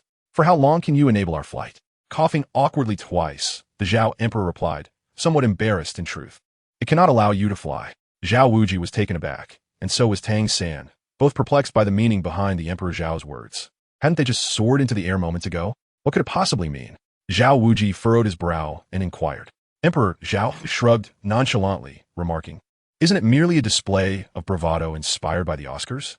And as for the reason, have you ever witnessed a spirit master soaring through the skies, utilizing another's martial spirit? The crowd was taken aback. And it was only after Emperor Zhao finished speaking that they recalled those two orbs indeed resembled his martial spirit rather than a soul skill. Upon observing the bewilderment among the crowd, Emperor Zhao, concerned that they might not comprehend, continued, "The reason I am able to elevate you into the air is due to the substantial soul power I have infused into your bodies, while simultaneously employing the black sphere to lift you. This process is quite taxing on my soul power in the short term." Tang Xin pondered for a moment, grasping the crux of the matter, and incredulously inquired, "Temporarily, does this imply that in the future, Brother Zhao, you might be able to?" The others also experienced a moment of enlightenment. Although Oscar's third soul skill was indeed formidable, it could only sustain flight for a mere minute. Emperor Zhao contemplated for a moment, organizing his thoughts before articulating. "It can be said, but not through the use of the black sphere, for it may inflict harm upon us." Zhao Wujia, sensing his own body, articulated the reason. "Indeed," Emperor Zhao nodded, continuing his explanation. "Although I've already minimized the damage inflicted by the black sphere to the lowest conceivable level, so subtle that even Shaosan cannot perceive it, there remain some slight residual effects. Henceforth, even if we grant you wings, they shall be fashioned from the white sphere." The assembly nodded in faint comprehension, and following this brief interlude, the impact of Oscar's third soul skill had considerably diminished. "Now that we are clear, let us proceed to seek a suitable soul beast for Zhuqing." Zhao Wujia, upon regaining his composure after the encounter with the Oscar and the martial soul of Emperor Zhao, observed that the spirits of everyone remained high. Thus, he led the group on another quest to seek out soul beasts. In Chapter 108, titled Titan Giant Ape, Zhao Wujia felt no trepidation regarding the possible arrival of Long Gong and Shi Pe, allowing them to proceed without haste, as they continued their search for soul beasts. On another front, Shi Pe and Shi Gong convened. "Grandfather!" Meng Yiran exclaimed as she rushed to Long Gong, embracing his arm. "Haha, what troubles my dear granddaughter?" Long Gong chuckled, noticing the pout on Meng Yiran's face. "Grandmother just relinquished my soul ring. She intends to recruit that group of people who stole my soul ring, especially that one named Zhao Wuming. He even struck me. You must help me seek vengeance." Meng Yiran expressed her displeasure, still feeling a tinge of sadness. "Old man, do not heed Yiran's fanciful tales," Shi Pe remarked with a resigned smile, turning her gaze to Shi Gong. What transpired? He was aware of his wife's temperament and her affectionate nature towards their granddaughter, yet he was intrigued by her decision to give away his soul ring. Shi Pe approached Meng Yiran and affectionately stroked her head, stating they recently captured a phoenix-tailed coxcomb snake, and Yiran challenged them, only to be swiftly defeated. A glint of coldness flickered in Long Gong's eyes. Shi Pe noticed, but said nothing, continuing, "After Yiran's defeat, I observed that the opponents were quite young, the eldest not exceeding 15 years. Hence, I considered offering a trade." Long Gong pondered, "They must possess formidable individuals among them." Shi Pe nodded, "Indeed, they have a soul saint-level powerhouse, a renowned figure known as the Indomitable King." "The Indomitable King," Long Gong exclaimed, momentarily taken aback. He had certainly heard of him. Several years prior, he had caused quite a stir in the Soul Master community. "Yes," Shi Pe continued, "the Indomitable King is presently a teacher at an academy called Shrek, and it is his students who are vying for the soul rings. I wonder what manner of institution this Shrek Academy is," she mused. "Initially, I thought their youth would preclude them from absorbing such soul rings, yet I was astonished to discover." Long Gong furrowed his brow, inquiring, "What astonished you?" "I was taken aback to learn that the lowest level among them was over level 20, particularly that child named Zhao Wuming, at merely 12 years of age. He has already attained a rank of a 4-ringed soul master." Shi Pe reflected, her incredulity palpable. "What?" Long Gong gasped, his gaze fixed intently upon Shi Pe, as if seeking confirmation of the truth. Shi Pe nodded, marveling. "Moreover, his first soul ring is a millennium old. Not only him, but every child among them matches or surpasses Iran, including one named Tang San." The serpent matriarch paused momentarily before continuing, though he may not compare to Zhao Wuming. "This child is already 12 years old and has achieved the rank of soul master at over 30 levels. Each of these children harbors the potential to become a titled Douluo in the future. If we could recruit them, our sect's future would be promising." With a deep sigh, the serpent matriarch expressed her regret, saying, "Alas, there was a soul sage present at that time. Otherwise, we could have captured them." She was unperturbed by the possibility of the children resisting. Those who did not submit could be subjected to severe punishments, while those who complied would be administered toxins first, followed by various rewards. This method proved effective in the long run, as agreeing to cooperate meant avoiding suffering and gaining substantial benefits and cultivation resources. Under the threat of lethal toxins within their bodies, defection would be impossible. Long Gong nodded, gently stroking Mangaran's head, remarking, "You did not lose unjustly. A 12-year-old soul master possesses tremendous talent." Mangaran, aware of this, felt a twinge of dissatisfaction and could only emit a subdued grunt. The serpent matriarch cast a fond glance at Mangaran, smiling, and said, "Let us proceed to find a soul beast for our precious granddaughter." Long Gong nodded, his gaze flickering as various thoughts crossed his mind. Time flew by, and in the afternoon, they encountered few soul beasts along the way, none of which were suitable for Zhu Zhuqing. As the group continued their search, suddenly, Zhao Wujing's aura shifted dramatically, becoming exceedingly sharp. 7 soul rings rose instantaneously, and his form expanded significantly as he halted and bellowed, "Everyone, gather around me. If anything happens, do not concern yourselves with me. Just run." The group was taken aback for a moment before swiftly converging within a meter of Zhao Wujing. The Emperor Zhao was lost in thought, feeling somewhat unexpectedly taken aback. Just as everyone had gathered, Tang San and the others seemed to sense something as well. Following Zhao Wujia's gaze, they were momentarily rendered speechless. Above the 2 towering trees, a pair of eyes, as large as lanterns, glared down at them, the immense body casting a shadow that obscured the sunlight filtering through. In the sunlight, its dark fur appeared remarkably smooth, yet exuded an aura of unyielding strength. A thunderous roar erupted from the colossal creature's mouth, the sound deafening, causing Tang San and his companions to experience a brief moment of tinnitus. The Titan giant ape. Tang San was the first to recognize it, cold sweat suddenly beading on his forehead. The Titan giant ape, the king of the forest, a supreme soul beast. Zhao Wuji bore an expression of profound seriousness. He gently raised his hand to signal them to remain still, then clasped his hands, a gesture of respect, and spoke in a grave tone. "Esteemed king of the forest, we harbor no intentions of offense.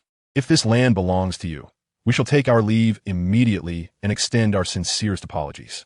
Upon the conclusion of Zhao Wujia's words, the Titan giant ape offered no reply, merely casting a sweeping gaze over the assembled individuals, plunging the atmosphere into a profound sense of oppression. With a sudden roar, the Titan giant ape unleashed a formidable cry, causing beads of cold sweat to form upon Zhao Wujia's forehead. "Zhao Emperor, take them away."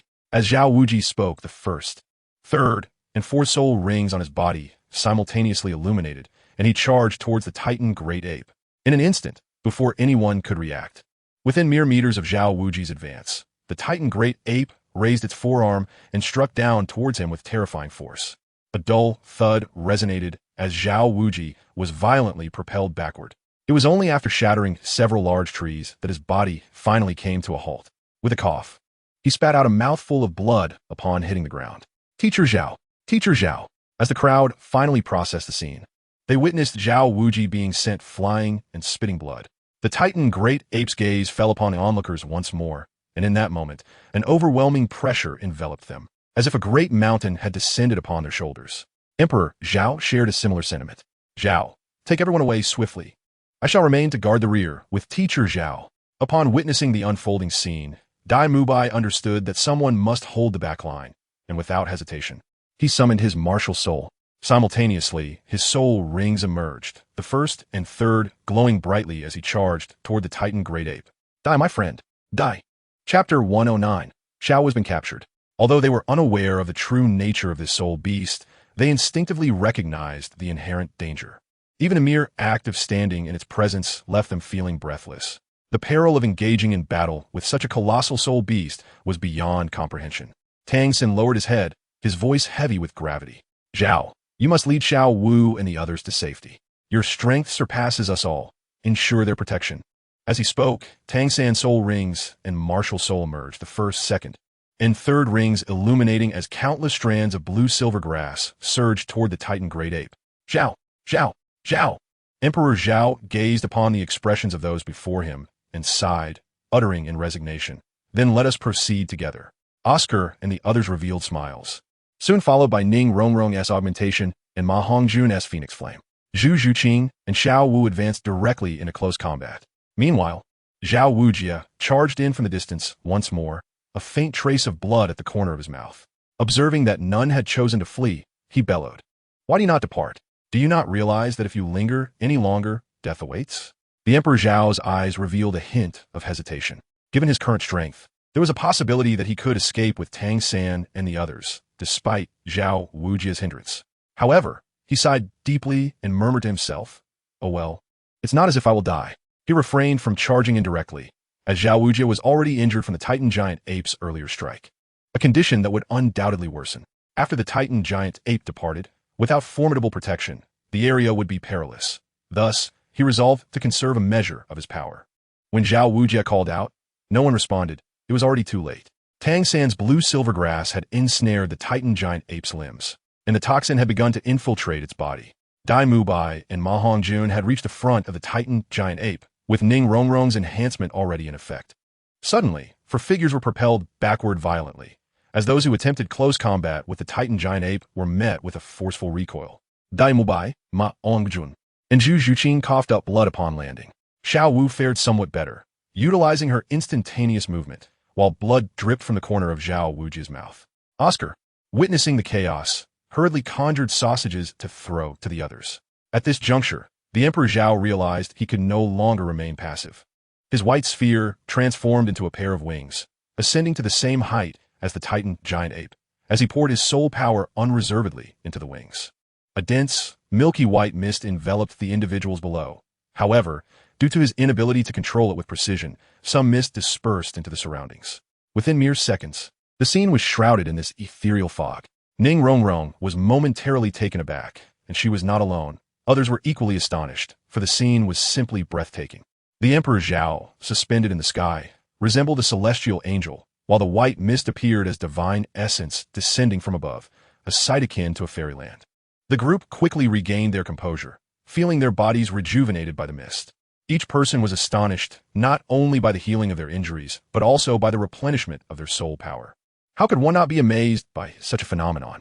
After swiftly adjusting, Zhao Wujia and the others lunged once more towards the Titan Giant Ape.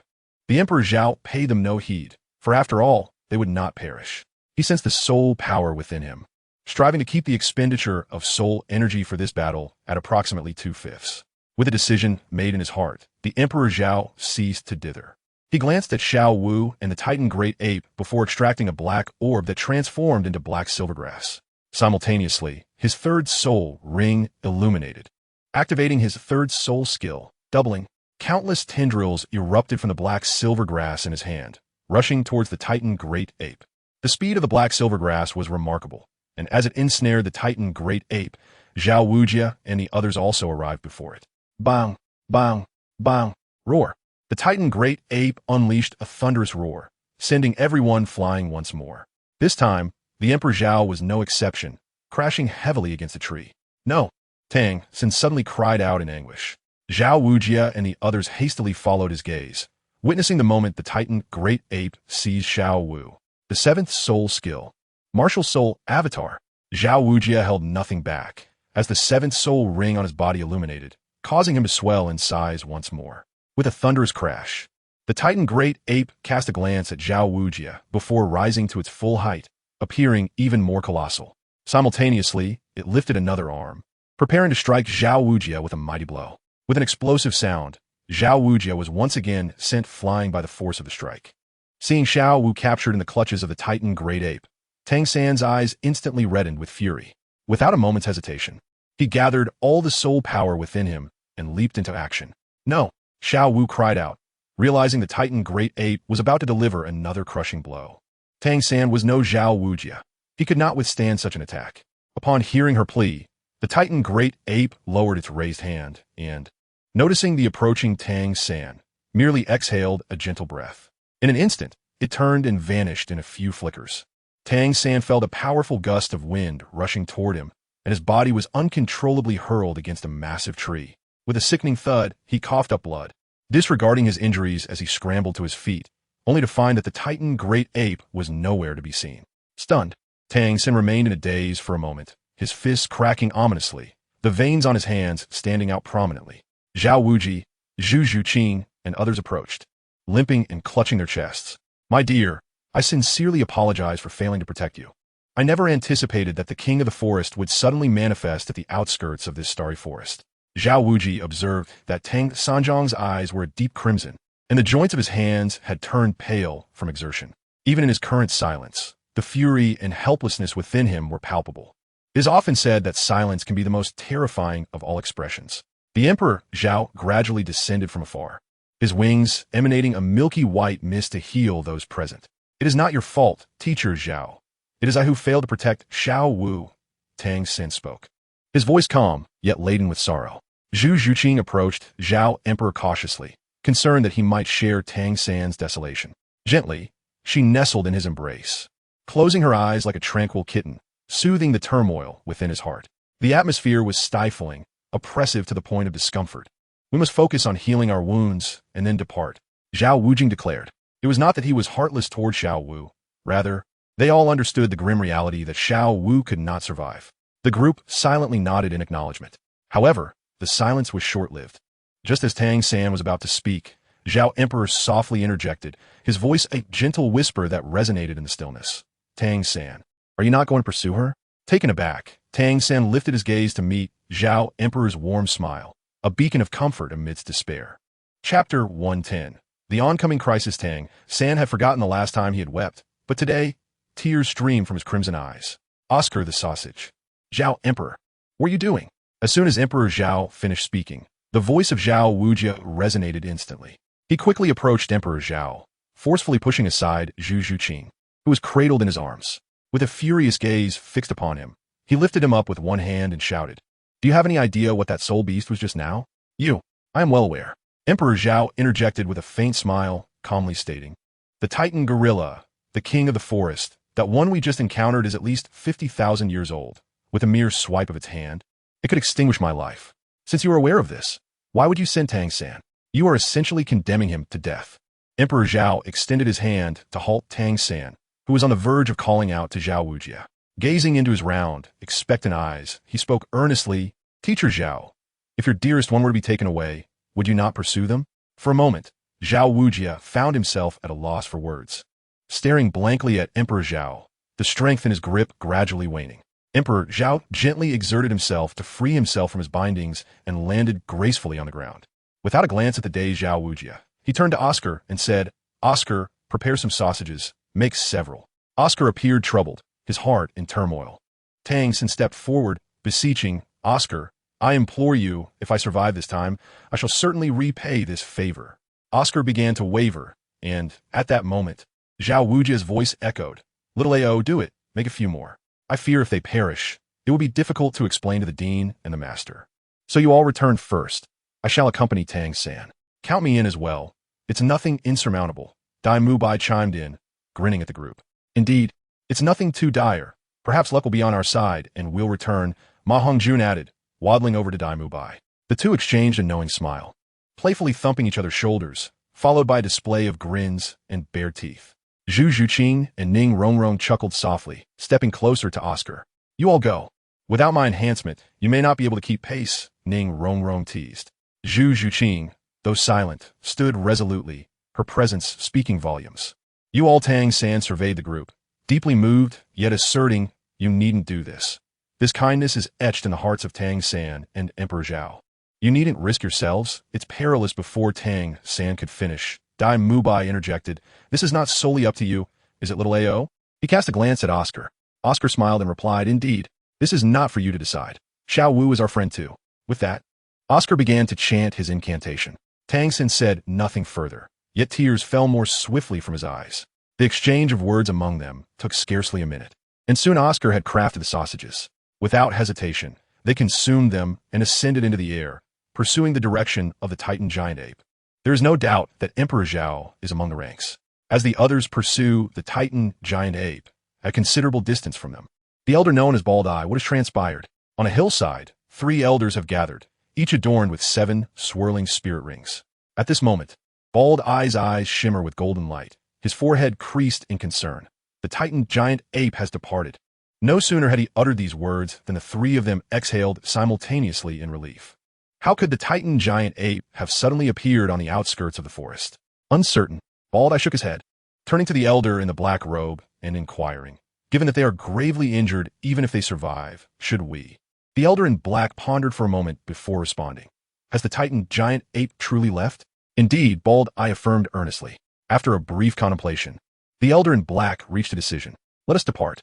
Meanwhile, Zhao Emperor and his companions were soaring through the sky in pursuit of the Titan giant ape.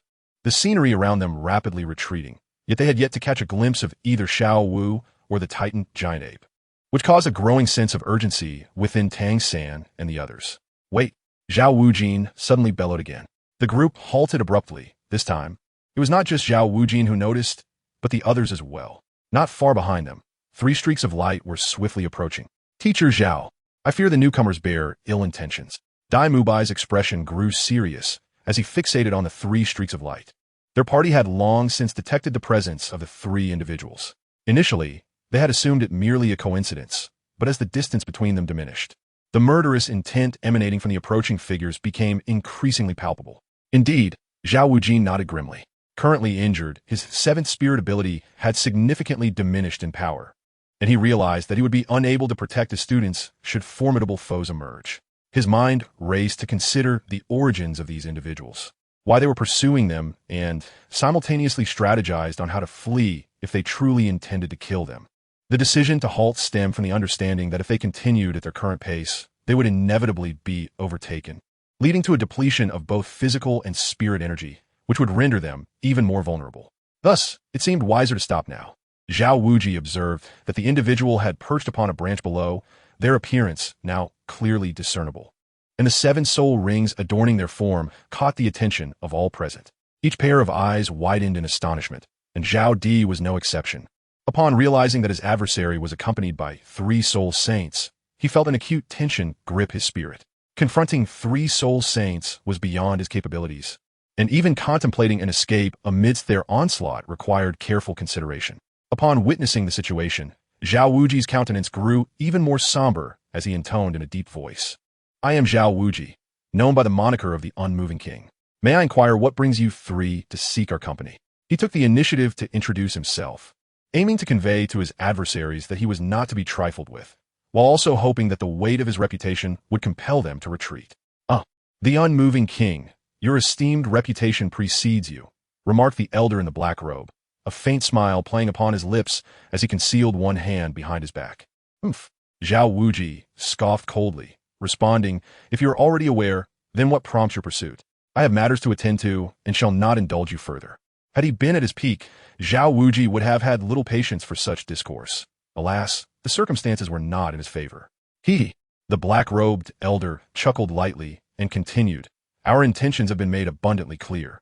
How could the illustrious, unmoving king fail to discern that? As he spoke, a palpable aura of murderous intent intensified around him, prompting Zhao and his companions, Tang San and the others, to subtly gather their soul power in preparation for battle. Zhao Wuji emitted another cold snort as 7 soul rings began to swirl around him, unleashing a formidable wave of energy that radiated outward. Zhao Wuji acted with intention, thus amplifying his strength, causing the 3 soul saints to sway slightly. Chapter 111, Life and Death Crisis. The smile on the face of the cloaked figure vanished in an instant, replaced entirely by a chill and murderous intent. He had not anticipated that Zhao Wuji would possess such a formidable temper. He completely disregarded the presence of the 3 of us. Zhao Wuji, you dare to be audacious despite being granted a measure of respect. In your prime, we might have feared you to some extent, but now, can you still contend with us?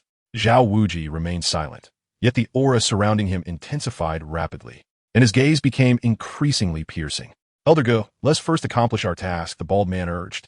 Noticing the fluctuations in the emotion of the elderly figure in the black robe, fearing that he might lose sight of their objective.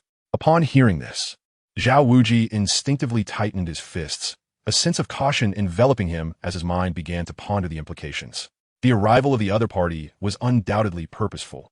Yet, what could possibly compel 3 soul saints to pursue? The old man in the black robe, regaining his composure, let out a few chuckles and remarked, I see. He then turned his gaze towards Emperor Zhao, teasingly stating, you possess quite the skill, young man. Previously, 3 soul emperors could not capture you. Now, will you come willingly, or shall we be tasked with apprehending you? The crowd stared at Emperor Zhao in astonishment, surprised to learn that the 3 soul saints were indeed after him, and even more astonished that he had previously encountered 3 soul emperors. Let us expedite this process and capture you. The old man continued before Emperor Zhao could respond. Old Mu. No sooner had he spoken than the silent elder among them sprang into action. The branches beneath his feet trembled slightly, and he vanished from sight, only to reappear a mere meter away from Emperor Zhao. Such speed! The crowd hastily braced themselves, their hearts racing. Even Zhao Wuji was only able to react once the figure stood before him. Zhao Wuji sought to intervene, yet it was already too late. The aged man's withered hand, faintly tinted with purple, reached out toward Emperor Zhao. His pupils dilated in shock. He had not anticipated the swiftness of his opponent. As that hand drew perilously close, without a moment's hesitation, the black sphere instantaneously transformed into a glove, adhering to his right hand, which he clenched into a fist to meet the incoming attack. With a resounding clash, the fist met the palm. Zhao Emperor's wings fluttered rapidly behind him, stabilizing his form after a brief, unsteady sway. In contrast, his adversary, unable to fly and succumbing to the pull of gravity, began to descend. However, with an uncanny twist of his body, the old man landed deftly atop a nearby tree. The black-robed elder's eyes flickered with surprise as he regarded Zhao Emperor, then spoke coldly. This boy possesses some skill. No wonder they seek to capture him. Let us not waste time. I will distract Zhao Wuji. You two apprehend the child. Once captured, incapacitate him. None shall remain. The bald-eyed man nodded in agreement and leaped toward Zhao Emperor. Upon finishing his command, the black-robed figure prepared himself for Zhao Wuji's impending assault. To the ground, Zhao Wuji declared in a deep voice, leading the charge downward as the others followed suit. In the air, their powers could not be fully harnessed. Moreover, the soul energy consumed was far greater than when grounded. Although they possessed significant advantages aloft, such benefits could not be sustained for long. Having overheard their opponent's words, they understood the urgency of descending. Once airborne advantages waned, their remaining soul energy would dwindle, leading to certain demise. Immovable king? Merely this. In less than 3 seconds from their descent, the black-robed figure had engaged Zhao Wuji in several exchanges, taunting him ruthlessly in an attempt to unsettle his resolve. Is that so? Zhao Wuji responded nonchalantly while fending off the adversary's strikes, his demeanor growing increasingly frigid. You had your chance before now. Allow me to show you what I am truly capable of. On solid ground, he could unleash his full potential. Confronted by an equally matched soul sage in optimal condition, he felt no fear, even harboring a strong sense of confidence in his victory. This was the essence of his formidable power. This was the immovable king. As he spoke, the first, third, and sixth soul rings on his body flared to life simultaneously.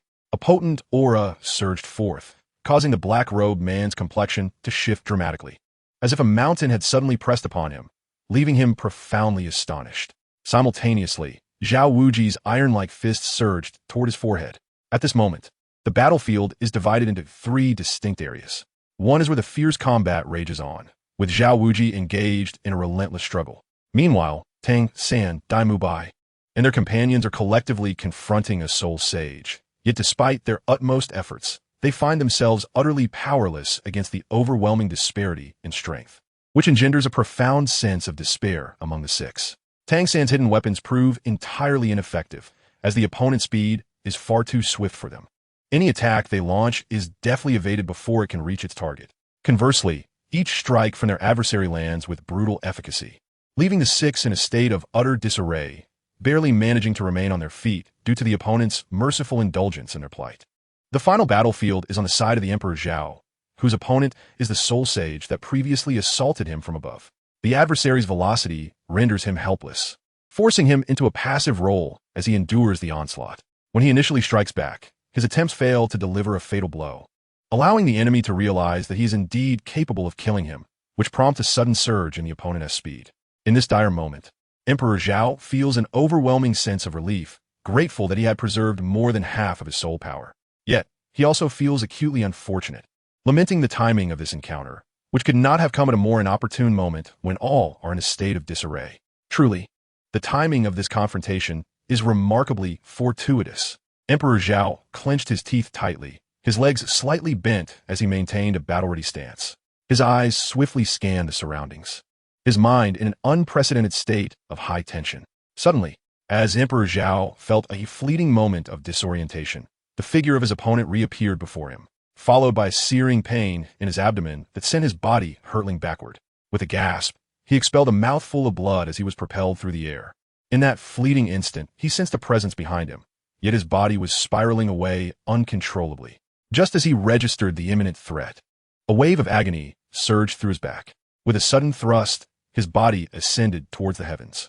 A glimmer of hope flickered in Zhao's eyes as he smirked, recognizing the opportunity that had presented itself. Enduring the pain coursing through him, a pair of ethereal white wings unfurled from his back, and astonishingly, a colossal hammer, over 10 meters in length, materialized in his grasp. "Teacher Zhao, take Tang San and the others with you. I will hold the rear," he exclaimed, raising the immense hammer with intent and bringing it down with ferocity upon the cloaked figure engaged in battle with Zhao Wujin. Aware of the hammer's tremendous power, Zhao Wujin swiftly turned to assist Tang San and the others as the devastating blow sent shockwaves that forced both combatants to retreat. With a resounding crash, a pit over half a meter deep was created in the ground, causing the elder in black robes to feel a tightening in his chest, relieved that he had also taken a few steps back just in time. Upon witnessing Zhao Wujia extricate himself, Emperor Zhao ascended to a greater altitude, simultaneously proclaiming, "You all go ahead. I shall find a way to liberate myself." Chapter 112, Tang San's Frenzy.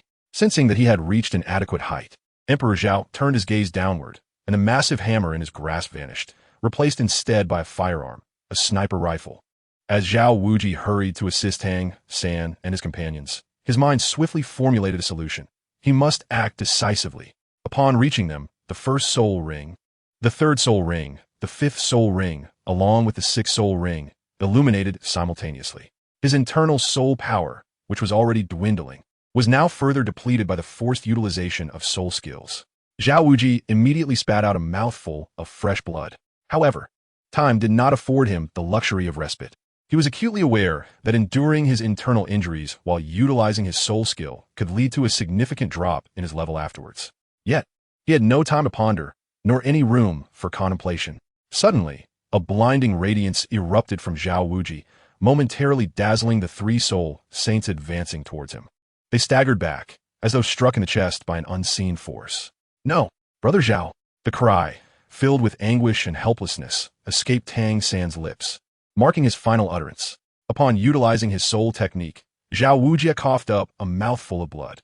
He swiftly turned, fearing that Tang San might not leave, and decisively knocked him unconscious. Following this, he hoisted both him and Zhu Zhuqing, exclaiming, "Let us go." Dai Mubai, Oscar, and Ma Hongjun, their eyes glistening with unshed tears, hurriedly kept pace with Zhao Wujia. However, escaping would not be so simple. The cloaked figure, upon witnessing this, let out a cold, mocking laugh, and in the blink of an eye, darted away, covering over 30 meters in an instant. Meanwhile, in the air, Emperor Zhao also chuckled coldly, thinking, "Am I not being taken seriously here?" With his sniper rifle raised, he swiftly aimed at the adversary.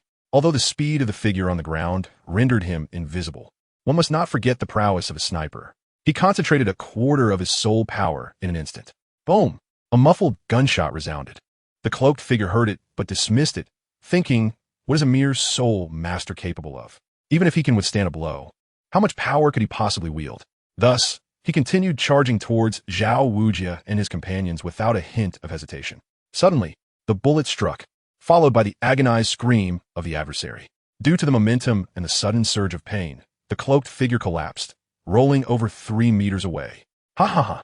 Upon witnessing the scene, Emperor Zhao erupted into a raucous laughter, unabashed and unrestrained. Although his physical form had only reached the level of a soul emperor, his soul power surpassed that of a soul sage, and its quality was remarkably superior and durable. This was a projectile forged from a quarter of his internal soul power. Even a defensive soul sage would find it painful upon impact, not to mention the cloaked figure, whose attack method and martial spirit clearly indicated he was a control-type soul master. The aged man in black rose to inspect his arm, discovering a dark spot the size of a fist on his shoulder, feeling as if it were corroding his flesh. Incensed by the sight of his own injury, he turned to find Zhao Wujin, and the others had vanished without a trace. Remembering his majesty's orders to keep this matter discreet, he seethed with rage. Now not only had they been discovered, but they had also fled. The three had sustained varying degrees of injuries, and to be wounded by a mere soul zone ignited the fury that had been suppressed by Zhao Wujin. Furiously pointing at the sky, Emperor Zhao bellowed, "You, today, unless I beat you to a near-death state, I shall not rest. Due to the altitude at which Emperor Zhao hovered and the absence of a magnifying lens, missing his target was within his expectations. Seeing the old man directing his ire towards him, Zhao remained unfazed. Old man, if you possess the capability, come fly up here. The cloaked figure was about to retort when a nearby bald-eyed man hastily intervened, saying, now is not the time for anger. The person has already escaped. We must devise a plan to capture him. The elder in black took several deep breaths to calm his tumultuous emotions, nodded, and looked up to the sky only to find it devoid of any trace. His momentary bewilderment faded as he spotted a distant dark speck. It was now unmistakable that they were in pursuit. He shouted urgently, Mu, why did you not alert us? Chase after him. The previously silent elder, his attire slightly disheveled, remained unperturbed, speaking calmly, I have marked him.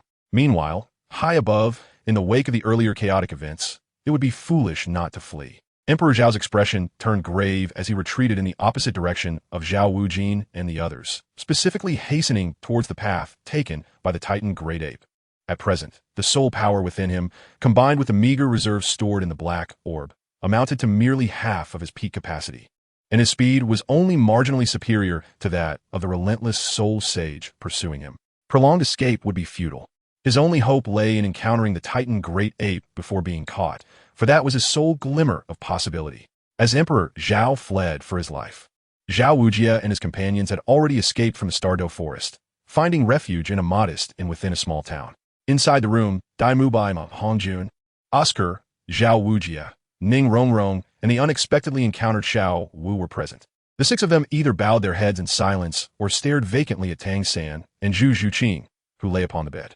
Each individual was enveloped in melancholy, and the atmosphere within the room was stifling, almost unbearable. A soft hum broke the silence, drawing the collective gaze of the group towards the bed, where Tang San and Zhu Zhuqing had awakened. Zhu Zhuqing remained quietly on the bed, tears streaming silently down her cheeks. As for Tang San, he suddenly sprang up from his bed, glancing around at the others, relieved to see them all present. Upon spotting Xiao Wu, he swiftly moved to her side, grasping her hand. It seemed as though a weight had been lifted from his shoulders. His expression transformed into a smile reminiscent of their usual banter, as he exclaimed, Phew! I just had a terrifying dream. I dreamed that Xiao Wu was captured by the Titan Giant Ape, and that we were being chased by 3 soul saints. The funniest part was that I even dreamt Zhao Gu died for us in the end. Haha, isn't that hilarious?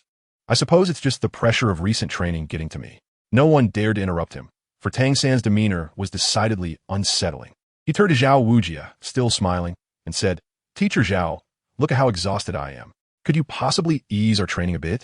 Noticing Zhao Wujia's silence, Tang San seemed to sense something amiss. His already bloodshot eyes grew more inflamed, and tears began to flow unbidden, yet he continued to smile, asking, What is wrong with all of you? Why do you all look so sorrowful? It was just a dream, after all. Look, everyone is. He paused briefly, then continued to chuckle, though this time his vision was blurred by tears. It seems Zhao Gu is not here. That's all right. He is probably off training again. No wonder he is so much stronger than us. It all makes sense now. While we are here slacking off, Zhao Gu is tirelessly training. Tang San's tone hinted at something deeper as he forced a smile, adding, Zhao Gu has always worked so hard for me, providing everything I needed since childhood. Now that I've grown up, he still strives to protect me. I cannot allow this. With that, Tang San clenched his teeth, turning to leave the room. Xiao Wu, alarmed, hurriedly grasped his arm, crying out, Xiao San, no, don't go. Chapter 113. The Death of Emperor Zhao. Dai Mubai and Oscar hurriedly rushed forward to restrain him. I merely wish to train alongside Brother Zhao. It's nothing, Tang San stammered, exerting himself even more desperately to break free from their grasp. Tang San. Suddenly, Zhao Wujin's deep voice thundered as he stepped in front of Tang San, forcefully gripping his shoulders. Gazing intensely into his eyes, he spoke in a grave tone. What purpose does your departure serve? To perish together? Is it not the intention of the Emperor Zhao for us to survive? Embrace reality. The Emperor Zhao is already deceased. No. Tang San's eyes widened as he yelled back at Zhao Wujin, and simultaneously, 3 soul rings emerged around him.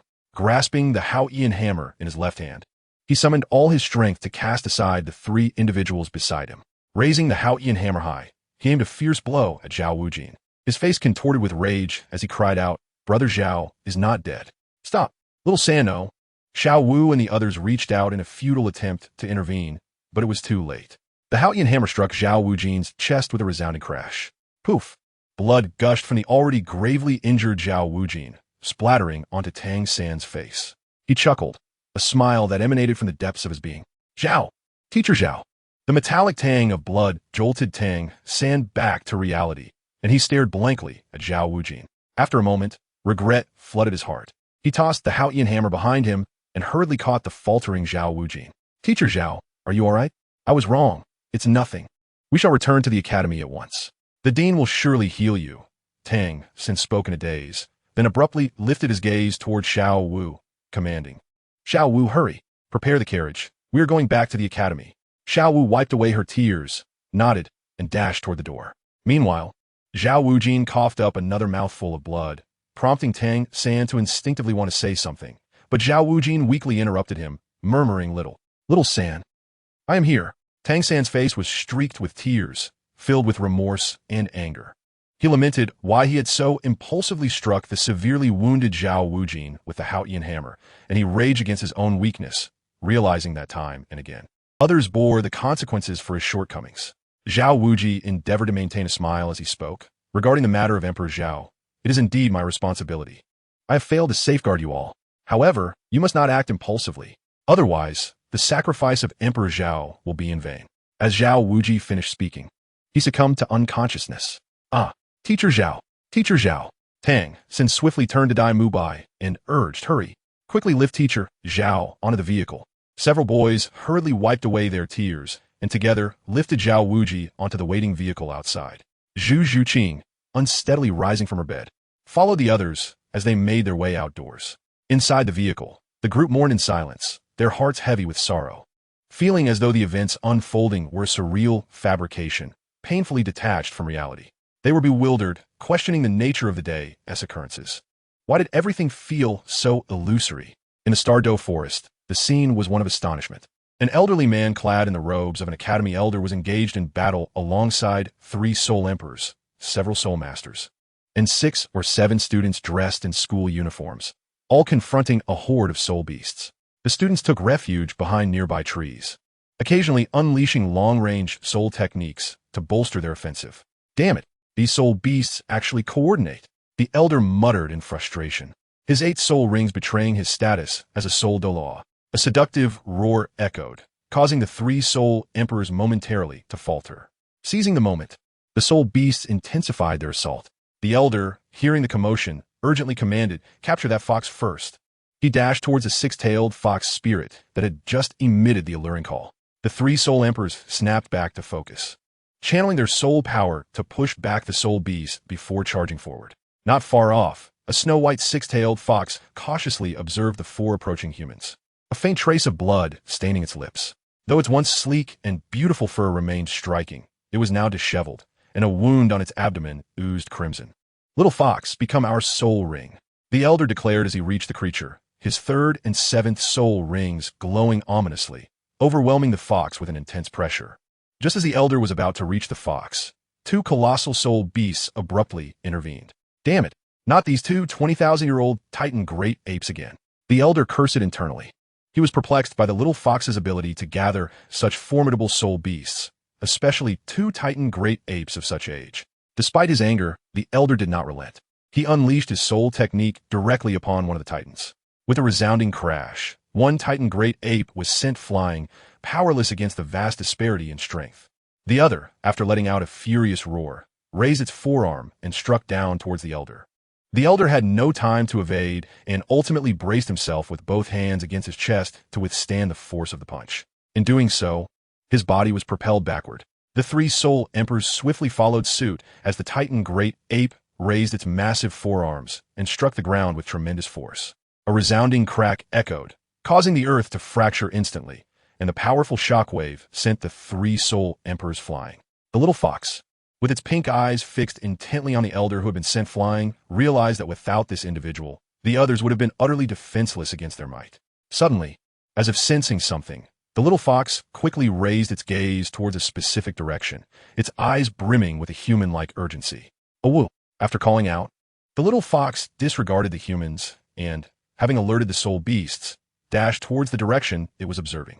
Over a dozen soul beasts, unwilling to linger in battle, turned and followed the little fox after pushing back their adversaries.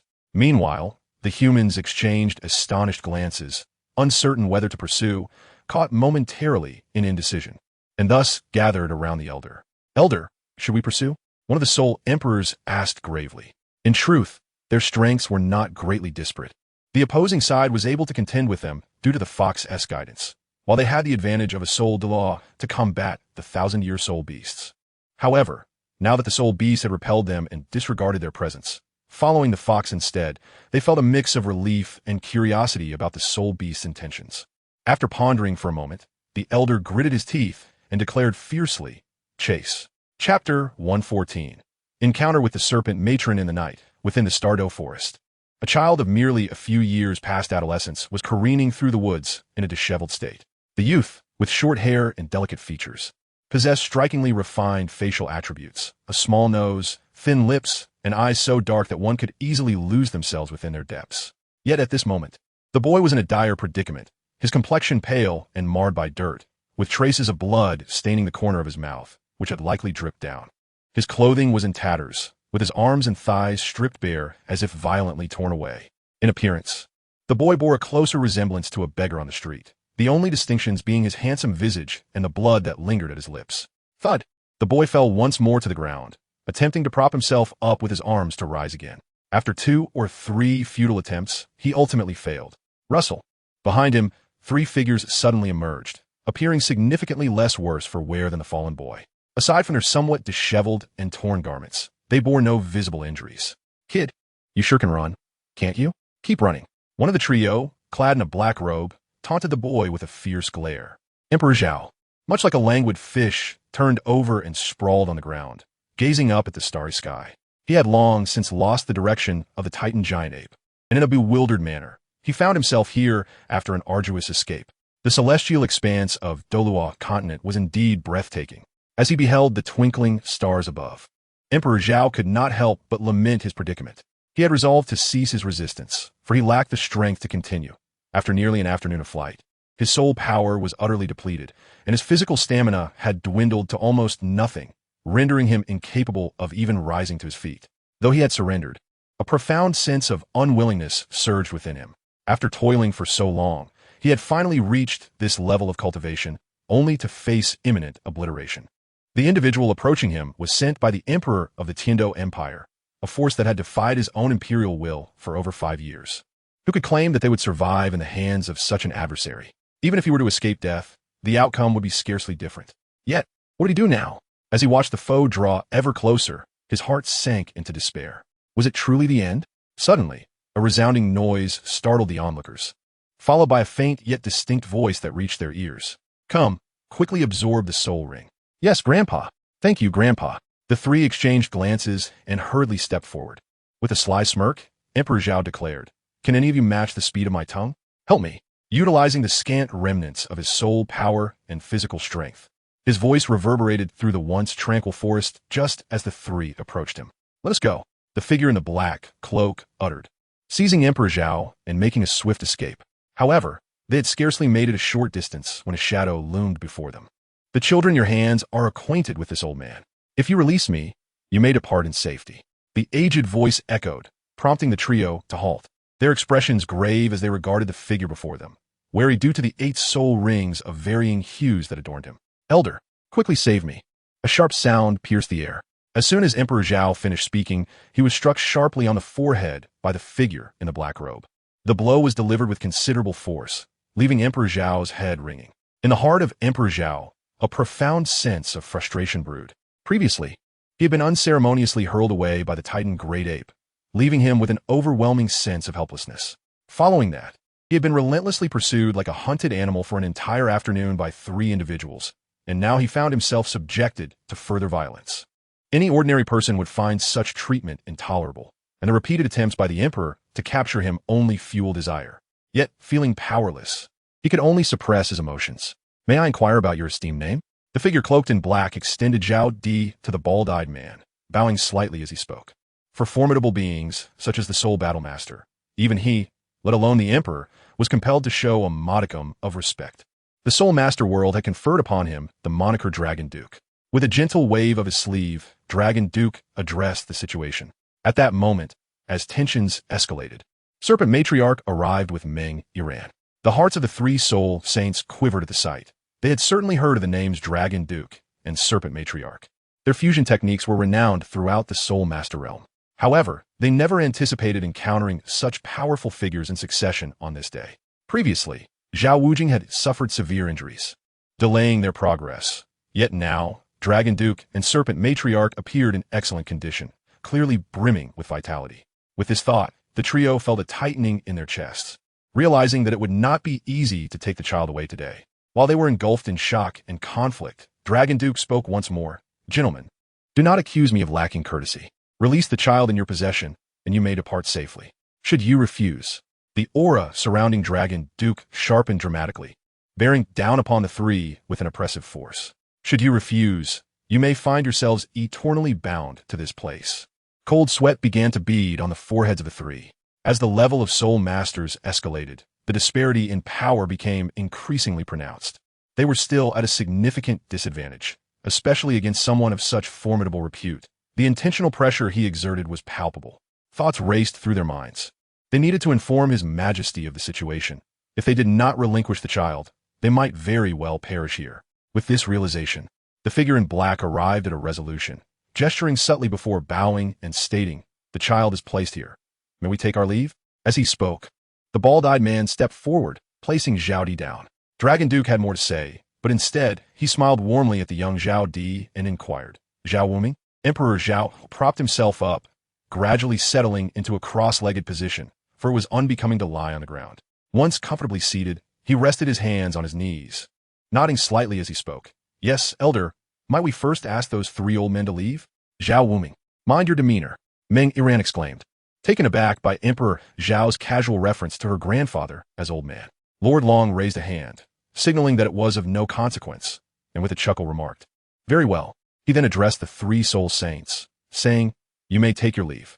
With the black-robed figure at the forefront, the trio exchanged respectful bows before swiftly vanishing into the depths of the forest. After a moment of contemplation as he watched their retreating figures, Lord Long turned his gaze back to Emperor Zhao, a smile gracing his lips. Yet, the nature of that smile instilled a sense of caution in Zhao. Such an ancient being surely had no reason to assist a stranger without motive. Indeed, Lord Long soon spoke. "Zhao Wuming, I have heard whispers of your remarkable talents. Might you be interested in joining my sect?" Zhao Di felt a tightening in his heart, and his palms began to sweat. He realized that he had just escaped from one perilous situation only to plunge into another. His mind raced, but the circumstances before him clearly left little room for contemplation. He could only speak up and say, Chapter 115. The turn of events, I am truly honored by your regard, but as someone of my limited capabilities, I fear I am unworthy of entering your esteemed circle. The intentions of Emperor Zhao were unmistakable. Before the Snake Elder and his wife could utter a word, Meng Iran took several steps forward and exclaimed in anger, "Zhao Wuming, my grandfather has just rescued you from that group of people. What is wrong with merely inviting you to join our sect? Our sect is far superior to your obscure Shrek. Others yearn to join, but cannot." Could Emperor Zhao be unaware of this? Certainly not. While the teaching resources may not surpass those of Shrek, the facilities are undoubtedly superior.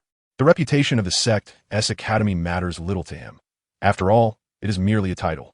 However, given the seemingly amiable demeanor of the Snake Elder, one must question whether the invitation was genuinely sincere. Thus, it would be prudent to delay, allowing time to regain some strength and soul power before acquiescing to their proposal. At least, then he would possess the capability to handle any unforeseen circumstances. The Dragon Elder reached out, gently pulling Meng Iran back, his gaze softening as he turned to Emperor Zhao, inquiring with a smile, "Young man, have you considered our offer?" Just as Emperor Zhao was about to utter a firm refusal, he felt the pressure around him intensify dramatically. Cold sweat beaded on his forehead, and he collapsed under the weight of the force, feeling an overwhelming sense of frustration. He could barely lift his head, his vision filled with the Snake Elder's smiling face. "Damn it, just let me find an opportunity." Though his heart was heavy with distress, his body was powerless to act. "Let me think it over," he finally managed to say, and the pressure dissipated instantly. The Snake Elder continued to smile, saying, "Young man, you must consider this carefully. If something were to occur in this desolate wilderness, no one could guarantee your safety." Spitting out the dirt from his mouth and wiping his chin, He cursed inwardly at the audacity of the elder, who posed a blatant threat. The snake elder spoke again. Young man, should you choose to join my sect, I will provide you with the finest resources. I am aware of your remarkable talent, and you possess the merit to be proud. If you join, I can make you my god-grandson. How does that sound? Reflect on it. For having a soul Douluo as a backing is an enviable position that many could only dream of. His eagerness for talent was palpable. Though the three soul saints appeared untroubled, as a soul Douluo, he could discern that they bore some injuries. While he did not believe this child was responsible, it nonetheless highlighted the boy's exceptional nature. After all, few could warrant the attention of three soul saints. After a moment of contemplation, the snake elder continued. The fact that three soul saints came after you indicates the existence of a formidable force behind them. And this is not the first occurrence, is it? I doubt it will be the last. If you join my sect, I can assure you of your safety in the future. Long Gong was unperturbed by the possibility of Emperor Zhao's retreat. Having lived a substantial portion of his life, he possessed numerous means to deal with those whose loyalty was uncertain. In this precarious situation, Emperor Zhao pondered on the methods that might bind him after acquiescing to Qigong. If it were merely poison, he could easily counter it with his own white sphere. However, if it were something else, the ramifications became more complex. After Qigong spoke, she turned to Meng Iran and said, Iran, you may go ahead and join your grandmother to absorb the soul ring. Qigong and Meng Iran nodded, but as they took a few steps, an enchanting fox cry echoed from afar. The two halted in their tracks. Emperor Zhao, having come to a decision, momentarily paused, feeling an eerie familiarity with the sound. The gaze of all four individuals shifted towards the source of the noise. In the distance, over a dozen figures were rushing towards them, the sound of their galloping unmistakable. In no time, they were nearing Emperor Zhao and the others. Long Gong, Shi Pe, and Meng Yiran retreated a few steps, their faces etched with gravity as they discerned the nature of the approaching entities. Soul beasts, over a dozen of them, and they appeared to be of the 10,000-year variety. This called for utmost caution. While they did not fear 10,000-year soul beasts individually, confronting a horde of them necessitated their retreat. The demeanor of Emperor Zhao stood in stark contrast to that of the three others. As they gained clarity, so too did he. Indeed, it was a spirit beast. But leading the pack was a familiar figure, a little fox with whom he had once shared a life. Those 6 ethereal tails, pure as snow, and those alluring pink eyes were unmistakable. He had found his salvation. Taking a slow, deep breath, he cast a sidelong glance at Long Gong and the others, who were utterly engrossed in the spirit beast, oblivious to his presence. A subtle smile graced Zhao's lips. Patience, he reminded himself, just a moment longer. With each quiet inhalation, his emotions gradually settled. As Zhao composed himself, over a dozen spirit beasts had come to a halt 20 meters before them. Long Gong and Sheepa displayed expressions of astonishment. The spirit skills they had been ready to unleash were abruptly suspended. Only then did the trio grasp the true number of spirit beasts, 18 in total. To their shock, among them were 2 Titan giant apes, each boasting an impressive 2,000-year lifespan. Aside from these 2, the remaining beasts either possessed formidable prowess or high-ranking bloodlines, which explained their reluctance to act rashly.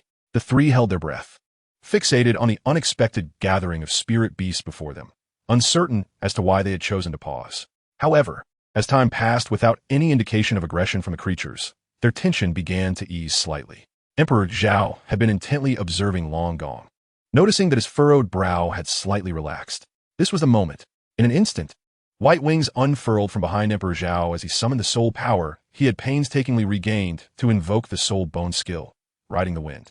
In a flash, his body surged towards the soul beast with remarkable speed, catching even Long Gong off guard. It was only when Zhao zipped past him that Long Gong hastily reached out, attempting to seize him. How could such a prodigy be so reckless? Roar! However, Long Gong was a moment too late, grasping at empty air. Simultaneously, the soul beasts, mistaking the humans' approach as a declaration of war, let out a collective roar of fury. Emperor Zhao began to feel a sense of panic, remorse creeping into his heart as he recalled his earlier misjudgment of the small fox, mistaking it for a mere call from a young man. However, the reality was now starkly different. Grandfather, Meng Iran exclaimed urgently as she witnessed Emperor Zhao rushing towards the soul beast. Despite her personal disdain for him, she could not bear to watch a life extinguished so carelessly, especially one so young. Long Gong remained silent, his gaze solemnly fixed on the soul beast before them. The serpent matron restrained Meng Iran, her voice low and serious. Iran, that young man at speed, was astonishingly swift.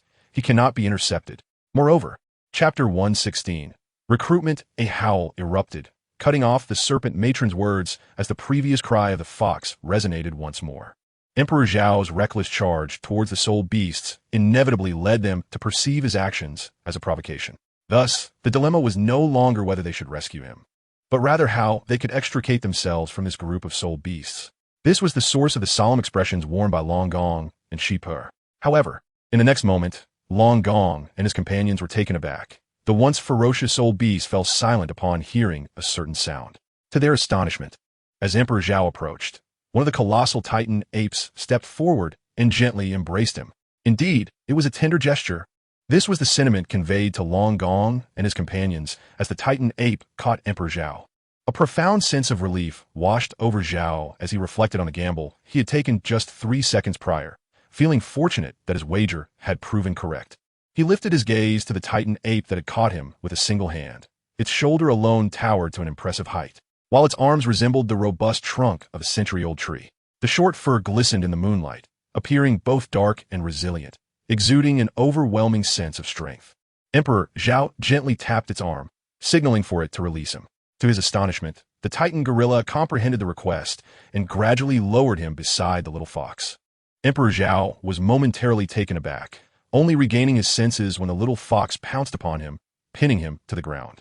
However, as soon as he came to his senses, he was struck by the sight of the scars marring the little fox's face and the fresh wounds on its abdomen, barely scabbed. With concern etched upon his features, Emperor Zhao inquired, "Chinger, how did this happen to you?" The little fox, unable to articulate words, emitted a series of gentle sounds and then extended its delicate pink tongue to tenderly lick the wounds on his arm, which were sustained during a frantic escape. Emperor Zhao gently extended his other hand to caress the wound upon her face, before his gaze shifted to her abdomen. His ebony eyes flickered with emotion as he produced a white orb that transformed into a lengthy bandage, meticulously wrapping it around her waist, encompassing the injury. Although he currently lacked the spiritual energy to invoke the little fox's healing powers, the inherent abilities of the white orb were still accessible, albeit at a sluggish pace. Meanwhile, unbeknownst to Emperor Zhao, as the little fox licked his wound, her once pink eyes deepened into a vibrant crimson hue. After he had finished bandaging her, an unexpected and piercing cry erupted from her lips, more intense than before, laced with fury.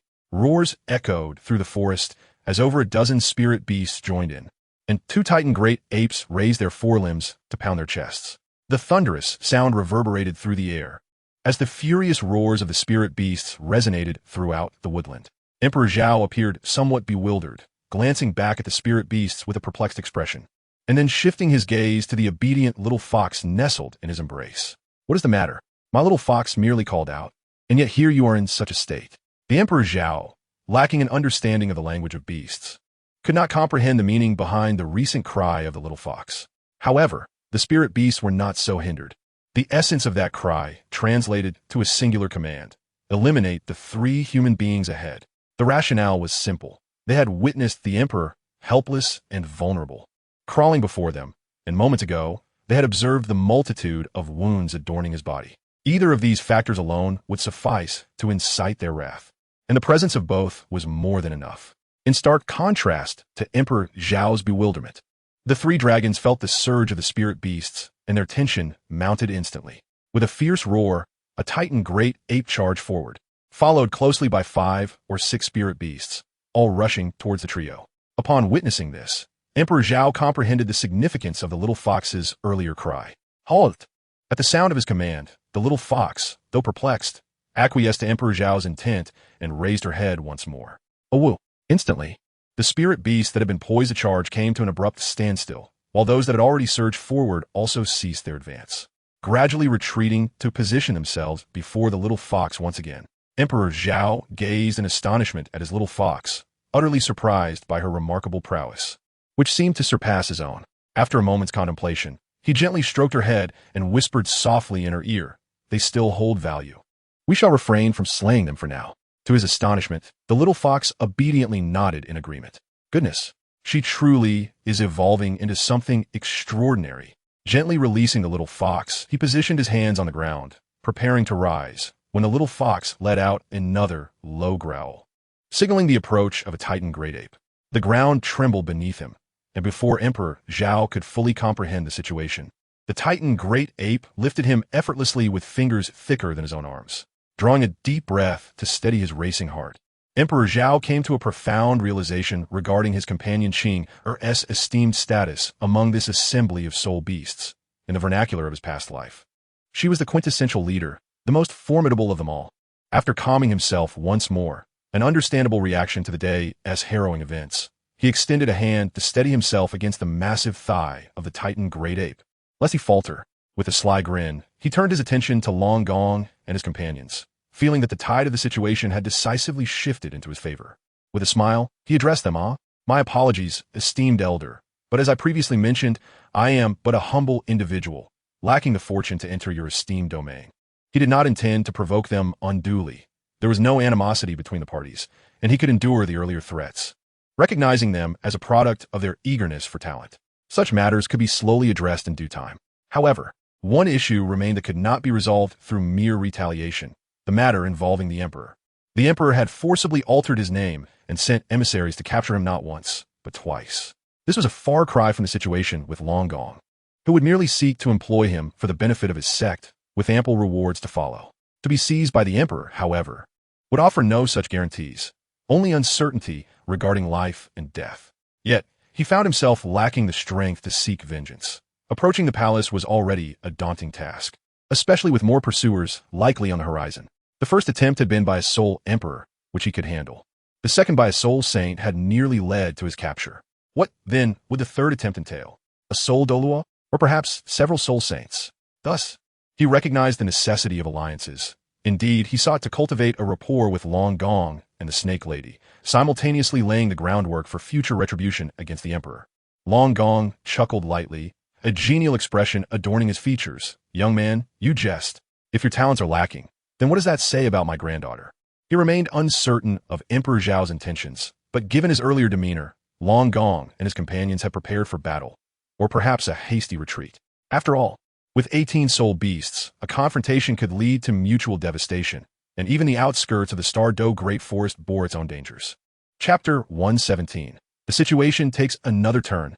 The old man chuckled, remarking that at such a tender age, your granddaughter is poised to advance to the rank of Soul Master. Her extraordinary talent already placing her among the foremost of her peers, truly deserving of the title of genius. Emperor Zhao continued to speak with a resonant voice, while his mind was occupied with contemplating how best to win over the other party. Long Gong, upon hearing this, grew increasingly cautious, sensing something amiss. After all, he had treated Zhao rather harshly, yet this young man, instead of fleeing, was now engaging him in casual conversation. However, he maintained a facade of indifference and responded amiably. Haha, young man, you exaggerate. Although my granddaughter possesses commendable talent, the disparity between her abilities and yours is akin to that of heaven and earth.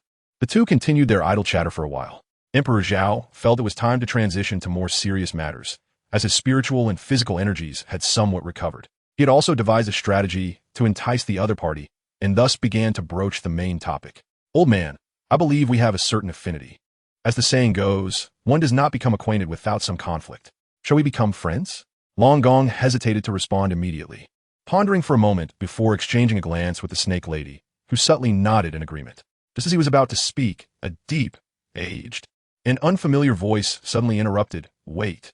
Everyone was taken aback, their gazes shifting towards the source of the voice behind Emperor Zhao. Not far away, more than 20 figures were hastening towards them, and in the blink of an eye, they were almost upon them. The soul beasts nearby instantly surged with a fierce aura, as if sensing an imminent threat, each baring their teeth with menacing glances directed at the newcomers. Upon observing the reactions of the spirit beasts, Emperor Zhao furrowed his brow, a sense of unease creeping into his heart. Why were there so many matters to attend to today? It seemed that winning over Dragon Lord and Snake Matron would prove to be a formidable challenge. Emperor Zhao maneuvered slightly to the side with his spirit beasts, ensuring a respectful distance from Long Gong and the individuals approaching from behind. In less than half a moment, the group had arrived 20 meters away from them, prompting both Zhao and Long Gong to scrutinize their newcomers. Clad in the attire of a certain academy, the foremost figure was an elderly man whose soul rings remained concealed, rendering his rank indiscernible for the time being. However, the individuals beside him subsequently revealed their power. Behind the elder stood 3 individuals, each a six-ringed Soul Emperor, followed by 5 others, each a 5-ringed Soul King, and, potentially, even higher ranks such as Soul Sect or Soul Master. The expression on Emperor Zhao's face became serious, and his mind began to speculate. As soon as the opposing party arrived, the spirit beasts grew vigilant, while the little foxes and their companions exuded a fierce aura, appearing weary from their journey, likely having encountered some conflict along the way. If his conjecture was correct, it must pertain to this group of individuals. Judging by their formation, the elder leading them was at least a soul sage, and to withstand the onslaught of the little foxes and their kin, it would require a soul Douluo. With this thought, the nerves at Emperor Zhao had just begun to relax tightened once again. Truly, one wave had not yet settled before another arose. As the other faction arrived, the scene fell into silence. The positioning of the parties had shifted due to Emperor Zhao's retreat, forming a triangular arrangement that allowed each side to observe the others clearly. After the elder and his entourage halted, he took the initiative to speak. "May I inquire if I am addressing the Dragon Duke and the Serpent Matron?" Exchanging a glance, Dragon Duke and Serpent Matron both wore faint smiles, intrigued by the situation. Dragon Duke responded with a grin, indeed. Upon hearing this, Emperor Zhao instinctively tightened his grip, remaining silent while narrowing his eyes to observe the unfolding events, discreetly recovering his soul power. He had devised a method to win over the Dragon Duke and Serpent Matron, and his chances of success were nearly 100% before the elder spoke. But now they plummeted to 50%. Although anxiety gripped him, he remained composed, for his strategy was particularly aimed at Mengaran, their most cherished granddaughter. The elder, noticing the tension, raised a corner of his mouth and introduced himself. "I am Wan Qinxiu from the Green Flood Advanced Academy of the Tiando Empire. Fortunate to meet the Dragon Duke and Serpent Matron." "Oh, a pleasure. Might I inquire if there is something you wish to discuss?" Dragon Duke replied leisurely. "Recently, having found myself with some free time, I decided to accompany a teacher at the academy who is seeking to advance in rank. We have been searching the forest for several days without sight of a 10,000-year spirit beast, but just moments ago," Wan Qinxiu said, his gaze drifting towards the spirit beasts, momentarily surprised to see a child amidst them. He quickly dismissed it and continued, "Upon encountering this group of spirit beasts, I intended to capture one to save time. However, to my surprise, they displayed remarkable coordination. Ultimately, after my 3 students were slain, they escaped, and we have pursued them here." As Wan Qinxiu spoke, his soul rings began to swirl around him. 8 rings, yellow, purple, and black, indicating his status as a soul Douluo. "Are you requesting my assistance in dealing with these spirit beasts?" Long Gong smiled and inquired, casting a beaming glance towards Emperor Zhao. His clenched fist tightened further, beads of sweat beginning to form on his brow. Should the two truly unite, the soul beast would undoubtedly falter. Even if he revealed that Meng Yiran could absorb superior soul rings, Long Gong might not be entirely convinced. Although he himself was a precedent, that cunning old fox could very well remain skeptical. Previously, there had been ample time to gradually earn the other's trust, but now. The little fox had also approached Emperor Zhao, her eyes flitting between Long Gong and Wan Qinxiu, her once pink gaze now transformed into a deep crimson.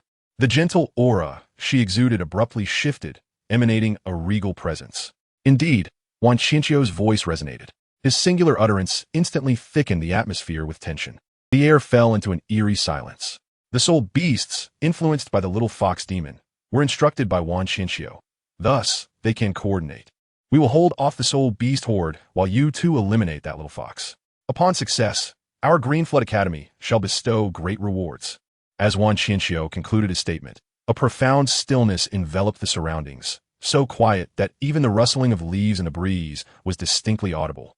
Long Gong neither acquiesced nor declined. Observing that the soul beast showed no intent to flee, Wan Qinxiu refrained from pressing the matter. Noticing Long Gong deep in thought, Emperor Zhao's anxious gaze remained fixed upon him, his mind racing once more.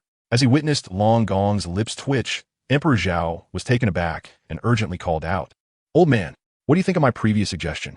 At this juncture, any other remarks would prove futile, perhaps even counterproductive. This particular statement alone could not only gauge Long Gong's stance, but also interrupt his train of thought. Even if this comment was not the most perfect, it was undoubtedly the most effective at this moment. Should Long Gong dismiss it, there would be no hesitation in seizing the little fox and fleeing. Conversely, if he found merit in it, at the very least, it would indicate his unwillingness to ally with Wan Qinxiu. As long as they did not unite, the soul beast might indeed stand a chance. After all, they were within the soul beast forest, and with Long Gong and others present. Wan Qinxiu would need to contemplate carefully before instigating conflict. Chapter 118. The indignant Meng, her hands were tightly clenched beneath her, palms slick with perspiration, as her gaze remained fixated on Long Gong. At this moment, Emperor Zhao's heart raced once more. Like him, Wan Qinxiu was also intently awaiting Long Gong's response. Ah! The sound rang out distinctly in the stillness of the forest, as Long Gong smiled at Emperor Zhao, replying, "Young man, I appreciate your regard for me. I would certainly welcome you as a friend." Upon hearing these words, Emperor Zhao exhaled in relief. After speaking, Long Gong turned to Wan Qinxiu and calmly stated, "Apologies. But today, none of these soul beasts shall fall at your hands."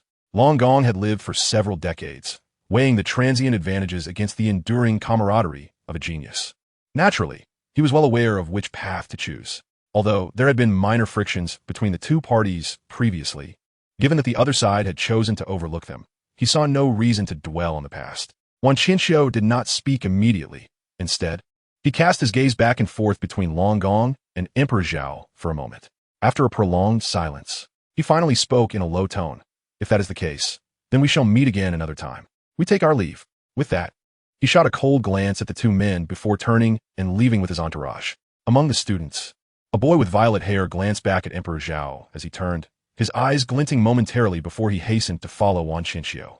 Once Wan Qinxiu and his group had distanced themselves and their figures had completely vanished, Emperor Zhao let out a profound sigh of relief, murmuring to himself, "I suppose we are safe for the time being?" He plopped down onto the ground, gently pulling the little fox into his embrace and patting her small head to reassure her of their safety, before his gaze shifted towards Long Gong. The most striking sight was not Long Gong or the snake lady, but rather Meng, who was pouting with anger, her small face puffed up, glaring fiercely at him with her bright eyes. Upon witnessing this, Emperor Zhao's lips curled into a smile, for he had forged a friendship with Lord Long, who happened to be the grandfather of Meng. Yet, ironically, he found himself younger than Meng. Contemplating this, Emperor Zhao felt a slight alleviation of the pent-up emotions that had weighed upon him throughout the day. At the very least, he would soon have a little niece, albeit one older than himself. Casting a fleeting glance at Meng, he chose not to linger on her presence, for it was imperative to focus on pressing matters to avert any unforeseen complications later. After taking a few deep breaths, he spoke, "Old man, gather around. I have traversed the entire day and find myself utterly fatigued." Emperor Zhao did not deceive them. When his body sustained injuries, the system would automatically prioritize aiding his recovery. The speed at which he could absorb soul power was fundamentally insufficient. In fact, the vast reservoir of energy he possessed could not be replenished in a short span of time, not to mention the quality and the lingering effects of today's overexertion. The mere fact that he could still stand is a testament to the formidable strength of the system and Bai Qiu. Otherwise, standing would be a challenge, let alone the ability to crawl. Long Gong and Shi Po exchanged glances, and after a moment of hesitation, Shi Po and Meng remained in place, while Long Gong approached on his own. Upon witnessing the scene, Emperor Zhao rolled his eyes, contemplating the old man's propensity for overpromising. Fortunately, he had refrained from suggesting he could enhance his granddaughter's ability to absorb soul rings. Otherwise, given the old man's cautious nature, he might have hastily acquiesced to the whims of that so-called Wang Quanqiu. As Dragon Prince approached within a 5-meter radius of Emperor Zhao, two Titan giant apes promptly positioned themselves protectively in front of him and the little fox. Simultaneously, a nearby soul beast issued a fierce roar in a display of dominance. Startled, Dragon Prince instinctively stepped back, his soul rings beginning to emit a faint glow. Should the soul beast take a step forward, he would not hesitate to retaliate. Not only was Dragon Prince taken aback, but Emperor Zhao also felt a jolt of surprise. He quickly interjected, "Hold on. It appears these soul beasts do not comprehend human speech. Allow me to clarify." He then hurriedly addressed the little fox in his arms, instructing, "Quickly inform them not to engage Dragon Prince." The little fox nodded and emitted a gentle call. The two Titan giant apes cast a disdainful glance at Dragon Prince from a distance before gradually retreating to the side, while the menacing aura of the other soul beasts began to dissipate. Dragon Prince gazed in astonishment at Emperor Zhao and the little fox. All is well now. Old man, come closer. Let us converse for a while." After Emperor Zhao finished speaking, he shifted his body and leaned against the forelimb of a Titan gorilla. Young man, your talents are indeed remarkable. Who would have thought that you could communicate with soul beasts? Truly impressive. It seems I have made a wise choice this time. It appears to be a great fortune. The Dragon Lord, grinning broadly, approached Emperor Zhao. Once he confirmed there was no danger, he turned to the snake lady and Meng Iran behind him, saying, "You two come over as well." In a brief moment, the snake lady and Meng Iran approached, with Meng Iran's little face still puffed up in indignation as she glared at Emperor Zhao. Emperor Zhao, unfazed, glanced at Meng Iran, his lips curling into a smile as he directly broached the subject. "Old man, your granddaughter is in dire need of a soul ring to elevate her to the rank of soul master, is she not? How many years have you been searching for a soul beast?" Long Gong was taken aback, surprised that Emperor Zhao would pose such a question. However, there was little to conceal, and he responded with a chuckle. "Indeed, my granddaughter is 16 this year. The previous soul beast, the phoenix-tailed coxcomb snake, was unfortunately shot by you." He spoke with a smile directed at Emperor Zhao, clearly harboring ulterior motives. Emperor Zhao gently rubbed his nose, fully aware of the significance of the soul-seizing ring for soul masters. He understood the implication behind the other party's words and, with a resigned gesture, as if he had suffered a great loss, remarked, "As for your granddaughter's soul ring, let me clarify, I have no use for it. Yet it still counts as something I have taken. Does this not balance the scales regarding your bullying of me?" He then inquired, "What kind of soul ring did you procure for your granddaughter?"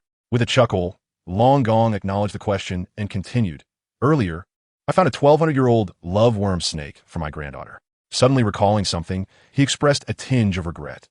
The venom of the love worm snake is quite unique. Those poisoned fall into a blissful dream for a brief period. The age of the ring is quite fitting, but alas, it has been some time since then, and it is likely that it has already escaped. Meng Iran's face grew even rounder, her eyes increasingly fierce. It was all because of this man. Both of her soul rings had been lost due to him. Upon hearing this, Emperor Zhao was amused, although he was uncertain why the other party had refrained from slaying the seductive serpent. His earlier apprehension regarding whether the serpent woman would lead Meng Iran to absorb the soul ring had dissipated. Now, it seemed that a gradual conversation would suffice. "Old man," he remarked, "you ought to be grateful that you did not allow your granddaughter to absorb that soul ring. Otherwise, you would have missed a significant opportunity." The three individuals exchanged puzzled glances at Emperor Zhao's words, while Dragon Lord furrowed his brow in contemplation and inquired with curiosity, "What do you mean?" With a subtle lift of his lips, Emperor Zhao leaned forward slightly, gazing into Long Gong's eyes as he leisurely proclaimed, "I can enable your granddaughter to absorb an even more formidable soul ring." Chapter 119. The heart-wrenching Flander. There was no shock, no gasps of astonishment, only the tightly furrowed brows of Long Gong and his companions. To enhance the age of soul ring absorption? Did that imply the possibility of absorbing higher-age soul rings? While the trio believed that prodigies could indeed achieve such feats, the notion of facilitating this for another was a question of feasibility rather than mere belief. It is worth noting that even the colossal Spirit Hall had never been rumored to possess such a method.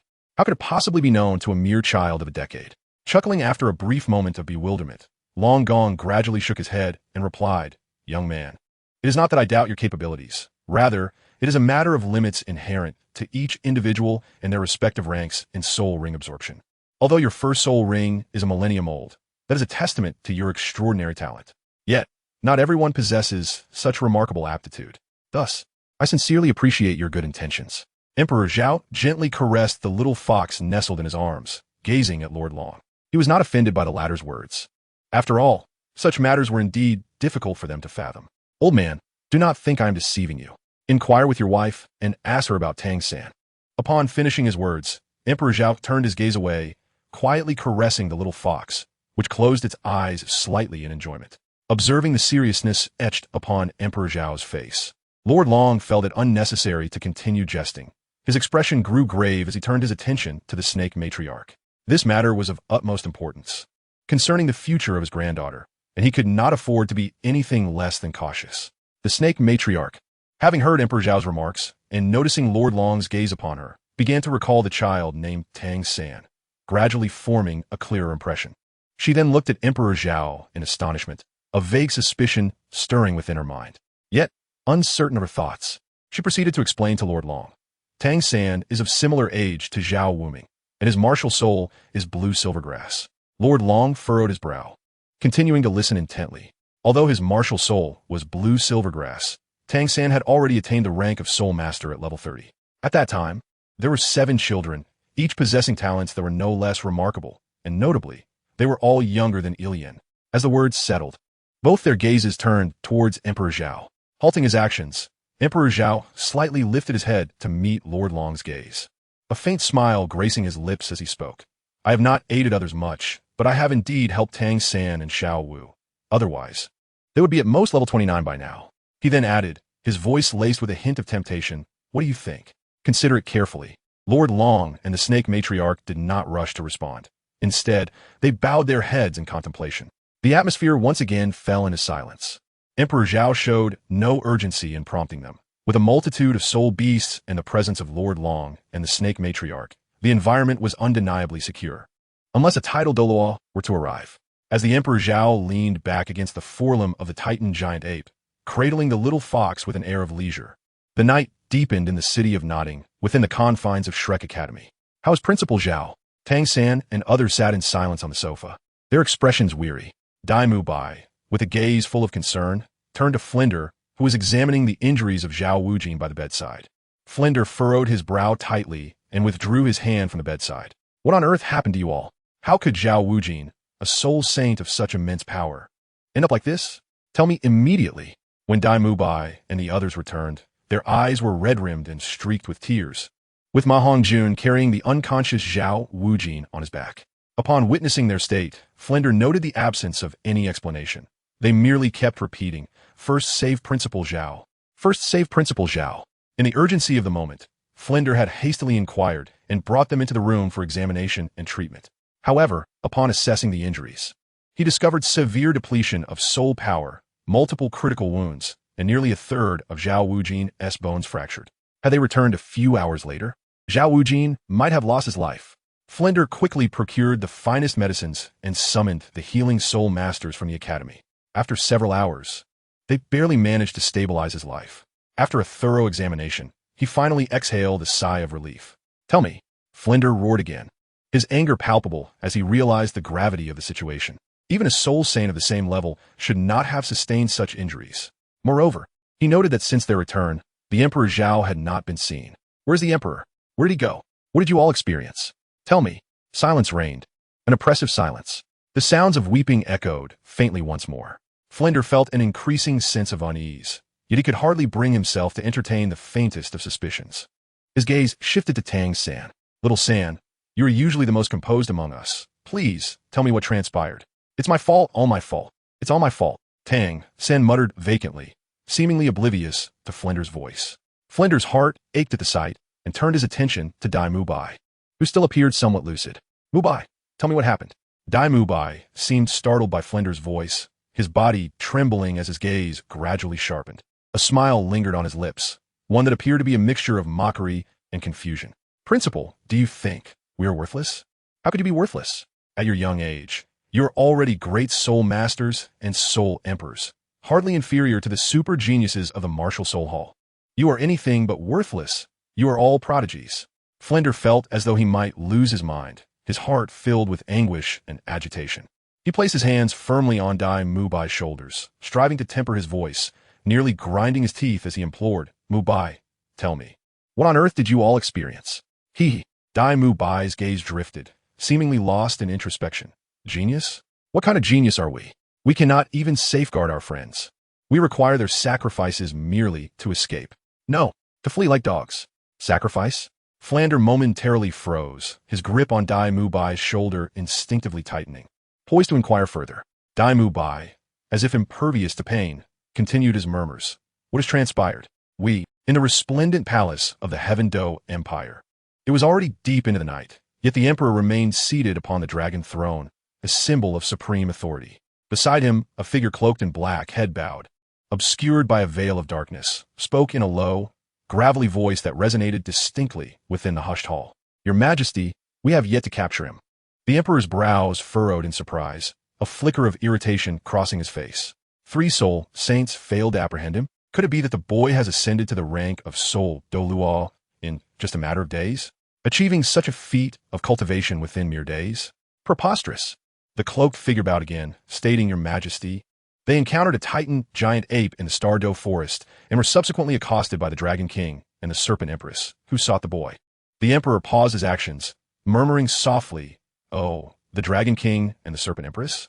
Chapter 120. Making friends, the emperor rapped his fingers on the table a few times, contemplating before waving his hand dismissively. Do not pursue this matter further for the time being. You may leave. Yes, the cloaked figure inclined his head and, in the blink of an eye, vanished from sight. The hall fell silent once more. After a moment, the emperor mused, Zhao Wuming? Is that your current name? How intriguing. A name without fame now, yet destined for renown later? A faint smile graced the emperor's lips, tinged with palpable disdain. In the Douluo forest, the Dragon King and the Serpent Empress had been deep in contemplation for nearly half an hour, and Zhao Wuming felt a flicker of impatience. It was the middle of the night, and sleep beckoned. If they lingered much longer, dawn would break. He urged, Hey, old man, have you made up your mind? What is there to deliberate? We share no enmity. Even if we did, I would not harm you in such matters. The Dragon King's brow twitched momentarily before he relaxed his furrowed features and, with gravity, inquired, How do you intend to assist my granddaughter in her advancement? And what methods will you employ? Emperor Zhao smiled faintly, realizing that the old man was indeed intrigued. It's quite simple. Do you see the black sphere in my hand? As he spoke, he extended his right hand, where a small, round orb floated gracefully. What does this have to do with extending the lifespan of soul rings? You might wonder. Indeed, it is related. Zhao retracted the black sphere and gestured towards the bandages on the little fox, elaborating, I possess dual martial souls, namely the yin and yang spheres, which I refer to as the black sphere and the white sphere. Long Gong and his companions occasionally furrowed their brows in confusion during the explanation, yet they refrained from interrupting, choosing instead to listen attentively. By the end, they grasped the general concept, though a sense of astonishment lingered in their hearts. What are the conditions? Long Gong inquired with a grave expression. While he had not fully placed his trust in Emperor Zhao's words, he was nonetheless convinced to a degree of 8 out of 10, with the remaining 2 parts merely stemming from instinctive caution. Emperor Zhao smiled faintly, showing no signs of concern. What conditions were there? After all, it was merely the forging of a friendship, a token of goodwill. Lord Long fixed his gaze upon Emperor Zhao, seemingly attempting to discern something, yet Zhao remained utterly unfazed. The two exchanged glances for a while, before Lord Long chuckled heartily, exclaiming, Excellent! Such sincerity in this young man. I shall certainly accept you as a friend. As he spoke, a flicker of speculation ignited in his mind, recalling the moment when Emperor Zhao was captured. This young man, capable of letting go of past grievances and presenting such a significant gift, must surely be entangled in some considerable troubles. With that thought, though he comprehended the underlying reason, he chose not to voice it, instead acquiescing to Zhao's intentions. Now, as for how to elevate your abilities, it would be prudent to commence immediately. Wouldn't you agree? Commence what? Have you considered the time? Zhao retorted sharply. Honestly, for someone of your stature, you lack a certain discernment. Lord Long paused, then instinctively glanced up at the sky, chuckling awkwardly. Ah, indeed, my eagerness has gotten the better of me. How about I return tomorrow with my granddaughter to discuss this further? That seems rather cumbersome. Furthermore, I am unaware of where I shall be tomorrow. This enhancement cannot be resolved in a day or two. Instead, let your granddaughter accompany me for a while. Both Lord Long and his wife exchanged a momentary glance, contemplating, before nodding in agreement. Then we shall impose upon you to care for my granddaughter for a few days. Not a problem at all. Zhao waved his hand dismissively, casting a sidelong glance at Meng Yiran. I may not be able to defeat your grandfather, but you? A piece of cake. With a smile, Emperor Zhao had just finished speaking, his mind occupied with a trivial thought, when Meng Yiran suddenly interjected, exclaiming, Grandfather, how can you leave me here? With a look of grievance, she circled around the serpent matron and took hold of Long Gong's sleeve. Yiran, please do not cause a fuss. This is a matter of great significance for your life. Besides, you are not a child anymore. It is time for you to learn independence. Long Gong gently patted Meng Yiran's small hand, and then turned his kindly gaze towards Emperor Zhao, saying, I would appreciate it if you could look after Yiran. Emperor Zhao casually waved his hand once more, a smile adorning his face as he addressed Meng Yiran, saying, There is no need for such formality. You may simply call me by my name. Rest assured, I will take excellent care of your granddaughter. With a chuckle, he added, Very well. We shall return to visit you in a few days.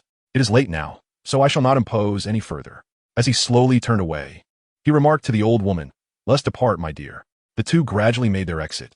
Grandfather, Meng Yiran called out, her eyes slightly swollen, standing helplessly in place, as though she had been cruelly abandoned.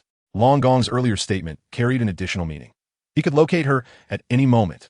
This served as a covert warning to Emperor Zhao, as well as a reminder. Those who entrusted Meng Iran to him believed that Emperor Zhao either lacked the audacity or the justification to harm her. Observing the direction in which Long Gong and his companion vanished, a faint smile crept upon Emperor Zhao's lips. He had comprehended the implication behind Long Gong's words. He truly dared not bring harm to Meng Iran, for otherwise, life would become quite unbearable, while he refrained from causing her harm. After Zhao Di confirmed that Long Gong and the other had completely departed, he turned his gaze towards Meng Iran, his face adorned with a benevolent smile. "What are you staring at? Have you never encountered a beauty before?" Meng Iran, clearly aware of his scrutiny, felt his gaze lingering upon her for quite some time. Eventually, unable to bear the discomfort, she exclaimed with playful indignation, "Oh." Upon hearing those words, Emperor Zhao placed the little fox on the ground and stood up. Meng Iran, startled, quickly took a few steps back, exclaiming, "What do you intend to do? I warn you, if you dare to bully me, I shall inform my grandfather." How dare she threaten me? Could I endure such insolence? Certainly not. He strode forward, closing the distance to Meng Iran.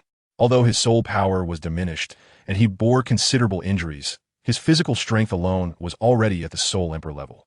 Coupled with his recovery during this time, dealing with a mere soul master, not yet even at the 30th level, would be a trivial matter. Meng Iran attempted to struggle, but soon realized the overwhelming strength of her opponent. After a futile attempt to resist, she found herself grasped firmly by the wrist by Emperor Zhao. Zhao Di flashed a charming smile, exerting a subtle force to deftly throw her to the ground. He pressed one hand against her back to prevent her from rising, while the other hand was raised high. Slap! You! Meng Iran, who had never been struck before, felt her face flush crimson in an instant, filled with indignation. She turned her head to glare fiercely at Zhao Di. Slap! Slap! You hit me! You hit me, you! After stammering for a while, Meng Iran felt increasingly aggrieved and distressed. Her already reddened eyes began to glisten with tears, and she bit her lower lip, gazing intently at Zhao Di. Upon noticing that Meng Iran was on the verge of tears, Zhao Di's lips twitched, realizing he might have gone a bit too far. Consequently, he loosened his grip on her back. He had expected her to rush at him in tears. But to his surprise, Meng Iran simply sat on the ground, hugging her legs and weeping quietly. The Emperor, Zhao, stood frozen in place, momentarily at a loss for how to proceed. He had intended to intimidate her, but if he were to coax her, what would that signify? Yet, refraining from doing so seemed equally inconsequential. As he contemplated with his hand resting on his chin, in the distance atop a towering tree, Long Gong extended his hand to restrain the serpent matron, who was poised to take action. "Old man, as soon as we depart, this scoundrel begins to bully my granddaughter. If we do not intervene now, will she not be subjected to daily torment henceforth?" Long Gong chuckled and shook his head. "My dear, you fail to grasp the situation. The manner in which I previously threatened him ensures that Zhao Wuming will not act so rashly. Fear not. Consider it merely the playful antics of children. In light of the future of Iran, what does this truly amount to?" The serpent matron fell silent, though a sense of discomfort lingered in her heart. Long Gong, offering no further counsel, cast his gaze once more toward the Emperor Zhao's location before stating blandly, "Let us depart. We shall revisit that Shrek in a few days."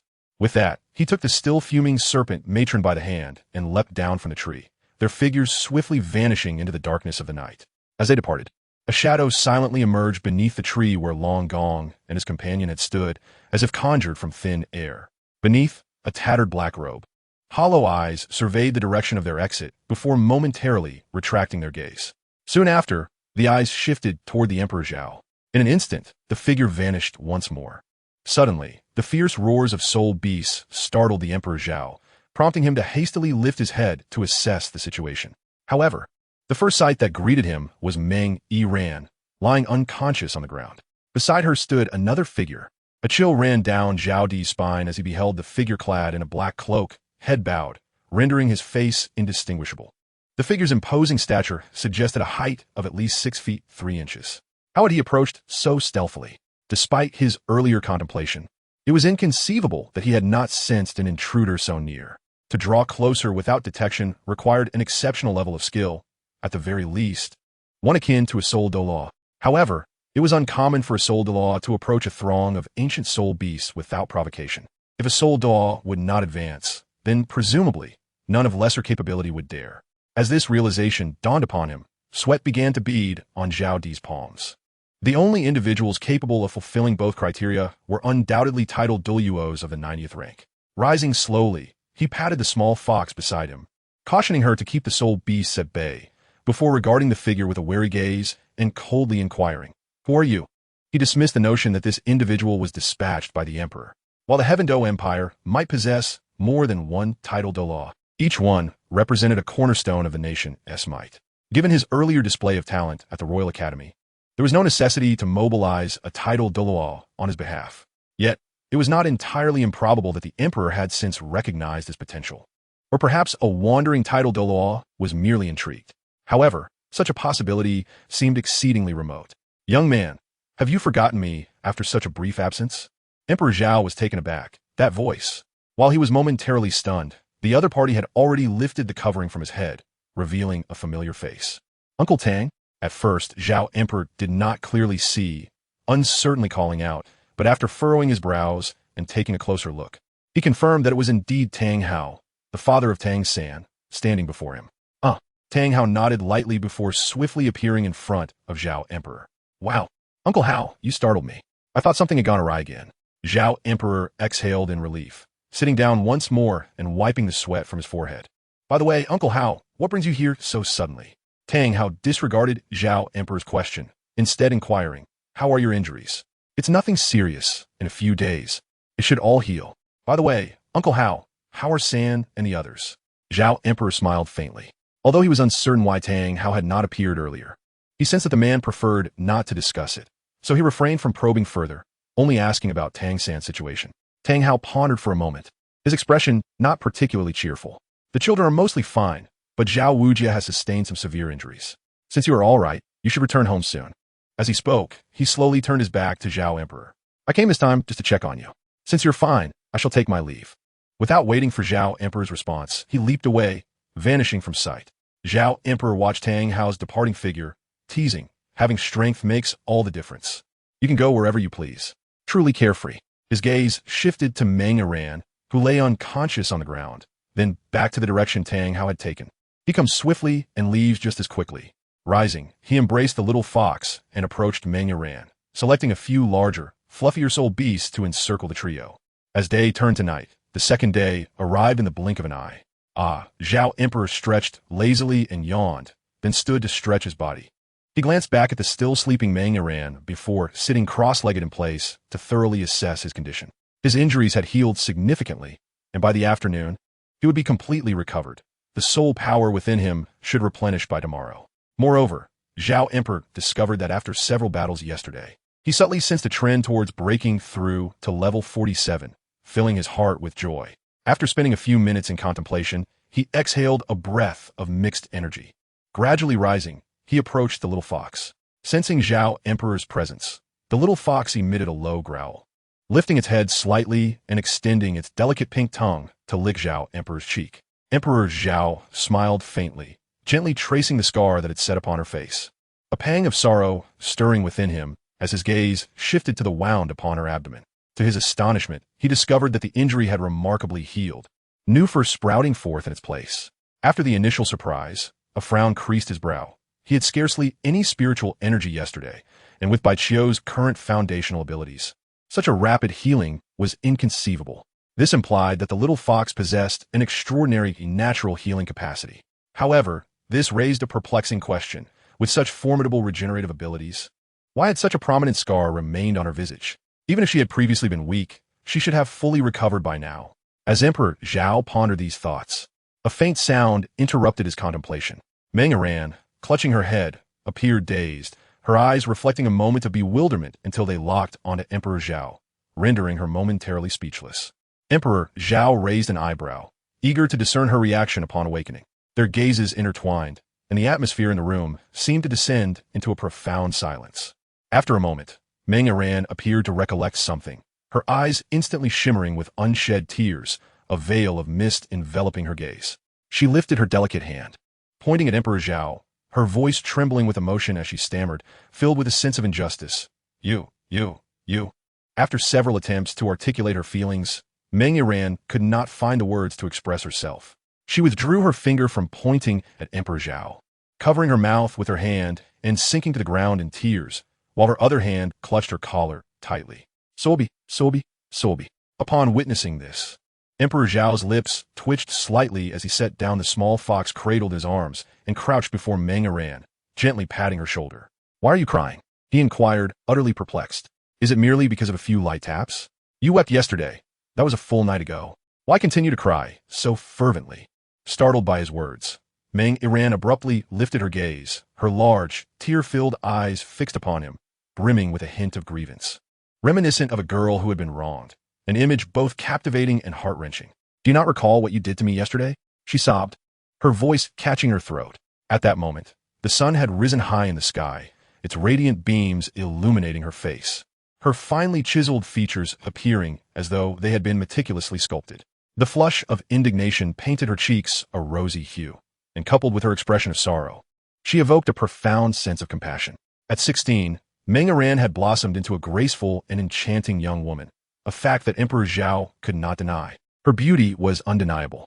Yet he pondered, how does her beauty relate to her tears, or to what transpired last night?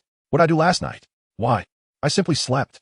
Upon the utterance of Emperor Zhao's words, Meng Iran once again bowed her head and succumbed to tears, her sorrow even more profound than before. Woe is me. Sleep, sleep. How could you do this? She lamented. Emperor Zhao was momentarily taken aback, as if a realization dawned upon him. Raising an eyebrow, he cautiously inquired, You do not suppose that I engaged in, last night? As Emperor Zhao had yet to finish speaking, Meng Iran ceased her weeping, abruptly lifting her head to gaze intently at him. I swear, I did not. The intensity of her gaze left him with no doubt. Instantly, a storm of thoughts surged within his heart. He truly had done nothing the previous night. He had merely rested peacefully. He still refused to admit it.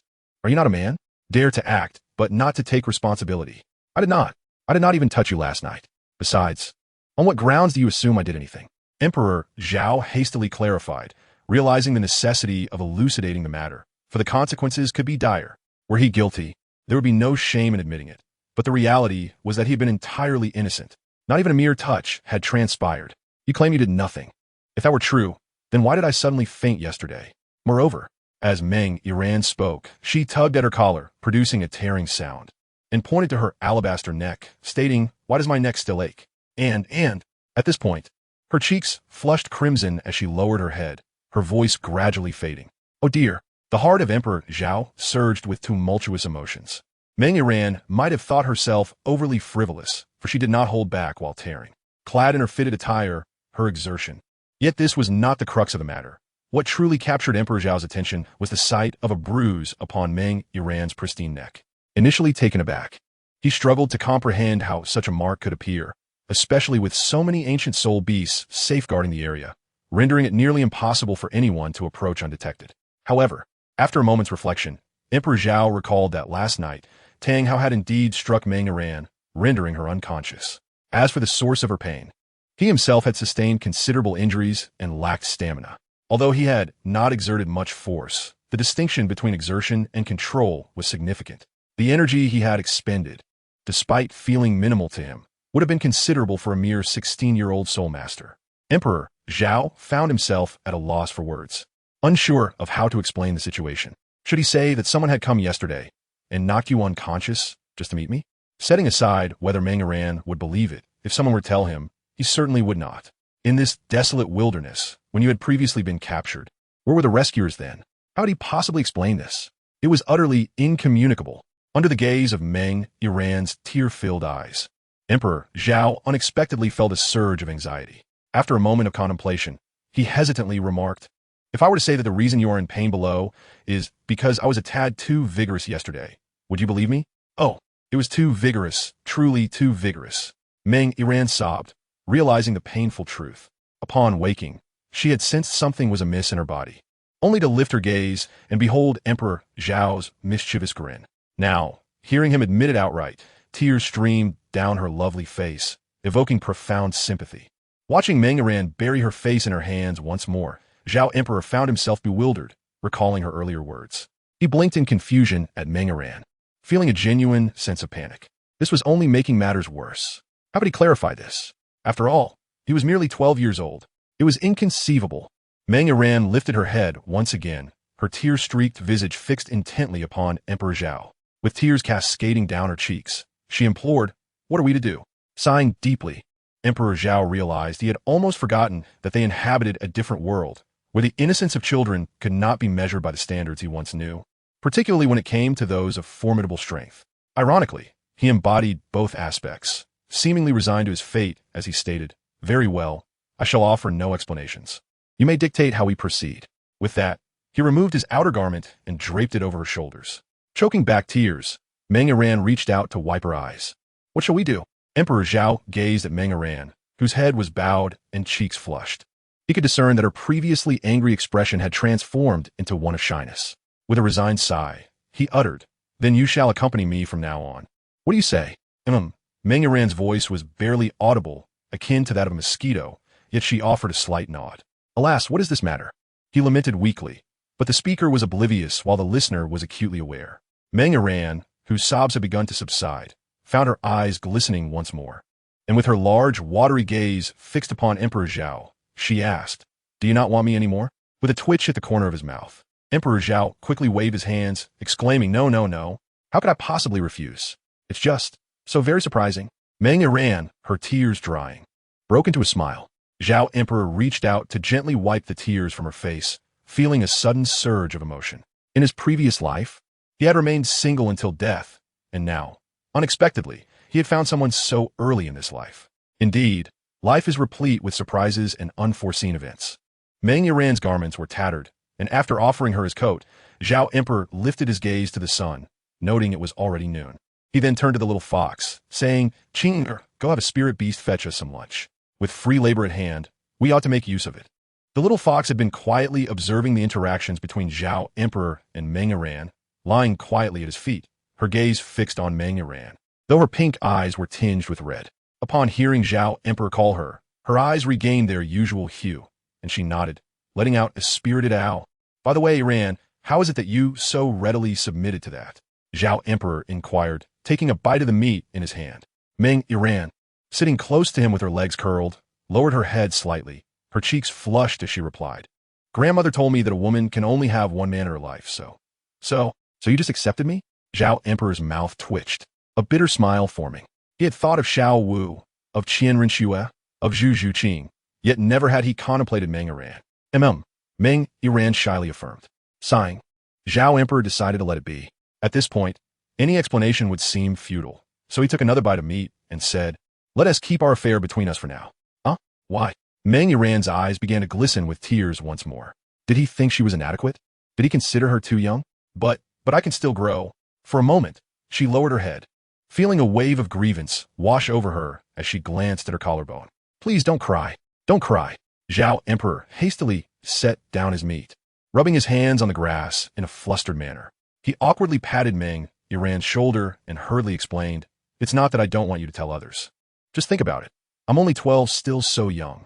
If your grandparents found out, they would surely be furious." Slowly raising her head, Meng Yiran gazed at Zhao Emperor with her tear-stained, innocent eyes and choked out, "Really? Really? Of course it's true." Meng Yiran's tears transformed into laughter as she nodded vigorously, then wrapped her arms around Zhao Emperor's neck in a playful manner, saying, "Then when you grow up, you must tell everyone." Emperor Zhao, seizing the moment, embraced her gently, softly patting her shoulder as he vowed, "Rest assured, I shall not only inform others, but I will proclaim it across the entire continent, ensuring that every soul knows of it. Is that agreeable?" With a soft chuckle, Meng Yiran's enchanting face blossomed with two delicate dimples as she earnestly nodded. "Indeed." Emperor Zhao smiled faintly and gradually released her. "Shall we dine first?" Gazing at the blissful smile adorning the young girl's face, Emperor Zhao found himself momentarily entranced, his expression somewhat dazed. Suddenly, he was overcome by an unfamiliar weight of responsibility. Do I truly need to shoulder this burden? A poignant question arose from within him. Unnamed, what troubles you?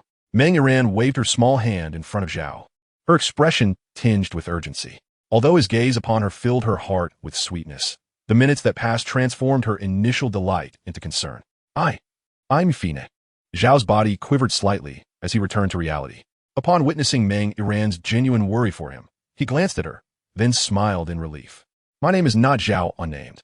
I am Zhao Emperor." In Nodding City, within the cafeteria of Shrek Academy, Flander, the Master, Dai Mubai, Oscar, Ning Rongrong, and Ma Hongjun entered at a leisurely pace. Their eyes simultaneously turned towards a table adjacent to the window. It was set apart from the others, having been designated as a private dining area at Zhao Emperor's special request, fostering a tranquil and serene atmosphere. This was their customary place to dine together.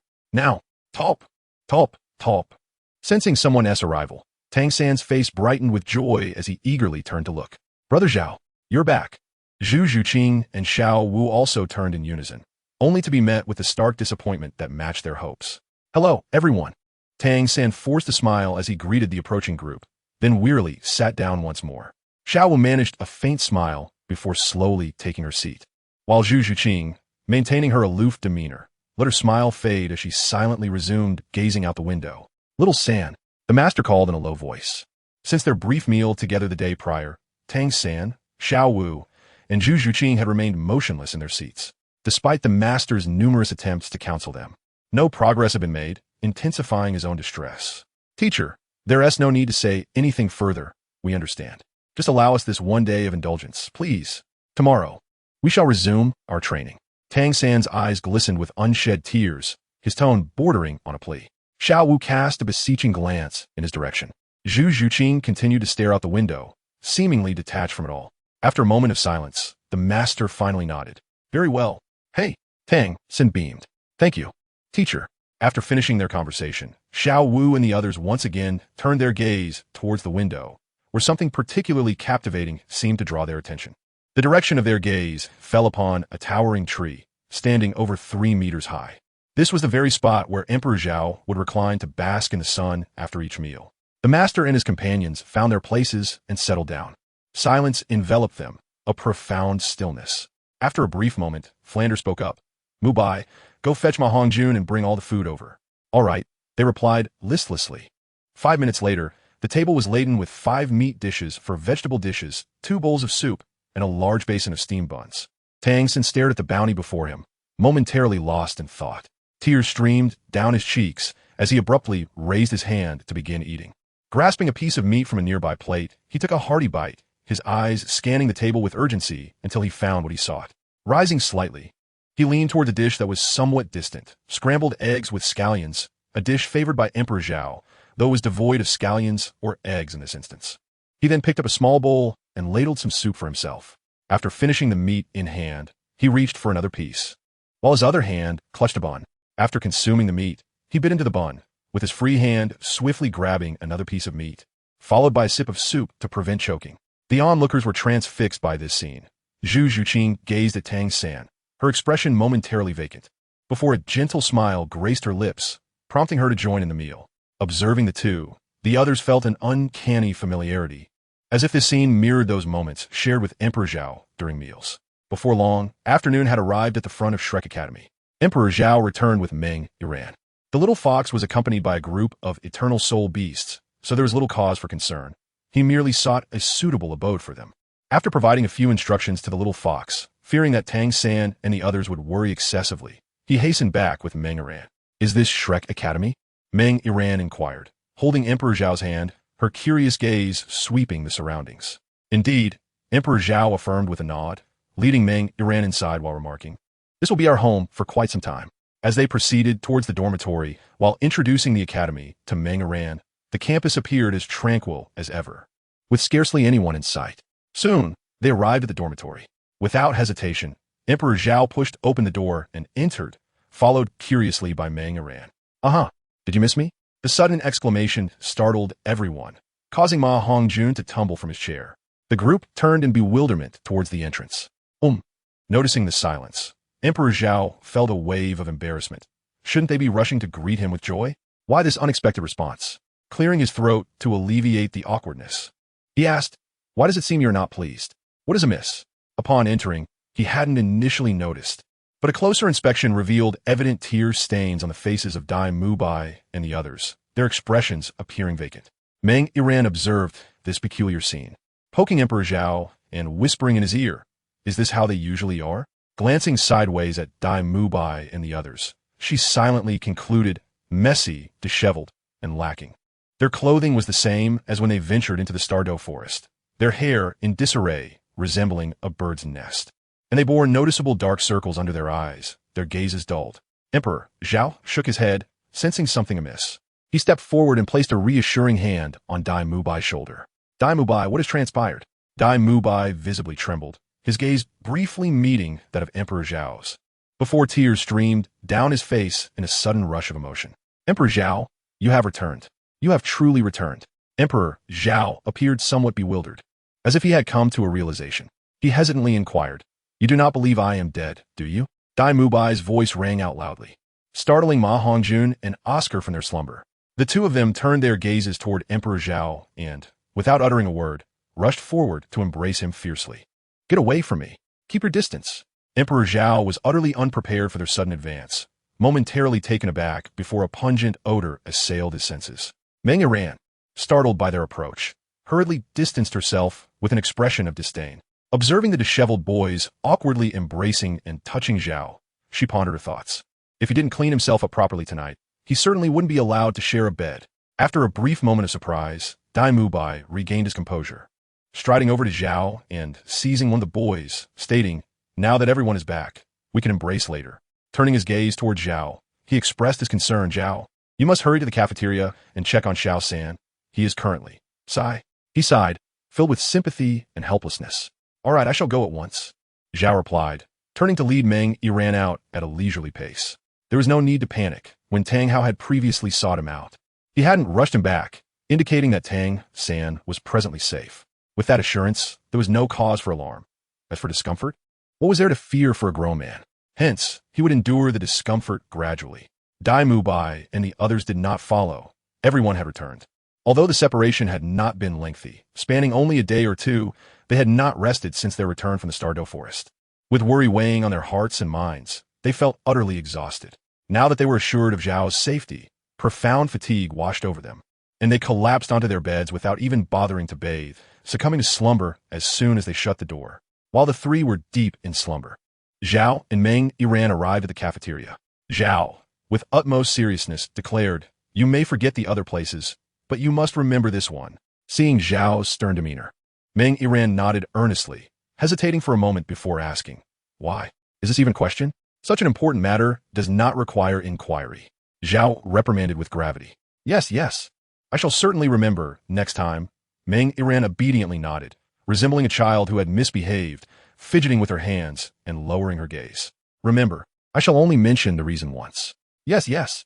Emperor Zhao now roughly seized her delicate hand, leading her inside while adopting a serious demeanor, stating with utmost gravity, "You are to bring me meals every morning. Is that all?" Meng Yiran gazed at Emperor Zhao in astonishment, momentarily at a loss for words, wanting to respond, yet acknowledging the validity of his statement. As a wife, it is indeed reasonable to prepare meals. However, why must he wear such a solemn expression? "Mistress, I have returned." While Meng Yiran was lost in thought, they had already arrived at the table where Zhu Zhuqing, Xiao Wu, and Tang San were seated. To Emperor Zhao's surprise, none of the three turned to acknowledge him. In fact, Tang San appeared skeptical. "Xiao Wu, I think I just heard Brother Zhao calling me again."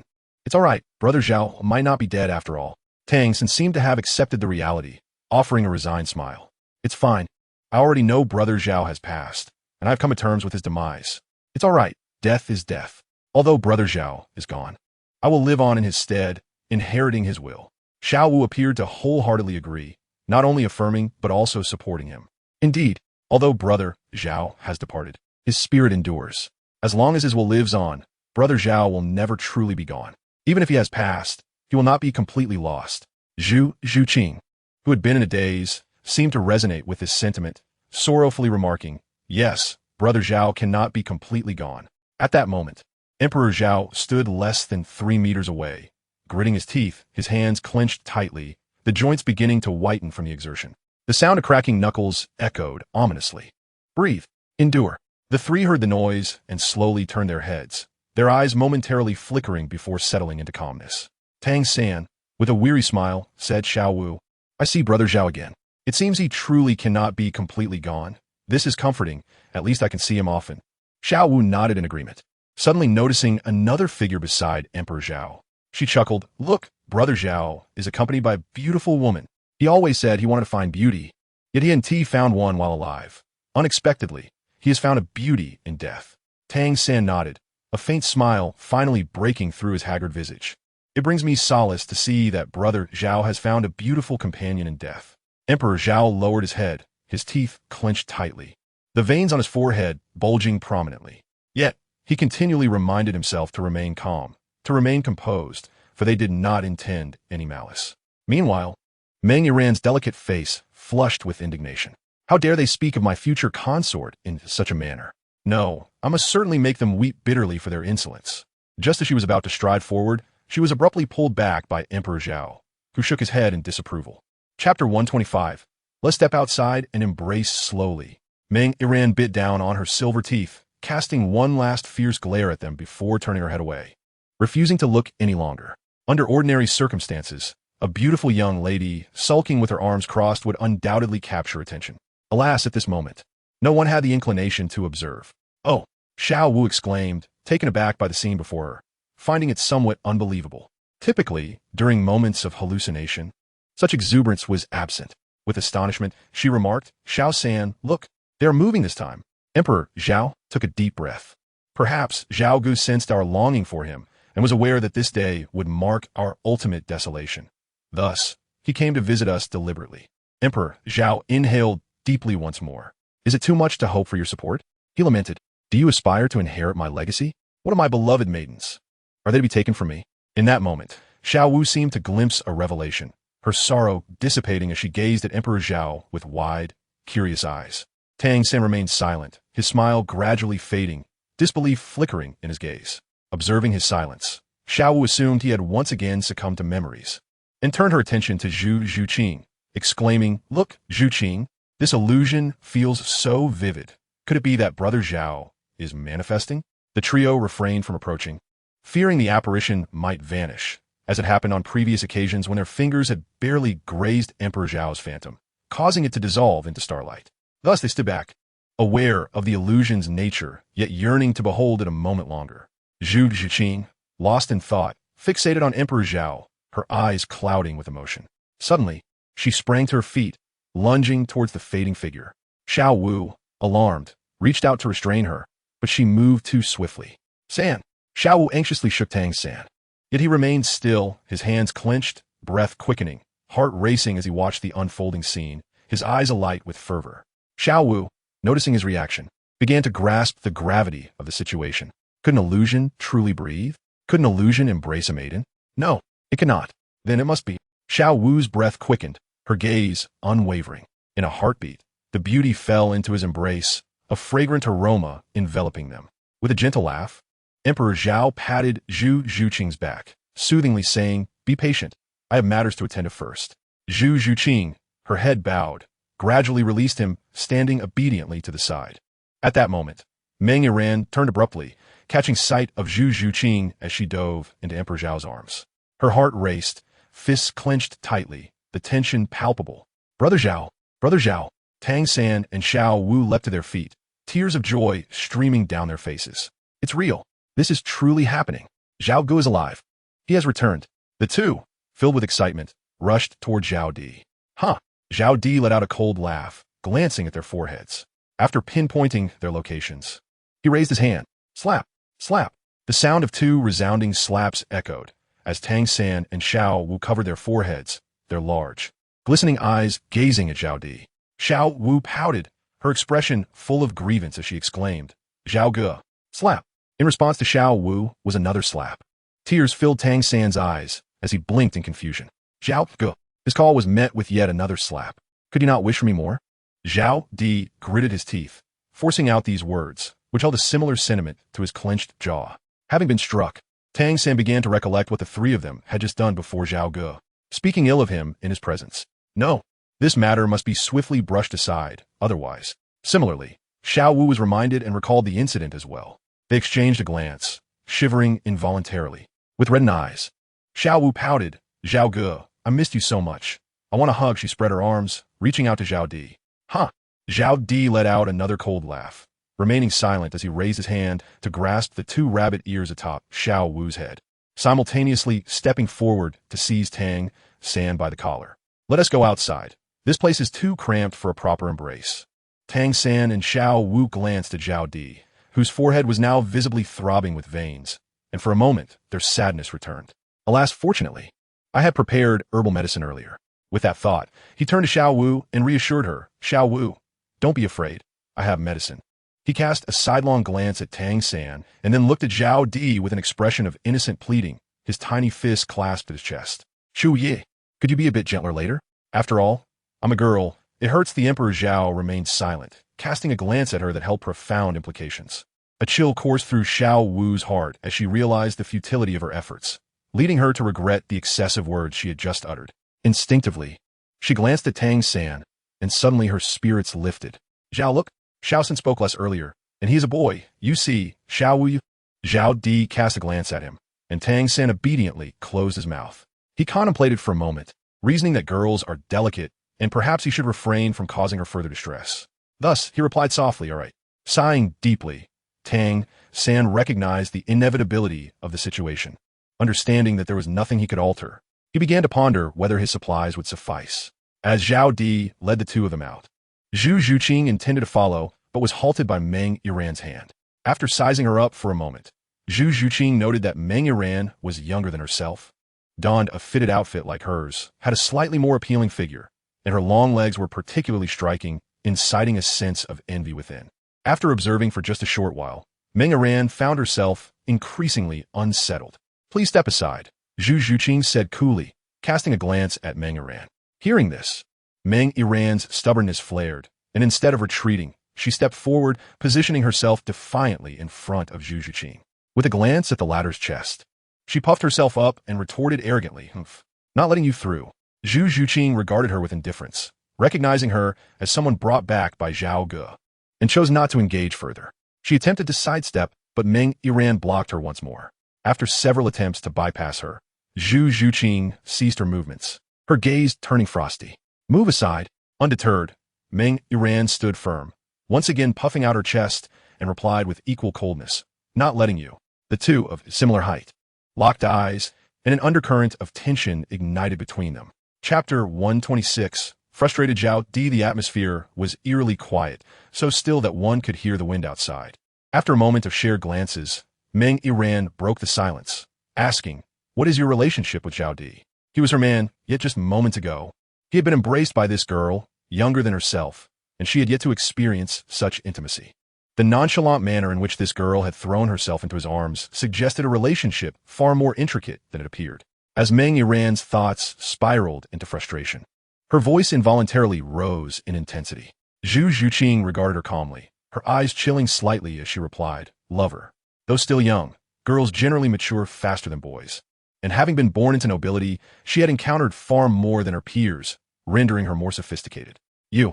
Meng Yiran's eyes blazed like a volcano on the brink of eruption, fury igniting within her as she clenched her fists tightly, the sound of cracking knuckles echoing. I am. With a fierce roar, Meng Yiran swiftly aimed a punch at Zhu Zhuqing's abdomen.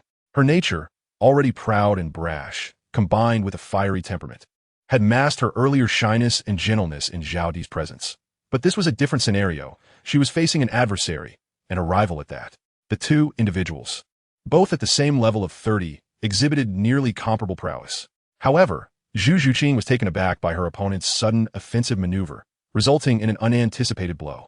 Previously, she had sensed the adversary's unfriendly demeanor, yet her cool disposition had led her to disregard it.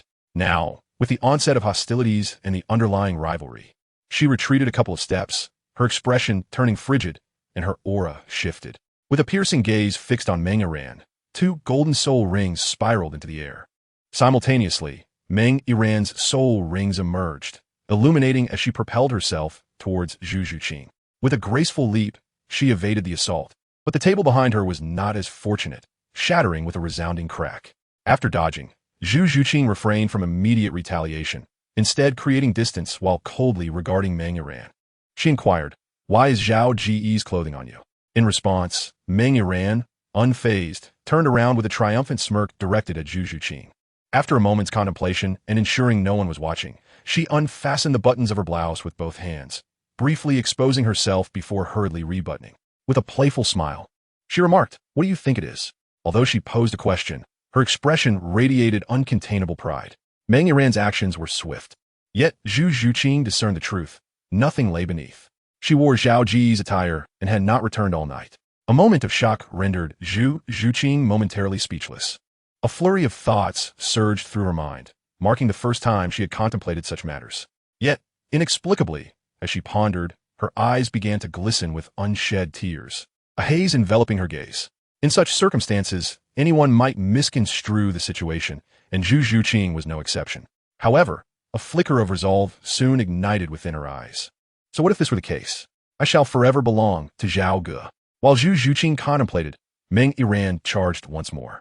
The two women, evenly matched in strength and not employing lethal force, engaged in several skirmishes without sustaining serious injuries, though the restaurant's furnishings bore the brunt of their conflict. Outside, Zhao Di had just delivered a few punches to Tang San when he heard a commotion behind him. Curiosity piqued, he turned to investigate, initially noticing that Zhu Zhuqing and Meng Yiran were absent, not giving it much thought, before redirecting his gaze towards the source of the noise. Upon confirmation, Zhao Di's expression darkened. He ceased his assault on Tang San and Xiao Wu, channeling all his strength as he rushed outside. The origin of the commotion was none other than the restaurant, his favorite place. Tang San and Xiao Wu exchanged glances. Xiao Wu could no longer contain her laughter. The absurdity of Tang San's appearance, marked by dark circles from Zhao Di's punches and his disheveled hair, was simply too comical. What are you laughing at? Come on, let's see what Zhao Ge is up to, Tang San said with a hint of bitterness, grasping Xiao Wu's hand as they dashed towards the restaurant. Emperor Zhao swiftly arrived at the dining hall, only to be driven to despair by the scene before him. Wood shavings littered the floor, and every table and chair lay in disarray, with even the ground not spared from their destructive antics, marked by several visible indentations. Cease this at once, he commanded, as Zhu Zhuqing and Meng Yiran, engaged in their skirmish, exchanged glances before retreating a few steps. Meng Yiran, in a haughty display, turned her head away and approached Emperor Zhao. Zhu Zhuqing, maintaining her composure, cast a calm glance in her direction before elegantly gliding toward him like a cat. Oblivious to their silent rivalry, due to his lowered gaze, Emperor Zhao remained unaware of the brewing trouble. However, ignorance does not preclude the unfolding of events. Suddenly, two tendrils as thick as infant arms sprang forth, swiftly ensnaring their bodies and lifting them half a meter off the ground. Ah! Meng Yiran gasped, startled by the unexpected confinement. Zhu Zhuqing, equally perplexed, turned her gaze toward Emperor Zhao. Why have you bound me? Meng Yiran implored. Her earlier bravado vanished, replaced by a look of dismay directed at him. At this moment, neither of the women grasped the gravity of their predicament. Emperor Zhao lifted his heavy footsteps, his heart aching as he surveyed the surroundings, now in disarray. How would they manage a meal this evening under such circumstances? Upon reaching the two women, they finally noticed the grim expression on Emperor Zhao's face. Zhu Zhuqing felt a sudden pang of realization, recalling that they were in the dining hall. Noticing the deep concern reflected in Zhao's eyes, she bit her silver teeth, understanding the turmoil within him. She then said, Brother Zhao, it's all right. I am prepared. With that, she closed her eyes, tilting her head to the side, presenting herself as if to be at his mercy. Meng Yiran, puzzled by the scene, playfully inquired, Emperor Zhao, what is the matter? Emperor Zhao, with a darkened expression, gazed at Meng Yiran. It was inconceivable that Zhu Qingqing, who remained so tranquil, could have instigated any discord. With only the two of them present, it could only be either Zhu Qingqing or Meng Yiran. What troubles you? He demanded. Do you even comprehend where we are? Is this not the cafeteria? Observing Meng Yiran's bewildered countenance, the veins on Zhao's forehead throbbed violently, igniting a furious blaze within him. The cafeteria. This place is of utmost significance to me. With a roar, Zhao manipulated the dark silver grass to pivot their bodies, forcing them to face him. It is second only to the dormitory in importance. With that declaration, he raised his hand and struck downwards with considerable force. Slap! One harsh slap against Meng Yiran was insufficient to quell his rage. His hand ascended once more, this time aimed at Zhu Qingqing. Simultaneously, Zhao's heart bled within him. Dinner. Tonight's meal was on the verge of being lost. At that moment, Tang San and Xiao Wu arrived, witnessing Zhao mercilessly assaulting Zhu Qingqing and Meng Yiran. Before surveying the chaotic surroundings, both silently mourned for the two girls for 3 seconds. Xiao Wu sighed, an air of schadenfreude evident in her tone. Alas, it seems Zhu Qing and that girl might not rise from bed tomorrow. Tang San nodded in agreement, then took Xiao Wu's hand and led her away, lamenting softly. With the cafeteria in such disarray, it appears we must dine outside tonight. Chapter 127. The Grand Hotel on a star-studded night. The bustling street echoed with voices. Zhao, even if you were a genius, you must compensate for the damages to the cafeteria. The group from Shrek, numbering in the dozens, strode through the street, causing passers-by to instinctively step aside. I understand, Zhao replied impatiently, waving his hand. Flander, truly, even a genius like me is asked for money. Resolutely, he declared, if I do not receive half of the prize money from future competitions, I shall not participate.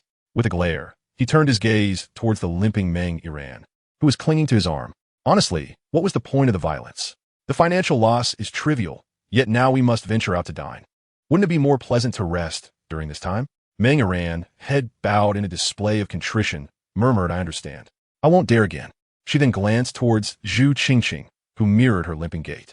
And you, Zhu Qing, why could you not speak a few more words to clarify? Look at the chaos now. How many delectable meals could this considerable sum procure? Isn't it more enjoyable to indulge oneself?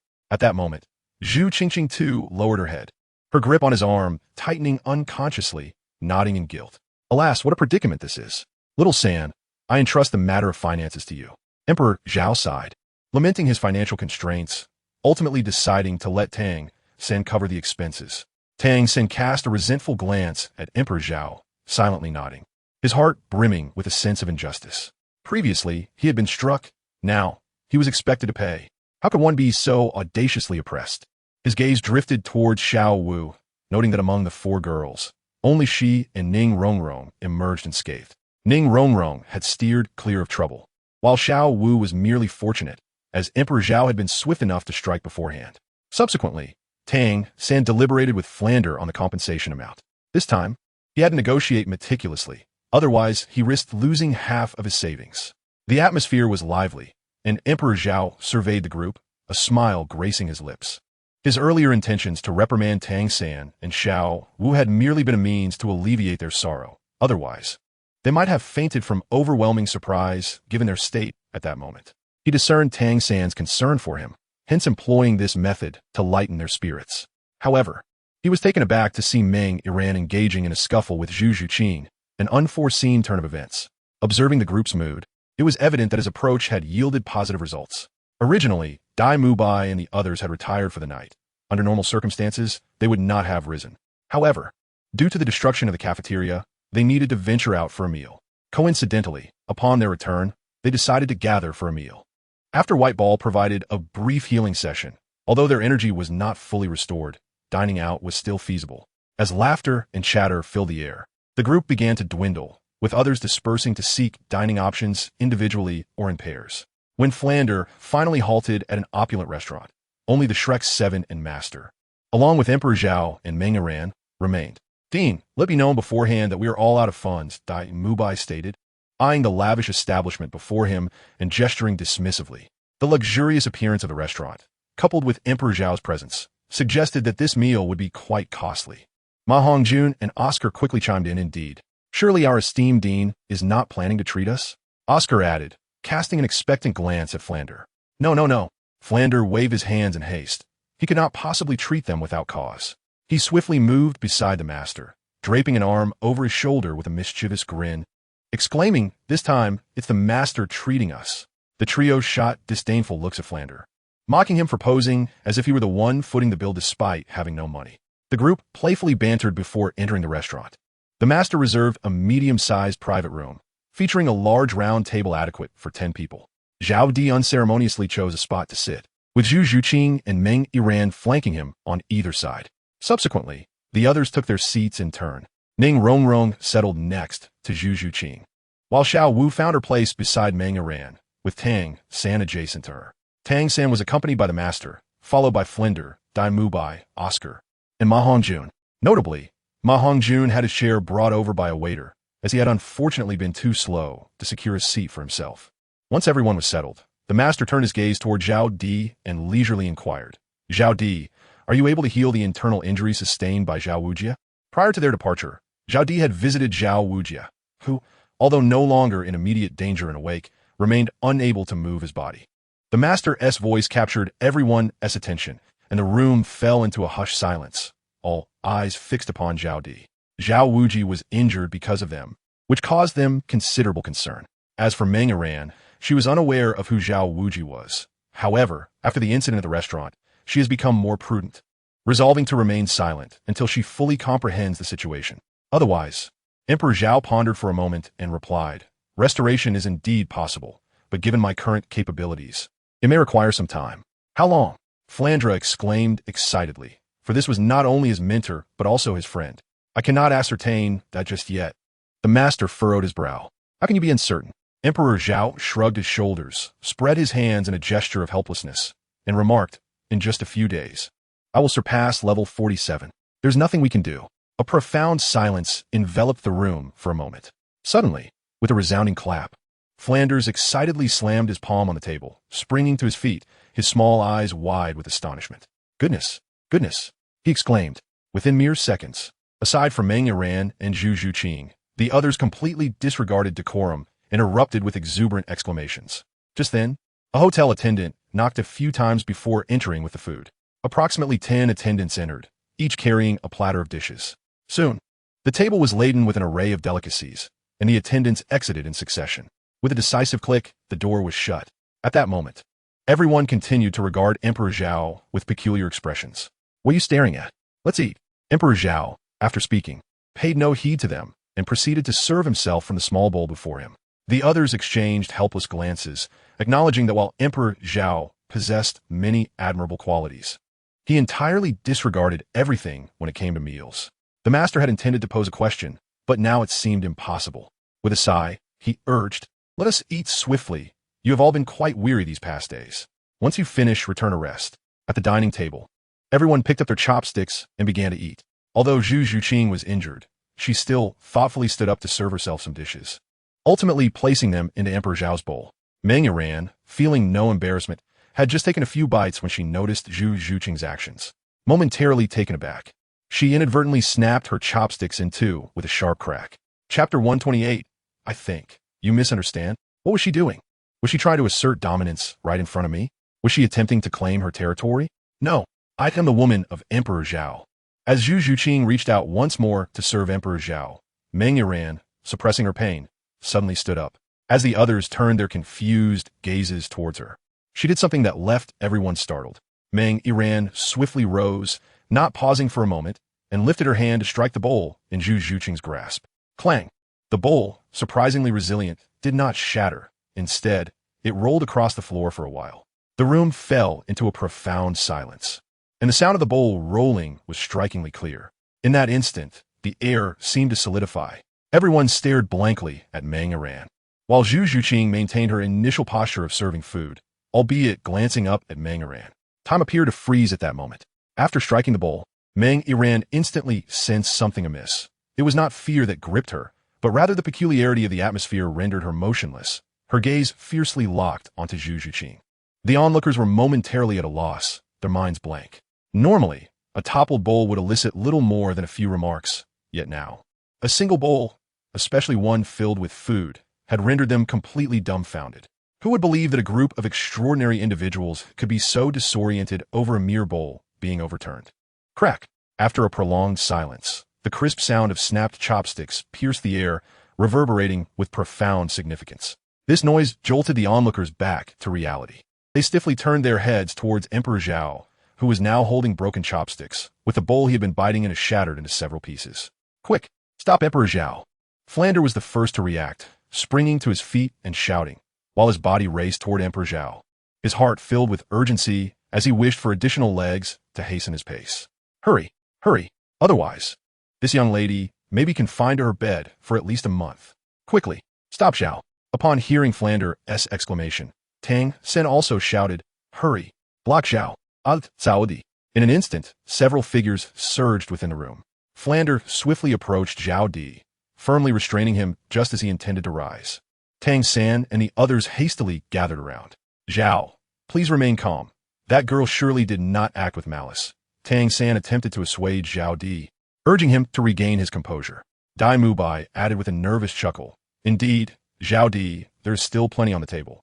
It would be wise to finish eating before harboring any anger, wouldn't you agree?" While the crowd endeavored to pacify Zhao Di, the master exchanged a knowing glance with Zhu Zhuqing and Ning Rongrong, the only two who remained stationary.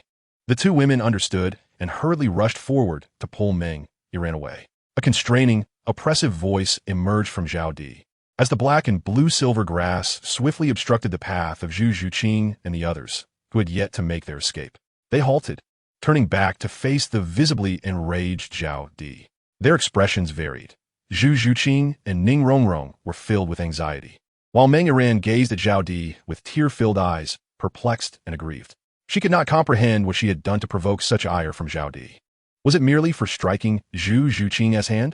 From her perspective, she only sought to assert her position in Zhao Di's heart, to demonstrate to the other girls that she was indeed his chosen one. Could this truly be a misstep? Ma Hongjun, the master, seeing Zhao Di block the door, called out immediately. Received. Ma Hongjun responded, his two soul rings emerging, one glowing faintly, while a fiery line shot forth towards the black and silver grass that barred the entrance. Let us go. Zhu Zhuqing decisively grasped Meng Yiran's hand and dashed forward, followed closely by Ning Rongrong. As they fled, the others breathed a sigh of relief in silence. The master gradually approached Zhao Di, and Tang San and the others cleared a path, gently patting his shoulder, saying, Zhao Di, do not be angry. How about I treat you to meals for a couple of days instead? Emperor Zhao raised his head, biting his teeth tightly, fists clenched, his sharp gaze fixed upon the master. In that instant, the master felt a pang of anxiety, realizing how quickly this young man had grown. It had only been a short while since their last meeting, yet his gaze had become markedly more piercing. The two locked eyes for what felt like an eternity, the onlookers sweating nervously. Finally, Emperor Zhao managed to force out a few words through gritted teeth. 3 days. A collective sigh of relief escaped the crowd, as they understood the situation was nearing resolution. All right, no problem. The master, gritting his teeth, nodded in agreement, his eyes darting towards the dishes on the table, regretting his decision to come to this place. This meal would cost at least 50 gold soul coins, and he would have to host Emperor Zhao for 3 more days without charge. Upon hearing the master's acquiescence, Emperor Zhao's expression softened slightly. Dai Mu Bai, noticing this, let out a hearty chuckle and moved the nearest chair away, saying, Come, Emperor Zhao, let's eat first. Meanwhile, as the others continued their meal, Zhu Zhuqing led Meng Yiran and Ning Rongrong to a lakeside. Beneath the luminous moonlight, the lake's surface reflected the quaint little bridge above, as a gentle breeze caressed the water, creating ripples. The surroundings were tranquil, almost reminiscent of a painting. The night air was somewhat cool. The 3 women paused at the lake's edge to catch their breath, glancing back to catch a glimpse of the hotel in the distance. Although not far apart, the route was somewhat convoluted. Without a familiar guide, one could easily lose their way. Upon reaching the lakeside, Meng Yiran sank to the ground, weeping profusely. Her cries were filled with a deep sense of injustice, and in the faint chill of the wind, her petite figure appeared so fragile that one couldn't help but yearn to envelop her in a comforting embrace. The area was eerily quiet. Zhu Zhuqing and Ning Rongrong were uncertain of the nature of the relationship between this girl and Emperor Zhao, only able to form vague assumptions. Yet neither knew how to offer consolation. After crying for over 10 minutes, Meng Yiran suddenly stood up, staring at Zhu Zhuqing, and screamed, Why? Why is Emperor Zhao so furious just because I struck you once? I am his woman. Who are you to him? Why does he react so fiercely over just one blow? Why? Am I not as important as you? Her voice was loud and jarring, growing hoarse as she spoke, akin to a young girl who, after giving her all to her beloved, feels utterly abandoned. Her heart-wrenching cries echoed in the night. After her outburst, Meng Yiran once more crouched down, hugging her legs in despair. Zhu Zhuqing fell into silence, as did Ning Rongrong. They began to grasp the depth of the girl's anguish, exchanging a peculiar glance. After a moment of contemplation, Zhu Zhuqing attempted to formulate her thoughts, moving her lips and softly uttering, I believe you may have misunderstood. Misunderstood? How could that be possible? Meng Yiran rose once more, her delicate face streaked with tears, her glistening eyes gazing at Zhu Zhuqing as she plaintively exclaimed, I witnessed you throwing yourself into Zhao Di's embrace, and on the way, you were entwined with his arm. Just moments ago, before I even had the chance to serve Zhao Di, you already did. Tell me, how can this be a misunderstanding? Furthermore, when I previously inquired, you admitted to liking Zhao Di yet. As Meng Yiran continued, her sobs grew more intense, her shoulders trembling as she wept, but I am Zhao Di's woman, I truly am. With that, she sank down again, cradling her head in despair. Her belief was that one should follow the path of their partner. Thus, she could only offer suggestions, never force Zhao Di to alter his views, while he held the power to change hers. Yet now, Zhao Di was furious with her for merely striking another girl, leaving her feeling utterly helpless and wronged, as if she had been abandoned. The profound sense of powerlessness weighed heavily on Meng Yiran. Zhu Zhuqing and Ning Rongrong exchanged glances upon hearing her plight. Zhu Zhuqing took a few steps forward, crouching down gently before Meng Yiran, her expression softening as she regarded her, thinking how foolish she seemed. With a rare smile, she spoke softly, "Zhao Ji's anger is not solely due to your trivial altercation with me." Meng Yiran ignored Zhu Zhuqing, continuing her sorrowful lament. Noticing her silence, Zhu Zhuqing remained unperturbed, soothingly suggesting, "All right, cease your tears. Let us discuss Zhao Ge." Only upon hearing this did Meng Yiran gradually stop crying, slowly lifting her head, her gaze hostile toward Zhu Zhuqing. "What do we have to discuss?" Unfazed, Zhu Zhuqing's face lit up with a sweet smile as she mentioned Zhao Di. "You haven't known Zhao Ge for long, have you? What does that have to do with you?" Meng Yiran retorted, her irritation evident as she turned her head away, her shoulders still quaking, her sobs unceasing. "If you had known Zhao Ge for a longer time, you would not have made such a foolish mistake today." Meng Yiran moved her lips, but ultimately remained silent, continuing to disregard Zhu Zhuqing. Zhu Zhuqing, uncertain of the girl's connection to Zhao Di, realized that his decision to bring her along indicated her significance in his heart. As Meng Yiran continued her silence, Zhu Zhuqing pondered briefly before gently inquiring, "What is your relationship with Zhao Ge?" This time, Meng Yiran responded, her gaze fixed intently on Zhu Zhuqing. "Just last night, we became partners." Zhu Zhuqing and Ning Rongrong were taken aback. How could this be? Zhao Ge is only 12. The question loomed in their minds. Seeing their reaction, Meng Yiran's spirits lifted slightly as she continued, "Thus, it is not you who should be questioning me, but rather I who should be questioning you."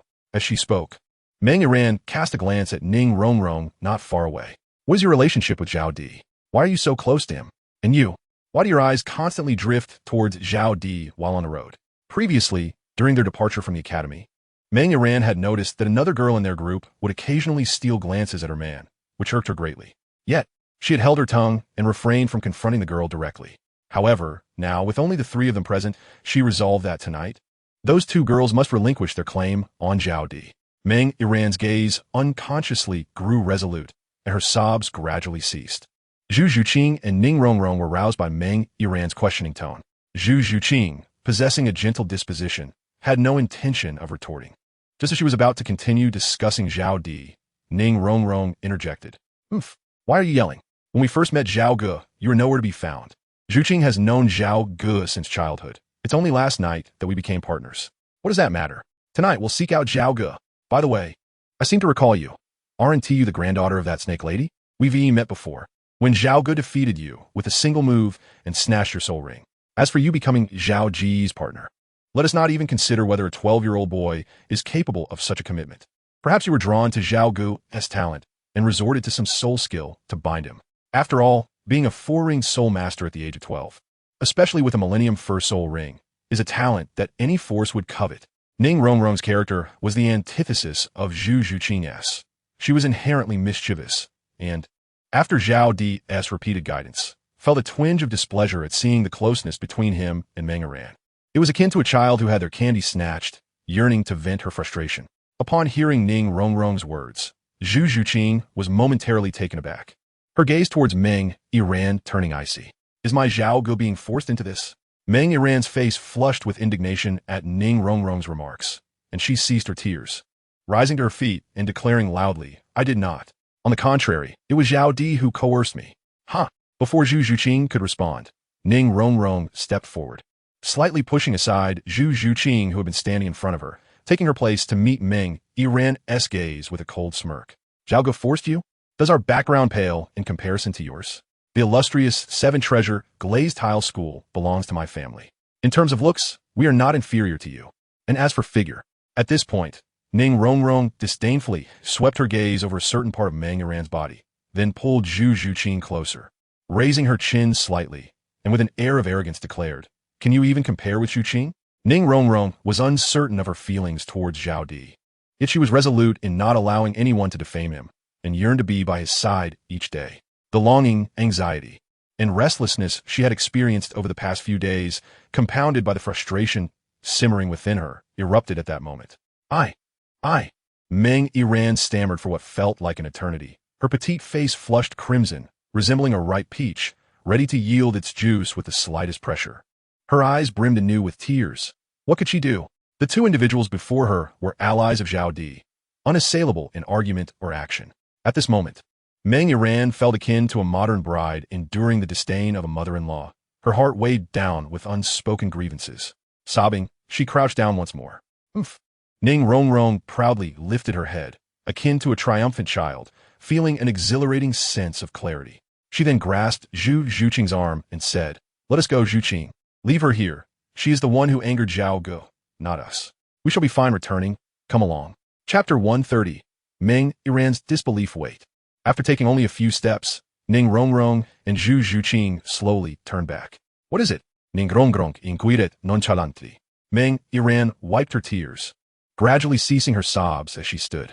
Yielding to the two women's scrutiny, she, a girl with deeply conservative beliefs, regarded a man as her everything.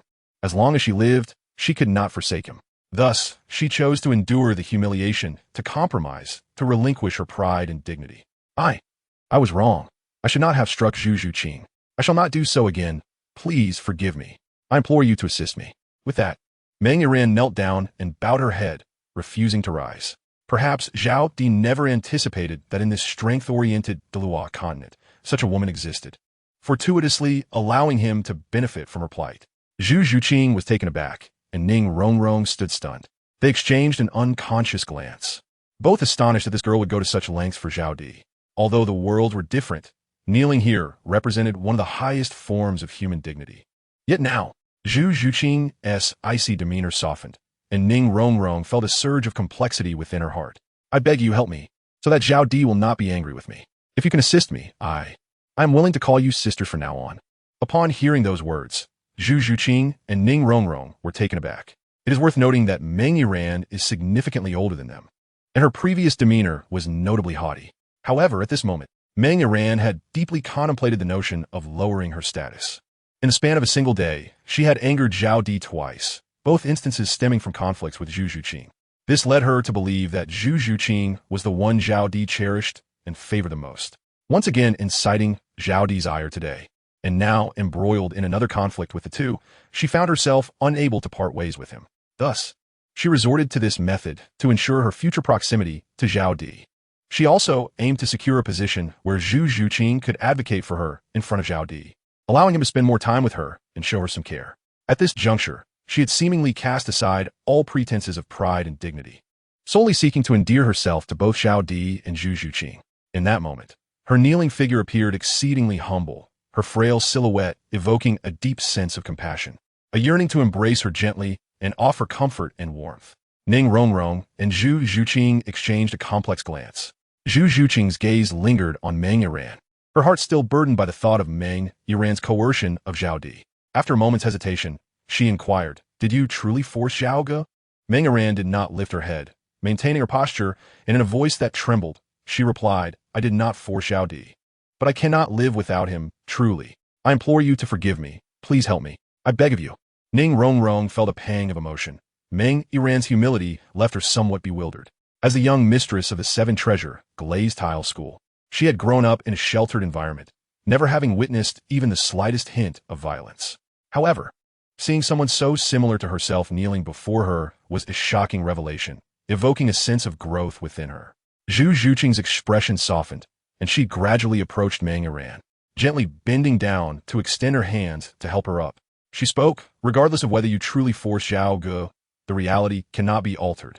You cannot abandon him. Nor can I. Therefore, let us coexist harmoniously." As she spoke, a warm smile illuminated her fair face. She had come to realize that rather than opposing each other and causing Zhao Ge distress, it would be far better to coexist amicably. After all, who among them was unaware of Zhao Ji's first experience? Meng Yiran responded with a soft laugh, nodding her head as she said, "Thank you for helping me." "Thank you, Zhuqing, sister." Hearing this, Zhu Zhuqing shook her head and clarified, "There is no need for that. You are older than us. We should be addressing you as sister." However, Meng Yiran's face reflected a sense of difficulty. Zhu Zhuqing smiled gently and asked, "Are you concerned that I might not assist you?" "Yes," Kin replied. Meng Yiran nodded slightly. Zhu Zhuqing offered a resigned smile, gently pulling her forward.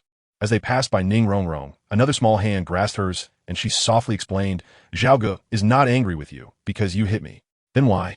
Meng Yiran inquired anxiously, her heart racing. If it was not due to her striking Zhu Zhuqing, she felt even more anxious. For she was still unaware of the true cause, leaving her uncertain about what to do next. The prospect of dining seemed temporarily out of the question, as Zhao Ge might still be upset. While guiding the two towards Shrek, Zhu Zhuqing elaborated, Zhao Ge is upset because you knocked the food from my bowl. The food in the bowl? Meng Yiran furrowed her brow slightly. Yes, the food.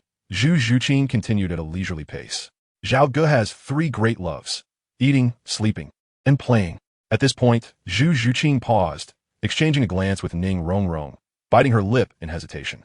Fearing that she might repeat the same mistake, she pressed on. If faced with a choice between a soul ring and a meal, Zhao Ge would unhesitatingly choose the meal. Meng Yiran was momentarily taken aback, gazing incredulously at Zhu Zhuqing's face. Before she could respond, Zhu Zhuqing continued, you need not doubt this. It was proven when Zhao Ge was hunting for his 4th soul ring, and there was another instance. At this, Zhu Zhuqing paused once more, casting her gaze toward Ning Rongrong, who nodded before she resumed. Do you know Dai Mubai? Is he the one with golden hair? Meng Yiran recalled vaguely, having heard his name mentioned before. Yes, that's him, Zhu Zhuqing confirmed, contemplating before adding, what do you think of his relationship with Zhao Ge? Meng Yiran lowered her head slightly, pondering for a moment before replying, it should be good, right? They seem very happy and close when they chat. Indeed, Zhu Zhuqing nodded.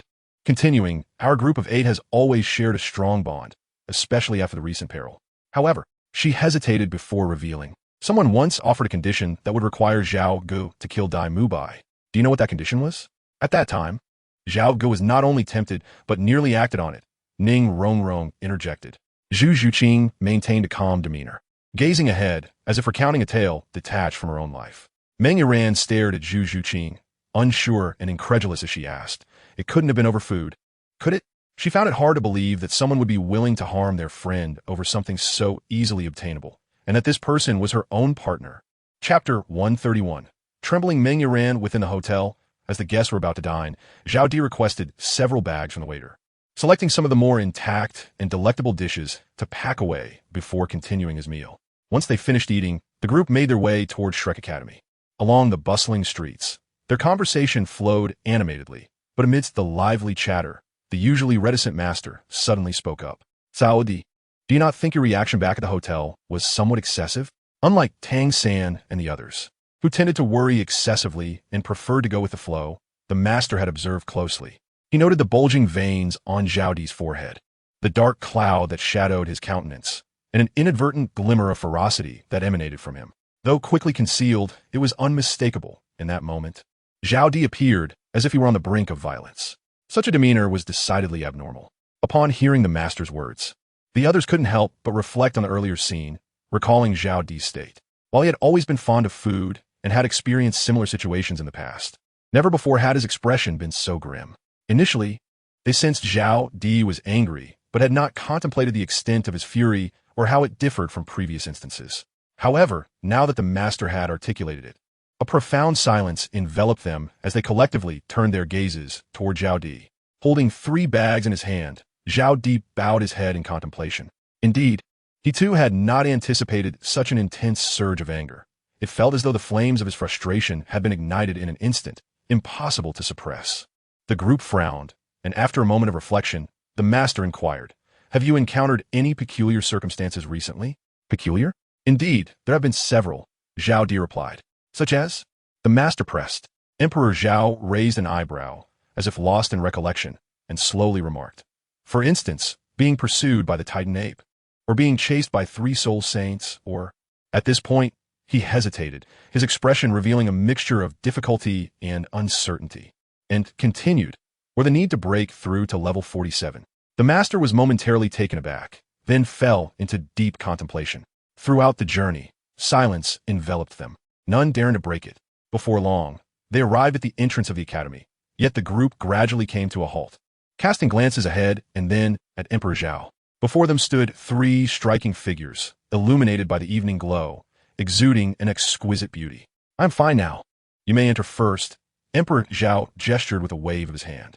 The master hesitated for a moment, and after a thorough reassessment, he stepped forward into the academy. Just before passing through the door, he turned to Zhao and said, "You may already be under the influence of your martial soul.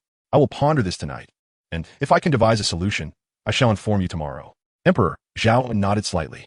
Subsequently, the master entered the academy, and Tang San and his companions exchanged glances before following closely behind. Once they had departed, leaving only the four of them, Emperor Zhao took a deep breath, then lifted the bag in his hand and stepped towards the three women. Zhu Zhuqing remained silent, gently releasing the hands of the other two, before tenderly resting in Emperor Zhao's embrace. She was so tranquil, so serene, akin to an adorable little kitten. Emperor Zhao smiled gently, caressing her silky hair, his gaze shifting to Meng Yiran, who bowed her head deeply, resembling a child who had erred. He softly remarked, "I sincerely apologize. The fault lies with me. Due to certain circumstances, my emotions became somewhat uncontrollable." "No, you are not at fault. It is I who am to blame. I had no idea you cherished food so dearly, and that I would inadvertently spill the bowl. It is indeed my mistake." Before Zhao Di could finish his words, Meng Yiran abruptly interrupted, lowering her head as her voice grew increasingly faint, ultimately imbued with a hint of sorrow. Emperor Zhao shook his head with a smile, choosing not to elaborate further. He lifted the bag in his hand and waved it before them, saying, "It's quite late. I presume you haven't dined yet. Here, I brought you some food. Please, indulge yourselves." The three were momentarily taken aback, and Zhu Zhuqing raised her head, her gaze filled with curiosity as she regarded Zhao Zhao. "What are you staring at? Do you not wish to eat?" Zhao Emperor inquired with a smile. Meng Yiran wiped away her tears, and a smile blossomed on her face as she vigorously nodded, declaring yes. Ning Rongrong echoed her sentiment. "Let us proceed. We shall dine within the academy. Tonight, I must also enhance your physical capabilities. Alas, poor me, still not fully recovered and yet required to exert myself again," Zhao Emperor remarked, a hint of exasperation in his expression as he supported his forehead with one hand. With that single statement, the three women erupted into laughter. Observing this, Zhao Emperor took Zhu Zhuqing's hand and turned toward the academy, cheerfully announcing, "Let us go. It is time to eat." Meng Yiran, witnessing their retreating figures, was momentarily taken aback. The cafeteria within the academy was no longer an option. The boys' dormitory was inaccessible to Zhu Zhuqing and her companions, while the girls' dormitory was similarly off-limits to Zhao Emperor. After some contemplation, she decided to seek out Flander for a private room. Upon hearing Zhao Emperor's request, Flander was initially taken aback, casting a glance at the three young women beside him. After a brief moment, he agreed with a somewhat lewd expression. As he arranged the room and prepared to leave, he shot Zhao Emperor a raised eyebrow. Ning Rongrong, perplexed, looked on, and once the door was secured, inquired with confusion, "What is the matter with the dean? Is he having a fit?" As Emperor Zhao tidied up the table and arranged the dishes, Zhu Zhuqing shook her head, indicating her uncertainty. Meanwhile, Meng Yiran, with a flushed face, lowered her head and stammered, I might know why. Come, let's eat first." Before Ning Rongrong could continue her inquiry, Zhao's voice resonated. Upon hearing this, the three women ceased their discussion and approached a small round table, perfectly accommodating 4 seats. Once settled, they picked up their chopsticks and began to eat, while Zhao had already started his meal, with food before them. Even those who had recently dined might find it hard to resist. At the dining table, Zhu Zhuqing ate with grace, her small mouth savoring each bite, occasionally casting gentle glances at Emperor Zhao. Ning Rongrong also exhibited elegance in her eating manner, her eyes frequently darting toward Zhao as memories of her earlier excited words by the riverside caused a blush to rise on her cheeks. The three were engaged in their meal in a normal fashion, except for Meng Yiran, who held her chopsticks cautiously, her arms tightly wrapped around her body, gingerly picking at a dish in front of her. Even the sounds of her chewing were kept to a minimum. Suddenly, as Emperor Zhao paused with his chopsticks poised to pick up a dish, Meng Yiran visibly trembled, her gaze anxiously fixated on him. Emperor Zhao's gaze shifted towards her, and in that fleeting moment of their eye contact, Meng Yiran set down her chopsticks. Rising to her feet and taking a step back, her head bowed deeply. The sound of the chopsticks clattering against the bowl resonated sharply, drawing the attention of Zhu Zhuqing and Ning Rongrong, who turned to observe the bewildered and apprehensive Meng Yiran standing there.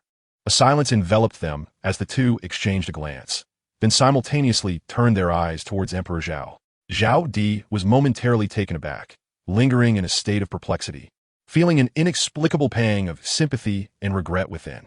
After a moment's hesitation, he ultimately set aside his bowl and chopsticks, and before Meng Yiran could react, he enveloped her in a firm embrace. Gently caressing her silky hair, He whispered tenderly in her ear. Chapter 132. Leftover food from last night is unfit for consumption. Come, let's enjoy our meal together. Zhu Zhuqing and Ning Rongrong exchanged astonished glances with Zhao Di, their expressions laden with curiosity, yet they remained silent and resumed their meal. Overwhelmed by the warmth of his embrace, Meng Yiran succumbed to tears, releasing the weight of her grievances accumulated over the past few days. From the coercion she endured the previous night to the subsequent humiliations she faced today, she felt as though she could no longer bear the burden. Nestled in the arms of someone she both trusted wholeheartedly and yet felt compelled by, her composure shattered. Zhu Zhuqing and Ning Rongrong continued to eat in silence. With a helpless smile, Emperor Zhao realized that this meal would not come to fruition. Reluctantly glancing back at the food, he gritted his teeth, feeling resolute, and said, Zhuqing, you two should return first. I have a few matters to attend to with Yiran. Upon hearing this, both Zhuqing and Ning Rongrong visibly shuddered. What was the true purpose of their visit? Was it genuinely for a meal? Certainly not. However, since Emperor Zhao had spoken, the two exchanged glances. Ning Rongrong's eyes were filled with unspoken hints, while Zhuqing's gaze flickered with a hint of struggle. Subsequently, she swiftly rose and took Ning Rongrong's hand, leading her towards the exit. With a decisive click, the door was shut once more. Outside, after Zhuqing had pulled Ning Rongrong a short distance away, Ning Rongrong suddenly shook off Zhuqing's hand, stamping her foot in frustration and exclaimed, Oh, Zhuqing, why must we leave? Zhuqing maintained her composure, refraining from tugging at her again, and calmly replied, Zhao Gu said we should go. But in that room, it's just Zhao Gu and Meng Yiran now. If we leave, won't that mean? Ning Rongrong's words trailed off. Zhuqing, with a serene yet firm demeanor, interjected, What Zhao Gu says must be heeded. But they we sigh. Ning Rongrong's small hand gestured aimlessly, her cheeks flushing red as she struggled to articulate her thoughts. With a sigh, as if attempting to persuade her, she said, Zhuqing, sometimes we don't have to follow Zhao Ji's words so strictly like now. Zhao Ji's words must be listened to. Ning Rongrong gazed at Zhuqing's calm, yet defiant expression, her heart racing in turmoil, feeling quite aggrieved. Within the room, Emperor Zhao held Meng Yiran as they sat on the edge of the bed, allowing her to cry freely. As for offering comfort, it was manageable for a 12 or 13-year-old girl, but for the 16 or 17-year-old Meng Yiran, perhaps it was better to refrain from comforting her. Primarily, he was uncertain of how to provide solace. Thus, he remained seated at the bedside, while Meng Yiran straddled his legs, embracing him as she wept. It was not until deep into the night, when the moon hung high in the sky, that Meng Yiran gradually ceased her cries, though she still occasionally sobbed. Emperor Zhao gradually loosened his grip, gently raising his hand to wipe away the tears from her face. With a faint smile, he softly inquired, Are you no longer crying? Meng Yiran shyly and somewhat anxiously nodded in response. Emperor Zhao gently caressed her silky hair and remarked, Look, it is already quite late, and there are still matters to attend to. Let us hasten, so we may complete them and rest. Meng Yiran slightly lifted her head to gaze outside, as if struck by a thought, her delicate face blooming with a rosy hue. She let out a small, timid sound and nodded, then slowly rose to begin. Wait, what are you doing? Emperor Zhao urgently called to a halt. Meng Yiran was taken aback, and the blush on her cheeks rapidly spread, climbing up her slender neck. No, is not that. Up. In that moment, the youthful sentiments of Meng Yiran were vividly displayed, causing Emperor Zhao to momentarily lose his focus. Regaining his composure, he hastily exclaimed, No, it is not what you think. We are here to enhance your constitution, just as I promised your grandfather. As he spoke, he swiftly stepped away from the bed, turning his back, yet Meng Yiran showed no intention of stopping. Emperor Zhao lowered his head in contemplation, gritting his teeth as a determination surged within him. Resolutely, he produced the white sphere and transformed it into a large circle, enveloping Meng Yiran within its confines. Upon completing this act, he exhaled deeply, his gaze fixed upon the floating sphere. He spoke to the enclosed Meng Yiran, Do not fret about this matter for now. I am still young. We shall discuss it later. For the moment, cultivating my skills is of utmost importance. As he uttered these words, he channeled the soul energy within him into the white sphere. After a moment, Meng Yiran responded with a murmur of acknowledgement, and with a sudden plop, an object fell from within the sphere. Emperor Zhao, who had been about to continue his meal, turned to glance back, only to find his eyes widening in astonishment.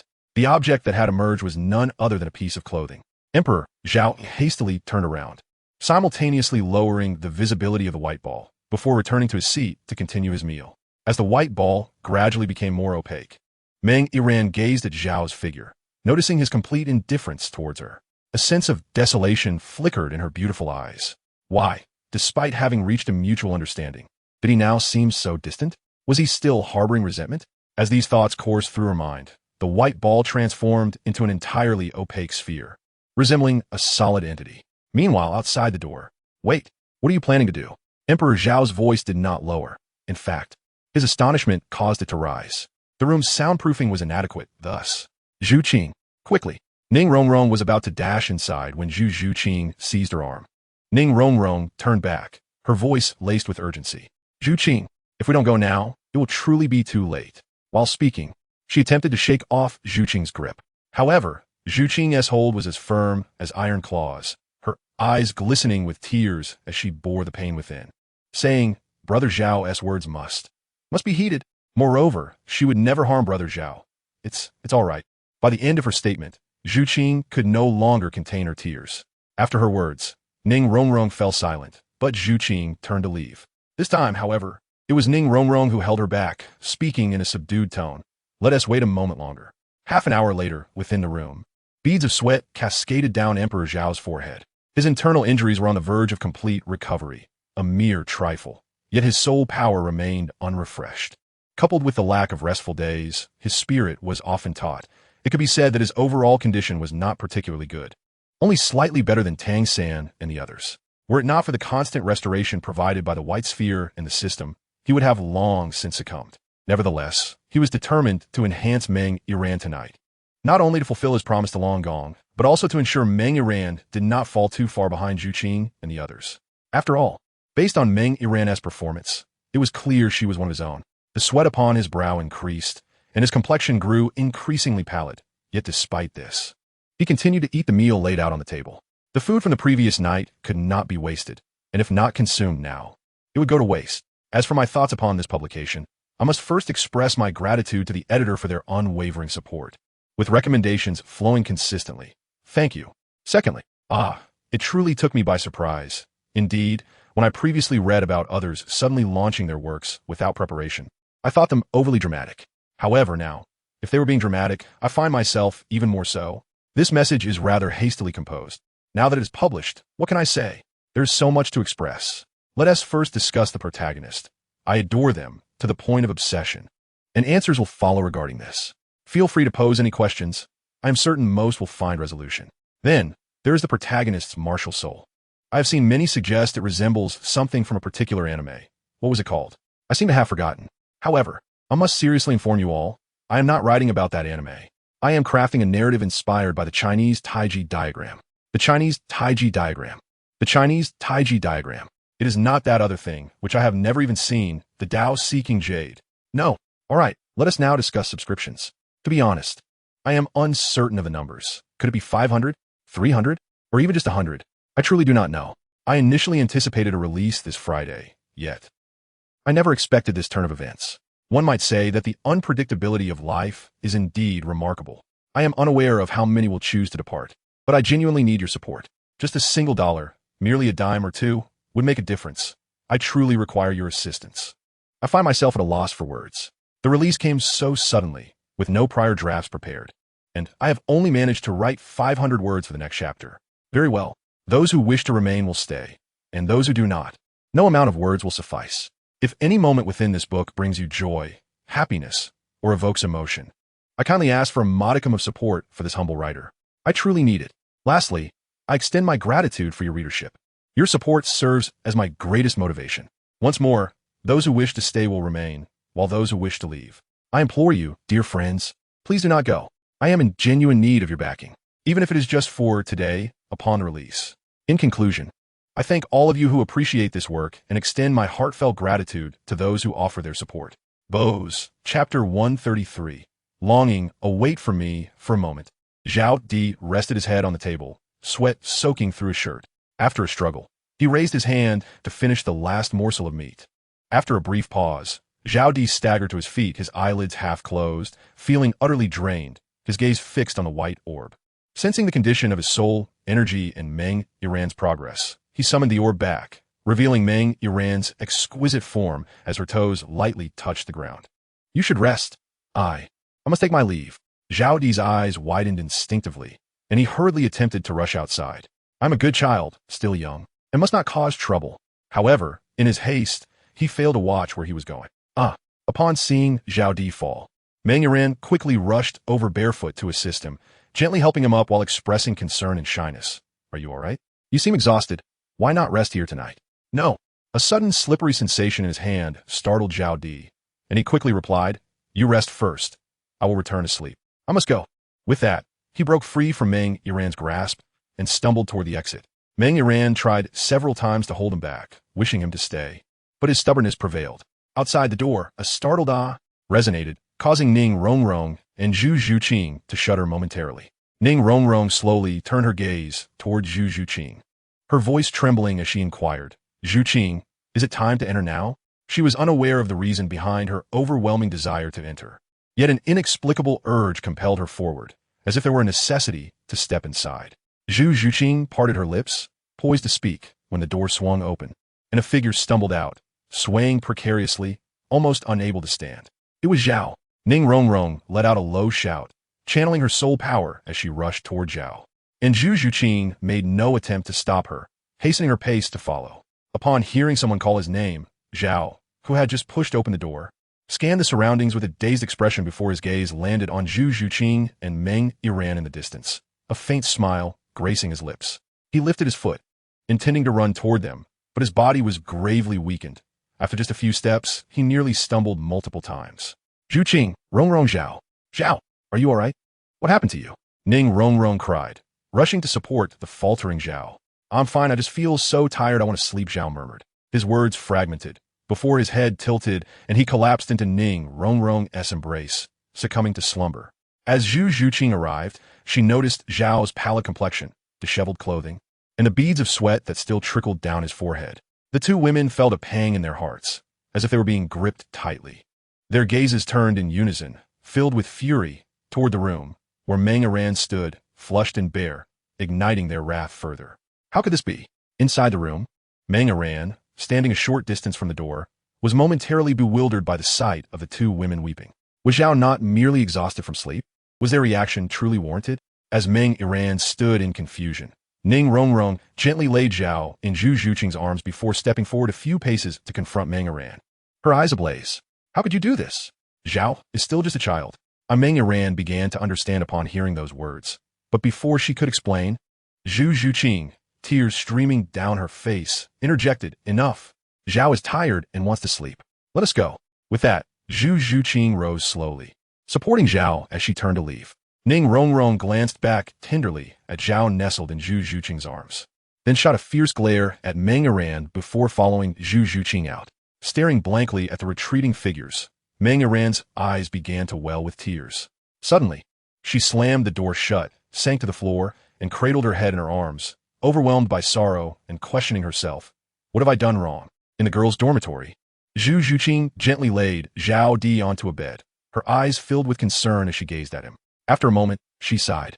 Nearby, Ning Rongrong also sighed, her expression a complex blend of emotions as she softly remarked, Brother Zhao has endured suffering that one so young should not have to bear.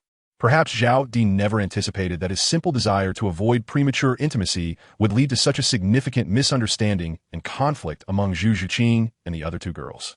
In the heavenly Dou Empire, within the opulent confines of a two-story residence at the Royal Academy, a young girl rested her delicate hand on her small head, occasionally brushing her damp hair with her other hand. As she gazed through the window at the moonlit sky, her eyes sparkled, and her soft pink lips moved gently, uttering a few words. The moon is truly beautiful tonight. I wonder if Brother Zhao is looking at it just like I am? Suddenly, she felt someone wrap their arms around her waist, startling her.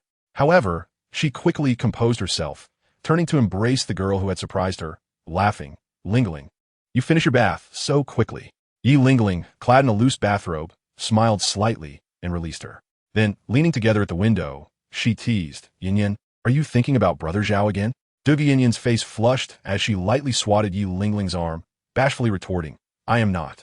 Yi Lingling merely looked at her with a warm smile, saying nothing. Dugi Yin, feeling embarrassed yet competitive, countered, what about you? Yilingling found herself at a loss for words, her freshly washed, smooth face betraying a girl's characteristic shyness, as if a small secret had been uncovered. Unable to withstand Tianyan's teasing gaze, Yilingling lunged at her, and soon the two girls, freshly out of their baths, were playfully wrestling with each other. Amidst their frolics, enchanting glimpses of their surroundings flitted by, creating a scene that was utterly captivating. After a moment, the two gradually calmed down. With slightly flushed faces and breathless from laughter, they returned to the windowsill to catch their breath. Dugianyan softly spoke, "Tomorrow, we will have to accompany our teacher outside. I wonder when we will return. What if Brother Zhao comes back and can't find us?" The previously spirited atmosphere fell silent at her words. In the extreme northern region, within a forest that drew perilously close to the center, stood a girl who appeared to be around 17 or 18. Her breath was heavy, her clothing disheveled and torn, and 5 soul rings, yellow, purple, and black, swirled around her. The young girl, with her short hair framing her face, bore 3 pairs of golden wings sprouting from her back. In her hand, she wielded a shimmering sword, exuding an aura of sanctity. A faint trace of blood marred her otherwise pristine cheeks. Before her lay a colossal beast, lifeless upon the ground, with a dark soul ring quietly hovering nearby. Taking a few deep breaths to regain her composure, the girl gazed at the fallen creature and murmured softly, "Grant me a little more time. Hold on just a bit longer. I will come to find you very soon." Chapter 134. The influence of the Black Sphere the following day, as noon approached.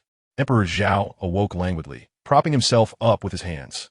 "Alas," he murmured while clutching his stomach, "I am quite famished." His gaze wandered around the surroundings, which struck him as vaguely familiar. After a moment of contemplation, he shook his head and remarked, "I am hungry now. I lack energy. I shall first seek sustenance." Rising from his bed, he made his way toward the door. Upon stepping outside, he inadvertently glanced back and felt a twitch at the corner of his mouth. Isn't this the girls' dormitory? A few minutes later, he arrived at the dining hall, his expression darkening. He turned and headed toward the academy center, the usual gathering place for training. Moments later, the master happened to spot the grim-faced Zhao approaching. "Zhao, just in time. Come over and assist them with their training." Emperor Zhao surveyed the assembly before him. Aside from Zhao Wujing, everyone was present. However, he soon realized that Meng Iran was absent, which darkened his expression further. Having just risen and not yet had breakfast, he was already being summoned to labor. "Greetings, Brother Zhao." "Good afternoon, Emperor Zhao." The crowd greeted in unison, yet he paid them no heed. As he approached, poised to speak, the master's countenance shifted, his gaze fixated upon him as he inquired in a somber tone, "Have you perhaps transcended the 47th level?" Tang San, Flender, and the others exchanged bewildered glances at Emperor Zhao.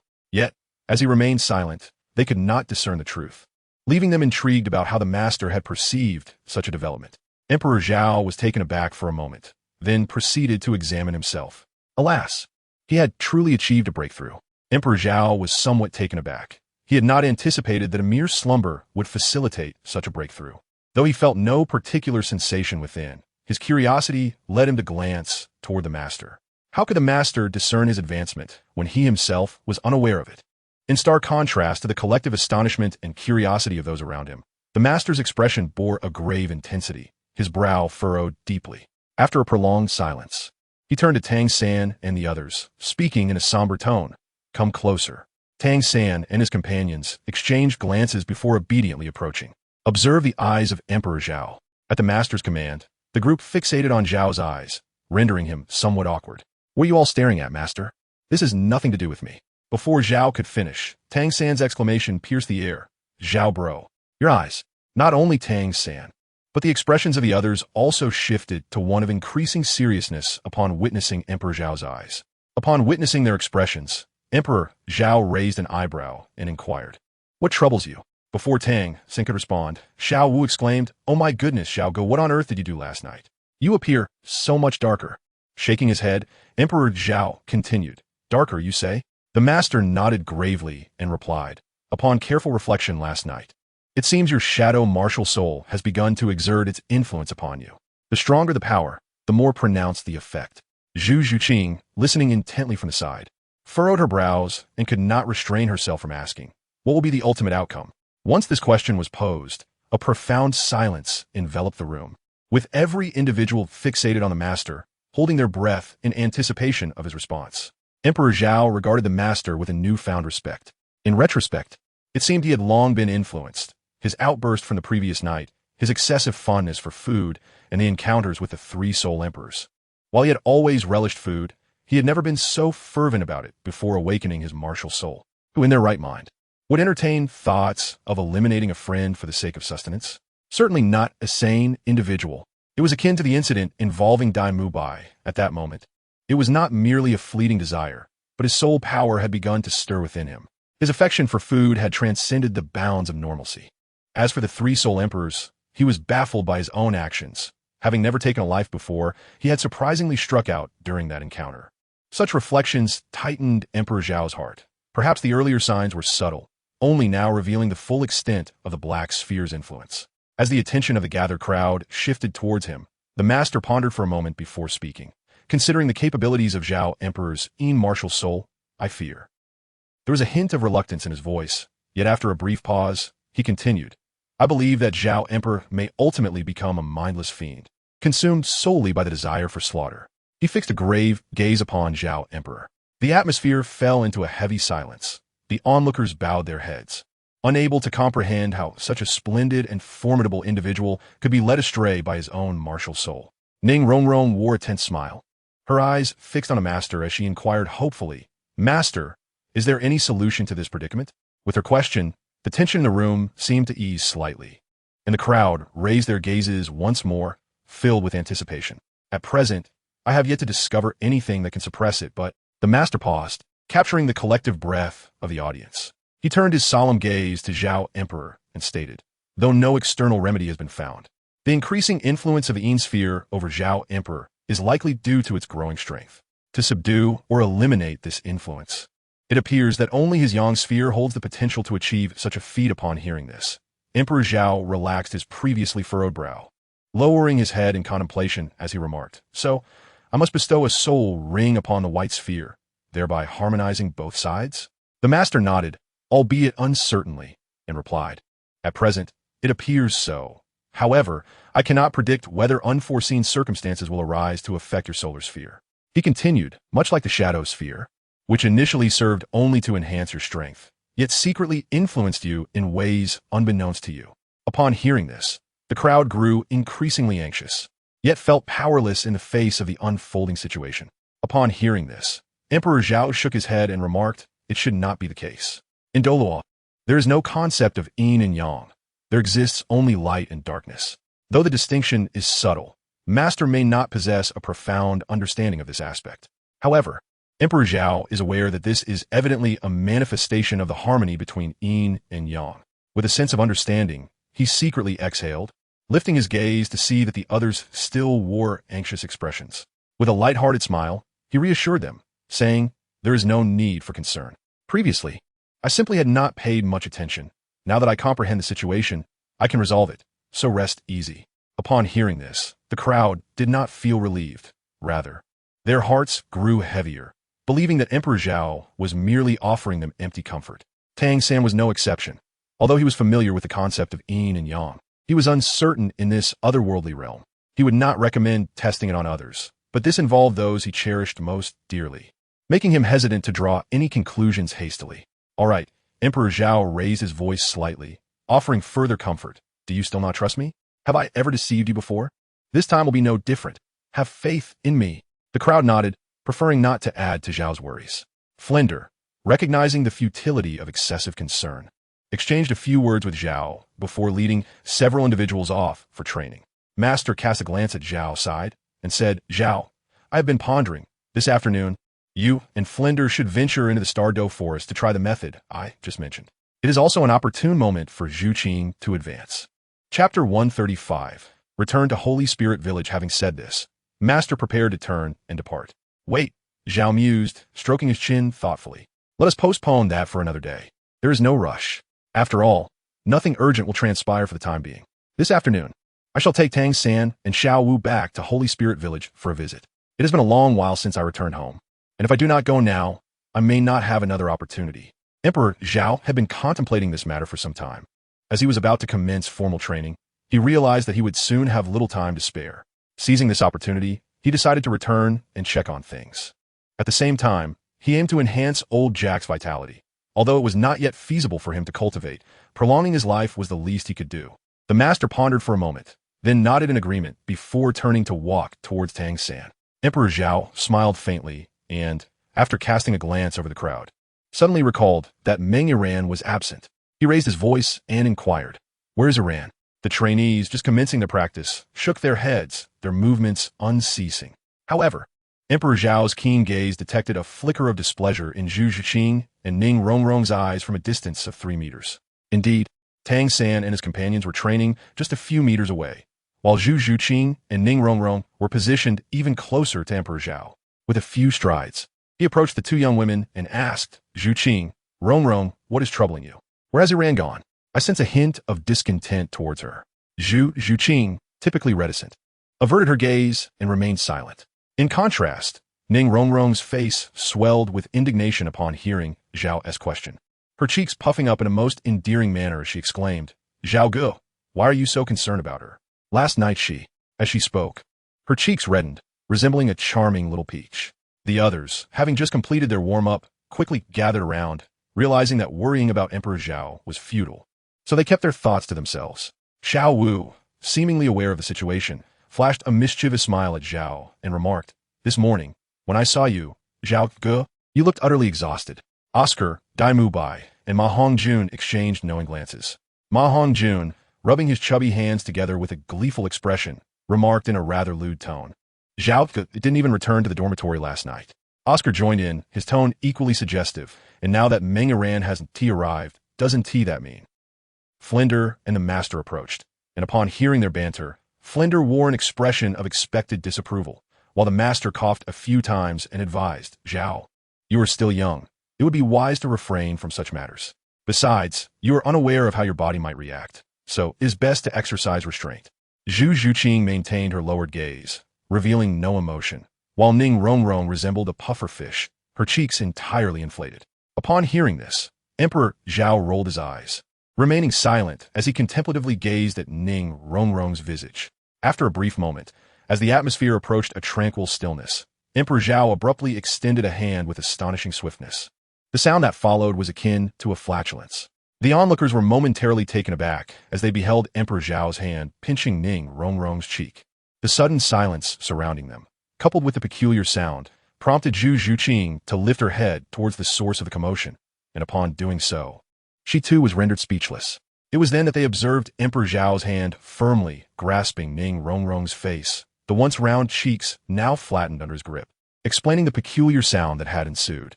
Emperor Zhao did not release his grip, leaving Ning Rongrong's delicate lips pursed after exhaling, as they were still held by him.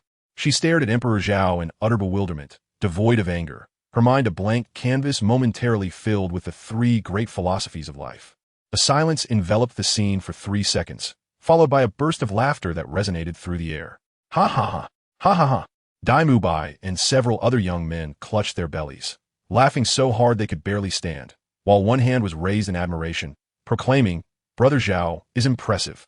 The laughter continued unabated. Hee. Emperor Zhao chuckled awkwardly a couple of times before gradually withdrawing his hand, a hint of embarrassment coloring his words as he said, "Rongrong, would you believe me if I said it was unintentional?" He had been inexplicably compelled to pinch Ning Rongrong's pouting lips upon seeing her expression. Rubbing his nose, he shifted the conversation, inquiring, "Does anyone know where Iran is?" Ning Rongrong, now regaining her composure, felt her cheeks flush crimson as she lowered her gaze. Mistakenly believing Emperor Zhao's question was directed at her, and with her mind still in a fog, she replied without a second thought, "I haven't seen her since this morning. She should still be in that room." The moment the words left her lips, she realized the implications of her statement. What if Brother Zhao went to find her? After the delightful misunderstanding of the previous night, Ning Rongrong was determined to prevent Emperor Zhao from seeking Meng Iran. She had already chosen to overlook her, considering that she was Zhao's woman. Ning Rongrong's reflexes were swift, and she comprehended the situation almost instantaneously. However, Emperor Zhao was quicker. Upon hearing her partial response, he deduced the outcome and turned to dash toward the house from the previous night. By the time Ning Rongrong reached out to halt him, he was already 2 meters away. Watching his retreating figure with a complex expression, she chose not to intervene, letting out a sigh and falling into silence. The others, observing Ning Rongrong's demeanor, exchanged glances, and Dai Mubai stepped forward to inquire, "Rongrong, Why do I sense that you and Zhu Qing are not particularly amiable towards Meng Yiran? Due to his swift movements, Zhao Di failed to notice Ning Rongrong's actions and felt an urgency to inform Meng Yiran that he would be absent from the academy in the afternoon. After all, noon was approaching and it was time to dine. In just a few minutes, Zhao Di arrived before the door of Meng Yiran's room. Taking a deep breath, he raised his hand and knocked on the door. Bang! Bang! He knocked twice in quick succession, and after a brief moment, faint footsteps could be heard from within. The door creaked open, and Zhao Di was momentarily taken aback by the sight before him. Meng Yiran's eyes bore dark circles, her expression was weary, and traces of tears remained at the corners of her eyes, hastily wiped away. What troubles you? Has someone been unkind? Zhao Di inquired, his brow furrowing as he recalled the displeasure that had flickered in Zhu Qing and Ning Rongrong's eyes earlier. Tentatively, he asked, did Zhu Qing and Rongrong give you trouble? Meng Yiran lowered her head and shook it gently. Emperor, Zhao furrowed his brow even deeper, pondering why Meng Yiran was in such a state if it wasn't due to those two. Observing her appearance, it was evident that she had not rested well the previous night. Noticing that Meng Yiran was still clad in light clothing, he swiftly took her by the hand and led her into the room, closing the door behind them and habitually locking it.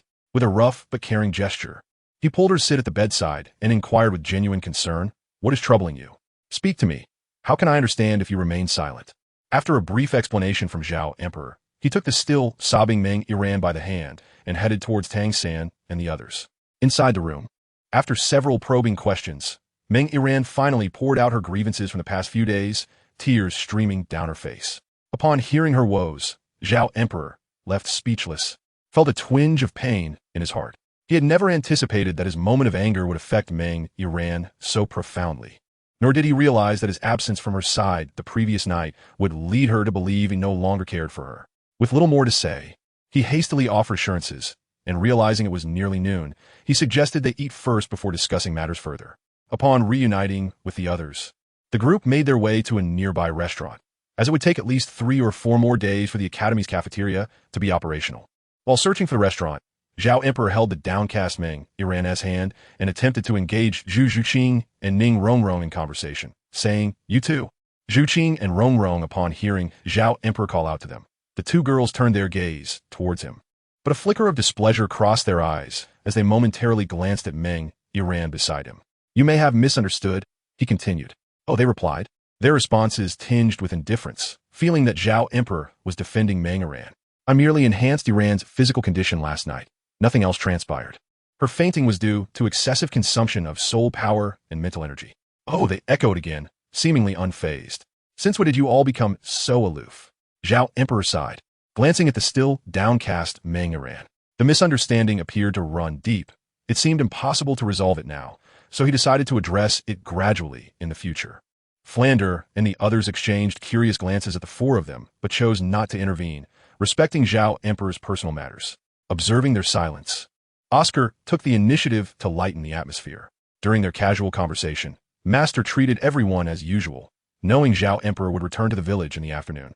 So he sought a nearby restaurant. They reserved a large private room, where Meng Yiran and Zhu Qing sat beside Zhao Emperor, with Ning Rongrong beside Zhu Qing. The seating arrangement was reminiscent of their last gathering. The time spent ordering and serving the dishes was brief, taking no more than 10 minutes. Emperor Zhao was engrossed in his meal, while Zhu Qing attentively served him dishes. The only difference this time was that Meng Yiran, after much hesitation, also began to add dishes for him. Zhu Qing, devoid of any competitive spirit, observed the situation without reaction, continuing her leisurely service to Emperor Zhao. However, Ning Rongrong, feeling displeased, puffed up her cheeks and with her sparkling eyes darted around, rising from her seat to join in serving him food. Tang San and Dai Mubai exchanged glances, momentarily pausing their chopsticks. Once Meng Yiran and Ning Rongrong started to serve Emperor Zhao, Zhu Qing voluntarily ceased her efforts and began to eat on her own. Her intention to serve him was merely to lighten his load. One serving was convenient, but with 3 involved, it became rather chaotic. Upon noticing the confrontational gaze from Ning Rongrong directed at Meng Yiran, Zhu Qing had no choice but to withdraw. The Emperor Zhao paid little heed to the two, his mouth full as he mumbled, Xiao San, hurry and eat. Once we finish, we shall return to the Sacred Soul Village. Huh? Tang San was taken aback and inquired, Brother Zhao, why the sudden desire to go back?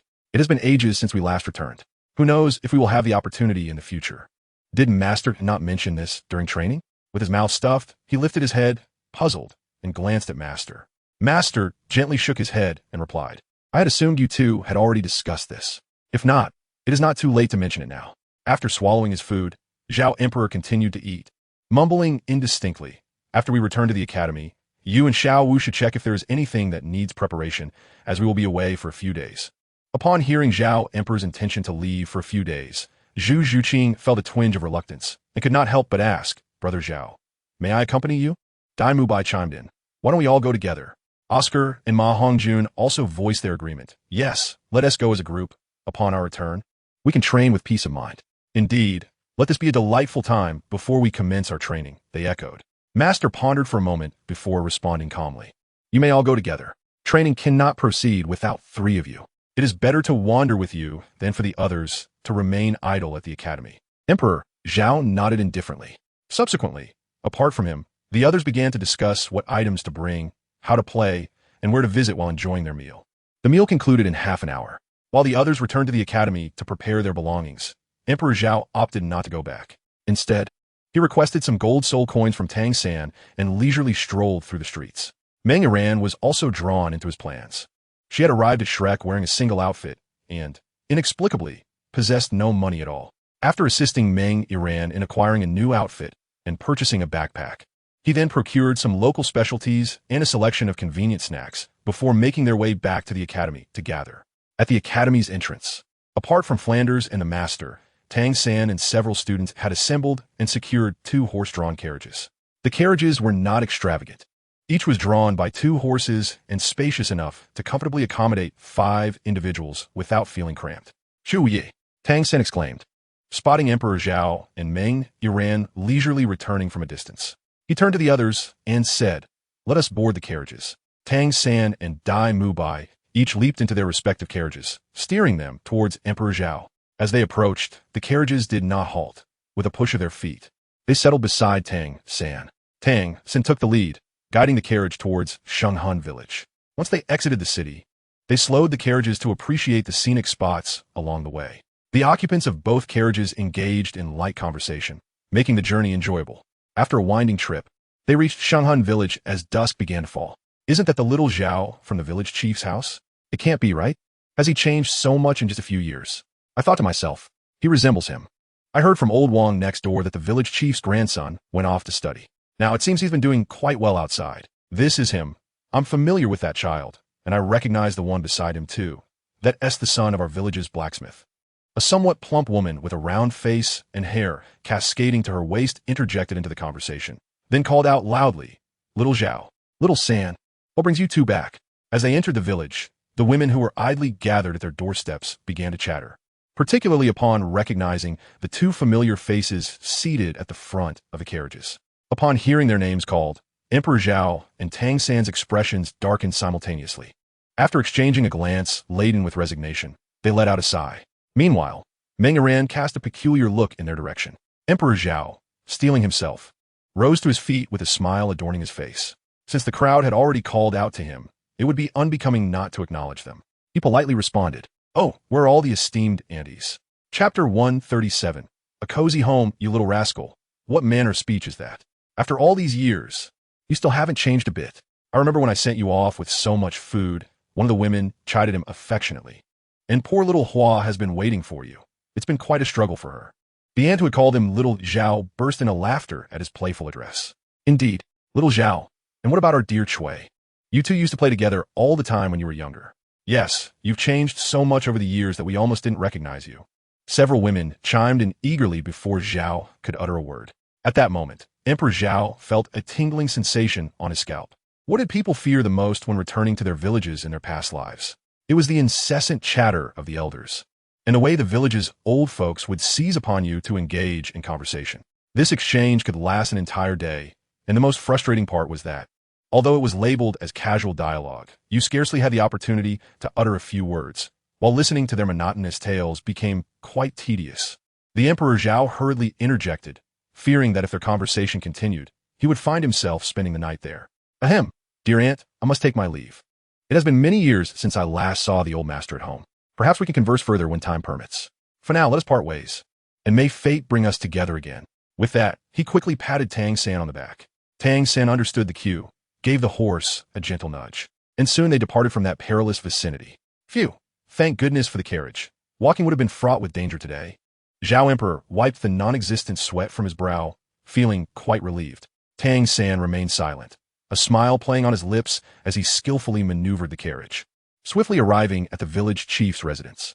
Well, we have arrived. Let us disembark and take a look inside. The Emperor Zhao leaped down from the carriage and exclaimed, "Who is it?" Just then, from within the house, a frail voice responded, followed by the door being opened by old Jack. "Grandfather, it's me." Zhao Emperor beamed, striding over to old Jack. "Hello, Grandfather Jack. My name is Dai Mubai, a classmate of Zhao Emperor." "Hello, Grandfather Jack. I am Oscar," he added. The group exchanged cheerful greetings and introduced themselves. "Ah, splendid." Old Jack's face, lined with wrinkles, radiated a warm smile. Noticing that they were still busy unpacking, he said, "Do not concern yourselves with that for now. I happen to be preparing a meal." As he spoke, old Jack suddenly remembered something and turned to Zhao Emperor. His eyes filled with affection and mirth. "Ah, how could I forget about you, my dear Emperor? Please wait a moment while I prepare a bit more. The house is small, so we shall dine outside, haha." With that, old Jack patted Zhao Emperor's hand and returned inside. The exchange was brief, as old Jack was so delighted that he forgot to ask when they would be returning. Emperor Zhao gazed at the silhouette of old Jack, recognizing the familiar figure, the well-known place, and the comforting scent. In that moment, his spirits seemed to lighten considerably. With a resigned smile, he called out to old Jack's retreating form, "Grandfather, our home is too small to accommodate so many people. I shall take them to find lodging first and return once everything is arranged." "All right, off you go. Remember to return early. Do not stay out too late," came old Jack's concerned voice from within the house. "Understood," Zhao replied, exchanging a brief smile with Tang San.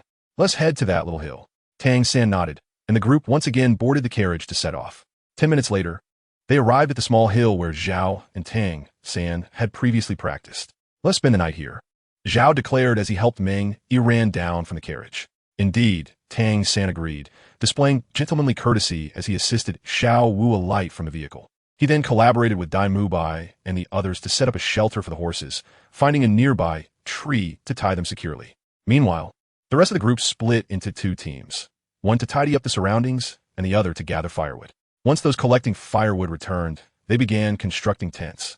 After everything was prepared, Dai Mubai hesitantly inquired, "Aren't we supposed to return for dinner later?" "Yes," Zhao and Tang San affirmed without hesitation. Dai Mubai's expression turned peculiar. "So, are we leaving our belongings here?" Upon hearing this, the others turned their gaze toward Zhao. Typically, with Zhao and Tang San present, they would not ponder such mundane matters. It was a testament to their absolute trust. Zhao exchanged a knowing glance with Tang San, who smiled in return. Zhao reassured, "You need not worry. Xiao San has likely devised a solution." Tang San blinked, momentarily stunned, and replied, "Brother Zhao, was it not you who prepared the plan?" An awkward silence enveloped the group. "No, I was merely resting," Zhao replied. "I was also engaged in cultivation." The two stared at each other, and after a lengthy pause, Zhao sighed. "Well, let's leave it here. Who would dare steal it?" He lamented his own oversight. Suddenly, an idea struck Zhao, and he added, "By the way, let's take the horses away. If something were to be stolen, at least the carriage would remain." The group exchanged silent glances at Zhao and Tang San. Choosing not to comment further, they spent a few minutes setting up the small tents before making their way to old Jack's house. 10 minutes later, the carriage halted before a tree not far from old Jack's abode. After securing the horses, they collectively approached old Jack, who had already laid out a feast outside. "Haha, just finished cooking a little while ago. Come, while the food is still warm, eat up." Old Jack, leaning on his cane, greeted everyone with a warm smile, as if welcoming a beloved family member home. This heartfelt call inexplicably warmed Zhao Di's heart. "All right," he responded and took a seat to begin his meal.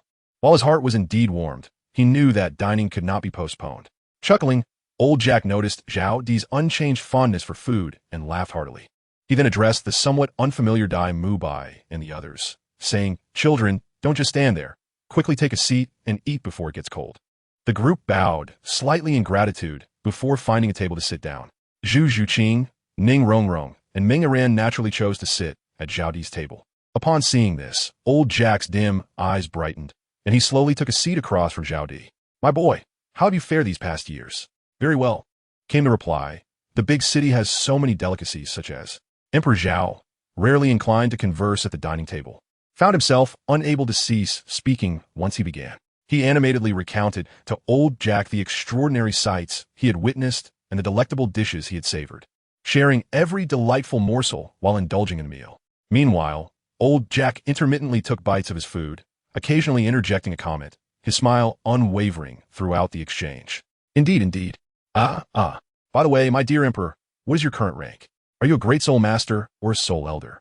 Based on his assumptions, old Jack believed that although Emperor Zhao possessed innate full soul power, achieving the rank of soul elder at this stage would already mark him as an exceptional genius. Chapter 138. The Emergence of Song.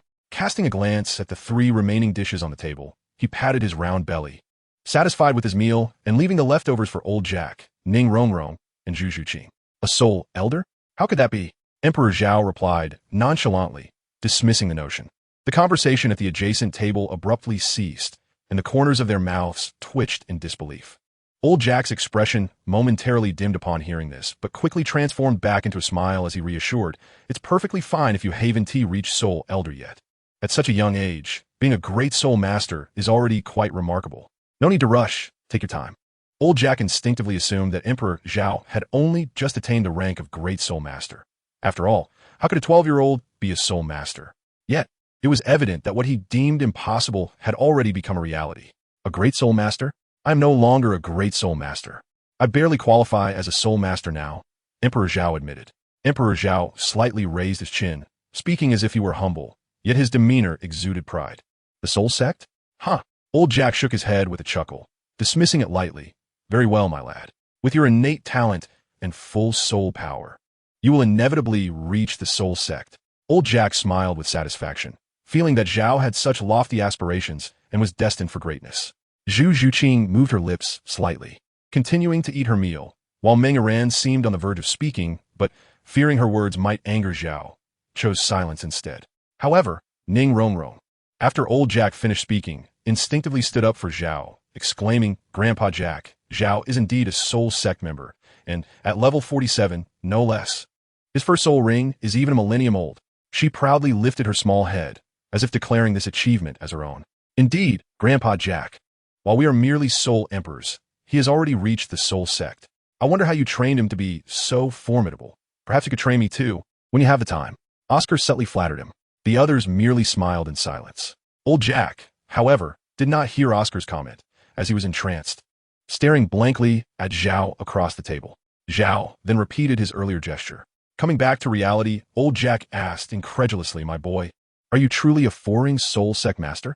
Zhao nodded lightly, contemplating for a moment before rising and taking a few steps, channeling a slight amount of soul power.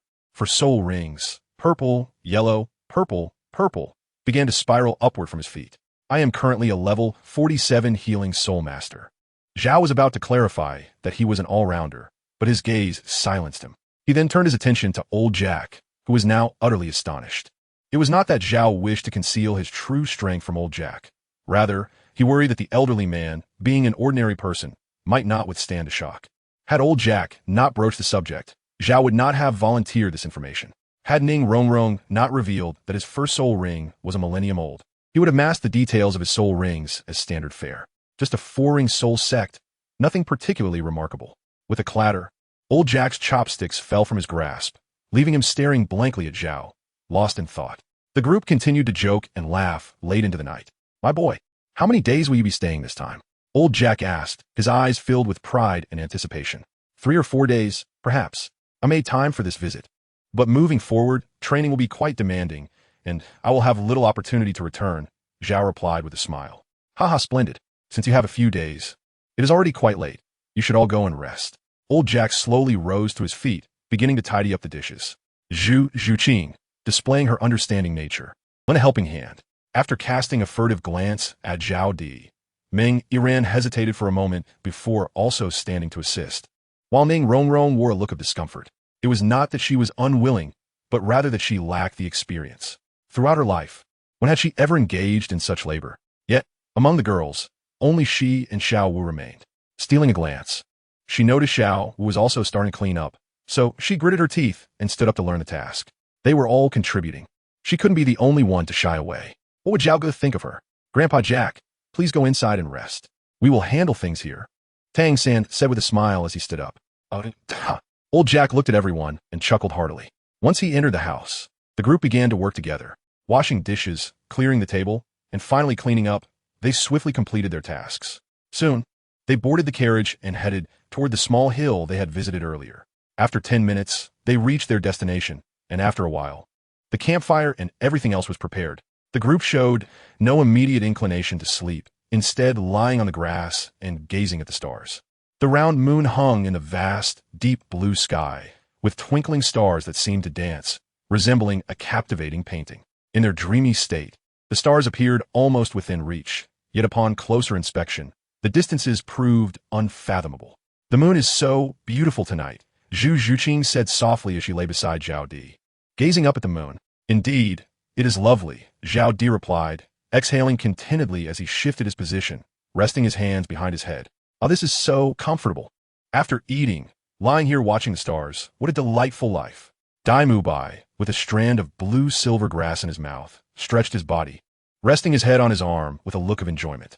By the way, after a moment of silence, Zhao Di suddenly stood up, gazing at the starry sky, a smile gracing his lips as he turned his attention to the others. Do you all know about songs? Songs? What songs? Asked Ma Hongjun, his chubby form flipping over to stand upright. Yes, songs, but perhaps a bit different from what you are familiar with, Zhao Di replied with a smile. As he spoke, glimmers of white light began to gather behind him, and moments later, a pair of white wings appeared. The wings began to flutter gently, lifting Zhao Di into the air until he hovered 5 meters above the ground. Zhao Ge, what are you doing? Tang San asked curiously. Singing. Upon finishing his words, Emperor Zhao conjured a black sphere, from which 2 soul rings emerged beneath his feet, and he unleashed his second soul skill, splitting.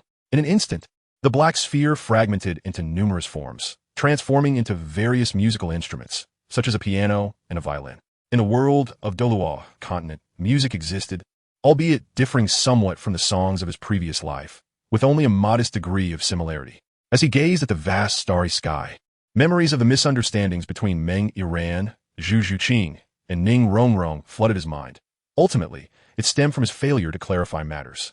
Moreover, Meng Yiran had been somewhat deceived by him as well. While contemplating these thoughts and admiring the twinkling stars, he was suddenly inspired to recall a song. Tang San and the others gradually rose, tilting their heads to observe him. They recognized some of the instruments he had transformed into, yet most were unfamiliar, filling their gazes with curiosity. Chapter 139. The brightest star in the night sky beneath the gentle moonlight, a myriad of instruments floated within a 3-meter radius around Emperor Zhao, who held a microphone conjured from the black sphere. He gently closed his eyes, recalling the rhythm of the song he wished to sing. As the surrounding instruments occasionally emitted sounds, he was fine-tuning the volume and effects.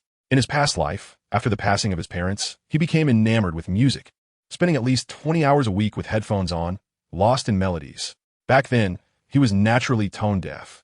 Even after years of practice, his singing barely reached a tolerable level. He harbored several dreams in his previous life, with one of the most fervent being music-related. He yearned to stand upon a dazzling stage, to perform before thousands, to sing freely at a grand concert. He wished to pour his heart into a single song on a stage teeming with an audience, even if it were just one. How exhilarating and carefree that would be. Countless nights and dreams replayed in his mind, with audiences cheering and applauding his voice. Yet, even on the day of his demise, he had never sung before another, not even once, nor shared a single song. It was not for lack of desire, but rather the absence of opportunity. However, now, in this life, he had the chance, the opportunity to fulfill all the dreams he had cherished in his previous existence. Soon, 5 minutes had elapsed, and the sound effects had been finally adjusted. He opened his eyes, looked down at Tang San and the others, and with a slight smile said, "Allow me to sing you a song." The crowd nodded in agreement, quietly gathering on the ground, gazing up at the figure of Emperor Zhao in the sky, patiently awaiting his performance. Taking a deep breath several times, the smile on his face faded, replaced by a sense of tension, despite the few individuals before him.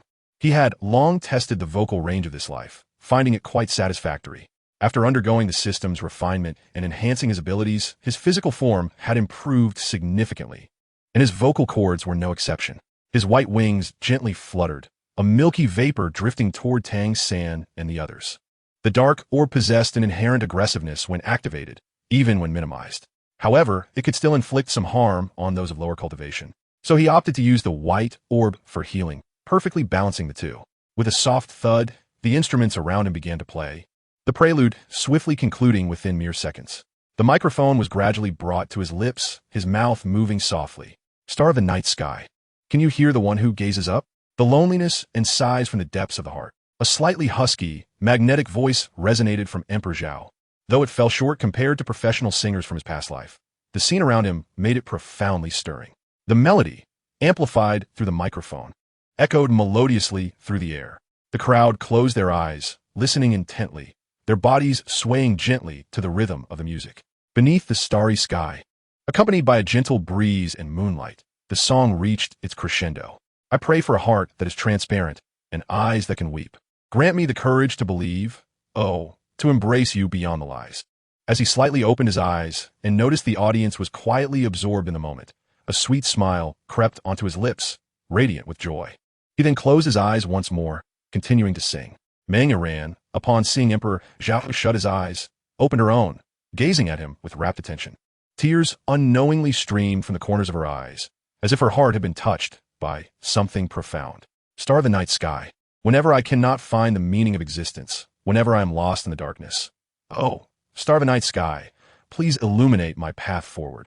As the song concluded, Emperor Zhao descended slowly, a smile gracing his face. His gaze fell upon Tang San and the others.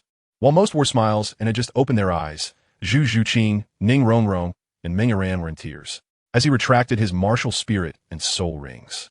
The instruments in the air transformed into shimmering stardust, dissipating into the night. He stepped forward to the three women, gently wiping their tears and smiling as he asked, "What's wrong? Did you not find my singing to your liking?" The three women shook their heads, simultaneously leaping into his embrace. "What is the matter with you?"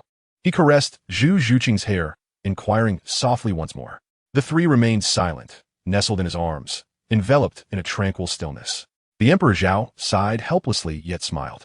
"What song did you just sing? It sounded so beautiful," inquired Dai Mubai, his eyes gleaming with excitement. "If I could master such a delightful tune, it would surely enhance my charm with the ladies. Just observe the three enchanting beauties nestled in your embrace to witness its effect." Ma Hongjun, equally exhilarated, gazed at Zhao. Had it not been for the lovely ladies in his arms, he would have rushed to embrace Zhao himself. Turning to Dai Mubai, Zhao smiled gently and replied, "That song is titled The Brightest Star in the Night Sky." Dai Mubai echoed the title reverently and then asked, "Could you teach it to us?" Zhao surveyed the group and asked, "Do you wish to learn?" The crowd nodded in unison. Zhao then leaned slightly to look at the three lovely ladies in his arms and softly inquired, "Would you like to learn?" Upon hearing this, the three slowly extricated themselves from his embrace, wiped their tears, and nodded affirmatively. "Very well, come closer, and I shall teach you." The others shuffled forward, and Zhao began his lesson. The moon ascended slowly in the sky, and time slipped away gradually. They practiced until deep into the night. "All right, enough for now. It's time to rest. We shall continue our lessons tomorrow," Zhao announced, stretching his neck and exhaling. After several hours, Dai Mubai and the others had successfully learned the song, and Zhao proceeded to teach them a few of his personal favorites. "Excellent. Remember to continue tomorrow," he said. The group nodded in agreement, feeling a wave of drowsiness wash over them as they rose to head towards their tents. Among the three tents, Dai Mubai, Oscar, and Ma Hongjun instinctively settled down together. However, as Tang San and Zhao were about to enter their tent, they suddenly remembered that there were four ladies. With three individuals per tent, what would become of the extra lady? Emperor Zhao cast his gaze upon the three women, ultimately deciding to take Meng Yiran with him. After all, she had been deeply wounded by his previous actions and now required companionship to heal her emotional scars. The three women were evidently aware of the tense predicament, and upon witnessing Zhao's choice, Meng Yiran felt a surge of surprise and joy, her face lighting up with a sweet smile. In contrast, Zhu Zhuqing lowered her head, her eyes dimming momentarily. Meanwhile, Ning Rongrong's eyes sparkled with indignation. She had yet to share a moment with Brother Zhao. Resolutely, she darted to Zhao's side, gracefully wrapping her arm around his, holding on tightly. Tang San and Xiao Wu exchanged peculiar glances with Zhao, after which Xiao Wu discreetly whispered something to Tang San. Moments later, Tang San spoke up, saying, "Brother Zhao, how about this? Xiao Wu and I will head to bed first. You two can take your time to discuss matters." With that, Xiao Wu took Tang San's hand, and they hurried towards another tent. Chapter 140. Gradually healing wounds. Zhao Di's lips curled slightly, realizing that the two were indeed planning to abandon him.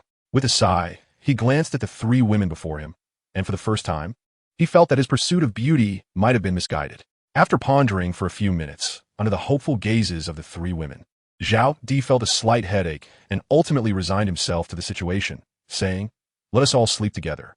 The three women were momentarily taken aback, but then joyfully nodded, relieved that Zhao Di had not forsaken them. Once inside the tent, the space felt rather cramped, and Zhao Di found himself in a quandary. Lying down together would undoubtedly be uncomfortable. It was unthinkable to kneel as a means of rest. After a moment of reflection, an idea suddenly sparked in his mind. He reclined in the center and patted his chest, addressing Meng Yiran. "Yiran, come, sleep on me." Zhu Zhuqing cast her a fleeting glance in silence, then quietly and obediently nestled beside Zhao Di, resting her head on his arm with her small hands placed delicately on his chest. She gazed up at him with a slight tilt of her head, resembling an adorable little kitten that instinctively invited affection. "Humph." Ning Rongrong grumbled softly, clearly displeased. Before securing the tent and lying down on Zhao Di's other side, her head unabashedly resting against his chest, occupying a considerable portion of space. Zhao Di was instantly filled with dark thoughts.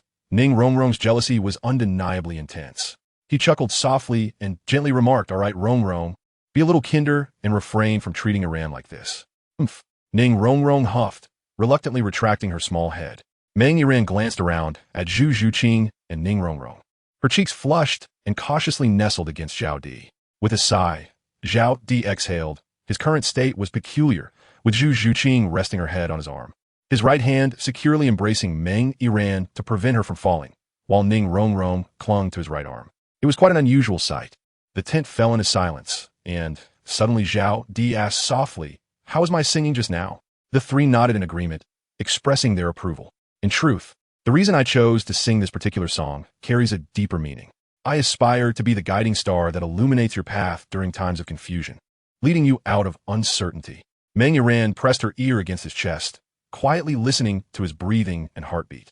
Though the day when all gatherings must eventually part may seem distant for us, it is inevitable. Therefore, Zhuqing, Rongrong, can you set aside your biases towards Iran and coexist harmoniously? At this moment, the outside world was shrouded in darkness and howling winds, while the inside remained peaceful and serene, complemented by the soothing melodies that had just played, a perfect opportunity to dissolve misunderstandings. The three women remained silent for a while, and when Zhao Di thought they had fallen asleep, Zhu Zhuqing gently nodded beside him and let out a soft hum. Emperor Zhao smiled gently, turning his head slightly to cast a gleaming gaze upon Ning Rongrong, inquiring, "Rongrong, how about you?" As he posed the question, he tightened his embrace around Meng Yiran's waist, acutely aware of the rapid beating of her heart. He offered a gentle pat to reassure her. "I am unwilling," Ning Rongrong replied, inching closer to Emperor Zhao. Though her voice was soft, it brimmed with a hint of stubbornness. Meng Yiran quivered at her side. Emperor Zhao sighed with a wry smile, pondering the stubbornness of Ning Rongrong. Could it be due to the events of that night in the room? Indeed, Emperor Zhao continued, "In truth, that night I merely aimed to enhance Iran's physical constitution, much like I had done for you before. It was only due to my overwhelming fatigue that I fell and cried out." Ning Rongrong hesitated momentarily, slowly lifting her gaze to meet Emperor Zhao's, uncertainly inquiring, "Is that truly the case? Or have I ever deceived you?" Emperor Zhao's eyes radiated sincerity. The two shared a moment of silent understanding. With a sigh, Ning Rongrong exhaled and nestled closer to Emperor Zhao, whispering, "Well, if that's the case." "Indeed, Rongrong is quite obedient," he replied. "Now let us rest." A sense of relief washed over Emperor Zhao. While he remained uncertain if they had truly set aside their reservations, this was nonetheless a step forward. They could gradually foster their relationship from here, with the remaining task being to soothe the wounds within Meng Yiran's heart. Glancing at the sleeping figure of Meng Yiran, whose eyes were tightly shut and heart racing, he sighed softly. This was no easy feat. 3 days passed in the blink of an eye. During this time, Emperor Zhao had enhanced old Jack's physique thrice. His once pallid hair had darkened significantly, and his wrinkled visage had improved considerably. Even his skin now resembled that of a man in his 40s or 50s. Overall, he appeared decades younger. His vitality had surged, bringing immense joy to old Jack, who looked at Emperor Zhao with pride. How could he not feel proud? If any family had a child as remarkable as Emperor Zhao, It would be enough to boast about. Not to mention, the fact that the complete Emperor Zhao belonged to his household was a lifetime's worth of bragging rights. Every day, Emperor Zhao meanders with Dai Mubai and the others, exploring the nearby hills and streams, indulging in the joys of nature, and they appear to be enjoying themselves immensely. Over the past few days, through gradual acclimatization, Meng Aran has forged a decent rapport with the other three women, no longer clinging to him as she once did, and her demeanor around him has grown more relaxed, while they engage in their leisure activities within the grand hall of the Starry Empire. The most authoritative throne remains occupied by the Emperor, his expression serene and composed. It is daytime, and one would expect a multitude of attendants. Yet the hall is devoid of any presence aside from the Emperor, rendering it eerily silent. Surely, Duge Yin and the others have ventured out for training, the Emperor mused, addressing the stillness, oblivious to whom he was conversing with. Suddenly, a figure materialized seemingly from thin air, swathed in a dark robe that obscured their features. The voice emerged low and hoarse, as if it had not been used in ages. The Emperor, not lifting his gaze, continued with his tasks, extending a hand to retrieve a teacup nearby. After savoring a sip, he finally directed his attention towards the figure, inquiring mildly, "What brings you here?" Typically, responses would vanish after being given, yet this time, the figure lingered. "Your Majesty, regarding the three soul saints tasked with capturing that child." The dark-robed figure hesitated, uncertain about divulging further. "What is the matter?" The Emperor's tone edged with impatience. Though the figure bowed their head, they could sense the Emperor's agitation, prompting them to continue without further hesitation. "Your Majesty, one of the soul saints is unwilling to relent, seeking to make another attempt." Upon hearing this, the Emperor fell into contemplation. After a brief moment, a faint smile graced his lips, and his eyes flickered toward the robed figure. "What concern is this of mine?" The figure paused, quickly grasping the implication, and bowed in understanding. "This subordinate comprehends." With that, they vanished in a flash. After a while, the Emperor reclined in his chair, a subtle smile playing on his lips. "I have heard that you recently returned to your village, known as the Holy Soul Village." With a sigh, he seemed somewhat melancholic. "Your return is indeed ill-timed." Upon finishing his words, a faint smile graced his face. In the blink of an eye, 3 days had elapsed, and the group had nearly exhausted their amusement. Old Jack no longer needed a cane. He could now jog with his own 2 legs. Today marked March 27th. An additional activity was organized exclusive to this day. Votes cast within this day counted. 1,000 recommendation votes equated to a chapter, while 50 monthly votes also equated to a chapter. Votes cast today would be counted tomorrow. Chapter 141, The Grudge of the Soul Saint. Initially anticipated to last 3 to 4 days. This time, they lingered for a full 6 days. Throughout this period, Dai Mubai and Ma Hongjun were eager learners, clamoring daily to learn singing from him. Thus, he idly taught them while they played. Over these few days, Zhao Di realized that soul masters indeed surpassed ordinary individuals. With a bit of calculation, he found they had learned over a dozen songs each day. Although they were not yet proficient, they memorized the lyrics entirely, and their melodies were fundamentally error-free. With the addition of song, the 6-day period was filled with joy, yet Zhao Di felt a tinge of regret regarding Meng Aran. Although she interacted well with the other 3 women and had relaxed around him compared to before, he could still distinctly sense the lingering scar. If the previous wound had bled profusely, it could now be said that the bleeding had ceased, yet the wound remained. At the village entrance, Zhao Di and his companions ambled along with the cart, accompanied by a chattering crowd bidding farewell. "Little Zhao, when will you return next? If you come back late, my little Chui might find someone else. Yes, do come back often. My little Hua is the same. She can't always wait for you." A chorus of chatter erupted from the elderly women. Enough. Old Jack thumped his cane, though he no longer relied on it for walking. Having grown accustomed to it over the years, he slowly turned to them and admonished, "What are you waiting for? Can your daughters match Shuqing's figure? Can they rival Rongrong's beauty? Can they possess the understanding of Iran? They cannot. So do not harbor such thoughts. I shall decide my grandson's marriage, and it shall be one of these 3 young ladies." During these days, Xiao Wu, Zhu Zhuqing, Meng Iran, and Ning Rongrong had returned from their outing, keeping old Jack entertained with conversation, leaving him with a perpetual smile. Naturally, his heart had settled on his future granddaughter-in-law. Emperor Zhao nonchalantly nodded. However, the 3 young ladies beside him blushed upon hearing this, their heads slightly lowered. Old Jack's words seemed to have bestowed upon them a sweetness akin to honey, filling their hearts with both shyness and immense joy. "All right, Grandpa, we must take our leave now. You all should head back. Zhao Emperor could not help but say after they had walked a few hundred meters away from the village. Haha, indeed, youth is a wonderful thing. In my younger days, I too yearned to explore the vast continent, even if it meant wandering aimlessly, old Jack remarked, taking a few steps closer to Zhao Emperor and patting him on the shoulder. You may go. We shall remain here and watch. Perhaps you can fulfill the dreams I left unaccomplished in my youth, haha. Emperor Zhao cast a lingering glance at old Jack, nodding slightly before preparing to board the carriage with his companions. However, at that moment, a carriage suddenly approached, coming to a halt 5 meters in front of them. The carriage frame was crafted from pure gold, and the horses were of a rare breed. Emperor Zhao furrowed his brow slightly, casting a glance at the coachman, who showed no intention of departing. He called out, "Hey, could you please move aside?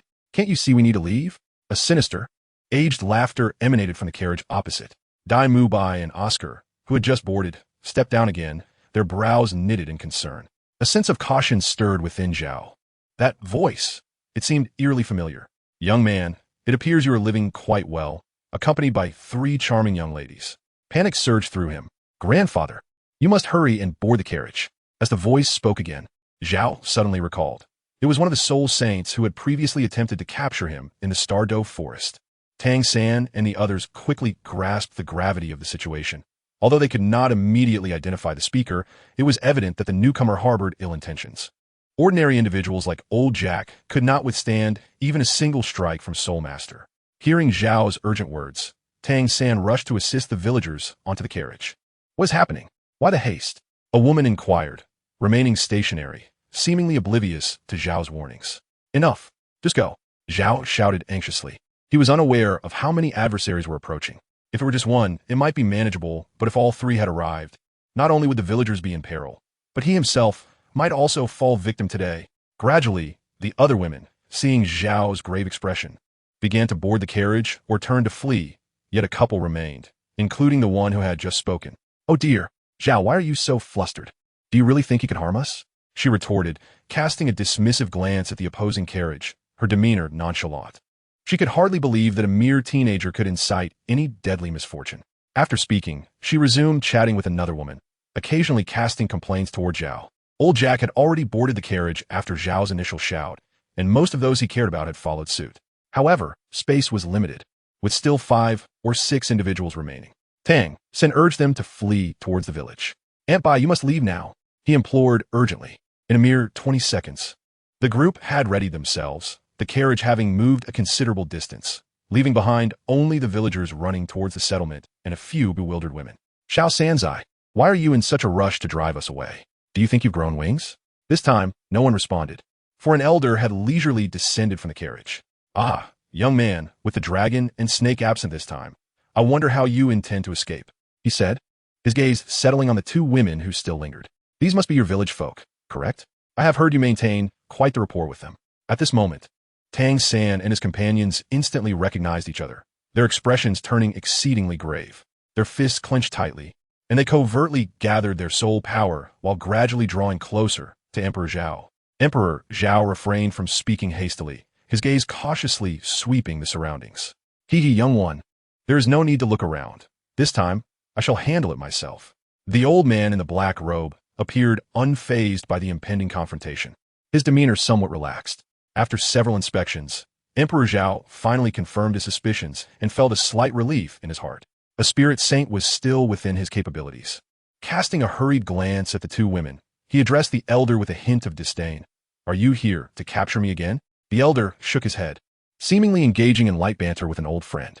No, I merely found it quite embarrassing that a dignified spirit saint like myself could not capture even a mere spirit master such as you. So I came to seek you out. What do you want from me? Faced with a spirit saint, Emperor Zhao did not exhibit excessive panic. However, he was somewhat concerned about Tang San and the others. While he was capable of battling a spirit saint, they were not of the same caliber. Of course, at that very moment, Tang San and his companions perceived a fleeting shimmer before the elder had vanished from their sight. When they next beheld him, he was standing over a woman whose chest had been hollowed out. I will kill you. The elder's final words echoed ominously as his hand, claw-like, lunged toward the heart of another woman. Stop!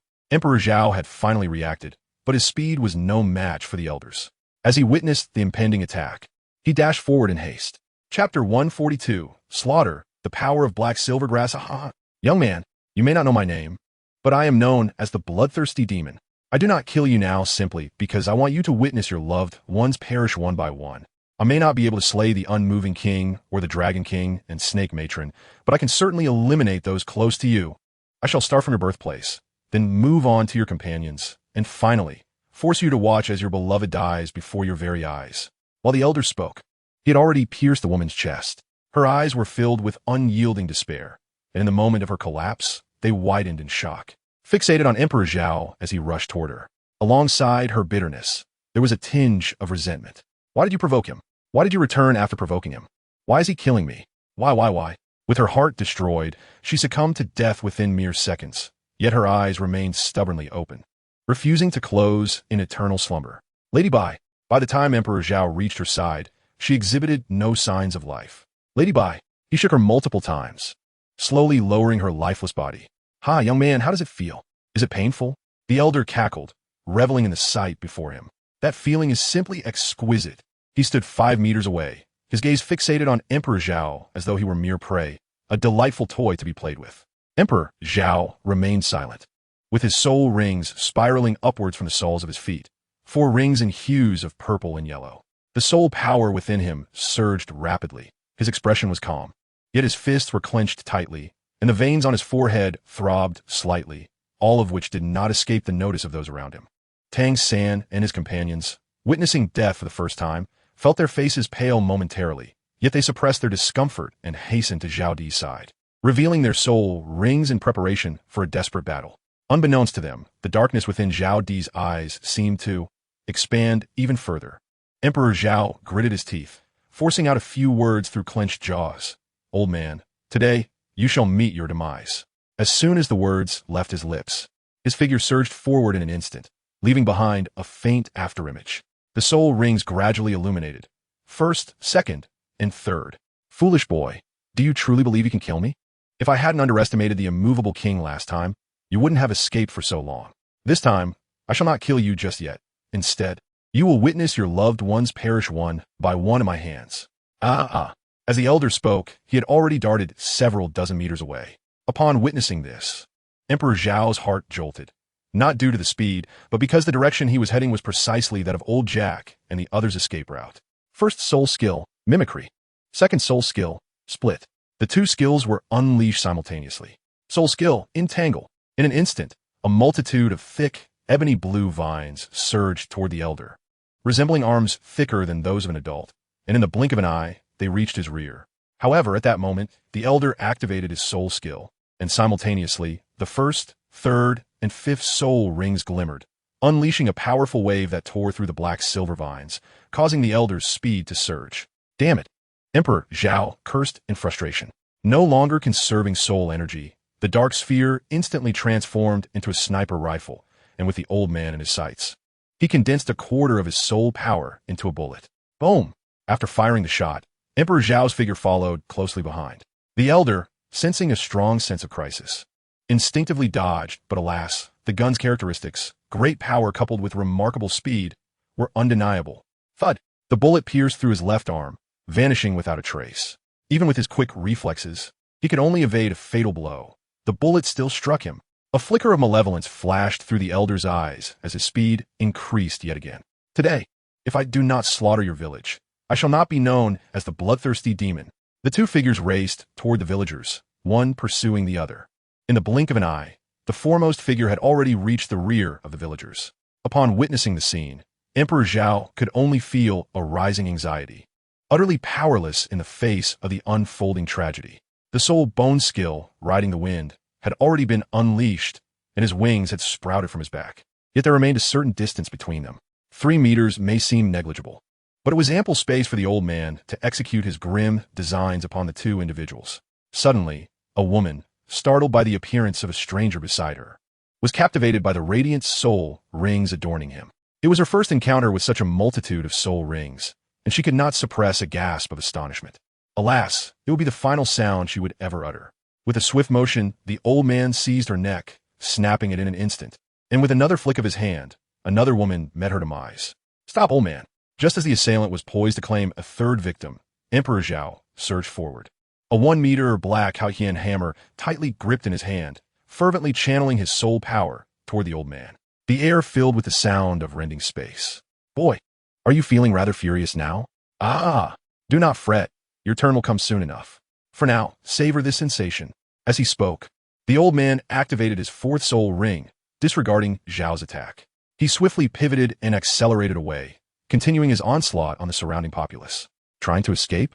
Noticing the slaughter of 2 more individuals, Zhao experienced an unusual detachment, devoid of any sentiments other than an overwhelming desire to extinguish the life of his adversary. He remained oblivious to the fact that as he witnessed the old man's heinous acts, the darkness within his own eyes expanded slightly, its intensity deepening, as if it were transforming into an abyss. After Emperor Zhao spoke, the first, second, and third soul rings illuminated once more. The black orbs instantaneously split, manifesting 2 shadowy figures that pursued one another, while the remaining black orbs dispersed in all directions, vanishing upon touching the ground. Following this, an apparently infinite expanse of black-silver grass erupted from the earth, surging towards the elder. In an instant, the area within a 10-meter radius was enveloped by Zhao Emperor's black-silver grass. At that moment, a woman lay at his feet. The elder finally paused his slaughter, slowly turning to face Zhao Emperor. As the oncoming black-silver grass approached, the first soul ring glowed, and his hand appeared to be enveloped in a layer of silvery light. With a series of swift motions, he severed the blue-silver grass that surged toward him. Yet, it was not over. In the wake of his strikes, dozens of tendrils lunged at him, each as thick as an adult's arm. After fending off the third wave, the elder had entirely dismissed his earlier underestimation of Zhao Emperor, now adopting a cautious and serious demeanor, his mind racing with contemplation. The black-silver grass seemed inexhaustible, replenishing frantically after each severance, and it was not only coming from the front, but also from the left, the right, and even from behind and beneath. As he scanned his surroundings, a sense of gravity settled within him. He realized he appeared to be ensnared by the blue-silver grass, unable to perceive anything beyond a meter away.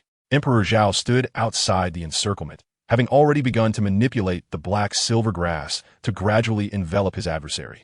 As he severed the second wave, the black-silver grass had completely wrapped around him within a 3-meter radius. The remaining villagers were freed, urged to hasten back to the village and alert others to evacuate swiftly. Chapter 143. A direct confrontation with the Soul Saint. Afterwards, Emperor Zhao retreated, not out of a desire to relinquish his advantage, but rather to control the black-silver grass that ensnared the opponent. Although it appeared he held the upper hand, one must not forget that these black-silver grasses required a significant expenditure of his soul power. Furthermore, the potency of the black-silver grass capable of restraining the Soul Saint was considerable. Having pursued his foe with urgency, he had already depleted half of his soul power within a mere few minutes. Once he withdrew, Emperor Zhao hastily seated himself on the ground and summoned the white sphere to begin replenishing his soul power. He needed to await the arrival of Tang San and his companions. Although their strength was still lacking, their combined might should not be underestimated. Before long, within a minute, Tang San and the others hurriedly arrived. Upon seeing Emperor Zhao seated on the ground, his face somewhat pale, they rushed forward, concern etched on their faces. "Brother Zhao, are you all right?" "It's nothing." Zhao shook his head, rising to his feet. "I cannot defeat this Soul Saint alone. We must unite our efforts." "Kill? To kill someone?" Oscar suddenly inquired, his tone trembling, revealing signs of fright. "Yes."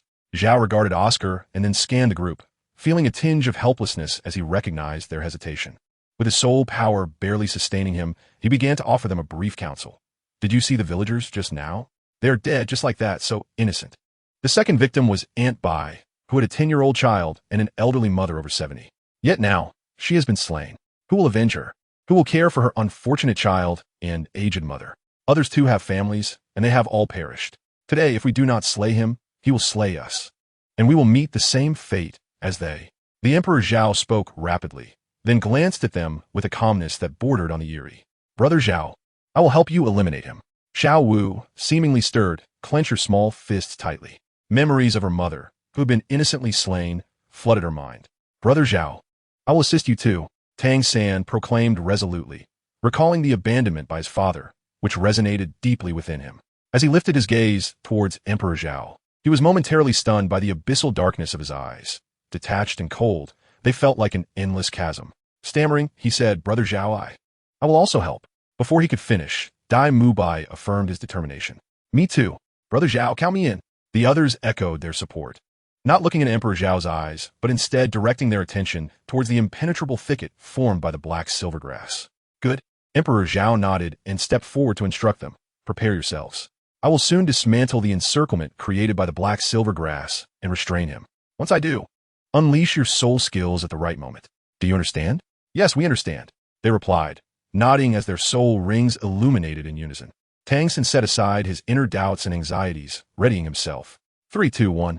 As the countdown concluded, Zhao Emperor swiftly removed the majority of the black spheres, and his head spirit bone began to emit a faint glow, while dark clouds rapidly gathered in the sky. A thunderous roar erupted, despite it being daytime. The atmosphere transformed into that of night. The dark clouds rumbled like a ferocious beast, creating an oppressive ambience, as if something terrifying was brewing. Simultaneously, Tang San and the others unleashed their ranged soul skills towards their opponent. Several brilliant soul skills surged forth, swiftly reaching the elder before him. The elder, caught off guard by Zhao Emperor's sudden removal of the black silvergrass, found himself unprepared for the rapid onslaught. Realizing he could not evade the imminent soul skills, he ceased holding back and activated his sixth soul ring, which glowed ominously. With a swift motion, the elder raised his enlarged fist and struck at the incoming soul skills, creating a wave that radiated outward from the point of impact. Boom!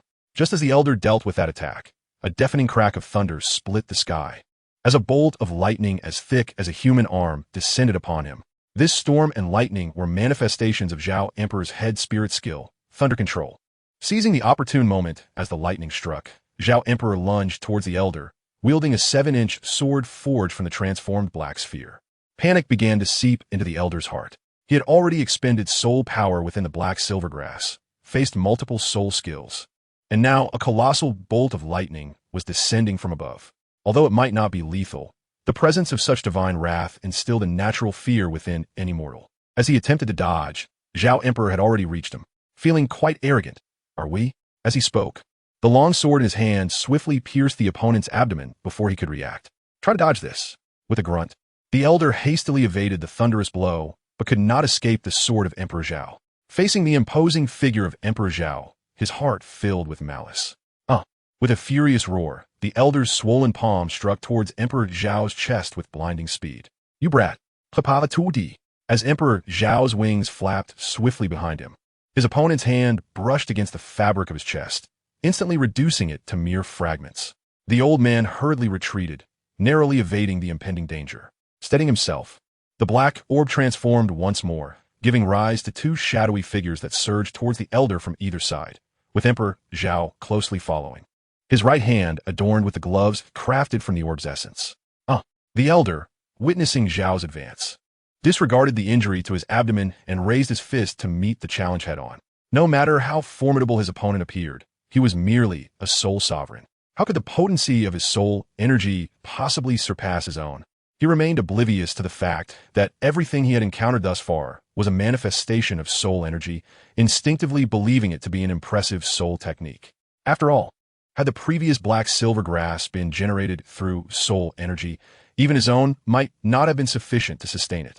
With a resounding impact, their fists collided, causing the ground beneath them to crack instantly, sending dust swirling into the air, momentarily obscuring their vision.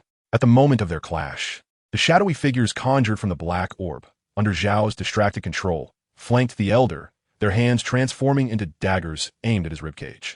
Regrettably, the two shadows possessed only the strength of a soul master, allowing the elder to react in time. With a sharp gaze, he intensified his soul energy, repelling Zhao, and then seized the shadows by their throats. With a forceful grip, the shadows collapsed instantaneously, dissipating into a shower of black sparks. With a subtle upward curl of his lips, Emperor Zhao acknowledged that although his soul power was limited, his adversary was not in a much better state.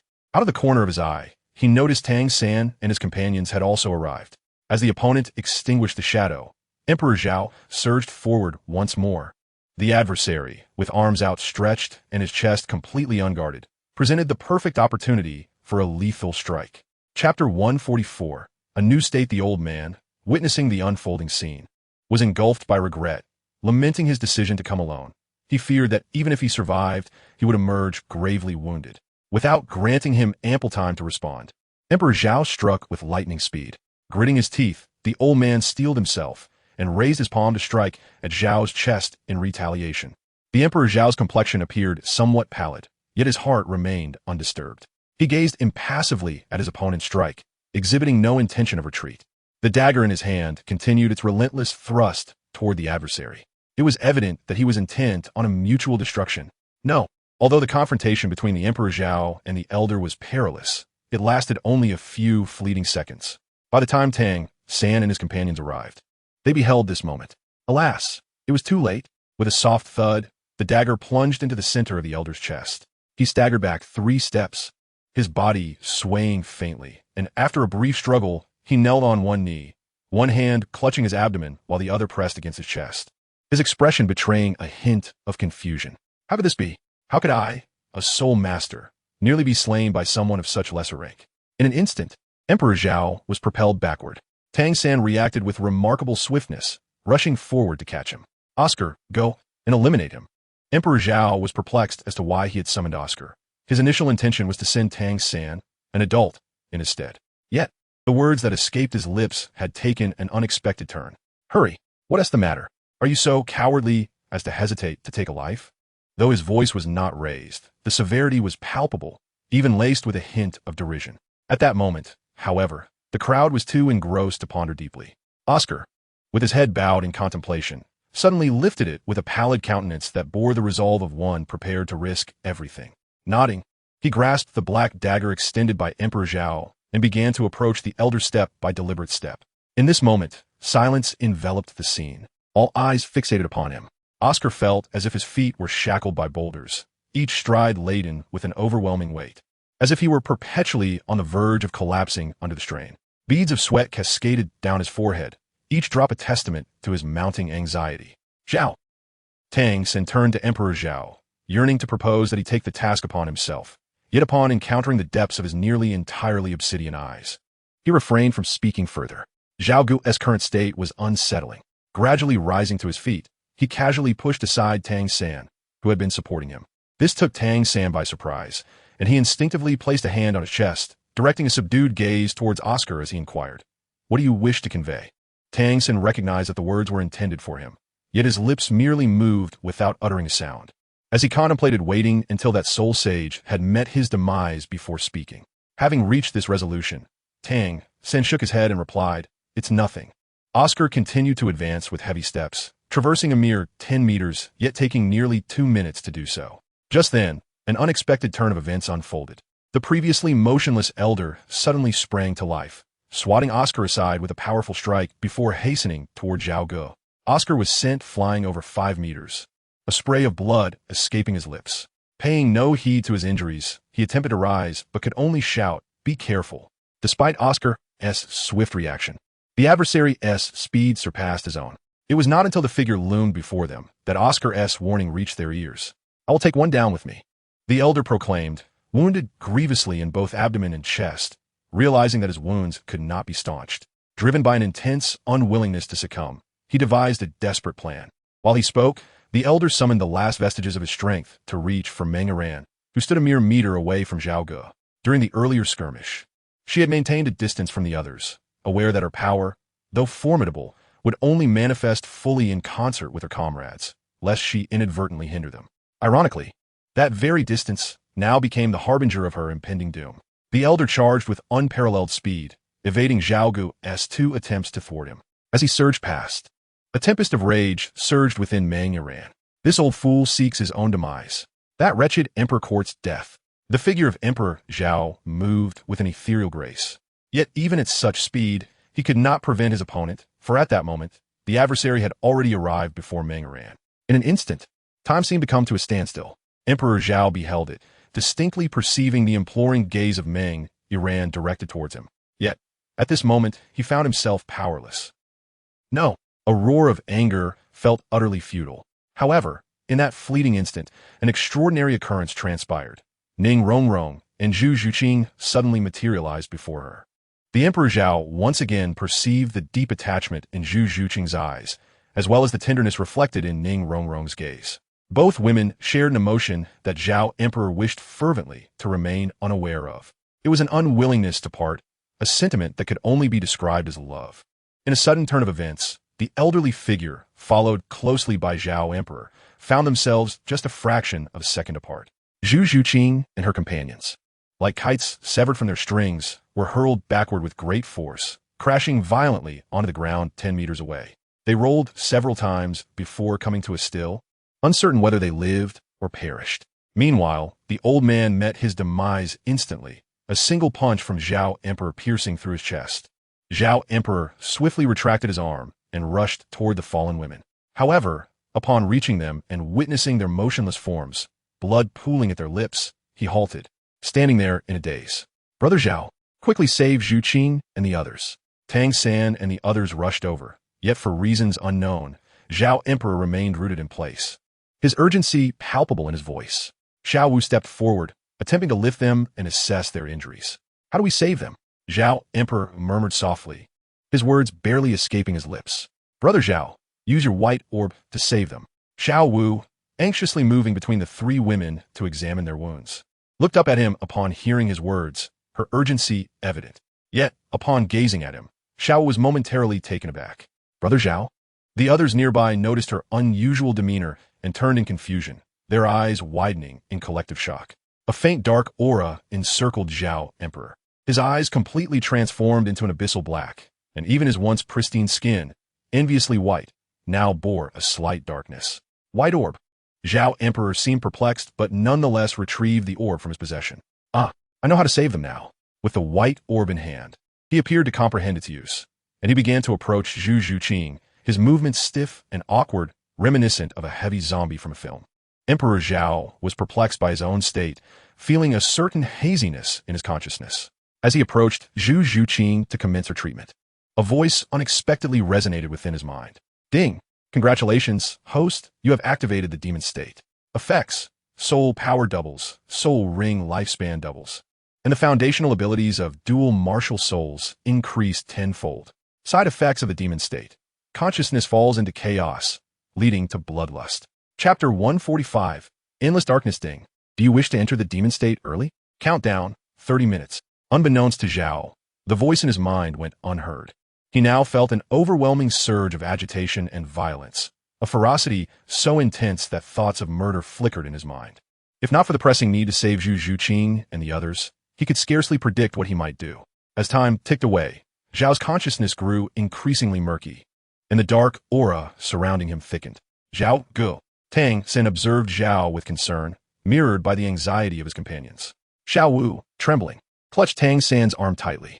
Xiao San, what has happened to Zhao Gu? Why do I sense? Oscar approached, placing a hand on his chest. He was already exhausted from the surprise attack by the Soul Sage, whose strength had waned considerably.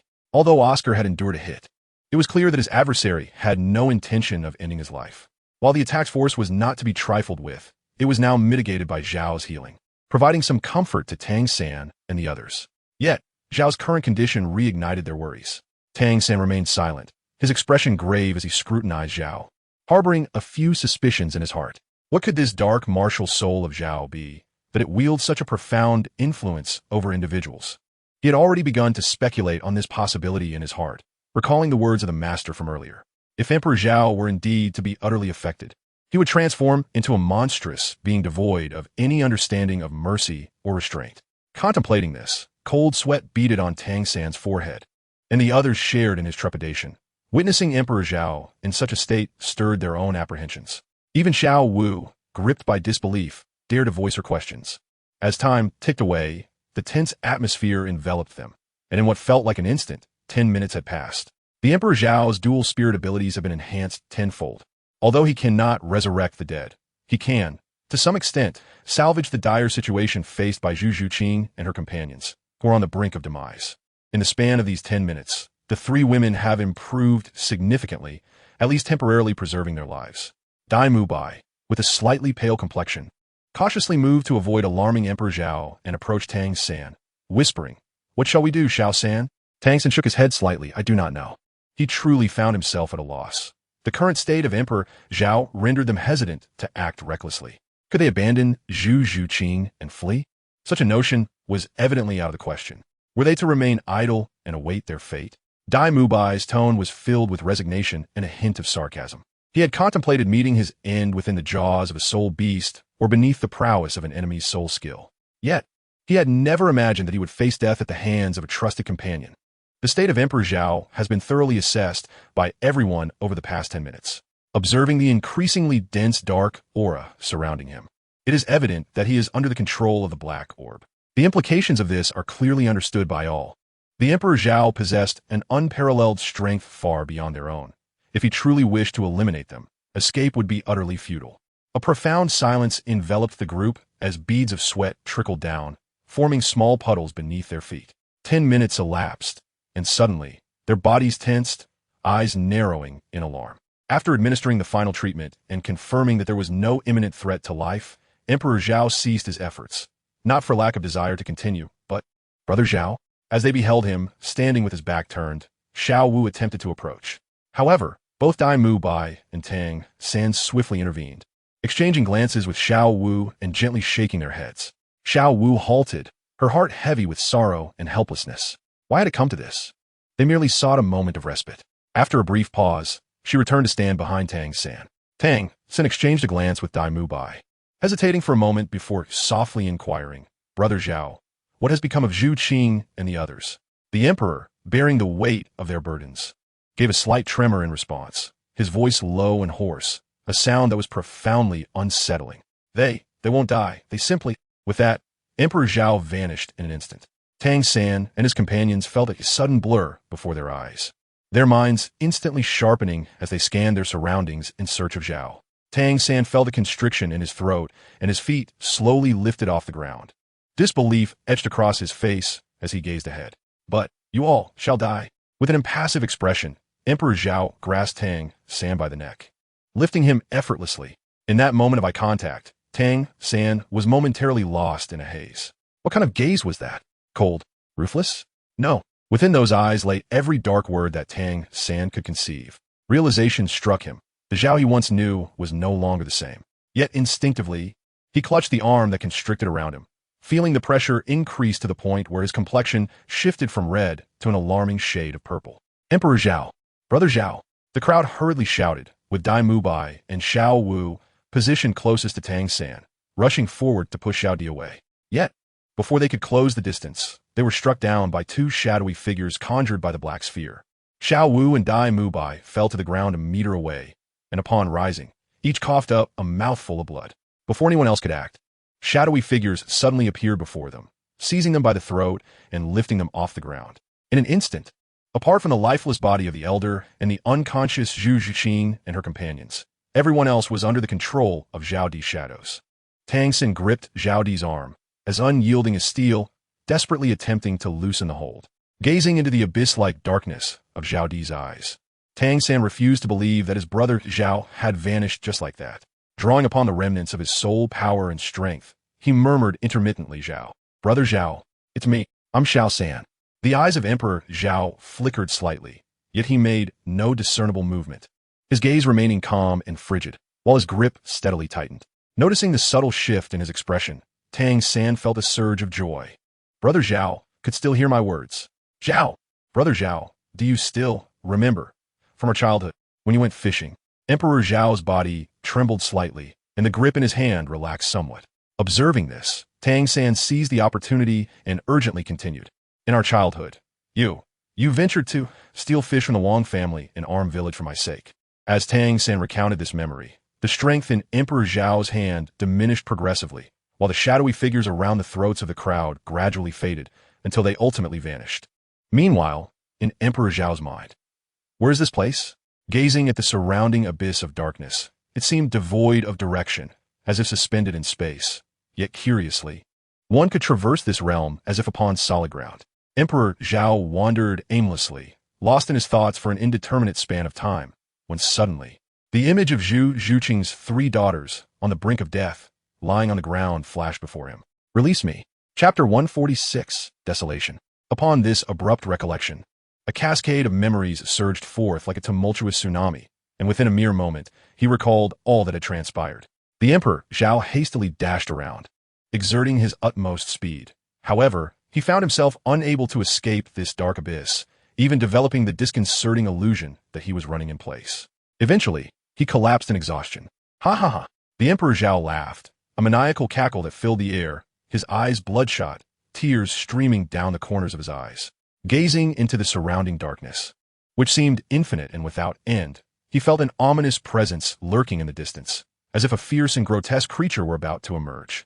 Gradually, whether it was a mere figment of his imagination or not, he began to feel an intense chill, instinctively curling his arms around his legs. Yet the cold persisted, his eyelids growing heavier, and his mind descending into turmoil. What has happened to me? Where on earth am I? Emperor Zhao trembled all over, unsure whether it was from the cold or fear. Suddenly, a large square pool, approximately 10 meters in size, materialized silently 3 meters away from him. Gradually rising to his feet, he approached the pool to peer inside. The water was remarkably clear, so transparent that the bottom was easily discernible. In the surrounding stillness of darkness, this small pool seemed to emanate a gentle glow, illuminating the area within half a meter around it. Although there was no wind, the water within rippled gently, and slowly an image began to form. Emperor Zhao furrowed his brow. Brother Zhao, do you remember our childhood? When you stole fish from me, you were caught by old Wang from the neighboring village and were hung up and beaten. And then there was Tsueihua from the next village. You always sought her company, and she just happened to be old Wang's daughter. Because of that, you were again strung up in a tree and punished. Before the image could fully materialize, Tang San's voice echoed in advance, causing Zhao's trembling form to gradually still, though a shadow darkened his face. Damn it, so much time has passed, and you still bring it up. The surface of the pool began to reveal a scene, resembling a television from a previous life, through which Zhao saw Tang San, who appeared to be grasped by someone around the neck. His face had shifted from red to purple, a clear indication of suffocation and impending death. Brother Zhao, please, wake up. As Tang San's final anguished cry echoed, it was followed by his violent coughing, and his eyes began to roll back.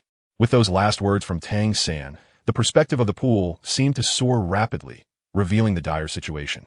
In the distance lay the corpse of an elderly man, with the unconscious Zhu Zhuqing and others behind him, while his companions were being choked by shadowy figures, on the verge of losing consciousness. No! Witnessing Tang San's eyes begin to close, Zhao shouted. He was unaware of where he was or how he had arrived, and there was no time to ponder. Yet, the pool before him was inexplicably capable of displaying these images. Surrounding him was an endless abyss of darkness, and this pool might well be his only escape. Without hesitation, Zhao leapt into the water. The pool splashed dramatically, but when the surface settled, there was no trace of him within the depths. Zhao Di felt a sudden jolt in his mind, followed by an overwhelming surge of rage, thoughts of violence flooding his consciousness. Upon reopening his eyes, he beheld Tang San, on the brink of unconsciousness. Struggling to suppress the murderous impulse within, he abruptly released his grip on Tang San and commanded the surrounding shadows to dissipate. With a thud, Tang San collapsed to the ground, instinctively gasping for air as he regained the ability to breathe. The others were similarly incapacitated, all sprawled on the ground. Had they delayed even a few seconds longer, they truly believed death would have claimed them. After catching his breath, Tang San, employing his Xintian skill, gradually regained his composure. He glanced ahead, only to find Zhao Di standing 3 meters away, shrouded in an even denser black aura, which enveloped the area within a meter of him. Chuye, Tang San called out anxiously, his heart filled with prayer. Ding! There are still 3 minutes until entering the demonic state. Please prepare, host. Echoed a mechanized voice in his mind. This time, Zhao Di heard it. Although he was unaware of its origin, he understood it to signify the impending demonic transformation, given his increasingly chaotic consciousness. No, do not worry about me.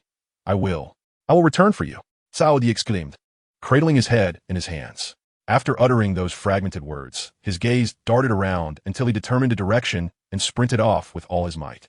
Despite his consciousness not being sufficient to maintain focus, his ancient martial spirit and immense soul power propelled him 100 meters away in the blink of an eye, disappearing in a matter of moments. Chu Yi!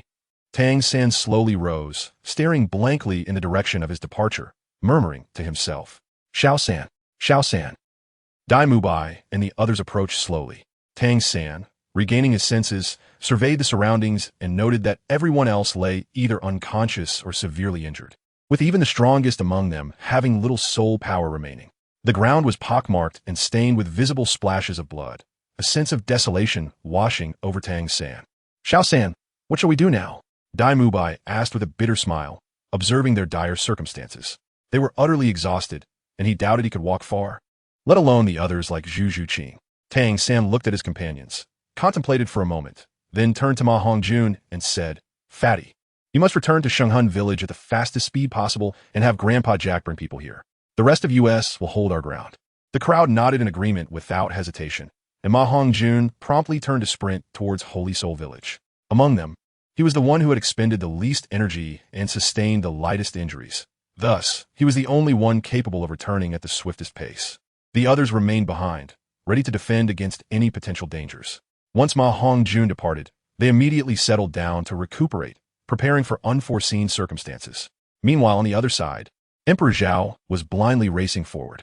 3 minutes passed in the blink of an eye, and at this point his consciousness had become utterly chaotic, shrouded in dense black mist, rendering him nearly invisible within. His body instinctively stumbled forward, heading towards the Stardow Great Forest. Previously, Zhao had recognized his precarious state, and in order to prevent causing harm to others, he chose a less frequented path leading to the Stardow Great Forest. There, he could unleash his fury upon the soul beasts without restraint. However, whether he could reach that destination smoothly remained uncertain as his awareness continued to spiral into disarray. Chapter 147. Holy Soul Village on the outskirts of the Stardow Empire. Beyond the Stardow Great Forest, numerous small towns and makeshift stalls awaited the exchange of goods. Typically, such places lacked any villages, as the forest loomed nearby, and no one could guarantee that soul beasts would not suddenly emerge. Yet, along this relatively obscure route into the Stardow Great Forest, there existed a village known as Holy Soul Village. The village was small, home to just over 100 individuals, but every inhabitant possessed considerable strength, with the lowest among them being at the Soul Zone level. Holy Soul Village was a notorious entity within 100 miles of its vicinity. The reason for its infamy was simple. Every individual within was far from virtuous. Acts of robbery and slaughter were commonplace among the villagers, leading to a significant decline in population in nearby towns due to their presence. It could be said that this was a gathering place for villains. The village had originally been nameless until one day, an Imperial Soul Sage was dispatched to eradicate the menace, only to meet his demise there. Thus, the rogues established the village and named it Holy Soul Village. At the entrance of the village sat an elderly man, leisurely reclining under a tree with a jug of wine in hand, sipping occasionally. His hair was neatly combed white, and a long white beard adorned his face, which was perpetually graced by a kind smile. Dressed in a flowing white robe, he appeared quite amiable. However, anyone capable of sitting there in peace and leisure was unlikely to be as benign as they seemed. Not far off, 2 middle-aged men, clad in ragged attire reminiscent of beggars, ambled over, leaning upon each other for support. Upon noticing the old man resting beneath the tree, they approached and halted. "Hey, old man, you seem to be living quite the leisurely life," one of them remarked with a casual swagger. The elderly man chuckled softly, taking a sip of his wine. "Ah, you're back. What amusing tales do you bring this time?" The 2 middle-aged men exchanged smiles and began to converse. One of them squatted down about a meter away from the elder, seemingly intending to engage in casual chatter. "Ah, today is nothing special, just made a little money," he remarked, producing a palm-sized pouch from his bosom, slightly opening it to reveal a glimpse of its contents, which were brimming with golden soul coins. The elder cast a glance at it, seemingly indifferent, and continued to smile, saying, "Not bad, enough for a few meals." A pouch of golden soul coins would suffice for several years of expenses for an ordinary family. Yet in the elder's words, it merely amounted to a few meals. The 2 middle-aged men chuckled, remaining silent. Indeed, such a small amount of golden soul coins would not sustain their extravagant lifestyles for long. Although they had not made much profit in recent days, yesterday's haul was rather substantial. Another middle-aged man joyfully settled next to the first. "Yes, indeed. How nostalgic it is to think back. Oh, what good fortune did you encounter?" The elder appeared intrigued. The 2 men exchanged glances, then burst into laughter. The squatting man continued. "Yesterday we were just wandering aimlessly and ended up in a village. At that moment, we found ourselves short on funds. So we decided to procure some." As he spoke, he chuckled mischievously, his voice rising with pride. To their surprise, there was a woman there, strikingly beautiful, with a slender waist, ample bosom, and skin that looked remarkably smooth. At this moment, the other middle-aged man took over the narrative. Their expressions reflected a nostalgic reverie. as if they were still lost in that experience. What surprised us even more was that she had a 9-year-old daughter. The girl was no less charming than her mother, albeit a tad younger, yet even more delicate. Throughout their animated recounting, the elder maintained a cheerful demeanor until they finished, at which point he replied with a mild smile. Interesting. Listening to your story reminds me of that fellow from the village. What was his name? He too was idling about, intending to raid a village for fun, and similarly encountered a family like yours. Thus, the three sat at the doorway, engaged in a leisurely conversation, sharing amusing anecdotes and experiences, akin to the ordinary occurrences of a small village. Time flowed gently away. Elder, I'm heading out. As they conversed, individuals occasionally entered and exited the village. Some lingered longer than others, yet most appeared to be well acquainted with the elderly man, greeting him with familiarity. Time slipped by quietly, and by the deep of night, the two middle-aged men had returned to the village. At the entrance, apart from the old man, who remained in a state of tranquil repose, there was no one else to be found. Suddenly, a faint sound of footsteps echoed. The old man seemed oblivious, continuing his meditative state. The sound grew clearer, and within moments, 3 figures stumbled towards him, stopping a few meters away. The person in the middle gauged the distance before extending an arm to halt the other two. Though their eyes betrayed a sense of urgency, they complied obediently. Old man, the one on my left has kidnapped the daughter of an academy head, committing murder first and then slaughtering several students. The one on my right was his accomplice. May we enter? The central figure inquired, stepping forward. Once the question was posed, the elder slowly opened his eyes. Before he could utter a word, a commanding voice resounded. Dare to kill anyone from my academy, regardless of who you are, I shall pursue you to the ends of the earth. The voice, a prelude to a formidable presence, heralded the arrival of dozens of figures, led by 3 soul emperors. Just as the adversaries prepared to act, the elder interjected. Coughing softly, he rose leisurely and remarked, Do you comprehend the significance of this place? Beware of how you may meet your end. Upon hearing this, the leading soul emperor instinctively surveyed the surroundings, and a chill ran through him. Although their academy was not nearby, it was certainly not far off. How could they be unaware of where they stood? The presence of the old man at the village entrance triggered recollections of various tales about this location, causing beads of cold sweat to form on their foreheads. The elder's gaze did not linger on them, but shifted towards the 3 individuals seeking entry. After a moment of contemplation, he stated calmly, There are currently 128 people in the village. Only 2 remain. The decision rests with you. Under the relentless pursuit they had endured for days, the individuals were already mentally exhausted, yearning for a secure place to rest. However, they found their path obstructed by an ostensibly ordinary old man. This provocation was intolerable for the inherently rebellious criminals. The central figure, intent on protesting, hesitated momentarily. Before he could articulate his thoughts, the elder moved with surprising swiftness at the utterance of you. Now 130. Just right. Enter. As the crowd heard the voice of the elder, he had already meandered towards the tree. The one who had spoken earlier stood frozen in place, blood trickling from the corner of his mouth, his eyes wide and vacant. Moments later, with a thud, he collapsed to the ground, blood gushing forth from his lips. Chapter 148. The mission tick, tick. Cold sweat cascaded from his forehead, and not a single soul present was unaffected, save for the elder. The head of the academy, a soul emperor, cast a fearful glance at the elder before solemnly declaring, Withdraw. They had all heard the elder's words. Only 2 were permitted to enter the village, and with 1 already dead, the balance was precariously met. To recklessly strike down the remaining 2 could yield a fate akin to that of the fallen man. As the academy's members retreated, the 2 thugs exchanged a deep gaze with the elder before making their way toward the village in silence. Meanwhile, the elder reclined leisurely beneath the tree, occasionally savoring sips of wine, as though nothing had transpired. Were it not for the body lying not far away, one might scarcely believe that such a benevolent old man could be a harbinger of death. Upon entering the village, one of the thugs began to relay information, clearly familiar with the local customs. Brother, that old man. The survivor whispered once he noticed the absence of others around him. There's no need to be so cautious, the elder brother replied nonchalantly. Although he was a long-time resident of the village, he had never witnessed the elder at the village entrance in action. He had only heard tales. Now, confronted with the reality, he was momentarily taken aback, but soon regained his composure. Brother, about that elder at the village gate, he inquired again, this time without suppressing his voice. Huff. The elder brother exhaled, saying, You must have heard of the village of saintly death, yes? Indeed, he nodded, lowering his head slightly as memory surfaced. This is the village of saintly death, It is said that a soul saint perished here, hence the name. The inhabitants are notorious, and furthermore, he hesitated, uncertain. I have also heard that this place harbors weapons cultivated by formidable figures, meant to address issues that cannot be resolved through conventional means. Yes, the elder brother nodded, stating, I too had heard various rumors. Having stayed here long enough, I picked up a few more tales, and over time, I noticed no one dared to intrude, eventually allowing me to forget. However, witnessing the old man in action today has compelled me to reconsider. It is said that the village of saintly death indeed took its name from a fallen soul saint and is under the protection of a powerful force, which is why no one dares to disturb it. I have also heard that in the village, there are two soul saints presiding over the area. One is the elderly man at the village entrance, and the other is the proprietor of the tea house in the village center.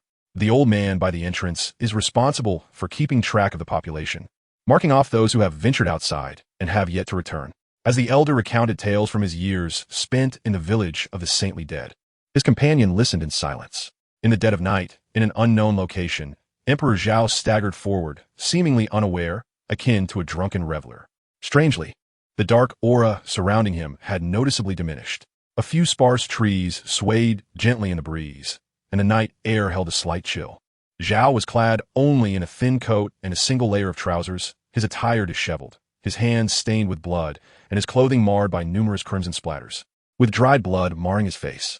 In the stillness, the faint sound of footsteps echoed, barely perceptible, yet to Zhao, it rang clear as if whispered in his ear. His once dull black eyes sharpened with focus, swiftly directing his gaze towards the source of the sound, his form becoming ethereal and elusive as he caught sight of the figure ahead in the blink of an eye. Meanwhile, a kilometer away, a scarred man urged his companions. Hurry up. It's not every day we find a woman in this desolate wilderness. Next to them lay a torn woman's garment, discarded carelessly on the ground. After checking for signs of life, one of them chuckled, Old 3, you're too late. This woman is dead. Her limp hand fell to the earth. How dull, remarked the man referred to as Old 3, hastily approaching to confirm the woman's demise. His dissatisfaction was palpable as he addressed the other two. Could you not have taken your time? It took us ages to catch her, and I hardly had a chance to touch her before she was gone. Fine, next time. You'll go first. As the trio prepared to depart, a sudden sense of unease crept over them. Just as they turned, Old 3 abruptly coughed up a mouthful of blood. Old 3, Old 3. As soon as the two voices faded, a head fell and rolled a few times before settling at their feet. Moments later, 3 bodies collapsed with a thud, and the trio remained oblivious to the cause of their demise. A shadowy figure advanced slowly, step by deliberate step, traversing over their lifeless forms. After dispatching the 3, Zhao Di reverted to a state of inebriation, swaying aimlessly as he continued his forward march, a black dagger dripping with blood dangling from his right hand. After a few strides, the dagger transformed into a constellation of starlight, vanishing from sight, leaving Zhao Di adorned with additional stains of crimson. In the blink of an eye, dawn broke over the residence of the crown prince of the Starry Empire. Within the princess chamber, Xue Qinghe and the emperor sat at a table, sipping tea, while a servant stood nearby. Qinghe, having ventured out for training, what have you gained this time? The emperor inquired, a smile gracing his lips as he regarded his son seated opposite him. The results have been quite satisfactory. Xue Qinghe replied with a smile. Ah, by the way, Qinghe, you must be nearing 20, correct? Xue Qinghe paused momentarily, his hand holding the teacup, faltering slightly before he regained his composure. Yes, father, I'm a few years shy of 20, he responded. After a brief pause, he countered, May I ask why father inquires about my age?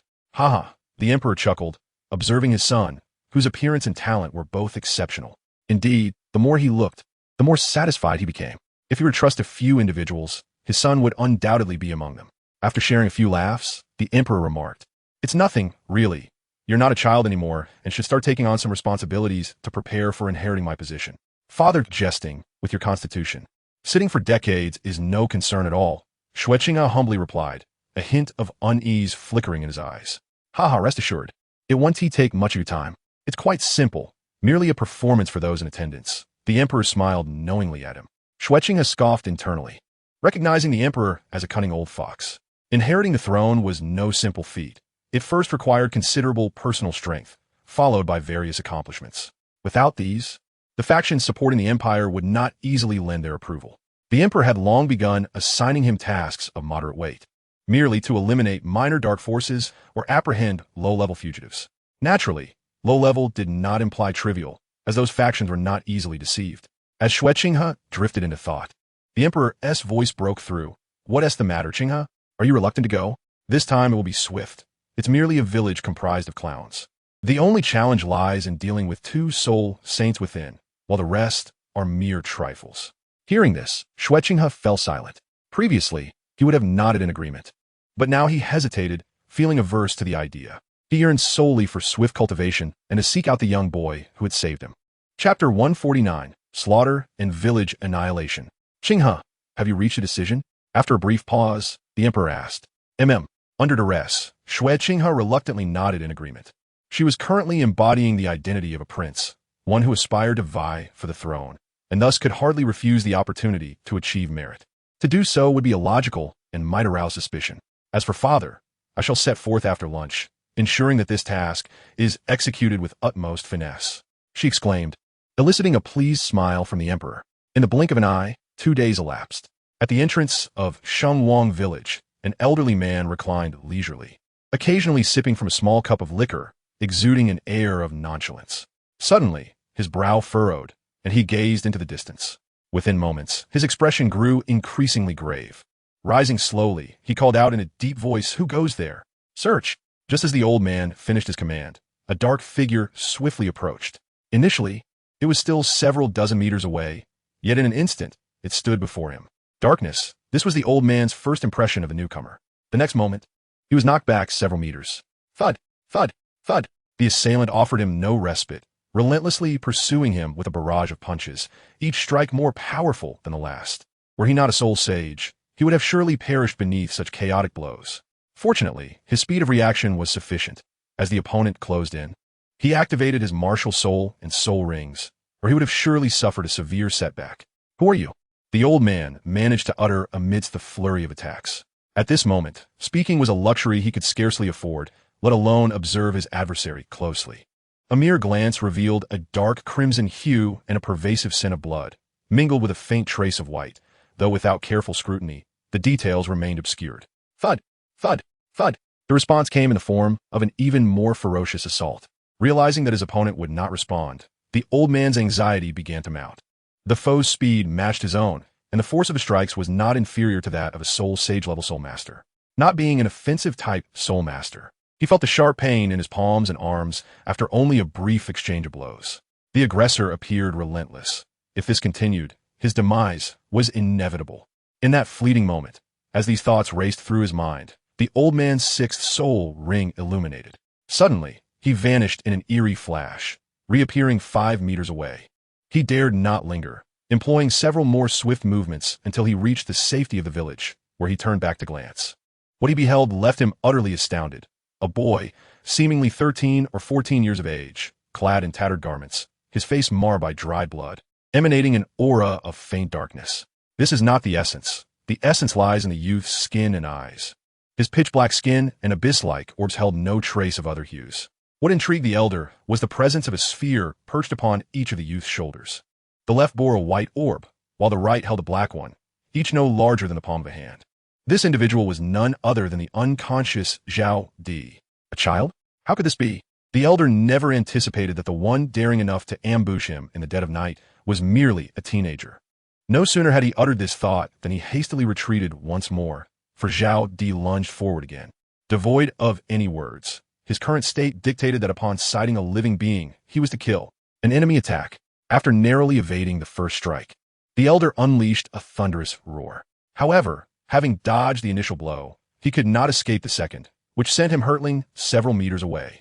Simultaneously, the ruffians resting within the village were jolted awake, rushing outside with utmost urgency, merely intending to ascertain the situation. Should they find themselves capable of confronting the threat, they would unite to resist.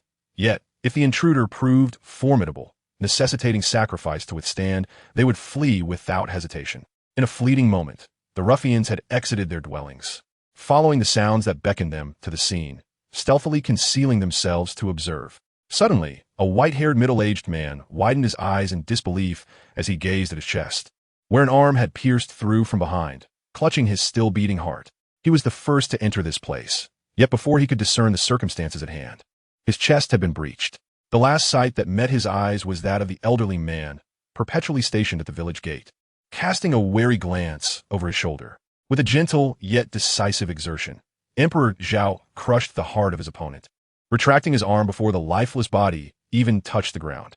In mere moments, another corpse, still radiating warmth, collapsed onto the earth. One after another, countless individuals perished before they could comprehend the unfolding chaos. Those who attempted to flee were often the first to meet their demise. Old man of the village. What is happening? Amidst Zhao's swift slaughter, another soul saint from the village arrived. Rather than charging forward, he first inquired about Zhao's identity. The village elder, previously a leisurely figure, now bore a grave expression, his gaze fixed on Zhao's fleeting silhouette. Without turning his head, he replied, "I am unaware of his origins. He appears quite youthful and suddenly attacked with formidable strength and extraordinary speed. I engaged him in several exchanges, yet I was consistently at a disadvantage." Upon hearing this, the arriving soul saint's expression darkened. He scrutinized the elder, noticing the tattered sleeve and the crimson hue of his exposed arm. Frowning, he asked, "Are you injured?" The elder nodded, and the soul saint's concern deepened. If, as the elder claimed, Zhao could inflict harm in such a brief encounter, it was a feat that was rarely achieved among peers.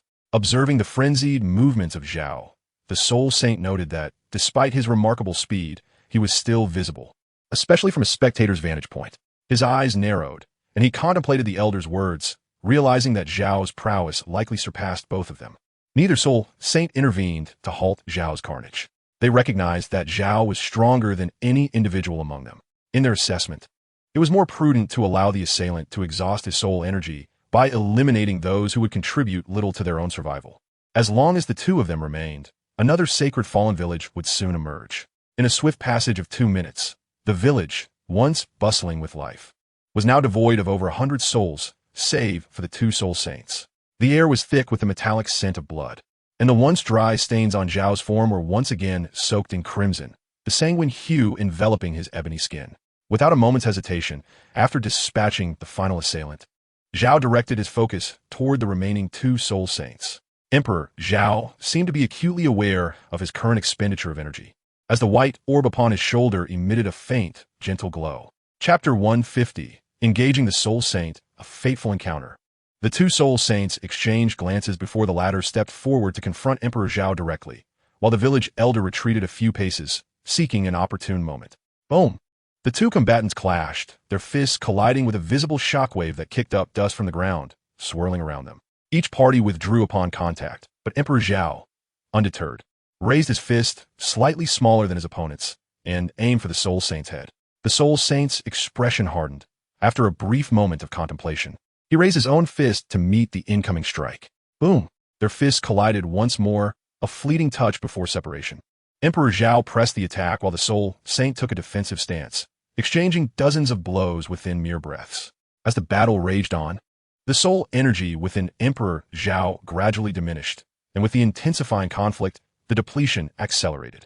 Suddenly, a cold smile crept across Zhao's lips. He possessed more than mere physical prowess. In an instant, 3 shadowy figures materialized around the soul saint, flanking him on both sides and from behind. The soul saint trembled at the sight, having noticed the apparitions the moment they emerged. Although he was unaware of their origin, he recognized the peril of being ambushed while focused on his opponent. It would spell certain doom. As a punch barreled towards him, the soul saint gritted his teeth, crossing his arms in front of his body to brace for the impact. With an adversary present, escape would not be simple. And remaining stationary left him vulnerable to the encroaching shadows, a far more perilous predicament. After a moment of contemplation, he resolved to utilize the force of Zhao's punch to break free from the impending danger. Bang!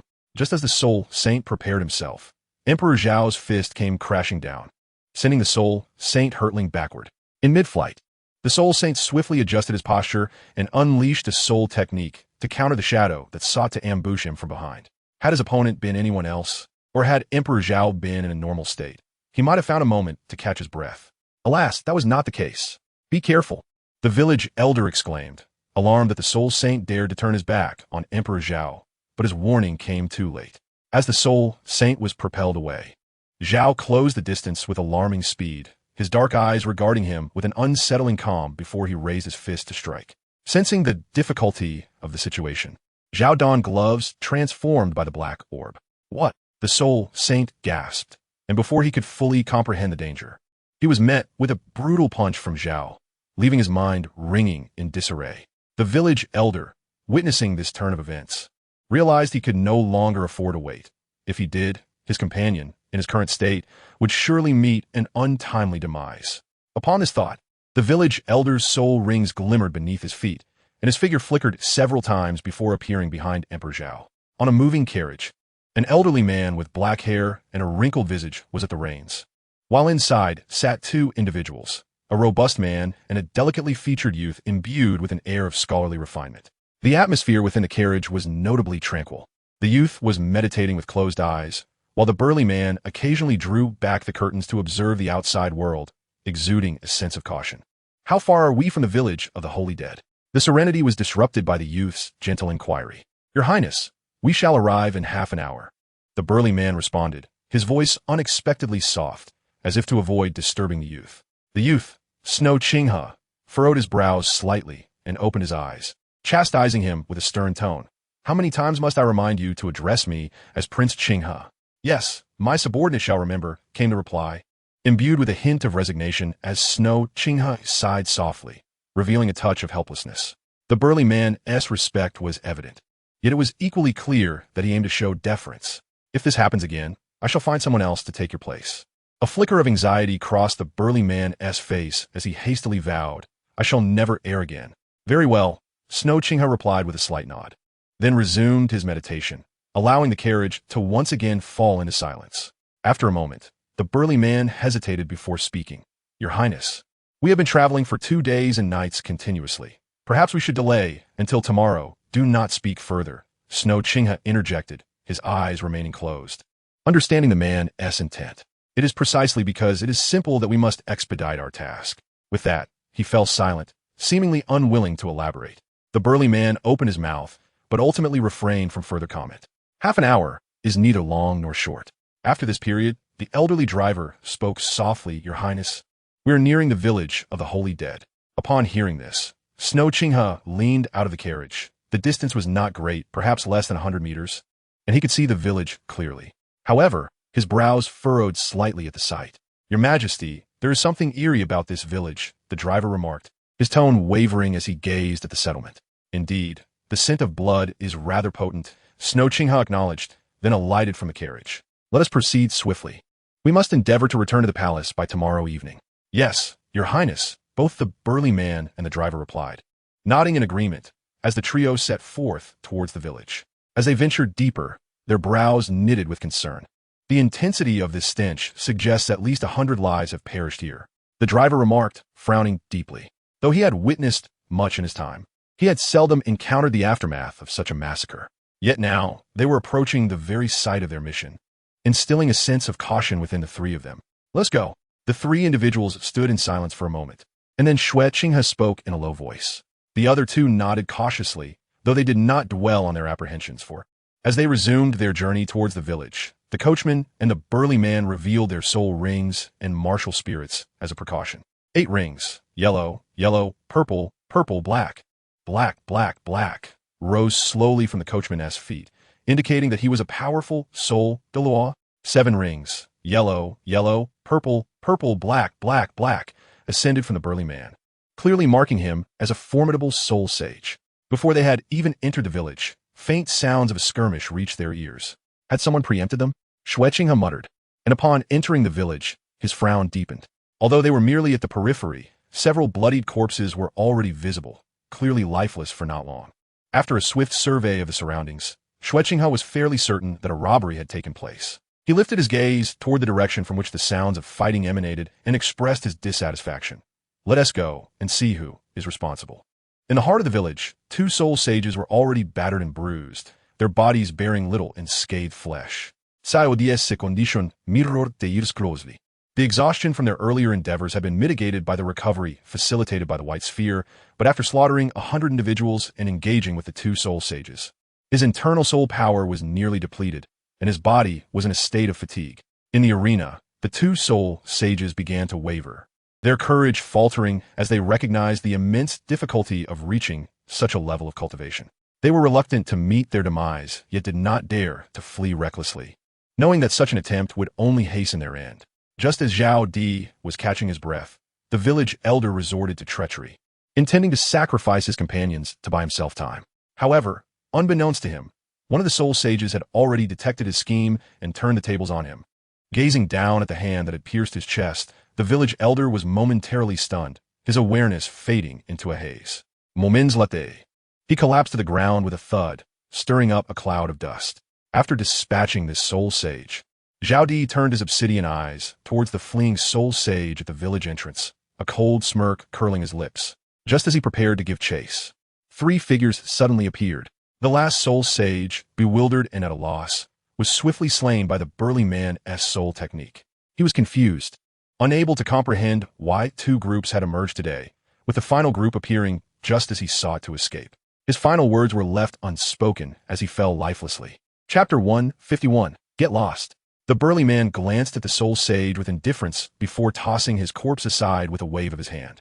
Boy, who brought you here? Quickly summon your elders. They have stolen our possessions. The burly man shouted towards Zhao Di, incredulous that such a child could slay 2 soul sages in the village. Silence. Before he could finish speaking, Xueqinghe suddenly shouted in a low voice, her gaze fixed intently on the figure standing not far away. She felt an uncanny familiarity, although the person before her bore little resemblance to their former self. Yet, the sensation was unmistakable, especially with those 2 distinctly recognizable martial souls.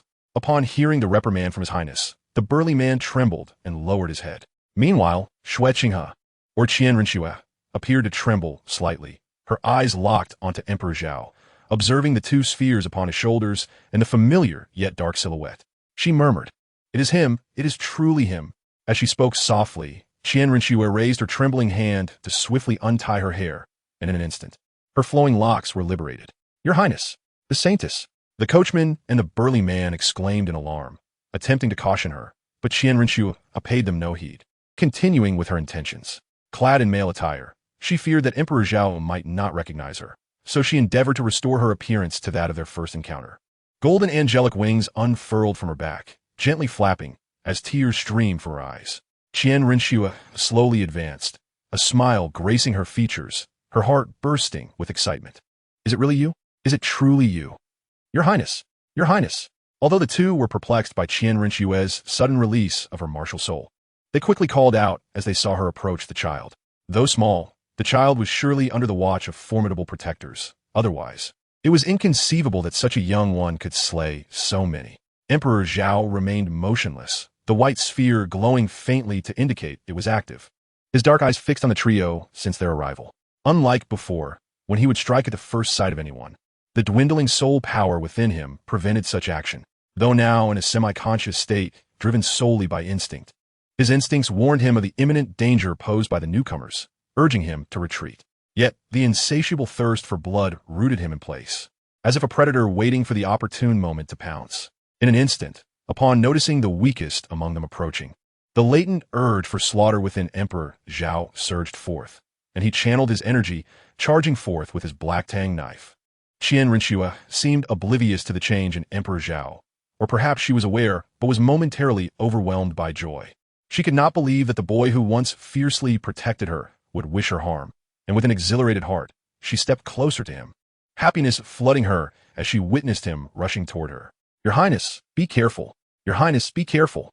Though Qianrenxue was engulfed in her emotions, the 2 companions were not, and from a distance, they sensed the intense murderous aura emanating from the child. It was clear he harbored intentions to kill them. As Emperor Zhao charged towards His Highness, the 2 swiftly unleashed their soul techniques to impede his advance. In that moment, they held nothing back, their minds echoing a singular thought: to rescue His Highness and vanquish the adversary. With a resounding impact, each kick and punch struck fiercely as Emperor Zhao closed the distance to a mere meter from Qianrenxue. Despite his demonic state, which had doubled his soul power and the age of his soul rings, enabling him to engage with 2 soul saints after slaughtering hundreds, the strength of his body remained at the soul emperor level. Faced with the full force of a soul Douluo and a soul saint's blows, it was only through a primal instinct to sense the imminent peril of death that he desperately concentrated his inner soul power to withstand these two devastating strikes. Emperor Zhao would face instant demise. Even if he were not dead at this moment, he would have lost all capacity for resistance in an instant. Should timely medical intervention be lacking, he would inevitably confront the specter of death. A mouthful of blood was suddenly expelled, and the blood mist gradually settled upon Qian Rushue's face. With the last vestiges of his strength, Emperor Zhao staggered forward a few steps, only to collapse onto one knee. He yearned to rise, yet his weakened body betrayed his aspirations. With a thud, he fell to the ground, his pitch-black eyes wide open, faintly betraying a glimmer of murderous intent. The white orb emitted a soft glow, hastily working to mend his injuries. Though he had fallen, the will to kill remained undeterred. His right hand moved slowly, yet yielded no results. "Your Highness, are you all right? Forgive this old servant's failure." The two who had resolved the earlier conflict quickly turned to bow in apology. Qian Rushue's gaze became vacant as crystalline tears unknowingly slipped from the corners of her eyes. From the joy of seeing Emperor Zhao to the exhilaration of his approach, and ultimately to the harrowing sight of his injury and descent, everything changed in an instant. It was not until the coachman's voice broke through her reverie that she was jolted back to reality. "Get out! All of you get out!" As tears streamed down like a relentless downpour, Qian Rushua shouted and swiftly pushed aside the two men before her. Without a moment's hesitation, she knelt beside Emperor Zhao, cradling him gently in her arms, whispering tenderly, "Wake up! Please wake up. I am your angel sister. I've come to find you." Her voice was soft and light, as if fearing that any increase in volume might disturb him. "Your Highness." The two exchanged bewildered glances, their minds clouded with confusion. The coachman ventured a tentative remark, but before he could finish, Qian Rushua abruptly lifted her head, her eyes aflame with fury as she glared at them, shouting, "Get out. I never want to see you again." With that, she lowered her gaze, continuing to watch over Emperor Zhao with a gentle demeanor. Though her tears fell incessantly like a string of pearls, the soul Douluo and soul saint trembled slightly, casting a deep look at Emperor Zhao in Qian Rushua's arms before vanishing in a flurry of movement. Of course, they did not truly depart. They merely concealed themselves in a place where Qian Rushua could not find them, silently watching over her. Qian Rushua had no spare thoughts for them. Her head bowed. She forced a smile as she gazed at Emperor Zhao. She chose not to attempt a rescue, believing it to be futile. Even though the three had witnessed Emperor Zhao's 4 soul rings, he was merely a soul master. How could he possibly survive a strike from soul Douluo? Not to mention the assistance of a soul saint. No matter how extraordinary one's talent, survival was impossible. She yearns only to remain by Emperor Zhao's side, quietly accompanying him until the end of her days. "Sister Angel has arrived." Qian Rinxue repeatedly murmured these words, her forced smile gradually fading. Her gaze became increasingly distant, her heart aching as if it were being mercilessly torn apart. Staring blankly at the nearly lifeless Emperor Zhao, memories of their shared past flooded her mind. It began with their first meeting when he was but a child, followed by his countless rescues of her, and, ultimately, the sacrifice of his own life to aid her escape. Countless days and nights of longing and worry culminated in the heart-wrenching sight of watching him perish before her eyes. Why? Why must it be this way? Qian Rinxue seemed to be questioning herself, harboring resentment towards the unfairness of fate. The more she pondered, the greater her pain grew. Yet she could not help but reminisce about the time she abandoned Emperor Zhao to flee alone, only to return to the forest and find not even a trace of his remains. In that moment, her world felt as though it had plunged into darkness. Burdened by guilt, she clung to the self-delusion that he was still alive. That flicker of obsession, that glimmer of hope, sustained her will to live. But now she was helplessly witnessing his impending death, once again rendered powerless. Chapter 152. Departure. The Dragon Lord and Snake Lady have arrived at the Academy. At this moment, Emperor Zhao's mind was engulfed in a fleeting chaos, as the instincts for survival clashed with the will to kill, both vying for the last remnants of soul power needed to preserve his life. Though the struggle was brief, it soon yielded a result. The will to kill neither triumphed nor failed, merely siphoning a fraction of soul power from the instinct for survival. Emperor Zhao's body sought to channel this minuscule essence into his right hand, attempting to raise it slowly. However, due to his severe injuries, as he lifted his hand, blood surged forth from his mouth. Despite his condition, his trembling hand pressed on, gradually moving towards Qian Rinxue's neck. Upon witnessing Zhao's sudden spurt of blood and his slowly rising hand, Qian Rinxue's sorrow deepened. She understood that this was a fleeting moment of clarity before the inevitable embrace of death. Instantly, her tears flowed more profusely, and she reached out to grasp Zhao's hand, placing it against her face, believing it to be his recognition of her, a final desire to behold her before his departure. Yet, the attack Zhao had painstakingly conjured was easily countered by Qian Renshua, resulting in a backlash that forced another torrent of blood from his mouth.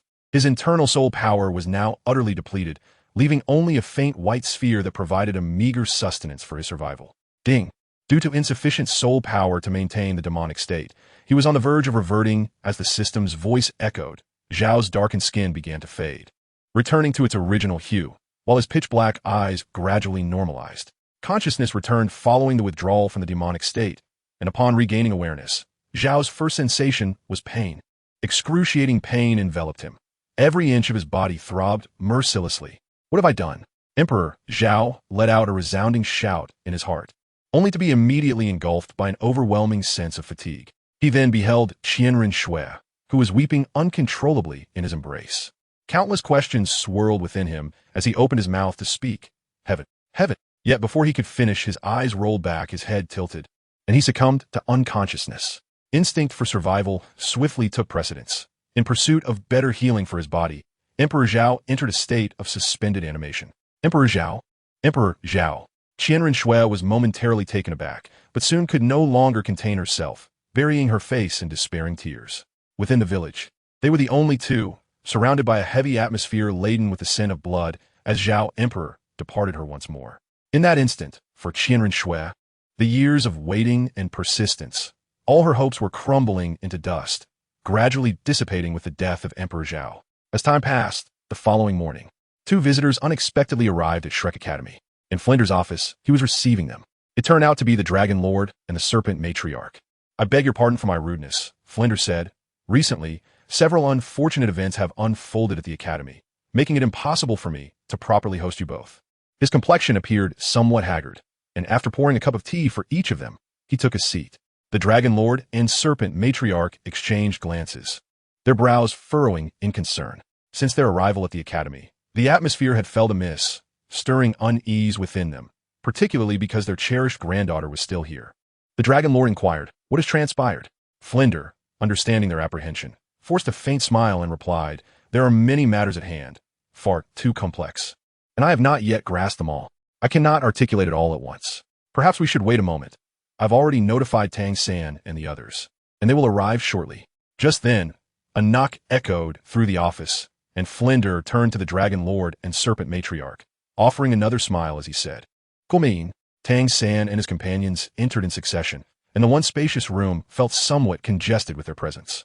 The Dragon Lord and Serpent Matriarch's brows knitted tighter, not due to the crowding, but because of the palpable tension in the air. The moment Tang San and the others stepped inside, the atmosphere, which had been relatively calm, shifted dramatically. A wave of sorrow quickly enveloped the entire room. "Grandfather!" Meng Iran cried out as she entered and rushed towards the Dragon Lord and Serpent Matriarch, tears streaming down her face. The Serpent Matriarch embraced Meng Iran, gently patting her shoulder, and asked Iran, "Why are you crying so intensely? Did someone bully you?" Meng Iran shook her head, and the Serpent Matriarch continued, "Then what troubles you? It's all right. Your grandparents are here. Take your time to explain." After the arrival of Tang San and the others, the only sound in the room was Meng Iran sobbing. It took a while before she could barely stifle her tears. The Serpent Matriarch wiped her tears and gently asked, "All right, Iran, you've cried enough now. It's time to tell us what happened." The Dragon Lord and the Serpent Matron did not directly confront Flander, yet the complexity of the situation was evident from the expressions of those present. However, it appeared that the opposing party preferred to remain silent. Thus, they could only hope to glean some information from their granddaughter's words. The Emperor Zhao, Wu, Meng Iran had barely uttered a few phrases before she was once again overcome with tears.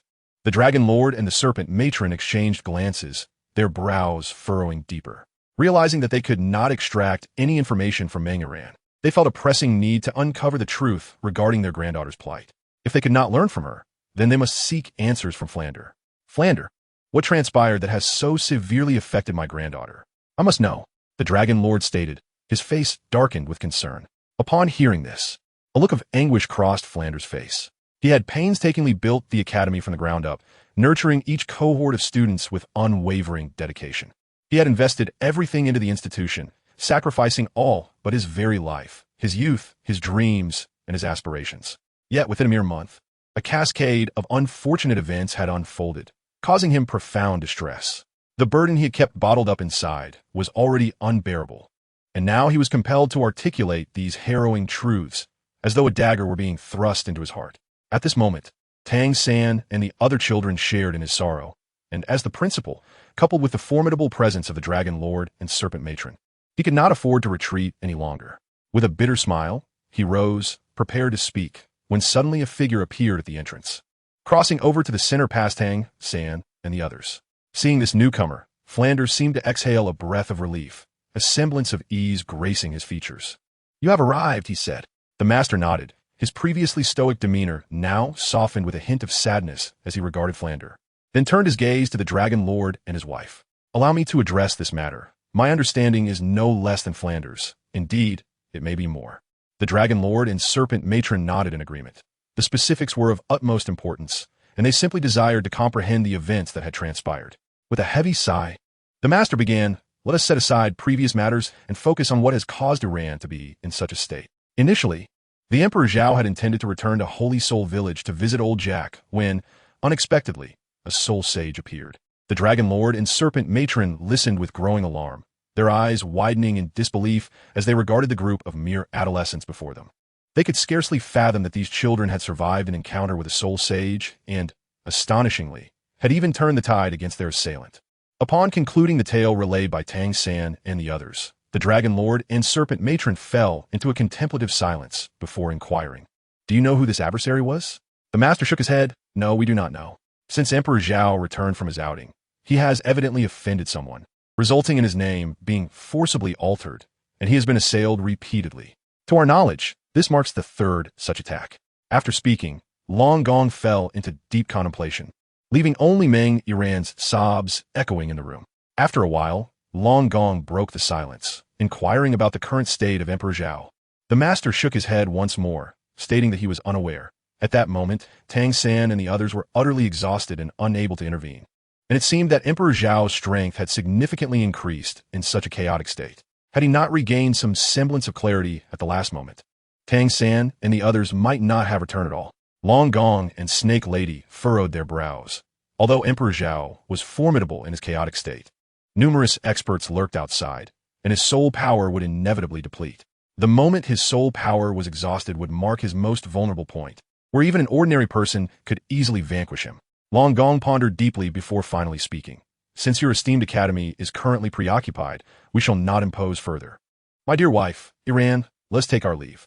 He had initially valued Emperor Zhao's talent and sought to foster a connection, but now the uncertainty of the latter's return loomed large.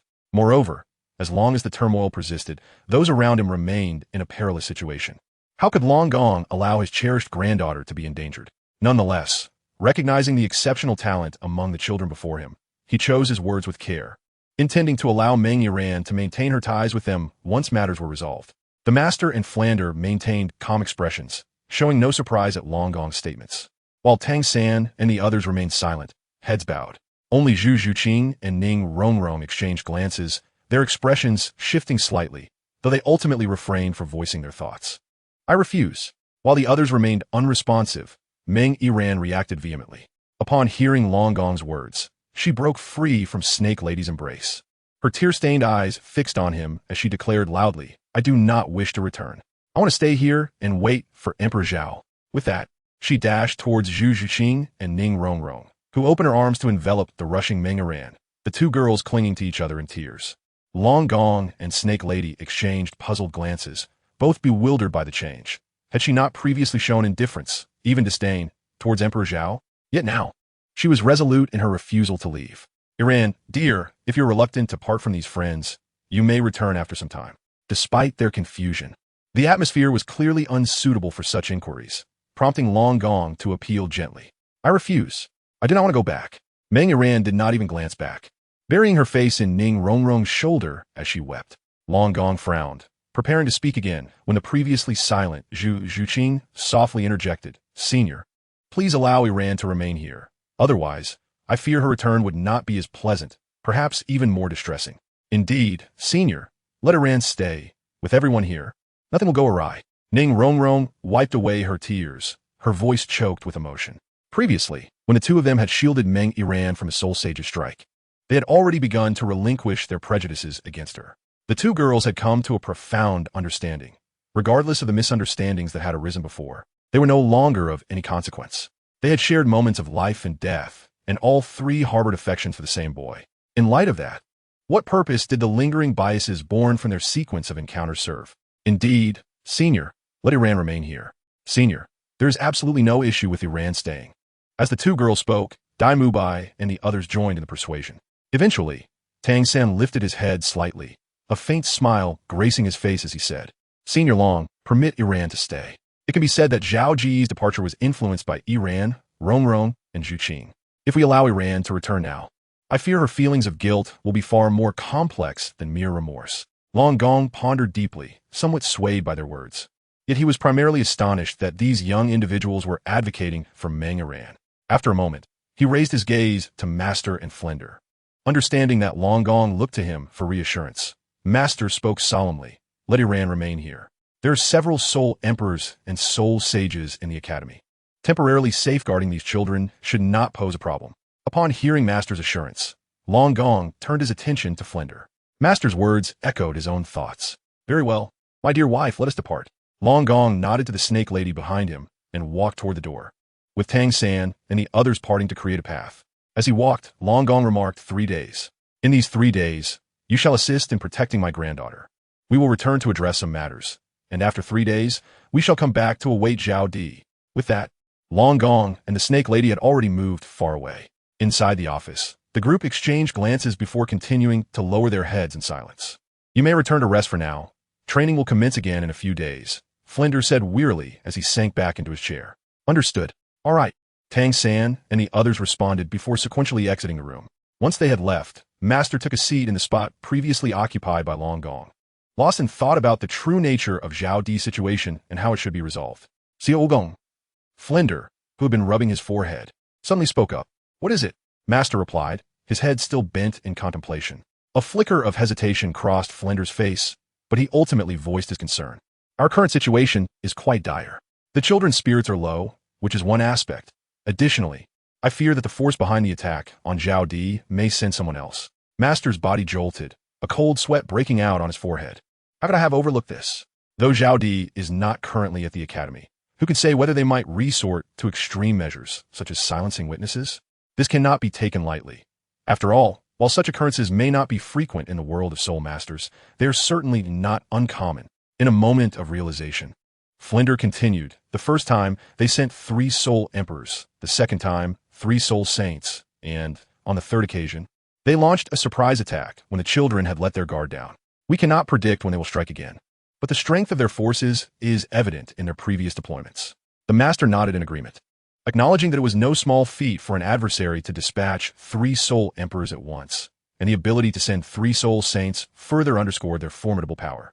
Flender continued, we do not know when they will cease their assaults, but the fact that they have already eliminated the Soul Saints in their second and third attempts suggests that the strength of their attackers will only escalate. Chapter 154. Why? Why do they not leave me even a moment of respite? They are indeed powerful, while our own strength has been significantly diminished. In the academy, only Zhao Wujia and I remain as Soul Saints, and Zhao Wujia has yet to recover from injuries sustained during the last attack. Without Emperor Zhao's presence, the duration of Zhao Wujia's recovery remains uncertain. If they send more assailants, I fear we may not withstand their onslaught. Flender's expression grew increasingly grave as he spoke. While he was aware of these possibilities, the stark reality weighed heavily on him. The Master furrowed his brow, contemplating ways to ensure the safety of Shrek Academy. It was undoubtedly a time of great vulnerability for the Academy, with morale at its lowest ebb, even with the protection of the dragon and snake couple. That was a matter for 3 days hence. What if the enemy were to strike within those 3 days? Must we consider abandoning Shrek? At that moment, after much deliberation, the Master entertained this thought, but quickly dismissed it upon covertly glancing at Flender. Flender would not easily forsake this academy. It was the culmination of his life's work. Observing the Master's deep contemplation, Flender felt a rising urgency within him. After a brief moment, he could no longer contain himself, and, striving to maintain a calm demeanor, said, Xiao Gang, I have a proposal. The master lifted his head, a glimmer of hope illuminating his features, and inquired, "What is this proposal?" In the blink of an eye, 5 days had passed. At the edge of the starry forest, atop a towering mountain, a young boy lay in serene repose. His skin, a delicate shade of rosy white, accentuated his handsome, smooth face, while his neatly groomed attire reflected an air of cleanliness and order. His short hair danced gently in the breeze. Yet his breathing was faint, so faint that it was nearly imperceptible. His heartbeat, almost non-existent, resembled that of a lifeless body. Lying there in tranquil stillness, he appeared to be in a deep slumber, a rather peculiar state. Should anyone happen upon him, they might easily mistake him for a rather unusual corpse, for without breath and heartbeat, how could one possibly be alive? Suddenly, the boy's breathing and heartbeat began to strengthen gradually, quickly returning to a normal rhythm. "It hurts." A voice escaped his lips. Zhao furrowed his brow and slowly opened his eyes. Yet, upon his first glance, he sensed something amiss. He swiftly rose, scanning his surroundings with caution, and upon realizing he was not in danger, he sighed in relief. However, the series of movements left his complexion a shade paler, prompting him to hastily examine his body. Multiple fractures marred his physique, and his internal soul power was reduced to less than 1/5. A mere glance revealed several severe injuries, and the fog of confusion that had clouded his mind dissipated instantly. What on earth happened to me to incur such a beating? The moment the thought crossed his mind, fragmented memories flickered in his consciousness, yet they remained elusive due to his recent awakening. Shaking his head, he surveyed his surroundings once more before murmuring, "Never mind. I must leave this place first." As he spoke, he summoned a white orb that transformed into shimmering stardust, coalescing into wings behind him. Utilizing his soul bone skill with the wind, Zhao took flight, making a mental note of the direction while striving to conserve his soul power. He was unaware of his current location and had yet to grasp the memories of his past. For him, remaining in an unfamiliar place, especially in such a weakened state, was an illogical choice. Meanwhile, hidden in the shadows, the coachman and the burly man widened their eyes in disbelief, staring at the scene before them. For this was the very outcome they had orchestrated with their own hands. In an unyielding state, he now appeared vibrantly before their eyes, defying all odds. After a brief moment of hesitation and a shared glance, the two exchanged a silent shake of their heads. Soon, the figure of the Emperor Zhao vanished without a trace. Half an hour later, Qian Rinxue soared swiftly through the air, her left hand clutching a gourd-shaped flask and her right hand carrying a selection of edible wild fruits. Her expression was devoid of joy or sorrow as she hurriedly made her way to the mountain where the emperor had previously lain. Suddenly, her flight faltered, her speed noticeably stalling as disbelief flickered in her eyes. With a resolute determination, she accelerated, her breaths growing increasingly frantic. As she gazed at the barren mountain ahead, an ominous feeling began to take root within her. The closer she drew, the more her anxiety intensified, prompting her to hasten her pace further. Upon reaching the summit and witnessing the desolate ground, the items in her hands fell with a soft thud, and tears streamed down her face in an instant. All I truly wanted was for him to spend a little more time with me, but why? Show yourselves, Qian Rinxue bellowed towards the sky, acutely aware that the two individuals who had followed her were still present. Her voice resonated with profound anguish, akin to a young woman in love receiving devastating news, evoking a heart-wrenching pain. Your Highness, Your Highness. The two appeared suddenly, kneeling a few meters away from Qian Rinxue. Was it you? Was it you? Why? You have already taken his life. Why do you not even spare his body? Why? Qian Rinxue screamed, yearning to rush forth and exact her vengeance upon them. Yet, her body was rendered powerless by overwhelming sorrow. All I wished for was one last opportunity to gaze upon him, to have him by my side. Yet why? Why must even this final moment be denied to me? Qian Rinxue sank to the very spot where the Emperor Zhao had once rested, her cries attempting to alleviate her inner torment, only to discover that the more she shouted, the deeper her pain became. The relentless agony felt as though a blade incessantly pierced her, slicing away pieces of her heart. At that moment, Qian Rinxue's world seemed to plunge into utter darkness, all her hopes and dreams dissipating into nothingness. Perhaps after today, she would transform into an exquisite yet joyless beauty, or perhaps she would become a mere puppet of the spirit hall, devoid of her own thoughts and emotions, destined to obey the whims of others.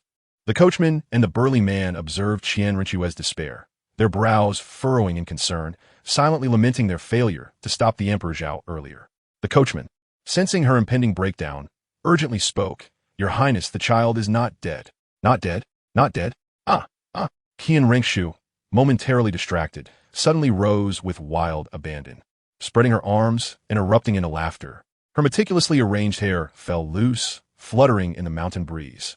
Chapter 155. Is it me? The painful memory not dead? You tell me he is not dead? Do you take me for a fool? Qian Ringshu shouted, her body bent forward in anger. I witnessed it with my own eyes. I saw you strike him fiercely with your fists and feet. His blood splattered upon me. Do you know how that felt? My heart shattered. Who are you? A soul Douluo, a soul sage. Even an opponent of the same rank might not withstand your full force. Yet you unleashed it upon him. How old was he? Just a teenager. A soul zone cannot endure even a full strike from a soul emperor, let alone you. And yet, you now tell me he is alive? As she spoke, the smile on Qian Ringshu's face faded, replaced by a deeper anguish within her heart. Tears cascaded down like pearls that had slipped from their string.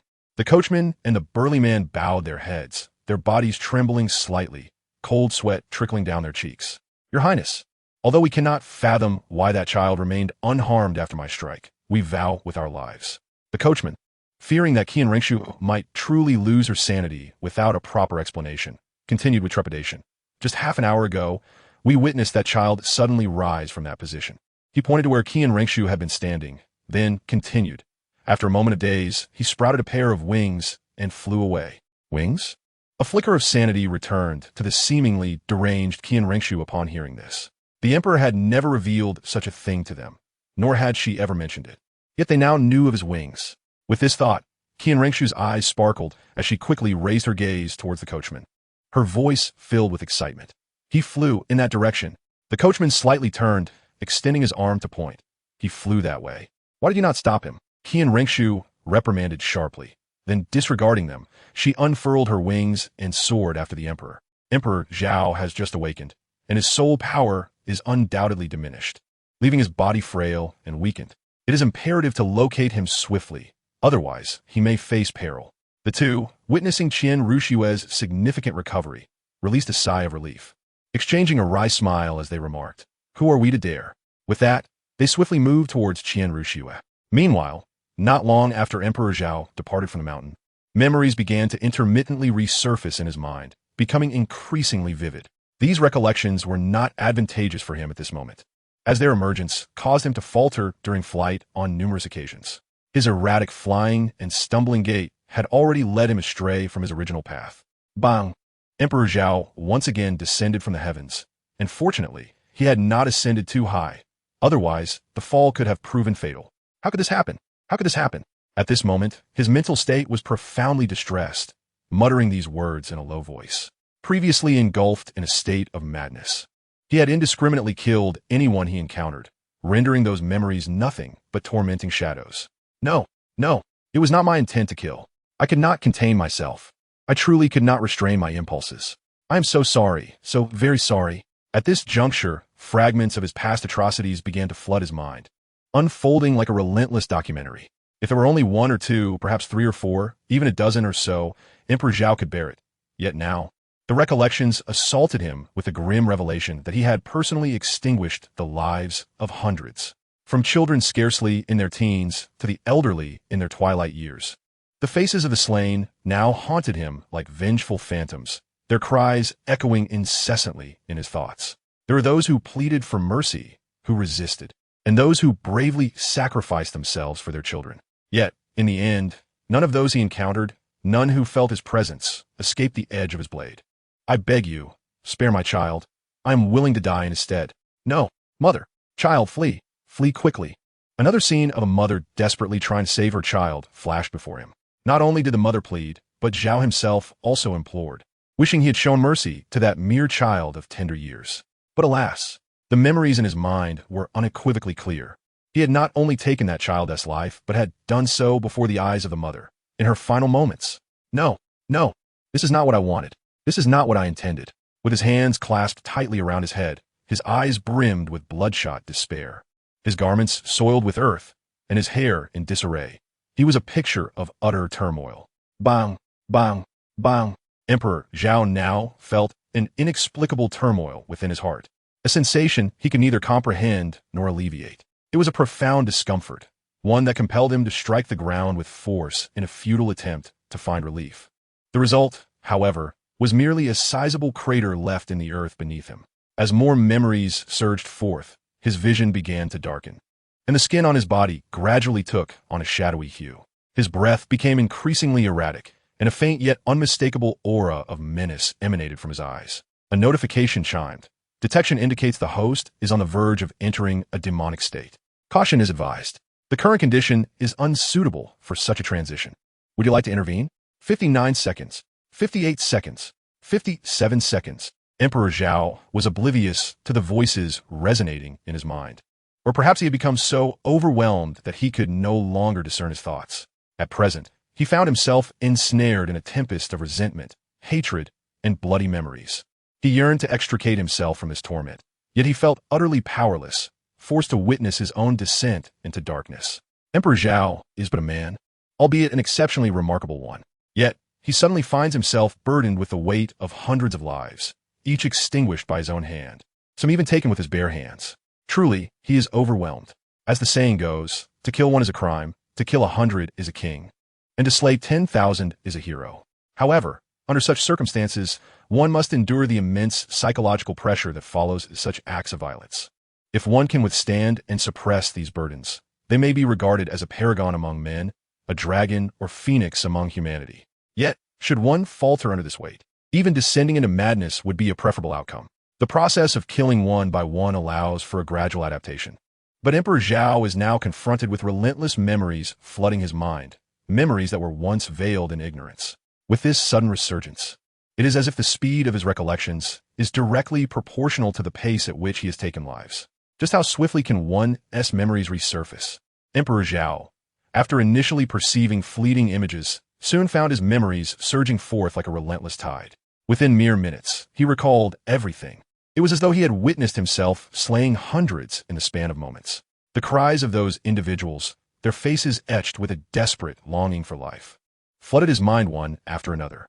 Not only their silhouettes, but also their voices, movements, and scenes replayed vividly, as if he were reliving the experience. Not me. Truly not me. This lament seemed to exhaust every ounce of his strength. After uttering it, he struggled to rise, only to falter once more, collapsing to the ground. Chapter 156. Qianren Shui. Emperor Zhao. Beep. The system detected the host's frail state and defaulted to intervention, initiating the preventative measures. Beep. Intervention successful. Time became indeterminate. Perhaps only a few minutes had passed, or perhaps several hours. Zhao's body stirred as he propped himself up with his arms, gradually rising. Roar. Suddenly, an enraged howl of a soul beast echoed. Not me. Not me. Zhao repeated these words, his gaze vacant as he slowly lifted his head. Above him loomed a small, horned creature, its body as thick as an adult's arm and stretching 3 meters long. A serpentine soul beast fixated on him from short distance, its chilling gaze intermittently glinting with cold light. A snake? Upon seeing the soul beast, Zhao's eyes widened in shock as he instinctively recoiled a few steps. Relief washed over him when he discerned its cultivation level to be merely 1,000 years. 1,000-year soul beast posed no threat to him. Even in his current weakened state, he shook his head to regain clarity and chose to ignore it. Once again flapping his wings and soaring into the sky, he was acutely aware of his precarious situation and resolved to return to the academy swiftly. Even if he could not make it back, he needed to find a temporary safe haven. After numerous ascents and descents, Zhao suddenly caught a whiff of a pungent, metallic scent, unmistakably the stench of blood. His brow furrowed deeply, summoning a modicum of focus. He scanned his surroundings and soon pinpointed a location that ignited a flicker of dread within him. Though his consciousness resisted, his body involuntarily moved toward that place. As he drew nearer, the odor of blood intensified and his growing fear burgeoned. Memories of this place began to resurface in his mind. It was a village, a small village, which in his recollection housed only a little over 100 souls. No, I do not wish to go. Emperor Zhao cradled his head in his hands, his eyes brimming with terror, as if he sensed something profoundly frightening in this place. He yearned to turn and flee, yet his body betrayed him, drawing him inexorably closer to the village. Within mere minutes, he found himself at the heart of the village, standing in a daze as he beheld the grotesque scene before him. Days had passed, yet the stench of blood had not dissipated. Instead, it was exacerbated by the putrid remains scattered about. Before him lay nearly dozens of corpses, and when combined with the countless bodies he had observed upon entering the village, the total exceeded 100. This was equivalent to the loss of over 100 lives. I. The expression on Emperor Zhao's face was one of confusion mingled with dread as he muttered uncertainly to himself, Did I slaughter an entire village? I annihilated a village. Upon uttering these words, it was unclear whether it was a mere illusion, but when he gazed back at the bodies, translucent apparitions began to emerge from them. Each form bore an exact resemblance to the deceased, yet they were drenched in blood, their visages hauntingly grotesque. Some clutched their own severed heads, while others displayed gaping voids where their hearts once resided, exposing their ribcages and entrails. As these phantoms manifested, they surged toward Emperor Zhao, and from the heavens, swarms of similar monstrosities appeared, emerging from the shadows of uncertainty. Their origins and intentions remained a mystery, yet upon their arrival, they lunged at Emperor Zhao with unrestrained ferocity. Emperor Zhao's eyes widened in horror as he beheld the scene before him, a profound dread consuming his heart. He recognized what lay before him. Despite their faces being marred, he could still discern their identities. These were the souls he had slain with his own hands. Meanwhile, Qian Rinxue, accompanied by the carriage driver and a stalwart man, was fervently searching for Emperor Zhao. Has he changed direction again? She inquired anxiously of the driver.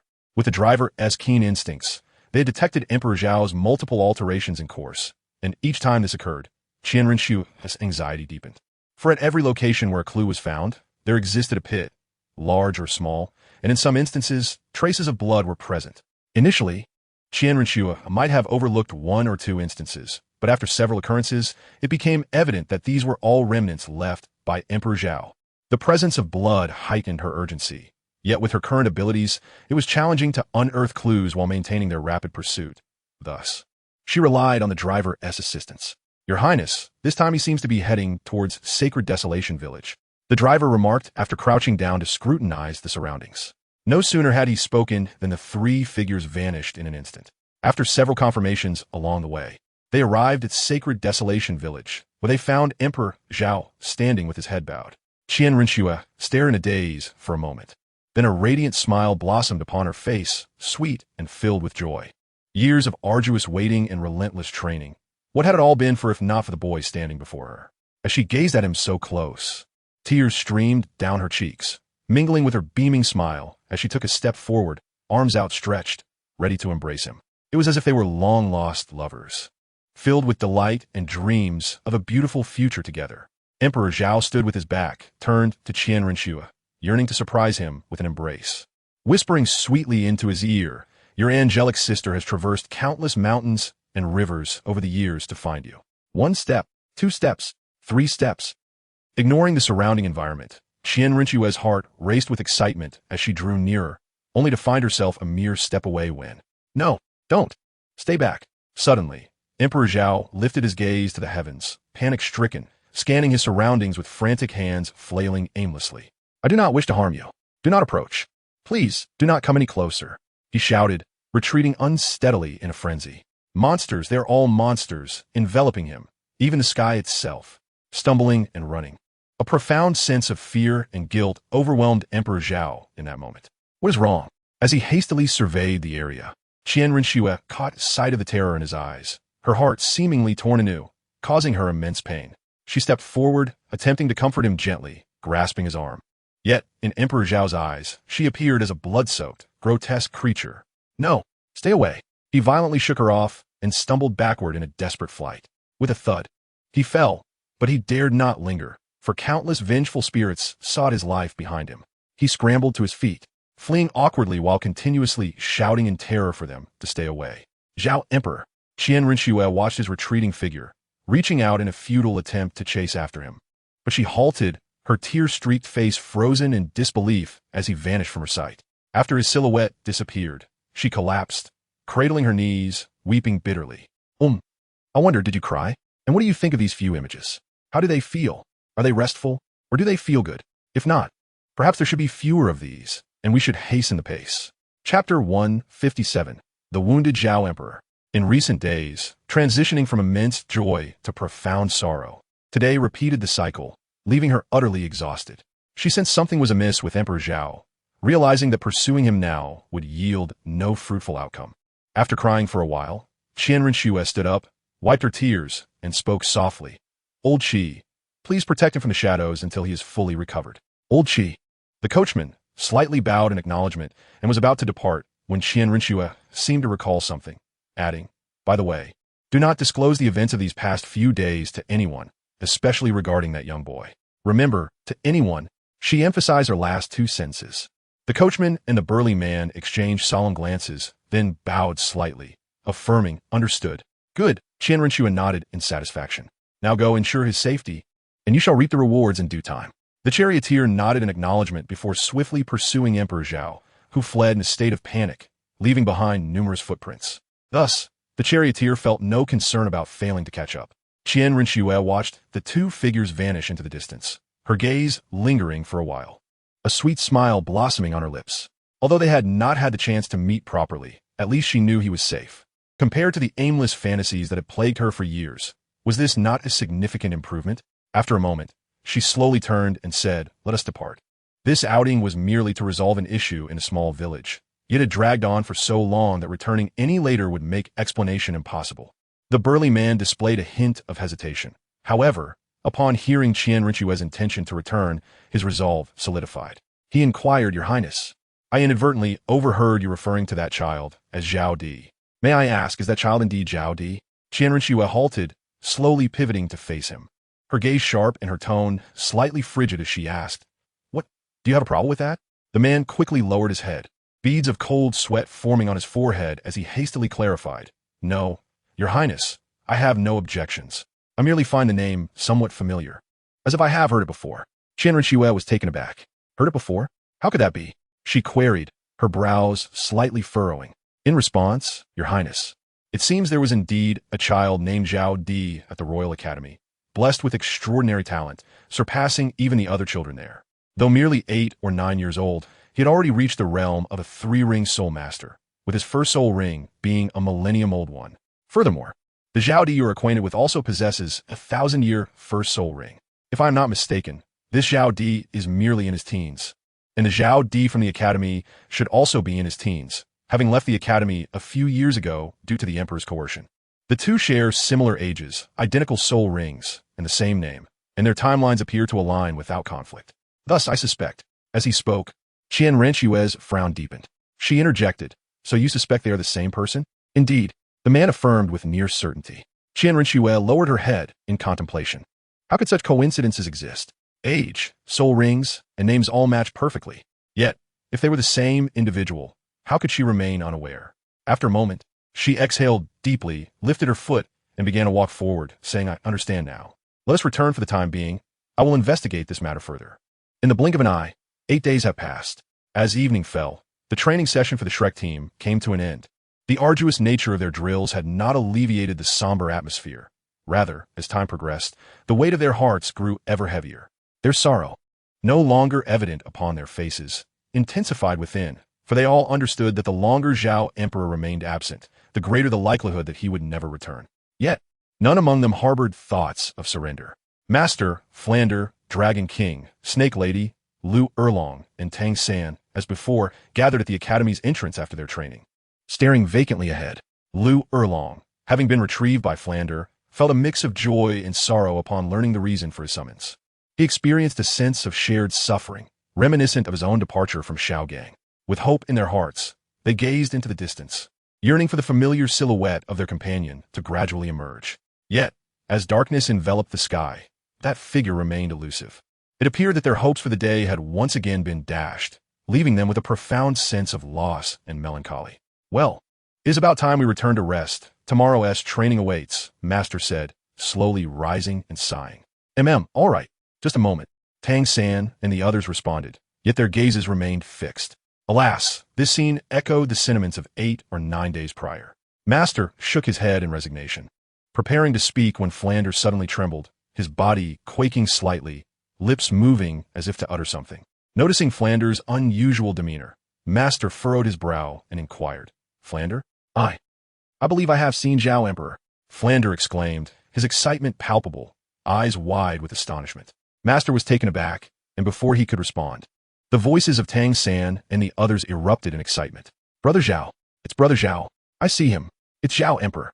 Upon hearing their exclamations, Master quickly turned to behold a figure staggering toward them from afar. As he focused, he recognized it to be none other than Zhao, Emperor himself. By the time Master discerned this, Tang San and the others had already rushed toward Zhao, Emperor. "Brother Zhao," they cried as they ran, tears of joy streaming down each of their faces. Hearing a familiar voice, Emperor Zhao forced himself to muster a sliver of spirit and gazed over.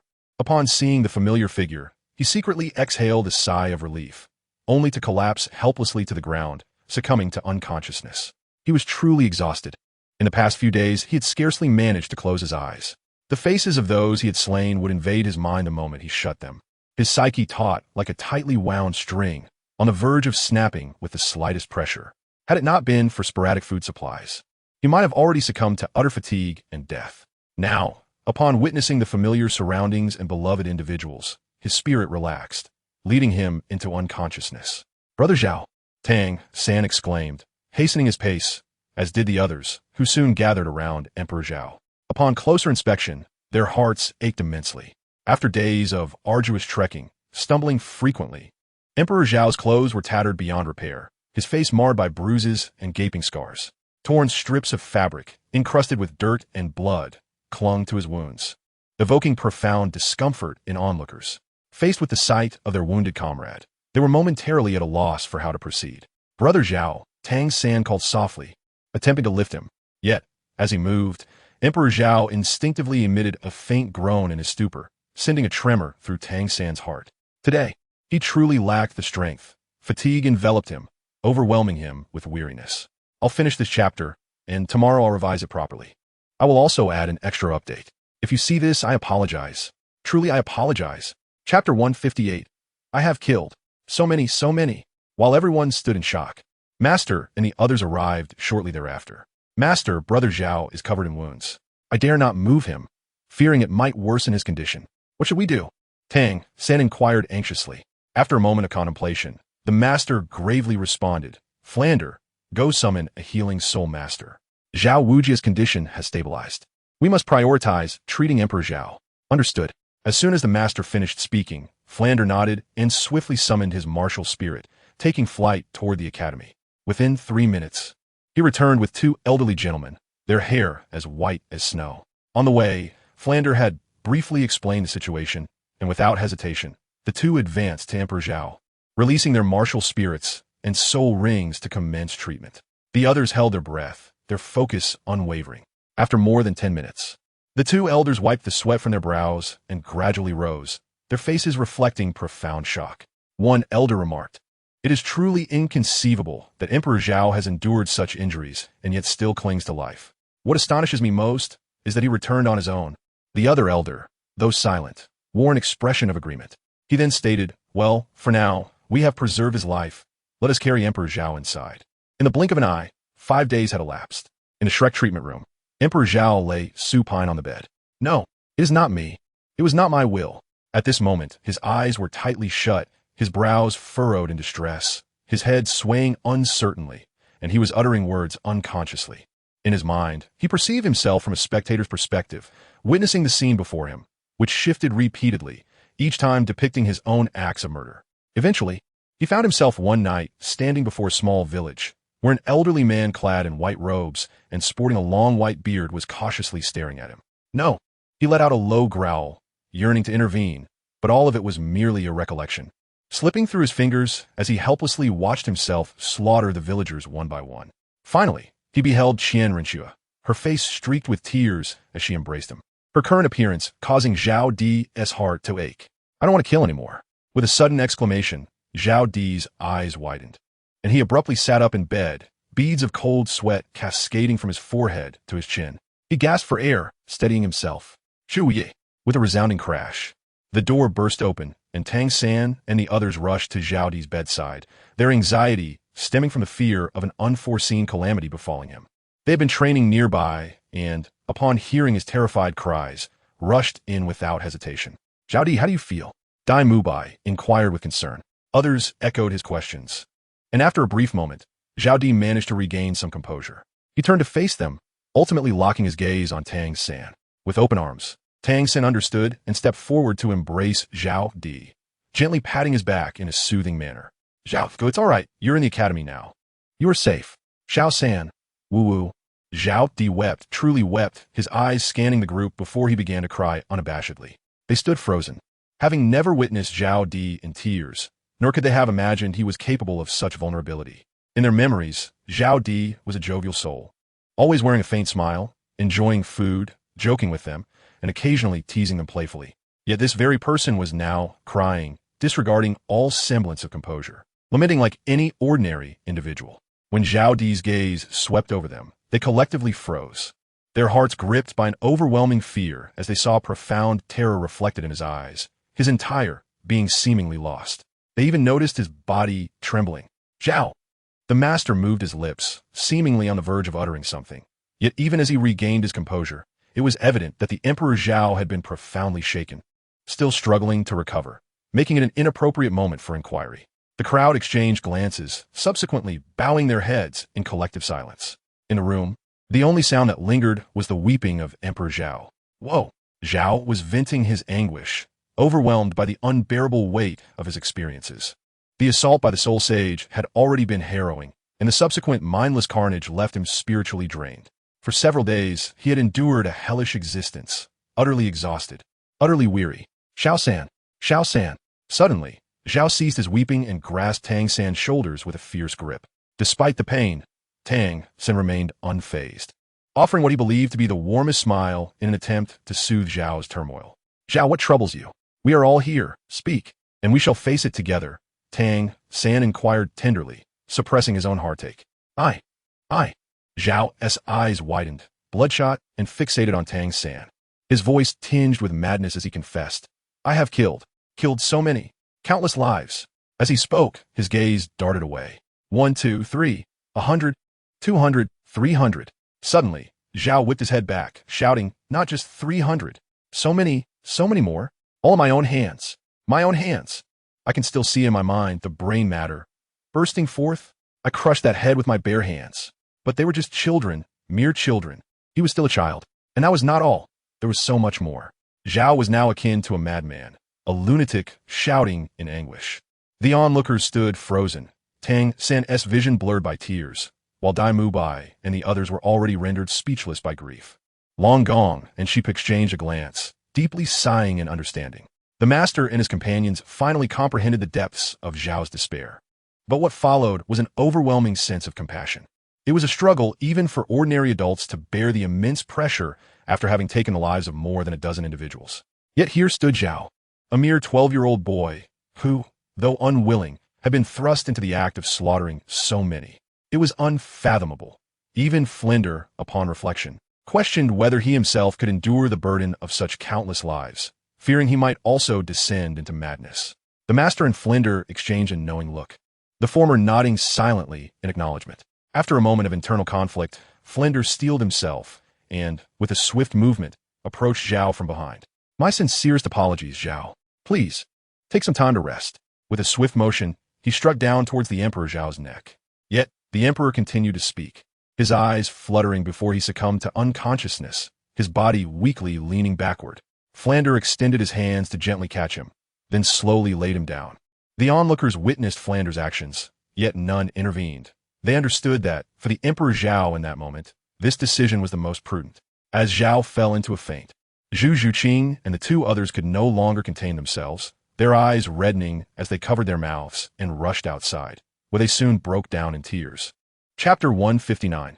The Midnight Whale let us step outside and allow the Emperor Zhao to rest properly. After Flander had settled Zhao, the master spoke in a subdued tone. The group nodded silently, casting reluctant and pained glances at the Emperor before exiting the room. Once outside, Dai Mubai could no longer restrain his curiosity. Master, about Emperor Zhao. Before he could finish, the master shook his head and sighed. The last to leave was Flander, who closed the door behind him.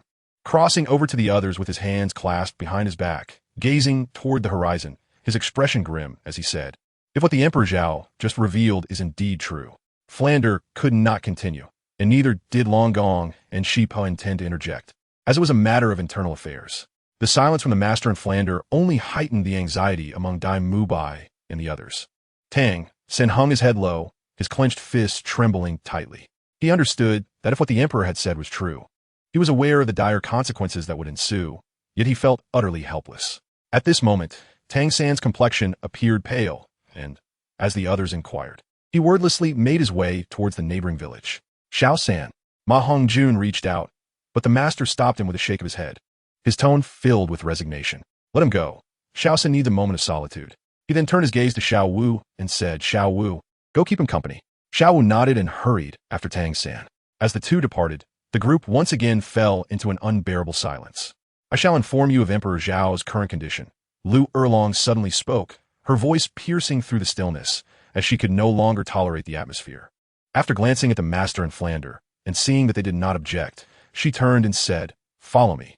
The Dragon Lord and the Snake Matron exchanged a glance, then quietly withdrew. Their presence was driven by two primary motives, Meng Yiran and Emperor Zhao. Now that Emperor Zhao had returned, albeit seemingly with little time left, and with Meng Yiran unwilling to leave, they could only linger a while longer to observe. Should no latent dangers arise, they would eventually depart. Their discreet retreat did not disturb the others. Dai Mubai and his companions exchanged glances before nodding and following Lu Erlong, with Zhu Zhuqing and the other two women doing the same. Sighing deeply, Flanders watched their departing figures. These children. Words failed him, and he weakly rested his hand on his face. After another heavy sigh, he turned to leave. He had been physically and emotionally exhausted in recent days, and although the situation remained urgent, it had stabilized somewhat. He decided to take a brief respite, perhaps purchasing a jug of wine to share with the master. A half jug would suffice to lighten his spirits. Meanwhile, on Tang San's side, Xiao Wu scanned the surroundings, soon spotting Tang San cowering beside the stream. She hurried over, but slowed her pace to approach him gently, finally wrapping her arms around him from behind. Third brother. Tang San remained silent, his gaze drifting to the ground. Don't worry too much. Brother Zhao's recovery ability is remarkable, and he is back now. He will surely be all right. Xiao Wu attempted to console him. She understood the deep bond between Tang San and Emperor Zhao, perhaps even deeper than her own, so she refrained from interruption, choosing instead to gently persuade him. Everyone was saddened, but Tang San bore the greatest heartache, so it fell upon them to comfort him. Tang San's expression shifted slightly as he spoke softly. No, my concern lies not with Brother Zhao's injuries, but with his words and experiences. What is there to be concerned about? It's merely the loss of a few individuals, she replied. It's akin to how people often slaughter innocent soul beasts. It's just that a few more were killed. There is nothing to it. Dai Mubai and the others were unaware of the consequences of excessive killing. And while Xiao Wu was older, she lacked significant experience. Moreover, as a soul beast herself, she had never endured the pressures of taking lives, leading her to dismiss the gravity of the matter.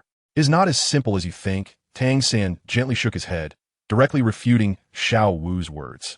She might not grasp the implications of killing in excess, but he was acutely aware. In his previous life within the Tang sect, although he seldom ventured beyond its confines, he had witnessed individuals consumed by the aura of slaughter. Some had even become mentally unstable or frenzied due to excessive killings. This occurred under circumstances of continual bloodshed. Yet for Emperor Zhao, in just 4 or 5 days, he had taken the lives of hundreds. In the act of killing, a certain essence manifests within one's heart. I cannot fully articulate what it is. Perhaps it is akin to sin. As the number of lives taken increases, so too does this burden of guilt. Those with greater strength may bear more, yet there exists a limit. Once this threshold is surpassed, the consequences can be dire. Mild cases result in confusion, while severe cases lead to immediate demise. Tang San seemed to be speaking to himself, or perhaps imparting knowledge to Xiao Wu as he gradually began his narrative.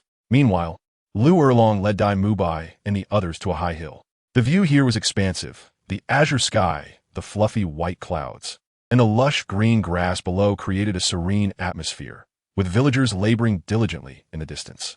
The sight evoked a profound sense of tranquility. This was a location she had deliberately chosen, a place where they could unwind, so they would be better prepared to endure the weight of her forthcoming words. Slowly, Lu Erlong came to a halt, turning her back to them. She gently brushed aside the wind-tousled strands of hair by her ear and directly broached the subject. Do you know what it feels like to kill? The group was taken aback, exchanging glances before shaking their heads in unison. Lu Erlong, without turning around, already anticipated their response. How could children, barely in their teens, comprehend such a notion? Even Zhu Zhuqing had only witnessed murder, but had never taken a life herself. Killing was not merely a matter of striking down an opponent. It left an indelible mark on one's soul, a lingering malice.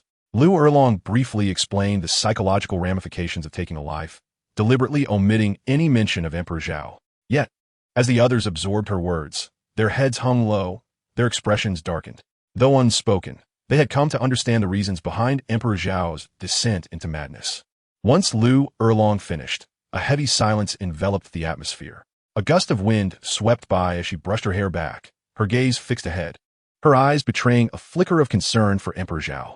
I hope you can overcome this ordeal. Despite knowing the likelihood of that was slim, she silently offered prayer.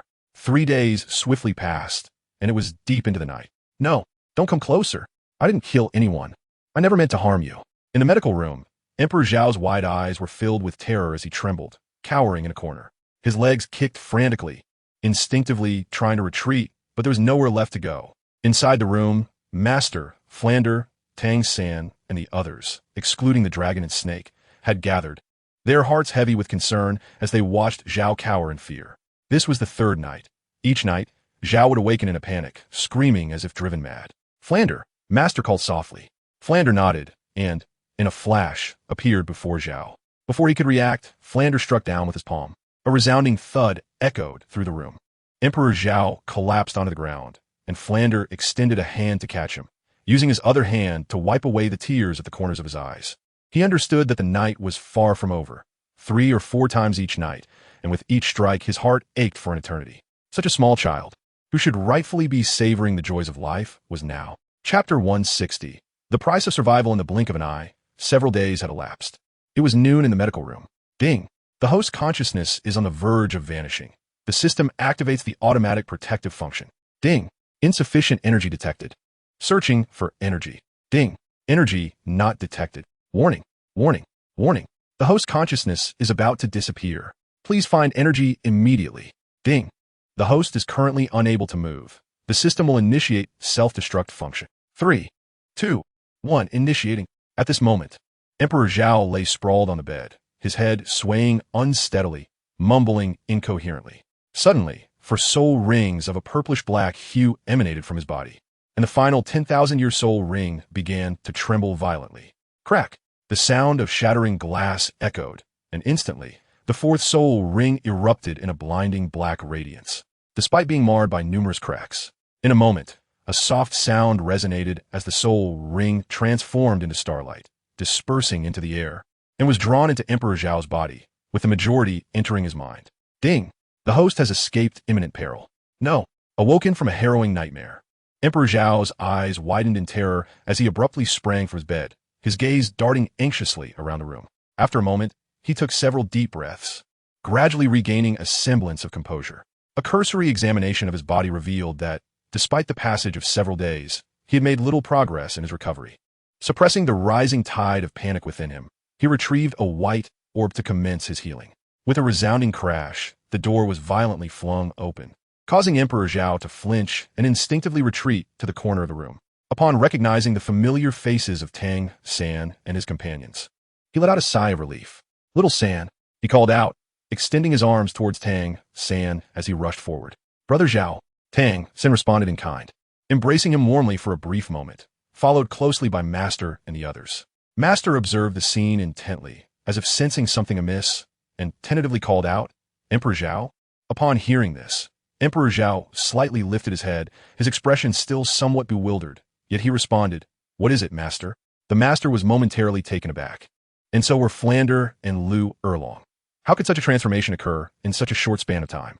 The 3 of them found it difficult to believe.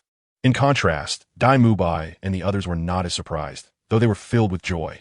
Just a few days prior, not only did calling out Emperor Zhao's name yield no response, but even summoning him for a meal had little effect. Now that he was able to react, it indicated that he had persevered. "Brother Zhao, how do you feel now?" Tang San secretly exhaled in relief, a gentle smile gracing his face as he inquired. "I feel." Zhao furrowed his brow tightly, carefully reflecting, and in a hoarse voice replied, "I feel as though there are countless images in my mind, all the people I have killed, and I feel an overwhelming fear. I cannot pinpoint exactly what I am afraid of, but I am indeed terrified. Oh, right, I fear that they will come to find me." As Emperor Zhao spoke, his emotions once again surged. The Master, sensing the situation, urgently shouted, "Emperor Zhao, cease your recollections at once."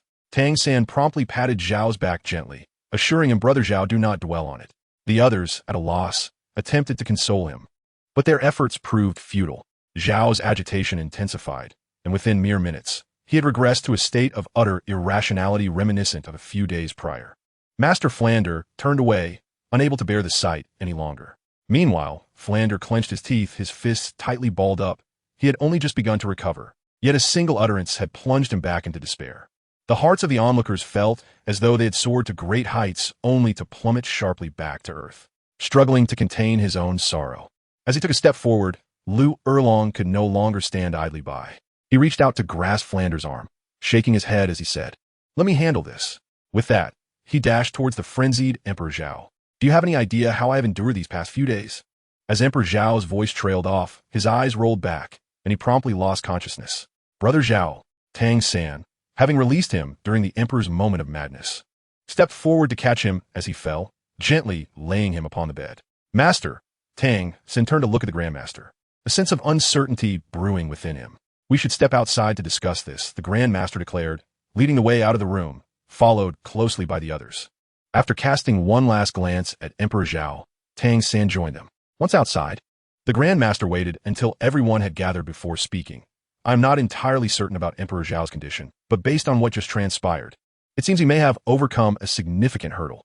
A wave of joy washed over the group, though it was short-lived as the Grandmaster continued. "For now, as long as we prevent him from dwelling on those memories, there should not be any major issues. However, this is merely my conjecture. I cannot guarantee it." Suddenly, the Grandmaster recalled something. Pausing for a moment before continuing, "I noticed that during Emperor Zhao's episode, the white orb on his shoulder was emitting light. It appears to be suppressing the fear within him, allowing for a temporary return of his rationality. I surmise that the reason for his previous state stems from the vast disparity in strength between his two martial spirits." Tang San, prompted by the Grandmaster's insights, began to formulate his own thoughts and interjected, "So, if we simply add a soul ring to Brother Zhao's white orb, it could resolve the issue?" The Grandmaster pondered for a moment before nodding. "That should suffice. Even if it doesn't completely resolve the matter, it will at least serve to mitigate the effects, improving his situation significantly.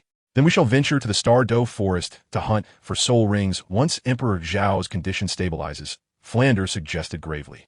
The others nodded in agreement, and after a brief silence, the Grandmaster instructed them to return and rest before Tang San and the others gradually took their leave.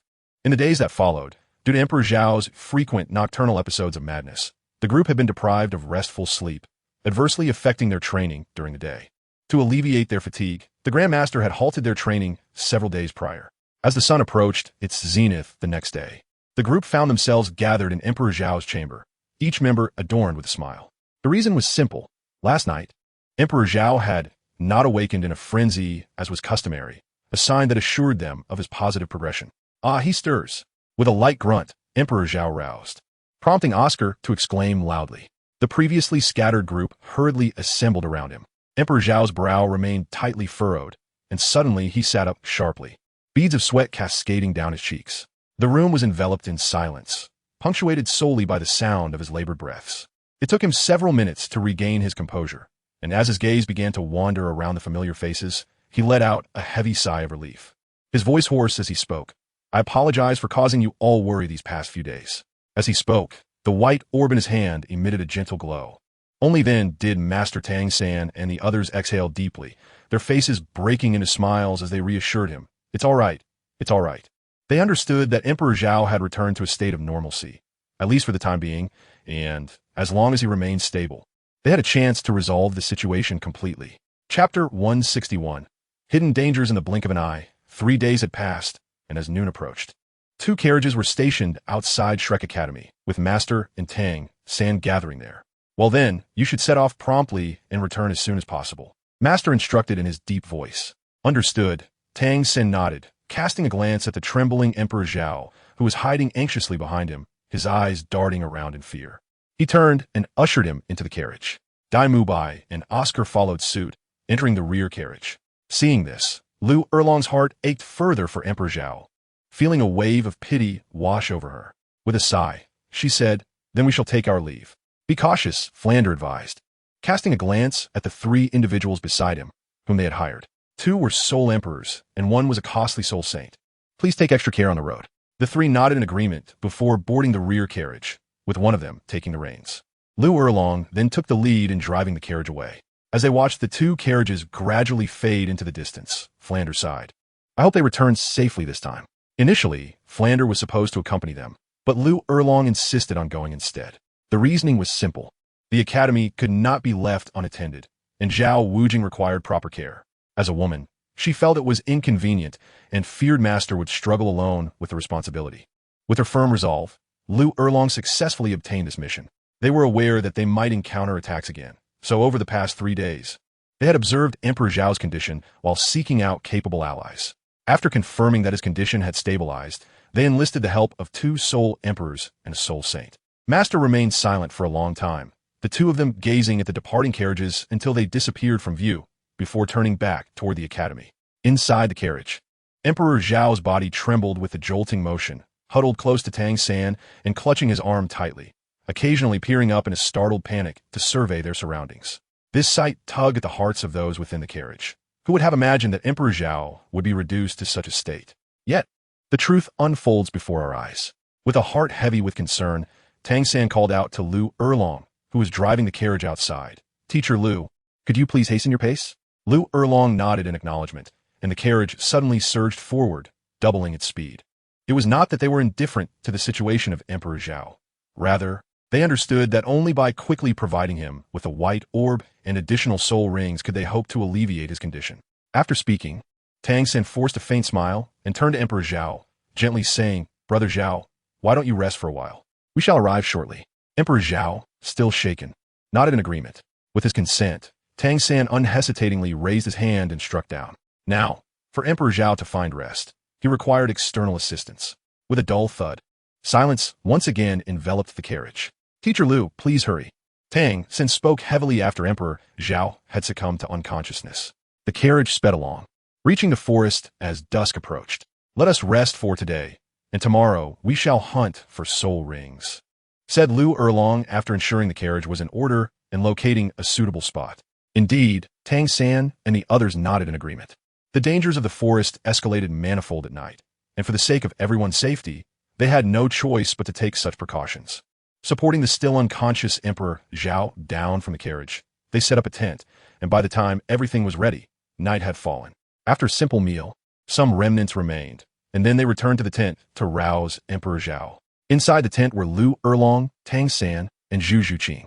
Once Emperor Zhao had eaten sufficiently, Lu Erlong gently summoned her soul power to create a sound barrier and inquired, Emperor Zhao, how many years do you intend to add to your soul ring? This was to prevent the 3 hired outsiders from overhearing. Bai Qiu aimed to resolve or suppress Emperor Zhao's current state, and the first soul ring certainly could not be weak. Otherwise, it might prove ineffective, thus wasting a soul ring slot. Conversely, if it were too powerful, she feared Emperor Zhao might not withstand it. So, she had to inquire about the years he had in mind. After hastily consuming the last few bites of food, Emperor Zhao shivered slightly, then let out a satisfied burp. Hesitantly, he approached Tang San and murmured, 10,000 years. The group was momentarily taken aback. Even upon realizing that all 3 of Emperor Zhao's soul rings were already at 10,000 years, it indicated his capacity to endure. Given this, why not opt for 10,000 years? It seemed that only a soul ring of such magnitude could effectively suppress his current condition. Very well, Lu Erlong nodded, then slowly rose and said, Rest well, everything will turn out fine. After speaking, Tang San rose and departed, exchanging a silent glance with Zhao Di before swiftly striking down with his hand. A night passed in silence, and, on the following day, the group commenced their search for suitable soul beasts. Outside, there were certainly none that met the criteria. Dai Mubai and Tang San supported the unconscious Zhao Di, gradually delving deeper into the heart of the forest, while 3 hired individuals scouted the outer perimeter, and Lu Erlong closely followed Tang San and the others for protection. As time slipped by, 5 days had swiftly passed. On the 6th day, the group found themselves deep within the woods. Perhaps due to ill fortune, they encountered very few 10,000-year soul beasts, and each they did find was over 50,000 years old. Thus, they had yet to discover a suitable soul ring for Zhao Di. At noon, the group replenished their energy and, once prepared, roused Zhao Di with some food. Unfortunately, his waking hours could not extend for too long, otherwise, he would begin to reminisce, leading to madness as a result. The others felt a mix of sorrow and helplessness, enduring the pain of allowing him to remain in a state of slumber. While Zhao Di was eating, the three hired individuals quietly gathered together. Brother, it seems this time they're searching for a soul ring for that sleeping lad. One of the soul emperors murmured in disbelief. After days of interaction, despite Lu Erlong and Tang San's deliberate avoidance, they could not prevent their suspicions from forming. Today, after repeated probing, they finally confirmed their conjecture, which left them momentarily astonished. A mere child of barely a decade needs a 10,000-year soul ring. If this news were to spread and be verified, it would undoubtedly stir monumental waves across the continent. Originally, I only took on this task due to recent financial constraints, but I never anticipated such a significant discovery, said the soul sage with a knowing smile, stroking his chin thoughtfully. Well, brother, what do you think? Another soul sage rubbed his hands together, grinning mischievously. Huh, how could I possibly let such a colossal secret slip away? The soul sage chuckled ominously. Let us wait a bit longer. Once we truly capture a 10,000-year soul beast, that will provide solid evidence for our theory, and it will be when they are utterly exhausted. I apologize, everyone. I have been rather lazy lately, and to be honest, I lack inspiration and passion for the forest narrative, hence, just one chapter today. But fret not, this week we'll see 5 updates. That should not change. Chapter 162, Serpent. The moment of life and death. Tang San subtly glanced toward a certain direction behind him and lowered his voice, saying, Teacher Lu, they seem to have discovered something. Although the 3 individuals acted with great discretion, Tang San's cautious nature allowed him to discern their peculiar behavior from the outset. Now that he observed them congregating in secrecy, he promptly sought the opinion of Lu Erlong. Upon hearing this, Zhu Zhuqing and the other 2 women were momentarily taken aback. Instinctively, they turned to look, but Lu Erlong softly interjected, Don't look. The 3 women halted their movements, and even as they regained their composure, they continued to sit beside Emperor Zhao, gently caressing him as if nothing had transpired. Indeed, they must have sensed something amiss. Being a soul sage herself, Lu Erlong was acutely aware of the situation. It was not just her. The opposing party likely understood the gravity of the circumstances as well, though both sides remained silent. After spending so many days together, and with the repeated mention of Emperor Zhao today, it was apparent that they were seeking an opportune moment to strike. Lu Erlong's lips moved slightly, almost imperceptibly, as she spoke. With some distance between the 2 parties and Tang San facing away from them, he did not attempt to disguise his frown, stating, I never expected to invite a pack of ungrateful wolves. The Soul Emperor is already considered a formidable entity, and hiring one demands a handsome price, let alone a soul sage. To expend such a sum only to conspire against their employer is no different from treachery. Prior to this, Shout, Gang, Flender, and I had anticipated such an outcome. Lu Erlong remarked coolly, There is no need for undue concern on this front. I have made preparations. For the moment, they still possess some utility, and when they become obsolete, it will not be too late to eliminate them. As she spoke, a glint of ruthlessness flickered in her eyes. Indeed, Tang San nodded slightly.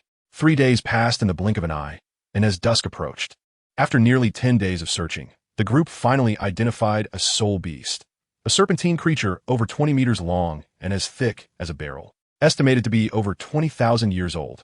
It was purely by coincidence that they encountered this soul beast while preparing to set up camp, initially intending to avoid it. Believing it to be a 2,000-year-old being, they were interrupted when Emperor Zhao was roused by Tang San, eager to partake in the meal, reminiscing about the comforts of their previous lives. However, upon sighting the soul beast, his excitement surged. His eyes widened as he exclaimed, Snake! Snake! Snake! Tang San suddenly recalled that Emperor Zhao had an aversion to snakes, and just as he was about to say something, Zhao shouted in full clarity, Damn it! This is the one! No sooner had he uttered the words than the soul beast sensed danger and bolted. In a fit of panic, Zhao leaped in frustration, and dark energy began to swirl above his head. Observing this, Tang San swiftly struck him, rendering him unconscious, and the group began to pursue the fleeing creature. With 2 soul sages in pursuit, the soul beast could not escape for long. The first to catch up was the hired soul sage, who, after halting the creature's flight, did not rush to attack. Instead, he called out, Friend Lu, let us combine our strengths to resolve this swiftly. Tang San and the others, along with Lu Erlong, were momentarily taken aback. Even though they sharpened their gazes, they quickly regained their composure.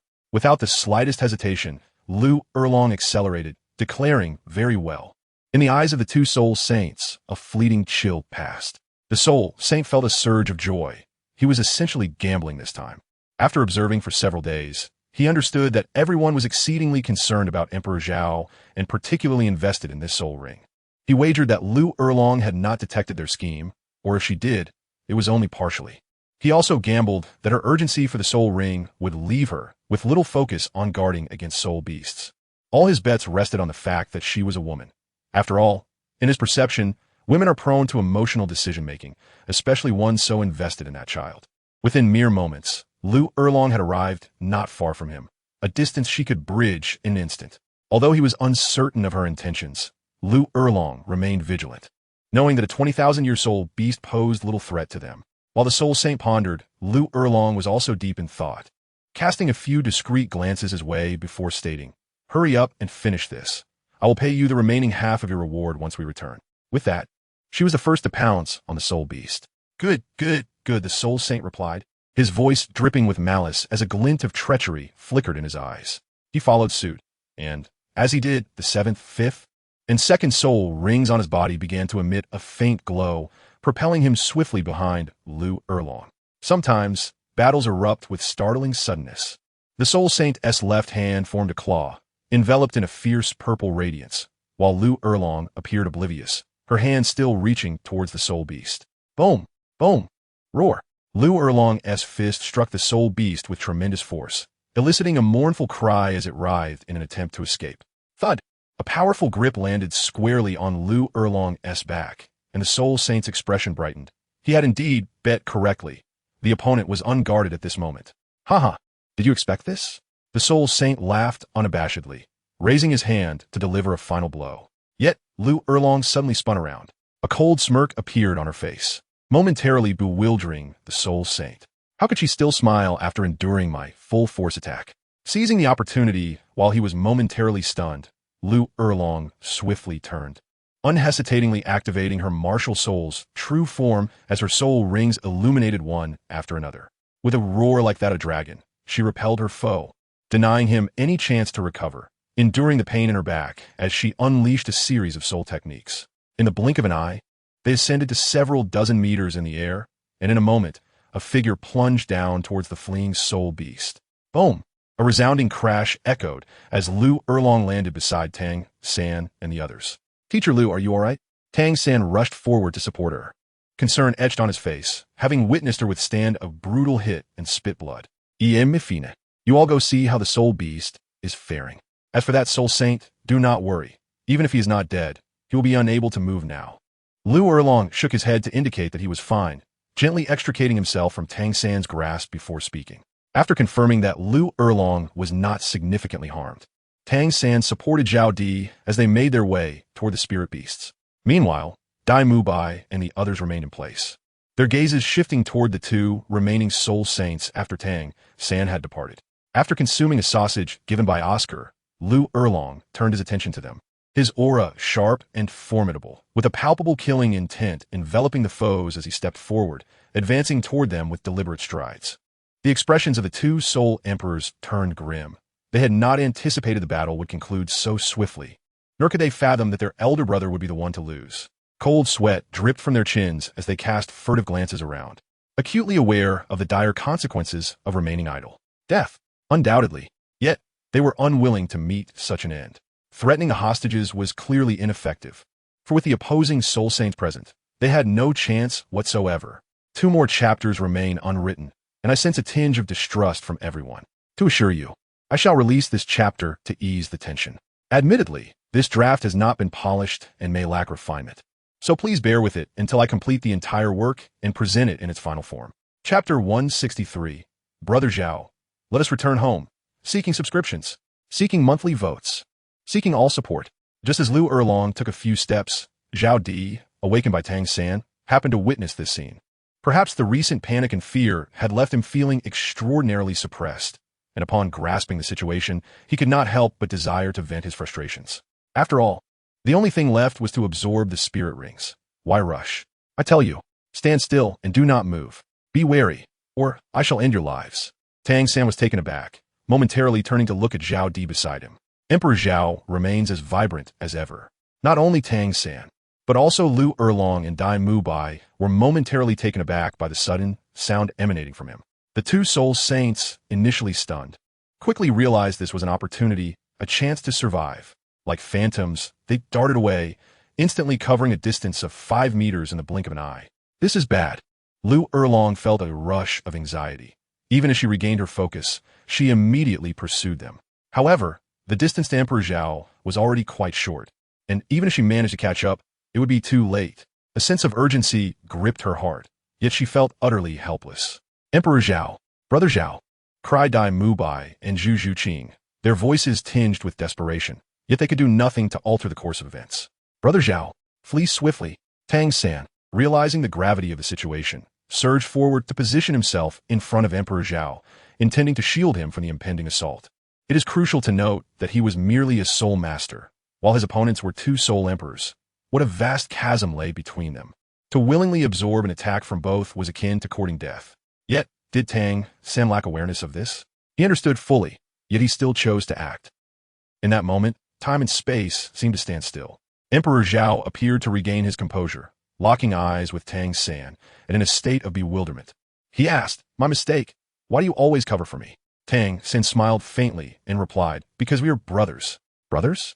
Emperor Zhao pondered this, as time and space seemed to revert to their normal state. No. In an instant, Emperor Zhao's eyes turned pitch black, and he unleashed a furious roar, seizing Tang San with sudden force. Tang San seemed to sense something amiss, his expression momentarily dazed. No. Before he could finish his words, his body was hurled away, the surrounding scenery rapidly receding. He reached out in a desperate attempt to grasp Emperor Zhao, but he had already been propelled a considerable distance, leaving him no time to react. Emperor Zhao has sustained grave injuries and has yet to recover, his spirit now in utter disarray. At this moment, he would struggle to withstand even a blow from an ordinary soul master, let alone a soul emperor. Tang San is acutely aware of this and yearns to seize the opportunity, yet has slipped through his fingers, rendering him powerless to act, ignoring the surrounding chaos. His vision is solely filled with the gentle smile of Emperor Zhao, radiant and reminiscent of an innocent child. In an instant, as the two exchanged positions, the assault from the two soul emperors descended upon them. Seeing Emperor Zhao's body slowly collapsing to the ground, Tang San's eyes instantly turned crimson. No! The cry was filled with profound anguish, tearing at the heart, and utterly devoid of strength. At that moment, Lu Erlong arrived, and, upon witnessing Emperor Zhao's unmoving form, a wave of desolation surged within her, accompanied by an uncontrollable fury. "You shall pay for this." As she spoke, her fist struck the chests of the two soul emperors with a resounding thud. They widened their eyes, regret flooding their expressions. In their haste, they had perceived a replacement for the child and had increased their force, only to find that the child had returned to take his place. What astonished them further was the child's fragility. They had restrained most of their strength, employing merely half, if that, and yet he still could not endure the impact. With hearts filled with wrath, they met their demise. "Brother Zhao! Brother Zhao!" Tang San rushed to Emperor Zhao's side, cradling him in his arms. Blood surged from Zhao's mouth as he blinked his eyes open and closed. "Brother Zhao, you will be fine. You have survived so many times. How could you perish now? This time, you shall be all right. You cannot leave us." Tears streamed down Tang San's face as he held Zhao, one hand tenderly arranging his disheveled hair and wiping away the blood at his lips. The three girls, Zhu Zhuqing and her companions, slumped around Emperor Zhao. Others silently wept, while Lu Erlong turned her gaze away, unable to bear the sight. Dai Mubai wiped his tears, and, witnessing Tang San's near madness, feared for his friend's potential downfall. He stepped forward, gently placing a hand on Tang San's shoulder, and softly said, "Zhao San, take heart. Get away." Tang San spun around, his eyes blazing red as he glared fiercely at him. How could Brother Zhao die? He won T. I Haven T even had the chance to care for him. We Haven T explored the wonders of the world together yet. No, I refuse to let this happen. Tang San turned back, forcing a smile as he gazed at the blood trickling from Zhao's lips, speaking in a hoarse voice. "Brother Zhao, shall we not venture outside? It is perilous out there. Let us return to Holy Soul Village, shall we? We can chat with Grandpa Jack each day, and with Aunt Bai." At this, he paused, his emotions surging. Aunt Bai seemed to have passed away not long ago. Many in the village had perished. The world outside is not marvelous, not in the slightest. What a farce. As he spoke, Tang San once again turned his gaze toward Zhao Di, gently caressing his face with trembling hands and uttering, "Brother Zhao, shall we return home? Let's go back to our home." Suddenly, a fresh spurt of blood erupted from Zhao Di's mouth, his eyes beginning to glaze over as he moved his lips. Tang San's spirit jolted at the realization that Zhao Di wished to speak. "Brother Zhao, what do you want to say? I am listening intently." As he said this, Tang San tilted his head slightly, bringing his ear closer to Zhao Di's lips. Zhao Di, summoning all his strength, managed to lift his head slightly, but his voice was barely above a whisper, just enough for Tang San to hear as he murmured, "Go. Go back. Back to hell." The final word, particularly intense, caused blood to splatter directly onto Tang San's ear, and with that, Zhao Di's head slumped to the side. Tang San remained frozen in that position, perplexed by Zhao Di's refusal to return. "The outside world is fraught with danger, Brother Zhao. Please return with me." It seemed that he was oblivious to the movements in his arms, remaining in a daze. The three women, Zhu Zhuqing and her companions, were utterly devastated, collapsing to the ground, unable to rise. "Let us keep watch over our surroundings," Lu Erlong suggested, wiping her tears as she spoke to Dai Mubai and the others. Indeed, they nodded in agreement. Xiao Wu hesitated for a moment, casting a glance at Tang San before following them away. They understood that Tang San and Zhu Zhuqing needed a moment of solitude. In that instant, the only sound in the space were the sobs of the three women and the tear-streaked Tang San, lost in a stupor. Meanwhile, 1,000 meters away, a pure white fox demon, followed by dozens of soul beasts, raced through countless trees and hills. Suddenly, the running fox demon seemed to sense something, abruptly lifting its head. Confused, 2 streams of tears cascaded down its cheeks. A haunting wail, filled with allure yet tinged with sorrow, escaped its lips, prompting the entire pack to accelerate their pace, heading towards a certain point in the forest. Chapter 164. A heart-wrenching price.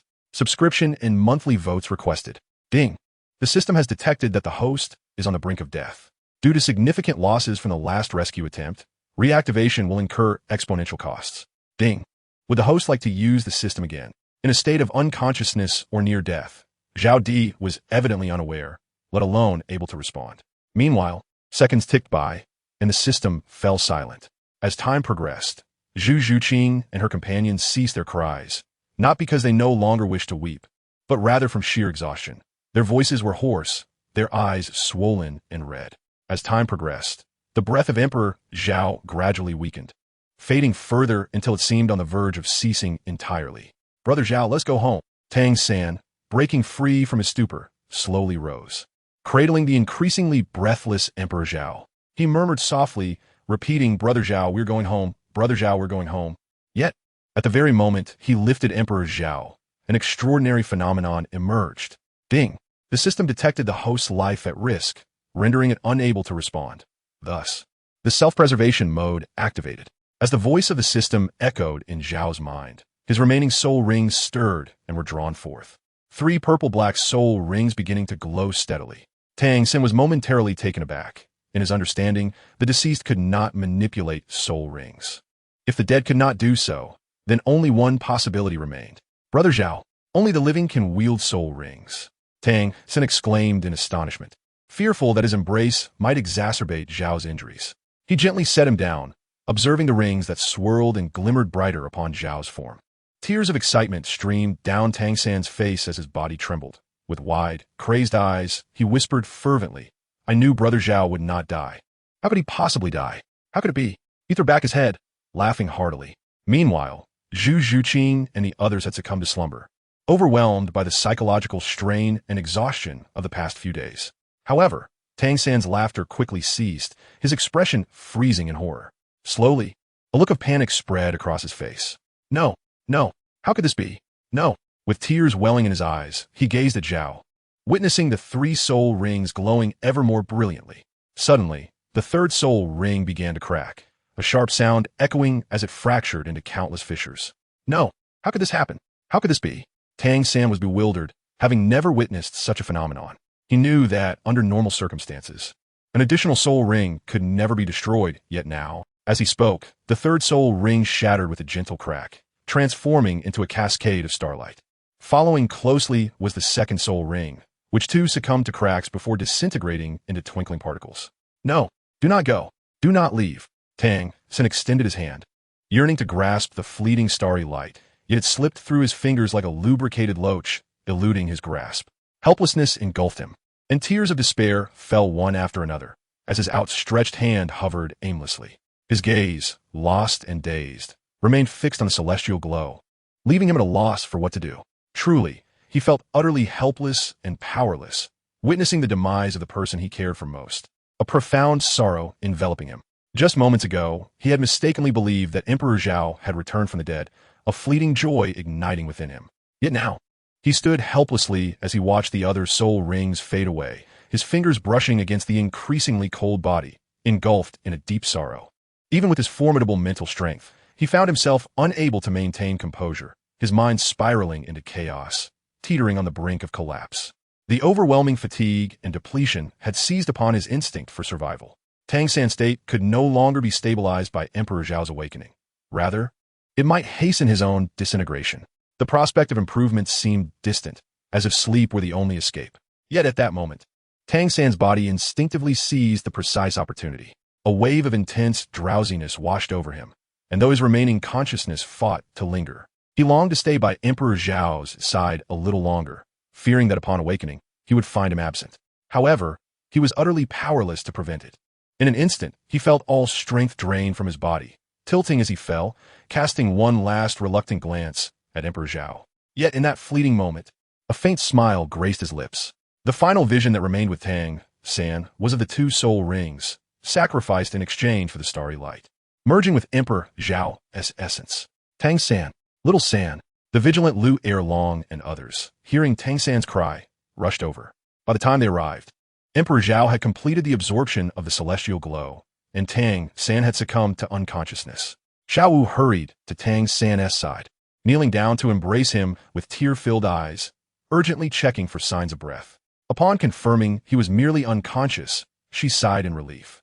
Simultaneously, Lu Erlong assessed Zhu Zhuqing and the other two women, finding them in a similar state of sorrowful unconsciousness. After ensuring they were all safe, the group collectively breathed a sigh of relief, yet their eyes unconsciously drifted to the fallen form beside Tang San. Even Emperor Zhao, who had once been among them, lay silent, and tears fell from the group as if they were inconsequential.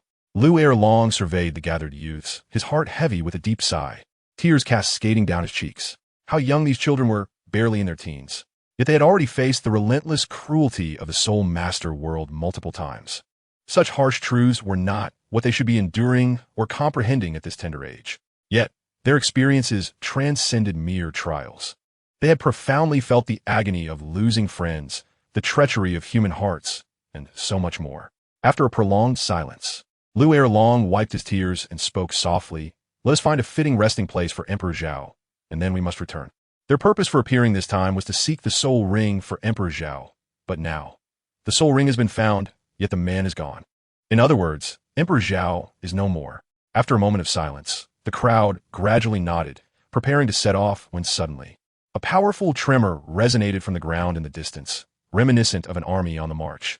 In a matter of breaths, a voice filled with allure echoed through the air, albeit tinged with sorrow.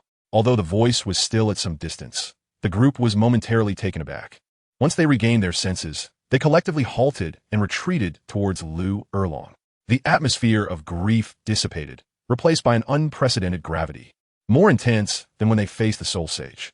Judging by the direction of the voice, it was evident that they were still several hundred meters away. Yet the mere sound had managed to stun them. What kind of existence could this be? Lu Erlong's expression was equally solemn as he fixed his gaze ahead. Although he had not been affected moments ago, he too gleaned much from that voice. For instance, the other party was hastily approaching them. Sensing the intensity of the ground's tremors, if it were soul beasts, there would be at least dozens of them. Chapter 165. Little Fox, Zhao Qing seeks subscriptions. Monthly tickets. Any support is welcome. The sounds and the commotion undoubtedly indicated the presence of soul beasts, and though the distance of a few hundred meters seemed far, it would only take a few minutes for them to cover it. Moreover, they would have no chance to escape. Soul beasts would pursue based on scent and other clues. And by the time they expended their stamina and soul power in flight, if they succeeded, it would be worth it. However, if caught, their situation would become even more dire. But the most pressing concern was that the enemy approached faster than they had anticipated, and within a mere minute, they had already reached their front. It was then that Lu Erlong and the others finally understood the source of the tremors. Nearly 40 soul beasts were visible, the smallest measuring at least 1 meter, while the largest towered at several dozen meters in height.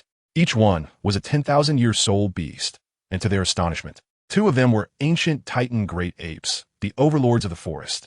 As the reality dawned upon them, the expressions of the group darkened instantly, and a profound sadness crept into each heart. Were they truly destined to perish here? This echoed the silent thoughts of each individual. Against a few, they might have had a chance to flee, but facing a horde of 10,000-year soul beasts was akin to chasing a dream in broad daylight. They had resigned themselves to the prospect of death, finding a measure of peace in this moment. Indeed, rather than endure a painful existence, living each day under the shadow of their companion's demise, would it not be more gratifying to simply perish in this manner? Would that not be a swifter release? As the curtain fell, they waited in eerie silence for several tens of milliseconds, yet they were perplexed to feel no presence of any soul beasts approaching. In that moment, a vague realization dawned upon them. Perhaps the movements of the soul beasts were too swift for them to perceive. After all, they could hardly believe that a horde of 10,000-year-old soul beasts would spare them those delectable morsels. Unlike the others, Lu Erlong was not merely sorrowful. She was filled with a sense of unwillingness, and thus her eyes remained wide open. Initially, she anticipated a relentless onslaught of soul beasts rushing towards them. But in the next instant, she was taken aback. To her astonishment, upon their arrival, the soul beasts did not attack. Instead, they collectively and orderly halted, swiftly parting to create a narrow passageway. Through this passage, a snow-white six-tailed fox demon came galloping into view, a piece of grass dangling from its mouth. In the blink of an eye, it had drawn near, and within 3 breaths, it traversed the path, frantically glancing around before its gaze fixed upon a particular spot. Its pink eyes sparkled brightly as it darted to Zhao Di's side, gently placing the herb beside him, then tenderly rubbing its head against his face. Soft, low whimpers emanated from its throat, seemingly inquiring, "What is the matter? I have come. Why do you not rise?" After a moment with no response, the little fox's tone grew anxious as it extended its delicate tongue to meticulously cleanse the blood from his face. With a soft whimper, 2 tears cascaded down, as if it comprehended the gravity of Zhao Di's plight. It then picked up the herb again with its mouth and, in a swift motion, appeared beside Lu Erlong. With the herb still dangling from its mouth, the little fox let out a sharp cry. Though the meaning eluded them, the tone unmistakably conveyed a commanding presence. Only after hearing the voice of the little fox in front of her did Lu Erlong gradually regain her composure. The earlier events had momentarily overwhelmed her. A myriad of questions swirled in her mind, such as, were these soul beasts here for Zhao Di? Why would they come for him? How did Zhao Di come to know these spirit beasts? Or how did he manage to control them? Furthermore, how did Zhao Di tame these spirit beasts? Although her mind was swirling with a multitude of questions, she understood that this was neither the time nor the place for conversation, especially given that the ancient spirit beast behind the little fox could easily slay her countless times over. Lu Erlong regained her composure and gazed into the eyes of the small white fox, then glanced at the herbs it held in its mouth. As if a realization dawned upon her, just as she was about to inquire further, Dai Mubai and the others, having felt nothing for an extended period, opened their eyes to the scene before them. The spirit beast stood orderly nearby, and in front of Lu Erlong was a small, snow-white fox no taller than a meter. With a commanding call, the little fox issued another order, albeit in a language Lu Erlong could not comprehend. However, Xiao Wu, being a rabbit spirit, understood perfectly. Simultaneously, memories flooded her mind of how Zhao Di had once shared tales of a particular spirit beast with her and Tang San during a leisurely moment. Lu Laoshi, the little fox likely wishes for your assistance in administering medicine to Zhao Ge, Xiao Wu stated decisively. Upon hearing this, the little fox cast a sidelong glance at her, its eyes reflecting a moment of surprise before it humanely nodded in agreement. Lu Erlong paused, momentarily taken aback, but after confirming with the little fox, she proceeded to approach Zhao Di with the herbs. The little fox followed closely, having discovered the herb during her hurried journey after sensing Zhao Di's presence the previous day. Midway, a sense of foreboding struck her, prompting her to find a more potent herb of considerable age. After a brief contemplation, she revealed her 6 tails.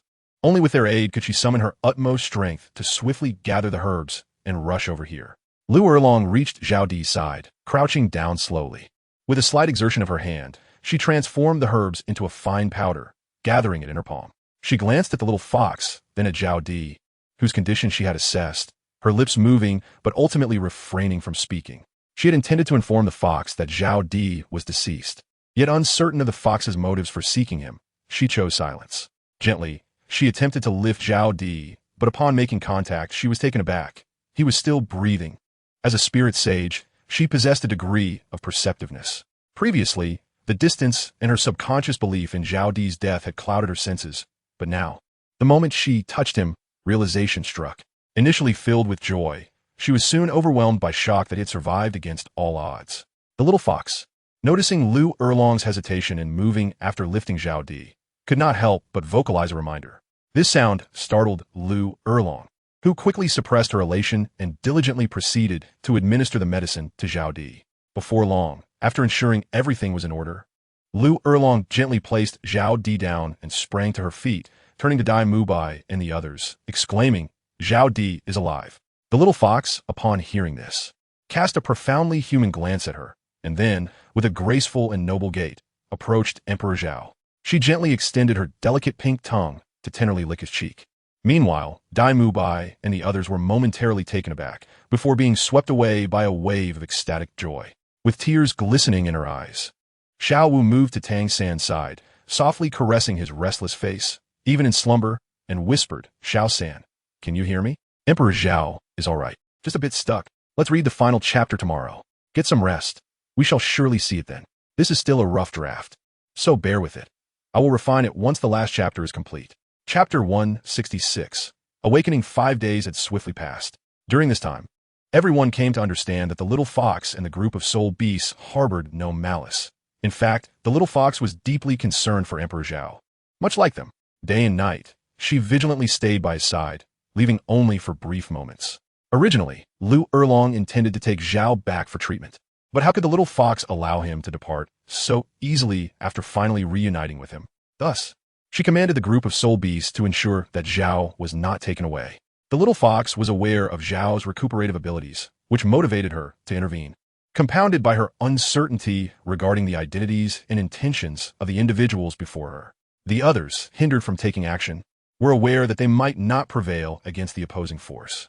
Moreover, both parties bore no ill will, yet they remained uneasy about leaving Zhao alone. So they chose to stay and accompany him. On that fateful afternoon, as Dai Mubai prepared to grill food, the others assisted him to varying degrees. While Lu Erlong contemplated for a moment before gradually making her way to the little fox and Emperor Zhao, it had been quite some time, and the absence of the others would surely worry Xiao Gang. Just as Lu Erlong halted before them, poised to speak, the little fox, who had been nestled on Zhao's chest, suddenly lifted her head, her eyes sparkling with life. A gentle coo escaped her lips as she affectionately rubbed her small head against Zhao's face. Lu Erlong, taken aback for a brief moment, soon recognized this was a familiar behavior from the little fox over the past few days and had not paid it much mind. Just as she was about to voice her thoughts, a sudden exclamation startled her. "Ah, what on earth? Why does my head hurt so much?" In a daze, Zhao slowly opened his eyes, only to grimace in pain before fully awakening. "Ouch! Why does my waist hurt so badly? Ouch! My elbow, my thigh, and why does my whole body ache? Especially in the neck, it feels as though it has been severed. Unbearable, unbearable. My mouth also aches."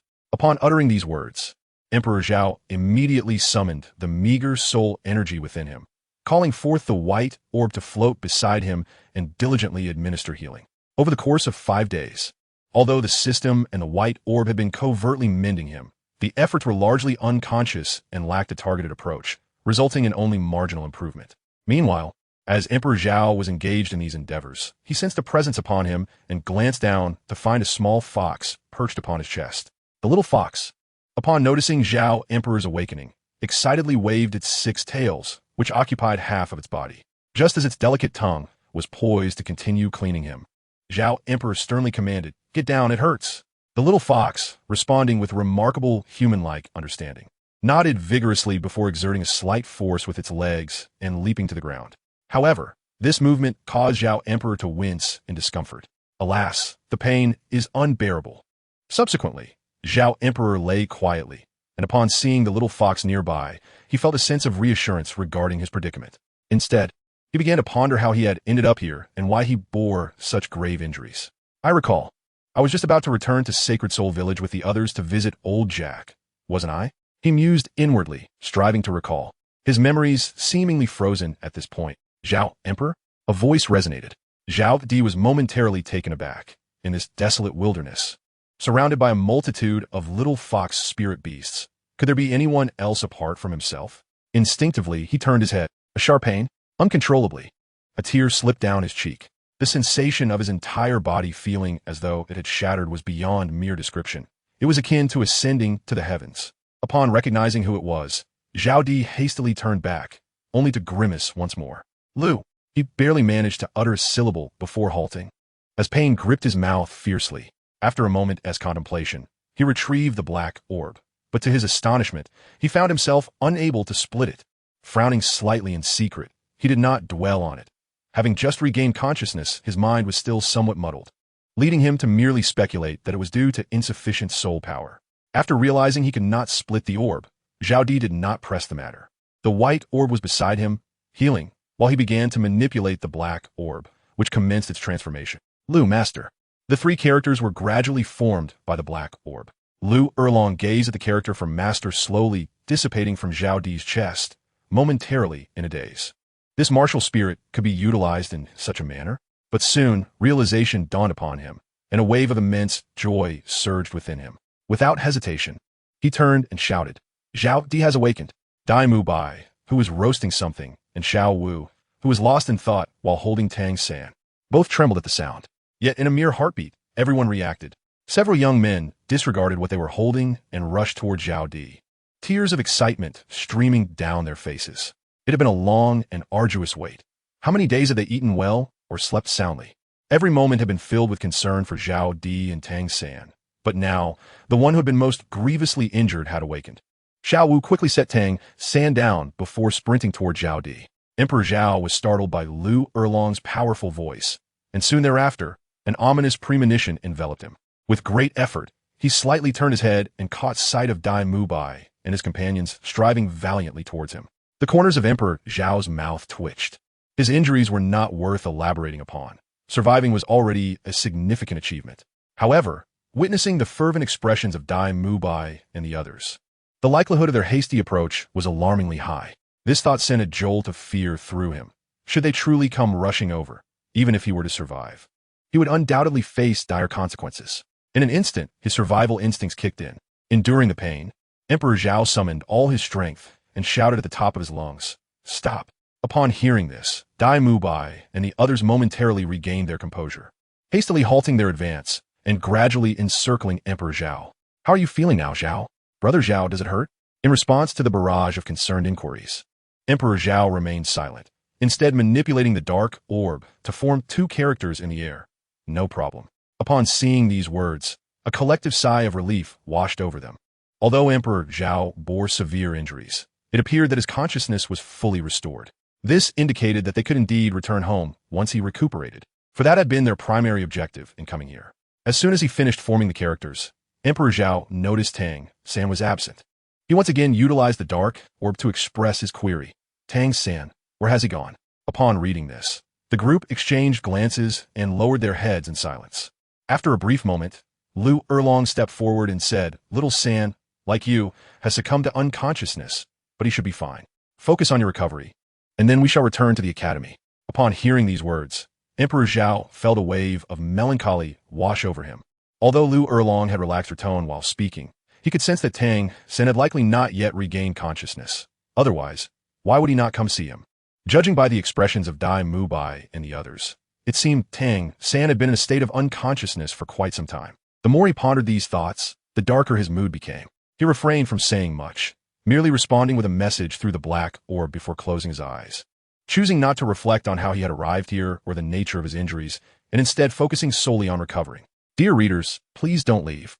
I have erred. Truly I have. I will resume updates. A double update for this chapter. Additional updates on Saturday. Yes, you. I will not falter in my commitment again. Please stay with me. Woe is me chapter 167. Memories, Soul Beasts. However, as soon as he closed his eyes, a sudden thought struck him, prompting him to reopen them.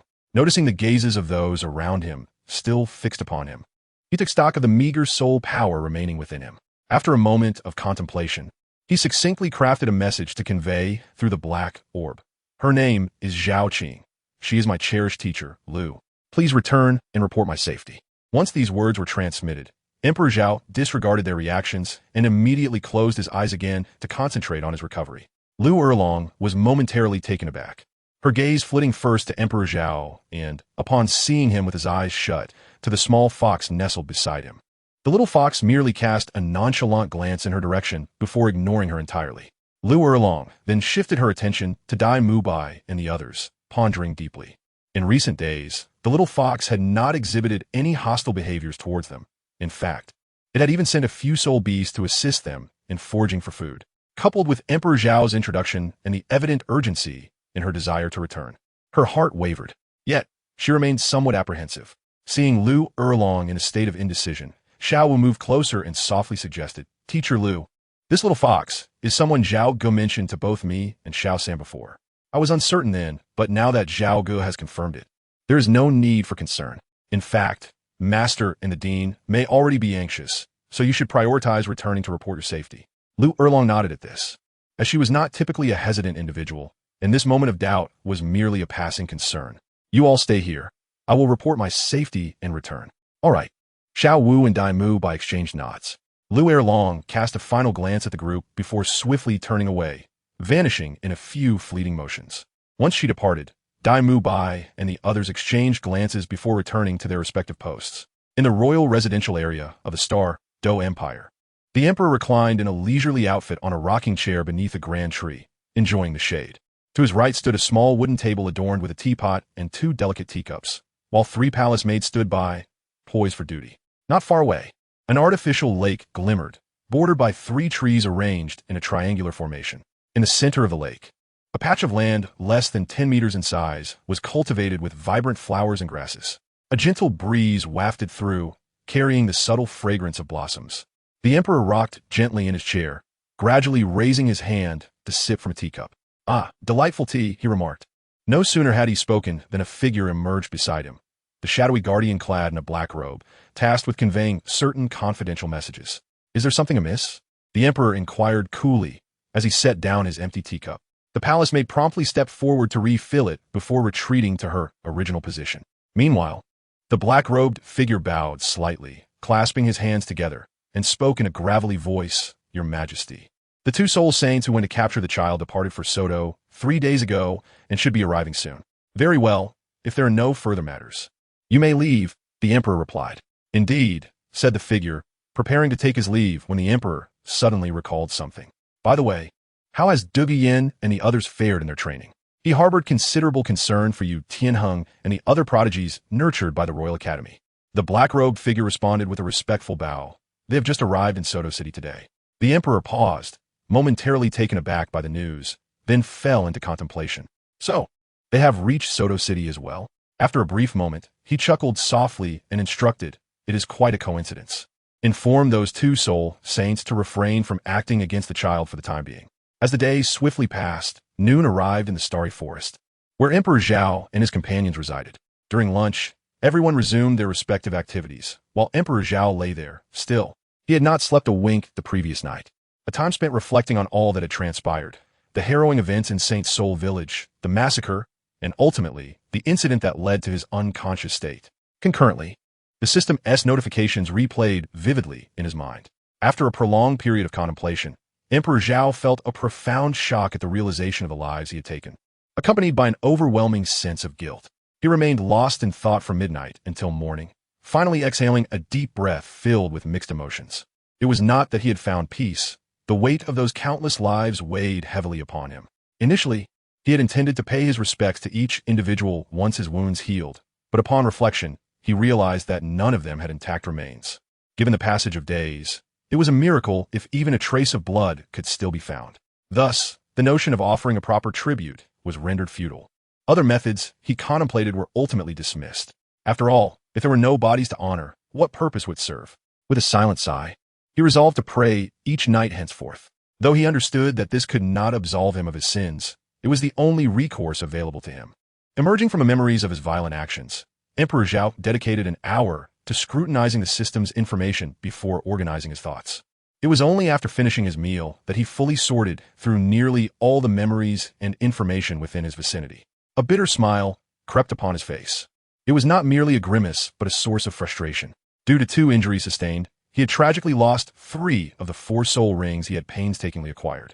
After a long moment of silent lamentation, he sighed inwardly, resigning himself to the fact that at least he had preserved his life. Upon inspecting his physical condition, he noted that while he had spent the night organizing memories, he had also devoted some mental energy to mending his wounds. His current state was not vastly different from the day before, though he had made some progress. At the very least, he could now speak. "Mubai," he called out, his voice amplified by a touch of soul power, transforming what would have been a mere whisper into a resonant call. Dai Mubai, who had been deep in meditation, was momentarily startled before responding, and the others, filled with joy, rushed over, disregarding whether Emperor Zhao had summoned them or not, eager to inquire. "What is the matter, Zhao? Brother Zhao, is something wrong? How is your recovery, Zhao?" A cascade of questions left Emperor Zhao momentarily dazed. "Stop. One at a time. First of all, I'm fine. There is no need to ask if I'm okay. Lastly, I simply wish to inquire about Xiao-san. How is he? Yesterday's communication was hasty, and he had just awakened, thus feeling somewhat sluggish. Now that he has regained his spirits and is able to speak, he is anxiously inquiring." The others, upon hearing this, gradually fell silent. Dai Mubai forced a faint smile and remarked, "As for Xiao-san's condition, it appears he is merely in a state of coma. Yet he has not awakened after all these days." At this point, he paused, unable to continue. Indeed, it is rather improbable for someone to remain comatose for such an extended period. Furthermore, Tang San, in his heart, believes that after the death of the Emperor Zhao, his spirit has likely suffered immense damage. After a moment of silence, Emperor Zhao pondered before speaking in a deep tone. "What about that soul beast? It is gone now. Everyone should rest early. Take it easy." Chapter 168. Organizing Memories, Summarizing Soul Beast. Dai Mubai and the others were taken aback, then furrowed their brows in inquiry. "What soul beast?" "It is the soul beast you assisted me in capturing just a few days ago." Dai Mubai was momentarily stunned, and in his mind, the words Tang San, soul beast, and healing emerged, swiftly forming a connection. It seemed he had realized something, and his gaze deepened as he looked at Emperor Zhao, speaking solemnly. "Emperor Zhao, Xiao-san's current condition might merely be a simple coma." However, before he could elaborate further, Emperor Zhao interrupted him with a nonchalant question. "Do you think that is possible?" Dai Mubai was rendered speechless, his mouth slightly agape, unable to articulate a reply. Indeed, they all understood that Tang San's condition was dire. It was puzzling for Emperor Zhao to inquire about the soul beast while being fully aware of the situation. It was evident that he wished to attach a soul ring for Tang San's healing. But given Emperor Zhao's own precarious state, how could he possibly endure a 10,000-year soul ring? "Emperor Zhao, Brother Zhao," the others attempted to intervene, while Zhu Zhuqing and the other 2 women, who had only just awakened 2 days prior, exchanged glances filled with concern. "All right, there is no need to worry. I am not foolish enough to absorb it now," Emperor Zhao stated calmly. Upon hearing this, the group collectively exhaled in relief, but before they could voice their comfort, his next statement arrived. "I will absorb it in a few days. I need to prepare first." His words once again caused Dai Mubai and the others' hearts to race. Their expressions troubled, yet they felt helpless to prevent him, resigned to silence. "Everything is fine. Am I not aware of my own body? Rest assured, if I decide to proceed, I am confident in my ability. I have fought hard to reclaim my life, and I do not wish to lose it so easily." Emperor Zhao endeavored to maintain a relaxed tone, attempting to persuade them gently, while inwardly heaved a sigh. "Alas, it is I who must venture into danger. Yet why must I comfort others?" A hint of quiet resentment flickered in his heart, but he paid it no mind, spending a few minutes to counsel them, which proved to be quite effective. As they turned to leave his side, a figure came rushing toward them from a distance, rapidly closing the gap of 100 meters in mere breaths. In an instant, Lu Erlong stood firmly beside Emperor Zhao. "Apologies for my tardiness," she said, gradually setting down the bag she had carried and opening it. Inside were several packages, each larger than her palm, and as she extracted one, a potent aroma of herbs wafted through the air. "These are prepared by the master in haste for your healing." As she spoke, she took out a package but hesitated, standing still with the medicinal bundle in hand, gazing at the prone figure of Emperor Zhao on the ground. Emperor Zhao furrowed his brow slightly and inhaled sharply. The others, who had not yet ventured far, turned back upon witnessing the scene. Lu Erlong, observing the situation, promptly declared, "Dai Mubai, You and the other boys assist Emperor Zhao and Tang San with the application. The herbs concocted by the master were hastily prepared, making them suitable for easy application on affected areas. Lu Erlong, despite being female and aware of Emperor Zhao's youth, recognized his growing assertiveness. In her eagerness, she only realized this after taking a closer look at him, which had momentarily stunned her. However, Lu Erlong quickly regained her composure and called upon the unoccupied Dai Mubai and the other boys. Very well, I shall assist, Dai Mubai replied without hesitation, stepping forward to take the medicine from her. Let us first survey our surroundings, Lu Erlong said as she turned to the four girls, including Zhu Zhuqing, and then slowly proceeded ahead of them. The four girls nodded in agreement. Without a moment's hesitation, Xiao Wu followed Lu Erlong, while Zhu Zhuqing and the others glanced back with concern several times. Once the girls had departed, Dai Mubai inquired, Emperor Zhao, shall I remove your clothing? Unfortunately, due to the intense pain, Emperor Zhao could not turn his head. Gritting his teeth, he resolutely replied, it is better to endure a brief pain than a prolonged one. Let's proceed swiftly. Ma Hongjun, recognizing the necessity for urgency, approached Zhao while assuring him, rest assured, we will expedite the process. Emperor Zhao let out a sound of acknowledgement, although he found the remark slightly off-putting. He had no time to ponder it as a sudden jolt of pain surged from below. Why must they attend to that area first? Soon enough, Emperor Zhao lay flat on the ground, his breath coming in heavy gasps, his complexion tinged with a faint redness. Sweat trickled down his cheeks as his gaze drifted aimlessly towards the clouds in the sky, embodying a sense of desolation. That was truly excruciating. Meanwhile, Dai Mubai and the others appeared equally exhausted, panting heavily. After catching their breath, Oscar conjured 3 sausages to share with his companions. They had no choice. Although Emperor Zhao had not resisted, he had nonetheless drained much of their stamina. After all, such endeavors were arduous, especially given the circumstances involving Emperor Zhao. Initially, they had proceeded slowly to minimize his discomfort, but upon his insistence, they hastened their efforts. Now, Emperor Zhao's bare body was smeared with a generous layer of green herbal ointment, a fortunate circumstance given the ample supply brought back by Lu Erlong. Otherwise, it might have fallen short. After resting for a few minutes, Dai Mubai and the others began assisting Tang San. Several hours later, Lu Erlong returned with Zhu Zhuqing and 3 other women, and upon seeing their work completed, he exhaled in relief. Subsequently, everyone resumed their respective tasks, while Emperor Zhao continued to organize his memories, having previously done so in haste. Realizing that he would be immobile for a while, he decided it was best to thoroughly digest his recollections. By mealtime, after spending the entire afternoon reflecting, Emperor Zhao distilled his insights into 4 key points. First, the system had saved his life with the soul ring. Although it was a painful sacrifice, now that his spirit had fully recovered, he sensed a subtle completeness within himself, both physically and mentally, though he could not articulate it precisely. His intuition told him that utilizing the soul ring to salvage his life was not merely a loss, but rather a significant gain.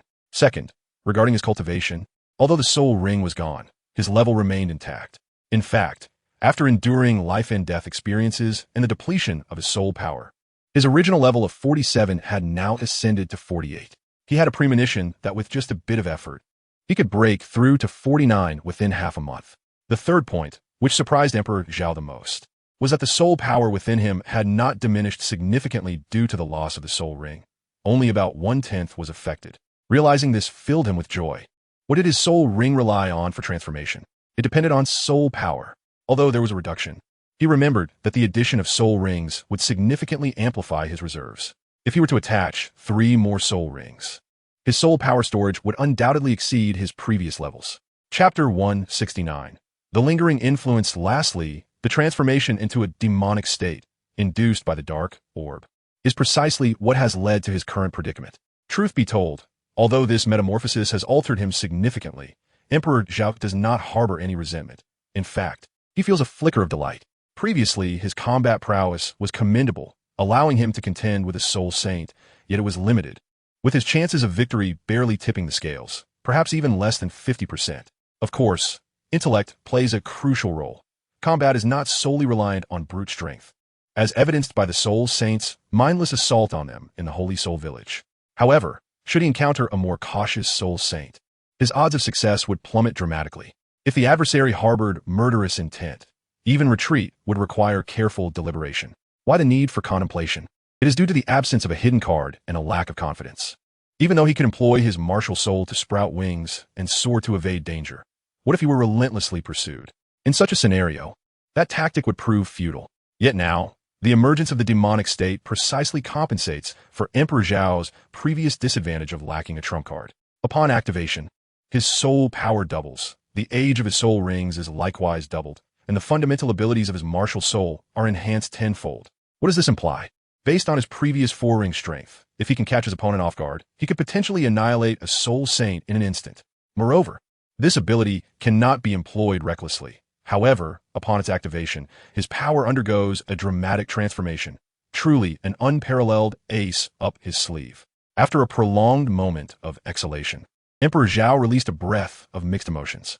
Despite enduring considerable hardship, he found that, on the whole, it was not without its merits.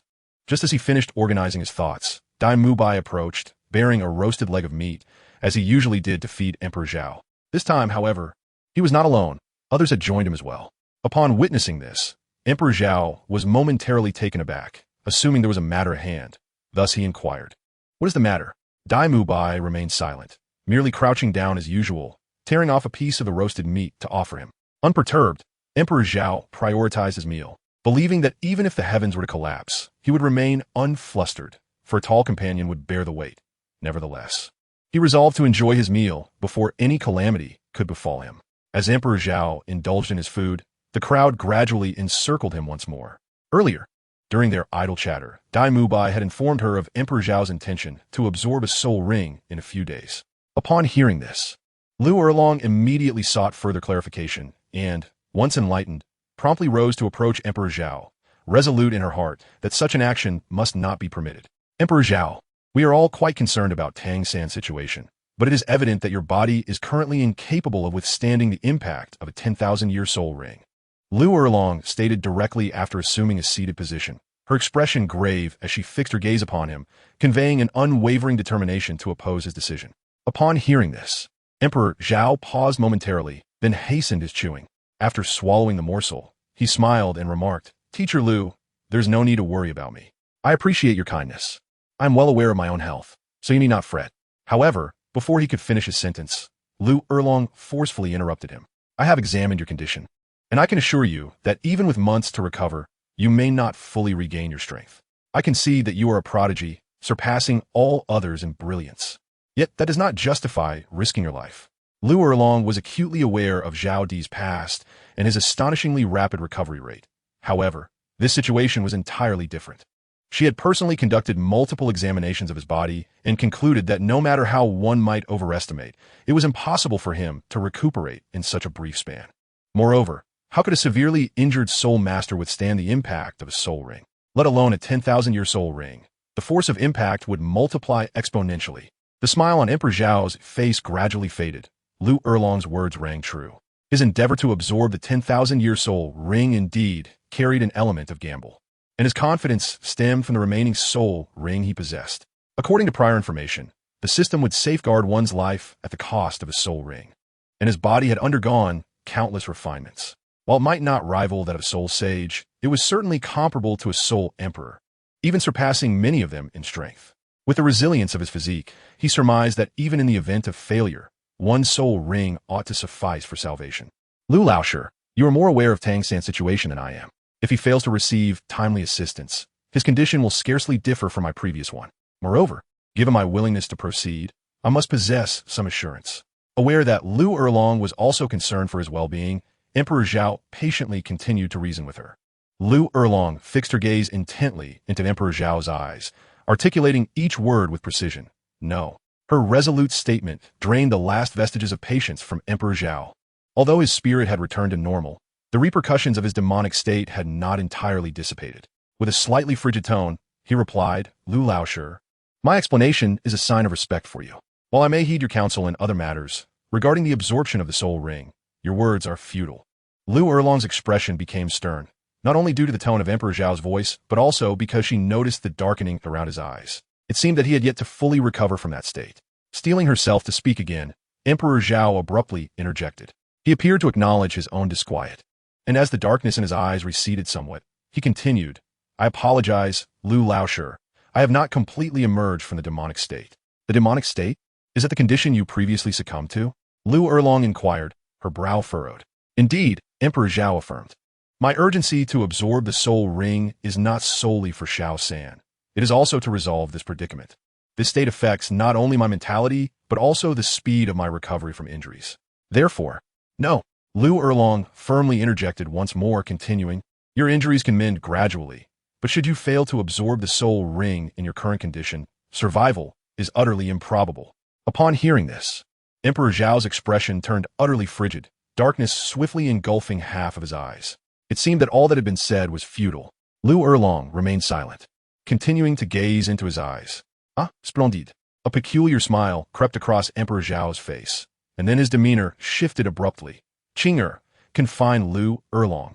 With that command, the little fox emitted a resonant roar, imbued with an enchanting allure, momentarily bewildering Lu Erlong and his companions. In that fleeting instant, the soul beasts, responding to the little fox's command, surged forth, and a colossal soul beast materialized behind Lu Erlong in the blink of an eye. Following closely was another soul beast, entirely cloaked in green.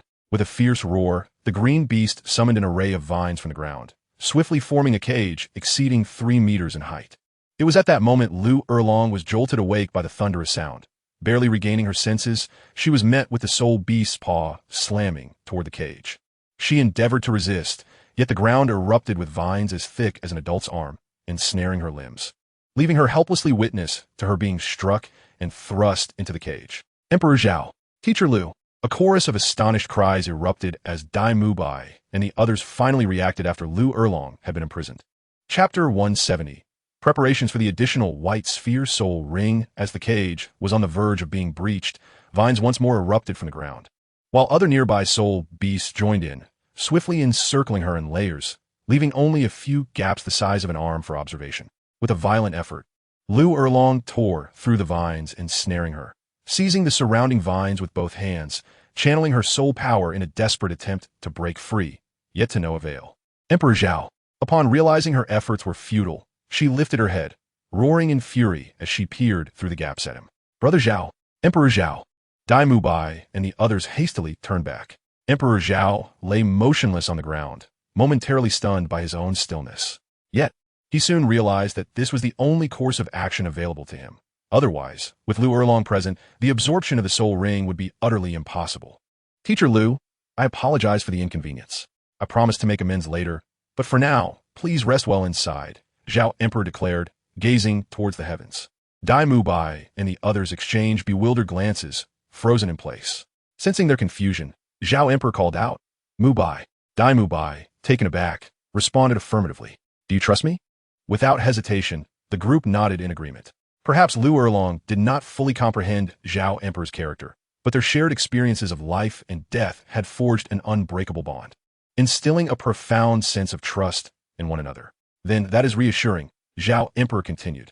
I am confident that I will survive this ordeal, and once I succeed, the injuries afflicting me, as well as those of Xiao San and Zhao Wujia, can be resolved in a short span of time. Emperor Zhao was gradually guiding them, realizing that the recent decision to confine Lu Erlong was perhaps excessive. To prevent any lingering resentment among the group, he felt compelled to provide further clarification. His urgency in absorbing the soul rings stemmed from Tang San's injuries. While others may have been unaware, Emperor Zhao sensed that Tang San's afflictions were not merely physical. His spirit bore significant wounds as well. Given Tang San's profound affection for Emperor Zhao, it was inconceivable that he could withstand the emotional turmoil of experiencing such drastic upheavals within just a few days, even with his formidable mental fortitude. After a moment of silence, Dai Mubai nodded, a glimmer of resolve flashing in his eyes as he declared, Emperor Zhao, I believe in you. What is there to fear? We are all brothers. How can we lack even this small measure of trust? Brother Zhao, I believe in you too, echoed the voices of Zhu Zhuqing and the others. However, not far away, Lu Erlong, witnessing the scene, widened her eyes in fury and shouted, Dai Mubai, do you want Emperor Zhao to suffer again? He is in a fragile state of mind. Do you wish to follow suit? Emperor Zhao merely smiled faintly and chose to disregard the situation.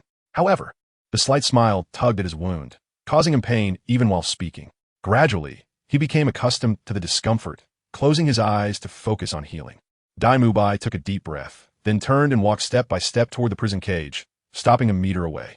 With a hint of remorse, he said, "Teacher Liu, I sincerely apologize. Please bear with this injustice for now. Upon our return, we shall certainly seek your forgiveness." With that, he turned and walked back to his original position. Dai Mubai! Dai Mubai! Liu Erlong roared in a frenzy, yet the figure of Dai Mubai showed no sign of hesitation. The little fox seemed to find her too loud, letting out a low growl, prompting the spirit beasts to unleash their power once more, enveloping the area in layers. From a distance, a large semicircular mound emerged from the ground. Subsequently, the little fox lay beside Emperor Zhao, while the others exchanged glances before sitting cross-legged. After a while, Emperor Zhao suddenly opened his eyes, realizing he had yet to eat. In the blink of an eye, several days passed. After breakfast on a morning like any other, the group gazed solemnly at the seemingly relaxed Emperor Zhao. After days of recovery, he was finally able to stand, though some discomfort remained unavoidable. "You need not worry so much. I am well. Please keep your distance. I am about to begin," he stated, casually waving his hand. Dai Mubai nodded, stepping back a few meters, while the others exchanged worried glances with Emperor Zhao before retreating a few meters as well. At this point, even if they wished to intervene, it was already too late. It would be better to cooperate, especially since they had no intention of stopping him. Taking a deep breath, Emperor Zhao looked at the little fox by his side and said, "Chinga, bring me that spirit beast and render it half dead." The spirit beast they had captured previously had not perished. Rather, after days of recuperation, it had become more vibrant. Unfortunately, bang, bang, bang, the sound of several loud impacts echoed, but Emperor Zhao did not turn to look. Moments later, the serpent was delivered before him. Emperor Zhao. Just as he was about to take action, Liu Erlong's voice suddenly erupted from the prison cage. He had no intention of acknowledging her, and continued to raise his hand. "Emperor Zhao, let me out. I will not obstruct you anymore. Allow me to protect you." Seeing that he was about to act, she hastily called out again. After several days, Liu Erlong had come to understand Emperor Zhao's resolve.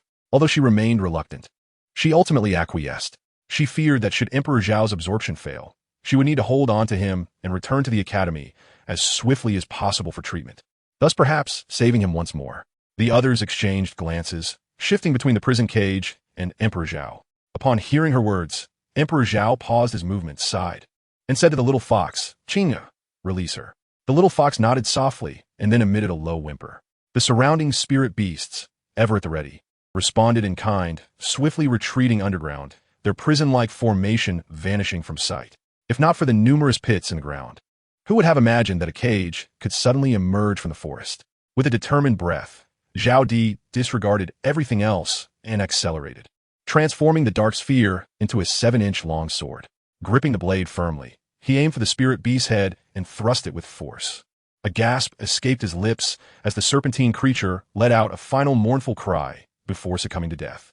In an instant, a pitch-black soul ring began to drift slowly from its head. At this moment, Zhao Di's heart raced and his breath quickened.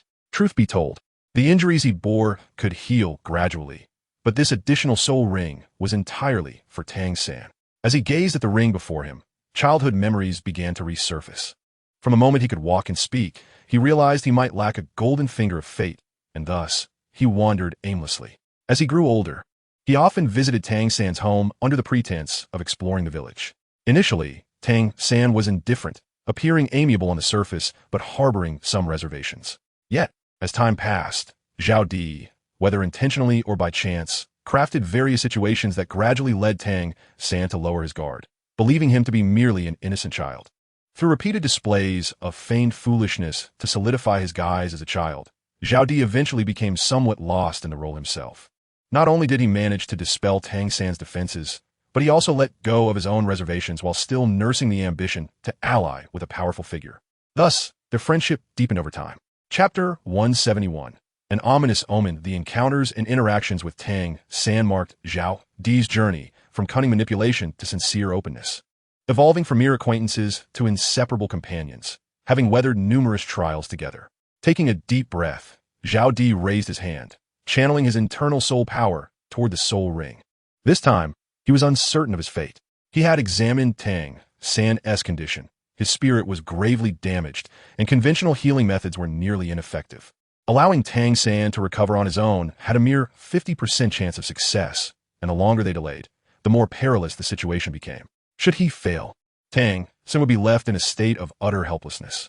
This outcome was unacceptable to everyone, especially to Zhao Di. His white sphere possessed comprehensive healing abilities, and should he successfully absorb this soul ring, he was confident he could restore most of his soul power within days. With even a fraction of soul power, he could stabilize Tang San's condition. Thus, the absorption of this soul ring was imperative, and he was willing to gamble his life for it. In the midst of his recollections, a sharp pain surged from his arm, sweeping through his entire body. With a resounding thud, Emperor Zhao fell to his knees, clutching his head with both hands. Cold sweat erupted from his body, saturating his garments within mere breaths, while the veins on his forehead throbbed like a raging dragon, snaking down his neck. Drops of icy sweat cascaded down his cheeks. Alas! With another thud, Emperor Zhao collapsed onto the ground, curling his legs and arching his body like a lobster. The onlookers watched in heart-wrenching despair, torn between sympathy and helplessness. A few young women, unable to bear the sight, turned their heads away, tears cascading down their faces once more. They were not accustomed to shedding tears easily, yet since encountering Emperor Zhao, everything had changed. They had become more prone to weeping, laughing, worrying, and experiencing the pangs of uncertainty. Meanwhile, Emperor Zhao found himself devoid of the capacity to contemplate anything, lacking the energy even for the act of breathing. If not for instinct, he would struggle even with that. The torment of previous soul rings had at least granted him some awareness, allowing simple thoughts like pain to surface. But now, even the word pain eluded him. This episode was more intense than any prior encounter, not due to the increased age of the soul rings, but because his body had grown weaker. In just a few minutes, he was coated in a mixture of sweat and dirt, and beneath the grime, cracks began to mar his body. The earth, once a muted brown, gradually transformed into a crimson hue, deepening from pale red to dark red. Lying on the ground, his faint breaths and the occasional tremor of his body attested to his tenuous grip on life. At that moment, the black and white orbs floated forth, circling around Emperor Zhao, one to the left and the other to the right. Their pace quickened, blurring into a circle of residual shadows within less than a minute. The two spheres ascended gently, halting at about a meter above him, then released gas that did not disperse outward but rather coalesced at their center, forming an indistinct pattern amidst their rapid rotation. As time languidly progressed, Zhao's breaths grew shallower, his life ebbing away. He had overestimated both his own body and the system. He had believed that the system would sacrifice a soul ring to save him, but now, with the waning of his life, perhaps the heavens had shown him some mercy. His consciousness began to flicker back, devoid of any sensation of his martial spirit's anomaly. He could only acutely feel the dissolution of his existence. A smile flickered at the corners of his mouth as he slightly opened his eyes, revealing a glimmer of defiance and self-mockery within their depths. Knowing full well that death awaited him, he pondered why he had dared to act so recklessly. Finally, a solitary tear slipped from the corner of his eye. Perhaps this was fate. He felt no regret. Even if he did, it would merely be a lament for not having strengthened himself further. As the Emperor Zhao's body grew increasingly feeble and his eyelids became heavier, he realized that his time had come. His eyelids slowly closed, and with that closure, it seemed unlikely he would ever open them again. Since the Emperor faced away from Dai Mubai and the others, they were oblivious to this moment. However, amidst their concern, a hint of astonishment flickered in their eyes. Following their gaze, one could see that the black and white spheres swirling above the Emperor had vanished. No, they had not truly disappeared. Rather, their speed of rotation rendered them invisible to Dai Mubai and the others. Only Lu Erlong could vaguely discern the trajectory of the two spheres. The vanished orbs had formed a translucent circular pattern, which, had Tang San not been unconscious, he might have recognized and found profoundly striking. One half was black, the other half white, with the two colors intersecting at the center, each side containing a contrasting hue within its domain. This, indeed, was the Taiji Bagua diagram. A gentle sound resonated in the ears of every onlooker, as purple and black soul rings ascended from the ground beneath Emperor Zhao, gradually merging into the Taiji diagram. What is this? Lu Erlong murmured to herself, her brow furrowed. But those mesmerized by the Taiji diagram did not hear her. Each face among the crowd radiated joy. Though they were unaware of the nature of the black and white circles above the Emperor, they understood that he had succeeded. He had absorbed the soul rings.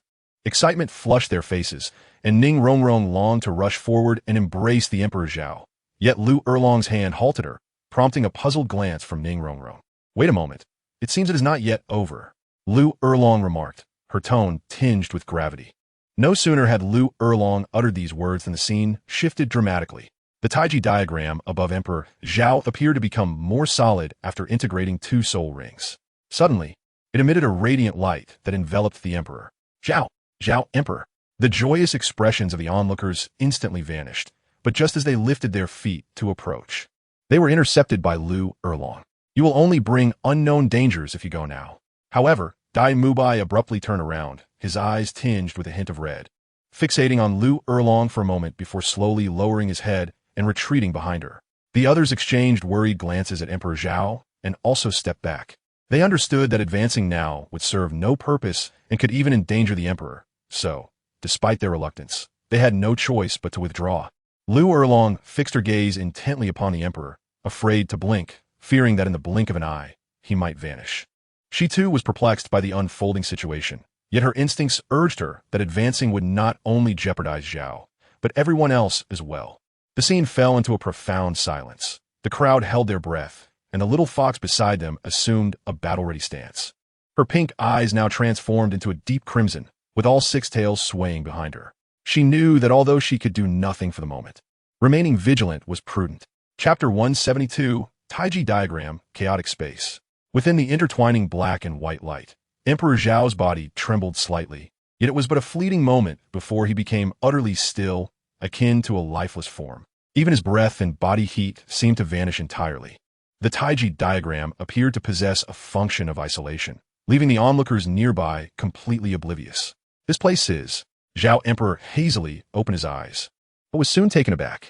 Before him lay an expansive, chaotic space. From a divine perspective, it seemed endless, appearing vast yet boundless. His gaze was drawn to a singular point at the center.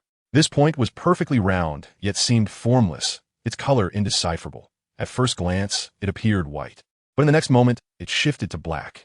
Upon closer inspection, one could discern that it encompassed a spectrum of colors, rendering it impossible to identify a definitive hue. Just as Zhao Emperor furrowed his brow in contemplation, an extraordinary phenomenon occurred. At that moment, a violent tremor began, as if this expanse of space was being stirred into chaos, escalating rapidly, transforming in the blink of an eye, akin to the passage of countless years.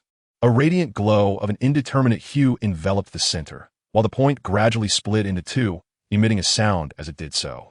The sound resonated like the first cry of a newborn, crisp and joyous, yet simultaneously evoking the sorrowful rasp of an aged being, stirring deep feelings of regret. It seemed to traverse countless realms of space and time, yet it felt as though it was whispering directly into one's ear. The two newly formed centers, their luminescence gradually fading, revealed themselves to Zhao Di as two spheres, one black and one white. Gradually, they began to rotate, not only upon their axes, but also in pursuit of one another, at an almost imperceptible pace. After an indeterminate duration, they accelerated, spinning at a speed visible to the naked eye, continuing to turn endlessly turning. Raising a translucent hand, Zhao Di wiped away the non-existent sweat, swallowed dryly, and as the shock subsided, exclaimed, "What on earth is this place? I must escape." Emperor Zhao's anxious gaze darted around, yet all he could discern was an indistinguishable expanse of color, devoid of any other presence. What on earth is this place? Emperor Zhao's temperament grew increasingly volatile. Initially, he was taken aback by the astonishing sight before him, his heart racing with exhilaration.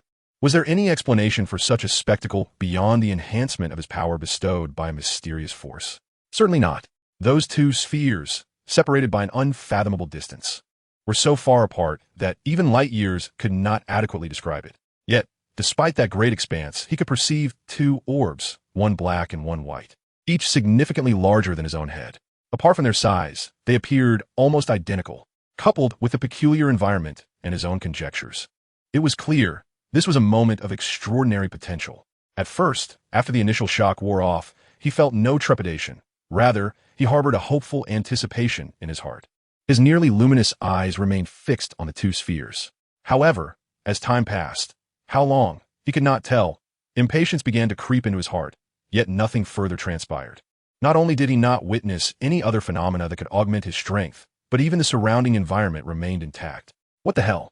Come on, don't toy with me like this. This isn't entertaining at all. From a state of mere impatience, His emotions escalated into a full-blown rage, and now he was genuinely alarmed. He had lost track of how long he had been here, in a realm that seemed devoid of the concept of time. Yet he continued to wait. Yet, nothing occurred. The distant spheres merely continued their circular motion, having increased their speed slightly, but remaining otherwise unchanged. I still need to rescue my beloved. Let me out. I desire no rewards. I simply wish to leave. System. He had been observing these developments from a divine perspective, while his physical form, or rather, his ethereal essence, seemed ensnared within a confined space, unable to move a single inch.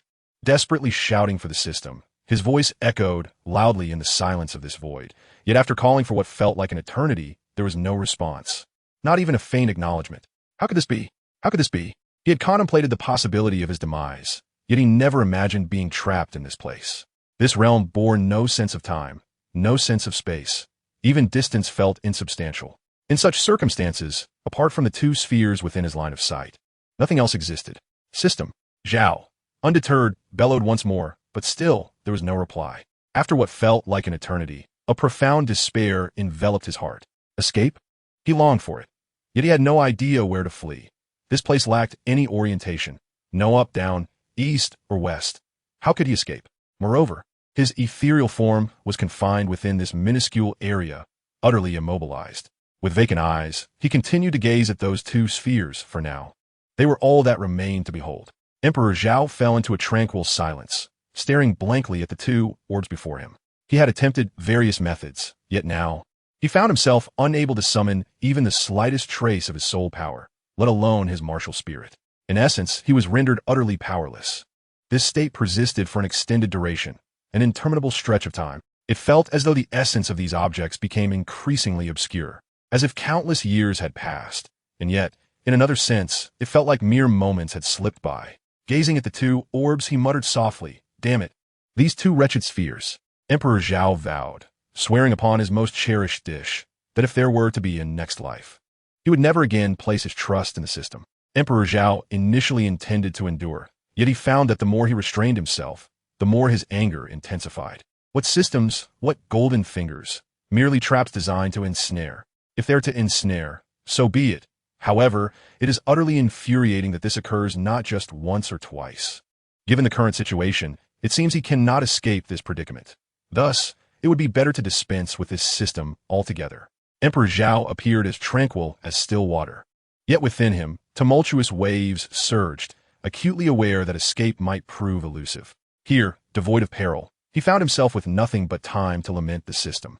Yet, to be fair, the system had bestowed upon him two orbs. While the system itself was lackluster, the orbs were commendable. Perhaps in his next life, he might select a different system.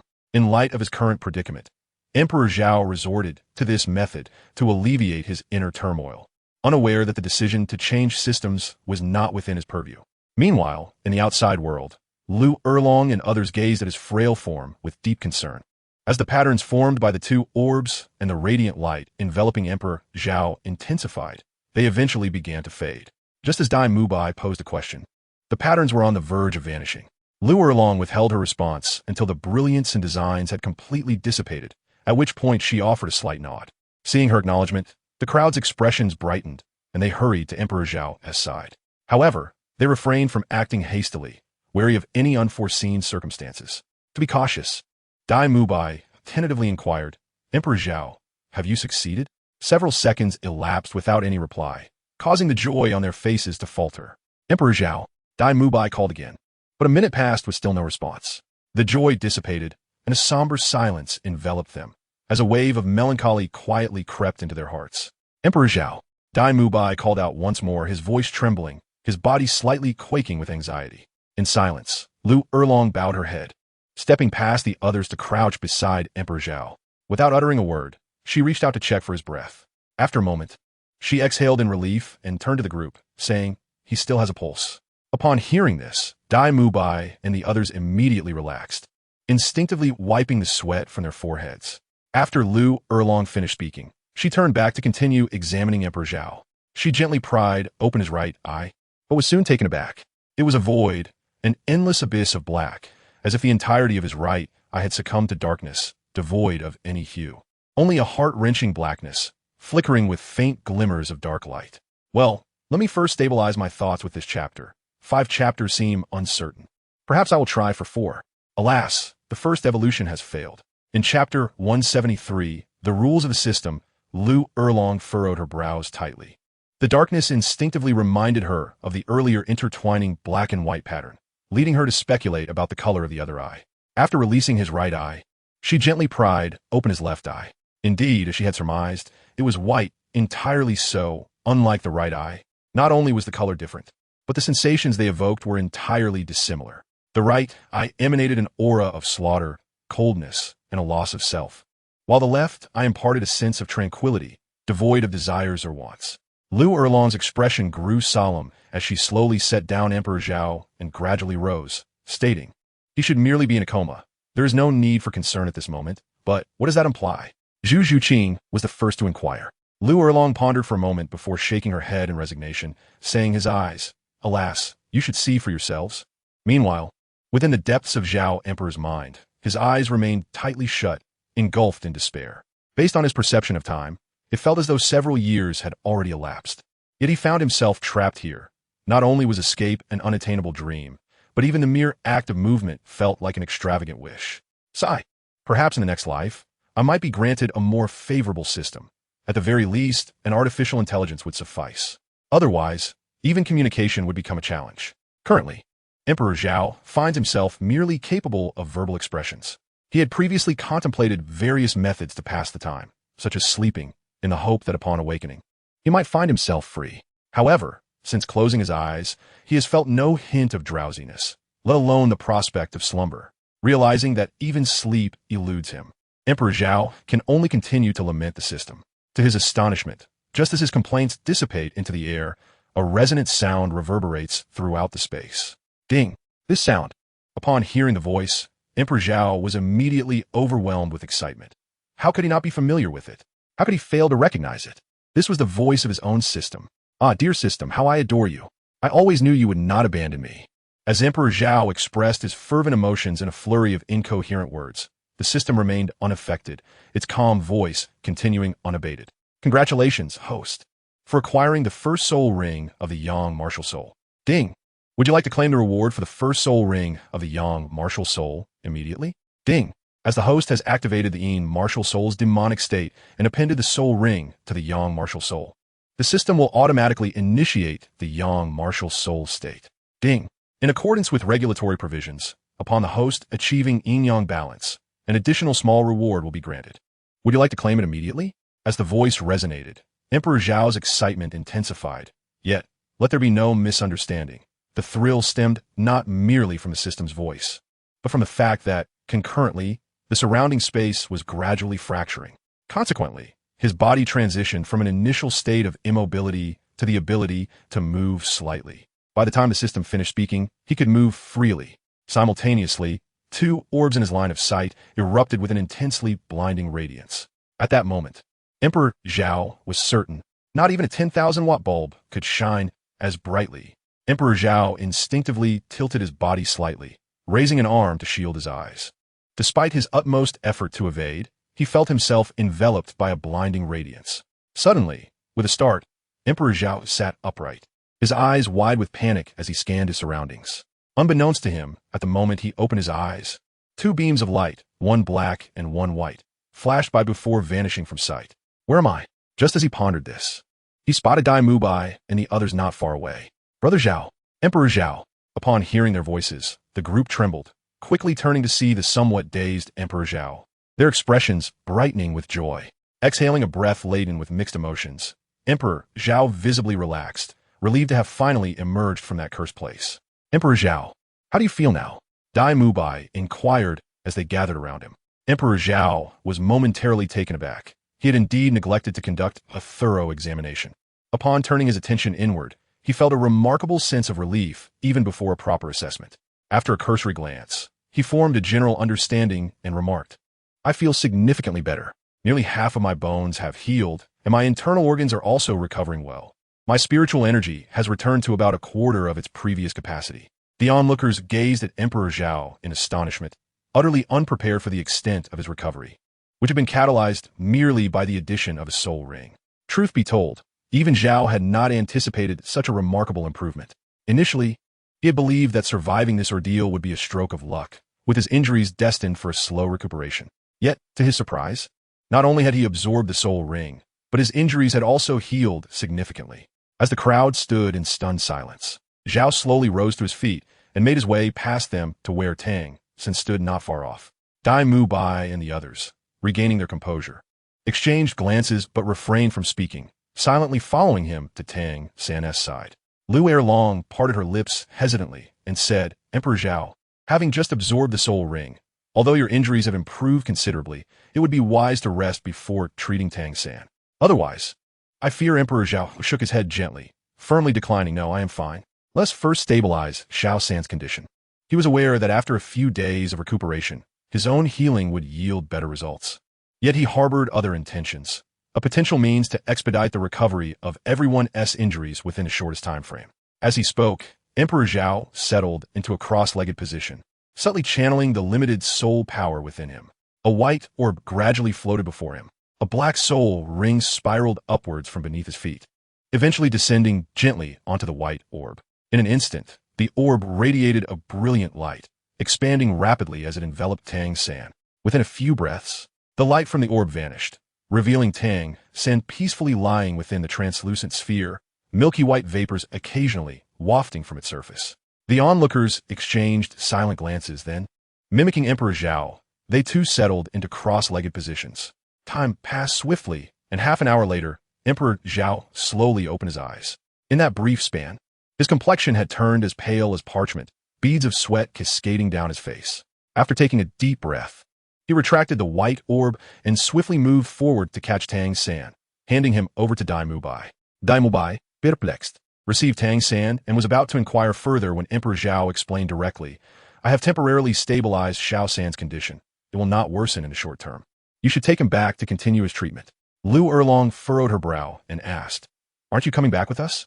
Emperor Zhao nodded slightly and said, I am currently quite weak and cannot travel for extended periods. Additionally, there are matters that require my attention. Once I have resolved them, I shall return. Zhu Zhuqing's lips moved, as if she wished to speak, but Emperor Zhao interrupted her with a smile, saying, Rest assured, with the little fox and this group of spirit beasts here, what could possibly harm me? Furthermore, I will hasten my return for the sake of Xiao San and teacher Zhao's injuries. Lu Erlong pondered for a moment, glancing at Emperor Zhao and the little fox before nodding, Very well, let us not rush into things. It would be prudent to focus on recuperating for a few days before proceeding. With us here, Zhao Wujia and Xiao San will be safe. Indeed, I shall return promptly. Emperor Zhao affirmed with a nod. The group fell into a contemplative silence. Then Lu Erlong led them away. Finding a larger, soft-furred spirit beast, Emperor Zhao lay down and watched the fading silhouettes of his companions, releasing a long sigh. I must inform my dear guardians and esteemed individuals that this is my alternate account. Due to certain reasons, my main account has been blocked from commenting, hence I am forced to use this one. I apologize for any inconvenience this may cause. Chapter 174. Commencement of receiving and absorbing rewards regarding Lu Erlong's words. Emperor Zhao dismissed them from his mind, the urgency within him showing no signs of abating. He did not believe that the masters could heal Tang San's mental trauma in a short span. The severity of Tang San's mental injury was such that if it was not swiftly treated or restrained, it would only worsen. Sighing, Emperor Zhao gazed absently at the sky, feeling a pang of guilt. Tang San's injuries are all my fault. After a moment of reflection, he shook his head. What purpose did dwelling on this serve? It would be far more practical to expedite the healing process. Turning to the little fox, he chuckled softly, Ching, please go and dismember and clean up the snake's carcass. The little fox, displaying human-like understanding, nodded but remained beside Emperor Zhao without moving, merely emitting a low whine before shifting into his embrace. Upon hearing the sound, 4 spirit beasts with hands emerged from the surroundings, violently dragging the snake's body towards the dense forest in the distance. Emperor Zhao gazed at the small fox nestled in his embrace and smiled gently, stroking her head as he said, Why are you so indolent? The little fox emitted a dissatisfied low whine, her pink eyes casting a resentful glance at Emperor Zhao. How can you call me lazy? As a leader, how can I engage in such menial tasks? Moreover, if I have subordinates, why should I do their work? The Emperor Zhao remained oblivious to the thoughts of the little fox, his gaze unperturbed by her watchful eyes. A faint smile graced his lips as his eyelids gradually descended, heavy with drowsiness. The little fox, upon noticing his closed eyes, softly called out, her furry ears pressed against his chest, listening intently to the rhythm of his heartbeat. She relished this intimate connection, absorbing his warmth, his breath, and an inexplicably delightful sensation. After a while, she reluctantly withdrew, making a gentle leap from the emperor's embrace, careful to avoid any sound. As she landed, a remarkably human-like smile illuminated her face, radiating sweetness. Her eyes resembled crescent moons, so enchanting and adorable, save for a single scar that marred her beauty. Suddenly, the little fox emitted a low trill, and from behind her, 6 tails unfurled, their tips glimmering subtly. Simultaneously, a soft, pink, semicircular energy wall enveloped them, protecting the emperor and the spirit beast that served as his pillow from any disturbances. This shield was her thoughtful creation, ensuring that the emperor's slumber remained undisturbed. Satisfied with her efforts, she nodded approvingly before turning to the spirit beasts engaged in preparing their meal. Emperor Zhao has fallen into a deep slumber, seemingly unlikely to awaken today. Therefore, she must convey a message to those soul beasts, instructing them to preserve the meat for future consumption. As time swiftly passes, 2 days have elapsed. Emperor Zhao, with a haze clouding his vision, gradually opened his eyes. Bewildered, he lifted a hand to rub his head, then shook it vigorously for a while. After regaining his senses, he slowly rose to his feet. With a series of crackling sounds, he stretched languidly, loosening his stiff muscles. It had been quite some time since he had slept so soundly. The little fox, who had been perched beside him, was stirred awake by his movements. Letting out a soft whimper, she extended her front limbs and arched her delicate waist downward, mirroring Emperor Zhao's own stretch. Emperor Zhao smiled faintly, raising his gaze to the sky. Indeed, it was a clear day. "Xiao Huli, it's nearly noon, time to eat," he announced. Upon hearing this, the little fox let out another low growl, and soon a spirit beast materialized before them. To Zhao's astonishment, the meat he received from the spirit beast was already cooked. Casting a surprised glance at the little fox and surveying the surrounding spirit beasts, he soon smiled in relief. With so many spirit beasts present, it was no wonder there was one capable of controlling fire. Amused, he paid little mind to it and returned to his resting place, sharing the meal with the little fox.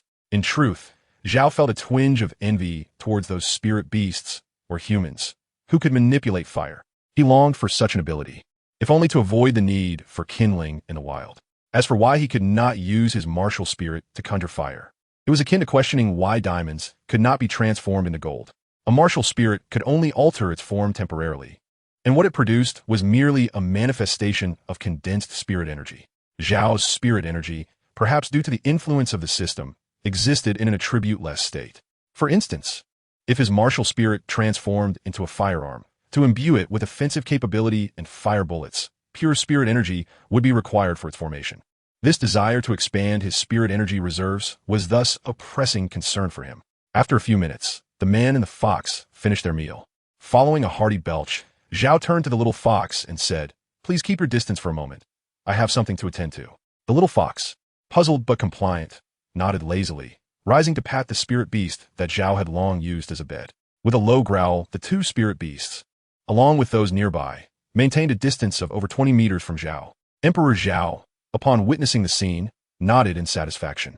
His gaze drifted towards the distant little fox, and he couldn't help but muse internally. How did Qing'er manage to command so many ancient spirit beasts? If my memory serves me correctly, she must have only possessed a cultivation of a few thousand years when she departed.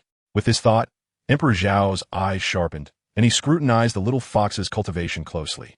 40,000 years. Emperor Zhao was momentarily taken aback, his gaze sweeping across the surrounding spirit beasts. He mused to himself, it is hard to believe that even after 40,000 years, or even 50,000, this should not be the case. Among this group of spirit beasts, there are certainly those that have existed for 40,000 years. Their cultivation speed cannot possibly match that of Qing'er, can it? Emperor Zhao pondered for a moment before shaking his head in resignation. Forget it. I shall inquire after Qing'er takes her true form. By the way, can Qing'er transform? She should be able to, given her lineage as a 9-tailed celestial fox. He shook his head vigorously once more, dismissing such thoughts. What am I thinking? I must first resolve my own matters. After muttering to himself, Emperor Zhao settled cross-legged on the ground, his eyes firmly closed. The soul ring had been successfully attached, and the healing effects were markedly enhanced. A wound of this magnitude would have required at least a month of concentrated recuperation in the past to fully heal. Yet, after merely 2 days of slumber, he discovered upon inspection that he had recovered nearly half of his vitality. This was nothing short of terrifying, a nightmare for his enemies. Taking a deep breath, Emperor Zhao endeavored to relax, then began to call upon the system within his mind. System, I wish to claim my reward for the young martial soul's attached soul ring. Ding. Reward distribution in progress. Ding. Distribution successful. Please check, host. A soft radiance materialized before Emperor Zhao, gently floating in his line of sight. 1. Head soul bone. Internal, passive. Enhances mental strength. Significantly reduces mental attacks. Boosts external soul bone capabilities 2.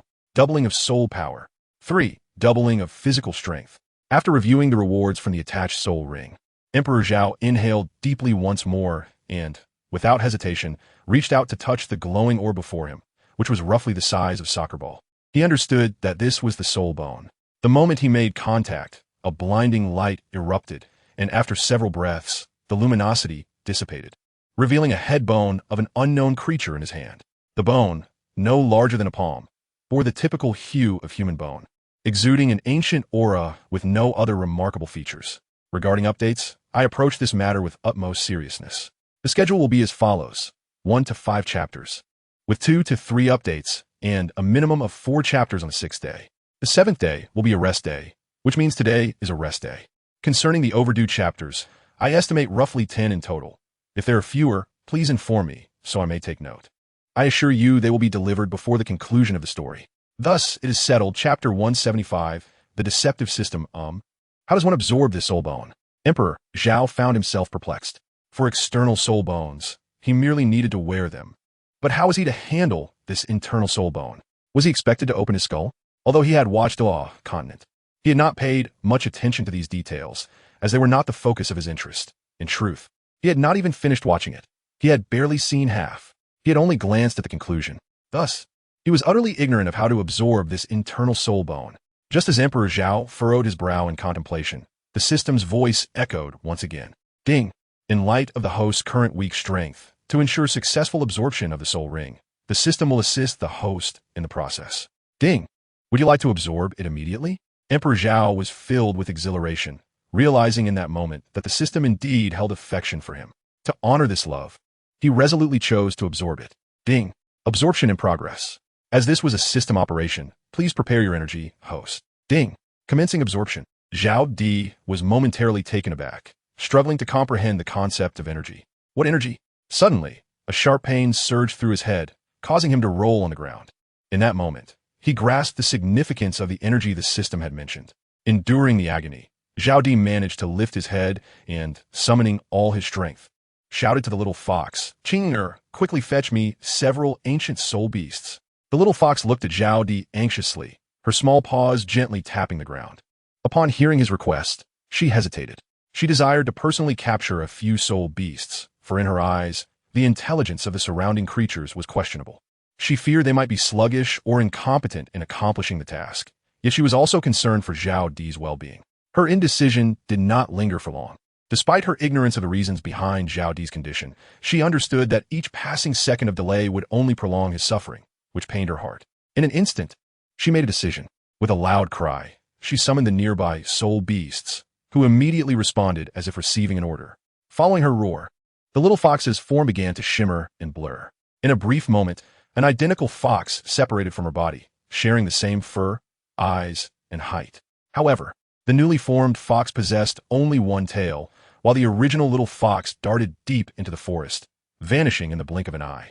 At that moment, Zhao Di was in such excruciating pain that he could hardly move, his body occasionally convulsing from the intensity. Ding! Shall the soul power expansion and physical enhancement proceed simultaneously? Ding! If the host fails to respond, the system will confirm in 3 seconds. According to the system's assessment, as long as the host remained alive, it would lean towards the more favorable options. Whether the host was genuinely better off was beyond its concern. It merely provided beneficial outcomes, indifferent to the process involved. Of course, if the system were capable of thought. Ding! Commencing soul power expansion, initiating body enhancement, Zhao Di's consciousness was utterly consumed by pain. leaving him with no reaction apart from occasional muffled groans and involuntary spasms. Meanwhile, cracks rapidly spread across the surface of his body. Time passed, though he could not tell how long, until the crimson-furred little fox returned step by step.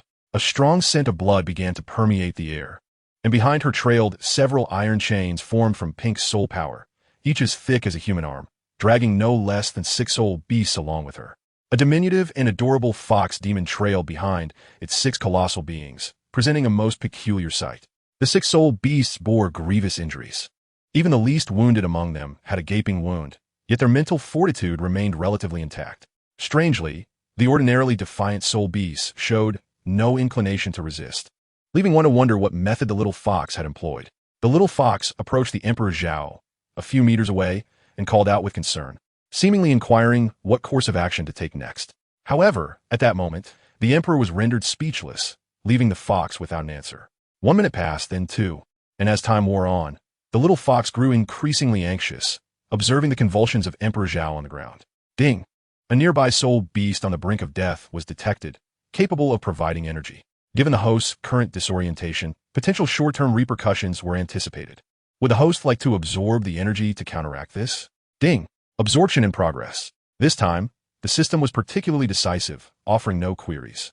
As the system's voice faded, dual orbs of yin and yang materialized beside Emperor Zhao. The little fox, witnessing this, felt a surge of hope, believing he had recovered. Yet, just as it prepared to leap forward, the ensuing scene left it in stunned silence. The orbs morphed into 2 enormous hands, each over 3 meters in size, which then soared into the air, seizing the soul beast the fox had retrieved. 1 black and 1 white hand, both radiating an ethereal glow, targeted the weakest of the soul beasts, one with a cultivation of 10,000 years. They grasped it, lifting it into the air, and then with a powerful grip. Roar! Boom! The soul beast emitted a final, feeble cry before its body was instantly crushed. Although Emperor Zhao himself could not have achieved such a feat, the augmentation from the system rendered it entirely possible. After the anticipated bloodshed failed to spill, the 2 hands toyed with the remains until, moments later, a blood-red orb, the size of a human fist, materialized. In the astonished gazes of the little fox and the surrounding soul beasts, the colossal hands swiftly returned to Emperor Zhao, the black hand first striking him, tearing away his garments, while the white hand gently crushed the blood orb. The minuscule fragments of the orb scattered across his body, primarily accumulating around the head. With the system's assistance, the fragments visibly vanished, and the fissures formed in Zhao's body from the enhancement began to heal rapidly. In a hazy state, his consciousness gradually returned. Just as clarity began to dawn, an excruciating pain assaulted his mind. The little fox, noticing Zhao's awakening, immediately beamed with joy, feeling that its efforts had not been in vain. Yet, before it could approach, it heard Zhao's thunderous roar. What is happening? Emperor Zhao hunched over like a shrimp, his face a mottled purple, veins bulging, his mind awash with questions. How could he have lost consciousness only to awaken once more? Pain surged like tumultuous waves, relentlessly assaulting his nerves, yet his spirit remained remarkably vibrant, more awake than ever. He yearned to ascertain whether the system was at fault, but the waves of excruciating pain allowed no room for distraction, leaving him to writhe in discomfort. Ding! Soul bone fusion at 50%. Insufficient system energy detected. Surrounding energy levels adequate. Would you like to collect energy again? Yes. Without hesitation, Zhao Di affirmed his choice, aware of the insufficiency of energy. With ample energy surrounding him, he was reluctant to deplete his soul ring. All right, 1 chapter guaranteed daily for stable updates. Chapter 176, The Buddha State. In Soto City, within Shrek Academy, the teacher, representing the master, convened with Dai Mubai and others in a relatively spacious chamber. The room was sparsely furnished, containing merely a small cabinet and a simple bed. Anything else deemed extraneous had been removed. The bed was a single one, upon which Tang San lay flat, his breathing steady, though his complexion appeared pale, and his brow occasionally furrowed. Those standing nearby shared the same worried expression, particularly the 3 elderly men with graying hair at Tang San's bedside, their faces etched with helplessness and guilt. Old Liang, is there truly no way? In the hushed room, Flinders suddenly addressed one of the elderly men. The man, referred to as Old Liang, shook his head and sighed deeply, saying the shock Tang San experienced this time was simply too great.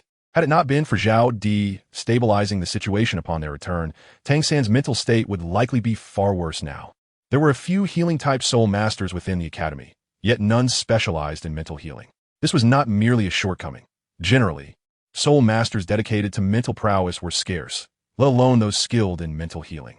Flender and the others sighed in frustration, knowing this was not the first time they had heard such news. However, hearing the same grim verdict for 2 consecutive days weighed heavily on their hearts. The master gazed at Tang San on the bed, helplessly stating, "For now, we can only wait for Zhao Di to return." The following day, at the outskirts of a forest, Zhao Di slowly opened his eyes. In a hazy state, he felt a gentle warmth enveloping him. As he lifted his head, he noticed several tails draped across his body, and upon turning slightly, he found the little fox peacefully sleeping beside him. With a soft chuckle, he glanced elsewhere and observed dozens of soul beasts standing guard a few meters away, encircling them protectively. The little fox awoke at Zhao Di's movement, its pink eyes gazing at him, softly calling out as if to inquire about his condition. Hey, Zhao Di chuckled, responding, "I'm fine, no need to worry." As he spoke, he gradually rose to his feet, only then realizing he was clad in a garment fashioned from simple white fur. And around where he and the little fox lay, there were numerous tufts of fur arranged as a makeshift blanket. "I distinctly remember my clothes were gone," he mused. "Moreover, these fur, gore." The surrounding spirit beasts sensed the awakening of the little fox, each turning towards it and emitting a low growl. Their voices lacked any trace of ferocity. Instead, they were surprisingly respectful, as if to pay their respects. Emperor Zhao gazed at the scene before him with a peculiar expression, then turned to the little fox and inquired, "Is this a greeting to you?" The little fox slowly rose, stretched languidly, and nodded in acknowledgement. To his astonishment, he thought, "By heavens, it has truly become sentient." Although initially taken aback, he swiftly regained his composure, his gaze instinctively drifting back to the soul beasts. To his surprise, he noticed that the soul beasts he had previously used as a pillow, along with other large creatures adorned with white fur, were now noticeably lacking a substantial amount of their fur. The corners of Emperor Zhao's mouth twitched as he recalled the events that had slipped from his memory the previous day. It was near dusk when he completed the enhancement of his soul bone and soul power, after which he succumbed to unconsciousness. Yet, the last image imprinted in his mind was of the little fox shouting something at a group of soul beasts. In retrospect, it must have been urging them to shed their fur. The little fox's actions are quite understandable. Even in slumber, the body reacts to excruciating pain, and a mere slight movement could provoke a response. The little fox likely feared that Emperor Zhao would not rest peacefully, prompting her to act in such a manner. As for why she didn't place him upon the soft fur of the soul beasts, it was because as long as the beasts drew breath, they would move, inevitably causing Emperor Zhao to tremble. One cannot help but admire the little fox's delicate consideration, though her methods may have been somewhat unorthodox. With this thought, Emperor Zhao smiled gently, raising a hand to tenderly caress the little fox's head. She closed her eyes in bliss, her petite ears bending slightly in delight. If it weren't for the scar adorning her face, the little fox could easily be mistaken for a creature sprung from the realms of fantasy, exuding an irresistible charm. Emperor Zhao once again noticed the scar, gently caressing the little fox's head. With the current energy from the white orb, it should be possible to remove it, shouldn't it? Previously, when the white orb lacked the soul ring, his attempts had been in vain. As these thoughts flashed through his mind, the white orb materialized, quietly hovering on his left shoulder. Channeling his soul power, a milky vapor emanated from the orb, drifting towards the scar on the little fox's face. As anticipated, the moment the milky vapor made contact with the scar, it healed at a visibly rapid pace. Within minutes, it had completely vanished, and with sufficient soul power from Zhao, the fur began to grow back. With a sigh of satisfaction, Emperor Zhao gazed at the little fox's face, finding himself increasingly pleased. In a moment of exuberance, he cupped her face with both hands. "Oh my goodness, how can you be so adorable?" he exclaimed, playfully rubbing her cheeks. The little fox remained unresponsive, but the surrounding soul beasts were taken aback, retreating a step in unison. Boom! Their movements were impeccably synchronized, as if they had been specially trained. Both the little fox and Emperor Zhao were startled. The little fox, visibly displeased, cast a scornful glance around, prompting the soul beasts to steady their forms with trepidation. What was happening? Emperor Zhao turned, bemused, and upon seeing their terrified expressions, he dismissed it without much thought. After gently stroking the little fox's face once more, he said, "Qinger, I will recover first. You may play on your own for now." The little fox emitted a low, disappointed whine, having initially believed that Emperor Zhao was now fine, only to discover he needed to cultivate again. Though somewhat reluctant, she ultimately nodded understandingly.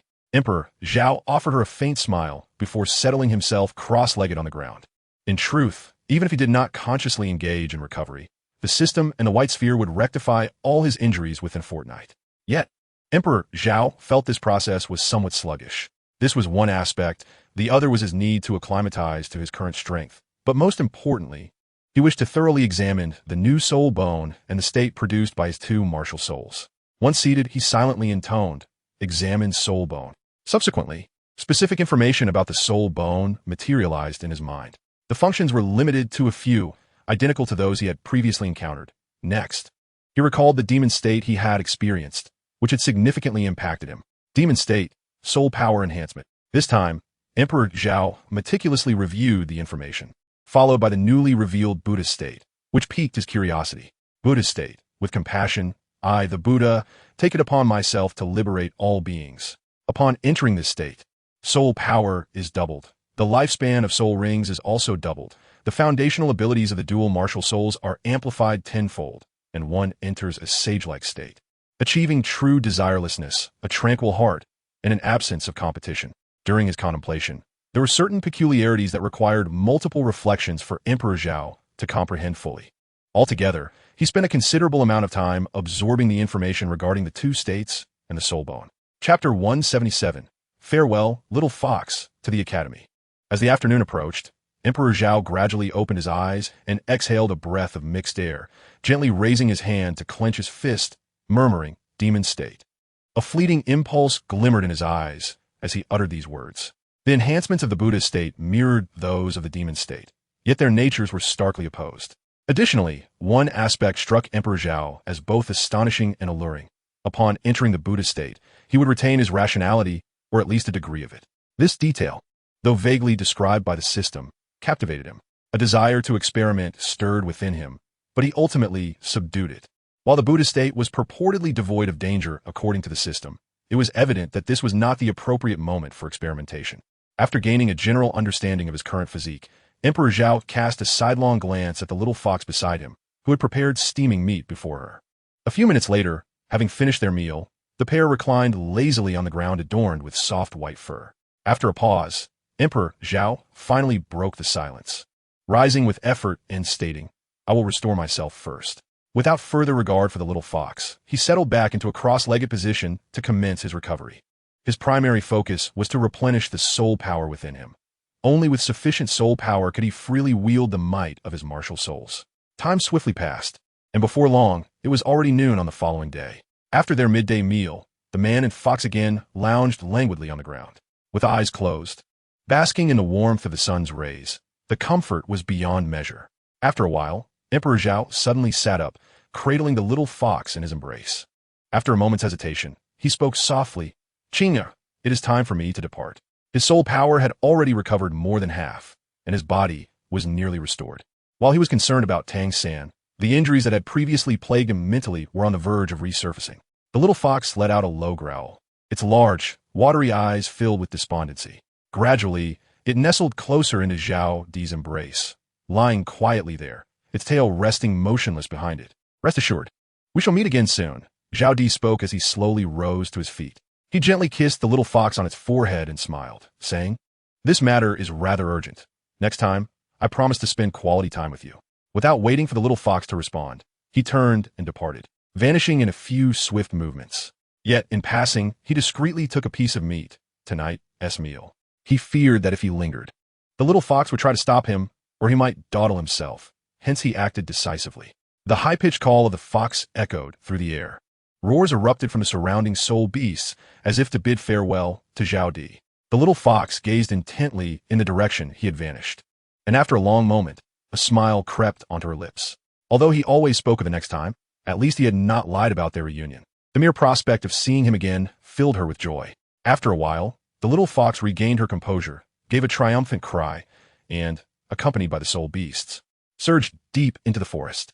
Within moments, aside from the trees and ground wrecked by their passage, silence enveloped the area. As the little fox ran, her pink eyes occasionally shimmered with excitement, her heart brimming with anticipation for the future. Just before, she had received exhilarating news from a high-ranking soul beast. Upon reaching a cultivation level of 100,000 years, she would have a chance to transform into a human. When Emperor Zhao heard the sound, he was already several dozen meters away. He paused and glanced back, casually tossing aside the meat in his hand. A faint smile gracing his lips before he turned to leave. After changing into a different set of clothes, to rid himself of the aura of the soul beast, he dashed towards Shrek with utmost speed. In the blink of an eye, an entire night had passed, as the sun began to rise the next day. Casting its golden rays upon Soto City, Emperor Zhao arrived at the gates of Shrek, his face flushed and breath coming in heavy gasps. He felt a sense of relief. The sleepless night spent on the road was arduous, but to ensure that his soul power remained at a level potent enough to treat Tang San immediately upon his return. Emperor Zhao had taken periodic breaks to recuperate. Though his complexion was flushed, he still possessed a significant amount of soul power, sufficient at least to suppress Tang San's condition for a while. After speaking, Emperor Zhao wiped the sweat from his forehead and proceeded into the academy. It was still early, and the campus was devoid of people. He paid little mind as he made his way to the infirmary. Upon pushing the door open, his eyes fell upon a single bed where Tang San lay flat, while Xiao Wu sat on a stool beside the bed, resting her head on its edge. Startled awake by the abrupt sound of the door being flung open, Xiao Wu initially thought it was Dai Mubai and the others. Slowly lifting her head to look back, her expression brightened upon recognizing the visitor, and she exclaimed, "Brother Zhao." Emperor Zhao approached the bedside with measured steps and nodded at Xiao Wu, instructing her to summon Dai Mubai and a few others. "All right," Xiao Wu responded without further inquiry and hurriedly dashed outside. Exhaling deeply, Emperor Zhao retrieved the white orb, beginning his treatment on Tang San, knowing that he might soon succumb to unconsciousness, hence the need for his comrades to assist in laying him upon the bed. He poured forth every ounce of his soul power, as the orb emitted a milky glow that enveloped Tang San's head. As time gradually passed, Zhao's previously flushed visage began to pale. Master and the others, watching anxiously from the side, felt their hearts tighten. The Master and Flender had already awakened, intending to visit Tang San, but they had encountered Xiao Wu and Dai Mubai along the way. Upon learning of Emperor Zhao's return, they hastened their steps and arrived at the infirmary within mere minutes, only to find Zhao diligently treating Tang San. As Zhao's complexion grew increasingly ashen, their concern deepened. After all, it was Emperor Zhao who had endured the most torment in recent days. With this thought, they collectively sighed in silence. Hours later, Zhao's face had turned as pale as parchment, his eyelids barely parting, and his lips parched. Gradually, he retracted the white orb, softly murmuring, "Mubai." In the stillness of the room, his voice, though faint, resonated clearly. Just as he finished speaking, his body involuntarily toppled backward. Dai Mubai, quick to react, had anticipated Zhao's fall as he withdrew his martial spirit, and before Zhao could utter another word, he was already by his side. With a swift motion, Dai Mubai caught Emperor Zhao, expressing his concern with a hushed exclamation, "Zhao Emperor." Emperor Zhao managed to muster a faint smile, struggling against his overwhelming fatigue as he uttered, "I am fine. I have stabilized Tang San's condition. There will be no issues for the next 7 days. The rest, I just need to sleep." Before he could finish his sentence, his head tilted, and he fainted. The 3 healing soul masters behind the master hurried forward to examine him. And after a brief moment of relief, one of them remarked, "There is no serious problem. He is merely exhausted. A good rest will suffice." After the 3 elders exchanged glances, they approached Tang San, conducting a meticulous examination before smiling and saying, "Indeed, as Emperor Zhao mentioned." Dai Mubai and Oscar, who had been approaching, exchanged knowing smiles. Together, they carefully assisted Emperor Zhao, and Dai Mubai turned to the master and the other elders, stating, "Master, Dean, and esteemed seniors, we shall first take Emperor Zhao to rest." The master and the others nodded in agreement, responding with a sound of affirmation. With the support of Dai Mubai and his companions, Emperor Zhao slowly exited the room, followed closely by the others. With a soft click, the door closed, leaving the room filled only by Master Flender, a healing soul saint, and the unconscious Tang San lying on the bed. The atmosphere felt rather empty. Staring at Tang San for a long time, Flender sighed deeply. These children have endured much during these days. Indeed, but fortunately, this too shall soon pass. The master replied with a hint of nostalgia. With the return of their expedition and Emperor Zhao as presents, it would not be long before Tang San and Zhao Wujin's injuries would heal, restoring normalcy. As for the unknown forces, they could not dwell on that now. They simply hoped the children would recover soon. Even if they considered it, there was little they could do, lacking any clues about their adversary, remaining in a state of passive defense. Yes, it will soon be over. Flinder finally managed to smile, his previously tense face softening. Meanwhile, Oscar roughly pushed open the dormitory door and immediately began tidying up Emperor Zhao's bed. After a brief period, Dai Mubai and Ma Hongjun returned, assisting Emperor Zhao carefully. Steady now, steady, Oscar instructed gently as the two settled Emperor Zhao into bed. Once he was comfortably placed, they exhaled long sighs of relief, wiping the beads of sweat from their foreheads. The room fell into silence for a moment, but it was not long before it was broken. Let's step outside. Allowing Emperor Zhao to rest properly, Dai Mubai suggested, turning to leave first, with the others following suit after casting a final glance at Emperor Zhao. Once they departed, the room settled into tranquility, with bright sunlight streaming through the window, causing the curtains to sway gently in the breeze.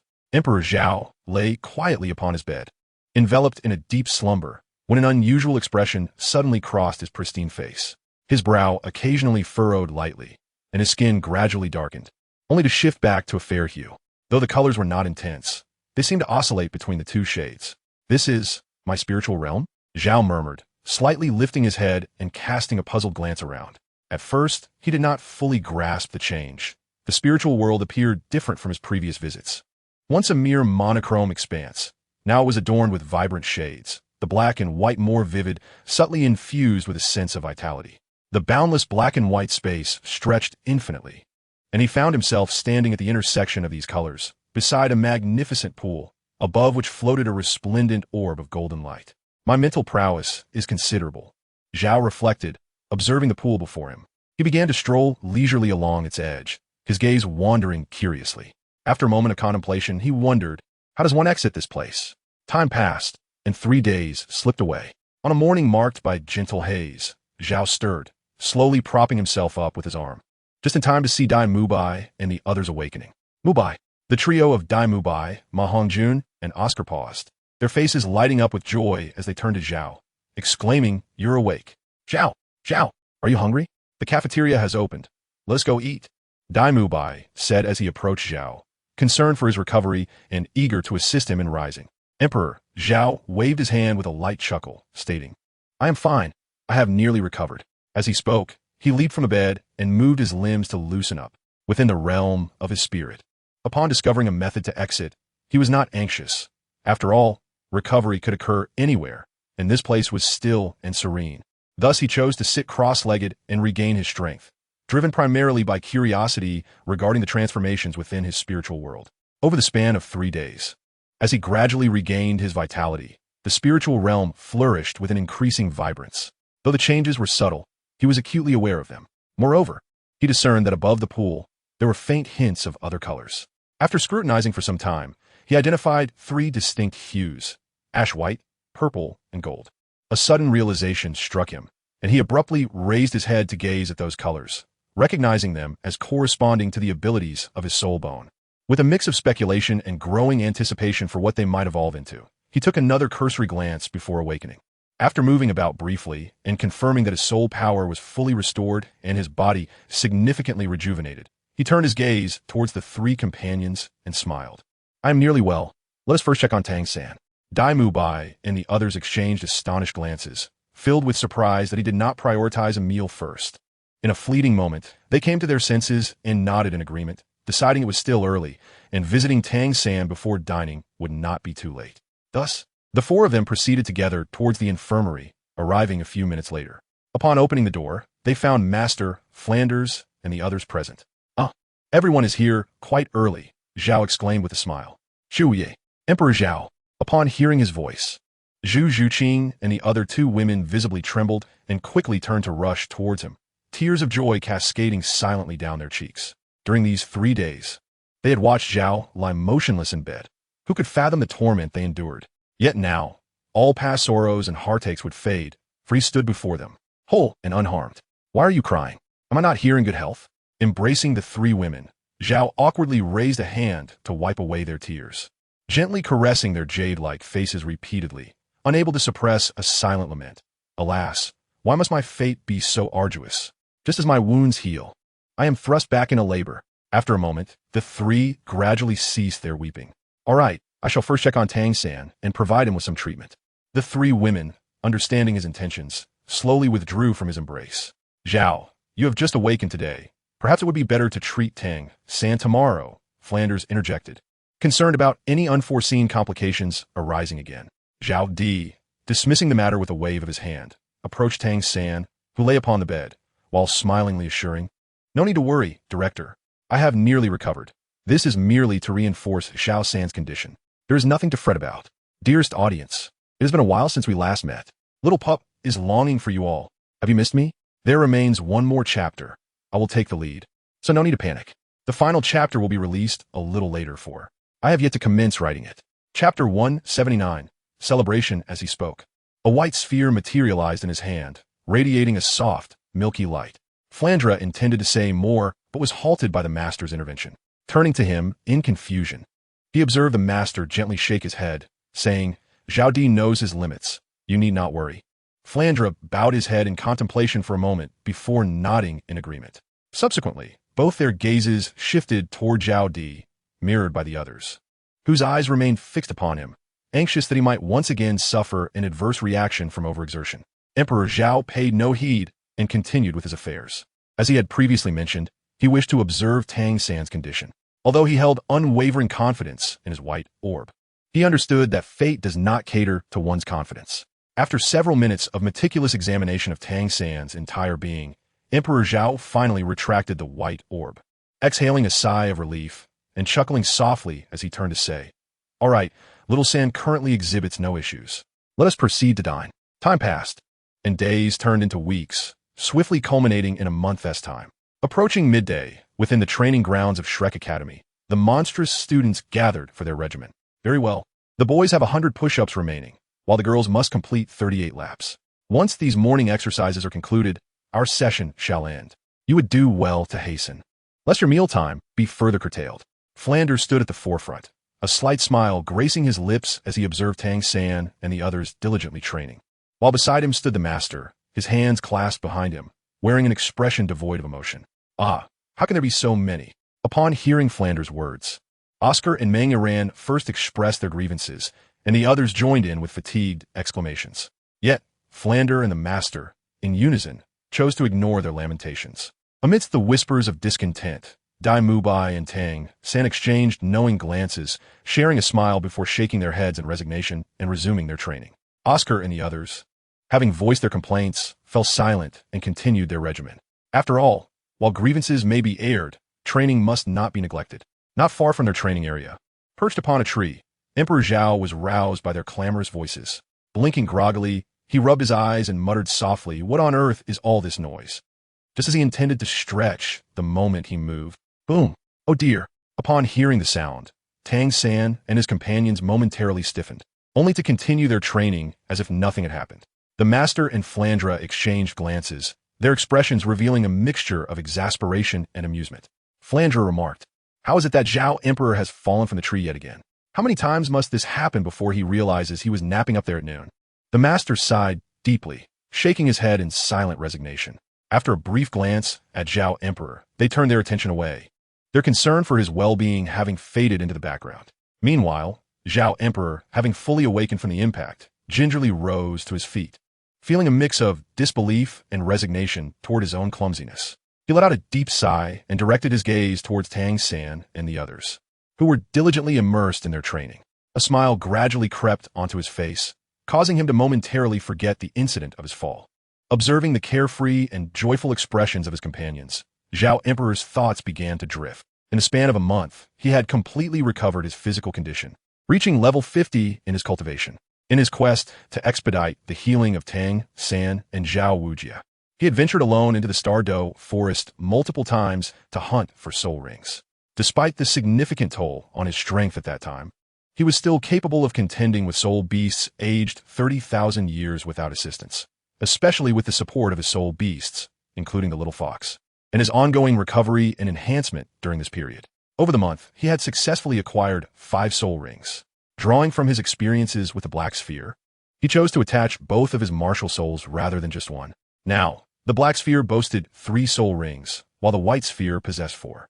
The soul abilities of the two martial souls were the same. The first was mimicry, the second was splitting, the third was doubling, and the fourth remained infinite. Just as before, his strength had not only returned to its peak, but had also significantly surged beyond that. With his internal soul power reserves now several times greater than before, not to mention the enhanced physical strength and the additional soul rings. Furthermore, Tang San's mental trauma had been thoroughly healed a few days prior, allowing him to train alongside the others yesterday. As for Zhao Wujia, after Zhao Emperor's final treatment yesterday, he was expected to make a full recovery today. Good afternoon, little monsters. Just as Zhao Emperor's thoughts wandered, a robust voice echoed from afar, startling him back to reality. He looked up to see a smile forming on his face. Truly, as they say, speak of the devil, and he shall appear. The master and the others also turned their heads, and Flandra, grinning widely, called out, "Oh, you've recovered? You spent these past few months doing nothing but eating and living off us. I shall have to deduct your pay." Zhao Wujia, who had been approaching merrily from a distance, darkened at Flandra's words and hurriedly quickened his pace to stand beside him. "Do you have no conscience? I sustained these injuries for the sake of the little monsters in the academy. It's a miracle I haven't asked you for workers' compensation. Yet you want to duck my pay. Work-related injuries cannot be." The master, noticing the two individuals about to quarrel, interrupted before Flander could finish his words, saying, "Enough, cease this commotion." He turned his gaze towards Zhao Wujia, inquiring with concern, "Zhao Wujia, how are you feeling now?" Zhao Wujia chuckled heartily, patting his chest with a couple of gentle taps, and remarked, "No worries, I must express my gratitude to Emperor Zhao. Not only have I recovered, but I also feel an impending breakthrough." Ha! Upon noticing Emperor Zhao approaching from beside the tree, Zhao Wujia raised his hand and called out, "Thank you, Emperor Zhao," to which Emperor Zhao nonchalantly responded with a hearty laugh. "Well, since you've recovered, let us celebrate today," the master declared. "Absolutely, let us go," exclaimed Oscar, who, despite Zhao Wujia and Flander yet to speak, could hardly contain his excitement. "What is going on? Do you think the training is insufficient?" Flander retorted with a fierce expression, turning his head sharply. "What is it, Director?" Oscar pleaded. "Look, today both teacher Zhao and little San have recovered. It's truly a joyous occasion. Furthermore, the morning training is nearly complete," he continued with a pitiful blink. Just as Flander was about to respond, he abruptly halted, a peculiar smile creeping upon his lips as he turned to the others and inquired, "Don't you all wish to conclude the training early as well?" Upon hearing this, Tang San and the others exchanged glances, then gradually ceased their activities, nodding in agreement. Training could always be resumed later, but such a moment worthy of celebration was rare. Thus, a lighter training day seemed acceptable, regardless of the circumstances, unless something extraordinarily remarkable occurs. This book shall undoubtedly reach its conclusion. And with that, today's segment comes to an end. My dear guardians, we shall meet again tomorrow. Farewell. Chapitre 180, Instant Annihilation à l'arrêt. I am not devoid of reason, Flanders said with a smile, addressing the group with an affable demeanor. Indeed, while the director is typically dashing and elegant, at crucial moments he possesses an undeniable charm that captivates us with just a glance or a word. Upon hearing this, Emperor Zhao, who had just approached Zhao Wujia, stumbled slightly, nearly losing his balance, and cast a bemused glance at Oscar, pondering where he had acquired such flattery. Truly impressive. The master remained impassive, while Zhao Wujia looked at Oscar with a bemused expression, then turned to Flander, muttering quietly, "How did I not notice this before?" Flander, upon hearing Zhao Wujia's comment, became slightly irked and retorted, "It's either your vision that's lacking or Oscar's keen perception." With a flourish, he tossed his hair back. "Very well. Considering your eloquence, I shall grant you an opportunity, as long as you can endure under Emperor Zhao for the duration of half a stick of incense. Your training for today shall be concluded," Flander proclaimed. Oscar and the others were initially taken aback, but their eyes soon sparkled with hope. Fearing he had misheard, Ma Hongjun sought confirmation. "Director, if we can withstand half a stick of incense under Emperor Zhao, we can forego today's training." Indeed, not only will the morning training conclude, but so shall today's training. Flander nodded in affirmation, then pondered for a moment before stating, "I shall not be overly strict with you. If you cannot persevere within the span of half a stick of incense, it is still acceptable to continue training. However, should the entire army fall within that time frame, the training regimen for the following week will be doubled." Upon hearing this, Oscar and the others felt their smiles freeze upon their faces, and they began to contemplate earnestly. "I shall give you a minute to deliberate. Make your decision swiftly," Flander urged. "Isn't that a bit harsh on the little monsters, Flander?" Zhao Wujia hesitated before voicing his concern. No. Before Flander could respond, the master interjected firmly. Training has already been delayed for far too long. If we do not expedite our progress, we shall fall behind the subsequent training schedule. Indeed, Flander nodded in agreement. I was considering how to justify hastening our pace, and it appears this method has presented itself. But what? Flander countered. There is nothing to worry about. The training intensity will not leave any lasting damage on the little monsters. After all, as he spoke, Flander's gaze turned with a smile toward Zhao Emperor. With Zhao Emperor present, there is nothing to fear. Upon hearing this, Zhao Wuji nodded in sudden realization, ceasing his attempts at persuasion and instead expressing his agreement. Indeed. The trio turned their gaze towards Emperor Zhao, who, with a bittersweet smile, murmured, "Well, it seems I am destined to bear the burden." With a resigned sigh, he acquiesced. "All right, what have you all decided?" Flanders called out, turning towards the Emperor, and upon receiving his consent, Tang San and Dai Mubai exchanged glances before stepping forward to affirm. "We agree." After much deliberation and contemplation, they resolved to attempt the challenge, not merely to endure, but to ascertain the gap between themselves and Emperor Zhao. With that, they took a few steps forward. "Very well," Flanders turned to Zhao, smiling. "This is now in your hands. Please be swift, so we may dine sooner." The previously listless Emperor Zhao felt a surge of energy upon hearing this, a smile gracing his lips as he nodded in response. "No problem." Subsequently, Master and the others stepped back, granting them ample space to maneuver, while Emperor Zhao approached Tang San and the others. Sighing deeply, Dai Mubai looked at him with a serious expression and said, "Let us begin." The others assumed their battle-ready stances, bracing themselves. "All right," Zhao smiled, nodding gently. After a moment's thought, he added, "You have trained all morning and must be quite fatigued. To ensure fairness, I shall not exert my full strength. This time, I shall only use the white ball. How does that sound?" "Good." Tang San and the others nodded, aware of their current state. If they could manage to defeat Zhao while he utilized only the white ball, it might not definitively demonstrate their prowess, but it would at least suggest that the gap in their abilities was bridgeable. Indeed, Zhao chuckled, looking up at the sky. "It's noon. Time to eat." The white ball materialized in his hand, a faint glow of soul power emanating from it. Moments later, the transformation was complete. Just as Zhao was about to engage, he noticed Tang San and the others remained motionless, even with slight twitches at the corners of their mouths. Confused, Zhao inquired, "Why aren't you making a move? Do you not wish to eat?" Ma Hongjun wiped the non-existent sweat from his brow and suggested, "Zhao, could we possibly exchange that weapon in your hand for another?" Zhao Di was momentarily taken aback, scratching the back of his head in a somewhat bewildered manner as he glanced at the Gatling gun in his hands, unable to comprehend why Ma Hongjun had made such a statement. With a hint of confusion, he inquired, "Why? Is it not effective?" However, before Ma Hongjun could respond, Zhao Di suddenly donned an expression of enlightenment, accompanied by a smile. Raising an eyebrow, he declared, "Then I shall exchange it for a more reliable one." "No." Leading the charge, Oscar and the others quickly interjected with nervous chuckles, insisting, "It's perfectly fine. The Gatling is effective. Truly, let us stick with this one." Zhao Di chuckled lightly, saying, "All right, I won't tease you any longer. I'll forego the Gatling and opt for something else." As he spoke, the Gatling gun vanished from his grasp. Tang San and the others exhaled in relief, having witnessed the immense power of the Gatling firsthand. Even Zhao Wujia had been severely suppressed by its might, let alone themselves. "Well then, let us commence. After we conclude, we shall dine," Zhao Di announced, standing resolutely with his hands clasped behind his back. Dai Mubai and Tang San exchanged a glance, and in an instant, they sprang into action. Soul rings illuminated, and a series of soul skills were unleashed. Dai Mubai, Xiao Wu, and Zhu Zhuqing took the lead, aiming for close combat, hoping to seize the initiative before Zhao Di could react, despite knowing the odds were against them. Meanwhile, Tang San, Ma Hongjun, and Ming Aran remained in place, deploying soul skills to buy time for Zhao Di's response, while Ning Rongrong prepared to enhance the trio charging forward with her martial spirit. Oscar was also ready with his sausages.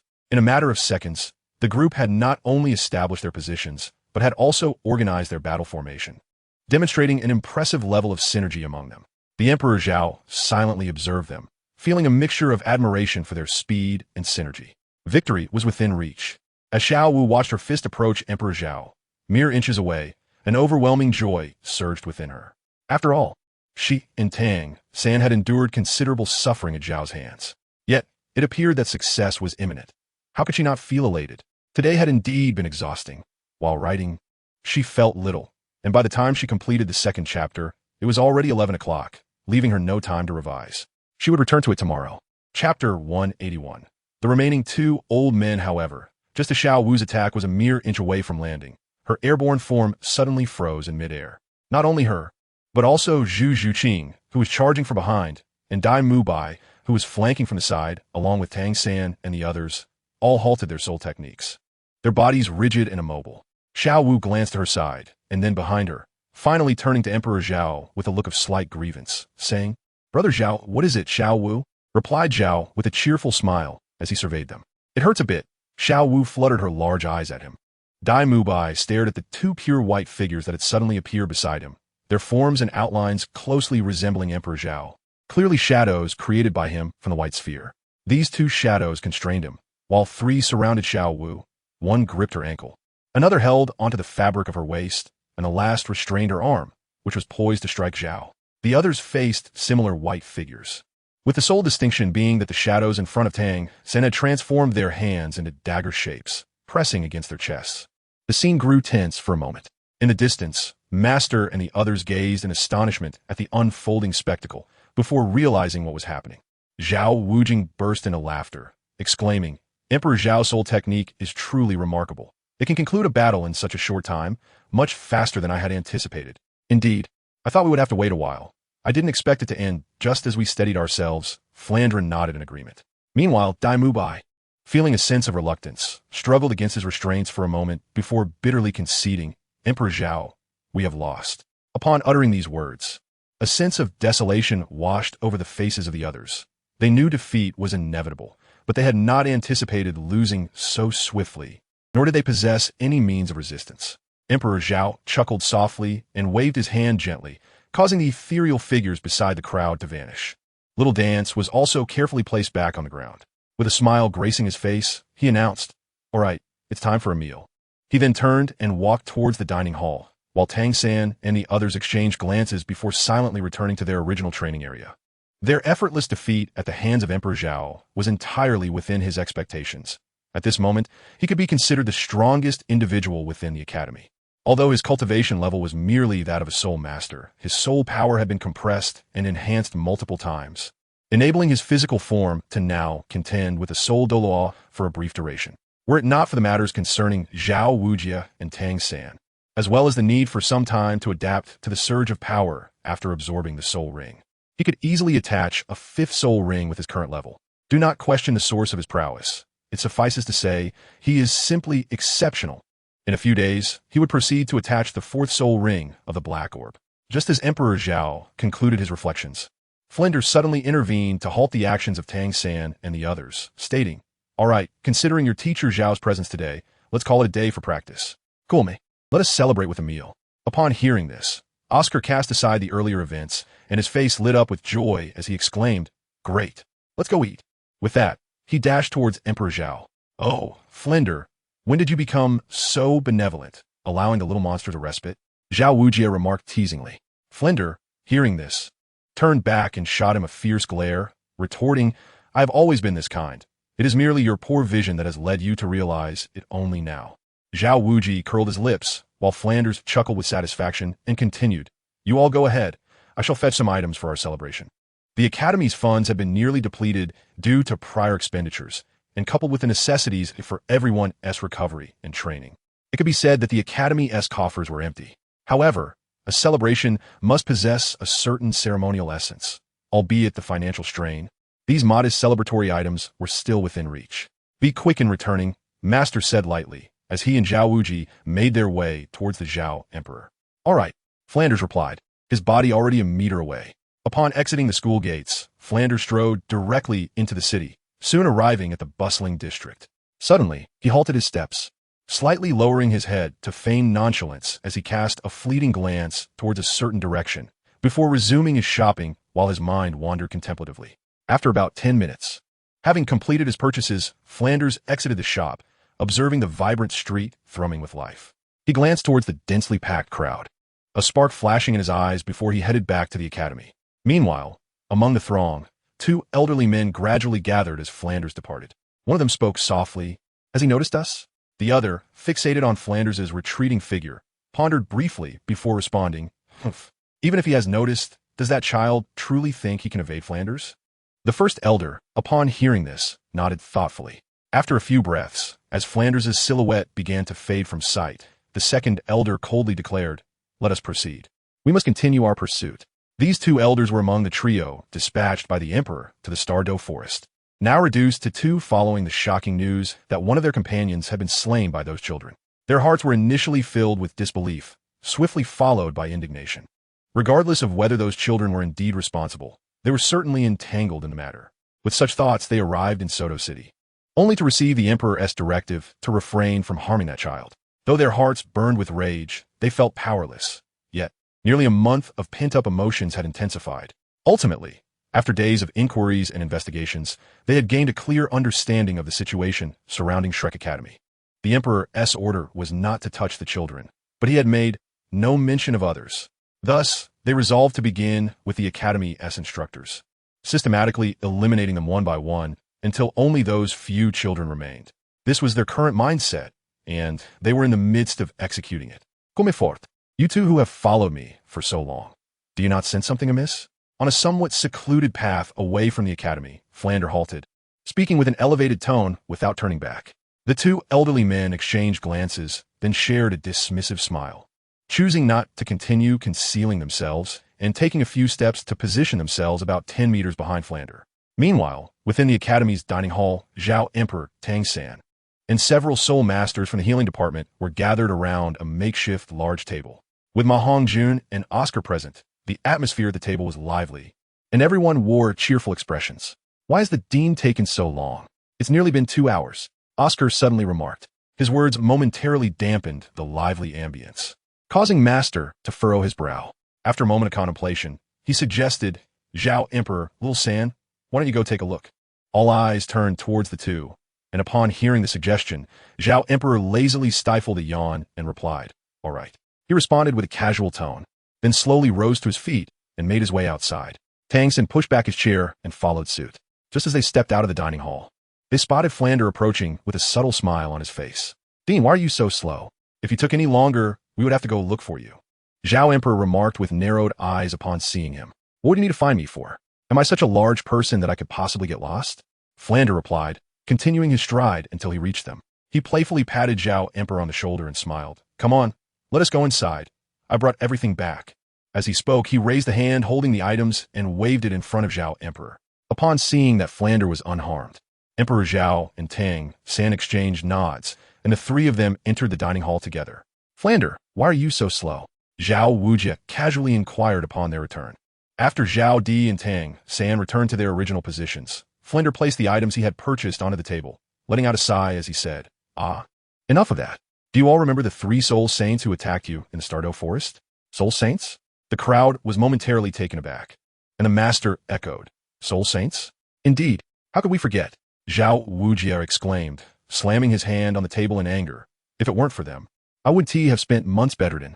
"Yes, those 3 soul saints," Flander nodded, continuing, "Not long after I left the academy, I noticed someone following me.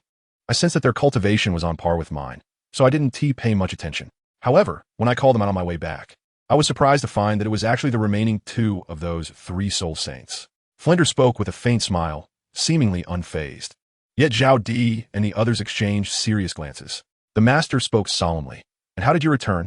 Flander shrugged his shoulders, a hint of pride on his face as he nonchalantly replied, "How else would I return? Of course I flew back." "Flew back?" The others were caught off guard by this response. The master pressed on, "You just flew back like that? Those 2 soul saints didn't attack you?" Although the master had confidence in Flinder's strength, this answer left him slightly perplexed. Sensing their astonishment, Flinder's pride swelled further as he chuckled. "Yes, not only that, but I also gleaned some information from them." "What information?" Zhao Wujia's expression turned serious, and he immediately inquired, followed by the others who eagerly turned their gazes towards Flinder, for this was a matter of great importance to Zhao Di. Ignoring their intense looks, Flinder leisurely pulled over a chair, took a sip of water, and then spoke slowly. "I still haven't fully grasped the forces behind them, but I can confirm that they won't be moving against the little monsters for the time being." Upon hearing this, the master and the others' eyes brightened. Flinder then shared the limited information he had gathered, revealing that the adversaries were quite knowledgeable about Shrek and currently posed no threat to Zhao Di and his group. However, he had not been able to probe deeper, considering the experience of those opponents. Thus, the group began to deliberate on the matter at hand. Yet, as they convened to discuss the situation, Zhao Di sat alone in a somber mood, listening to the disarray of voices around him, his mind drifting back to memories of his time at the Royal Academy. He recalled his interactions with the likes of Duge Yin and the initial scheming to approach Duge Bo. Those were fond memories. However, as he pondered further, he was reminded of the moment when the Emperor had sent someone to him. Since then, he had concealed his identity, introducing himself to others with a pseudonym. The humiliation he endured, although never outwardly expressed, intensified each time he uttered that alias. How many years had it been? How long had he been known as Zhao Wuming? How many years had he endured this indignity? With a heavy sigh, Zhao Di leaned back in his chair, his ethereal gaze suddenly solidifying. He murmured softly to himself, "It won't be long now." With less than 2 years remaining until the elite competition, what had he dedicated all his years of relentless training for, if not for vengeance? The elite competition would be the stage upon which he would commence his retribution. He envisioned himself standing on the grand arena, under the watchful eyes of the multitude, formally introducing himself to the entire Spirit Master community, proclaiming, "I am Zhao Di, the Emperor." Yet, before he could embark on this journey, he must first cultivate sufficient strength for self-preservation. All right, today is primarily for celebration. We shall discuss this matter later. The master suddenly raised his voice, prompting nods of agreement from the others. Zhao Di, lost in thought, was jolted back to reality by their words, gazing at them in confusion. The meal swiftly came to a close amidst laughter and joy. Once they finished dining, everyone recalled what Flander had said earlier, that there would be no training today. Dai Mubai led the group out for some leisure, while the master and the others convened in Flander's office to deliberate on matters concerning the Soul Sage. Joyful moments are fleeting, and before they knew it, night had arrived in the boys' dormitory. If only we could play like this every day," Ma Hongjun exclaimed as he flopped onto his bed. Dai Mubai and the others soon followed him into the room, with Zhao Di being the last to enter, casually shutting the door behind him. Indeed, that was merely a fantasy. Tomorrow would bring training once more. Ugh, just the thought of training gives me a headache, Oscar lamented, staring at the ceiling with his hands covering his head. Tang San and Zhao Di exchanged a knowing smile, their eyes reflecting a shared sense of resignation. Approaching their respective beds, Zhao Di reassured them, "Do not worry. There will be time for fun in the future. For now, let's focus on our training." A group of young men engaged in idle chatter before retiring to their beds. In contrast, Zhao Di, as they drifted towards slumber, slowly rose to kneel by the window of his bed. Gazing at the moon suspended in the night sky, his eyes brimmed with remorse. With his head bowed slightly, he murmured, "Forgive me. I did not intend it. I am sorry. I am sorry. I am sorry. Namo Amitabha. Namo Amitabha." He was praying for the innocent souls he had wrongfully taken, aware that his prayers might hold no weight. Yet he continued nonetheless. This had become a nightly ritual for him before sleep. After half an hour, he uttered one last apology and lay down to rest. The following morning, Zhao Di joined Tang San and the others for their assembly. Though he did not partake in training, he would always utilize a white orb to bathe his companions before their exercises. While this did not significantly enhance their physical capabilities, it was a low-energy endeavor that, over time, would contribute to the improvement of their innate talents. Master Zhao Wujin and Flinder were no exceptions. After completing these tasks, Zhao Di ascended to his usual perch in the trees for a nap. Thus, the cycle of life continued, day after day, until a month slipped by unnoticed. Everyone, sleep early. Good night. No need to wait today. Tomorrow is my day off, and I shall make it up to you all. Chapter 183. The fragrance of Qing'er on that morning, Zhao Di, unusually, had not succumbed to sleep. Instead, he sat with his legs crossed, a sprig of blue-silver grass dangling from his mouth. Leaning against the trunk of a tree, he placed his hands behind his head, gazing up at the cerulean sky, while the two orbs, black and white, floated serenely beside him. Casting a glance at Tang San and the others, who were diligently training not far away, he began to ponder. Murmuring softly, "My strength has adapted sufficiently. It is time to add the 5th soul ring." Over the past month, he had successfully integrated the 4th soul ring from the black orb. His power had grown immensely, and when he had attached the 4th soul ring, he sensed a profound importance surrounding the 5th. This instinct, inexplicable in its origin, had intensified after the completion of the 4th soul ring, becoming clearer and more pronounced. It was not merely the soul ring itself that mattered, but rather the monumental enhancement it would bring to his being. Thus, throughout the month, Zhao Di had only added one soul ring, preparing himself for the optimal state before incorporating the fifth. Otherwise, he would have already achieved the status of Soul King by now. He decided to inform Master and the others, aiming to return before the Academy's relocation. With a light leap, he descended from the tree and strolled leisurely towards Tang San and the others, calling out, "Master, I'm going to add a soul ring." Upon reaching Tang San, Zhao Di beamed and extended a hand. Tang San understood immediately, rising to retrieve a small pouch from his waist, panting as he said, "Brother Zhao, I don't have much money left. Please spend wisely." "Understood," Zhao Di replied. Emperor Zhao gracefully seized the bag filled with money, then turned elegantly to exit, waving his hand behind him and declaring, "I shall bring back some money upon my return." With strength at his disposal, acquiring wealth was a trivial matter. This time, he could easily slay a few spirit beasts to sell their soul rings for a considerable sum. While it might not suffice to support the Academy's operations, it would certainly cover his pocket expenses. "Be careful, Zhao," they urged. "Take care of yourself." "All right, understood." After Zhao's figure vanished from sight, Tang San let out a quiet sigh and resumed his training. They had grown accustomed to Zhao's outings. Although concern lingered, they recognized they could not impede his quest for strength. They were also aware that a group of spirit beasts awaited him in the Douluo forest, thus refraining from any further discouragement. Upon leaving the academy, Zhao chose not to hire a carriage, but rather sprinted towards the forest. Once beyond the city limits, he transformed into a white sphere, sprouting wings to hasten his journey. With the current intensity and reserves of his soul power, the energy consumption of flying was negligible after disabling all special effects. Half a day later, as dusk approached, Zhao arrived at the periphery of the Douluo forest. He paused to gaze down at the woods, confirming the location of the little fox before swiftly soaring down. On a hillside, a snow-white fox spirit was perched, its soft fur gently swaying in the breeze, while its tail, measuring over half a meter, flicked occasionally. Suddenly, the fox spirit seemed to sense something, raising its head abruptly. With pink eyes fixated ahead, a figure gradually came into focus. Upon recognizing its visitor, the little fox let out an exuberant yelp.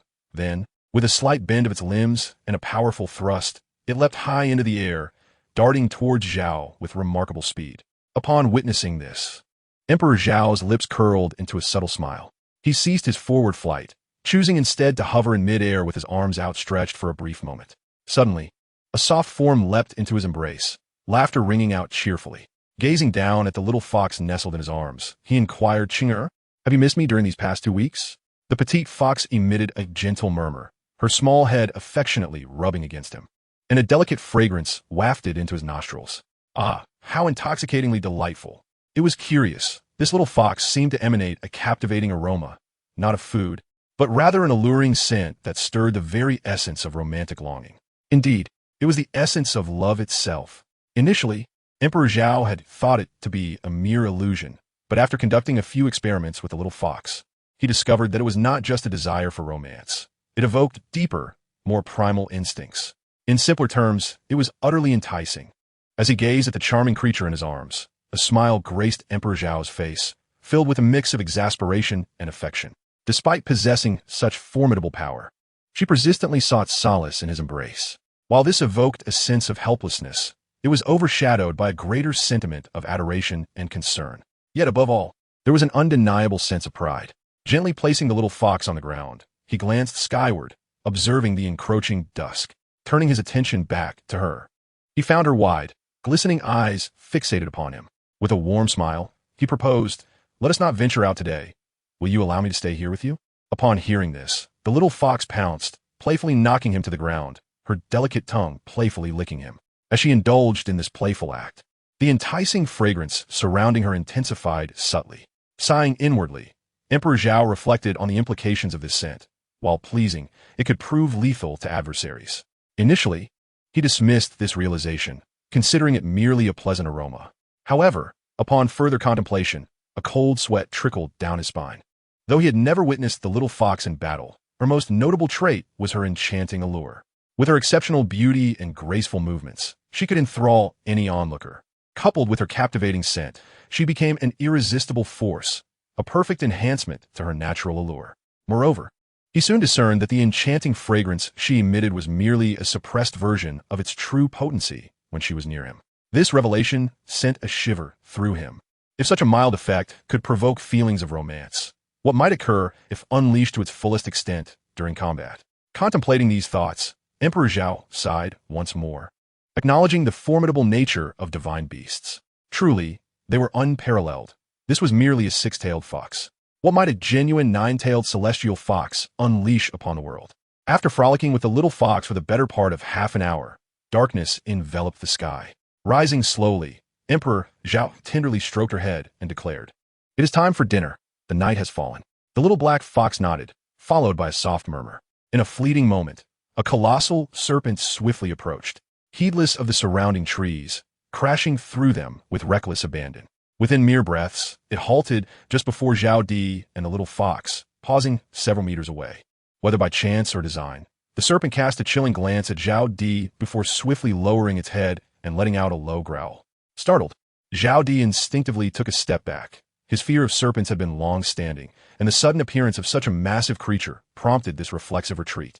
After a brief moment, he awkwardly glanced at the little fox, who was gazing at him with a puzzled expression, its small head adorned with an oversized question mark. What image did the little fox hold of him? It was one of elegance, sophistication, and understated luxury, devoid of any blemish. Such imperfections were unthinkable, at least prior to this incident. Clearing his throat, feeling a tad embarrassed, Zhao Di coughed lightly, yet refrained from offering further explanation. As he prided himself on being a person who faced challenges head-on, well, I intended to take a couple of steps back to admire the scenery behind. But who could have anticipated the sudden appearance of a serpent? The little black fox wore a bemused expression, then called out once more. Emperor Zhao was perplexed by the little fox's two barks, instinctively believing that his innocent little fox had taken his words to heart. After all, which household did this little fox belong to? It was his. Naturally, his cherished companion was kind, intelligent, and obedient. However, moments later, a sudden roar, not far away, a large serpent abruptly raised its head, its menacing gaze fixated on him, and it unleashed a furious bellow toward Emperor Zhao. In an instant, the dual orbs of black and white materialized. The white orb transformed into a robust armor enveloping his form, while the black orb morphed into a 7-foot-long sword, which he gripped firmly in both hands, adopting a stance of readiness. There was no denying it. He had indeed been frightened by the serpent's earlier pursuit, even though now, a spirit beast of 50,000 years would pose no threat to him. The instinctual fear still lingered. After taking several deep breaths and noticing that the serpent had not lunged at him, Emperor Zhao gradually began to relax. The little fox's playful voice rang out, and it dawned on him that she was merely attempting to frighten him. Understanding this alleviated his tension entirely. At the very least, the serpent would not attack him. The dual orbs then dissipated into starlight, ultimately transforming back into their original form, quietly orbiting him. His gaze shifted toward the little fox, and, as he watched her approach, a smile crept onto his lips. She had dared to scare him? Chinger, come here. The little fox, bewildered yet delighted by Zhao's reaction, trotted over with a beaming smile, feeling reassured that he would not lead her astray, especially given her undeniable charm. Emperor Zhao gently caressed the soft fur of the little fox, murmuring, "Ching, please do not frighten me again. It terrifies me, much like..." Suddenly his tone shifted, and a mischievous smile graced his lips as he tightly grasped a delicate strand of fur. With a slight tug, he exclaimed, just like this. The little fox quivered, instantly leaping a meter away from Emperor Zhao, her pink eyes misted with tears, gazing at him pitifully while glancing at the strand of fur caught between his fingers. That was her fur. Just a second ago, it had been joyfully growing upon her, but now, the little fox, feeling quite wronged, let out a plaintive yip at Emperor Zhao, her fluffy ears drooping, and with her watery, big eyes, she looked utterly adorable. It made Emperor Zhao wish to either pluck. Oh no, rather, to comfort her properly. With that thought, he slowly approached the little fox, gently stroking her head, and soothingly said, "All right, I won't pull your fur anymore. Be good. I promise not to." The little fox perked up her drooping ears, nodding softly, and slowly lay down, closing her eyes slightly to relish Emperor Zhao's comforting touch. Emperor Zhao let out a light chuckle, feeling a sense of ennui and desiring a meal. He raised his head, intending to speak to the colossal serpent. However, to his astonishment, he noticed that the creature was regarding him with an equally cold stare. This unexpected encounter left Emperor Zhao somewhat taken aback. No need to fear. The little fox is right beside me, he reassured himself internally, suppressing his trepidation as he scrutinized the immense serpent.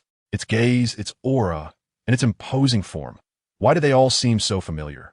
As Emperor Zhao gazed intently, a sense of familiarity washed over him. Wait a moment. Squinting slightly, a scene began to unfold in his mind, prompting an internal verification. The cold, piercing gaze. The obsidian scales, the massive girth exceeding a meter, the length surpassing 50 meters. Adorned with two small, protruding horns atop its head and a pair of diminutive wings at its back. Goodness! Emperor Zhao blurted out a coarse exclamation. This. No wonder it felt so familiar. This was indeed the soul beast that had previously pursued him. It was this very serpent that had granted him his third soul ring. The only distinction now was that the once slightly swollen belly had grown to the size of his forehead. In a flash, he took refuge behind the little fox, his hands anxiously clutching a tuft of fur, and then he pointed a trembling finger at the colossal serpent, exclaiming, "It at the little fox," who had initially thought Emperor Zhao was about to pluck her fur again, paused in confusion as she heard his incoherent words. The smile on her face gradually faded, replaced by a hint of redness in her eyes. She could sense that this time, Emperor Zhao was genuinely afraid. With a sharp gaze fixed on the enormous serpent not far away, he first let out a low growl to urge it to keep its distance. However, upon witnessing the serpent's retreat, how could Emperor Zhao allow that? Regaining some composure, he boldly shouted, "Slay it! Tonight, we feast on serpent meat." Before uttering those words, he had taken a moment to ponder. He had never seen this serpent amongst the little foxes and had not encountered it during his absence of half a month, indicating that it was a recent recruit of the little fox. Though the reasons for its acquisition were unknown, it was fortunate that the bond had yet to be deeply formed due to the brevity of time. Upon hearing Emperor Zhao's command, the little fox merely appeared puzzled for a moment. Suddenly, she unleashed a fierce roar. At that instant, just as the little fox lowered her head, the giant serpent abruptly lifted its own, and Emperor Zhao could clearly see the fear reflected in its eyes. Emperor Zhao was perplexed, questioning the source of his fear. However, in a fleeting moment, he came to a realization. In the span of merely 3 seconds, a thunderous crash resonated as the colossal serpent collapsed to the ground. Simultaneously, as the voice of the little fox echoed, dozens of spirit beasts rushed forth, encircling their vicinity, halting 10 meters away. Yet, unlike their usual demeanor, each one of them now lay prostrate, bowing their foreheads to the earth. The varying sizes of the spirit beasts were visibly trembling, a clear indication of their submission. Zhao Di stood transfixed, gazing at the scene before him, his eyes fixated on the soul ring that floated from the serpent's body. Had this soul beast, which had existed for over 50,000 years, truly perished just like that? Was it frightened to death by Qing'er's shout? What did it matter to the other soul beasts? Why did they all appear so terrified? A multitude of questions surged through Zhao Di's mind, leaving him in a state of bewilderment. After a moment, a captivating voice echoed, causing the surrounding soul beasts to gradually retreat. The little fox nestled its tiny head into Zhao Di's embrace, gently rubbing against him. It was only when the little fox spoke again that Zhao Di snapped back to reality, his expression still somewhat dazed as he looked at the creature. What kind of soul beast was this little fox, which I had initially vowed to nurture? Not only could it control other soul beasts, but it also had the power to dictate their fates. Could it be that Qing'er is truly the legendary divine beast? Very well. I shall refrain from making any further promises in light of the current circumstances. It seems I will conclude this chapter next month, which feels daunting. On a rainy day, May 5th, I must take a day off. I shan't elaborate on the reasons, nor do I dare till I can only express my sincerest apologies to all my readers. Chapter 185. Fainting regrettably, the little fox is still unable to speak. Otherwise, I would have many questions to ask.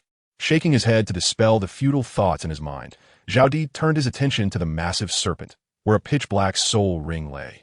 What was the purpose of coming to the Stardow Forest? Naturally, it was to acquire a soul ring, and now one was right before him, saving him considerable time in his search. Approaching the great serpent, Zhao Di began to ponder a crucial question. Should he eat first or absorb the soul ring? He felt that he was not quite prepared yet, at least not in terms of his stomach. However, if he chose to eat first, it would take at least 10 minutes, followed by digestion, and the soul ring would vanish in an hour. There simply wasn't enough time. Oh, what a difficult choice. Momentarily, Zhao Di found himself in a profound dilemma.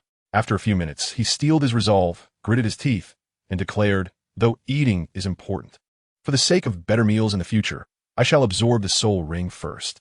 Each time he faced such choices, it was a struggle for Zhao Di. After all, he harbored few passions, and if he had to name one, it would merely be his love for food. It felt as though he was not physically unprepared, but rather there was an internal barrier, the nature of which Zhao Di could not discern, leading him to feel he had yet to achieve his optimal state. Gently stroking the little fox, Zhao Di slowly approached the great serpent. The sensation within him intensified, and he could almost hear the rhythm of his own heartbeat as he gazed upon the dark soul ring, taking a deep breath. The feeling was overwhelming. What changes awaited him after absorbing the fifth soul ring? Softly murmuring to himself, he grew increasingly eager for the transformations that would follow the intense reactions within his body. Without hesitation, he gently raised his left hand as the soul ring seamlessly flowed along his arm and melded into his being. In an instant, a torrent of ferocious energy began to radiate throughout him, coursing through his veins and dantian. In a fleeting moment, excruciating pain engulfed every corner of his body. Veins bulged, his complexion flushed, and beads of cold sweat, akin to yellow peas, cascaded down his chin, drop by drop. A resonant thud echoed as he collapsed to his knees, his hands pressing against the ground. Without pausing, his body succumbed to weakness, collapsing onto the floor, his consciousness slipping into a semi-dazed state, breathless gasps escaping his lips, with faint cries emanating from him. The little fox, momentarily stunned, looked at him and let out an anxious yelp, pacing restlessly in place, uncertain of what was happening, yet recognizing his suffering. Just as she contemplated stepping forward, he suddenly shouted, "Don't come near!" The remnants of his consciousness and strength faded with his words, and he fell into a deep slumber. The little fox halted mid-step, her dainty foot suspended in the air, her petite head tilting slightly as tears streamed down her crimson eyes. Soon after, a soft pink glow emanated from her, and with a fierce roar, a translucent shield of pale pink gas enveloped the area within a 10-meter radius around him. Not far away, the spirit beasts swiftly gathered outside the shield, forming a protective circle. After her cry, the little fox gradually approached the edge of the shield, her gaze fixated on the unconscious figure of Zhao Di within. Although he lay in a state of oblivion, his cultivation continued unabated, and the mechanical system prompts echoed within his mind. Ding! Congratulations to the host. The young martial spirit has acquired the fifth soul ring, and the fifth soul skill is about to be activated. Please prepare yourself, host. Ah, how swiftly this day has passed. Ahem, just a little jest. Upon my return, I shan't say much more. Words are futile. After all, what I proclaim now seems but nonsense. Even I find it hard to believe. Ahem, what I can assure you is that I shall not abandon this endeavor. Lastly, I appreciate your perseverance. And indeed, I am quite lazy. Chapter 186, Peculiar Bodily Movements Ding. This voice resonated loudly in his mind, imbued with a foreboding sense of danger, yet Zhao Di, in his unconscious state, remained wholly oblivious. Though the sound was thunderous, it was confined to his consciousness. The outside world, including the little fox and the ancient spirit beasts, remained unaware. Warning, warning. The mental strength is insufficient to withstand this advancement. This elevation poses a threat to the host's life. It has been detected that the host is in a state of unconsciousness and cannot be controlled. The system will automatically adjust. As the system's sound faded, Emperor Zhao collapsed onto the ground, his convulsing body gradually returning to tranquility. It took more than 10 minutes for him to finally settle down, lying on the earth in repose.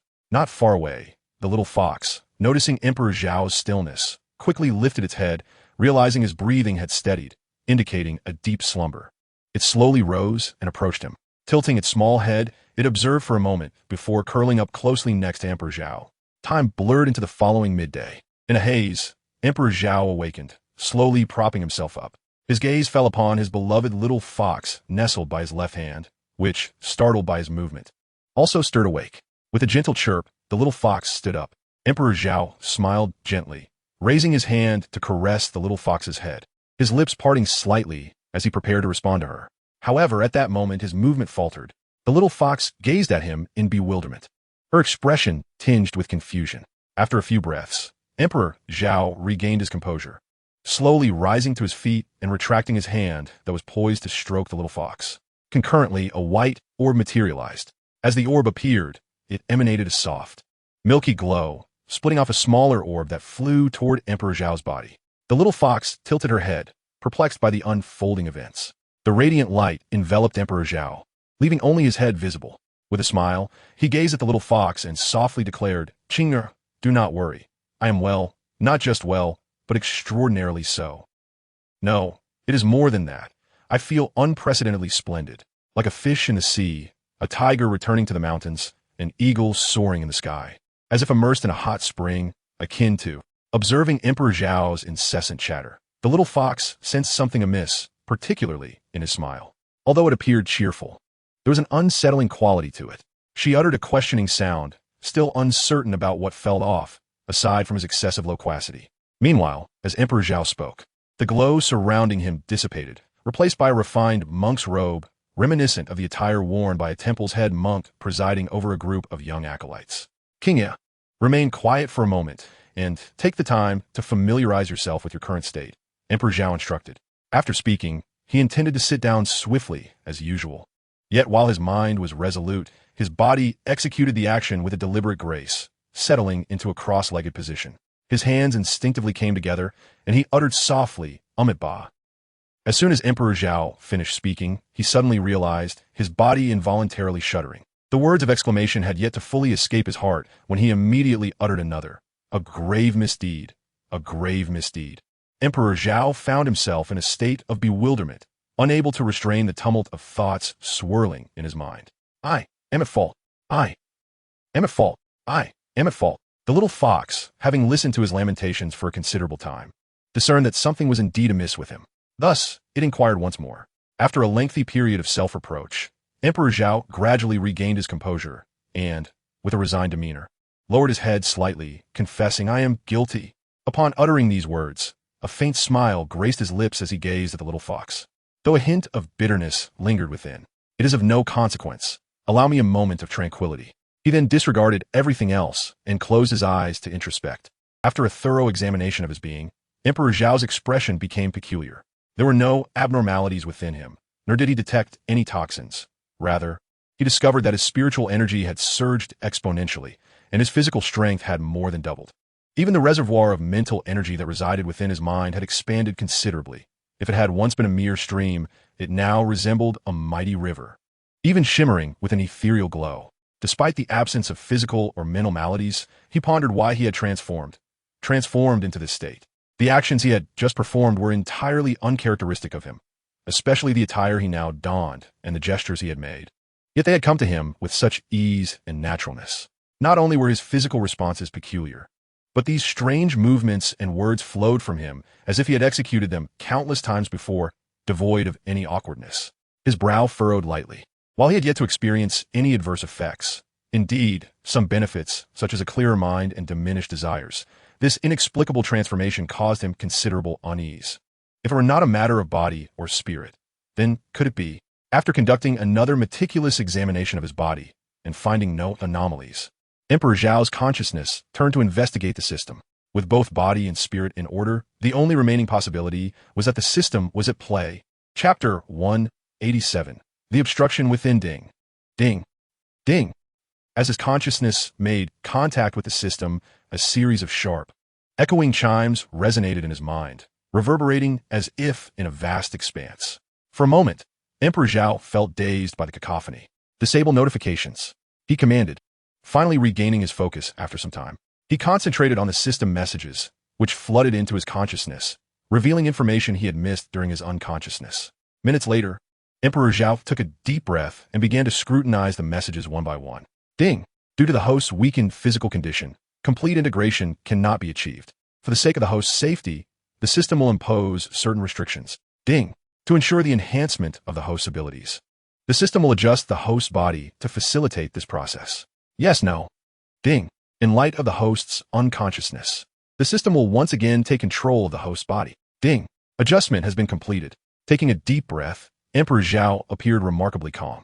Under ordinary circumstances, he might have leapt up in surprise, but at this moment, apart from a slight stir of emotions at the beginning, he exhibited no further signs of distress. It was a profound tranquility. After reviewing the situation, Emperor Zhao understood what transpired. Simply put, his unconscious state rendered him unable to manipulate the system. Thus, the system autonomously extricated him from peril. The reason for his current condition stemmed from a particular state, one that piqued his curiosity yet remained inaccessible for various reasons: the Buddha state. Ba, an involuntary chant, escaped his lips as Emperor Zhao gradually opened his eyes, directing his gaze towards the little fox beside him with a benevolent expression. He softly instructed, "Chinger, it is nearly noon. please fetch something to eat." The little fox, relieved to see Emperor Zhao unharmed, nodded in acknowledgement and stood up. However, just a few steps into her departure, Emperor Zhao's voice resonated once more. "No meat." The little fox, upon hearing this, tilted her head slightly, gazing at Emperor Zhao with a hint of confusion. The Emperor Zhao chuckled lightly and said, "Go ahead, this time there shall be no meat." After confirming that she had not misheard, the little fox nodded and departed, somewhat puzzled, yet finding no issue with it, as she too occasionally indulged in vegetarian fare after growing weary of meat. The little fox instinctively assumed that the emperor shared her sentiments. With a soft, high-pitched call, the fox's voice echoed, and the surrounding spirit beast responded in hushed tones as her petite form swiftly vanished from sight. Once she left, the spirit beasts gradually drew closer to Emperor Zhao, encircling him at a distance of 10 meters before resuming their positions on the ground. After speaking, the emperor closed his eyes once more to attune himself to the sensations of his body. This time, unlike before, he was not merely checking for any ailments. Instead, he sought to comprehend the transformations brought forth by his recent advancement. It did not take long. Within a mere span of breaths, he gained clarity. His current level was somewhat peculiar. While he had seemingly entered the realm of the Spirit King, he had not fully transcended it. Conversely, if one were to argue that he had not yet entered, it would still be a valid perspective. After observing for a while longer, Emperor Zhao concluded that, strictly speaking, he had not fully attained the Spirit King level, yet his aura unmistakably resonated with that caliber. Both his spiritual and mental energies had seen improvements, nearly doubling, while his physical strength had increased by approximately fivefold. The enhancement following the completion of his foundational stage was substantial, surpassing that of his peers. However, he had yet to achieve a complete breakthrough in level. After another minute of introspection, Emperor Zhao remained tranquil in both body and countenance. Yet his spirit stirred with subtle ripples. It was crucial to note that he was currently in a state of enlightenment, where one should ideally experience neither sorrow nor joy. Yet, now his spirit was in flux. This predicament was rather vexing. Through repeated observation, he discerned that his present condition could be succinctly encapsulated in 2 words: halfway. His progression had only reached the midway point. He could distinctly perceive that he was ensnared at this juncture, akin to an obstruction lodged within his very being. To illustrate, it was like a bottle of mineral water with a wooden plank obstructing the flow. Once you disrupt half of it, the broken section vanishes, allowing water to flow. Yet the other half remains elusive. Not only did this blockage impede the flow to a certain extent, but it was also visually discordant. To consider this obstruction within his own body was even more disconcerting, as if something had been inserted, yet only partially so. Who could endure such a scenario? Certainly not him. Yet, what was most distressing was the inability to articulate his emotions. Not even the slightest expression could escape him. Thus, Emperor Zhao now finds himself in a state reminiscent of Chao Dan. However, it is fortunate that he exists in a state of enlightenment, which affords him the benefit of being devoid of such emotions. Or rather, those feelings are swiftly transcended by his enlightened state the moment they arise. In essence, he has come to terms with it. Sighing softly, Emperor Zhao once again donned a mask of impassivity. Let it be for now. Emperor Zhao found himself in a state of helplessness. Upon realizing the nature of his predicament, he felt that his physical prowess had significantly improved, prompting him to attempt a breakthrough. However, after numerous attempts to harness his soul power in secret, he met with failure. With each endeavor, a subtle pain began to manifest in his body, indicating that he was at an impasse. He understood that for the time being, he had no choice but to endure this perplexing sensation, trapped within him, neither advancing nor retreating. Nevertheless, these feelings lingered in Emperor Zhao's mind for scarcely a moment before being dispelled. In his final attempt, he discerned that his inability to transcend was due to a protective force safeguarding the very essence that impeded his progress, a force emanating from the system itself. After a moment of contemplation, he pondered, "System, what must I do to achieve a complete breakthrough to the Soul King?" He refrained from questioning why he was being restrained, for the answer lay intertwined with the pain experienced during his prior attempts. It was simply a matter of his body lacking the capacity to endure the transformation. Ding! The system responded, indicating that to ascend to the realm of the Soul King, his physical strength must be enhanced threefold. A gentle breeze caressed his face. The trees swayed softly, and the soul beasts surrounding Emperor Zhao remained silent and undisturbed, enveloped in tranquility. Emperor Zhao began to ponder quietly. The state of tranquility merely assisted him in dispelling unnecessary distractions, or rather, the trivial thoughts beyond his emotions. allowing him to think clearly, even more lucidly than before. After a period of silent contemplation, he murmured to himself, "Shall I enhance my physical strength threefold?" Suddenly, the surrounding soul beasts began to stir, gradually rising to return to their original positions. At that moment, the spirited call of the little fox echoed, and the small creature returned, bearing dozens of wild fruits enveloped in soul power, along with other vegetarian finds from the forest. As the soul beasts gathered, he thought, if there were any inaccuracies, "Dear friends, please let me know, and I shall amend them." Chapter 188.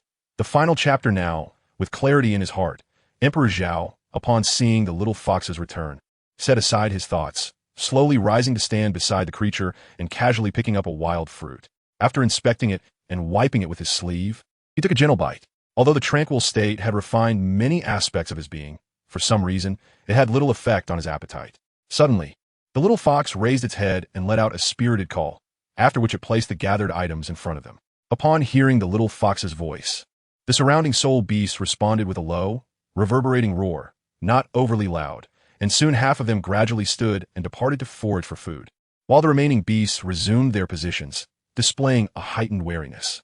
For both the former Emperor Zhao and the current incarnation who had entered the state of tranquility, the act of eating remained a source of joy, and such delightful moments always seemed to pass swiftly. In the blink of an eye, half an hour had elapsed. After finishing his meal, Emperor Zhao reclined lazily on the ground, squinting his eyes to savor the rare tranquility and sunbath. After a moment, as if struck by a thought, he slightly lifted his gaze to the little fox beside him, deep in contemplation. "I am now considered a soul king. This time, not only is my soul power more refined, but it seems my martial soul has also become significantly stronger, with a richer essence of yin and yang. I wonder if I could bestow another tail upon Qing. Additionally, it seems that to revert to my normal state, I must exhaust my soul power completely. Enhancing Qing'er would be beneficial." With these thoughts in mind, Emperor Zhao hesitated no longer and gently called out, "Qing'er, come here." The little fox gazed at Emperor Zhao with a hint of perplexity, delicately raising its petite paw as it approached. Suddenly, a white orb materialized beside Emperor Zhao, rapidly expanding as it descended upon the little fox. Although the little fox held unwavering trust in Emperor Zhao and exhibited no signs of resistance, the surrounding spirit beasts harbored a palpable distrust towards him. At the moment the white orb enveloped the little fox, the ancient spirit beasts sprang to attention, some emitting low growls, while they remained motionless. Any action by Emperor Zhao that they perceived as threatening to the little fox would provoke an immediate and fierce response from them. To these creatures, protecting their leader was paramount. They would willingly engage in playful antics alongside humans as long as their leader permitted it. However, should a human pose a threat to their leader, they would not hesitate to eliminate that individual. The little fox, sensing the unease among the spirit beasts, let out a resonant roar to calm them. After casting a reassuring glance, it closed its eyes to embrace this moment of bloodline evolution. The undulating growls gradually subsided, and after exchanging cautious glances, the spirit beasts slowly lowered themselves, their demeanor shifting back to vigilance, though this time their focus was predominantly directed towards Emperor Zhao. Emperor Zhao exhibited no fluctuations of emotion in response to the unfolding events, maintaining a benevolent smile throughout. Perhaps he had felt a twinge of anxiety earlier, but after experiencing a boost in his capabilities, he realized that while he may not emerge victorious, he possessed an 80% certainty of making a swift escape. Of course, his composure stemmed primarily from his unwavering trust in the little fox, and secondarily from his current state of tranquility. Enveloped in a state akin to enlightenment, he found himself oblivious to the notion of panic. Once the surroundings fell into silence once more, Emperor Zhao spoke, "Qing'er, I shall attempt to enhance your bloodline." As he spoke, he summoned the soul power within him, releasing a gentle white mist that ascended from his body, enveloping the little fox within a luminous sphere. As the mist gradually filled the sphere, the little fox became increasingly obscured from view. It was undeniable that this enhancement was substantial. The transformation of soul power into mist attested to the profound depth of his current abilities. Time flowed slowly, and the atmosphere remained serene, with the spirit beasts quietly observing Emperor Zhao, vigilant against any actions that might harm the little fox. Within the luminous sphere, all was tranquil, as if the little fox were in a deep slumber. As time elapsed, beads of sweat began to form on Emperor Zhao's forehead while he sat cross-legged on the ground. It was only as dusk approached that he began to reduce the output of his soul power. Approximately half an hour later, he took a deep breath, and the luminous sphere nearby transformed into twinkling specks of light as the little fox gently descended to the ground. After taking a deep breath, Emperor Zhao slowly rose to his feet and approached the unconscious little fox. Compared to before, the little fox had undergone little change. Only the 6 tails were now visible, causing Zhao to furrow his brow slightly. He crouched down, extending his hands towards the tails, and, after moving a few aside, a small protrusion just a few centimeters long came into view. Upon seeing this, a smile finally graced his face. "This can be considered a success," Zhao remarked lightly. Gradually standing upright again, he cast a sweeping glance at the surrounding spirit beasts and said, "Qing'er is currently in a coma, but she should awaken by tomorrow. I have completed my tasks. The responsibility of protecting Qing'er now falls upon you." Having been away for several days, he knew there were matters awaiting him at the academy and numerous tasks yet to be accomplished. With that, Zhao turned and began to depart slowly. Synopsis: Emperor Zhao unexpectedly traverses into the world of Douluo. He has been the protagonist in this realm for quite some time. Yet, why does his martial spirit manifest as 2 orbs? With instruments that resonate through elite competitions, he astonishes the entire continent with his extraordinary martial spirit. With white wings sprouting from his back, akin to an angel delivering salvation, and wielding a black sword as if he were a devil emerging from hell, he embodies both an angel and a demon in this world of Douluo.